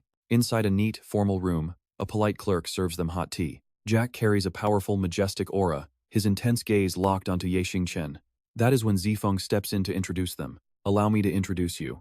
This is Xingchen, the leader of our Tindir Association, and also my absolute best brother. Xingchen, this is the second young master of the Mafia, Jack Brook. Upon hearing the introduction, both of them warmly shake hands, glad to meet each other. Xingchen politely remarks that he has long heard of the legendary Brook family, and meeting the second young master today is a massive honor, to which Jack Brook casually laughs in response. Calling Xingchen too polite, Jack Brook then cautiously inquires, stating he had already heard of the Dragon King Death God title before coming here. He also heard the Chrysanthemum sect suffered quite a few defeats at the hands of Xingchen. Thus, he is highly curious to know how Xingchen plans to cooperate with his family, as the young man confidently promises not to let him down. This leaves Jack Brook highly anticipating the deal.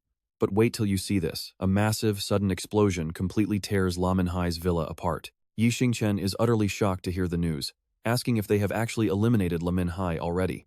On the other end, Masa heavily confirms it, explaining that Mac took advantage of La Minhai running outside to blow his head off. Masa looks outside trembling, reporting that they are currently surrounded by the guards of La Minhai. They desperately need backup, but a sudden gunshot cuts in, making the main character gasp in absolute terror. Masa urgently reports that Hanlum has been shot.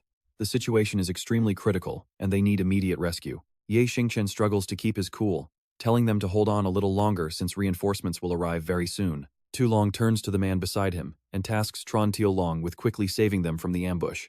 With that, he announces that he has already informed Tren Tiolong, who is immediately leading his men to save them. While at that moment, Jack Brook opens the door with a loud, hearty laugh. Laughing out loud, he praises the beauties of Jinghai City for being so accommodating, to which Xingchen replies that his satisfaction is all that matters. Calling him Mr. Jack Brook, the mafia boss proposes they drop the formalities, call him Jack, and become sworn brothers from now on. Now Jack Brook brings up a question, asking what exactly happened with La Minhai since he heard something about him earlier. Xingchen smiles softly, noting that the news has indeed reached him, before sharing exactly what he knows. He reveals he just got word that the military commander of Jinghai City, La Minhai, has been taken out by the Black Panther mercenaries. Jack Brook seems completely unfazed, simply acknowledging the Black Panther mercenaries, leading Xingchen to subtly hint at something. He mentions having heard that the Mafia Brook family has highly close ties to the Black Panther organization. Jack Brook smiles and praises Xingchen, saying his intelligence gathering is excellent, truly befitting someone who was once with the Black Panthers. Thus, he lays out the entire truth, admitting that they were indeed the ones who sent the Black Panthers to assassinate La Minhai. After all, he was far too close with the Chrysanthemum sect, making him a major obstacle to their plans of entering Jinghai City. Jack Brook adds that he never expected a powerful military commander to be taken down so effortlessly, noting the Black Panthers are quite formidable. Upon hearing this, Xingchen brings up their own partnership, asking what their next step is. Jack Brook immediately reassures him, agreeing that they should make money together and that he has absolutely no objections. Under the bright moonlight, a voice asks Tu Feng what he thinks while their luxurious car sits parked in the middle of the road. Tu Feng briefly outlines the strategy, saying they must first provoke the three major gangs into fighting each other. Under the cover of that chaos, they can establish several external branches, quietly build up their own strength, and wait until the dust settles from the gang war to finally make their move. Still, Xingchen carefully warns him, pointing out that triggering an all-out war between the three factions is highly risky. While a deadly clash is a solid strategy, Tu Feng immediately finishes his thought, warning that playing with fire could easily burn them instead. While Xingchen turns toward the window to chat, he sighs, noting that as long as they are alive, conflict is simply impossible to avoid. If they succeed, the Tindir Association will shine like a brilliant star, lighting up the entire world. But if they fail, they will plunge like a shooting star into the vast ocean, as Tu Feng calmly points out. He casually chuckles, telling Xingchen that since he is the boss, they will follow his lead, joking that at worst, half their brothers will just go drink tea with the underworld king. Right at that moment, the phone of Xingchen starts ringing loudly, showing an incoming call from Tren Tiolong, who quickly reports the current situation as soon as he picks up. He urgently warns Xingchen that Vilin Xiao has already secretly sneaked into Jinghai City several days ago. Over the last few days, he has not only rallied the remnants of the Baiyun gang but even seized the entire eastern district. though that is not even the biggest problem. Trun Tiolong drops another bombshell, revealing that Ma Tuan Kirt has suddenly shown up too. Ye Xingchen grits his teeth hearing that Ma Tuan Kirt and Chu Lup Day have teamed up with V Ling Xiao, meaning their plan has been in motion for a long time. Realizing things are going sideways, Ye Xingchen orders the plan to start ahead of schedule. He wants all main forces and cash moved immediately, focusing entirely on preserving their strength so they do not get dragged into this brutal gang war. Xiaolong acknowledges the order, saying understood, I will get right on it.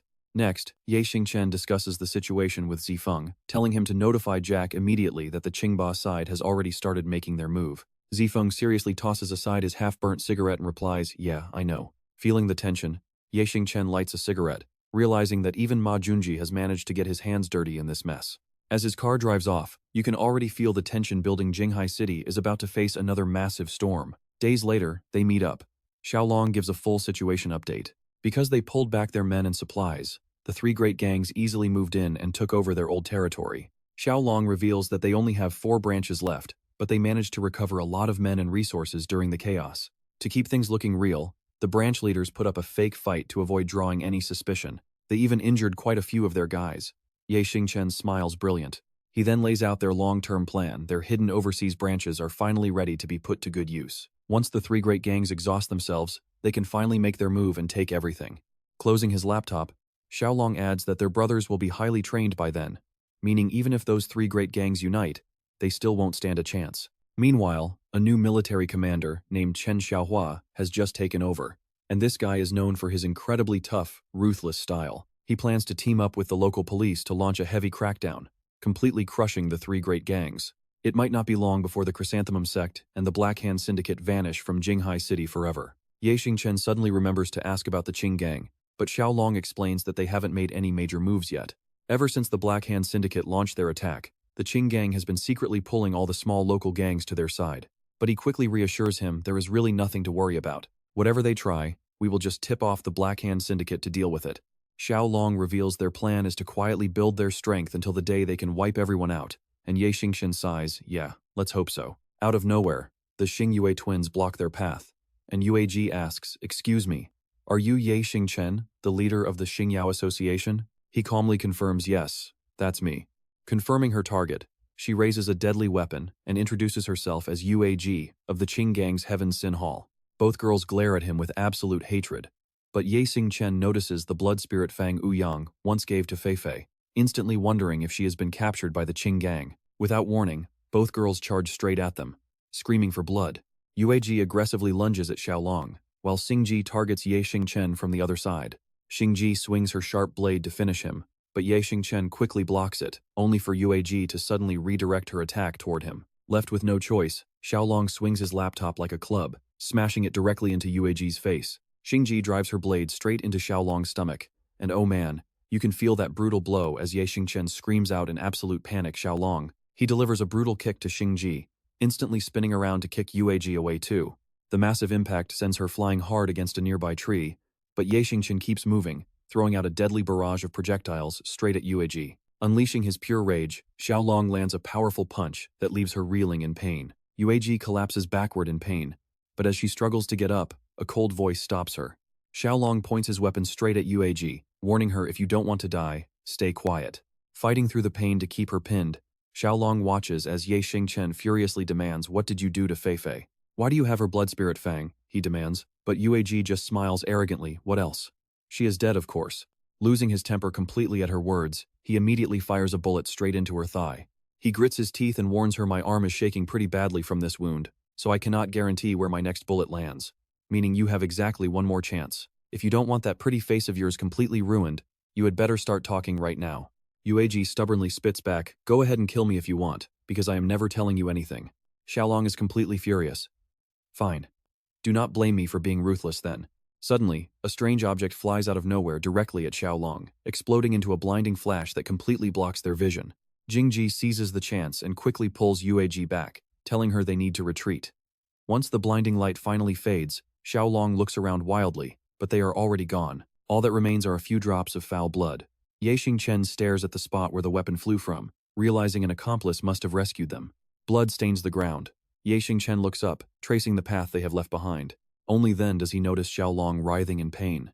Asking if he is okay, The injured guy angrily snaps back, asking how he could be fine. He snaps. Why don't you try getting stabbed by this thing yourself? Xiaolong concludes that even though they escaped, that woman's reaction proves Fei Fei is still alive. Still, he is deeply puzzled, admitting there is one critical thing he still cannot wrap his head around. If something happened to Fei Fei, why has the gang not made a single move?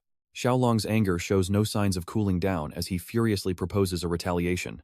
Regardless of the kidnapping or the stolen dagger, the Qing gang came here looking for a fight, so we should definitely give them a proper payback, shouldn't we? Something is off. Xingchen realizes there are far too many secrets still hidden beneath the surface. He instructs Xiaolong to go treat his wounds first and look for news on Fei Fei while he personally chases after the two girls. His friend agrees, telling him to stay safe. Xingchen begins following the trail of blood, but suddenly stops halfway because the red droplets have completely vanished. This makes him suspicious. He already assigned the Qilin squad to capture those two, yet they found nothing. Scanning his surroundings, his attention is suddenly drawn to a nearby trash can, where a strange noise seems to have just echoed from inside. Suspicious, he creeps forward. Xingchen slowly makes his way toward the bin. Xingchen moves as silently as possible, stepping forward with absolute caution, but suddenly freezes in his tracks when Wei Xiangkao abruptly materializes right in front of him. Greeting Xingchen, the man makes him turn around in surprise. Xingchen warily asks if he is Wei Xiangkao. No hesitation. Xingchen instantly spins around, launching a strike at his opponent, but he only hits a mirror, shattering it into pieces. This immediately puts him on high alert. Is this a real mirror, or just a wild illusion? Wei Xiangkao somehow appears behind him, mockingly praising his impressive dagger skills, but Xingchen instantly turns and smashes the wall where he's hiding. Yet Wei Xiangkao easily slips to another spot, taunting that with skills like these, it is no wonder his foolish younger brother lost to him. Furious, Xingchen immediately hurls another sharp dagger at him. Wei Xiangkao vanishes again, his calm voice echoing from everywhere, casually asking if he has any interest in joining their Qing gang as he flickers around. If you agree to join us, I will not only forgive you for killing my brother, but I will also promote you to become the hall master of Xingyao Hall, taking charge of all the Qing gang's operations in Jinghai City. Your current gang offers absolutely zero real security. Coldly scoffing, Xingchen admits it is quite a decent offer, but he simply hates the idea of working under anyone else. With that, he repeatedly fires daggers at every spot Wei Xiangkao flickers into view. Mirror shards shatter and fly everywhere. Yet the man remains completely untouched, even clicking his tongue to call him narrow-minded, saying it is a real pity. Game over. Losing his patience, Wei Xiangkao snaps and tells him to just die. Suddenly, two figures ambush him from behind, startling Xingchen. Sensing the immense bloodlust, he quickly swings his blade to block an incoming sword strike. In a flash, three blurry versions of Wei Xiangkao appear, and Xingchen quickly deduces it is an optical illusion. A crowd of mysterious illusions surrounds him. Having dragged this out long enough, Wei Xiangkao completely loses interest and turns to leave. He has business to handle. Leaving the fight to his minions, Xingchen fires more daggers, refusing to let him escape. However, the enemies immediately step in to block his path. Wei Xiangkao coldly mutters that since he rejected his generous offer, he does not need to worry about that girl, Huang Yifei, because they will take very good care of her. He even sneers arrogantly, telling him he can die in peace now. The moment he stops speaking, the crowd aggressively rushes forward all at once. As the brutal clash paints the ground with blood, Wei Xiangkao prepares to get into his car when an underling runs up to deliver a report. He reports that Huang Yifei has already boarded her flight, and at the very latest, she will reach headquarters by tomorrow. Glancing at the messenger, he coldly responds with a simple nod, saying he understands. She is confused. Jingji tells the hallmaster there is one thing she does not understand. If Huang Yifei is so important to Xingchen, why not use her as a hostage to threaten the Xingyao society? In response, Wei Xiangkao only reveals a small part of the truth. That young girl is not only incredibly precious to Xingchen, but she is also vital to the elders at headquarters, so there are things you are better off not knowing. So suspicious. They both realize this young girl must have deep connections with the Qing gang. Wei Xiangkao orders them to retreat and heal their wounds first, then send men to closely monitor Xingchen and that Qilin squad, demanding they report any of their movements immediately. Shouting their acknowledgement to the hallmaster, the gang members instantly charge forward to attack Xingchen. He barely dodges a sharp weapon flying his way when a sudden kick to the hip sends Xingchen crashing hard into the wall. Completely surrounded by enemies, Xingchen leaps high into the air to dodge another wave of incoming strikes. Flicking his wrists, he quickly throws darts at every single target before landing. Spinning around, his footsteps shift to move, but a thug thrusts a sharp blade right into his stomach. Grunting in pure agony, Xingchen grits his teeth. Two more thugs rush him from behind. landing 2 deep stabs that nearly make Ye Xingchen pass out right there. Summoning his remaining strength, he fights off one attacker and strikes the 2 ambushers, but the rest of the gang remains completely unscathed. Clutching the weapon in his stomach, Ye Xingchen lets out a guttural roar and brutally rips the agonizing metal straight out of his flesh. The sight makes the thugs hesitate, but despite the pain, Ye Xingchen forces himself to keep fighting. Get ready, here comes the clash. They charge in a massive wave, and Ye Xingchen throws his darts again, but this time, they easily deflect his attacks. Backup finally arrives as Vuong Quang catches a flying dart with his bare hands, calling out to apologize for their delay. He says, "Sorry we are late, Chief." Ye Xingchen updates him on the grim situation, explaining they lost track of Tin Nuyet Songko before walking right into this ambush. Vuong Quang takes charge, telling Ye Xingchen to leave this to them and head back. The chief bluntly refuses, "No way." He shouts out, "Life or death, we share the blessings and the burdens. If we leave together. If we fight as brothers." Stunned by his loyalty, Vuong Quang and the Kailan Guild stand united with a fierce new determination. "Understood, Chief," Vuong Quang declares, "give the order and I will get it done." Pointing his blade at the enemies, Ye Xingchen roars to attack as both sides clash violently, unleashing lethal strikes on each other. Wounded Kailan members are already collapsing across the ground, but Vuong Quang keeps relentlessly swinging his blade to cut down the opposition. The Than gang thugs refuse to back down, using the reach of their long weapons to strike from a distance. Out of the absolute chaos, Ye Xingchen charges forward with terrifying speed, launching a powerful punch that instantly drops one thug to the floor. Exploiting a blind spot, another Than gang member lunges forward to strike, but Ye Xingchen luckily dodges the lethal blade just in the nick of time. But Ye Xingchen is stuck. A desperate thug has grabbed his leg, locking him in place. He can't even move to escape the blade. Now this is the moment that turns your stomach. Screaming for his chief, Vuong Quang watches as the killer closes the distance, death looming closer by the millisecond. But Vuong Quang throws his own body in front of him, taking the blade right to the chest as blood gushes out. Showing zero mercy, the attacker slashes him again, while another thug brutally blindsides Vuong Quang from behind, before he can even attempt to defend himself. The tide of battle has completely turned in favor of the Than gang, leaving the Kailan forces utterly overwhelmed.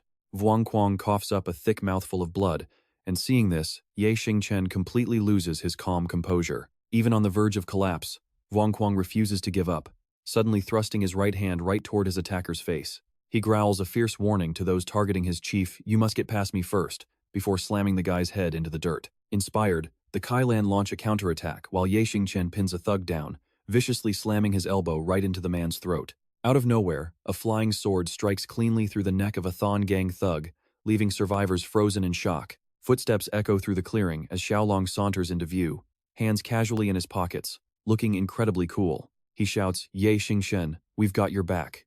He then orders his men to wipe them out, letting not a single Than gang member escape alive. Suddenly, a strange phenomenon occurs in the sky, as a glowing blue barrier drops down to shield the remaining Than gang members. Taking advantage of the sudden shield, they vanish instantly, leaving Xiaolong standing there in complete disbelief. "Where did they go?" he mutters. "Not a single trace left." Supporting Vuong Quang, Ye Xingchen sighs. "No need to search, their bloodlust is gone. They escaped." Still confused, he asks, "What are you even doing here? And did you find out anything about Fai?" Xiaolong quickly explains, "After you left, I felt something was incredibly off about this. I was worried about you, so I gathered some men to follow. We got ambushed by the Than gang midway, and it wasn't easy fighting our way here." His gaze sharpens as he continues. "As for Fai, I did manage to dig up some information. She left the guild completely alone early this morning, and nobody has any idea where she went or what she is doing. Even people who closely interacted with her had no clue she'd been captured. I even personally visited her parents to ask about her, but their reaction was incredibly bizarre, showing absolutely zero concern for her safety, and they even asked me to pass a message to you to not worry so much." Ye Xingchen's face turns serious, deeply lost in thought after hearing those words. He looks over at the scattered wreckage left behind from their recent battle. "I get it," he says. "For now, we must properly bury the brothers who fell today, get the wounded to the hospital, and then we will fully assess where we stand. The Qilin squad took a pretty heavy hit today, and recovery will not be quick. Tell the gang members to stay low and alert. I do not want to see any more of our brothers dying out there." Xingchen adds, "And another thing. Help me make arrangements," he says. "I plan to travel abroad and personally check on how our branches over there are growing. It is also a good chance to visit someone."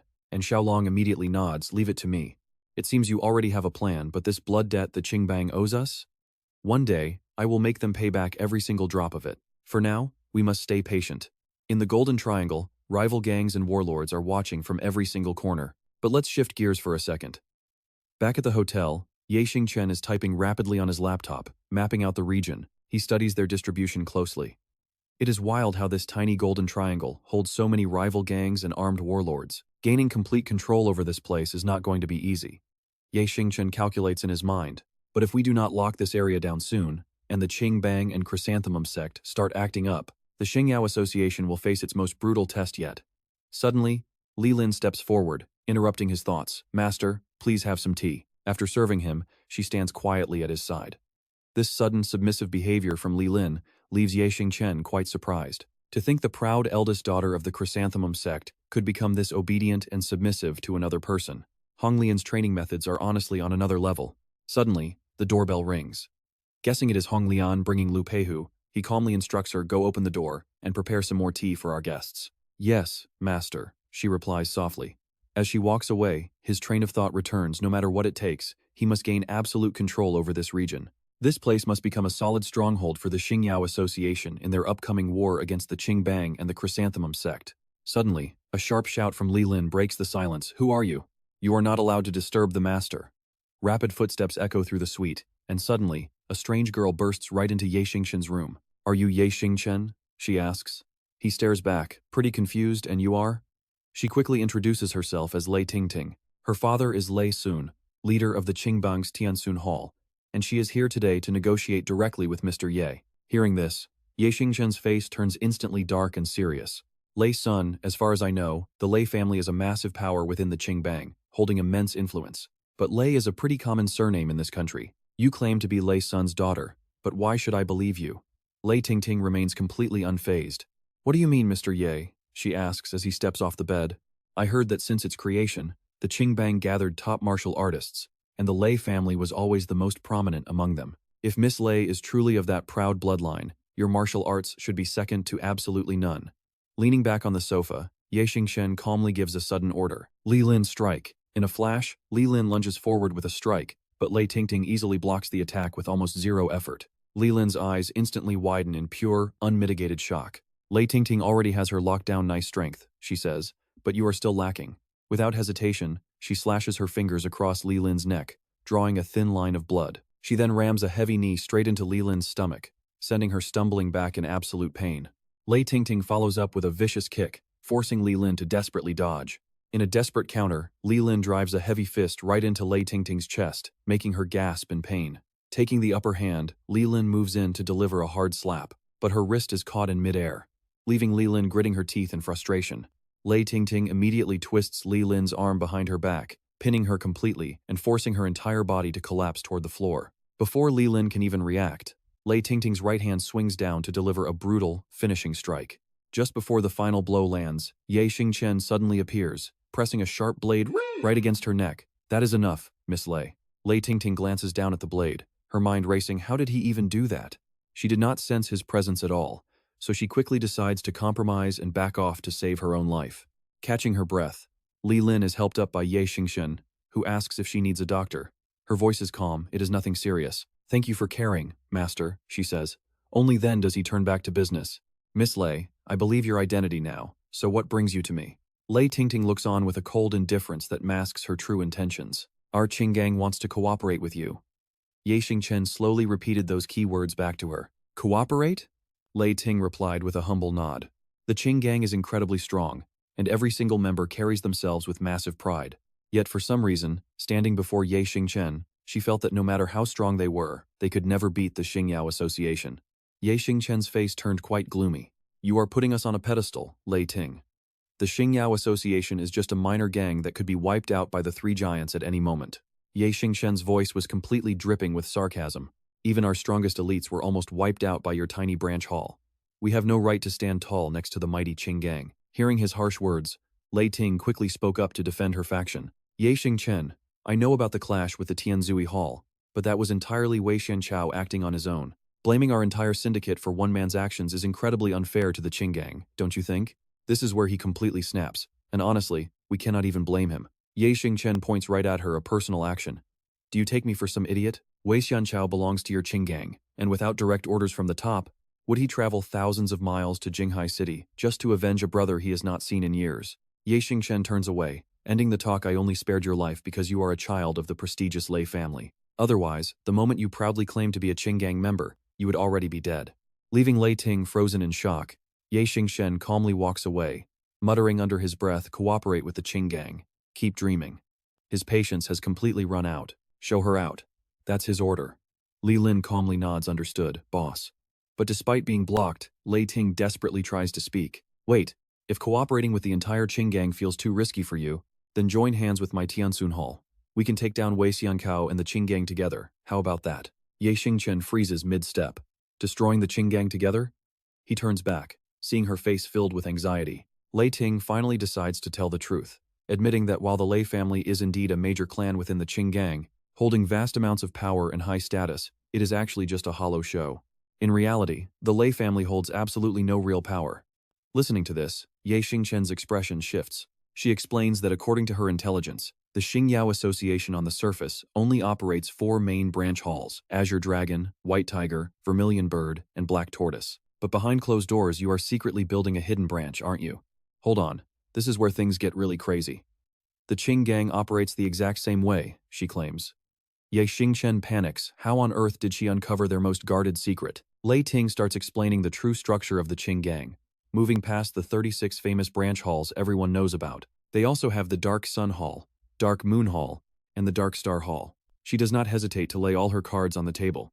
Compared to those 36 public divisions, these 3 secret halls are the ones wielding the true power of the syndicate. Every single one of these secret divisions is several times stronger than all 36 public branches combined.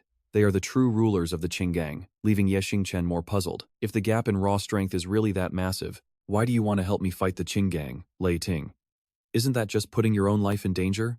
He lays out his logic perfectly, asking why she chose him of all people. The Xingyao Association cannot even beat a minor division like the Tianzui Hall, let alone those 3 core shadow divisions. Lei Ting skips the talk and gets straight to the point. It is simple, none of those 3 shadow halls contain a single member of my Lei family. A flash of pure resentment fills her eyes as she explains that her family built the Qinggang for generations, only to be trampled underfoot. She cannot swallow this absolute insult. Then, just like that, Lei Ting's face returns to its usual calm mask. Her ultimate reason for seeking him out? Simple: Huang Yifei. This completely catches Ye Xingchen off guard. Lei Ting quickly clears up his confusion, explaining that the master of the Dark Star Hall, Huang Tianwu, is actually Huang Yifei's biological grandfather. Everything finally clicks for Ye Xingchen, explaining all the bizarre events that have been happening lately. It turns out Huang Yifei is the granddaughter of a top Qinggang leader. No wonder her parents never showed any worry. They must have known everything from the very start. Once again, Lei Ting's inside information completely blows his mind.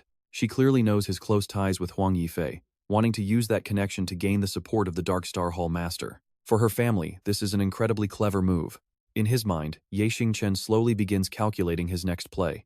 But working with the Lei family is easily their best shot at crushing the Qinggang. His only real worry is whether the Lei family might stab them in the back, a doubt he has had from the start. I pretty much get the picture, Ye Xingchen says, but I have one final question. How can I actually trust you? Lei Ting steps close with an offer. A marriage alliance, I will marry you, what do you think? She proudly points to herself, saying, I am the only granddaughter of Lei's son, representing the entire future of the Lei family. My life will be in your hands, so everything of the Lei family becomes yours. Mr. Yi, is an offer like this enough to make you trust me? Suddenly, Ye Xingchen bursts out laughing, then clears his throat to play it cool. Well, you certainly show your powerful background, Miss Lei, because this is one massive gamble. Just one wrong step, and every single thing the Lei family currently owns will completely vanish. Lei Ting confidently counters, saying, I call it a voluntary choice out of my deep respect for you and the Xingyao Association. Without a trace of worry, she adds, even if we do fall, won't you and the Xingyao Association share that exact same fate anyway? Ye Xingchen seems pretty satisfied with this deal, replying, fair enough. Let's sit down and discuss the actual details of our cooperation. Now get a load of this move as he pulls her close. He gently tilts Lei Ting's chin up. Since we're officially forming a marriage alliance anyway, why don't we get a little closer first? How does that sound? Calling her wifey instantly makes her face flush red. This sudden jump in progress is far too fast for Lei Ting to even process. Hold on, she stammers. This is too fast. I'm not ready. He playfully replies, why prepare? A night like this is priceless. We shouldn't waste any time. By midnight, as the bright moon lights up the sky, Li Lin steps in to report on the situation. Master, Miss Lei has left, she says. Ye Xingchen sighs wearily, thinking, Oh man, another girl. How on earth am I going to explain this to Rongrong? I haven't even officially proposed to Rongrong yet, but here I am, getting engaged to the heiress of the Lei family first. With a totally blank face but an incredibly sassy tone, Leland remarks, "You certainly didn't look this stressed out when you were flirting with Miss Lei." Slightly annoyed by her teasing, he doesn't hesitate for a second to fire back with a direct command. "Leland, I command you, strip down right now."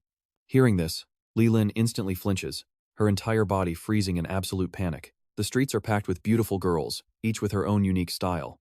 Weaving through the crowded avenue are Ye Xingchen and Li Lin, casually strolling behind him. Her expression is incredibly serious as she scans the area. She can still picture him fiercely shouting his orders earlier, telling her to take off her outfit immediately. With pure resignation written all over her face, she had slowly started to pull her shirt up.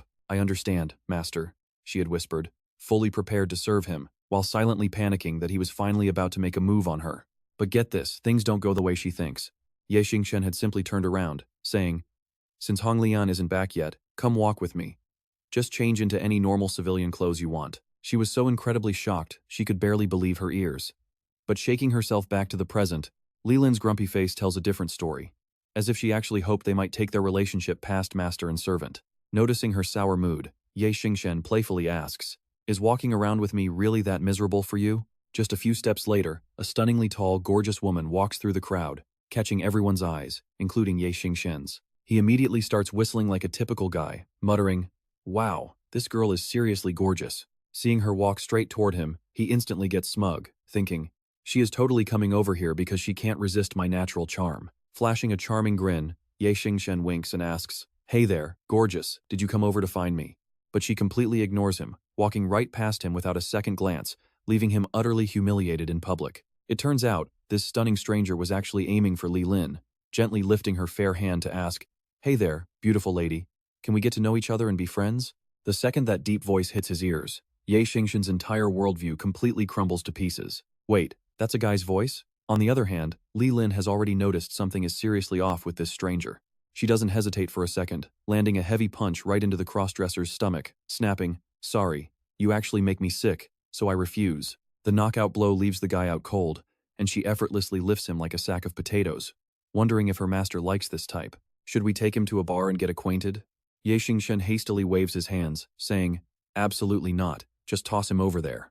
Suddenly, a group of guards rushes onto the scene, led by Ah He, who yells out, "Get out of the way, what on earth happened here?" As the crowd parts, they come face to face with Ye Xingchen, Li Lin, and the unconscious guy lying on the pavement. A mocking smirk spreads across his face as he sneers, "Well now, look who it is, if it isn't the famous Mr. Ye." Realizing this newcomer knows exactly who he is, Ye Xingchen grows suspicious, demanding to know, "Just who the hell are you?" He wonders how this guy even knows him, since it is his first time walking around here. But with his weapon fully loaded, the man presses the barrel directly against his temple. "Who I am does not matter," he says. "What matters is that Mr. Dierp comes with us." Behind them, Li Lam gets surrounded by other female guards. Machine gun fire erupts instantly, bang bang bang, sending terrified civilians fleeing in all directions as desperate screams fill the air. On the other side, Ye Xingchen glares disdainfully at the man threatening him with a gun. "Do you honestly think you guys can take me away?" Ye Xingchen asks, while A Huck just sneers back. "I have heard all about how formidable you are, Mr. Dierp, but no matter how fast your blade is, it can never beat my gun." His gaunt face and raspy voice only make his mocking threat sound even more provocative. "If you are smart, you will come quietly," he says. But right then, a shadow looms behind him, whispering, "Too bad, you are not taking him anywhere." The guards instantly raise their weapons, aiming with high alert directly at Trill Long. Now watch this. In a single flash, Trill Long wipes out every soldier with one brutal punch. Seeing his men drop, a Huck completely loses it and screams, "Who the hell are you?" Seizing the moment he is distracted, Ye Xingchen drives his blade straight into the man's carotid artery, landing a fatal strike. Over with Li Lam, she hurls that weird, deep-voiced androgynous guy right into the remaining guards. After clearing the field, Trill Long looks at the body and sighs. A lethal blow with absolutely zero mercy. "Classmate Lam really hasn't changed a bit," he says with a gentle smile that somehow sends shivers straight down your spine. "Or rather, I should call you Classmate Dierp now." Cut to a quiet coffee shop, completely empty of customers. So-hung's grumpy face shows a flicker of genuine surprise as he grunts, "What a small world, meeting you here." Ye Xingchen is even more shocked to see him there, whispering, "So-hung." He turns to Trill Long, frowning in confusion. "Did you bring me here to meet him?" he asks. "Do you two know each other?" With a faint, mysterious smile, Yunlong replies, "It is a long story for later. I brought you here to discuss something else." Looking thoughtful, Xingchen asks if they have their eyes on this piece of land, and So-hung answers in his usual gruff, impatient voice. Exactly. The Chrysanthemum sect and the Morkthon gang syndicate are here. Their targets go way beyond Jinghai City, and if we do not build up our own strength, we stand zero chance against them. With his trademark smile, Yunlong gently chimes in, "That was the initial plan, but unfortunately, we arrived only to realize the situation here is way too complicated. The enemies here are seriously tough to handle," he says, leaving both Li Lam and Xingchen staring back in complete disbelief. Tough to handle? You can feel the tension as So-hung leans in, his voice turning dead serious. "Have you ever heard of Madame T?" he asks. Hearing that name, Xingchen's voice drops low. "Are you talking about Madame Tit, one of the four great warlords?" Xingchen asks, and he nods. Exactly. When it comes to Madame Tit, nobody dares to be reckless. She controls a massive army of 1,000,000 soldiers. She is by far the strongest of the four great warlords, and our biggest obstacle. Once So-hung finishes, Yunlong slowly warns Xingchen. "That officer who just tried to drag you away was actually Madame Tit's close adjutant. Now that he is dead, she definitely will not let you off the hook." Realizing their play, Xingchen just flashes a devilish smirk. "So how do we cooperate?" he asks, tilting his chin, knowing they want him on board. "You did not bring me all this way just to meet So-hung, right? And hey, can we get some coffee over here?" Seeing him play hardball like this, the two just exchange a quick look, deciding to drop the games and get real. So-hung lays his cards out, even split on profits, even split on the workload. As their eyes lock with intense heat, he retorts, "Sounds easy. But with so many warlords out there, how can just the three of us fight them?" Yunlong calmly explains. "The Golden Triangle is run by four heavy hitters, Madame Tiet, General Huyet, Mr. Mook, and the second general. The smaller factions lack funding, which is the perfect opening for us to exploit." He makes it sound incredibly easy to pull off. "We will fund the smaller warlords, build them into our own army, and use them to weaken one of the four giants. Once one of them starts crumbling, the other three will definitely make their move." Sensing Xingchen's hesitation, he quickly adds, "Once they finish tearing each other apart for power, that is our perfect cue to strike." After hearing the plan, Xingchen nods. "The strategy works, and since this is not our home turf, failure will not hurt us too badly. I will pitch in 100 million. What about you two?" They look very satisfied. "So-hung and I will throw in 150 million each. You send the men, and once we penetrate, we split 50-50. Xingchen's eyes flare with absolute resolve as he nods. "Deal." Three men clink their fists with absolute determination, wishing themselves an instant victory to crush Madame Jie as they all shout to wipe her out completely. Later that night at Victoria Port, inside a luxurious private VIP room, Zhao Long, Xingchen, and Chu Tianxiang are sitting together. Gorgeous women stand right in front of them, waiting to be chosen, while Mei enthusiastically introduces them, calling them the most beautiful ladies in the entire establishment. Awkward silence. The guys just look at each other. Suddenly, they all point at Ling Tongqing at the exact same time, shouting that they want her, while the hidden camera in the room records their entire petty argument. "Hey, you are too much. I picked her first. Tired of living, kid? How dare you steal my girl? Shut up. You are the little brother. So I choose first." A sudden loud shout finally cuts off their silly bickering. And check this out, Madame Jie is actually watching everything on screen. To think the leaders of the Chu sect, Dragon Gang, and Xingyao Association are just a bunch of useless, spoiled playboys. Waving her fan with a sinister smile, she scoffs at how they dared to kill her adjutant and invade her territory, wondering if these kids actually think they can overthrow the four great warlords. Right outside the door, Mei bows very low to report that everything is fully prepared, while a highly triumphant smirk slowly spreads across the Madame's evil face. Madame Jie dismisses her, pleased that everything is running perfectly according to her plans, while she continues watching the screen with a highly satisfied smile. The screen shows Xingchen hugging Ling Tongqing, while a badly beaten Zhao Long and Chu Tianxiang limp behind. Sneering coldly, Madame Jie whispers that today she will make sure Xingchen walks in alive but leaves as a cold corpse. With that, she immediately snaps her folding fan shut decisively. Late at night, in a speeding car rushing down the bright city streets, Zhao Long sits in the passenger seat, clutching his throbbing, swollen face. Grimacing in pain, Zhao Long complains that Xingchen was way too brutal with those fake punches. If he had not trained his body, his face would have been completely ruined, while Chu Tianxiang keeps his eyes on the road, warning him that Madame Xi is a powerful warlord. She is definitely no ordinary target, so they had to look genuinely hurt to trick her sharp eyes. Still holding his sore face, Zhao Long asks if leaving their friend behind to face Madame Xi all alone is truly safe. Chu Tianxiang looks quite worried, but his voice remains extremely firm anyway. They can only trust him instead of worrying, urging Xiaolong to focus on himself since he has to face the second general next, while Chu Tianxiang tackles Mr. Mu, both highly dangerous threats. Pure misery. Xiaolong looks totally depressed with his swollen face. He groans that their leader gets surrounded by beautiful girls while he has to fight a brutal general without a single lady around, wondering why his luck is always so terrible. Shut up. Chu Tianxiang is totally done with him as the scene shifts back to Madame Xie's club, where Ye Xingchen's laughter echoes through the VIP room. He coaxes her to come closer so he can get a good look, while Ling Tongqing playfully giggles. Suddenly, the VIP room door flies open as Madame Xie enters, backed by a heavily armed squad. Approaching the cozy sofa, she mocks Ye Xingchen for flirting around when his life is already on the line. How does he still have the nerve to play around with death staring him right in the face? Caught completely red-handed, Ling Tongqing shrieks in panic while Ye Xingchen calmly looks up at the furious Madame Xie, who glares with absolute disgust at the cozy couple, before angrily barking at the girl to get out immediately. Terrified, the girl grabs her fruit plate and scrambles out of the room, quickly bowing and squeaking out an apology to the madam on her way. Now watch this, he just sits up straight, staring down his armed enemies.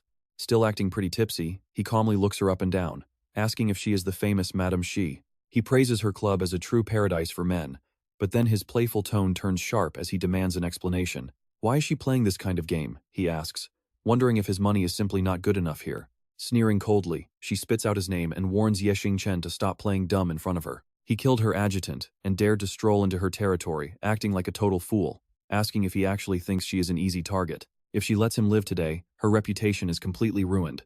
So she swiftly waves her hand for her guards to open fire. A hail of bullets shreds the sofa, but he narrowly dodges the gunfire before launching himself straight through the glass window to make an escape. Complete shock. His daring escape leaves Madame Xie and her guards stunned. Landing smoothly on the ground below, he laughs and mocks her, calling her guards absolutely pathetic and asking if they got cursed by a witch like her. Furious, she slams her fist onto the balcony railing and screams for them to hunt him down because she wants to personally take his head. Loud shouts and heavy footsteps echo everywhere as the soldiers chase him relentlessly through the massive building. Floor after floor, the guards yell at each other to cut him off and block his path before he can escape the building. But he eventually runs into a dead end, with soldiers raising their weapons and telling him not to move. Behind him, Shuya sneers in a vicious, mocking voice, asking where else he thinks he can run. Her grating tone gets more sarcastic, asking why he is not running fast anymore. Facing her vicious threats, he just chuckles softly and calmly, slides both hands right into his pockets. He asks Madame Shui what kind of desperate situation he has not already survived, questioning if she honestly thinks this trap can surround him. Xingchen pulls a grenade from his pocket with a triumphant grin, telling them to look at this, which immediately terrifies her entire crew. She hesitates, asking him if he is completely insane for pulling out a grenade. Standing in that dead end, Xingchen grips the weapon tight with a knowing smile. He laughs. From the very moment he set foot here, he knew there was no going back. In a flash, the grenade flies from his hand straight toward her as he roars for them to all go to hell together. Xingchen lunges toward a nearby window to make his escape as thick smoke quickly starts pouring out from the pressurized decoy grenade. Shuya is quickly surrounded by a thick, blinding cloud of heavy smoke. Once the smoke clears, she furiously curses the brat for daring to trick her, swearing she must eliminate him today or her reputation as Madame Shui is utterly ruined. But get this, armed assassins have already completely surrounded her from every single direction, shouting to see if she can even survive the night. Peihu looks down from above like the god of death preparing to pass his final judgment. Shouts to fire echo through the alley, sealing the battle as lifeless bodies now litter the ground in the narrow passage. Game over. A terrified Shuya sits flat on the dirt as a cold gun points directly at her face. Xingchen leads his elite squad forward, radiating pure, suffocating murderous intent as her pale face loses all its color. But then, a sudden sound echoes directly behind her. Shuya whips her head around only to see several more gunmen closing in on her position. Terrified, she quickly drops to her knees at Xingchen's feet, begging Mr. Ye to spare her, saying she will do absolutely anything he wants. Nothing. He casually asks what is left to say, pointing his gun directly at Shuya's forehead. He asks what there is to discuss with someone who wanted him dead, coldly telling her goodbye. No hesitation. He pulls the trigger, ending Shuya instantly. Xingchen just stands over her body, looking completely indifferent as if he was not the killer. Standing nearby, Peihu warns that enemy reinforcements are going to arrive here very quickly. Time to go. He suggests they retreat immediately, and after calculating their options, Xingchen agrees. Noting that Xiaolong and Chu Tianxiang should be wrapping up their sides too, Xingchen decides they will fall back just as suggested. Peihu immediately orders his men to fall back as they quickly shout in agreement. But right in that moment, Xingchen's phone suddenly starts ringing. The name Lei Dingding flashes on the screen, and the second he answers, she demands to know how things went on his end. A confused Xingchen asks what she means, and she replies our upcoming engagement, of course.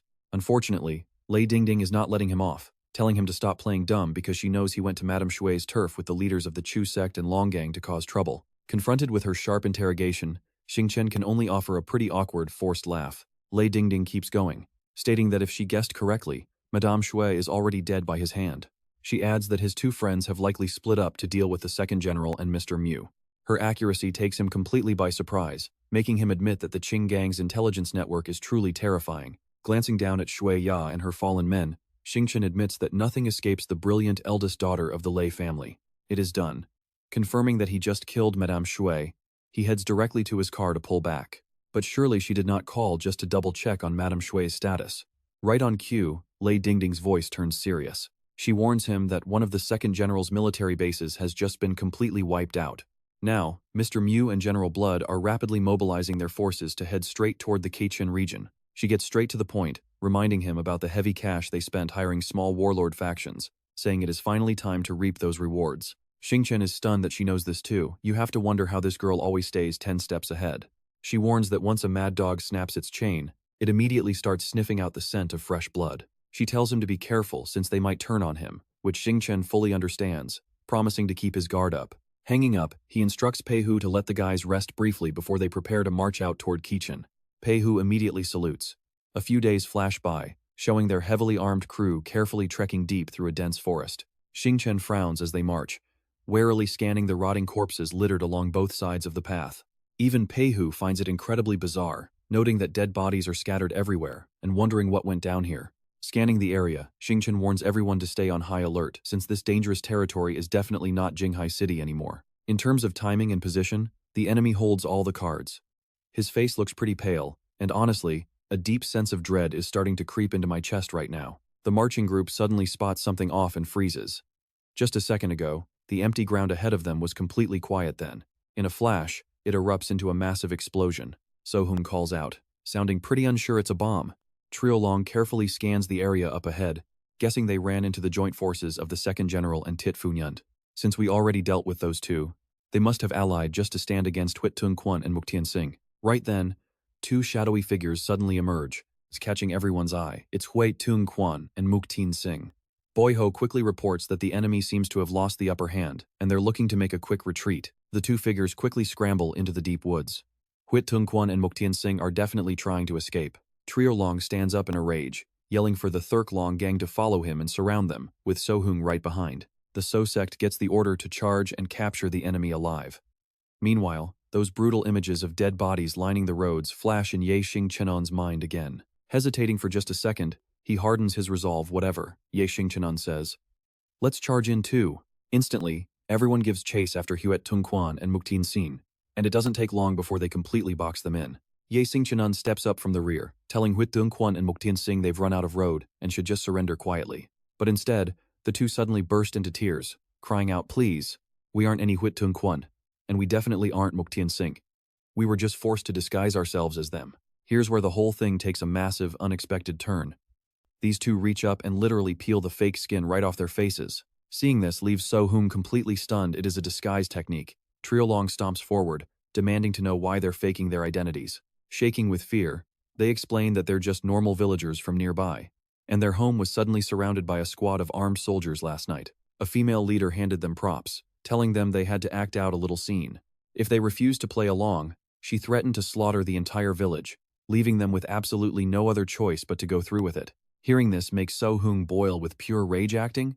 So those dead bodies scattered all along the road were just part of a show too? The villager frantically shakes his head, crying out that they don't know anything about that. The other villager chimes in, insisting it must be that terrible woman's doing, since she openly boasted about wiping out several other villages already just because they refused to play along. More than half of those bodies belong to the innocent people who refused to cooperate with her. Hearing that, Ye Xingchenon and Boyho share a look, both seeing absolute confusion and worry in each other's eyes. Out of nowhere, the ground right beneath their feet erupts. Boyho spots incoming bombs flying their way and screams out for everyone to take cover immediately. Right as the words leave his mouth, another blast tears through the air. A relentless hail of explosives rains down, instantly burying the men who can't dodge in time. Total chaos erupts as the formation shatters, with men screaming to run for their lives. Boyho desperately yells at the panicked soldiers running the wrong way to hit the dirt. But it's too late, a bomb strikes right where they're standing. So-hung covers his head, roaring in fury that they've walked right into a deadly trap. Yunlong is absolutely losing his mind too, growling that the mysterious woman must be the mastermind behind this setup, trying to wipe them all out in one clean sweep. But suddenly, So-hung realizes a glaring problem. Who is this woman anyway? How did she know their exact spot? We have to wonder, could a traitor have sold them out? The moment he says this, a heavy, suffocating silence falls over everyone. But Boyho immediately rejects the idea, arguing that their interests are tied together, so if one falls, they all go down. Besides, this entire operation was kept under lock and key, so how could there be a spy among them? Even though the logic is sound, So-hung just can't shake his growing suspicion. But Boyho keeps analyzing, pointing out his history as a weapons dealer who has survived plenty of dark, bloody conflicts, witnessing all kinds of dirty shadow games. If he were the one setting up a deadly ambush like this, instead of risking his own neck to scout, he would just let the targets walk right into the trap themselves. Xingchen repeats the words in confusion, walk right in? Seeing his confusion, Boyho lays it out, calling him Thunga, and asking why he suddenly wanted to visit Kakum when he's still so new to this chaotic place. Where did he even hear about Kakum first? Or to put it completely bluntly, who actually suggested he come to Kakum? Right at that second, his past conversation with Loi Ding flashes clearly in Xingchen's mind. Muktian Singh and Huit Dungguan are urgently gathering their forces to march straight toward Kakum. Her voice still echoes in his head, asking if they didn't spend a fortune hiring those small mercenary units, telling him it is finally time to reap the rewards. Back then, he could only wonder how this mysterious woman knew absolutely everything. Right at this moment, that name flashes through Xingchen's mind like a massive explosion, Loi Ding Ding. Suddenly, the entire area falls deathly quiet. Yunlong looks around and asks if it finally stopped, while La Boyho stands up and warns everyone to be careful because there might be traps. Just then, Xingchen's eyes flash with surprise. He notices the grass on the ground shaking in a really weird way, and sensing the vibration, he realizes it's an earthquake. Hearing this, So-hung finally notices. The vibrations grow stronger, as if something massive is heading their way. La Boyho's face turns completely pale as powerful engine roars suddenly echo from deep within the thick forest. Suddenly, a combat tank rolls in. The sight of it instantly terrifies everyone. Yunlong stammers, asking if he can curse, while a pale-faced So-hung nervously asks what he wants to say. Yunlong immediately runs for his life, screaming a curse, as So-hung desperately speeds up his car. Completely shocked, they deployed a tank. With zero time left, Xingchen quickly devises a plan. They have to split up, and whoever gets hit is just unlucky. His words completely freeze So-hung in place. So-hung cannot believe his ears, asking what kind of crazy tactic this is, but Xingchen casually asks if he has any better ideas. Escaping is way better than all of us dying together. Right then, the tank behind them opens fire. A shell grazes past them, exploding right in front of the group, leaving So-hung with absolutely no choice. So-hung decides to run north, telling Yunlong to head south, while Xingchen quickly says he and La Boyho will keep going straight. Agreeing to the plan, So-hung shouts back before splitting up, wishing everyone the best of luck. Yunlong shouts back that if they successfully survive, they must avenge their fallen brothers. But right as they split, the tank suddenly changes direction too. La Boyho frantically shouts that the tank is chasing them, but Xingchen already expected it. Acknowledging it, Xingchen is filled with burning questions, wondering how Loi Ding Ding could have possibly recruited General Huit if she is truly behind this. Why did Mr. Merc even set this trap? But if it isn't her, who else could have known their exact path? And how on earth did their critical intelligence leak? The more Xingchen thinks, the worse his headache gets because nothing makes sense. But suddenly La Boyho screams at him to watch out ahead. But look at this, an enemy vehicle suddenly blocks their path in a deadly ambush. The enemies on the vehicle open fire directly at them. Struggling to dodge the explosive shell, Xingchen lands on the ground and immediately pulls out his gun to return fire. On his end, La Boyho successfully takes down the remaining enemies. With the threats cleared, they rush to the vehicle, hijacking it to quickly escape this cursed place. Climbing inside, La Boyho mentions he knows a secret hideout that only he and Hong Lian actually know about. Xingchen quickly agrees to the plan, and they speed away from the scene. By the time they finally reach the secret hideout, it is already the dead of night. Here's the twist: they walk inside and freeze, finding Loi Ding Ding waiting alongside General Huit and Mr. Mook. She mockingly welcomes him, and the second she finishes speaking, 4 or 5 armed guards instantly surround Xingchen and La Boyho. Xingchen cannot believe his eyes, demanding to know if she set all of this up. While Loi Dingding calmly faces his anger, she casually asks who else besides her could have set up such a perfect chessboard. Her eyes darken as she looks at Ye Xingchen, admitting she never expected him to survive and escape, mockingly praising him as being worthy of being her fiancé. Her attitude completely infuriates Ye Xingchen as he demands to know why she did this. She leaked Thon Bang's secrets to him and threw this entire area into complete chaos, making him demand to know what her actual end goal is. She seems quite pleased to see Ye Xingchen lose his cool like this. She explains her goal is to seize absolute power over the Thon Bang for the Loi family, and he happens to have a close connection with Tin Dung, making Ye Xingchen frown in deep suspicion. If that is true, why did she still try to kill him? Didn't she partner with him hoping to use his special connection with Huang Yifei to gain the full backing of the Tin Dung? Hearing this, Loi Dingding bursts into mocking laughter, telling Ye Xingchen that he clearly has no idea what is actually going on, her face twisting as she remembers past events. 3 months ago, Huang Thinvor fell seriously ill and was bedridden with no one lined up to succeed him. The leadership of the Tin Dung would have easily fallen to her Loi family, but unfortunately, Huang Yifei unexpectedly got in their way. Furious, Loi Dingding notes that the leadership of the Tin Dung has always been held by a male. So logically speaking, Huang Yifei has absolutely no right to be the leader. But unexpectedly, she has a highly influential cousin who wields massive power in Jinghai City, a prime territory that the Thonbang has always desperately craved to control. Her expression darkens more than ever, asking Ye Xingchen how he would act if he were in the Thonbang in that exact scenario. Will you choose to succeed the powerless Lei family in the Qing gang, or marry the granddaughter of the prestigious Huang family, a true powerhouse who holds massive authority within the organization? At this exact moment, Ye Xingchen finally understands Lei Ding's true goal, realizing she absolutely has to kill him. She cold snorts with pure arrogance, of course. But before she can even finish her sentence, he lunges forward, completely ignoring her heavily armed henchman. Then you should die first. Pei Hu quickly grabs a gun and delivers a devastating, fatal blow to the thug next to him. After knocking down the lackeys, Ye Xingchen rushes right in front of her. But in that split second, a sudden gunshot rings out, and a bullet flies straight toward his lower body. That shocking sight leaves Pei Hu completely horrified. Brother Xingchen, but at that moment, a lackey from behind strikes Pei Hu hard on his neck. Lei Ding sneers as she steps over to look at the two men collapsed on the ground. Ye Xingchen, since I already know your true strength, of course I prepared some elite masters specifically to deal with you. At this moment, her eyes are filled with nothing but cold, ruthless cruelty. You better die quietly and sacrifice yourself for the Lei family, but right at that tense second, Li Lin and Hong Lian suddenly make their move. Talk about a massive plot twist. Neither Lei Ding nor her gang ever saw this rescue coming. No hesitation.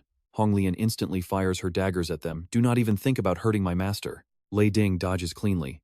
But the Blood General and Mr. Mu standing right beside her are not nearly as fortunate. Across the room, Li Lin rushes over to help Ye Xingchen up, asking if her master is all right.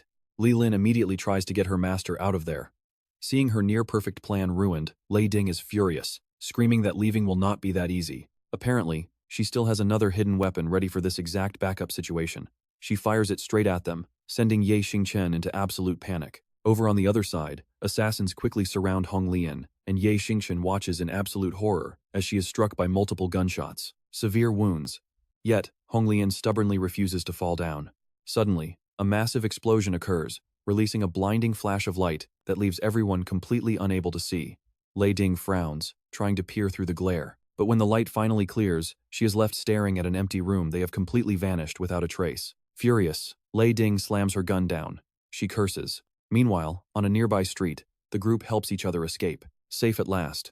Li Lin and Hong Lian finally collapse from exhaustion, leaving Ye Xingchen and Pei Hu sick with worry. Seeing the wet, deep red blood spreading across Li Lin and Hong Lian leaves Ye Xingchen completely shell-shocked. And just when you think they might get caught, a mysterious car suddenly speeds right toward them. It screeches to a sudden halt right next to them, and Yifei quickly steps out of the vehicle, calling out for her brother. Soon, at a major hospital downtown, Li Lin and Hong Lian receive emergency medical treatment and are now resting in the recovery room.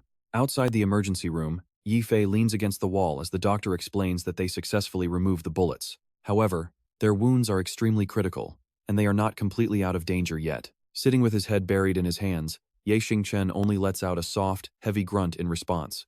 Yifei continues, the second I realized what Lei Ding was planning, I brought my men to stop her, but it turns out we were still a step too late. She apologizes, but he does not blame her. Silly girl, this is not your fault, so do not apologize to me. Then, Ye Xingchen suddenly remembers the others, asking if there is any word on Zhao Long and Chu Tianchong. Yifei reassures him that they managed to escape safely, since they were never the Lei family's main targets anyway, though her expression remains incredibly tense. On top of that, she received reports that Jinghai City is currently descending into absolute chaos. Wei Xianchao is aggressively expanding his influence, and the Xingyao Association has already taken a massive beating. If Uncle Zheng Hong had not recently taken office and secretly offered them backup, their faction would have been wiped out long ago. Hearing this, Ye Xingchen burns with intense fury. Why does his guild face constant setbacks when he thought taking over Jinghai City would be a walk in the park? But with so many disasters hitting them at once, even their overseas operations are facing extreme difficulties. Is heaven testing him? Suddenly, a fist slams violently against the floor, shattering the cold silence as someone yells out, "I cannot take this anymore." Pei Hu screams, "Brother Xingchen, we must get revenge. If we do not make them suffer, I will never rest." Ye Xingchen remains silent, keeping his head low before suddenly looking up with a sharp gaze. "Yifei, take me to see your grandfather." Pure determination. His eyes burn with absolute, unshakable resolve. He wants to become the next leader of the Dark Star Hall to get bloody vengeance for Hong Lian and Li Lin, shocking Yifei completely. Once she realizes his true intentions, a faint smile plays on her lips as she readily agrees as soon as they wake up. "I will take you to see him." Only a few days pass by in the blink of an eye. A sleek car pulls up to a luxurious mansion guarded by black-suited bodyguards. Ye Xingchen steps out first, looking sharp, before turning back to gently help Dick Fei out of the vehicle. The moment she appears, the guards bow in perfect unison, shouting out a loud welcome to their eldest young lady. Dick Fei whispers quietly, "Brother Ye Xingchen, my grandfather has been in pretty poor health lately. If he says something harsh, please do not get angry." But Ye Xingchen just smiles at her worry, telling her to relax because he is not about to pick a fight with an old man. Arm in arm, they walk inside, looking pretty close. Inside the living room, a grand chair sits on an elevated platform with someone already waiting. Seeing him, Dick Fei instantly brightens up with pure excitement. She calls out, "Grandfather, I am back. Let me introduce you to my boyfriend," pointing to Ye Xingchen, while her grandfather beams, saying, "My precious granddaughter, it is so good to have you home." Look at his face. Ye Xingchen steps up but freezes in absolute shock, staring as if he cannot believe his own eyes. Tianvu glares coldly finally. They meet face to face. Instead of backing down, Ye Xingchen points right at his face and shouts, "You decrepit old geezer. So it was you." This blunt greeting instantly ticks Tianvu off. "You crazy old fossil," Ye Xingchen keeps yelling without a single care. "Grandfather, who on earth would have thought this stubborn geezer is actually Dick Fei's grandfather?" That's it. Tianvu loses his mind, roaring at him to get lost he is not dead yet.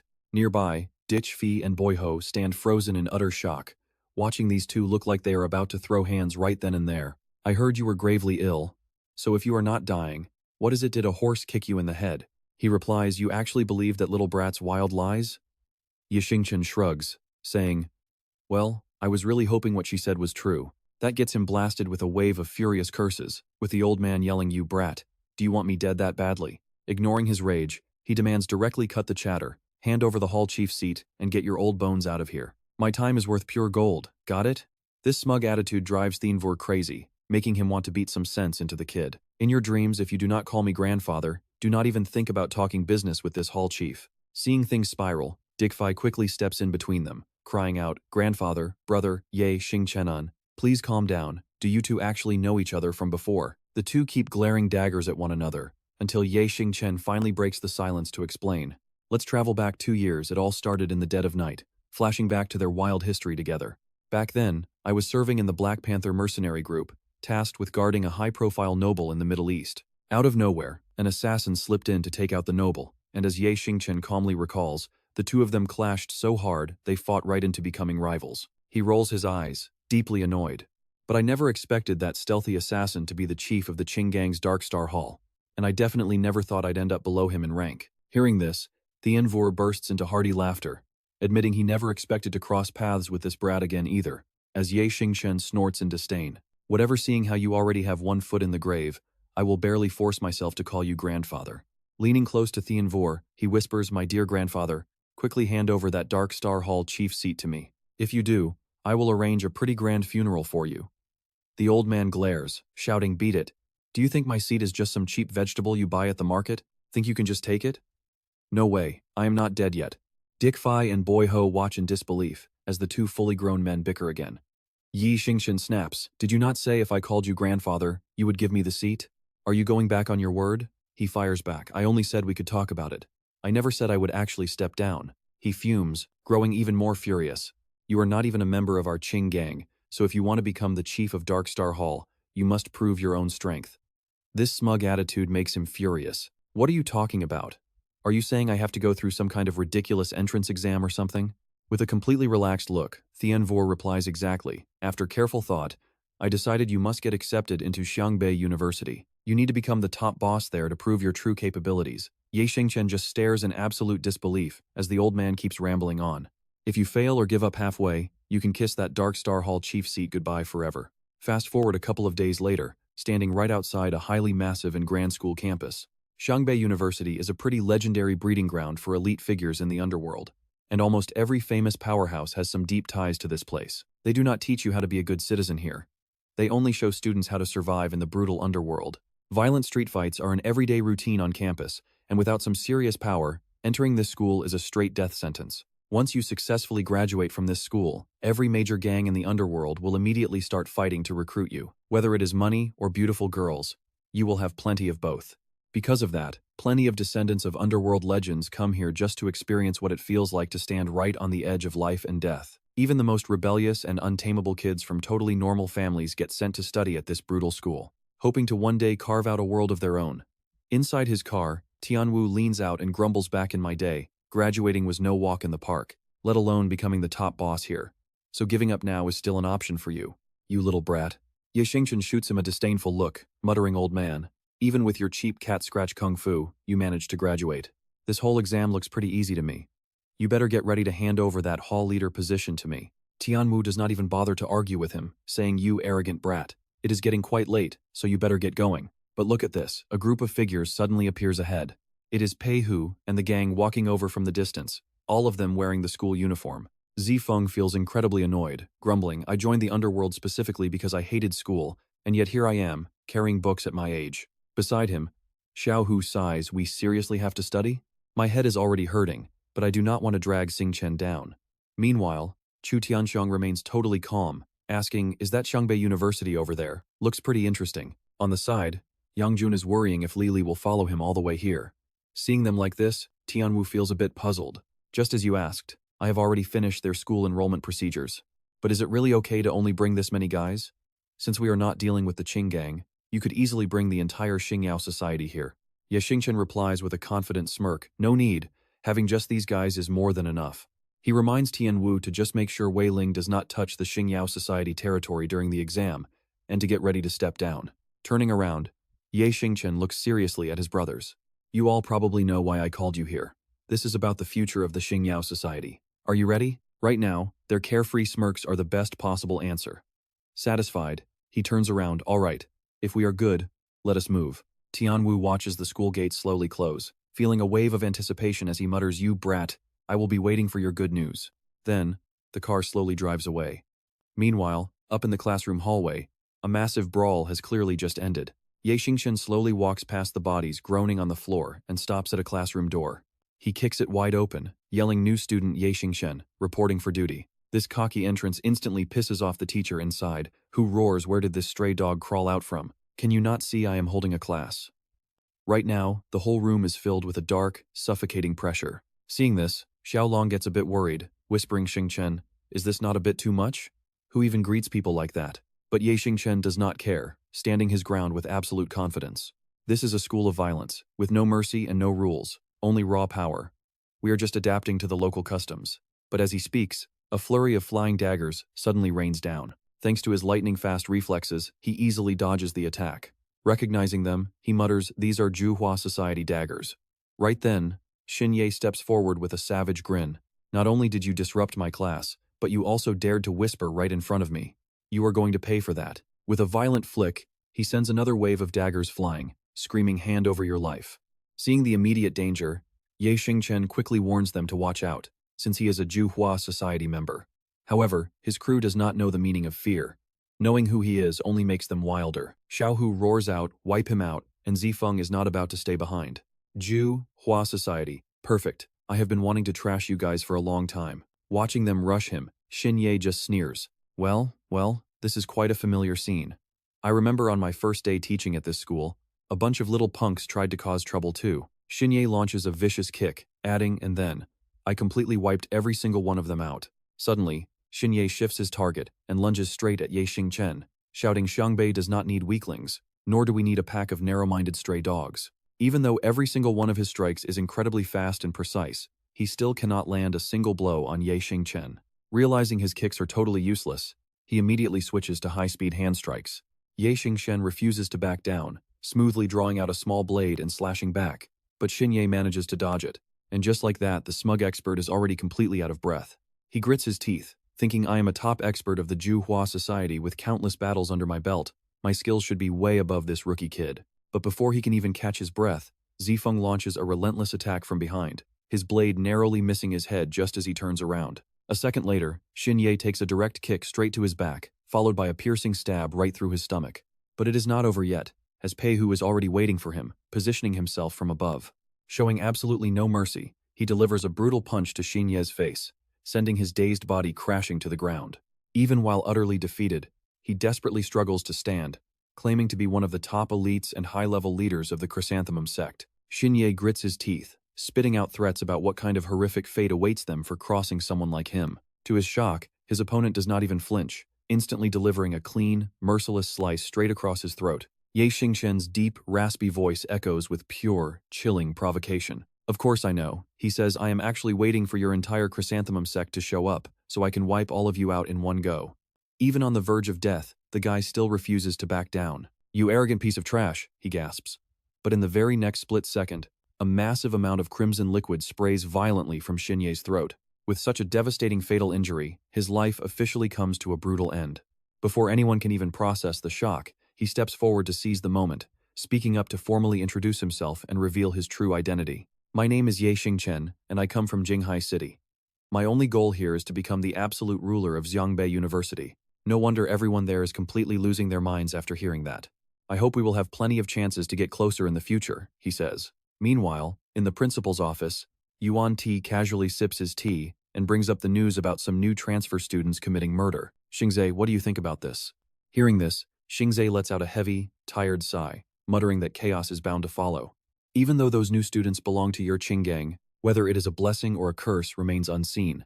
But one thing is certain, another violent storm is heading toward Xiangbei. Yet the old man finds this incredibly amusing, laughing that Xiangbei has been quiet for far too long and is overdue for a massive, chaotic shakeup. Both of us have been eagerly waiting for this very day, just to see what this Ye Xingchen guy can actually pull off. Meanwhile, wild rumors are spreading like wildfire across the campus about how he already slaughtered Xinye. Fueled by rage, the students allied with the Chrysanthemum sect want complete revenge for their fallen leader. They constantly hunt for Ye Xingchen to challenge him. One hothead even kicks down the classroom door, roaring for Ye Xingchen to step out so he can send him to the afterlife. But without exception, every single one gets instantly flattened by Ye Xingchen in just one hit. When Ye Xingchen boldly declares his plan to become the ultimate boss of Xiangbei, the shocking news spreads through every corner of the campus, putting every major student gang and organization on high alert. Ordinary students shiver with fear whenever they see him, while Xiaojun watches him with deep contemplation. During recess, Xiaolong playfully teases our main character. What do you think? His playful banter completely contrasts with his usual serious face, focusing on the beautiful, stylish girls around. They are easily as gorgeous as the girls back at our school. But Ye Xingchen cuts him off, getting straight to business. I asked you to look into the school's various factions. Did you find anything? That data must be recorded in the main administrative database. Trapped in a suffocating headlock, Xiaolong struggles desperately, begging his friend to let go before he completely passes out. He rubs his sore neck, complaining that the administrative network proved way too difficult to infiltrate. Their campus firewall is on a whole different level compared to our old school, so this will take some time. But Ye Xingchen is not having it. He flat out tells him that he is being way too slow. Xiaolong snaps back in frustration, asking if he thinks bypasses are as simple as buying cheap vegetables at a local market. Suddenly, Zifeng spots something in the distance and flinches in surprise, quickly pointing out to Ye Xingchen that the girl over there looks almost identical to the person in their target photo. She is indeed a pretty gorgeous girl. Staring at her with a complicated look, he calls out the name Lei Dingding, making her stop in her tracks to look back at him. Thrilled to finally find the one person he has been searching for, he grins with satisfaction. I never expected to run into you here. Heaven is truly on my side. But Lei Dingding only looks at him coldly, asking if he really missed her that much before stating she has no time for him. With a simple snap of her fingers, a massive group of guards rushes out to surround her, making her feel completely safe. Even though the Lei family mercenaries and assassins cannot enter the school, Do not make the mistake of thinking I am unprotected. She turns around to leave, telling him to play with them and adding that killing them is totally fine. Watching her walk away, he begins to panic. Stop right there, Lei Dingding, he yells out, trying to go after her. Xiaolong quickly warns him that the Lei family is the absolute top force in this entire academy. But you already know he is not the type to back down. Who cares if they are number one? He snaps, anyone who gets in my way is going down. From high above, a few people are watching his every single move. One of them speaks up, noting that Xingchen is already fighting with the Loi family. It looks like there is some deep, bitter grudge between them. Jiavan instantly scoffs in disdain, muttering that the kid is overestimating himself, and bets the Loi family wins. Meanwhile, in a certain forest, Loi Dingding is strolling along quite calmly, when she suddenly stops dead in her tracks, casting her gaze into the far distance as her lips curve into a knowing smirk. Down below, a brutal clash is already breaking out in full force. Tu Feng slashes down with absolute precision, leaving his opponent with a massive, permanent scar. Not wanting to be outdone, Tio Ho delivers a bare-knuckle punch that sends blood spraying everywhere. As for the bald guy, a single kick sends the crowd screaming, but Xingchen is even more terrifying, striking without showing a hint of emotion while his enemies can only shriek. Every single blow he lands targets a vital point, making it almost impossible for them to fight back. Driven by pure rage, his cold glare alone instantly paralyzes them with fear. Seeing this, one of the goons cries out in total cowardice, retreat, fall back, we are absolutely no match for them. His allies agree without a moment of hesitation. The bald guy grows furious and tries to give chase, shouting, running away, but I am not even done yet. But Xingchen stops him in time, telling him not to chase as his face suddenly darkens. He reminds them that their target is Loi Dingding, so they can ignore these pests. Shortly after, they venture into the forest, where one ally reports back. He says he heard someone saw Loi Dingding crossing the campus grounds and heading straight into the bamboo forest.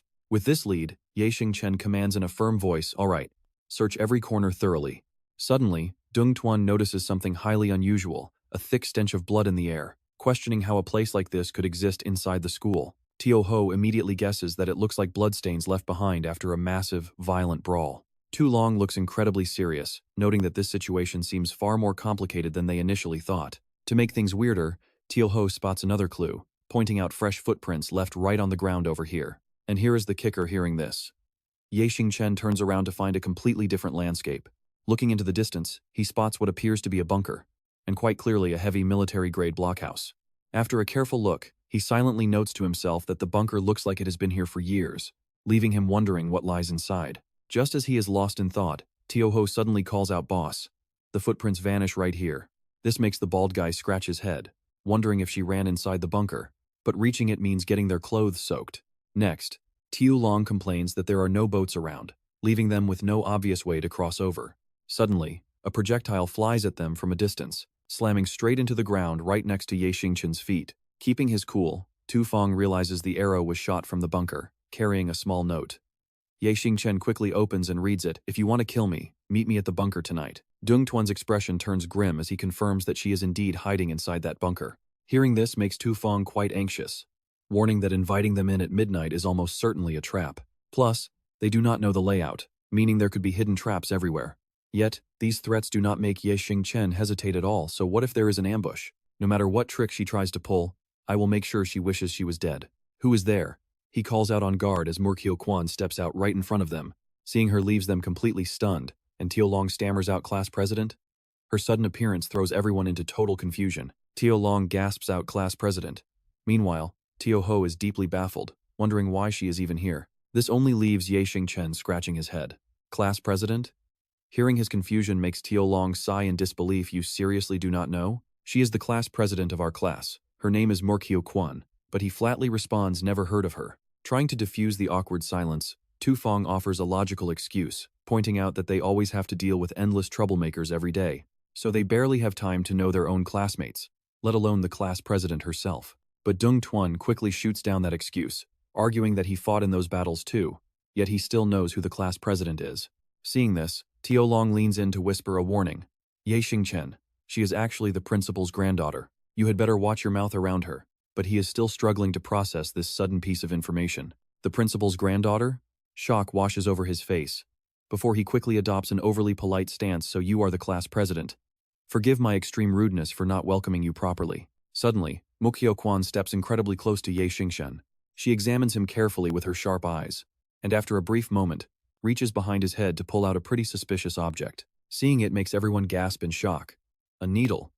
Dung Tuan is breaking out in a cold sweat, wondering why there's a needle hidden there. Ye Xingchen is absolutely stunned, shocked to find a needle was stuck in the back of his neck without him feeling a single thing. Mu Qiuquan examines the needle closely and notes that this is a lightning needle, the signature hidden weapon of the Loi family. Once this weapon is shot into a human body, it is extremely hard to detect.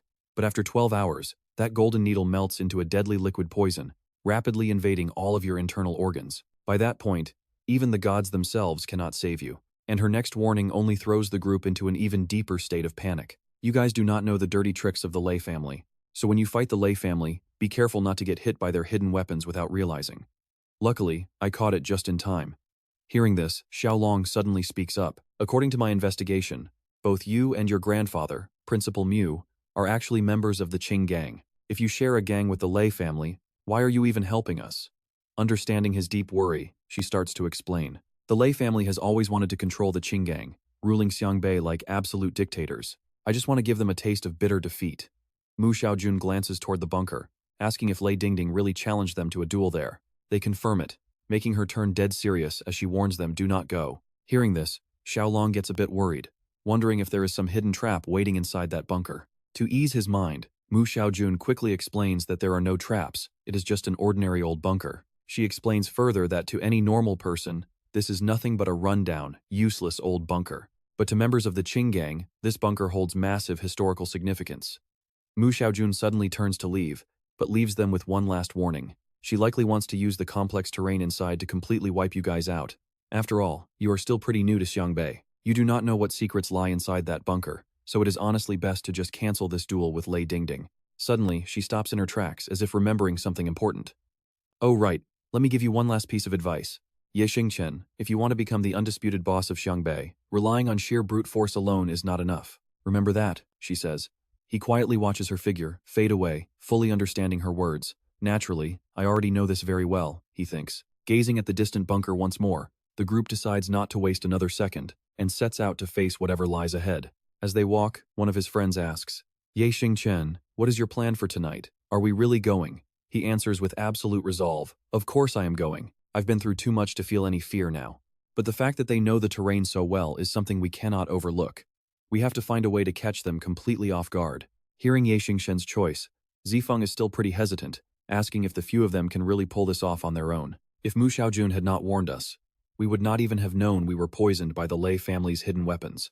They are definitely fully prepared for tonight's duel, and they will almost certainly use some dirty tricks that we are completely blind to. Out of nowhere, Jiawen approaches them and asks which one of them is Ye Xingchen. He is pretty surprised to see this stranger, who skips the small talk entirely and gets straight to business. Here is where things get interesting. He asks if they want to completely wipe out the entire Lei family. Teacher Lin, do you actually hold a personal grudge against the Lei family? Before answering that question, he downs a can of soda to steel himself for the story. Jiawen's voice carries a mocking tone as he replies, a grudge? How could it be just a simple grudge, when it is actually a deep blood feud? With a heavy sigh, he shares his tragic past, explaining that when he offended the Lei family, they slaughtered his entire household. Luckily, your father, Ye Tianlong, stepped in to help. He was fortunate to survive that massacre, and since then, he changed his identity and came here to teach.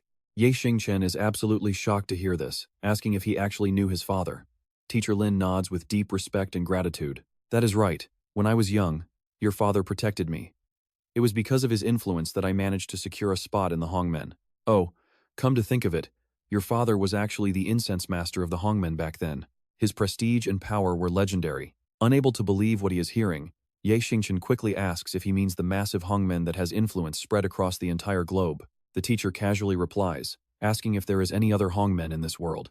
Finding out the truth leaves Ye Xingchen feeling completely overwhelmed. He always knew his dad was a big shot, but he never imagined his father was actually a legendary power player on that level. The incense master of the Hongmen is basically the ultimate leader of the group. He never knew his father possessed such insane power, so why did his dad hide it? Noticing Ye Xingchen's deeply lost expression, Jiawen makes a quick guess as he studies his face. Could Brother Yi have truly hidden this from his own son? He probably has no idea about inheriting the incense master title either. Brushing those thoughts aside, he decides it is better to let it go for now. Brother Ye must have his own plans for the boy, so he decides to keep quiet. Then, Jiawen's expression turns incredibly serious. Let's get back to the main topic and talk about the Lei family. He quickly hands over all the files and intel he managed to dig up himself. He knows that Xingchen fell into a trap set by Lei Dingding, and that she has challenged him to a duel inside the bunker tonight. Your father saved my life, and I do not want to see you die here. So tonight, it is honestly best if you just walk away. You are no match for Lei Dingding, but Xingchen has zero intention of backing down now. Teacher Lin, I came to Xiangbei to become the boss here, and if I back down now, how can I ever make a name for myself in the underworld later? I absolutely must go to tonight's duel, he says, and his confident declaration makes Jia Wen burst out laughing. Haha. Truly the son of Ye Tianlong, so brave and just like your father. Jia Wen laughs, waving his hand to offer him something. I knew you would say that, so I prepared beforehand. Get out here now. Instantly, a crowd of fighters emerges from nowhere, lining up neatly right behind Jia Wen as he patiently begins introducing them to everyone. These are the people I personally dragged out of the Lei family's grip to make my students, training them with everything I had. It was all to seek revenge on the Lei family, and we have finally waited long enough for this fateful day to arrive. When I first found out you were the son of Ye Tianlong, I admit I hesitated a little bit, but seeing your absolute determination and how you beat down Lei Dingding's bodyguards, I do not have a single doubt left in me. Turning to his disciples, he sternly warns them that this is a golden opportunity that will not come again easily. You must support Ye Xingchen with all your strength. Are you ready? And they all shout in unison, revenge, revenge, revenge. Jia Wen cannot hide his growing excitement as he warns that Lei Dingding will definitely bring out the Lei family's top fighters tonight. Eliminating even one of those elite experts means stripping the Lei family of a vital, powerful weapon on their side. And our grudge will finally start to be settled, so Ye Xingchen confidently reassures him I promise to sweep them all away for good. Night falls quickly, and the dark bunker looms silently, half hidden in the deep shadows. Hiding low in the grass, Ye Xingchen whispers to check on the situation. Xiaolong, is everything set up? Xiaolong quickly reports that everything is perfectly set, having used several pretexts to send students inside to trigger a massive, chaotic brawl. So even if we run right into an ambush, our main group out here will not be affected at all. Despite their thorough prep, Yangjun still worries, wondering if that woman might play them for fools and leave them waiting all night, while Zifeng turns to look at his teammate. Probably not, Zifeng replies. But Xiaolong hesitates, while Xiaohu chimed in, saying they can never really be sure. Check out those eyes. Ye Xingchen is dead sure she will keep her word, his gaze turning terrifyingly fierce and leaving the others completely silent and frozen. Suddenly, a shout echoes from the bunker. This is Qingbang territory. What do you think you are doing? None of your business. Do you want to fight? Ye Xingchen knows this is their cue move now. Pure chaos erupts inside the bunker as one of the guards screams out, what do you think you are doing? Approaching from a distance, Lei Dingding demands to know what is going on, and Lin Zhou quickly reports, my lady, we wanted to kick these bastards out of the bunker, but they stubbornly refused to leave, and before we could even speak, they immediately launched an attack on us. Watching the chaotic fight unfold, she feels suspicious, suspecting these might be Ye Xingchen's men, and instantly orders them to kill everyone. Just as she says that, one of her beaten-up henchmen comes limping in, covered in brutal wounds. He stammers out, young lady, Ye Xingchen. But before he can finish, a flying knife ends his life. Lei Dingding and Lin Zhou freeze in sheer horror, totally contrasting with the calm intruder, who casually walks up while tossing his weapon, as Ye Xingchen leads his men forward with a smirk. Lady, Lei, I have arrived. Seeing his face makes her blood boil even more, and she furiously screams to her guards, get him, kill him right now. Lin Zhou just stammers in panic. Looking at their forces currently tied down in the other massive brawl, he tells her, young lady, our men cannot get over here. Ignoring his warning, Lei Dingding coldly orders to forget them and send in whoever is left, leaving Lin Zhou with no choice but to obey. He orders his remaining men to charge, yelling to kill everyone for the young lady and Lei Jian. His crew is ready to strike, as he yells out, follow me and kill them all. Right from the start, Ye Xingchen shows no mercy, landing brutal slash after slash so that nobody escapes his deadly blade alive. Zifeng and Xiaohu are just as lethal, coordinating perfectly with fists and clubs as Xiaohu kicks foes to the ground. Xiaolong plays it smart, using his surroundings to leave them with no way to fight back. Look at this coward seeing her side losing badly. Lei Dingding turns tail and flees, completely abandoning her men to fight alone. Spotting her move, Ye Xingchen chases after her as she runs out of the bunker at full speed, desperately hoping to escape. She thinks she is safe, but he is already right behind her, ruthlessly slashing at her with his blade, though she barely evades it. Without stopping, he keeps slashing at her relentlessly until he finally leaves her wounded. His moves strike lightning fast, leaving the naked eye completely blind. Loi Din is shaking in absolute terror right now, and seeing her like this, Ye Xingchen cannot help but mock her. Miss Loi, you are the one who challenged me to a duel tonight. We have not even settled this yet, and you already want to run? Completely cornered, she tries to bargain, pleading for Ye Xingchen to talk this through and maybe even continue their partnership. Her words only make him scoff. He sneers, asking if she honestly thinks he could ever trust her again. A terrifying dark aura radiates from him as he warns her that no matter what tricks she plays, tonight she dies. Moonlight washes over the old bunker, as Ye Xingchen suddenly leaps high, throwing daggers to launch a thunderous strike. Terrified, she barely dodges the blades, still desperate to find a way out, asking Ye Xingchen if they can just talk things over peacefully. Does it really have to be a brutal fight to the death? He ignores her pleas entirely and keeps pressing the attack, telling her that absolutely nothing she says will stop him from killing her. With cold, murderous eyes, Ye Xingchen tells her that if she wants to talk, she can wait until she is dead, and he will visit her grave to chat. The face of Loi Ding goes completely dark with rage. She screams that Ye Xingchen is pushing her too far, instantly throwing 3 sharp darts to launch a desperate counterattack. Calmly and effortlessly, he deflects every single lethal strike, telling her that he saw right through her weak moves long ago. It is totally useless. Turning pale with fear, she bolts, yelling that even if he saw through it, she will pay him back one day. She throws back one last threat: wash your neck and wait for my return. But get this, before he can even strike, Loi Ding dives straight into the rushing water and vanishes completely. Watching his prey vanish, he stands in silence before letting out a quiet curse. By morning at Xiangbei University, Yunlong walks beside him, reporting their progress. The influence of the Loi family here at Xiangbei University has been pretty heavily weakened. I also took the opportunity to spread the name of our Xingyao Association far and wide. The students trained by Teacher Lam, along with everyone from the massive brawl last night, have officially joined us. He pauses to think, then continues. Also, Loi Din has barely shown her face around campus since that night. Word is, she is desperate to find a way to deal with us. She is secretly teaming up with the notorious school Chrysanthemum sect, declaring that anyone who dares to align with us will be treated as their absolute enemy. Before he can finish, Dung Tuan cuts in. Is the Qingbang gang not worried about them teaming up with the Chrysanthemum sect? He frowns and explains that the gang claims this is just a personal action by a student, totally unrelated to their guild, so they will not interfere. Ye Xingchen finally speaks up, noting that if they want to expand their influence, they will have to use much harsher, brutal methods. He immediately kicks the classroom door open with sheer force, instantly drawing every single eye in the room. The 3 of them stand aggressively on the podium. Even though the class president, Hu Quan-thun, stays silent, the room erupts into nervous whispers about what they are up to. Ever since they crushed the pride of the Loi family, these guys have gotten pretty incredibly bold. Suddenly, a heavy fist slams down onto the desk, completely silencing the nervous whispers around them. Ye Xingchen growls out a warning: listen up, from today on, I am the boss here. Join our Xingyao Association right now, or get the hell out of this classroom. His classmates freeze in shock, their bodies visibly trembling with sudden fear. He smirks with arrogance, but a girl suddenly stands up to challenge him, shouting, Ye Xingchen, who do you think you are trying to be our boss? She points a finger right at him, declaring that if he wants to rule our class, he has to go through Trilthalai first. Others immediately chime in, shouting that she is absolutely right and that Ye Xingchen needs to defeat Trilthalai first. Ye Xingchen gets pretty annoyed hearing everyone chant the name of this random guy. The girl snarls that they only recognize Trilthalai as their true boss. But if Ye Xingchen can actually defeat him, she will be the very first to accept his rule. As he mutters the name, a voice calls out from the doorway, asking if they are looking for him. Glancing inside with pure arrogance, he announces that he is Trilthalai. Ye Xingchen eyes him closely, asking if he really is the class leader. Trilthalai nods, confirming he is the one. Ye Xingchen eyes him warily, declaring that he is the new boss here now. Surprisingly, Trilthalai just scratches his head, letting out a soft, submissive chuckle. He casually greets him, saying he has heard all about him and calling him boss. Beside them, Tu Feng frowns, wondering if it was really this easy to tame the guy. You and I both know guys like this never play fair. Sure enough, he launches a dirty sneak attack. Ye Xingchen easily slips past a heavy fist, and both fighters instantly trade quick, probing kicks to test each other's reflexes.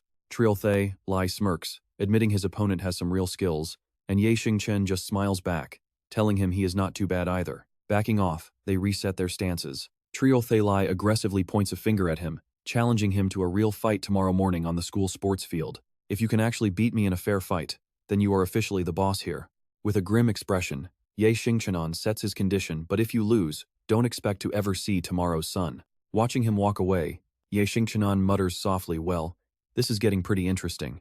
He signals his ally Yunlong, go dig up some dirt on this Thalai guy immediately, get as much info as you can. After he leaves, Ye Xingchen gets pretty serious. Let's see what this Thalai is actually made of.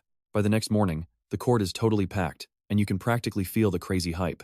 The girls are eagerly grouping up to cheer for their favorites, while some dark-faced guys watch silently, and Hyo Kwan looks incredibly tense. From high above, Viren Thiet frowns as far as he remembers. This Thay Lai kid has been quiet. Yet right after coming back, his absolute first move is picking a massive fight with Ye Xingchen. Peering through binoculars, Tin Troc lists it out, first taking down Tanda, then beating the Lei family, and now challenging Thay Lai. He honestly has no idea how much more trouble this crazy brat Ye Xingchen is planning to cause. Meanwhile, Ye Xingchen stands alone in quiet thought, recalling all the intel he recently gathered. First came the report from Yunlong. He found out that a year ago, Thay Lai completely ruled over Xiangbei High School. Not only did he dominate the school's massive annual tournament to take home the championship, earning legendary fame with his deadly weapon Bloodseaver, but he also founded Xiangbei's biggest gang, the Bloodwing. But Yunlong added that after losing a fierce match against Loi Dingding, he barely showed up and even disbanded his gang. That let the Lei family easily seize absolute control of Xiangbei, which makes Dung Tuan visibly disgusted. Loi Dingding is absolutely pure trouble, he scoffs, right before Tu Fong shares more details. The legendary Bloodsever weapon is basically the most lethal thing around, he warns Ye Xingchen. Your blade might be forged from refined steel, but it still falls a bit short against his weapon, so you should probably take my purple moonblade instead. Ye Xingchen realizes they actually share a common enemy, meaning they could potentially recruit him to team up and crush Loi Dingding together. Suddenly, a wave of pure killing intent cuts off his thoughts. Has the enemy finally arrived? He wonders. Right then, someone in the massive crowd screams out, "Look, it is Thay Lai," as he emerges. He walks in with absolute confidence, carrying a sword on his back that a sharp-eyed fan immediately recognizes as Bloodseaver. Honestly, getting to see this legendary blade in person? My life is officially complete. Stepping onto the field, Thay Lai strikes a super cold pose, while unleashing heavy bloodlust. Sorry to keep you waiting, he growls fiercely. This sword is Bloodseaver. It has slain countless foes across Xiangbei, and never tasted defeat, he boasts, prompting Ye Xingchen to raise his own blade. Purple Moon has taken down just as many warriors as your Bloodsever, Ye Xingchen fires back. So let's hope you do not end up joining them. Ye Xingchen retorts as Thay Lai charges in with his sword. Let us see if your Purple Moon is sharper, or if my legendary Bloodseaver is actually stronger. Ye Xingchen reflexively blocks the strike before immediately lunging forward with a deadly head-on thrust. Thay Lai barely deflects the blade away from his face, stumbling back in shock as his opponent suddenly vanishes completely. Staring at the empty air, he's kind of blindsided as Ye Xingchen dives down to end things. But using pure combat instinct, Thay Lai spins around to dodge the blow and immediately retaliates with his heavy blade. Ye Xingchen barely holds his ground against the blow. Barely slipping past every consecutive strike, he spots a tiny opening and instantly fires back with a counter. That lightning-fast slash disarms Thay Lai completely, but he quickly reacts and kicks Purple Moon right out of Ye Xingchen's grip. Both of their weapons are gone, so they ball up their fists to settle this clash of raw physical strength. A loud crash echoes the crowd, gasps in shock. This kid actually stopped his iron fist, someone gasps, asking if they are literally losing their mind right now. Nobody in Xiangbei has ever blocked his punch, all while Ye Xingchen notices Purple Moon falling back down. Thay Lai also keeps his eyes locked onto his own sword as they trade quick kicks and leap apart. Launching himself into the air, Ye Xingchen reaches up to grab his falling sword. But seeing Thay Lai rushing toward Bloodseaver, Ye Xingchen shifts midair and kicks Purple Moon forward, sending it flying down to block his path. He lands gracefully right next to Huyet Trom, grabbing it in a flash. He slashes hard toward his opponent. Tro the Lai bends down to snatch Tung Yet, their weapons clashing in a dead-even match, while Ye Xingchen taunts him about losing the very blade he takes pride in, having it stolen by others. How does that feel? Furious, Tru the Lai snaps back. Wait till I finish you with your own blade, then you will know. Ye Xingchen just cold laughs. Now that is interesting. He delivers a brutal kick right to Tru the Lai's neck. Then a lightning-fast thrust of his blade, piercing him right through the stomach with Huyet Trom. Ye Xingchen asks, so are you ready to tell me what it feels like to be stabbed by your own sword? Stabbed deep. Tro the Lai writhes in absolute agony. As blood drips down the steel, Ye Xingchen reminds him, I avoided your vitals, you won't die. Tru the Lai grimaces in total confusion. Why would you show me mercy? Ye Xingchen smirks slyly. I want you to help me. Hearing this, Tru the Lai scowls, completely caught off guard. I know about your legendary run in Tuangbak, and how you lost that high-stakes bet to Loi Dindin. Since we share an enemy and met like this, why not join forces to take Loi Dindin down together? Trio, the Lai struggles to speak. No, I can never team up with you. Because I lost to her, I had to disband Huyet Bang and swear never to interfere in school matters again, so cooperating is impossible. But as Ye Xingchen stands there shocked, Trio the Lai wheezes out though, there is still one way I can help you. His eyes shoot wide open as sweat pours down his face, letting out a painful scream. The blade drives even deeper into True the Lie, and honestly, none of us watching saw this shocking sacrifice coming. Tin Troc and Vien Thiet look on from above in pure horror, while even Hu Quan freezes up, totally panicked. True the Lie collapses in a huge pool of blood, forcing Ye Xingchen to desperately try and stop the bleeding. Ye Xingchen cries out, "True the Lie, why would you do this?" True the Lie gasps, explaining, "Because my stubborn, reckless ways are what brought us to this terrible dead end. I let down my brothers in Huyet Bang, but my pride won't let me break my sacred oath to Loi Din Din." With his final breath, he pours his heart out to him. "I heard all about you from defeating Tanda to standing up to the Loi family. I knew only you could lead Huyet Bang to get their revenge on Loi Din Din. That is why I deliberately set up this life-or-death duel today. With my death, the agreement holding Huyet Bang back from the Loi family is officially void." Gripping the blade, he forces out his final, dying wish: take Huyet Tram, and rally every last brother of Huyet Bang together. You must lead them to unify all of Tuongbak. Though Ye Xingchen stays silent, he silently vows to shoulder this heavy burden. True the Lie slowly slips away, closing his eyes forever as he takes his very last breath. Honoring his final wish, Ye Xingchen stands tall with Huyet Tram in hand. As the crowd erupts into wild cheers, he raises it high, claiming victory. Seeing this, members of Hoi Hoakuk and the Loi family exchange subtle looks. Trouble is brewing. That night, a tense voice echoes from inside a lit room. True the Lie has lost. A messenger reports the shocking news, confirming his scouts saw the entire defeat unfold with their own eyes. He even passed Huyet Tram to Ye Xingchen to rally all of Huyet Bang against us. Hearing this, Loi Din Din stares silently into her wine glass, furious. She scoffs. If this was the old gang, I might actually worry. But now? They are nothing but a disorganized, useless mob that cannot get anything done. She cold laughs and issues a sudden command. Since Ye Xingchen won, it is only fair that I send him a little celebratory gift. Go deliver a formal challenge letter. Tell him the Loi family expects a life-and-death duel in 3 days. The subordinate bows and obeys. Holding her glass with a smug smile, she sneers. Ye Xingchen, even if you have Huyet Bang backing you, so what? My family is the undisputed king of Tuongbak. In 3 days, let us see if you actually have what it takes to survive. Meanwhile, Ye Xingchen has gathered the remaining members of Huyet Bang. But Xiaolong steps up looking pretty grim. Ye Xingchen, after True the Lie disbanded the gang, most of them ended up fleeing Tuongbak. The rest joined rival factions. And these guys standing here are the only ones I could actually find. Walking forward in complete silence, he suddenly raises Huyet Tram high under 100 staring eyes, roaring out to instantly ignite their dying spirits. You all saw it. Today's battle was absolutely brutal. If you join me under Tin Du Hoi, I swear I will lead you to crush the Loi family and conquer Tuongbak. The crowd roars back in unity. Destroy the Loi family, conquer Tuongbak. But suddenly, Hong Muk and his thugs step in, mocking. Quite a big mouth you have there. Ye Xingchen stares at the newcomer and asks if they're worried about biting their own tongue, wondering who he is. Up front stands Hong Muk, holding a letter. A wicked grin covers his face while his arrogant lackey barks a reply. By order of the Loi family eldest daughter, we came specifically to deliver this challenge letter to the Tin Deer Society. Dung Tuan gasps out her name, standing right next to a completely stunned Tio Long. A challenge letter. Not giving them much time to think, Hong Muk explains that the Loi family wants an all-out battle against the Tin Deer Society in 3 days. If you guys win, the Loi family will hand over half of the bars under their control to the Tin Deer Society. As he says this, his expression grows even more incredibly arrogant. But if you lose, well, you already know the stakes under the Tungbuk rules. Ye Xingchen glances at his silent allies before quickly walking straight up to the smug messenger. Snatching the letter, he calmly states that he accepts the challenge. Suddenly, someone speaks up, asking Ye Xingchen what exactly happens to them under those Tungbuk rules if they end up losing. His deadpan answer leaves Tio Long absolutely fuming, realizing that Ye Xingchen blindly accepted this terrifying match without even knowing the actual rules. You have to admit, his level of confidence is pretty crazy.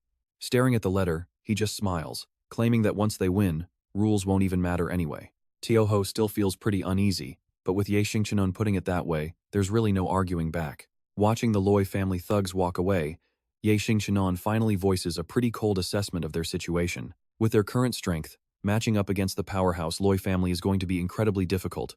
3 days simply isn't enough time for proper training, and honestly, even getting the entire gang together in one place is a major struggle. Tu Feng is pretty worried, pointing out that whether it's numbers or raw power, their enemies hold every advantage. Yet Ye Xingchen remains remarkably calm, issuing his orders. Feng Thiu, Teal Ho, and Boi Ho, you 3 are in charge of their training. Get them as strong as possible in 3 days. Even a small power upgrade is better than nothing at all. As for the rest of you, Find a way to recruit as many members as possible, regardless of their actual talent. Just bring them into the Tin Deer Society. Facing the Loi family right now means relying on sheer numbers to overwhelm them, and the crew shouts back in agreement. Meanwhile, Tiu Jiao is lurking in the shadows, watching their every move. A sinister grin spreads across his face as he plots. By the next day, rumors run wild across campus.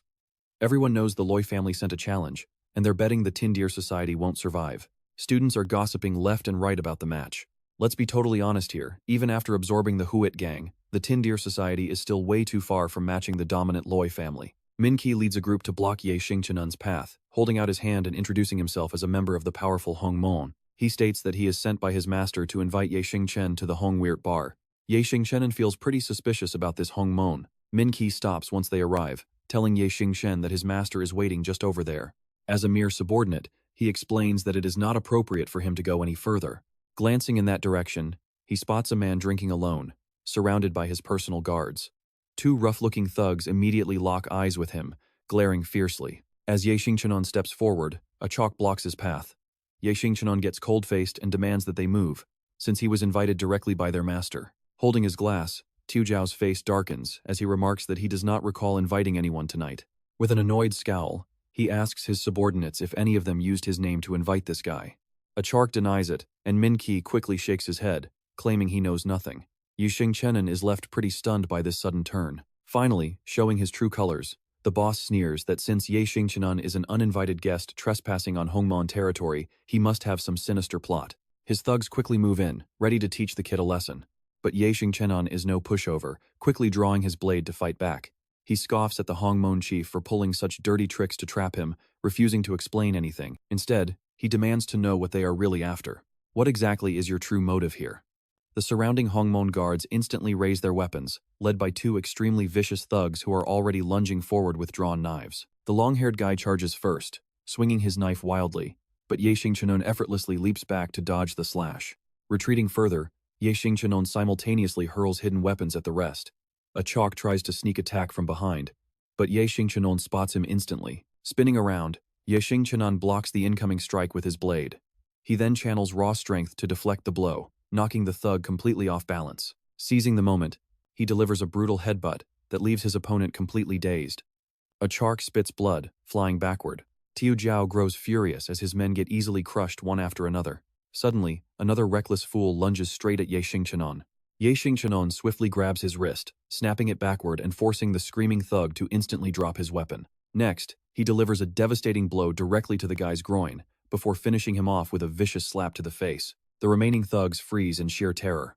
Before they can even move, Ye Xingchen leaps into the air with a brutal opening kick. In seconds, he swiftly wipes out all three of them.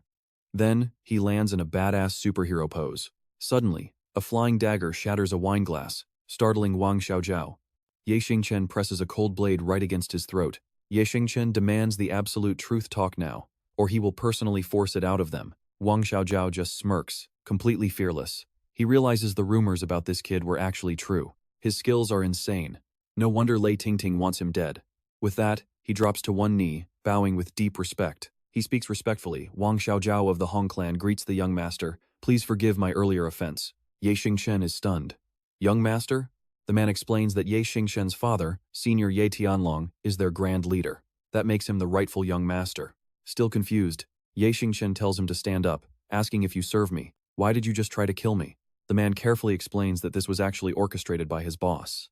Ye Xingchen repeats the words in confusion. Your boss? Wang Xiaojiao nods. Yes, our boss ordered every Hong clan member in Xiangbei to join the Xingyao Association and help you take over. But we had to test your actual strength first. That is why I had to set up this entire fight. Please forgive me, he adds. You see, Ye Xingchen realized that this boss is actually the leader of the entire Hong clan. Why would someone that powerful order everyone to join the Xingyao Association and support him? Could this somehow be linked to his father? Putting his doubts aside, Ye Xingchen asks how many fighters do you actually have here in Xiangbei? The man answers honestly we have over 600 men, roughly matching the size of the Lei family forces. Plus, our combat skills are way superior. Ye Xingchen calculates. The Lei family probably has 600 to 700 fighters ready, but with the Hong clan, the Blood Gang, and the elites trained by Master Lin, they stand a real chance. They can finally take them on. The most urgent task is dealing with the Lei family. He can figure out the Hong clan's motives later on. He orders Wang Xiaojiao to gather his men in 2 days to fight. The man bows, promising to complete the mission. Meanwhile, a spy is reporting that Ye Xingchen was spotted meeting with the Hong clan at their headquarters. He confirms they walked into the Hongyu bar together. Hearing this, Lei Tingzi casually swirls his wine glass. He sneers even if they are begging the Hong clan for help, it does not change a single thing. Xiangbei rules strictly forbid outside interference in a duel. The Hong clan would not dare to get involved anyway. Besides, Ye Xingchen is a nobody to them. He dismisses the guard, who bows and leaves the room. Looking on, Lei Tingting scoffs smugly. She whispers, Ye Xingchen, whatever you plan is totally useless. The outcome of this battle was decided the moment you accepted our challenge. Go ahead and struggle before you die. On the day of the fight, the morning sky is perfectly clear. Huge crowds have already gathered on campus. Whispers fill the air as people bet on either the Xingyao Association or the powerful Lei family. The Lei family has always been the top powerhouse here. But look at this. Even the experts are starting to doubt them now. Tell me, how could the Lei family possibly lose this match? Well, the younger generation always overtakes the old, and who knows what secret cards they are hiding. Even the strongest giants eventually fall. Remember, the Lei family tried to assassinate the Xingyao Association leader, Ye Xingchen, and failed miserably. That is why they have the advantage today. Suddenly, someone shouts that the Lei family has arrived. In the distance, Lei Tingting approaches, carried grandly on a sedan chair. Suddenly, her gaze locks onto something. The crowd turns to look. Right on cue, Ye Xingchen and his group arrive, his expression completely calm and unbothered. He shows zero fear. A student gasps, why does their group have so many men? Even if they absorbed the blood gang, their numbers should not be this massive. Another points out Wang Xiaojiao of the Hong clan. Standing nearby, Hong Mu anxiously asks Lei Tingting what they should do. The Hong clan has actually interfered. Hearing this, she glares with sheer rage, whispering their name with pure hate. Hong clan. As the crowd swells in the academy courtyard, she furiously confronts him. Wang Xiaojiao, today is our duel with the Xingyao Association. Why is the Hong clan trying to interfere with us? Xiao Yao doesn't flinch at the accusation, asking if they really want to break Xiangbei's rules. Break the rules? He scoffs, our entire Hongmen joined the Xingyao Association long ago. As members, following our leader into battle is completely natural. How on earth does that break any rules? Lei Tingting grits her teeth, growling, what did you say? The surrounding crowd starts whispering in shock, did you hear that? The entire Hongmen joined the Xingyao Association. Who exactly is this Ye Xingchen? And why would the legendary Hongmen willingly submit to a guy like him? Suddenly, Xingzi clears his throat to draw attention. Standing on the stage with a microphone, he declares, quiet down, everyone. Before the duel starts, I have a few words. Watching everything, Hong Mu quickly reports the principal has actually showed up. Even the principal is getting involved. A bystander who knows a bit about the situation whispers to the person next to him. Back when the blood gang ruled Xiangbei, we never saw the principal step out like this, pretty insane. Meanwhile, Xingze solemnly announces that since the founding of Xiangbei Academy 100 years ago, countless violent student factions have always run wild inside. Turf wars and recruitment battles happen all the time, and honestly, casualties are basically a daily occurrence around here. Zifeng eagerly brags, I spent all night sharpening my Ziyue blade for this. Ye Xingchen coldly instructs, remember, leave absolutely nobody alive. Your top priority is bringing me the head of Lei Tingting, completely wiping out the Lei family from Xiangbei. His loyal subordinates immediately shout their agreement, while he silently reflects. These wars help factions build power, so the school secretly supports them. Meanwhile, Lei Tingting orders her crew to prep their lightning needles. No matter what the ultimate cost is, we must eliminate Ye Xingchen, even if it means throwing those deadly needles with your absolute last dying breath. Hong Mu immediately accepts the command. While over on the stage, Xingze continues his endless speech. To avoid excessive casualties, today's duel will be strictly hand-to-hand combat. Weapons are completely banned. Hearing this, both factions freeze in absolute shock. He continues, this is a final decision made after deep discussions by the school board. Therefore, you must hand over every single weapon you brought today. Hidden weapons like flying daggers and silver needles are no exception. Hearing this, her subordinates stammer in absolute panic. Eldest miss, the needles are banned. Yang Jun scowls at this sudden rule. Zifeng also groans in deep frustration. I spent the entire night sharpening my precious Ziyue, and now I cannot even use it. While everyone reluctantly hands over their weapons, the principal's booming voice continues to echo across the field. Let me be completely clear, if anyone dares to sneak a weapon during this duel, regardless of who wins or loses, the rule-breaker will face severe punishment from the school. At this point, Zifeng completely breaks down, crying, my precious Ziyu, I spent all night sharpening you. Confronted with this extremely sudden twist, Lei Tingting silently tries to reassure herself. No big deal, she thinks even barehanded. Our Lei family training is more than enough to slaughter Ye Xingchen and his dogs. Ye Xingchen is also calculating his own moves, though his ultimate goal of wiping out the entire Lei family has not changed in the slightest. Weapons or not, the final result will be the same. Seeing everyone obediently follow his orders, Xingze smiles with satisfaction. All right, now that all weapons have been surrendered, I hereby declare the duel started. Immediately after Xingze's shout, Ye Xingchen's faction charges forward with high spirits, while Lei Tingting's gang also launches an aggressive counterattack. Screaming battle cries, both sides clash. They instantly take down an opponent each. Meanwhile, the Lei family thugs use cheap mob tactics, ganging up on their targets and leaving them screaming in pain. Seeing this, he immediately rushes in to help. Before the two thugs can react, he sends them flying with a dual kick. Ye Xingchen leaps over the crowd straight toward his main target, Lei Tingting. Just as his flying kick is about to land, Hongmu blocks it with his bare hands and retaliates with a kick. With me here, you won't touch a single hair on the eldest miss. Ye Xingchen backs away, taking a deep breath to focus his inner energy. Confused by his actions, Hongmu hesitates. Ye Xingchen just smirks, taunting him back. Touch a single hair of hers? Today, I am not just going to hurt her, I am going to end her life. Right after speaking, he sprints forward and leaps high into the air, shocking him. Luckily, Hongmu has decent reflexes and quickly manages to block the incoming wave of blows. Tired of just defending, Hongmu swings his arm, tossing Ye Xingchen aside. Fortunately, before hitting the ground, Ye Xingchen braces himself with his hands, bouncing back toward him like a spring. Seizing a quick opening, he kicks him straight in the face, leaving Hongmu dazed and coughing. Before he can even process the agonizing pain, he sees Ye Xingchen wind up for a massive, earth-shattering punch. Ah! His face goes completely pale as he desperately tries to dodge. The moment he finally gets a second to catch his breath, Hongmu furiously pivots to launch a counterattack. Just as he's about to land a hit, Ye Xingchen slips away perfectly. A split second later, Ye Xingchen retaliates, slamming a heavy elbow right into Hongmu's head. To completely finish off his opponent, he unleashes a devastating kick, launching the guy, flying several meters away. Hongmu is in pure agony, curled up on the ground and completely speechless. Ye Xingchen looks down at him, delivering a mix of praise and mockery, saying he admits Hongmu has some skill. But relying on those pathetic, amateur moves to protect your young mistress is nothing but a daylight fantasy. Unwilling to accept defeat, he flashes a strange, unsettling smile and retorts, dreaming during the day, we'll see who's actually the one dreaming here. Hearing this, Ye Xingchen turns his head back to look, an intense alarm bell instantly ringing in his mind. Before he can even wrap his head around it, he sees Hongmu lunging straight at him with a savage expression, leaving an opening. Silver needles suddenly streak through the air. You see that? This is the dirty Lei Zhen technique, freezing Ye Xingchen in pure shock for a few seconds. Seeing this underhanded move, the entire crowd starts whispering in outrage that the prestigious Lei family actually dared to use hidden weapons. Another spectator immediately chimes in, saying, "Wait, wasn't it clearly stated that weapons are forbidden?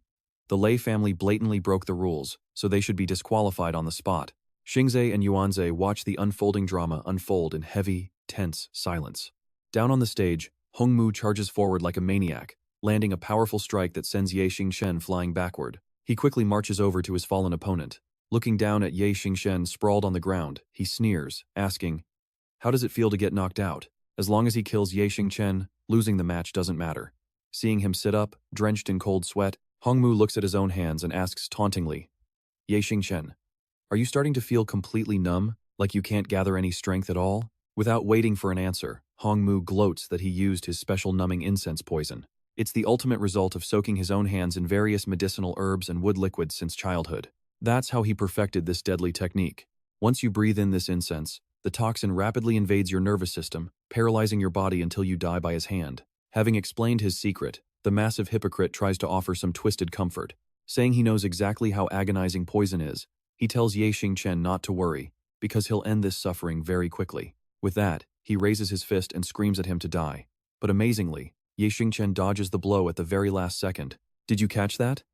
Yuanze's jaw literally drops as he gasps out. He actually dodged it. Watching his opponent move, Hongmu is struck with utter disbelief, wondering how this could even be possible. He screams internally, because until today, not a single soul who has ever breathed in his paralyzing poison has managed to escape his grasp. Seeing Ye Xingchen preparing to strike back, panic sets in, making him wonder if the lethal toxin is somehow completely useless. Before he can process the fear, a brutal kick slams right into his head. The impact is so violent that Hongmu coughs up blood. And before he can recover, a devastating punch to his back leaves him screaming in pure agony. The surrounding crowd stands there frozen, completely unable to process this insane turn of events.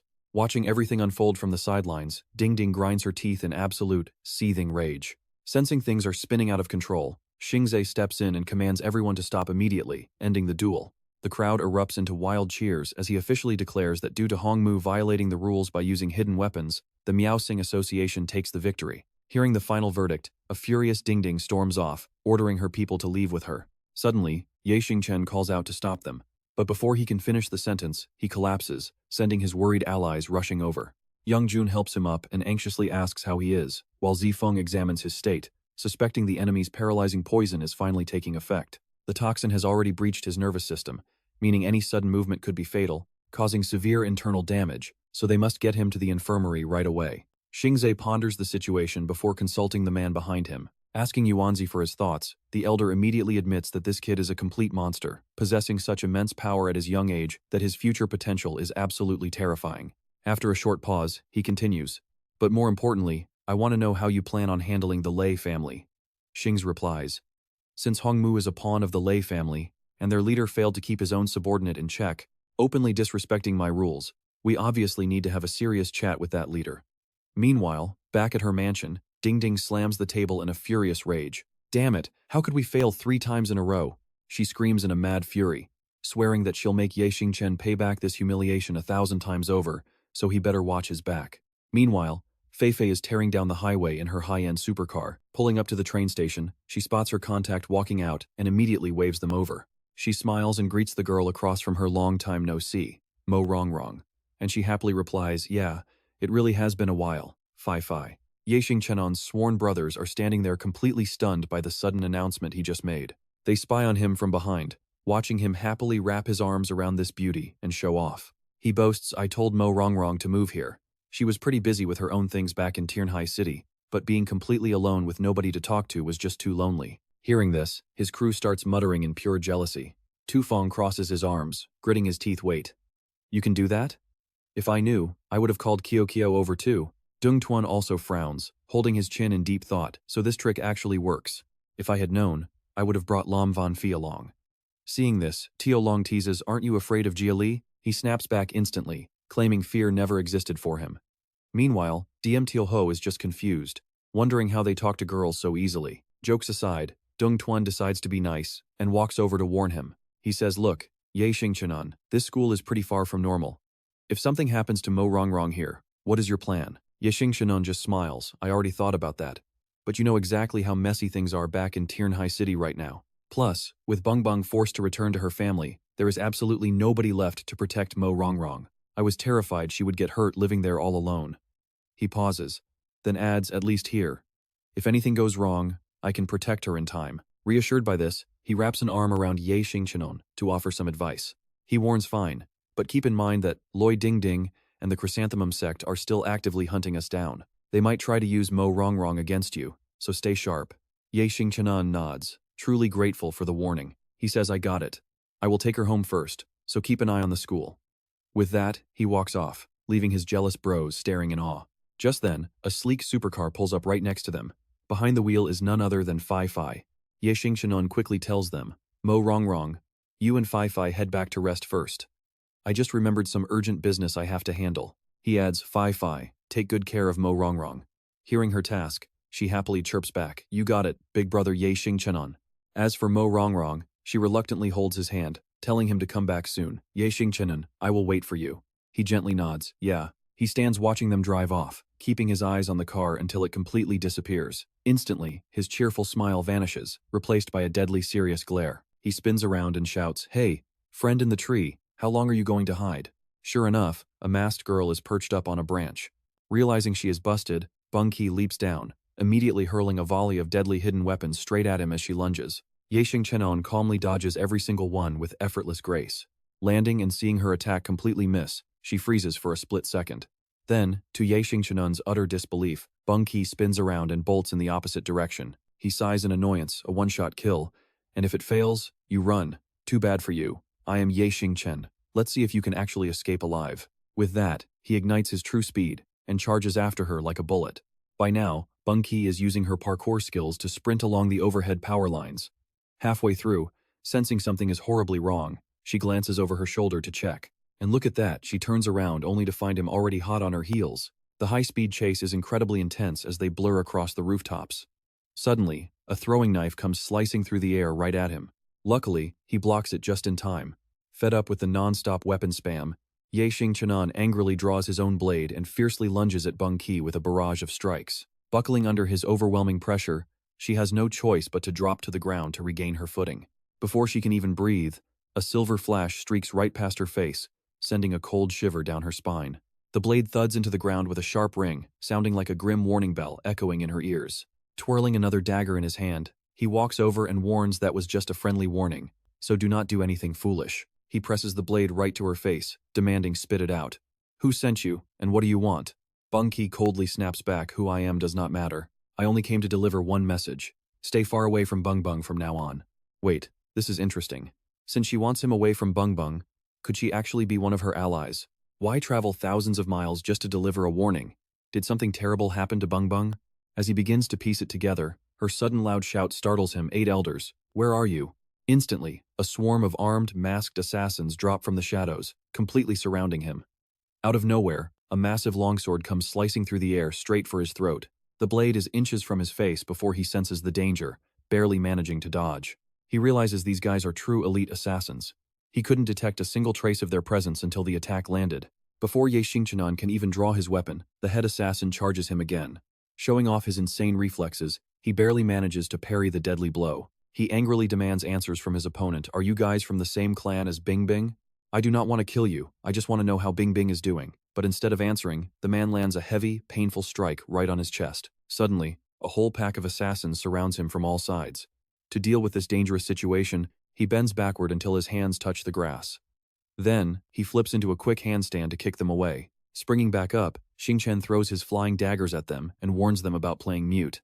If they are going to stay silent, he will not hold back. One assassin gets a blade straight to the chest, while another tries to block but gets hit in the arm. The moment those two fall, another swordsman charges right in. They clash immediately, trading fierce blows back and forth. To wrap things up, he unleashes a heavy kick, sending the assassin flying. Clutching his wounded chest, Bing Rui notes that every single one of the 8 great elders is incredibly talented. Their hands are stained with the blood of countless master warriors, yet he can still dodge their storm of attacks with such incredible agility. No wonder Bing Bing fell so deeply in love with him. Perhaps he is the key person who can actually save their clan from total destruction. Meanwhile, Xingchen takes long, powerful strides, building up speed for his next strike. And right here, things look totally hopeless, a classic one versus many showdown. But before he can strike, Bing Bing suddenly steps in to block him, shouting for everyone to stop with a very serious frown. She tells the elders that they have already witnessed Brother Xingchen's power, so if they are satisfied, they should end this fight. Bing Rui and Bing Wu share a hesitant look, while Xingchen is left standing there, feeling more confused by the second. What was this test even about? Stepping forward with a respectful bow, Bing Rui offers to explain everything to him. He reveals that their clan is facing total extinction, and since Bing Bing is their ultimate hope, they wanted her and the younger generation to escape to a safe refuge. Bing Bing told them that he could protect and look after them, which is why he resorted to this test to see if his power was truly that great. Feeling incredibly guilty, she also steps forward to apologize. She begs Brother Xingchen for forgiveness, explaining that the elders had absolutely no other choice but this desperate measure. With the truth finally out, he reassures them that he understands, even if the exact danger is still unknown. He promises to keep Bing Bing safe, prompting a deeply grateful response from Bing Rui, who vows they will absolutely never forget this massive favor. Bowing once more, he politely takes his leave, and Xingchen watches silently as the group of assassins fades back into the shadows. He wonders what kind of massive threat could be so terrifying that it forces an ancient clan of legendary assassins to run for their lives. Both of them are completely lost in thought. But check this out, there is already another group watching them from up in the trees. Over at Xiangbei University, once the truth comes to light, someone gasps in utter shock at the mention of the Shadow Sect. Xilong explains that just like its name suggests, this mysterious faction operates purely from the shadows, meaning not even powerful nobles know anything about their inner workings. He admits that he only happened to hear about them by chance from one of Teacher Lin's subordinates. Resting his chin on his hand, Zifeng reasons that this mysterious cult must be teaming up with the Lei family to take them down. He immediately confirms it. Pointing out the new transfer students at school, he has already investigated them thoroughly. Every single transfer was arranged by Lei Tingting herself, and since they are all linked to the Shadow Sect, it is highly likely the Lei family is using them to destroy us. He pauses, rubbing his chin to analyze. But looking at the rules, they still have to defeat all the campus gangs first, before they can even challenge their group. This gives them plenty of time to prepare, so there is no need to worry. Still, he immediately turns to warn Xingchen. He notes that every single agent of the Shadow Sect is a deadly elite who has never failed a mission before. He says that while he is confident their Starlight Society would win a head-on fight, things could easily turn ugly if they play dirty and ambush them from behind, so they must remain highly alert. Xingchen nods, agreeing completely. He agrees that Yunlong has a point, and since Lei Tingting will stop at nothing to destroy them, they need a solid plan. Besides, the campus rules of Xiangbei only apply to official battles between the student gangs. If those Shadow Sect assassins do not join any local campus group, these rules will not protect them from sneak attacks. Xingchen quickly hands out assignments, ordering Yunlong to keep a close eye on any movements from the Lei family. Then he turns to his two close allies to give instructions. Zifeng, he says, you and Xiaohu need to push the boys to train harder so they are ready for a sudden Shadow Sect ambush. He then assigns tasks to the rest. Ouyang, Asyang, you two keep recruiting new members, but stay on high alert for any Lei family spies. Zifeng suddenly remembers something and speaks up, asking how he managed to handle Mo Rongrong's enrollment procedures so fast. How did you do it? Caught completely off guard, Ye Xingchen can only stammer a vague reply. It was nothing, he says, not hard at all. In his head, he prays they never find out he had to beg that stubborn old man all night just to get Mo Rongrong enrolled, as memories of that night flashed back. Fine, call me Grandpa, and if I am satisfied, maybe I will help you. Thinking of his girlfriend, he suddenly realizes something. What is taking Mo Rongrong so long to shop? It is pretty strange. Could something have happened? And right here is where things take a sudden turn. As a panicked member rushes in, gasping to Ye Xingchen that he just saw his sister-in-law. The scene flashes back as a creepy man corners Mo Rongrong against the wall, asking if she is new around here. He says he has never seen her around campus, wearing a deeply repulsive, greedy smirk as he introduces himself. Meet Sabia Bruce, the third young master of the Bruce family's Black Hand Mafia. Completely ignoring how Mo Rongrong is shaking with absolute terror, the creep aggressively presses on, claiming it is love at first sight and suggesting they become friends over a drink. Before he can finish, he is cut off. Instantly, since Master Sabia is so welcoming. Mind if we join in? Seeing her boyfriend arrive, Mo Rongrong joyfully runs straight to his side. Watching them hug, a stunned Sabia mutters his name, but Zifeng steps up and cuts off his thoughts. Master Sabia, your Black Hand Mafia currently has a partnership with our Xingyao Association, so why is your gang lying sprawled all over the floor like this? Zifeng calmly reminds him that he just beat up their members, and disrespecting our leader's girl is definitely crossing the line. Sabia just sneers, saying he never agreed to any partnership with their little group. I do not recognize this alliance, he snaps. I just know I want that girl, and I will get her no matter what. Pausing, he warns that even if she belongs to Ye Xingchen, she is rejecting his kindness, and now she will have to do this the hard way. So, Master Sabia, it sounds like you are openly declaring war on our Xingyao Association. Pointing directly at him with a smug grin, he sneers a challenge. Exactly. Ye Xingchen, there is nothing I love more than war. Oh, you are going to love this, he keeps trash-talking, completely oblivious to the fact that his finger has already been cleanly sliced off. In my eyes, both the Lei family and you are not even worthy of licking my boots. Mid-sentence, the agonizing pain finally hits him. He collapses, clutching his bloody hand and screaming, while Ye Xingchen pretends to be deeply concerned, asking what is wrong. You do not have to kneel just to apologize to me. As the third young master of the Bruce family, this is way too much respect. This only drives him completely insane. How dare you hurt me, Ye Xingchen? Sabia screams in absolute fury, ordering his men to kill him. Completely ignoring the threat, Ye Xingchen calmly turns to Zifeng and asks a random question. Young Master Feng, I heard the prestigious Bruce family is famous for their ballroom dancing.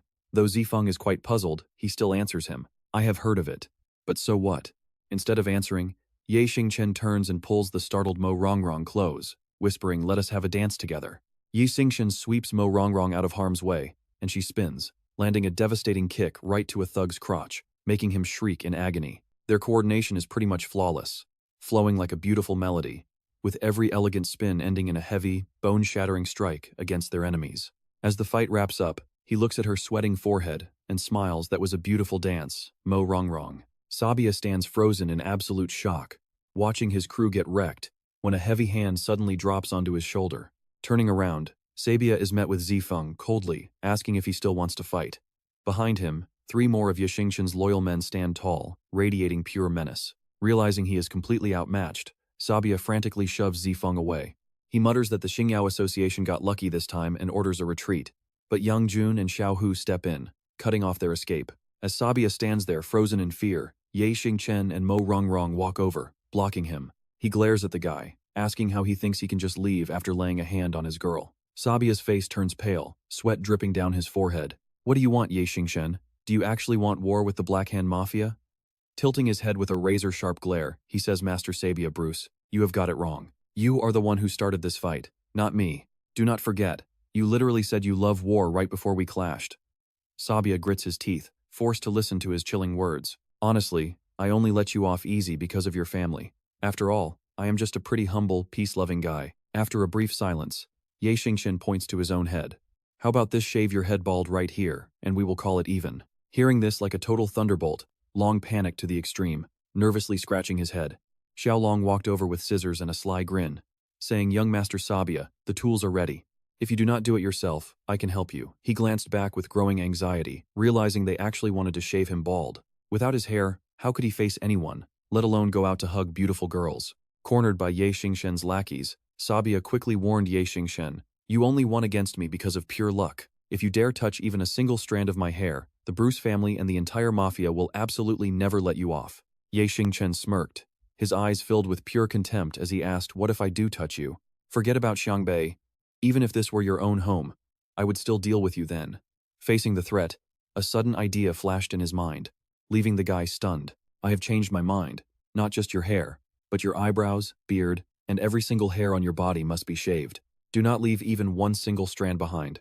Right after, Ye Xingchen turned and waved, saying class was starting, so finish up quickly while he took Murong back to class. As the guys agreed, Xiaolong slyly grabbed his hair and warned him, Young Master Sabia, do not even try to resist. If I accidentally hurt you, we will have a real mess.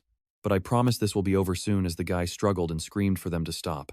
Just look at that, time flies. And now Sabia is sitting there totally bald while his henchmen stare in utter shock. Lei Ting walked up to mock him. Oh, is this not the third young master of the Bruce family? What happened to you? Did you become a monk? Sabia looked up and was shocked to recognize her, but seeing his broken state, she pushed his buttons even more. I already heard about it. Who does this Ye Xingchen think he is anyway? Not only did he insult the mafia, but he also left you looking like neither a human nor a ghost. Then she reached out, suggesting they team up. He was completely baffled, asking what? But she just continued with absolute confidence.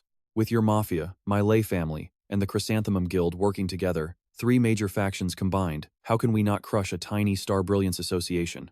Those words hit Sabia like a heavy blow, leaving him totally speechless. But after some deep thought, he finally agreed to shake hands and cooperate. Deal, let us team up. Meanwhile, Ye Xingchen spoke cheerfully as they headed to their next class with Mr. Lin. Murong was surprised, prompting him to explain that Lin Jiawen was their language teacher, who helped them out when they first arrived. He was the one who protected them from the Lei family back then, and without his crucial guidance, their Star Brilliance Association would never have grown this large. Once school is over, I will take you to meet him in person. Besides, I have plenty of things I want to ask him. She smiled and nodded in agreement, saying yes. Soon, Aji walked into the classroom holding a book, calling for order as he prepared to start today's lesson. Everyone immediately fell into total confusion, wondering who this stranger was, before a student nearby finally asked if he had walked into the wrong classroom. This period belongs to Mr. Lin Jiawen. Xiao Hu glanced at Ye Xingchen, whispering in doubt, Boss, do you feel like the temperature in here suddenly dropped a lot? It feels like a freezing draft is blowing right through. Meanwhile, the man wrote his name on the board, introducing himself as Ji. From now on, I will be taking over Mr. Lin's class, so you can call me Mr. Ji, leaving Yang Jun feeling extremely suspicious. This new teacher thing is way too sudden, so what is really going on? Ye Xingchen frowned, telling him to ask around after class. Nearby, Murong was quite puzzled, wondering why the room was freezing a second ago but suddenly fine. Why did the cold suddenly vanish as time passed? The intense sunlight outside faded into soft, gentle rays. Ji closed his book and announced in a booming voice that class was dismissed, prompting Ye Xingchen to immediately follow him outside. He called out to the teacher, who looked back in surprise as Ye Xingchen demanded some clear answers. I want to ask about Mr. Lin. Is he sick? Ji stopped in his tracks, replying as cold as ice that Lin Jiawen was dead. Talk about a massive shock. He just stands there frozen, asking how. But the man calmly walks away. Ye Xingchen urgently asked who did it, but without even turning around, the man bluntly threw back a command to go investigate himself. Ye Xingchen immediately sped up to block his path, demanding he speak, since he clearly knew something. Yet Aji remained totally indifferent, effortlessly reappearing right behind him. I have absolutely nothing to say to you, leaving Xingchen stunned by his insane speed, instantly marking him as a top-tier master. Glancing over, he provoked him, saying even if he did know, he would never tell him. If you are so strong, try forcing my mouth open and chasing me down. Xingchen grit his teeth in anger, refusing to back down. Right after, the two figures instantly dashed off, blurring like lightning right through the trees. Xingchen channels his inner force, tracking him step by step. Suddenly, a G pivots with a surprise blow, striking so fast that the young man stumbles back. Seizing the opening, a G lunges forward with a loud roar, executing a sweeping kick aimed straight at Xingchen. Xingchen slips past, immediately counters with a punch, but Aji quickly intercepts and locks his wrist. Flinging Xingchen hard to the side, the older man capitalizes on the opening, driving a deep, painful punch straight into his gut. Catching him completely off guard, Xingchen crashes hard onto the ground. Seizing the upper hand, Ajia immediately leaps forward, launching a savage, storm-like kick. As the foot grazes past, Xingchen rolls away to dodge the lethal strike, instantly throwing a flurry of razor-sharp daggers through the air. Sensing the incoming threat, Aji quickly weaves, narrowly dodging each piece of razor-sharp steel as they whistle past. Determined to win, Xingchen draws his hidden weapons and charges forward. Realizing this fight has gone too far, Ajie shouts out, forcing him to halt. That is enough. Stop fighting.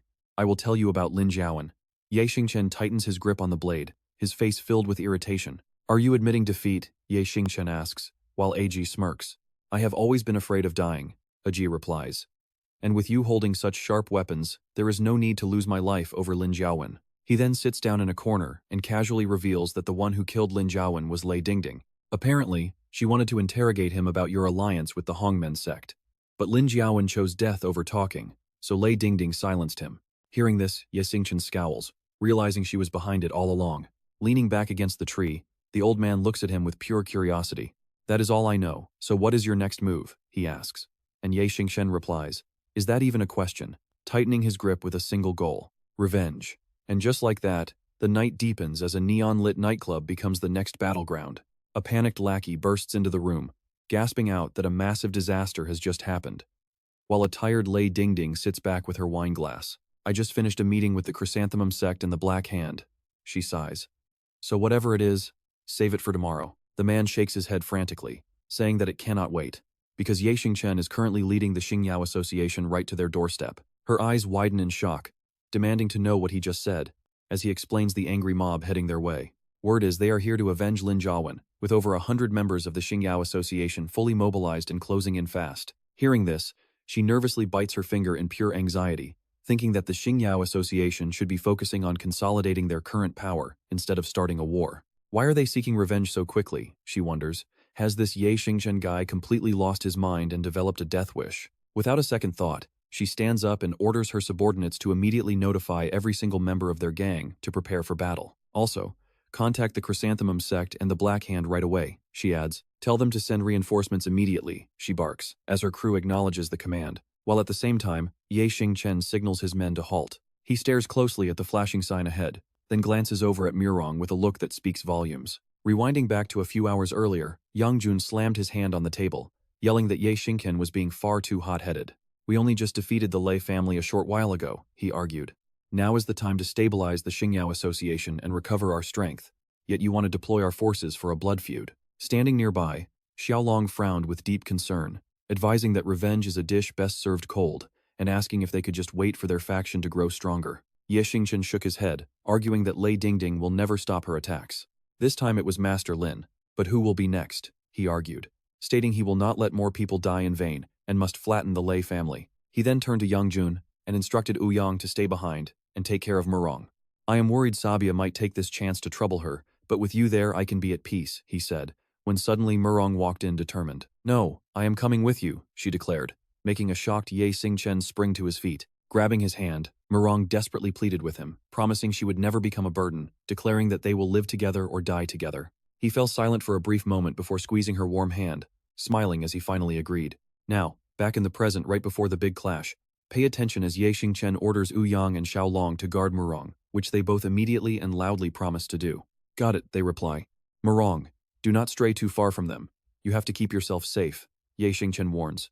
And as she nods, Zifeng suddenly spots their enemies and shouts out. Leading the opposing forces is Hongmu, who narrows his eyes at Xingchen, delivering a cold threat.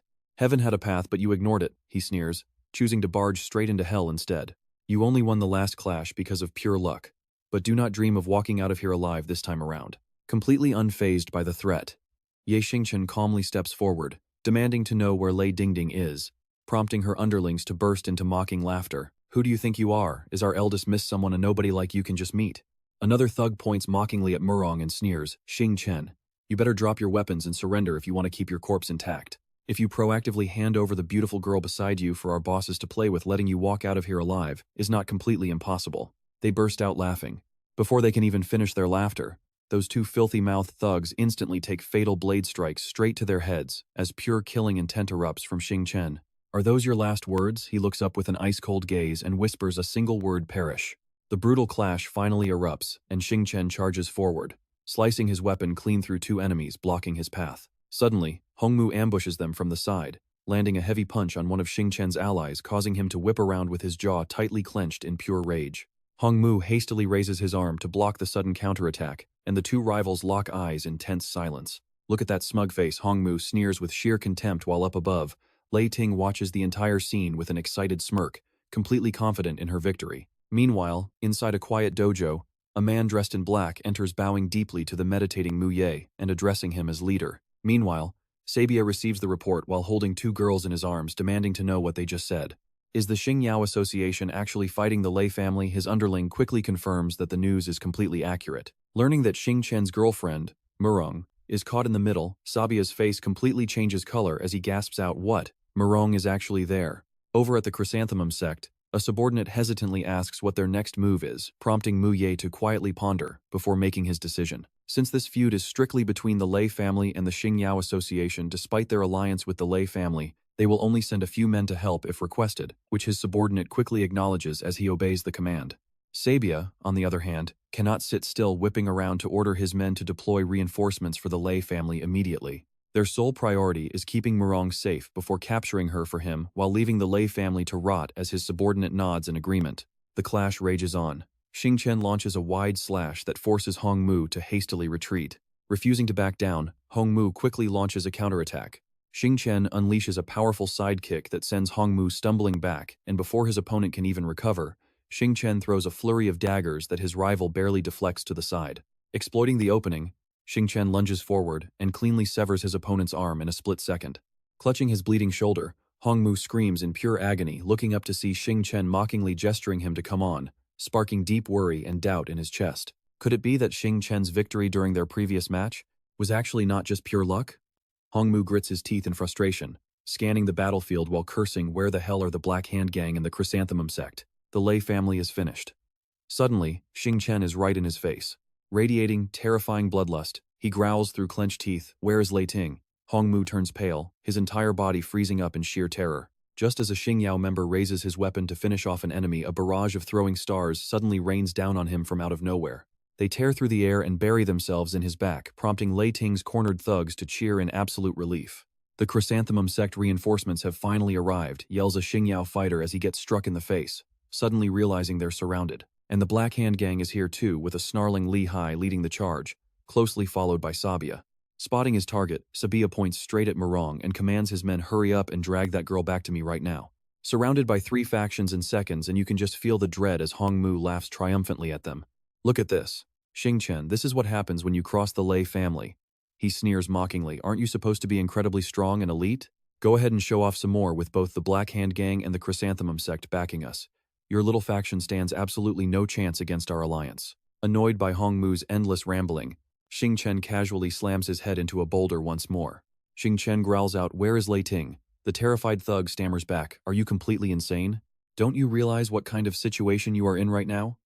You are about to die, so knowing where she is won't save you. Smirking with ice-cold intent, Xingchen retorts, whether I survive this or not is none of your damn business. If you do not start talking right now, your next breath will be your absolute last.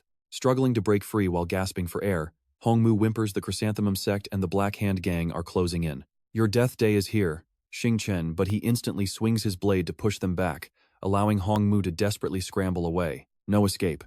Xingchen immediately hurls his weapon straight at the fleeing coward. The daggers fly true, pinning his ankle and sending him crashing to the dirt in agony as Xingchen slowly approaches with a cold smirk. Things here are not settled yet. so do not leave in such a hurry. Once we clear the air, I will personally send you on your way." Right at that moment, a sharp scream rings out. Alex laughs with pure joy as he grabs hold of Mo Rongrong. Ouyang and Xiaolong are startled, while Dongqing screams out for Mo Rongrong. Meanwhile, Sabia smugly reaches out to stroke her face. "Excellent job, my dear Mo Rongrong. Since your Xingyao association is ruined, you should just obediently come and serve me instead." But the moment those words leave his mouth, she lands a devastating kick right between his legs. Seeing this, Alex violently grabs Mo Rongrong. "You brat, how dare you strike the third young master?" But just as Alex tries to hurt her, someone grabs his hand tightly. Xingchen squeezes his grip, ordering him to let her go. Alex turns around, snarling in absolute anger. Seeing that Alex is still stubborn, Xingchen snaps his arm back, asking him if he is deaf, and telling him to let her go. Alex screams in agony. With him dealt with, Xingchen slowly walks towards Sabia, reminding him that he only spared him before because of his brother. Yet even after getting a second chance, you still refuse to change. And instead, you are actively seeking your own death today. He grabs Alex by the head, raw killing intent, bleeding from his tightening fingers as he offers to grant him his death wish. Xingchen then goes on an absolute rampage, easily taking out 4 more members of the Black Hand Gang, leaving Sabia and his lackeys completely terrified. Sabia tries to flee, but Xingchen blocks his path, asking him where he thinks he is going. Just as Xingchen is about to strike, out of nowhere, watch this, several throwing darts fly in, hitting his weapon and body. It all happens in a flash, and Mo Rongrong can only scream in horror, while the hidden attackers curse their failure to kill him. "No matter, the poison on those darts is enough to make him suffer," they whisper, watching the target group flee into the distance. "It looks like we just saved Sabia Bruce's life." With this move, both the Lei family and the Black Hand Gang owe our Chrysanthemum sect big time, and that is more than enough. The leader immediately orders a retreat, wanting to report back to their boss without risking any unnecessary losses for their society. Watching them use smoke flares to escape right under their noses, the frustrated fighters of the Xingyao Association can only curse, wondering where the hell they vanished to. The Lei family fighters are just as confused, wondering if these newcomers are friends or foes. Hongmu turns pale as his lackey reports that the Black Hand Gang has run and the Chrysanthemum sect has retreated, asking what they should do now. Before they can even come up with a plan, Pei Hu steps right in front of them, offering to help them make a choice. Over here, a worried Mo Rongrong asks Xingchen if he needs to go to a hospital immediately, but he simply shakes his head, dismissing it as a minor issue. Suddenly, a loud scream catches his attention, and it turns out to be Hongmu, who just got his face utterly beaten out of shape. Pei Hu shoves his hands into his pockets, casually boasting that his training makes fighting blindfolded a breeze. He then turns to Xingchen, asking his boss how he wants to handle the captive. Hearing this, a terrified Hongmu immediately begs for mercy. "Brother Yi, spare me. Do you not want to know where the eldest young lady is? I know everything and will tell you the absolute truth if you just spare me." But before he can finish his sentence, a sudden strike silences him forever. Pei Hu is left completely stunned, while Xingchen quickly pulls Mo Rongrong close to shield her from danger. Glancing to his right, Xingchen spots a sudden rooftop flash and narrowly dodges an incoming projectile talk about a close call, prompting the guys to search the area. What is going on, and where did those darts even come from? Only Xingchen knows the truth, Lei Dingding. Watching from the shadows, Lei Dingding grumbles that he got lucky, swearing that Xingchen will pay back this debt double next time. She drops the crossbow on the floor before slipping away into the darkness, completely unnoticed. Meanwhile, Sabia and his 2 remaining lackeys are running for their lives, hoping that they have put enough distance between them and their pursuers. Stopping to catch his breath, he furiously punches a nearby wall, absolutely humiliated by another crushing defeat, but there is no way he is letting this slide. Turning to his men, he orders them to contact the family immediately, to deploy 100 blood warriors to his location. He screams that he must eliminate that bastard once and for all, while his subordinate quickly obeys. In his mind, Sabia is still obsessed, swearing that he will possess Mo Rongrong no matter how high the price. After that major battle, the power of the Lei family in Xiangbei completely collapses, with all of their properties falling to the Xingyao Association, leaving their former puppet gangs scattered. These minor groups must either choose to join the Xingyao Association or align with other rival local gangs to wait for a chance at revenge. As for their leader, Lei Dingding, she vanishes without leaving a single trace. Everything seems to point to a glorious, absolute victory for the Xingyao Association as they take over Xiangbei. But the reality is not quite that simple. Hidden spies, loyal to the Lei family, have managed to infiltrate the Xingyao Association, and they already caused severe injuries to many allies during the chaos. Now, rival gangs in Xiangbei are seizing this perfect opportunity, launching continuous strikes against the Xingyao Association to expand their own territory. After some serious planning, Ye Xingchen decides to bait his rivals. He offers a piece of the Lei family's estate. This triggers a turf war, buying his own association time to recover. Meanwhile, Sabia Bruce of the Black Hand Group is plotting. Secretly, his goon whispers in his ear, "Third young master, the men have finally all arrived," he explains briefly. The family thought sending 100 blood warriors to a school was overkill. Because of that, they only sent a handful of elites. Even so, Sabia is pretty satisfied. Ha, that is more than enough. They are specially trained elites. Taking down a bunch of high school kids will be like stealing candy from a baby. He asks if the transfer paperwork is done. The goon quickly replies, "It is all set. We are just waiting for your word to finally take care of Ye Xingchen." But Sabia's got some pretty dark plans. Just killing Ye Xingchen? No, that is way too easy on him. He wants to play a twisted game so Mo Rongrong will willingly crawl into his arms. Back at the Xingyao Association, the crew is mapping out their own moves. Xiaolong reports that using the Lei family's turf as bait is working. All the rival factions are tearing each other apart over the scraps, giving their own members a chance to heal up. They are finally back at full strength. But Xiaolong adds some worrying news. The Black Hand Group has been making some serious moves during the chaos. And get this, they have already swallowed up almost all of the bait territories we laid out. But Ye Xingchen stays perfectly calm. There is no rush. Let Sabia Bruce play King of the Hill for a few more days. Is there anything else? Young Jun slides a phone over next, saying that Fei Fei just sent over some pretty good news. Li Lin and Hong Lian have finally opened their eyes. Looking at their photo, they look incredibly weak from going so long without any food or water. Since their bodies are completely drained, they need extensive bed rest. Fei Fei did not report it earlier since Ye Xingchen was also recovering. Well, at least they are in high spirits. But Xiao Hu suddenly pipes up now that we are done talking. Where on earth is Pei Hu? Zifong looks a little worried. He mentions that he tried calling multiple times, but the guy is just not picking up. Just as they are starting to panic, Chi Yu casually struts right in and tells them to stop calling. Ye Xingchen eyes him with suspicion. Xiao Long immediately recognizes him as a Black Hand Group thug. A lot of new transfer students have joined their ranks lately, and this kid is clearly one of them. Yang Jun steps up, demanding to know what they did to Pei Hu. Chi Yu just brushes past them like he owns the place. Relax, he is still breathing. He is not dead yet. Though living without an arm and a leg is still technically living, right? The punk actually sits himself right in Ye Xingchen's chair. He says he is there to invite the president to the old school dorms, where they are keeping Pei Hu. If they move fast, they might actually catch him while he is still warm. The Xingyao Association guys exchange a dark look. Chi Yu smirks. Yeah, so what? You think you can throw your weight around just because you are seniors? He warns them to watch their mouths, since he is backed by the Black Hand. This absolutely seals his fate with Ye Xingchen and the boys. We are not the type to bully some cocky underclassmen, but leaving you without a proper beatdown would just be plain rude. We love welcoming new students here, and we will make sure you never forget this day. And just like that, the idiot realizes he walks straight into a tiger's den. Now, watch where we go next. Pei Hu is tied up as a hostage. Liller is pacing around, looking pretty anxious. He suddenly barks out, "Is that idiot still not back?" His lackey just scratches his head. This drives Liller absolutely crazy. What a useless waste of space. He was only sent to deliver a message, and he still messed it up. Suddenly, a loud noise outside cuts their complaints short. They hear someone outside asking if this is the spot. When they see Chi Yu dragged in by his collar, the thugs freeze. Ye Xingchen steps forward, cool as ice. "You said you wanted to talk, right? Well, I am here. Now let my man go." But Liller is not planning to make this easy. He sneers, "You are a pretty direct speaker, Mr. Ye. We will definitely release him. But you have to personally come up here to get him, or we can just throw him down. From this height, he probably won't die. He will just end up a permanent cripple." This sick joke completely snaps Yang Jun's patience. Before he can snap, Ye Xingchen raises his hand. He locks his eyes on the boss and asks if he is Liller, Sabia Bruce's strategist. "If you care about his life and the Bruce clan, you will let Pei Hu go right now. Otherwise, I cannot guarantee Sabia Bruce will even make it to tomorrow." This cold threat completely catches Liller off guard, making him ask what that means. While Liller puzzles over his words, we see Sabia chilling with a beautiful girl when his henchman suddenly bursts through the door. He gasps out that she has arrived. Sabia is highly annoyed by the interruption and demands to know who on earth they are talking about. The panicked guard catches his breath. It is Mo Rongrong.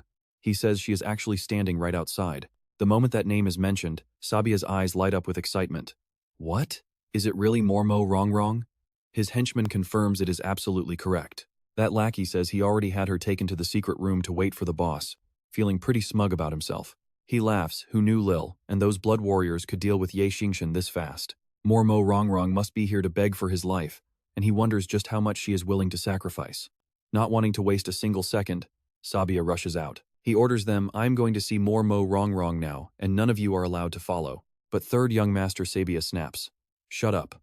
I am the leader here, and if anyone ruins my fun, you will regret it. Understood. Little does he know, Yunlong and Ho are already tailing him. The two of them quietly shadow Sabia all the way to the secret room. Meanwhile, Lil is facing Xingchen. He asks Mr. Dierp, what exactly are you trying to say here? Without waiting for him to speak, Lil cuts him off. If you think you can threaten me with the young master's life, forget it. I already planned ahead. He is extremely safe right now, surrounded by so many guards that absolutely nobody can lay a finger on him. Xingchen smirks at this, remarking how he sounds exactly like an overprotective mother trying to shield her baby boy. His next words are sharp as a knife, but I wonder if you have ever heard this saying before. Kids have to grow up eventually, and you cannot protect him forever. Just these few words make Lil break into a cold sweat, while Xingchen drops another heavy hint. Maybe your precious little baby is going through a rebellious phase right now and hates being wrapped in bubble wrap.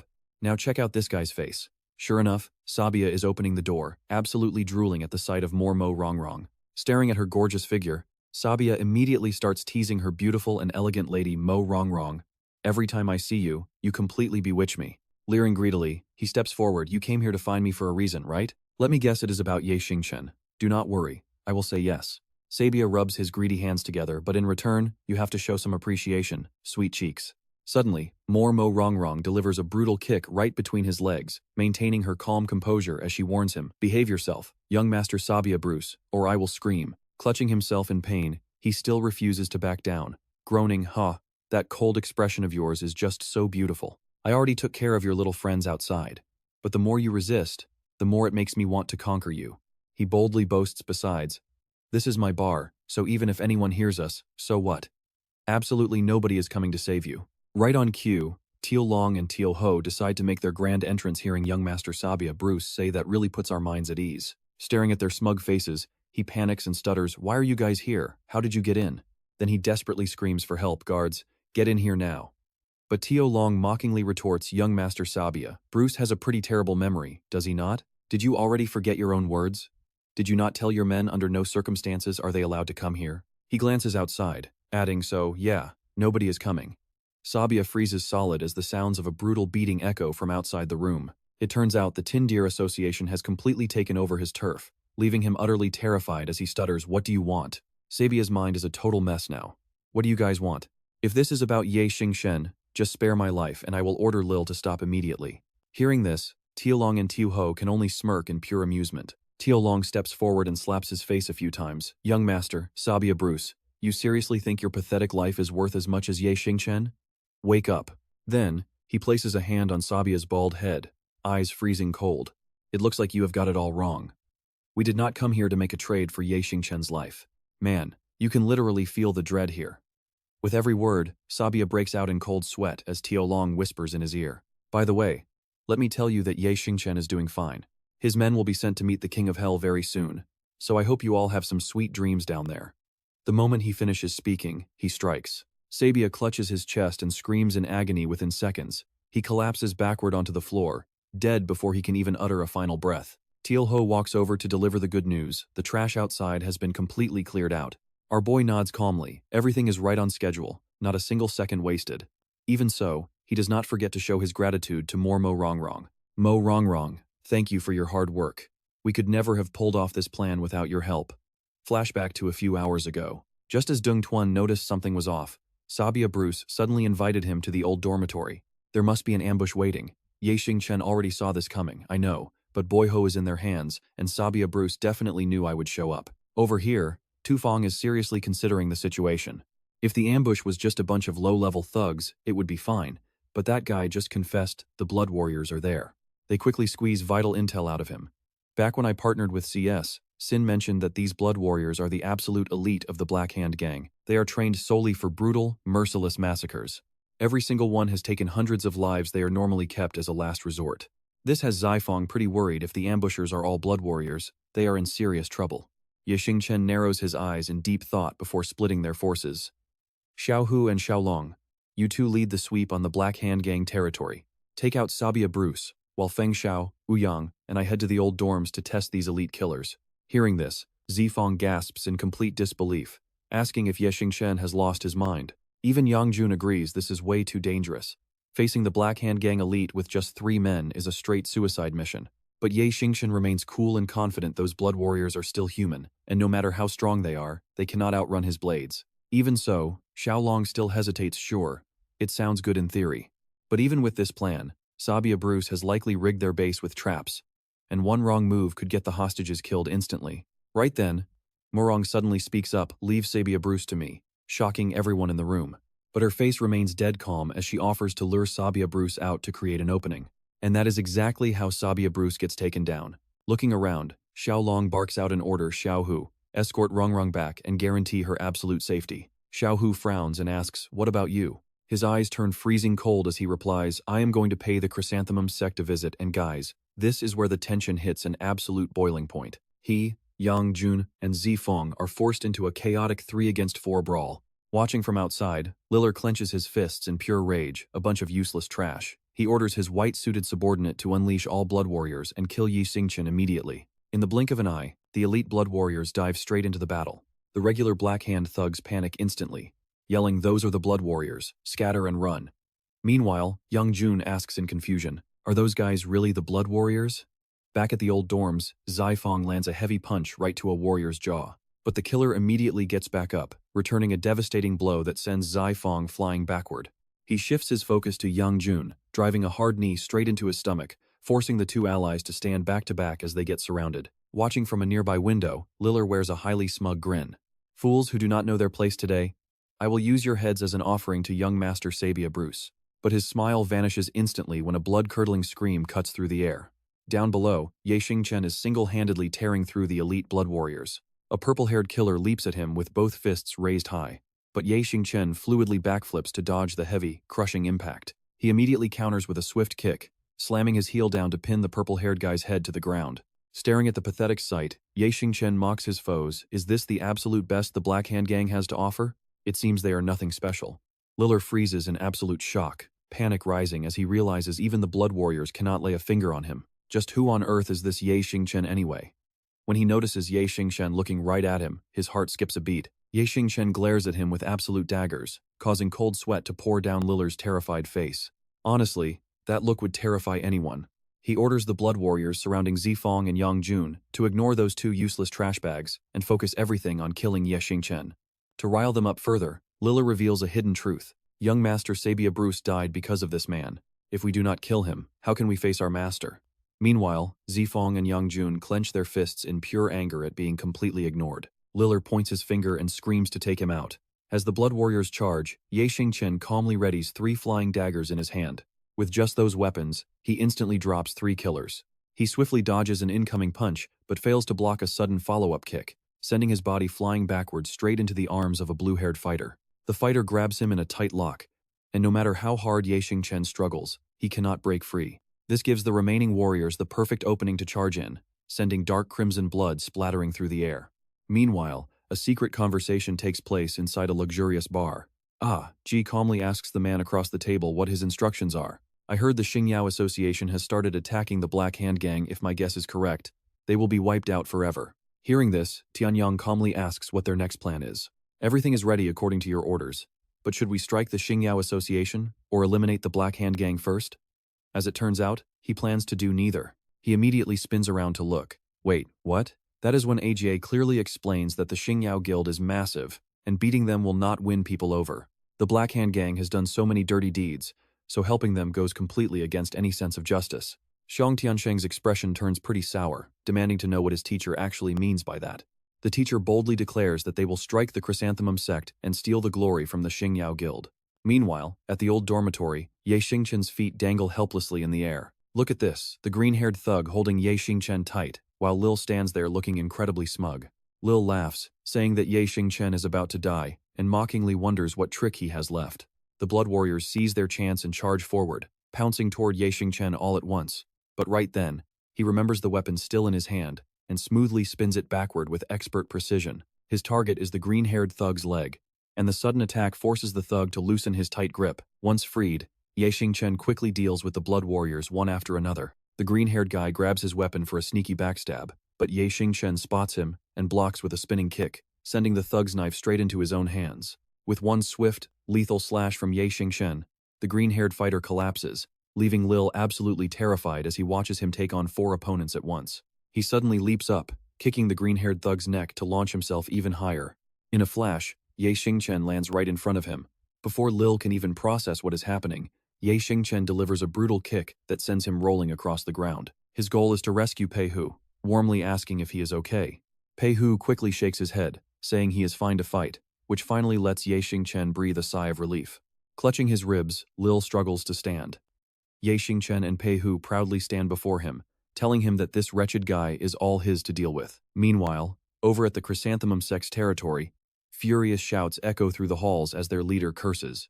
Mu Ye is absolutely furious, roaring that since they lost to a second-rate group like the Blazing Flame Guild, there is no point keeping them around. His subordinate trembles while trying to explain. They honestly believed the enemy was going to fight the Xingyao Guild and the Black Hand Gang, never expecting them to launch a surprise attack on their own base instead. Mu Ye instantly snaps at him to shut up, noting that he was only gone for a brief moment.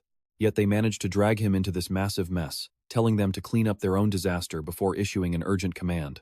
He orders every single member to mobilize at absolute top speed, following him to completely wipe out the Blazing Flame Guild and make them pay. They yell out in agreement. As Mu Ye rushes down a deserted hallway, he suddenly freezes in his tracks, his face filling with panic. It turns out Chen Xiaolong has blocked his path with his men, casually asking where Mu Ye is heading in such a rush. Talk about timing. This surprise ambush throws the Chrysanthemum sect into absolute panic. Mu Ye quickly tells Chen Xiaolong they have urgent business today and to get out of the way, promising to settle their grudge later while feeling incredibly anxious. This is no time to argue, because if they do not defend their territory right now, the Chrysanthemum sect's future is doomed. Chen Xiaolong just scoffs, asking his men if they heard the guy promising to settle things another day, wondering when that day would even be. Mu Ye quickly offers a 3-day deadline, but that does not satisfy Chen Xiaolong at all as he mockingly repeats the offer. And just like that, the two guilds clash, with a Chrysanthemum sect thug immediately taking a brutal kick straight to the face. On this side, Mu Ye takes on 2 opponents at once, delivering a heavy punch to the neck. But Chen Xiaolong watches his every move closely. Frowning deeply with a serious expression, Chen Xiaolong recalls the strategic discussion he had with the Xingyao Guild just a few hours prior. Zifeng raised the issue, noting that even if Sabia Bruce is handled, they still have to face the Chrysanthemum sect. They had already taken out many of their brothers, making it highly likely they would try to fish in troubled waters during the strike on the Black Hand Gang. Young Jun stepped forward, warning them not to underestimate the Blazing Flame Guild either. Ye Xingchen spoke up, reciting that the Blazing Flame Guild started as a tiny faction of barely 100 members. But when the Lei family collapsed, they seized the opportunity to snatch up their former territories. They quickly grew into a massive gang rivaling the Chrysanthemum sect. Ultimately, Yang Jun expressed deep concern about them. Although the Blazing Flame Guild was led by brothers Xiong Tiansheng and Xiong Tianyang, secret intelligence suggested that someone else was pulling the strings. He feared they would also exploit the chaos for their own gain. In stark contrast, Chen Xiaolong was highly confident, telling him not to worry. Based on his observations, the Blazing Flame Guild would definitely target the Chrysanthemum sect, explaining his theory next. He believed what they needed most was to make a massive name for themselves, and helping them or not offered no real benefits. So raiding the Chrysanthemum sect made perfect sense, especially since those guys were absolute scumbags anyway. Taking them down would instantly boost their reputation, before flashing a smug grin, adding that whether the Blazing Flame Guild actually gets that fame depends entirely on if they let them. Back to the present, Xiaolong keeps his eyes glued to his phone screen as the seconds tick down.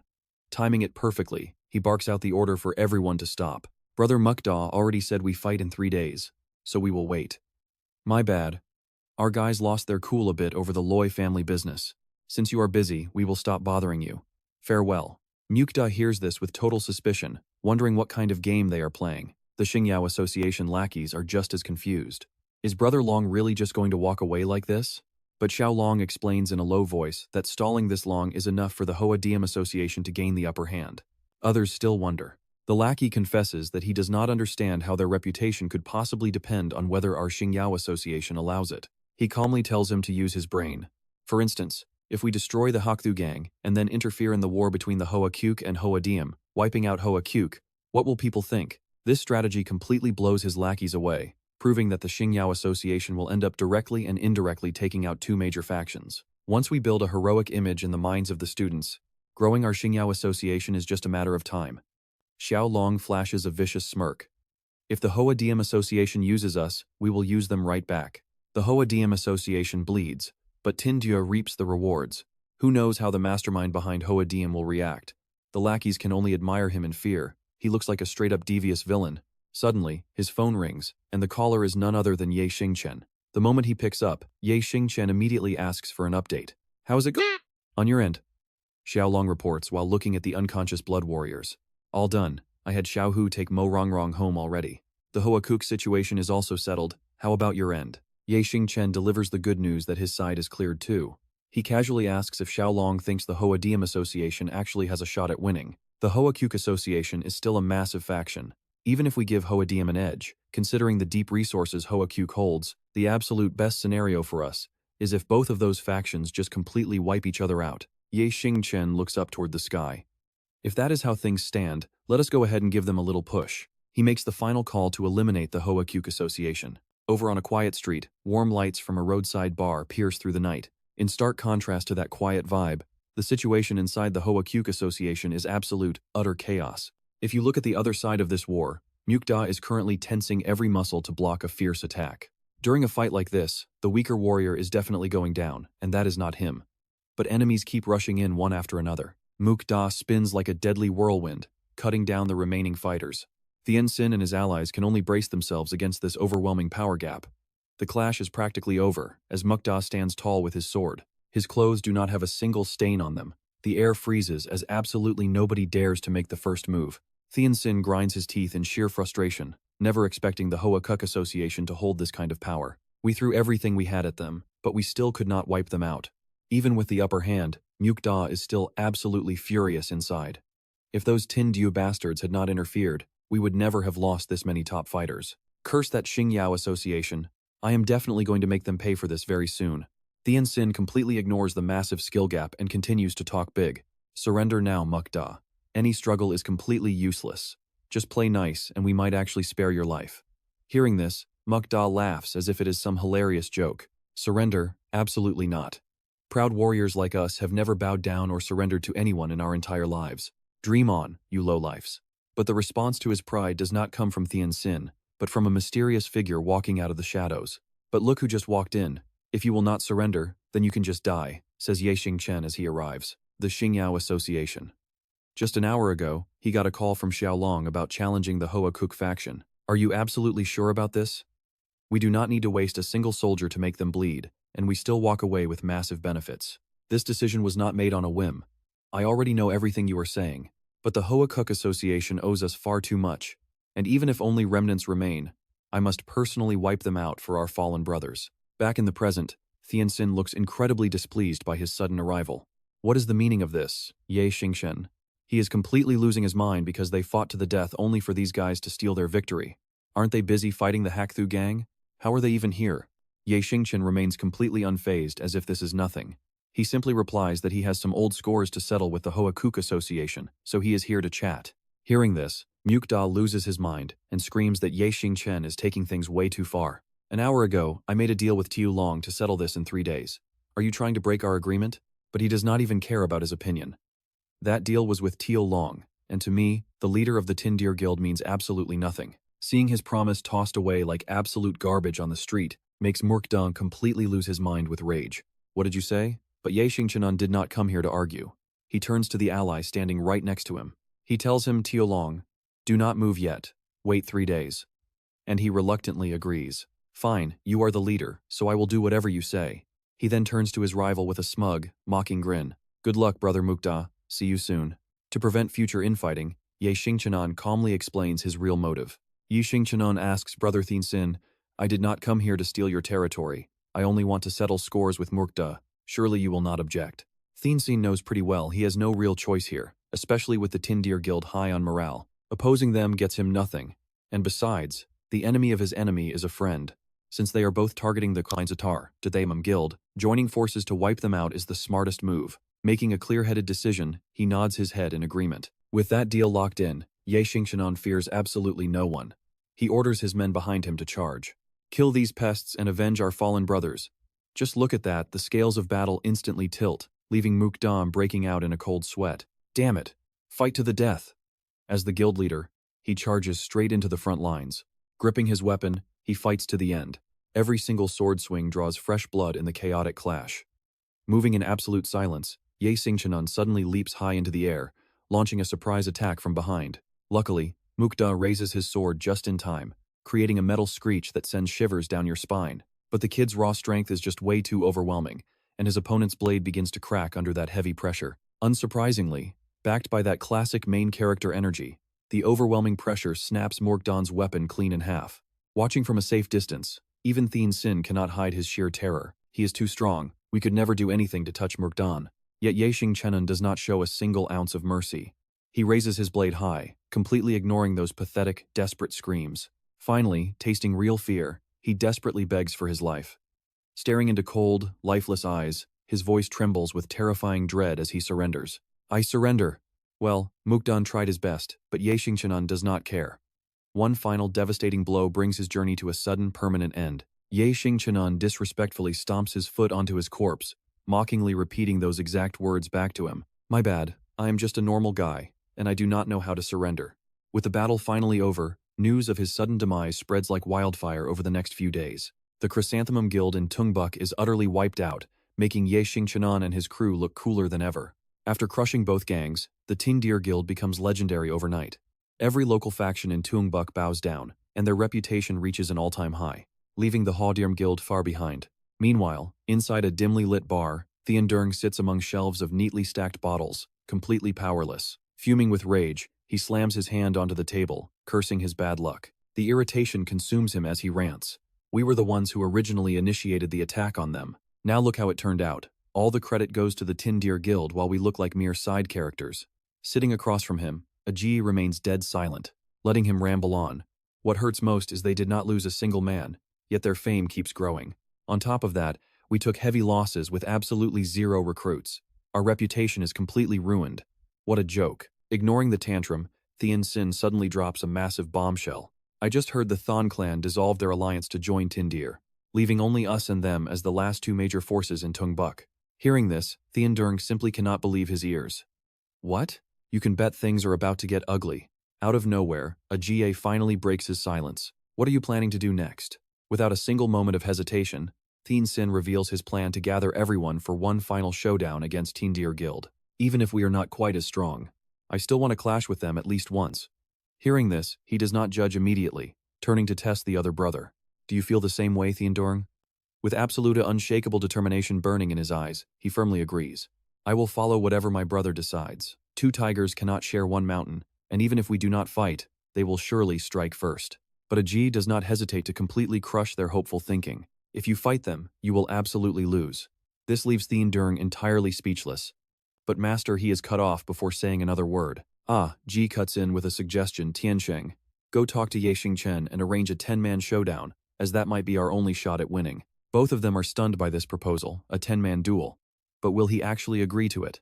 But Aji is absolutely certain of his strategy, knowing that Xingchen would never gamble with the lives of his brothers. If there is a way to minimize casualties while settling this dispute, he will definitely take it, with both sides picking fighters and the losers submitting. He has no reason to reject such an advantageous offer, and Tiansheng suddenly sees the light, saying he finally understands.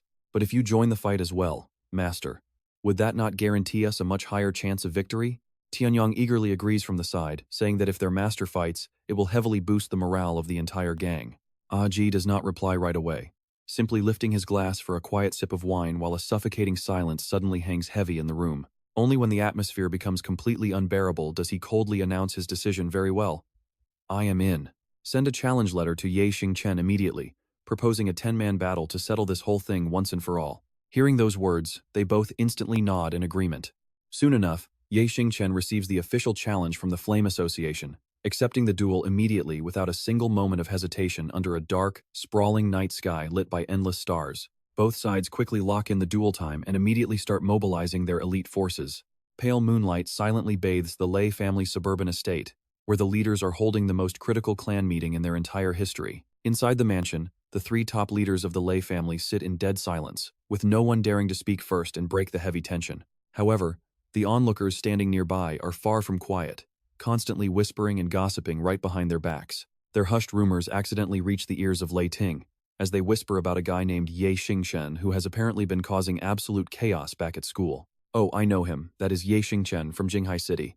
Apparently, the eldest young mistress of the Lei family fought him several times, and everyone seems deeply bitter toward this Ye guy, their voices dripping with pure annoyance. I do not get it.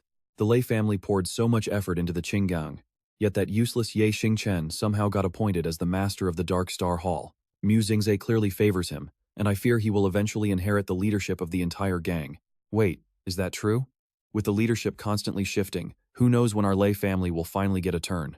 And honestly, these gossiping members have no intention of dropping the subject. They say Ye Xingchen is backed by both Mu Xingzhe and the Hongmen sect leader, who even sent people to help him. So what is his actual background? Can we really win? Suddenly, Ma Junji swaggers into the room, acting as if nobody else even exists. I never expected a prestigious clan like the Lei family to have such worthless juniors ruining the reputation of their own elders. Everyone turns their heads at the same time, shouting out in unison, "Hey, you are not part of the Lei family. So who gave you permission to enter?" He does not even bother hiding his arrogance, adjusting his glasses with a menacing look while introducing himself as Ma Junji, a man who clashed with Ye Xingchen many times. Today, I am here at the personal invitation of the Lei family head, the esteemed elder Lei Dongtian, to join your meeting. Though he is not the most handsome guy, he sure loves to show off, politely asking them to overlook any accidental rudeness on his part. By the time the family council finally draws to a close, the rising sun is already melting away the freezing night chill. After a grueling night, Lei Ting finally collapses onto her soft bed in utter exhaustion, having been born and raised in this powerful, demanding family. If not for their insatiable greed, they could have lived completely carefree lives. But too many members of this clan hunger for absolute power. No matter how hard she tries, she cannot avoid becoming scheming and manipulative just to survive in this nest of endless betrayal. And lately, Lei Ting is growing thoroughly sick of it all. Living in constant terror every day makes her feel like the Lei family is no longer a home, but a freezing hell weighing heavily on her shoulders, forcing her to shut her eyes tight. She recalls the recent meeting, where Ma Junji stood confidently in front of the crowd, smoothly laying out his master plan. He is certainly not the type of person who needs many words to effortlessly dispel the doubts of everyone in the room. Having mapped out a solid strategic path for the Lei family, Ma Junji will surely not let any of them down. With him around, the Lei family might actually seize the leadership of the Qinggang, but suddenly, the image of Ye Xingchen flashes through Lei Ting's mind, shattering her thoughts. Talk about a jump scare. This sudden mental image has her snapping her eyes wide open. Clutching her head, she struggles to make sense of this bizarre feeling, wondering why Ye Xingchen is suddenly dominating her thoughts. Her hands tightly grip the smooth bedsheets, crumpling them in frustration, as merely picturing his face sends Lei Ting's mind into absolute chaos. Ever since childhood, she possessed extraordinary talent, firmly believing that absolutely no one in her generation could ever hope to rival her. But after multiple clashes with him, she realized some people are just on a completely different level, teaching her for the first time what it means to survive. Right then, a sudden knock on the door catches Loi Din's attention. The figure standing outside makes her gasp in pure shock. It is her grandfather, Loi Ton. He slowly walks inside, checking on his beloved granddaughter. He asks if she is tired, and she bows politely. "No," she replies, thanking him for his concern and for forgiving her mistake back at Tungbuk University. The old man sits down, reassuring her with a few gentle words. "Silly girl, you managed things well there. There is no way that was a mistake. It is just that guy Deerp was too powerful. We underestimated him." Even so, something still seems to trouble Loi Din, who bites her lip, refusing to say another word. Ignoring her tense expression, Loi Ton moves on, probing her with a question. "So, what do you think of Ma Tuan Keat from today's meeting?" Though the sudden question catches her off guard, she quickly catches up. He is highly ambitious and extremely resourceful. With his support, our Loi family might actually seize the leadership of the Thonbang gang. For some reason, the moment those words leave her mouth, the two men look at each other, sharing a smile that hints at a dirty scheme. Loi Ton speaks first, but every word he utters carries a deeply unsettling vibe, praising her as his brilliant granddaughter who is always incredibly sharp at reading people. Right after, Dorngthien speaks up next, hiding a sinister smirk behind his words. "Your grandfather and I have decided in 3 days you will get engaged to him, officially bringing him into the Loi family." She instantly rejects this absurd demand, asking if they are not afraid of inviting a wolf into their own home. Besides, she has absolutely no confidence that she can control him. But no matter what she says, their minds are fully made up. He chuckles, saying he trusts she will not let them down. It is settled then in 3 days, her father will host the engagement. Telling her to rest well, they leave her alone. With things pushed this far, she can only accept her bitter fate. Loi Ding quietly promises that she will not disappoint anyone's expectations. Once the room goes quiet, a drained Loi Ding sits on her bed, the word puppet flashing across her mind. For family benefits, her father and grandfather are willing to sacrifice her lifelong happiness, marrying her off to a total stranger. Right when her heart was starting to be swayed by Ye Xingchen, an invisible force suddenly crushes everything, leaving her in tears as painful emotions flood her soul. In this dark moment, a wild, bold thought hits her. She must seize control of her own destiny. And her only real option? Watch as her eyes narrow sharply, staring into the empty space. A ruthless vow takes root in her heart, unshakable. She will become the head of the Loi family and control them all. She is far from stupid. If she simply runs away, she will be branded a traitor and hunted down by her own family for the rest of her days. That is why taking the throne as the head of the Loi family is her absolute only path to freedom. A dark smirk plays on her lips. Mantuan Qi, you better not let her down. 3 days later, news of his sudden rise reaches the halls of Tungbuk University. Rumor has it that Mantuan Qi has officially joined the Loi clan, and today is his actual engagement to Loi Ding. Ye Xingchen can only sigh at this dangerous new alliance. Separately, both Loi Ding and Ma Tuan-Kiet were already a massive headache, but dealing with both at once will be pure trouble. Don't worry about things that haven't happened yet, Deng Tuan chimed in, telling him to stay focused on the upcoming duel. Scanning the crowd, Tu Fong notices their arrival, and they brought a very unexpected guest. Ye Xingchen is totally caught off guard to see him there. Well, what a surprise, he says, stepping forward to casually greet him. Teacher Ajai. Facing the man's incredibly dark, angry expression, the boy shows absolutely no fear. Or maybe calling you the mastermind behind the Hua Dirm Club fits a whole lot better. The host announces the rules for this match. Absolutely no weapons of any kind are allowed. Only 10 fighters from each side can participate, and absolutely no outside backup is permitted once the clash begins. Any interference directly violates the official Tungbuk regulations, meaning that team will face an instant, automatic defeat. The announcer's voice booms out, declaring the massive showdown between Tindir Hor and the Hua Dirm Club officially underway. Ye Xingchen immediately assigns the targets he will handle Teacher Ajai, while the rest are up to them. Tu Fong quickly nods. On the opposing side, Tianxin charges ahead like a beast, leaping over the heads of the crowd like a gust of wind. Before they can even react, Ye Xingchen delivers a powerful kick straight at Agie, but the teacher cleanly blocks it. He calmly says, Teacher Agie, since you are officially part of the Hua Dirm Club, does that mean once the Hua Dirm Club loses today, you will have to become a member of our Tindir Hor? He chuckles reassuringly, of course. This is the agreement between the Xingyao Club and the Flame Club. Since I joined this fight, I will definitely follow the rules. But first, your Xingyao Club needs to win this match before you can talk. While Ye Xingchen is distracted, his hand shoots straight for the kid's neck. Ye Xingchen hastily leaps back, dodging by a hair's breadth, before swiftly swinging his leg to counterattack. But Master Ag remains completely calm, catching his leg with ease before throwing Ye Xingchen backward with sheer force. Yang Jun and Xiaolong shout in pure panic, "Watch out, President!" Steadying himself, Ye Xingchen clutches his side, feeling the painful blow. Master Ag just smiles, casually gesturing to invite him.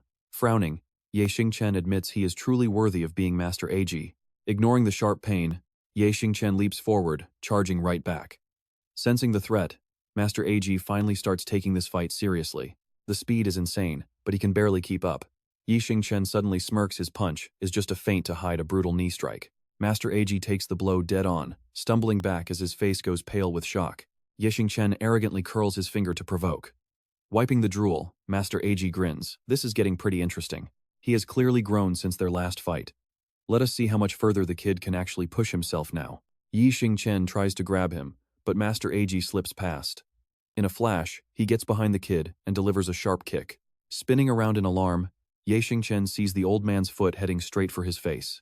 Ducking low, Ye Xingchen spins away as Master Ag's heel slams into the ground, sending a cold shiver down the kid's spine.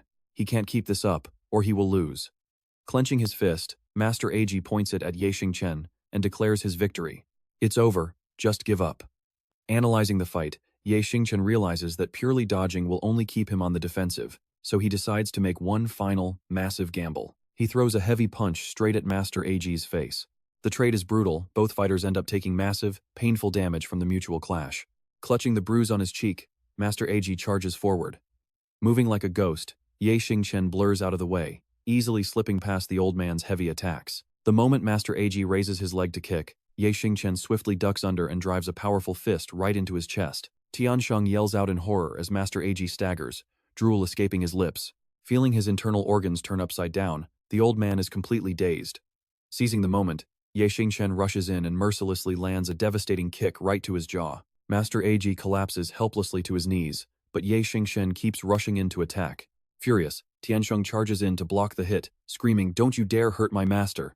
Ye Xingchen easily tilts his body to dodge, as 3 other Xingyao Club members instantly appear behind him, ready to assist. Tianyang catches Master Ag, while Tiansheng stands guard to protect him. Ye Xingchen quickly scans the chaotic battlefield around him. Yangjun whispers, "There are only a few of us left. What is the plan?" Keeping completely calm, Ye Xingchen quickly assesses their remaining options. "We fight them head-on.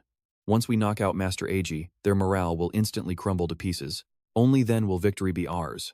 Cracking his neck, Zifeng grins, "Then Xiao Hu and I will pave the way. Ouyang, support Ye Xingchen against Master Ag." Gritting his teeth, Tianyang commands his men to stop them from getting close to the master, and they charge forward one by one. Zifeng and Xiao Hu coordinate flawlessly, taking down the enemy thugs one after another. But the growing crowd slowly corners them. Sensing the danger, Zifeng screams out to warn Ye Xingchen, "Go, get out of here now." Yang Jun and Xiaolong step up, blocking the incoming waves so Ye Xingchen can save his energy. Tiansheng holds the line, determined to keep him back. Suddenly, Yang Jun gets a crazy idea. "Ye Xingchen, step on my back to get over." Agreeing instantly, Ye Xingchen launches himself off Yang Jun, flying straight toward a startled Master Ag. This is the final moment, and he cannot afford to fail. He drives a fist straight into the old man's face. It is over. Stunned, everyone stops fighting to stare. Ye Xingchen calmly raises a single finger, his voice steady and proud. "I won."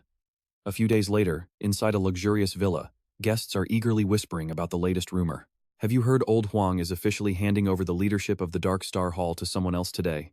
Apparently, his successor is some young kid named Ye Xingchen, the same guy who recently took over all of Xiangbei. He's got some serious skills." Listening silently, Dong Tian mutters, "I thought the Lei family would take over, especially with their brilliant lady, Lei Dingding, calling the shots. By all accounts, it was supposed to be the Lei family's turn to take charge. Who knew this? Ye Xingchen would suddenly steal the show. But as others point out, the Lei family can always bounce back. It is Wei Xianxia who is truly ruined. After all, he made some serious enemies with Ye Xingchen back in Jinghai.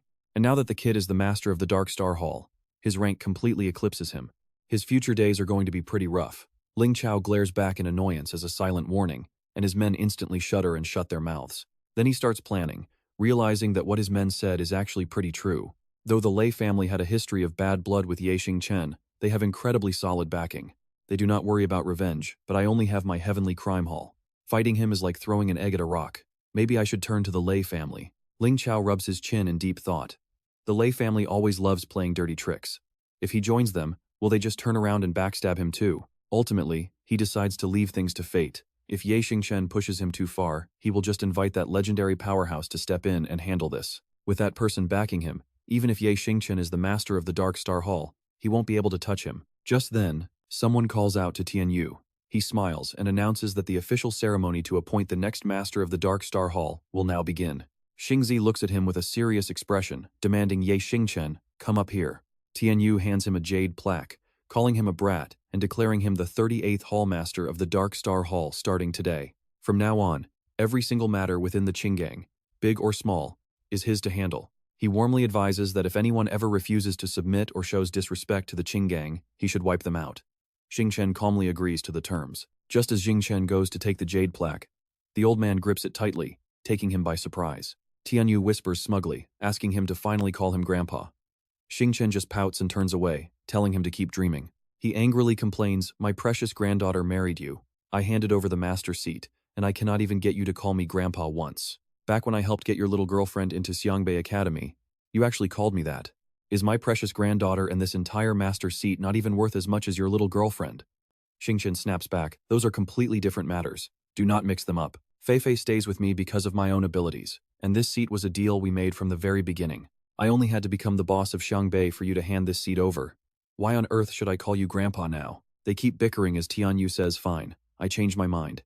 If you do not call me Grandpa today, forget about becoming the master of the Dark Star Hall. Dream on, old man. Neither Rong nor I have ever had to call you Grandpa.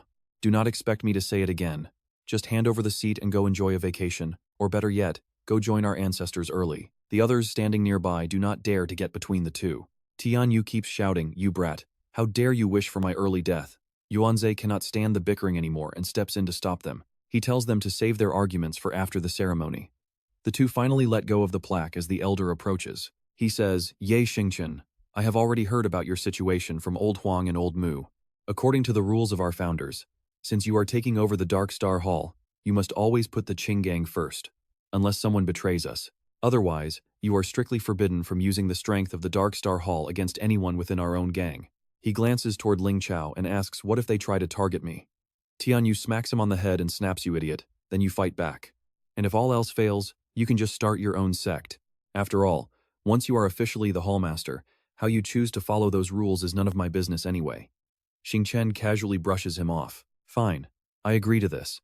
I will absolutely never use a single soldier from the Dark Star Hall against anyone inside the Qing gang. He asks what the other matter is. Xingze answers for Yuanze, it is about your upcoming marriage.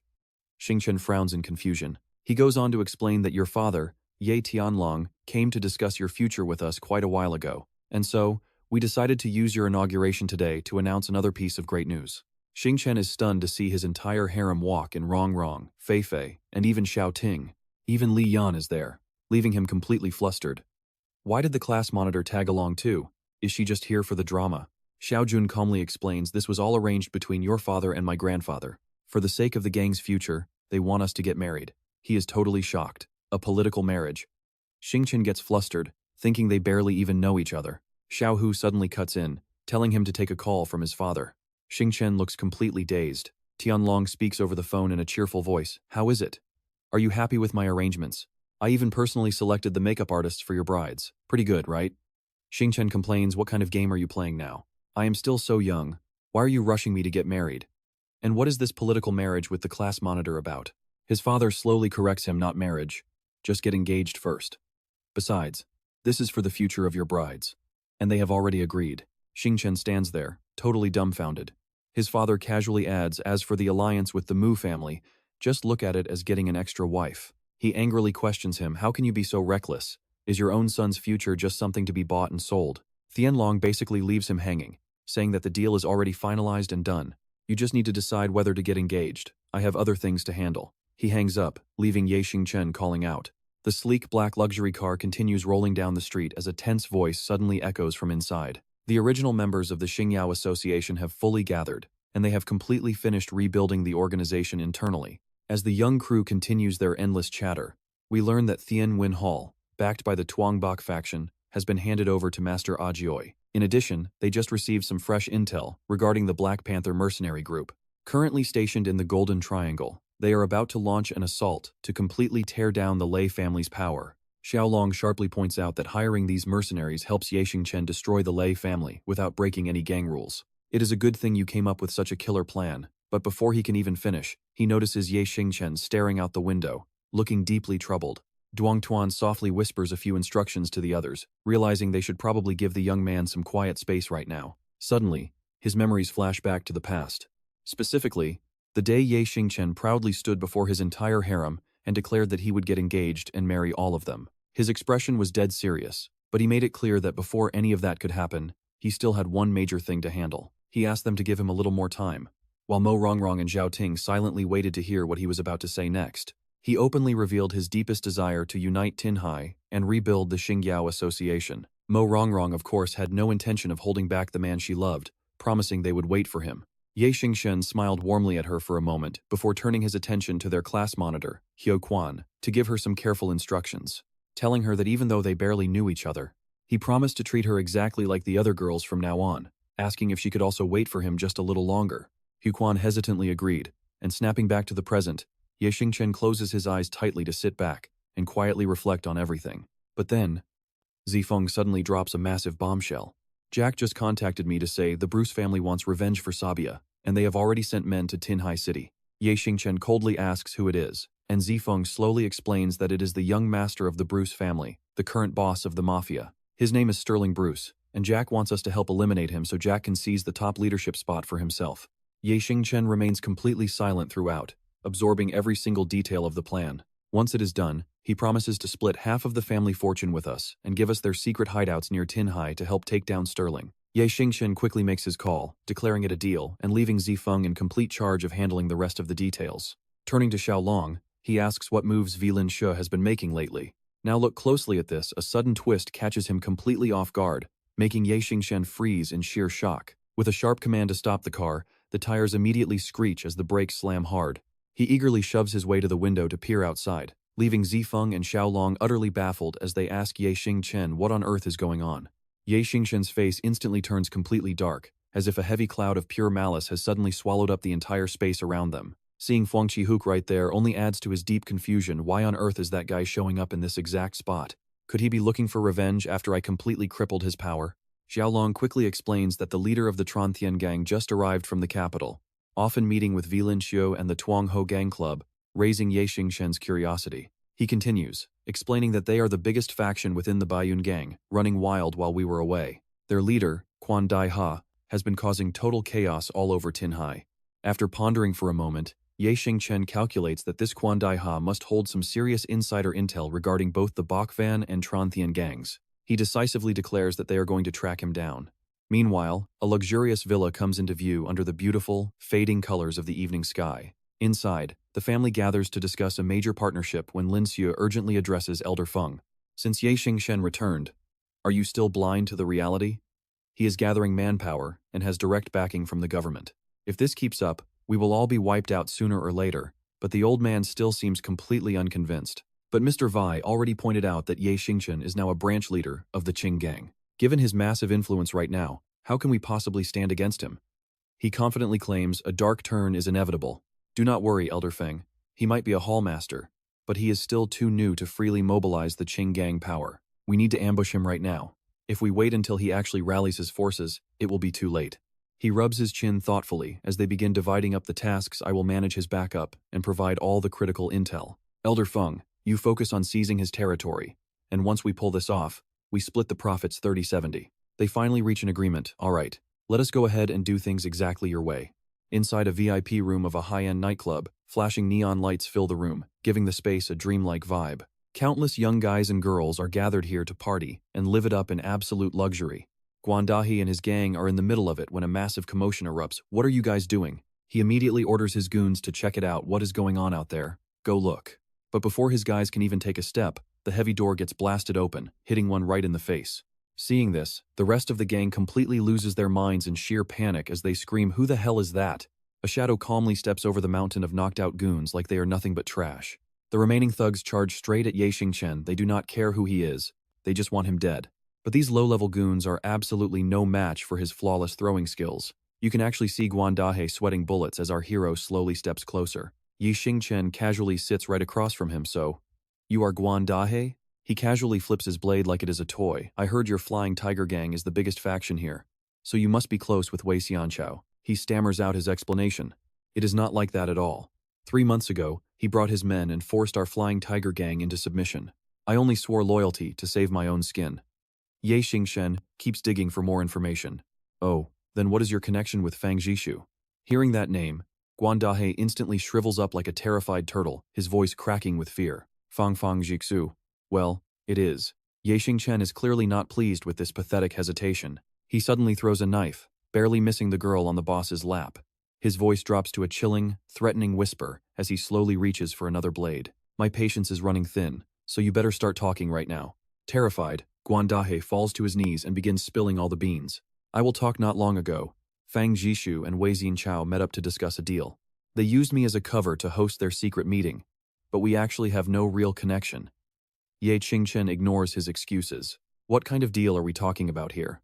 Guandahe spills every single detail. Fang Jixu agreed to introduce Wei Xianchao to capital connections. In return, Wei Xianchao will supply a massive shipment of illegal weapons arriving in just 3 days.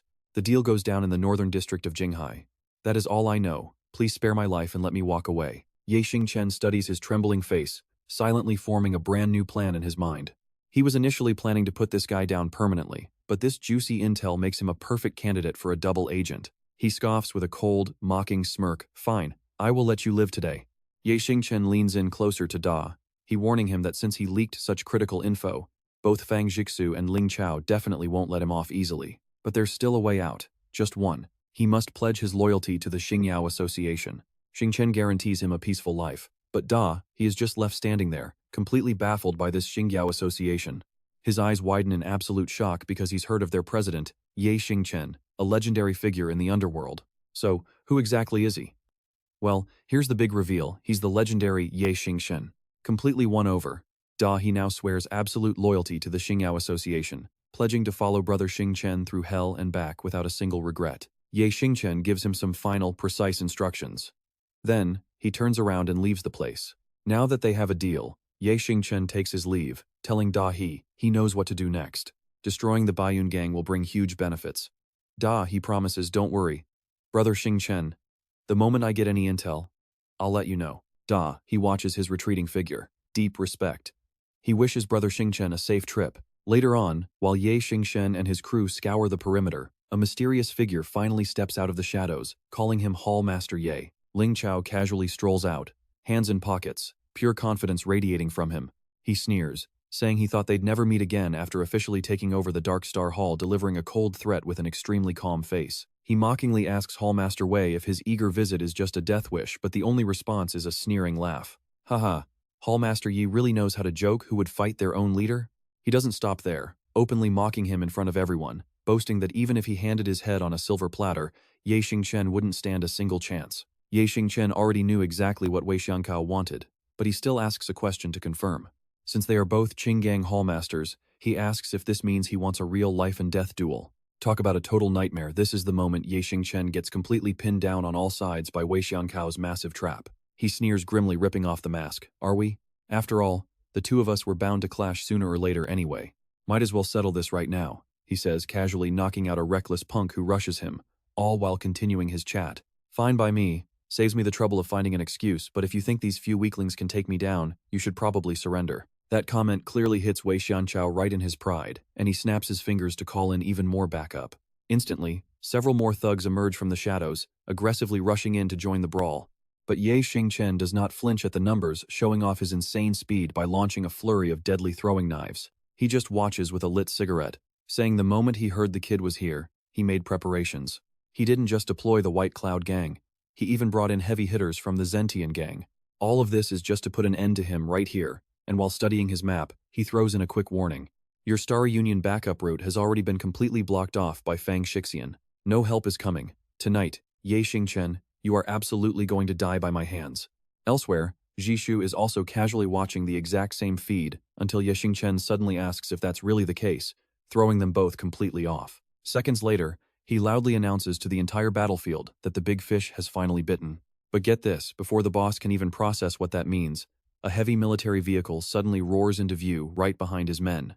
Dozens of fully geared Special Forces troops swarm the area, yelling at everyone to drop their weapons and put their hands up. Even more bizarrely, they turn to Ye Xingchen with deep respect, asking if Lieutenant Ye is doing all right. I am fine. Lock them up, he orders calmly, and get them ready for interrogation. Furious, Wei Xiankao screams at Ye Xingchen, this is a gang war. How dare you work with the cops to take me down? He calls him a lowlife, but Ye Xingchen just smiles. A gang war. Is Hallmaster Wei misunderstanding something here? He drops his real, massive identity on the boss. He reveals he is actually a military lieutenant charged with wiping out local criminals and protecting the peace of Jinghai City. Why are you calling this a gang war? He asks. Did I ever say I wanted to fight you? An officer quickly pins Wei Xianchou by the shoulder, telling him to play nice and save his talk for the station. But the boss refuses to go down quietly, channeling his internal strength to violently throw the officer off him. The other officers immediately lock their sights onto Wei Xianchou, warning him not to move. Faced with a high-threat mastermind who resists arrest, the Special Forces unit does not hesitate to immediately open fire. Bullets fly as Wei Xianchou quickly leaps over a nearby wall, desperately trying to dodge the deadly barrage. No easy escape. Ye Xingchen has zero intention of letting this target get away, chasing him with full force even to the ends of the earth. Talk about bad luck, a razor-sharp blade flies through the air, piercing right into Wei Xianchou's calf muscle. The blinding pain completely ruins his balance, sending him crashing face first onto the rough concrete ground. Ye Xingchen coldly steps up. Our business is not finished yet, so where are you running off to? Hallmaster Wei. He steps closer to lecture his fallen rival, reminding him that they are both technically members of the Qing gang. If you wanted to go to the afterlife so badly, you should have just told me directly. I would have happily sent you on your way, no thanks needed, he says, leaving Wei Xianchou completely speechless as the tension rises.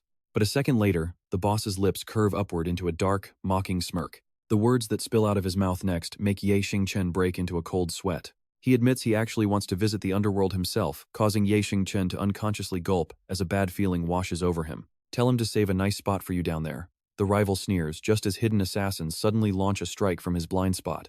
In a massive alleyway surrounded by towering red brick buildings, a sharp, screeching sound suddenly shatters the silence. Thankfully, Ye Xingchen reacts just in time, narrowly dodging a sudden ambush from his enemies. He quickly identifies the ambushers. It is them, the same annoying Mitai Optics crew again. According to his latest intel, these guys shouldn't even belong to the Tianzui Hall.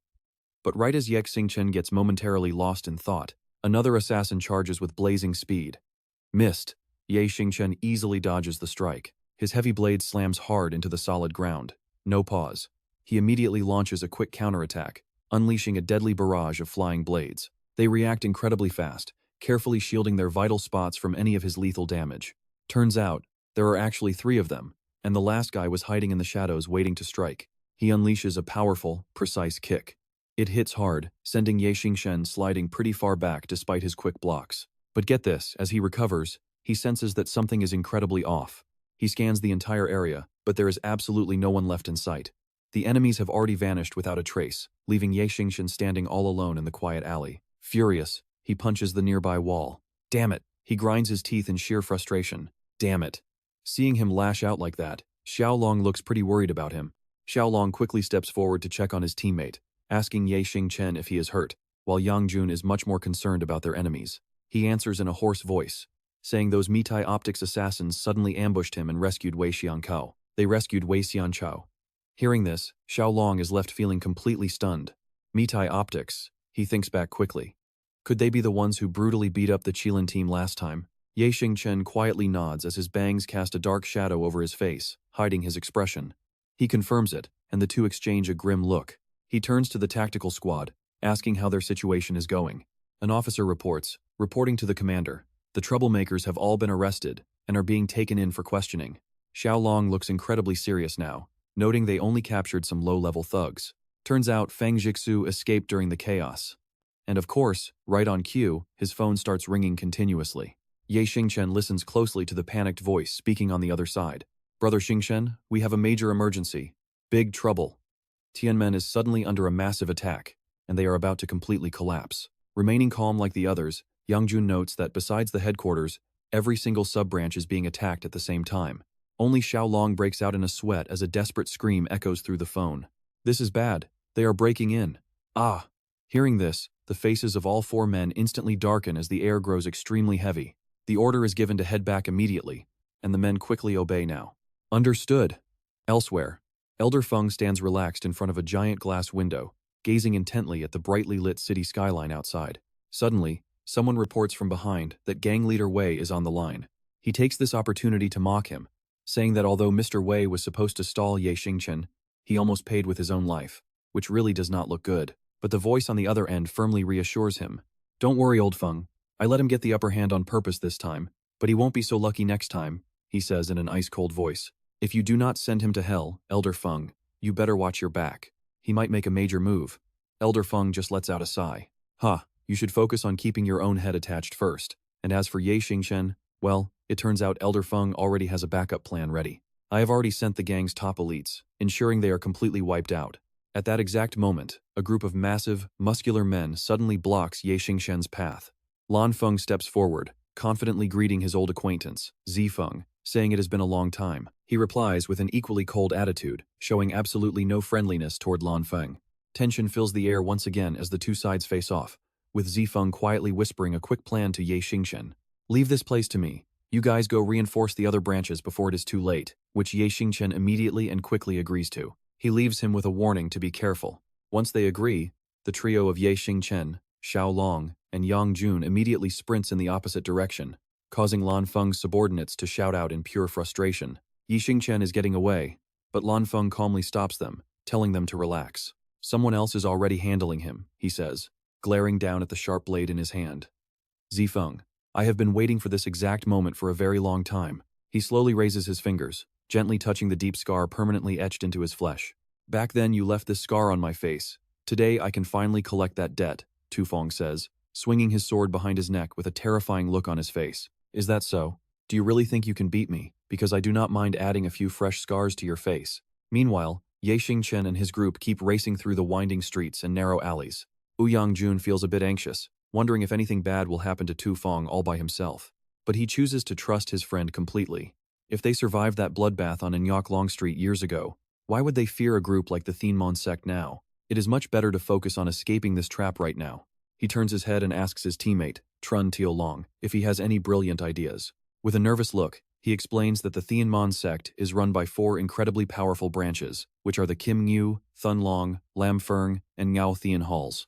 If they can crush those leaders at once, they will paralyze the Tianmon sect and throw the remaining branches into total chaos. As they sprint past towering skyscrapers blocking the sky, they know Tu Feng is currently holding down the Lam Feng Hall alone, whose leader Trung Kwang Long previously lost to the Qilin team. Captain Vung Kung has been ordered to handle the Thun Long Hall, while we focus our forces on the Kim Ingu and Ngao Thian halls. But wait, here is where things get dangerous, as Ye Xingchen senses something highly unusual. Feeling intense, killing intent, he instantly shouts a loud warning to his allies to watch out and move, leaving Tran Tiolong and Ouyangjun completely confused for a second as they gasp out. Mukthar Do slams a thunderous blow directly into the street, completely shattering the solid concrete beneath them. But thankfully, our hero manages to dodge the devastating impact just in time. From out of nowhere, Mukthar Do blocks their path, grunting in surprise that they actually managed to avoid his attack. Chen Tiolong stares in absolute shock, wondering why the powerful leader of the Kim Yu branch, Mukthar Do, is standing right in front of them. Massaging his shoulder, he calls out a challenge directly to Ye Xingchen. He says he has waited forever for this moment, but Ouyangjun refuses to let Ye Xingchen fight this beast personally. Ye Xingchen, you are the leader of our Tindir sect, so just leave this massive opponent to me. He solemnly introduces himself before stepping forward to start the fight. I am Ouyangjun, the vice leader of the Tindir sect, so tell me, do you dare fight me instead? Mukthar Do cracks his knuckles with a metallic ring, boldly declaring he is not afraid of anyone, while Ouyangjun quickly turns back to share one final look with his close allies. In less than half a second, he spots a perfect opening accidentally created by the opposing forces. Once he confirms that his friends have made it safely away, he finally breathes a sigh of relief. But the enemy gives him zero time to relax, mockingly asking the vice leader why on earth he is distracted during a real fight. Without stopping, the brute charges forward with a massive fist aimed straight at his opponent, who is still completely frozen in shock. Because everything happens so fast, he cannot react in time. Ouch, you can almost feel that impact as his poor face takes the full force of that punch, while his opponent mockingly finishes his sentence. Otherwise, you will end up meeting the King of Hell without even knowing what hit you. Meanwhile, Ye Xingchen and Trun Tiolong have managed to escape pretty far, but suddenly, the leader freezes dead in his tracks, leaving his ally completely confused. Rubbing his chin, Ye Xingchen asks his friend if he does not find this situation highly suspicious. Lam Fong did not send anyone to chase them, and even the enemy subordinates actively let them go, as if they are completely confident in their trap. Hearing this, Trun Tiolong cannot help but feel that something is definitely off. It feels like the enemies knew exactly when we would show up and simply waited, so he cautiously looks around the area before sharing his suspicious thoughts. If I am not guessing wrong, there is a massive ambush waiting ahead, and we are walking straight into their trap. He asks in total confusion, trying to confirm if they are truly being ambushed. Looking at this messy situation, Trun Tiolong quickly realizes who might be behind this, wondering if it could be Han Tiovur. Meanwhile, the mastermind Han Tiovur is leisurely sipping his wine while asking his subordinate for a progress update, who happily reports that everything is going exactly as planned. His subordinate excitedly reports that their leader, Lam Fong, has successfully managed to stop Tu Fong. He adds with pure excitement that their leader Mukthar Do is currently crushing the vice leader Ouyangjun and easily holding the upper hand in the fight. Then, his voice lowers in slight hesitation, admitting that they still do not know which way Trun Tiolong and Ye Xingchen ran off to. Hearing this, Han Tiovur remains incredibly calm, telling his man not to worry since he has already set up ambushes on every single street. Of course, he did not forget to warn them. Just to be safe against any sudden mishaps, he ordered all the ambushers at their posts to stay patient and avoid any mistakes. It seemed like Xiao Yu was always careful, yet he was now completely distracted by the beautiful guest, telling his men to report immediately if anything happened. The beauties surrounding him were already fully prepared for the next leg of their journey. Honestly, he was so captivated that he put aside his duties.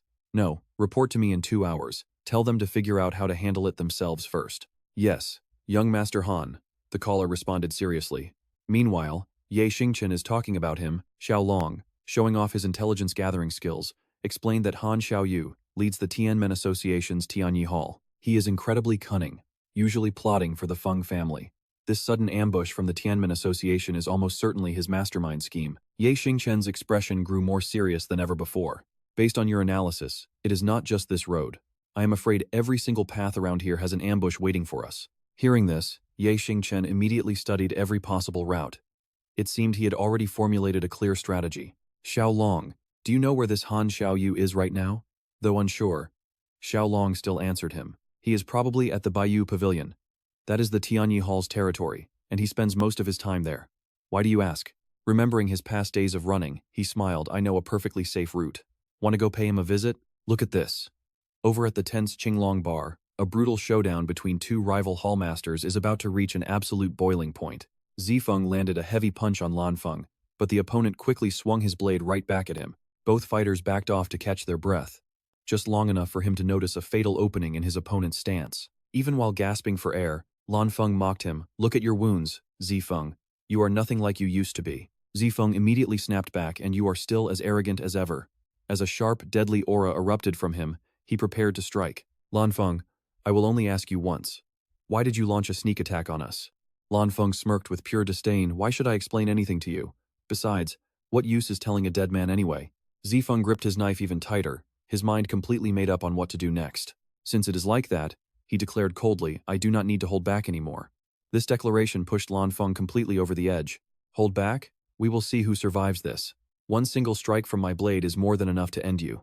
But his powerful lunge missed completely, allowing Zifeng to charge forward.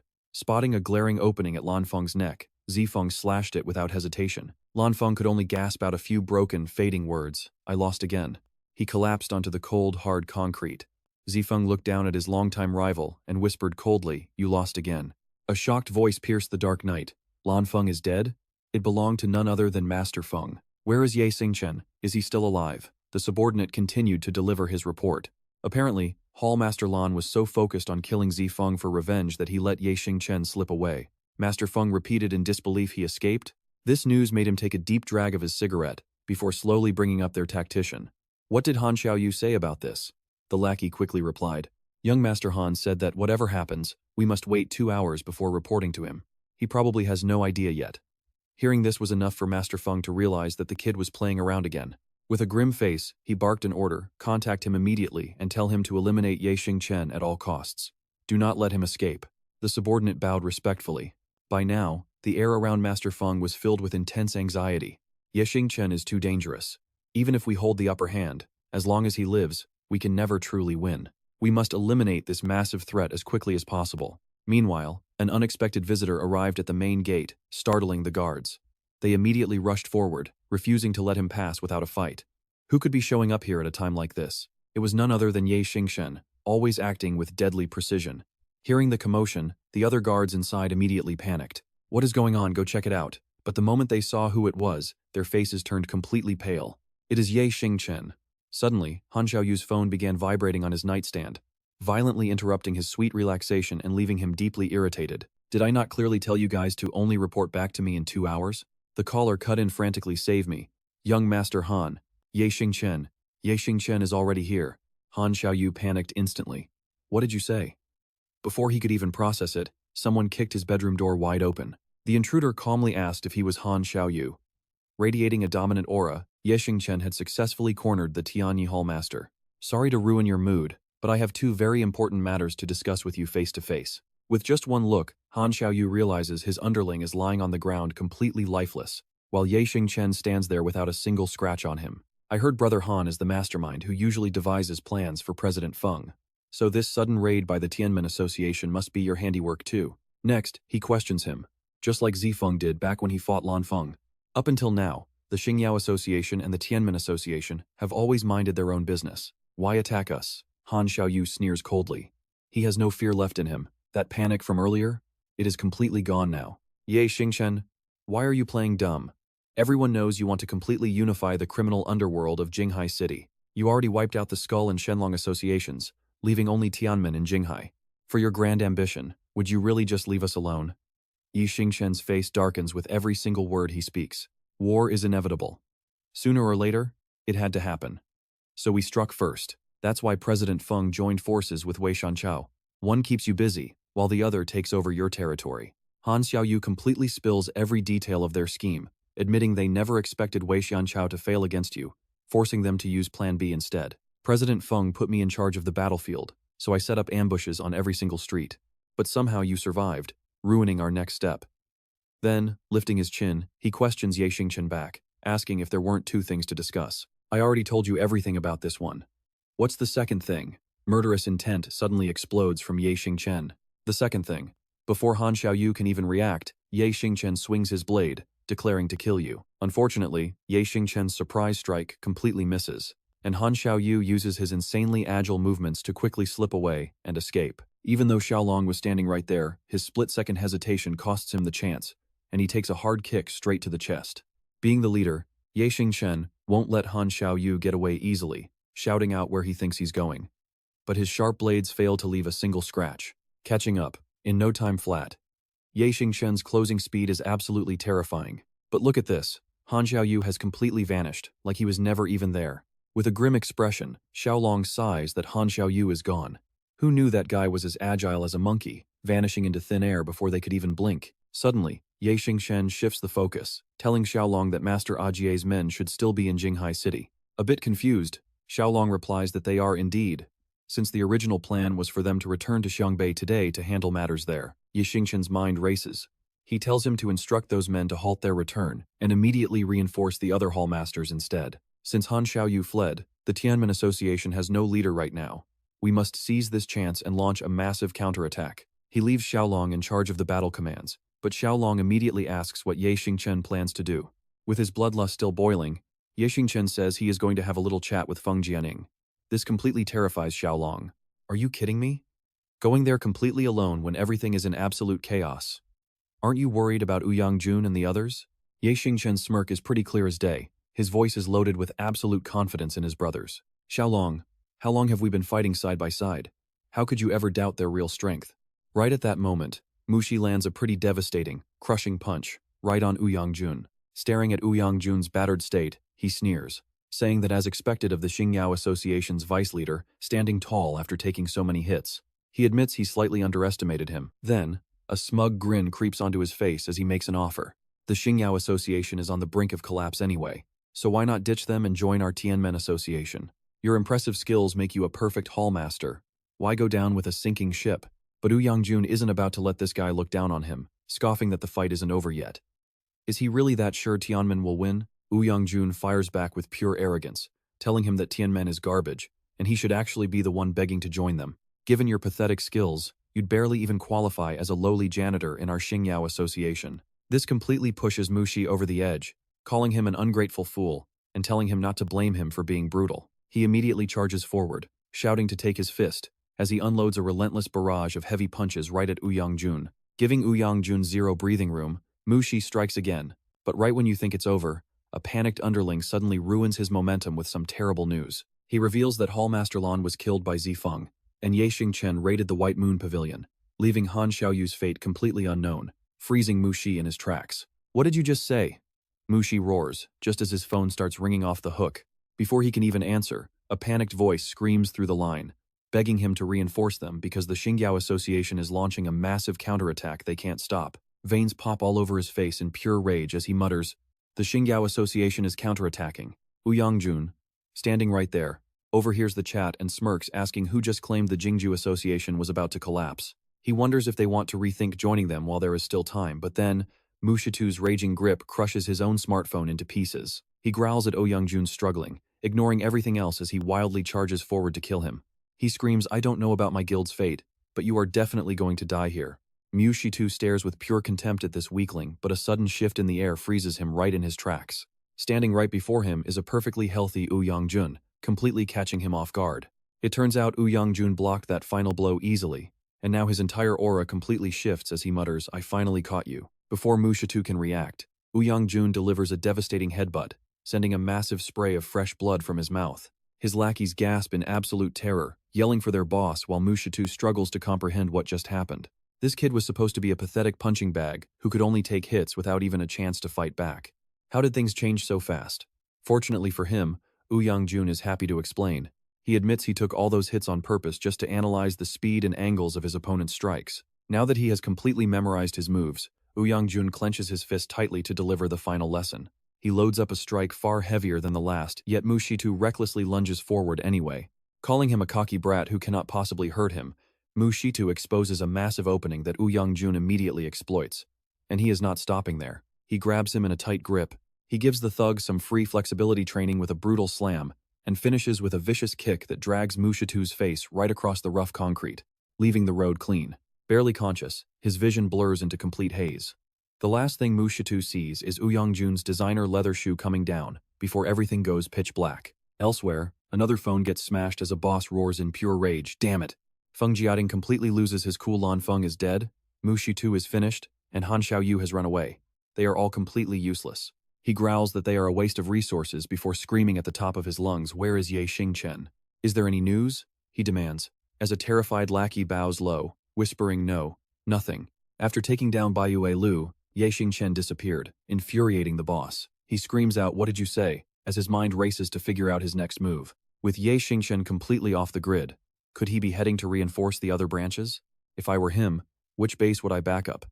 But then he freezes as a sudden realization hits him. No, he is not going to any of them. Suddenly, a massive uproar erupts from outside, and Feng Jiating's men quickly line up to block the entrance, demanding to know what is going on. "Why is it so noisy?" they yell. But then they completely freeze in terror as the intruder steps forward, revealing himself to be none other than Ye Xingchen. Right inside the heavily guarded Tianmen gang mansion, Ye Xingchen wastes no time tearing through their security, sending several lackeys flying across the room with a single, devastating kick. But here's where it gets wild.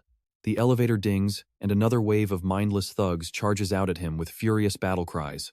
But Ye Xingchen is already prepared, casually throwing his weapons with flawless, deadly precision that drops them instantly. The terrified survivors freeze at the bloody sight, but Ye Xingchen spares them, demanding that they lead him straight to their boss. As the elevator floors tick upward, the thugs break into a cold sweat just from standing in the same car as Ye Xingchen. His sharp eyes flash the moment the elevator doors finally ding open.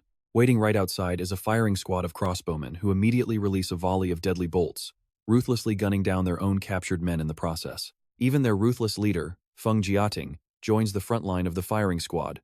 Showing zero mercy for his slaughtered men, he only orders them to hold fire when the smoke finally clears. Although Ye Xingchen is nowhere to be seen, Feng Jiating is not surprised, merely letting out a cold smirk. He calls out to his nephew, asking why he won't come out to chat with Uncle Feng, while Ye Xingchen crouches behind a dead body he used as a meat shield. He casually calls out, "It is not easy for us to finally meet up, so why all the hostility? You killed my best men and cost me a fortune, and yet I haven't even settled the score with you."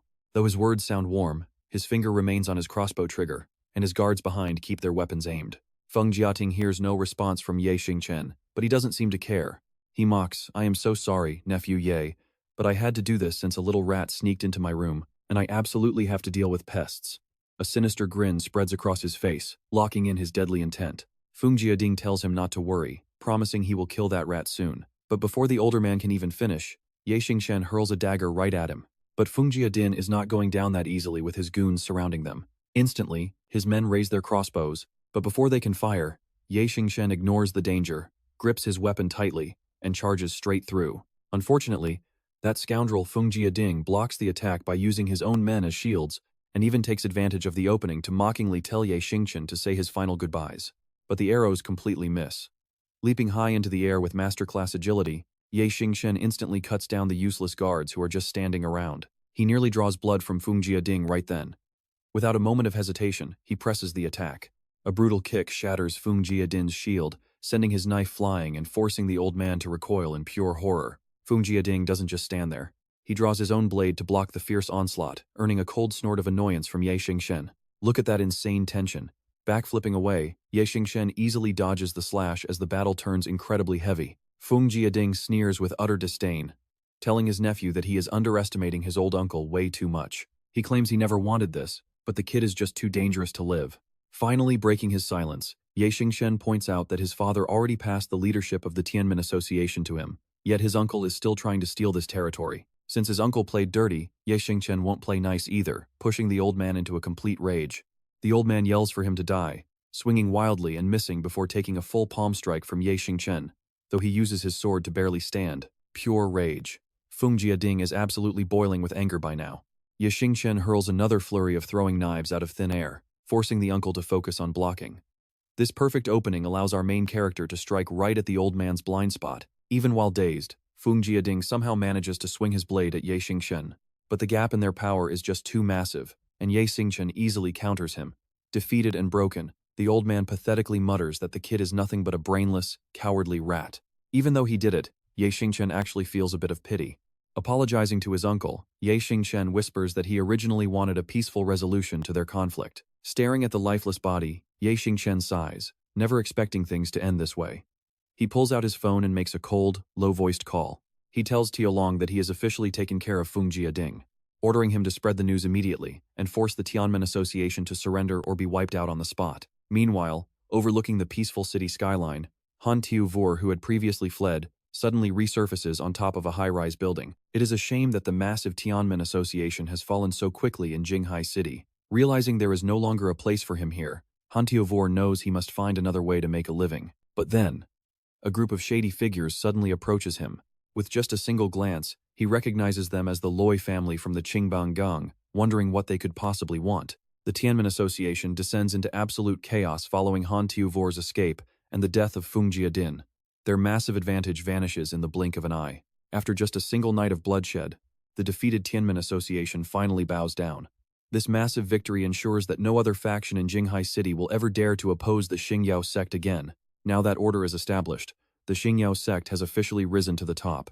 But who do you think takes that vacant elder seat? And through a unanimous vote, Xingchen successfully claims that exact legendary title. This officially makes him the youngest underworld godfather in history. Meanwhile, deep inside a luxurious, private mansion elsewhere in Jinghai City, Totem politely finishes her report on the epic clash between the two massive gangs.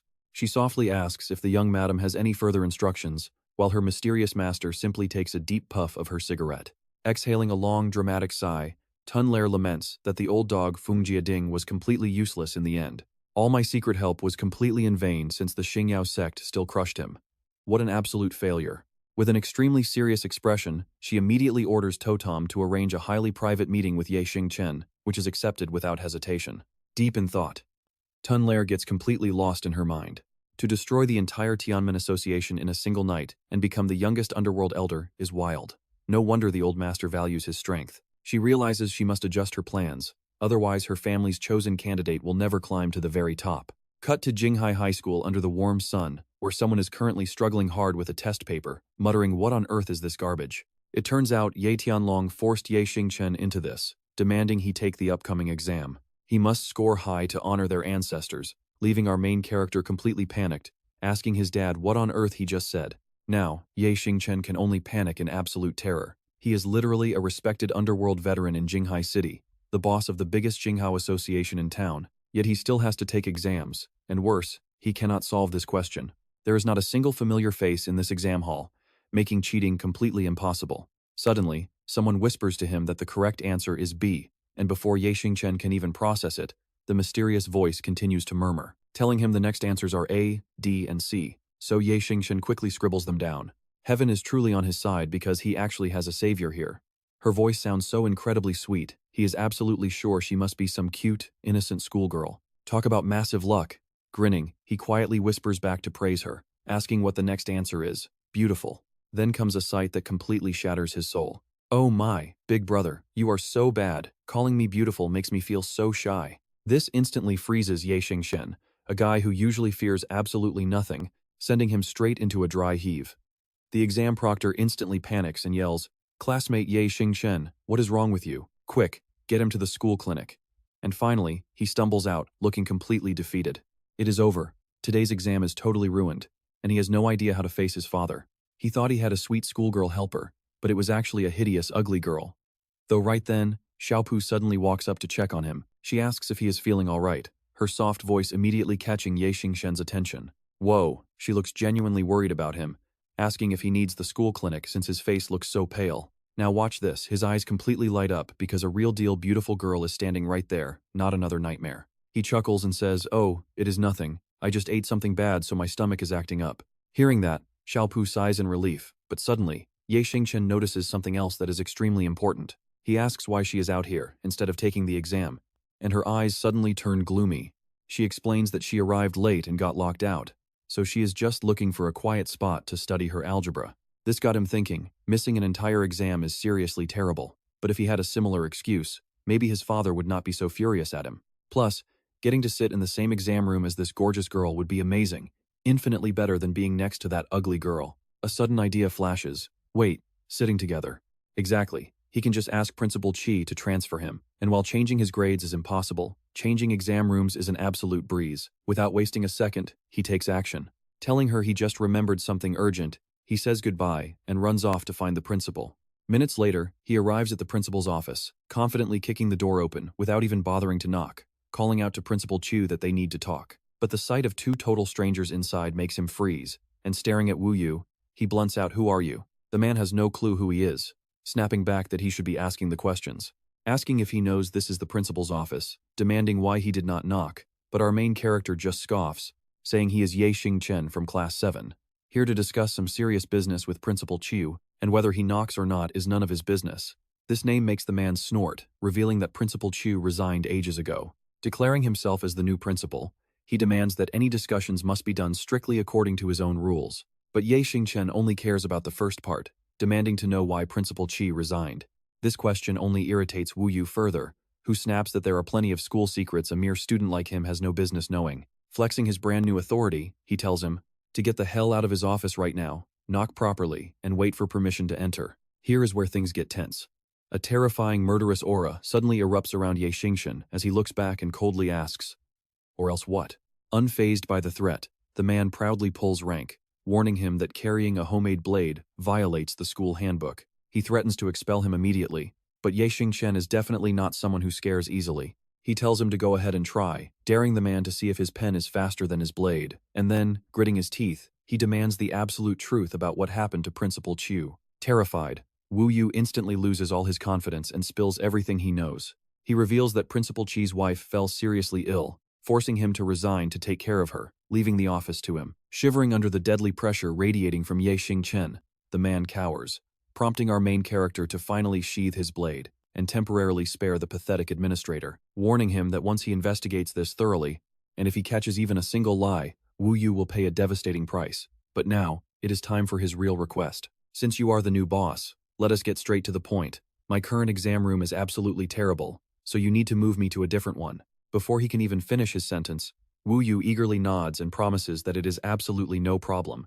"Student Xingchen, whichever exam room you want is totally fine. Just say the word and I will have it arranged immediately." This answer made Xingchen's bad mood a bit better. Turning to leave, Xingchen tells him sorry for the trouble, as the principal bows in complete, respectful obedience. The principal agrees he will arrange it perfectly and tells Xingchen to take care. Only when the kid's figure completely disappears does Wu Yu finally relax his back. But before he can even take a single breath, Xingchen pops right back in with a quick, bone-chilling reminder. The terrified principal stammers, "Is there anything other instructions?" while Xingchen smirks and tells him lock the door next time. "You should really keep an eye on your public image, principal."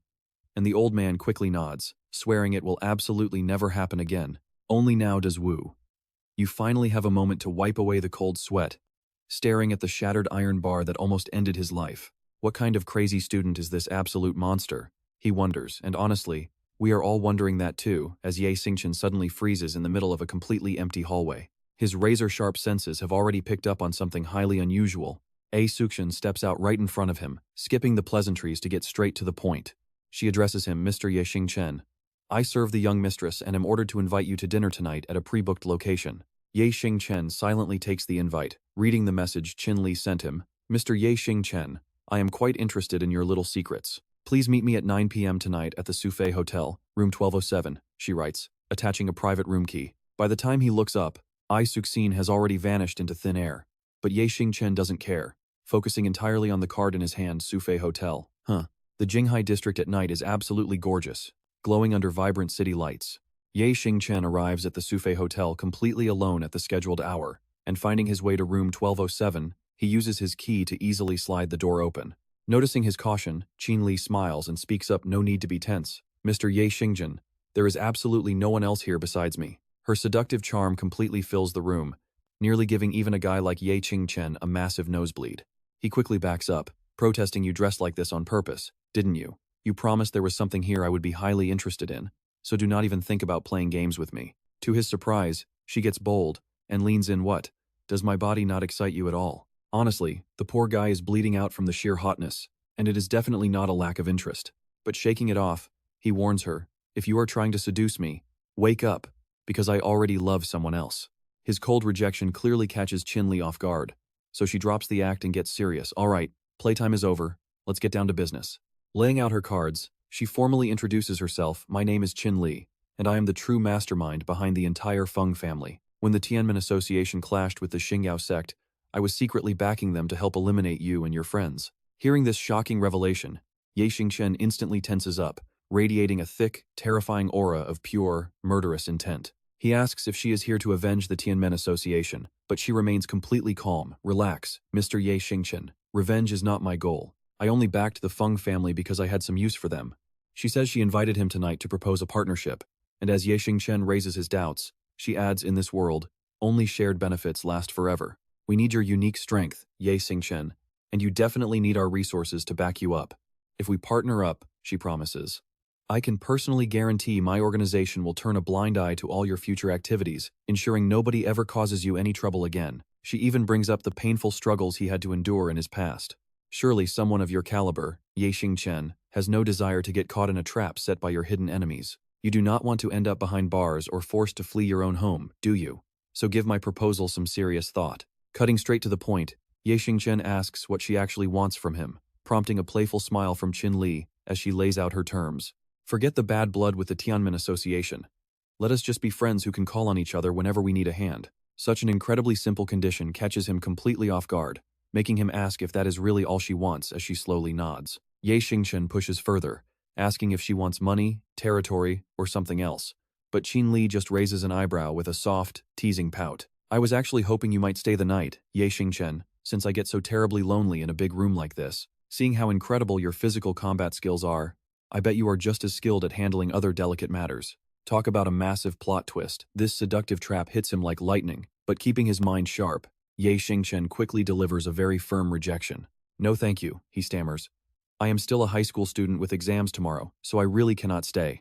Thinking to himself how incredibly dangerous this woman is, he knows staying means his doom, so he decisively turns and heads straight for the door. He bids her goodbye. Rest up, Sister Qin Li, before walking out and slamming the heavy door shut. Finally putting a wall between them, Qin Li smiles in sheer amusement at his escape, and a few seconds later, Ai Suxin arrives at the doorway to report young mistress. Xingchen has already left the building. Suxin snaps got it. Her face instantly changes, losing all its warmth. She cannot believe she failed to seduce a nobody like Xingchen. Still, she has plenty of time. She refuses to believe she cannot wrap him around her finger. Suddenly, Suxin speaks up again. As for the young master, it is too bad Qin Li has zero interest. Right now, I simply do not want to hear anything about him. Dismissed. I want to sleep. She respectfully obeys. Understood. Now check this out. The next morning at some high school in Jinghai, both Xingchen and Luo Xiaopu are absolutely stunned when they spot each other. Then they both shout in perfect unison, "Why is it you?" Meanwhile, the air inside the exam room is getting pretty tense. The proctor paces back and forth with a serious look, dialing up the mental pressure on all the students. Both Xingchen and Luo Xiaopu stay pretty calm, focusing on their test. Just before the exam started, they chatted to ease the nerves. Turns out you are taking the exam here too, she says. Well, looks like we really are destined. Xiaopu then asks with worry. By the way, are you feeling better? Is your stomach still hurting? This question makes Xingchen quite embarrassed. Oh, I am doing much better. Thanks for your concern, he says. Then, he actively introduces himself. My name is Xingchen. How should I address you? She politely replies, I am Luo Xiaopu. Just call me Xiaopu. Then she smiles, raising a fist to cheer him on. Let us do our best on the next exam. Xingchen. Back in the present, Xingchen feels pretty confident about this. Her warm smile gives him so much comfort. Now, his fighting spirit is burning bright. He tells himself, I must pass this exam. But just as he gets ready to fulfill his big dream, an announcement suddenly ruins everything. The exam is about to end. Please check your papers. Hearing that is like a bolt from the blue. In total panic, he screams, I have not written a single word. The proctor coldly warns him, student Xingchen, the exam is not over yet. Making noise here is forbidden. In the end, he has to hand in a blank sheet. His mood hits rock bottom. How will I face my dad? Xiaopu stays positive and tries to comfort him. Do not lose heart. Xingchen, just get a perfect score on the next one. Just then, a guy runs over calling out to Xiaopu, and she quickly recognizes him as Feng Qiu. He rushes over while complaining, why did you skip the exam yesterday? You worried me half to death. When I heard you were here today and some idiot was causing trouble, I literally rushed over to check on you.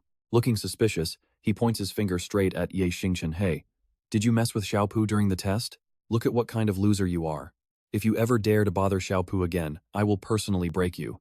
But she immediately steps in to correct him. Feng Qiu, This has nothing to do with Xingchen. I had already finished my exam before the commotion started, so I am totally fine. Suddenly, Xingchen cuts in with a cold smirk, and what if Xiaopu actually did not do well? His sharp glare is highly provocative. How exactly are you settling the score with me? Xiaopu looks on, completely confused.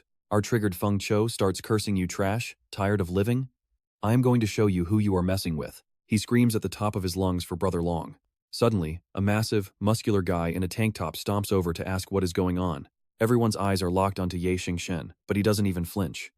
Meanwhile, our poor female lead is literally sweating buckets from the crazy tension. Ma Long steps up and asks Feng Chiu, "What happened?" The punk immediately starts whining. "Brother Long, this brat has no idea who he is messing with. You have to back me up." Xingchen merely smirks at him. "Hey Feng Chiu, when you threatened to teach me a lesson, I thought you actually had some real skill. Turns out you just brought a bunch of weaklings to do your dirty work." Ma Long is furious. "Weaklings?" Yet Xingchen calmly looks at him. "Brother Long, right? You guys are clearly not from this school. No wonder you do not even know who I am." With pure murderous intent, Ma Long glares at him. "Who the hell do you think you are? Why should I care about your name?" He proudly boasts, "Let me tell you, my boss is Zhu Zhijian. He is a hall master of the Xingyao Association, the biggest gang in Jinghai. In fact, he is basically the president's right-hand man. Bow down and apologize right now, then pay everyone a few $100, or you are dead." Hearing this, Xingchen wants to make sure he heard right. Zhu Zijian from class 12, a 6? Ma Long sneers. "Exactly. What is wrong? Are you scared now?"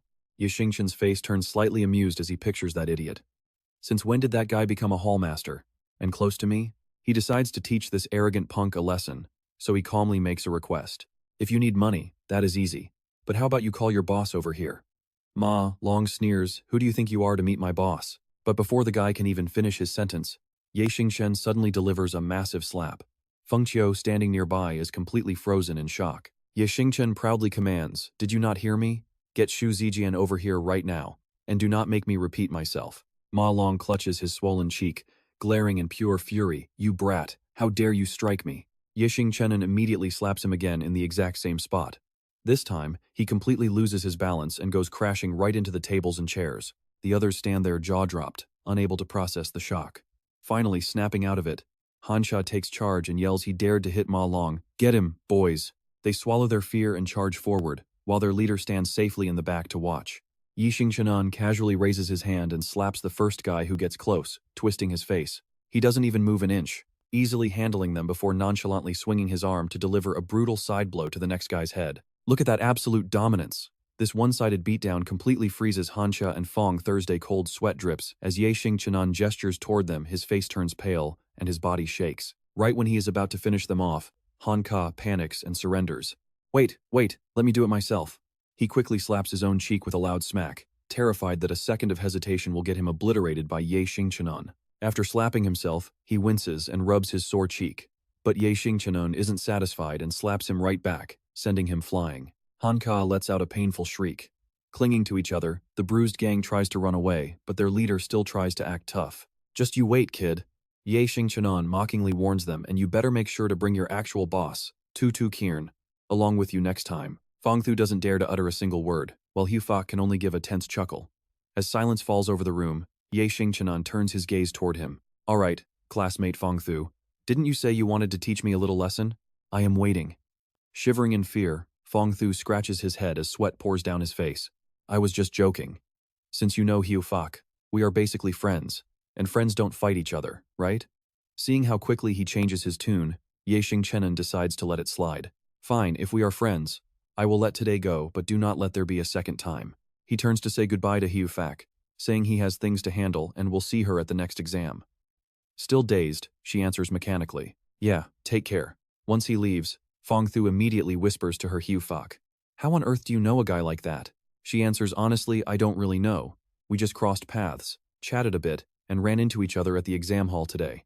Then she giggles with a bright smile, adding that he is actually pretty interesting.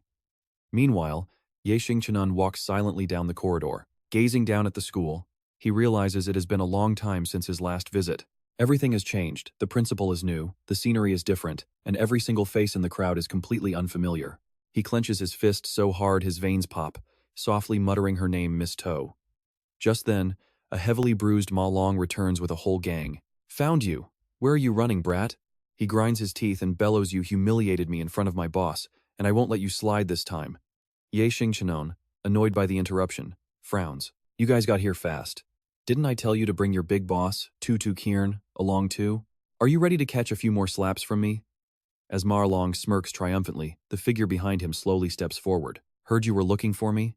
Wearing dark sunglasses and trying to act cool, Tutu Kiern declares he is the Xuanwu Hall master of the Star Glory Alliance. Ma Long wears a smug, petty grin. "You wanted to meet my big boss, right, brat?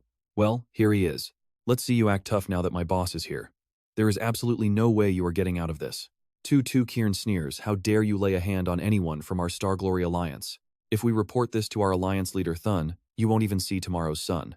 Get on your knees right now and pay up a few hundred for protection." Check this out. Ye Xingchen suddenly reaches over and snatches the sunglasses right off his face, freezing him in shock. He inspects them with mock interest. Not a bad pair of shades. Is this premium quality? Enraged by this blatant disrespect, Ma Long grits his teeth and barks, "You brat, how dare you?" But before he can even finish, Tutu Kiern drops straight to his knees, begging with raised hands in front of his shocked crew. "I was wrong. Boss Thun." Ye Xingchen calmly puts on the sunglasses and asks Tutu Kiern, "Since when did you become a hallmaster of the Star Glory Alliance? Besides, isn't Odung the leader of the Xuanwu Hall?" Terrified, Tutu Kiern tries to explain, "I was just kidding around, boss. Please forgive this nobody and let me slide just this once, boss Thun." Ye Xingchen's next words send a cold sweat down Ma Long's spine. "Are these new underlings you just recruited? Earlier they wanted tens, now you want hundreds. Quite a big mouth you have, huh?" Tutu Kiern quickly bows to apologize. "Forgive me, it was my bad leadership." He immediately turns around and barks at his men. "What are you all just standing there for? This is the alliance leader of Star Glory. Hurry up and apologize to Boss Thun." Terrified to refuse, they bow deeply. "We were wrong, Boss Thun." A shadow falls over Ma Long as Ye Xingchen slightly adjusts his shades to deliver a quiet warning. "Think before acting from now on. All right, everyone stand up." The man is completely overwhelmed, frantically pouring out his gratitude. "Thank you, Brother Ye Xingchen." Our main guy looks back to give instructions. "Kiern, I cannot stay long this time, so leave all Tin Deer Guild business to Odung. Just help him keep everything running smoothly at school." Confused by his words, he asks, "Leaving, Brother Ye Xingchen, are you going somewhere?" He smiles warmly and replies, "I am heading out to find Teacher Tolaire." Seconds later, a hand slams hard onto the table. "I absolutely object." Dung Tuan barks out in protest from the video screen. "We just barely crushed the Thien Mon gang to take over Jinghai City. And now you want to walk away right at this moment? The Loi family is not dealt with. Plus we have Vilin Shou, Montuan Kiert, the Chrysanthemum sect, and the Mafia. Are you really just going to ignore all these enemies?" Ye Xingchen shrugs it off with a totally relaxed smile. "Do not, I still have you? Besides, the Tin Deer Guild brothers will help you run things." Frustrated, he snaps back, "Do not try playing that card on me." Compared to him, Tu Fong takes the news much better. Tin Deer is strong now, so go in peace. It is just so sudden. If you leave, what about Mo Rongrong? Ye Xingchen explains seriously. "I already discussed this with the girls and they agreed. If anything comes up, I will have to count on you guys. I miss Sister Tolaire, truly. I really want to find her and bring her back to my side." Minor details. Tio Long sighs. He is totally used to this, since it is not his first time. Scratching his head, he asks if going alone is safe. "Do you need some backup?" Yi Xingchen planned ahead. When Sister Tolaire emigrated, he already sent a few loyal men to secretly protect her. Having them is more than enough. Keeping our main forces here will secure your dominant position in Jinghai City much better. Just then, an airport announcement chimes. "Attention all passengers. Flight XX is now ready to begin boarding. Please proceed to the boarding gate to complete your travel check-in. Thank you." He looks at his phone and says his goodbyes. "I must go now. Take care. Tin Deer is completely in your hands." Tu Fong waves back. "Stay safe. We are waiting for you." "Take care, Brother Ye Xingchen," says a worried Tio Ho. Still looking exhausted, Tio Long adds, "Call me anytime you need backup." Dung Tuan grumbles slightly. "Just get back fast. I do not have the confidence to run this guild on my own." After sorting everything, Ye Xingchen turns off his phone and packs it away inside his bag, zipping it up tightly. He swings the pack over his shoulder, slips on the sunglasses he took from Tu Kiern, and mutters to himself, "Sister Tolaire, I am coming." Look at this. A peaceful town filled with ancient Western architecture. Dressed in a baseball cap and a tightly wrapped cloak, Ye Xingchen walks completely alone under the curious stares of passers-by. He checks a note showing she works at Belfast High School. Shoving both hands into his pockets, he calmly marches toward his destination. Meanwhile, inside a very quiet classroom, Tolaire slowly wipes down the blackboard, carefully brushing away all the chalk. The quiet space only seems to highlight her breathtakingly gorgeous face. Suddenly, someone holding a massive bouquet of bright red roses taps on the door to get her attention. A smooth voice flatters her beautiful teacher Tolaire.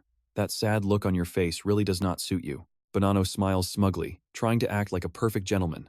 You look beautiful when you are sad, but I prefer your smiles. Confused, she asks if it is student Bonanno. The guy thrusts the bouquet forward to explain. On my way to school today, I happened to pass by a florist and spotted these fresh, beautiful roses. I felt they matched your elegant grace so well that I simply had to buy them for you. I hope you accept.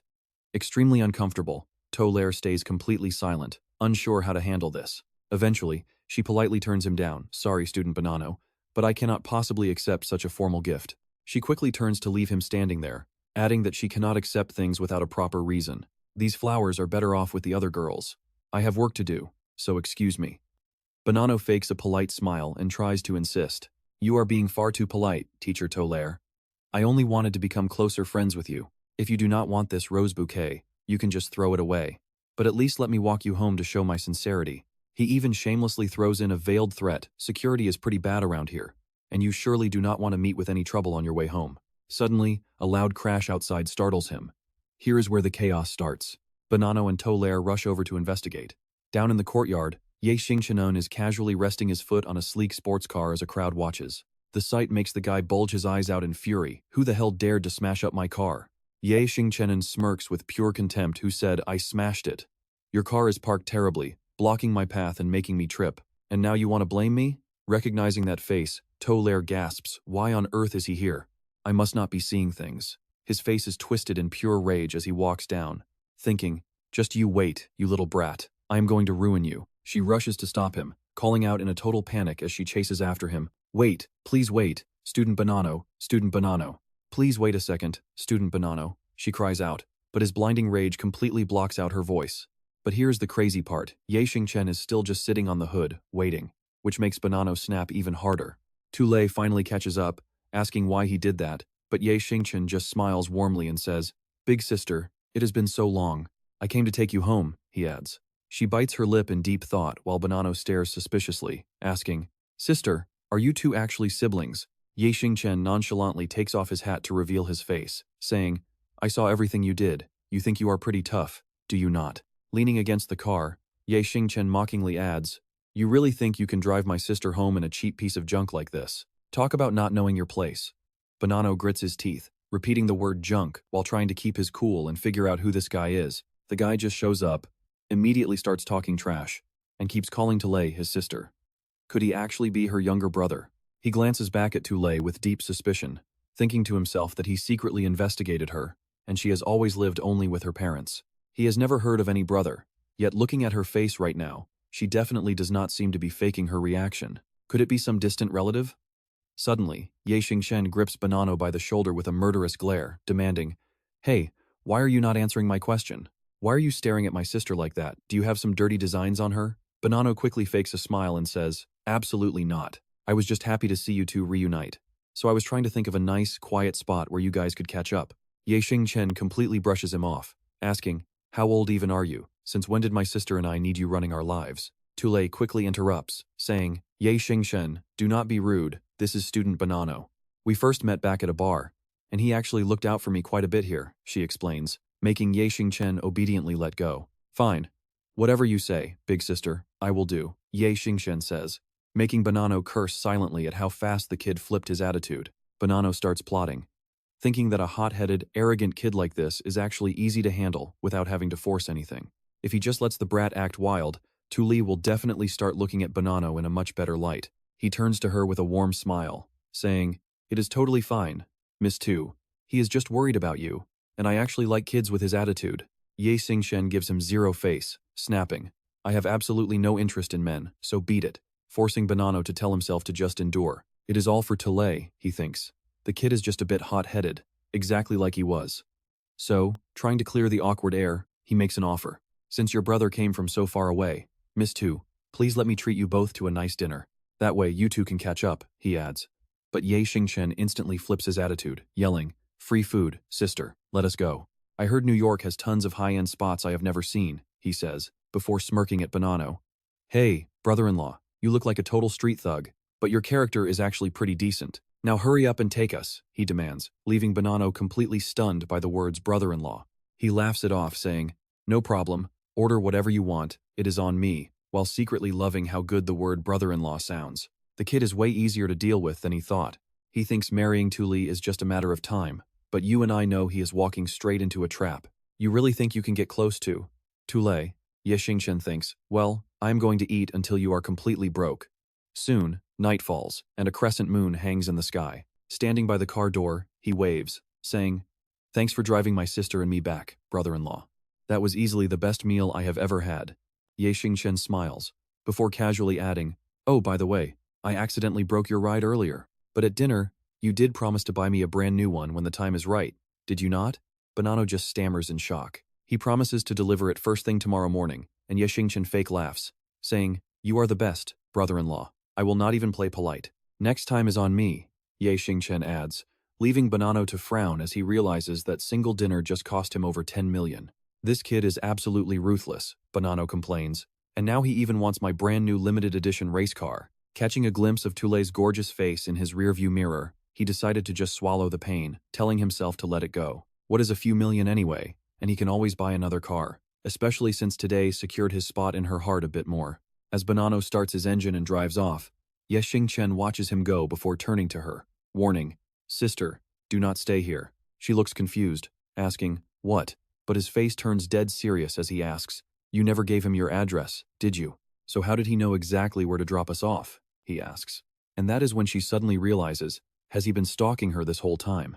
He coldly deduces that the guy likely had her investigated a long time ago, though luckily, his details are still pretty limited. Smiling gently, Xingchen caresses her cheek and promises, do not worry, sister, as long as I am around, I will not let him touch a single hair on your head. Suddenly, a middle-aged couple steps out from inside.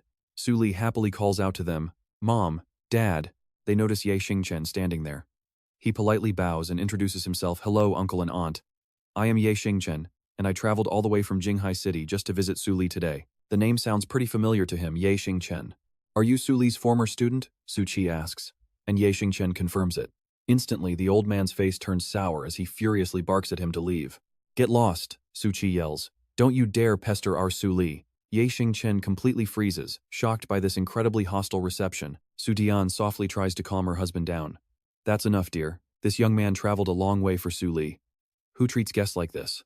She offers a warm, apologetic smile. Mr. Ye, I am so sorry. My husband has a bad temper. Please do not mind him. Suli, go ahead and catch up with Mr. Ye. Get out now, he snaps. His wife pulls him away. That is enough. Suli is not a child anymore. She knows how to handle her own business, so stop worrying. Suli awkwardly turns to apologize. I am so sorry, Xingchen. My father is just like that. Xingchen feels a wave of guilt. Sister, you have suffered so much. If only I had, but she gently places a finger over his lips, smiling warmly. Suli quickly changes the subject. The people here are actually very kind. Let me arrange a place for you to stay first, and when the time is right, I will talk to my father. Xingchen obediently nods, okay, I will follow your lead. Meanwhile, inside a luxurious villa, Lei Ting wipes away her sweat with a towel and asks Ma Junji, did you say Xingchen went to New York? What is he doing there? Ma Junji shrugs indifferently, who knows. But check this out. Since he went over there completely alone, isn't this the perfect chance to assassinate him? She points out they have tried that countless times. Assassination ever since the Golden Triangle. I have been trying to get rid of Xingchen. Ma Junji analyzes the situation calmly, but every single attempt failed. Don't you think this is a huge waste of time? Lei Ting frowns, weighing her options right now. Our top priority is helping the Lei family seize total power. Nothing else should distract us. Ma Junji chuckles, leaning in close with a sleazy grin. We do not even need to send our own killers. He thinks his plan is flawless. All we have to do is leak his location to the Shadow Sect, and they will do the dirty work for us. His rough hands begin sliding down to grab Lei Ting's waist. Once it succeeds, we have one less threat, and whether it is the Qing Gang or Jinghai City, they will all be ours. Suddenly, she slaps Ma Junji across the face, cutting him off. He clutches his stinging cheek in utter shock. Glaring at him with absolute disgust, she snarls, who gave you permission to lay a hand on me? Do not forget we are only engaged, meaning you have no right to touch me. Lei Ting warns him, her eyes wide with fury. I do not care how much my father and grandfather value you. To me, you are absolutely nothing. Try touching me again, and I will personally chop off those filthy hands of yours. She sneers with pure contempt, turning her back on him without a second thought. And about Ye Xingchen, even if your hitmen fail, make sure not a single trace leads back to the Lei family. Deal with it yourself. I am taking a shower.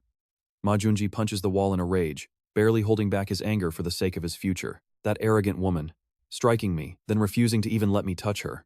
Just you wait. Once I secure my power and status, I will make every single member of your Lei family my personal slaves. When that day comes, I will break you completely, or my name is not Ma Junji. Suddenly, he stops as a critical realization hits him. If Ye Xingchen is in New York, that means the Xingyao Association back in Jinghai City is nothing but a defenseless, disorganized mess.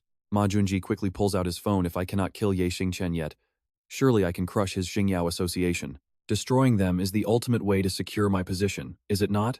He chuckles darkly to himself. Lei Ting, fate has already decided that you will end up as my personal plaything. He dials a number. Hello, this is Ma Junji. I have some urgent news to report to young Master Sterling. Meanwhile, deep into the night, inside a quiet villa, Yiming lets out a massive yawn. Embrace yourselves, because what Yiming sees next is pure horror. Countless members are lying unconscious, scattered all across the ground. Terrified, he collapses onto the ground. Behind him, Kapua silently creeps up on Yiming. So you are the branch leader of the Xingyao Association.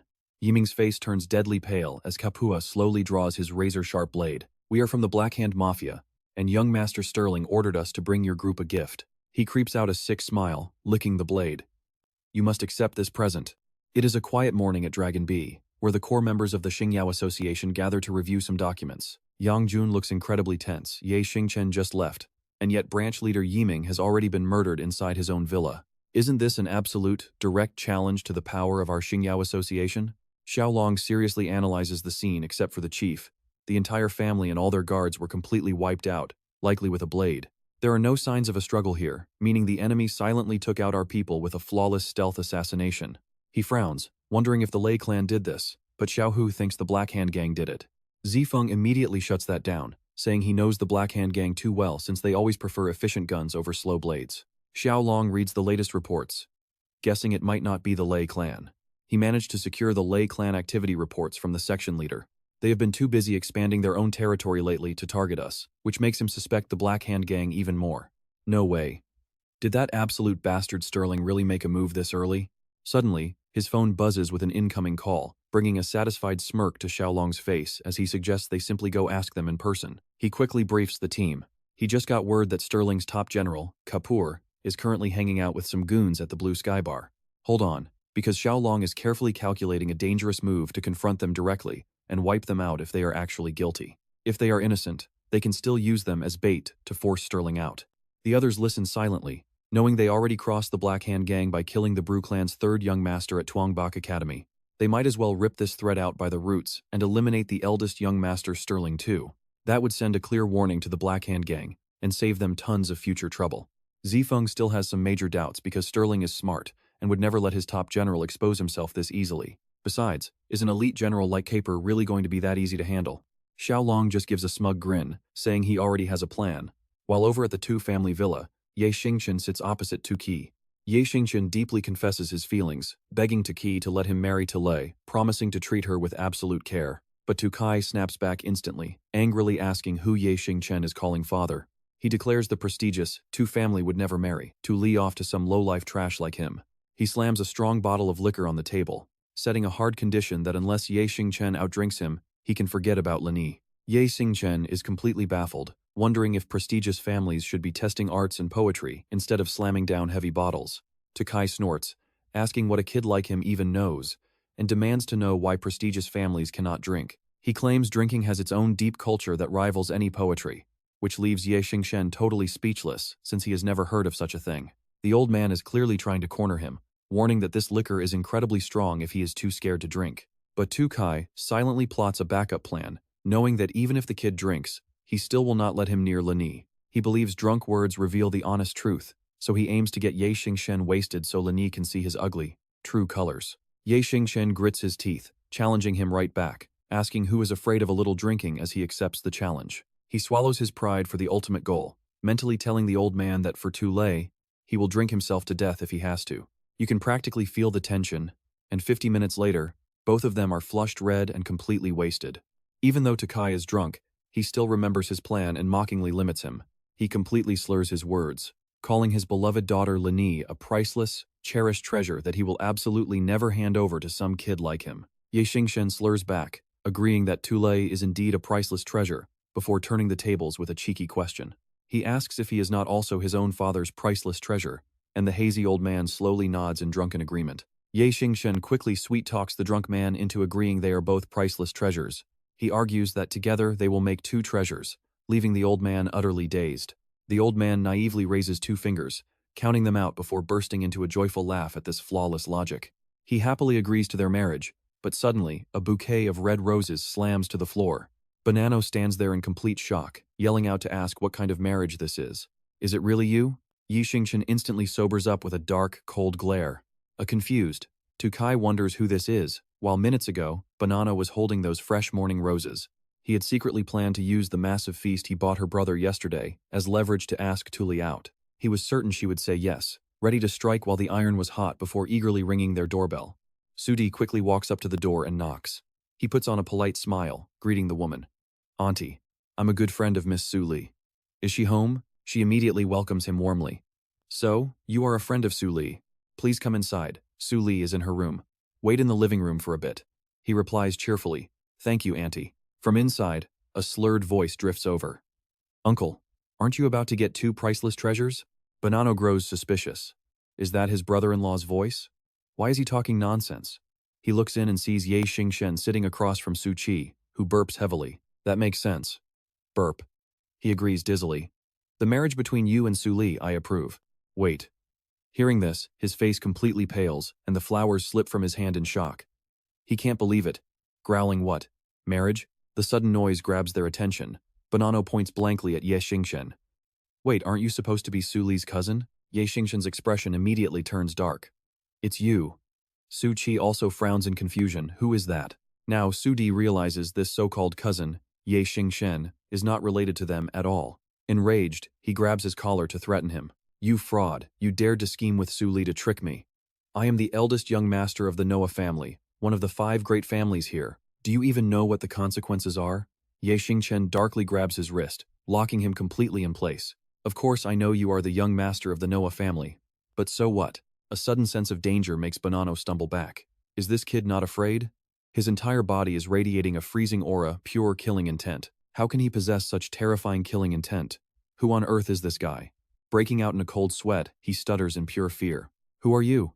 Xingchen looks down arrogantly and introduces himself as the chairman of the Star Glory Association. Xingchen. This hits Banano like a lightning bolt. You can see the pure terror on his face as he asks you are Xingchen. Night falls over the city as golden lights from towering skyscrapers begin to pierce through the heavy darkness. As the nightlife kicks off, Capua and his gang step out of the clubhouse. Yin clearly has not had enough fun yet. Boss Capua, why the rush? They are just a little late. Maybe there was an accident on the road, so let us wait. He refuses without hesitation. This place is not like our home turf. Customs is extremely strict, and our cargo is weapons and ammo. If we get caught, never mind dealing with the Star Glory Association. Even the local police will wipe us off the map. Fearing the worst, he realizes there is still over an hour left before the pickup time. Yet, the other side remains completely still. Something has definitely gone wrong, so we must notify young Master Stan to prepare a backup plan. No response. Capua turns to ask his men still no contact with the young master. His subordinate explains the situation. Yeah, we can't reach him at all, and none of his people are picking up. Capua frowns in deep worry. Keep trying. We must find a way to contact young Master Stan. Yin suddenly flashes a sleazy, dirty grin. Jinghai has so many beauties, but we have not had a chance to play. That leader's mistress is not bad. Let us have a taste. Capua coldly cuts him off. That is enough. Once we crush the Star Glory Association, this entire city of Jinghai will belong to us, and you can play with any woman you want. Suddenly, a cold voice echoes out, cutting their conversation short. Flatten the Star Glory Association? You only have a few men, yet you talk so incredibly big. Absolute chaos erupts as they recognize him immediately. It is Wang Xiaohu, a powerful leader of the Star Glory Association. Crap, why is he here? What does he want? Xiaohu rests his heavy iron staff on his shoulder, smirking. Your group took great care of my brothers, so I am here to return that favor personally. Jack points a finger at Xiaohu and starts laughing hysterically. Kid, did you lose your mind? Do you actually think you can take on all 4 of us by yourself? Before he can even finish, countless arrows pierce right through him like a sieve. Terrified, the others scream out his name Jack. Capua looks around in extreme tension. An ambush. Watch how fast the tables turn as his men scramble. Damn it, where are those arrows coming from? Xiaohu taps the iron staff against his hand, offering some friendly advice. We already seized your cargo, so surrender now and I will spare your lives. Capua charges forward, determined to fight to the death. Who do you think the Black Hand Gang is? Even if we fall, you guys will not escape being riddled with 1,000 arrows. A painful scream echoes through the night. Mountain bandits. Ah Yin clutches his head in absolute terror, crying like a baby. Ah, I surrender. He drops to his knees before Xiaohu. I want to join the Star Glory Association and leave the Black Hand Gang. If you want to know anything about the Black Hand Gang, I will tell you everything. Xiaohu contacts the person on the other end of the line. You heard all that, right? A calm voice replies, loud and clear. Xiaolong sits in his car, monitoring the situation outside. He asks him, where is Stan? How many people did the Black Hand Gang send to Jinghai City anyway? Are they all just low-level thugs like this? Who knows what he said to spark his interest, is that so? Next, he looks over at Zifeng, sizing him up. It seems young Master Sterling is still pretty young and hasn't learned to be cautious. They start up the car and drive off, their conversation continuing as they go. Forget it, today our Xingyao Association needs to teach this young master a lesson. As for how to handle this other guy, that's up to you. Did Xiaohu get the order too? Ah Yin is still kneeling, looking up with hopeful eyes, while he offers a warm, friendly smile and praises him. A wise man submits to fate. You did a great job. He is absolutely thrilled, thinking he just dodged a bullet. Thank you so much, Brother Hu. 2 arrows suddenly slam straight into his shoulder, making his pupils shrink in pure shock as Xiaohu coldly turns and walks away. It's just a shame our Xingyao Association has no room for cowards who fear death. Meanwhile, at another location, a glass cup is slammed down and shattered. Sterling clenches his fists in a furious rage, screaming. How on earth did they track this down? What kind of operation are these idiots running? Suppressing his temper, he turns to his subordinate to ask where is Stone. Bowing in a cold sweat, the subordinate says there is no contact. Gritting his teeth, he asks, what about Ma Junji? Getting even more tense, the man says he can't be reached either, prompting Sterling to punch him to vent. You useless trash, get out. He quickly tries to figure out a backup plan. They need to pack up and get out of there fast, but before they can even move, boom. A literal truck crashes straight through their living room. Xiaolong and his crew step out. Well, young Master Sterling came all this way to Jinghai, so why not stay and play for a few more days? Where are you running off to in such a rush? He gasps in sheer shock, the Xingyao Association. The phone on the coffee table keeps buzzing, but Xingchen calmly picks it up anyway. It must be about the young master of the Black Hand Gang. Xiaolong and the guys did great. He glances over at Banano, who stands frozen in fear. Even though I don't think we have anything to talk about, since you reached out first, I guess I'll listen to what you have to say.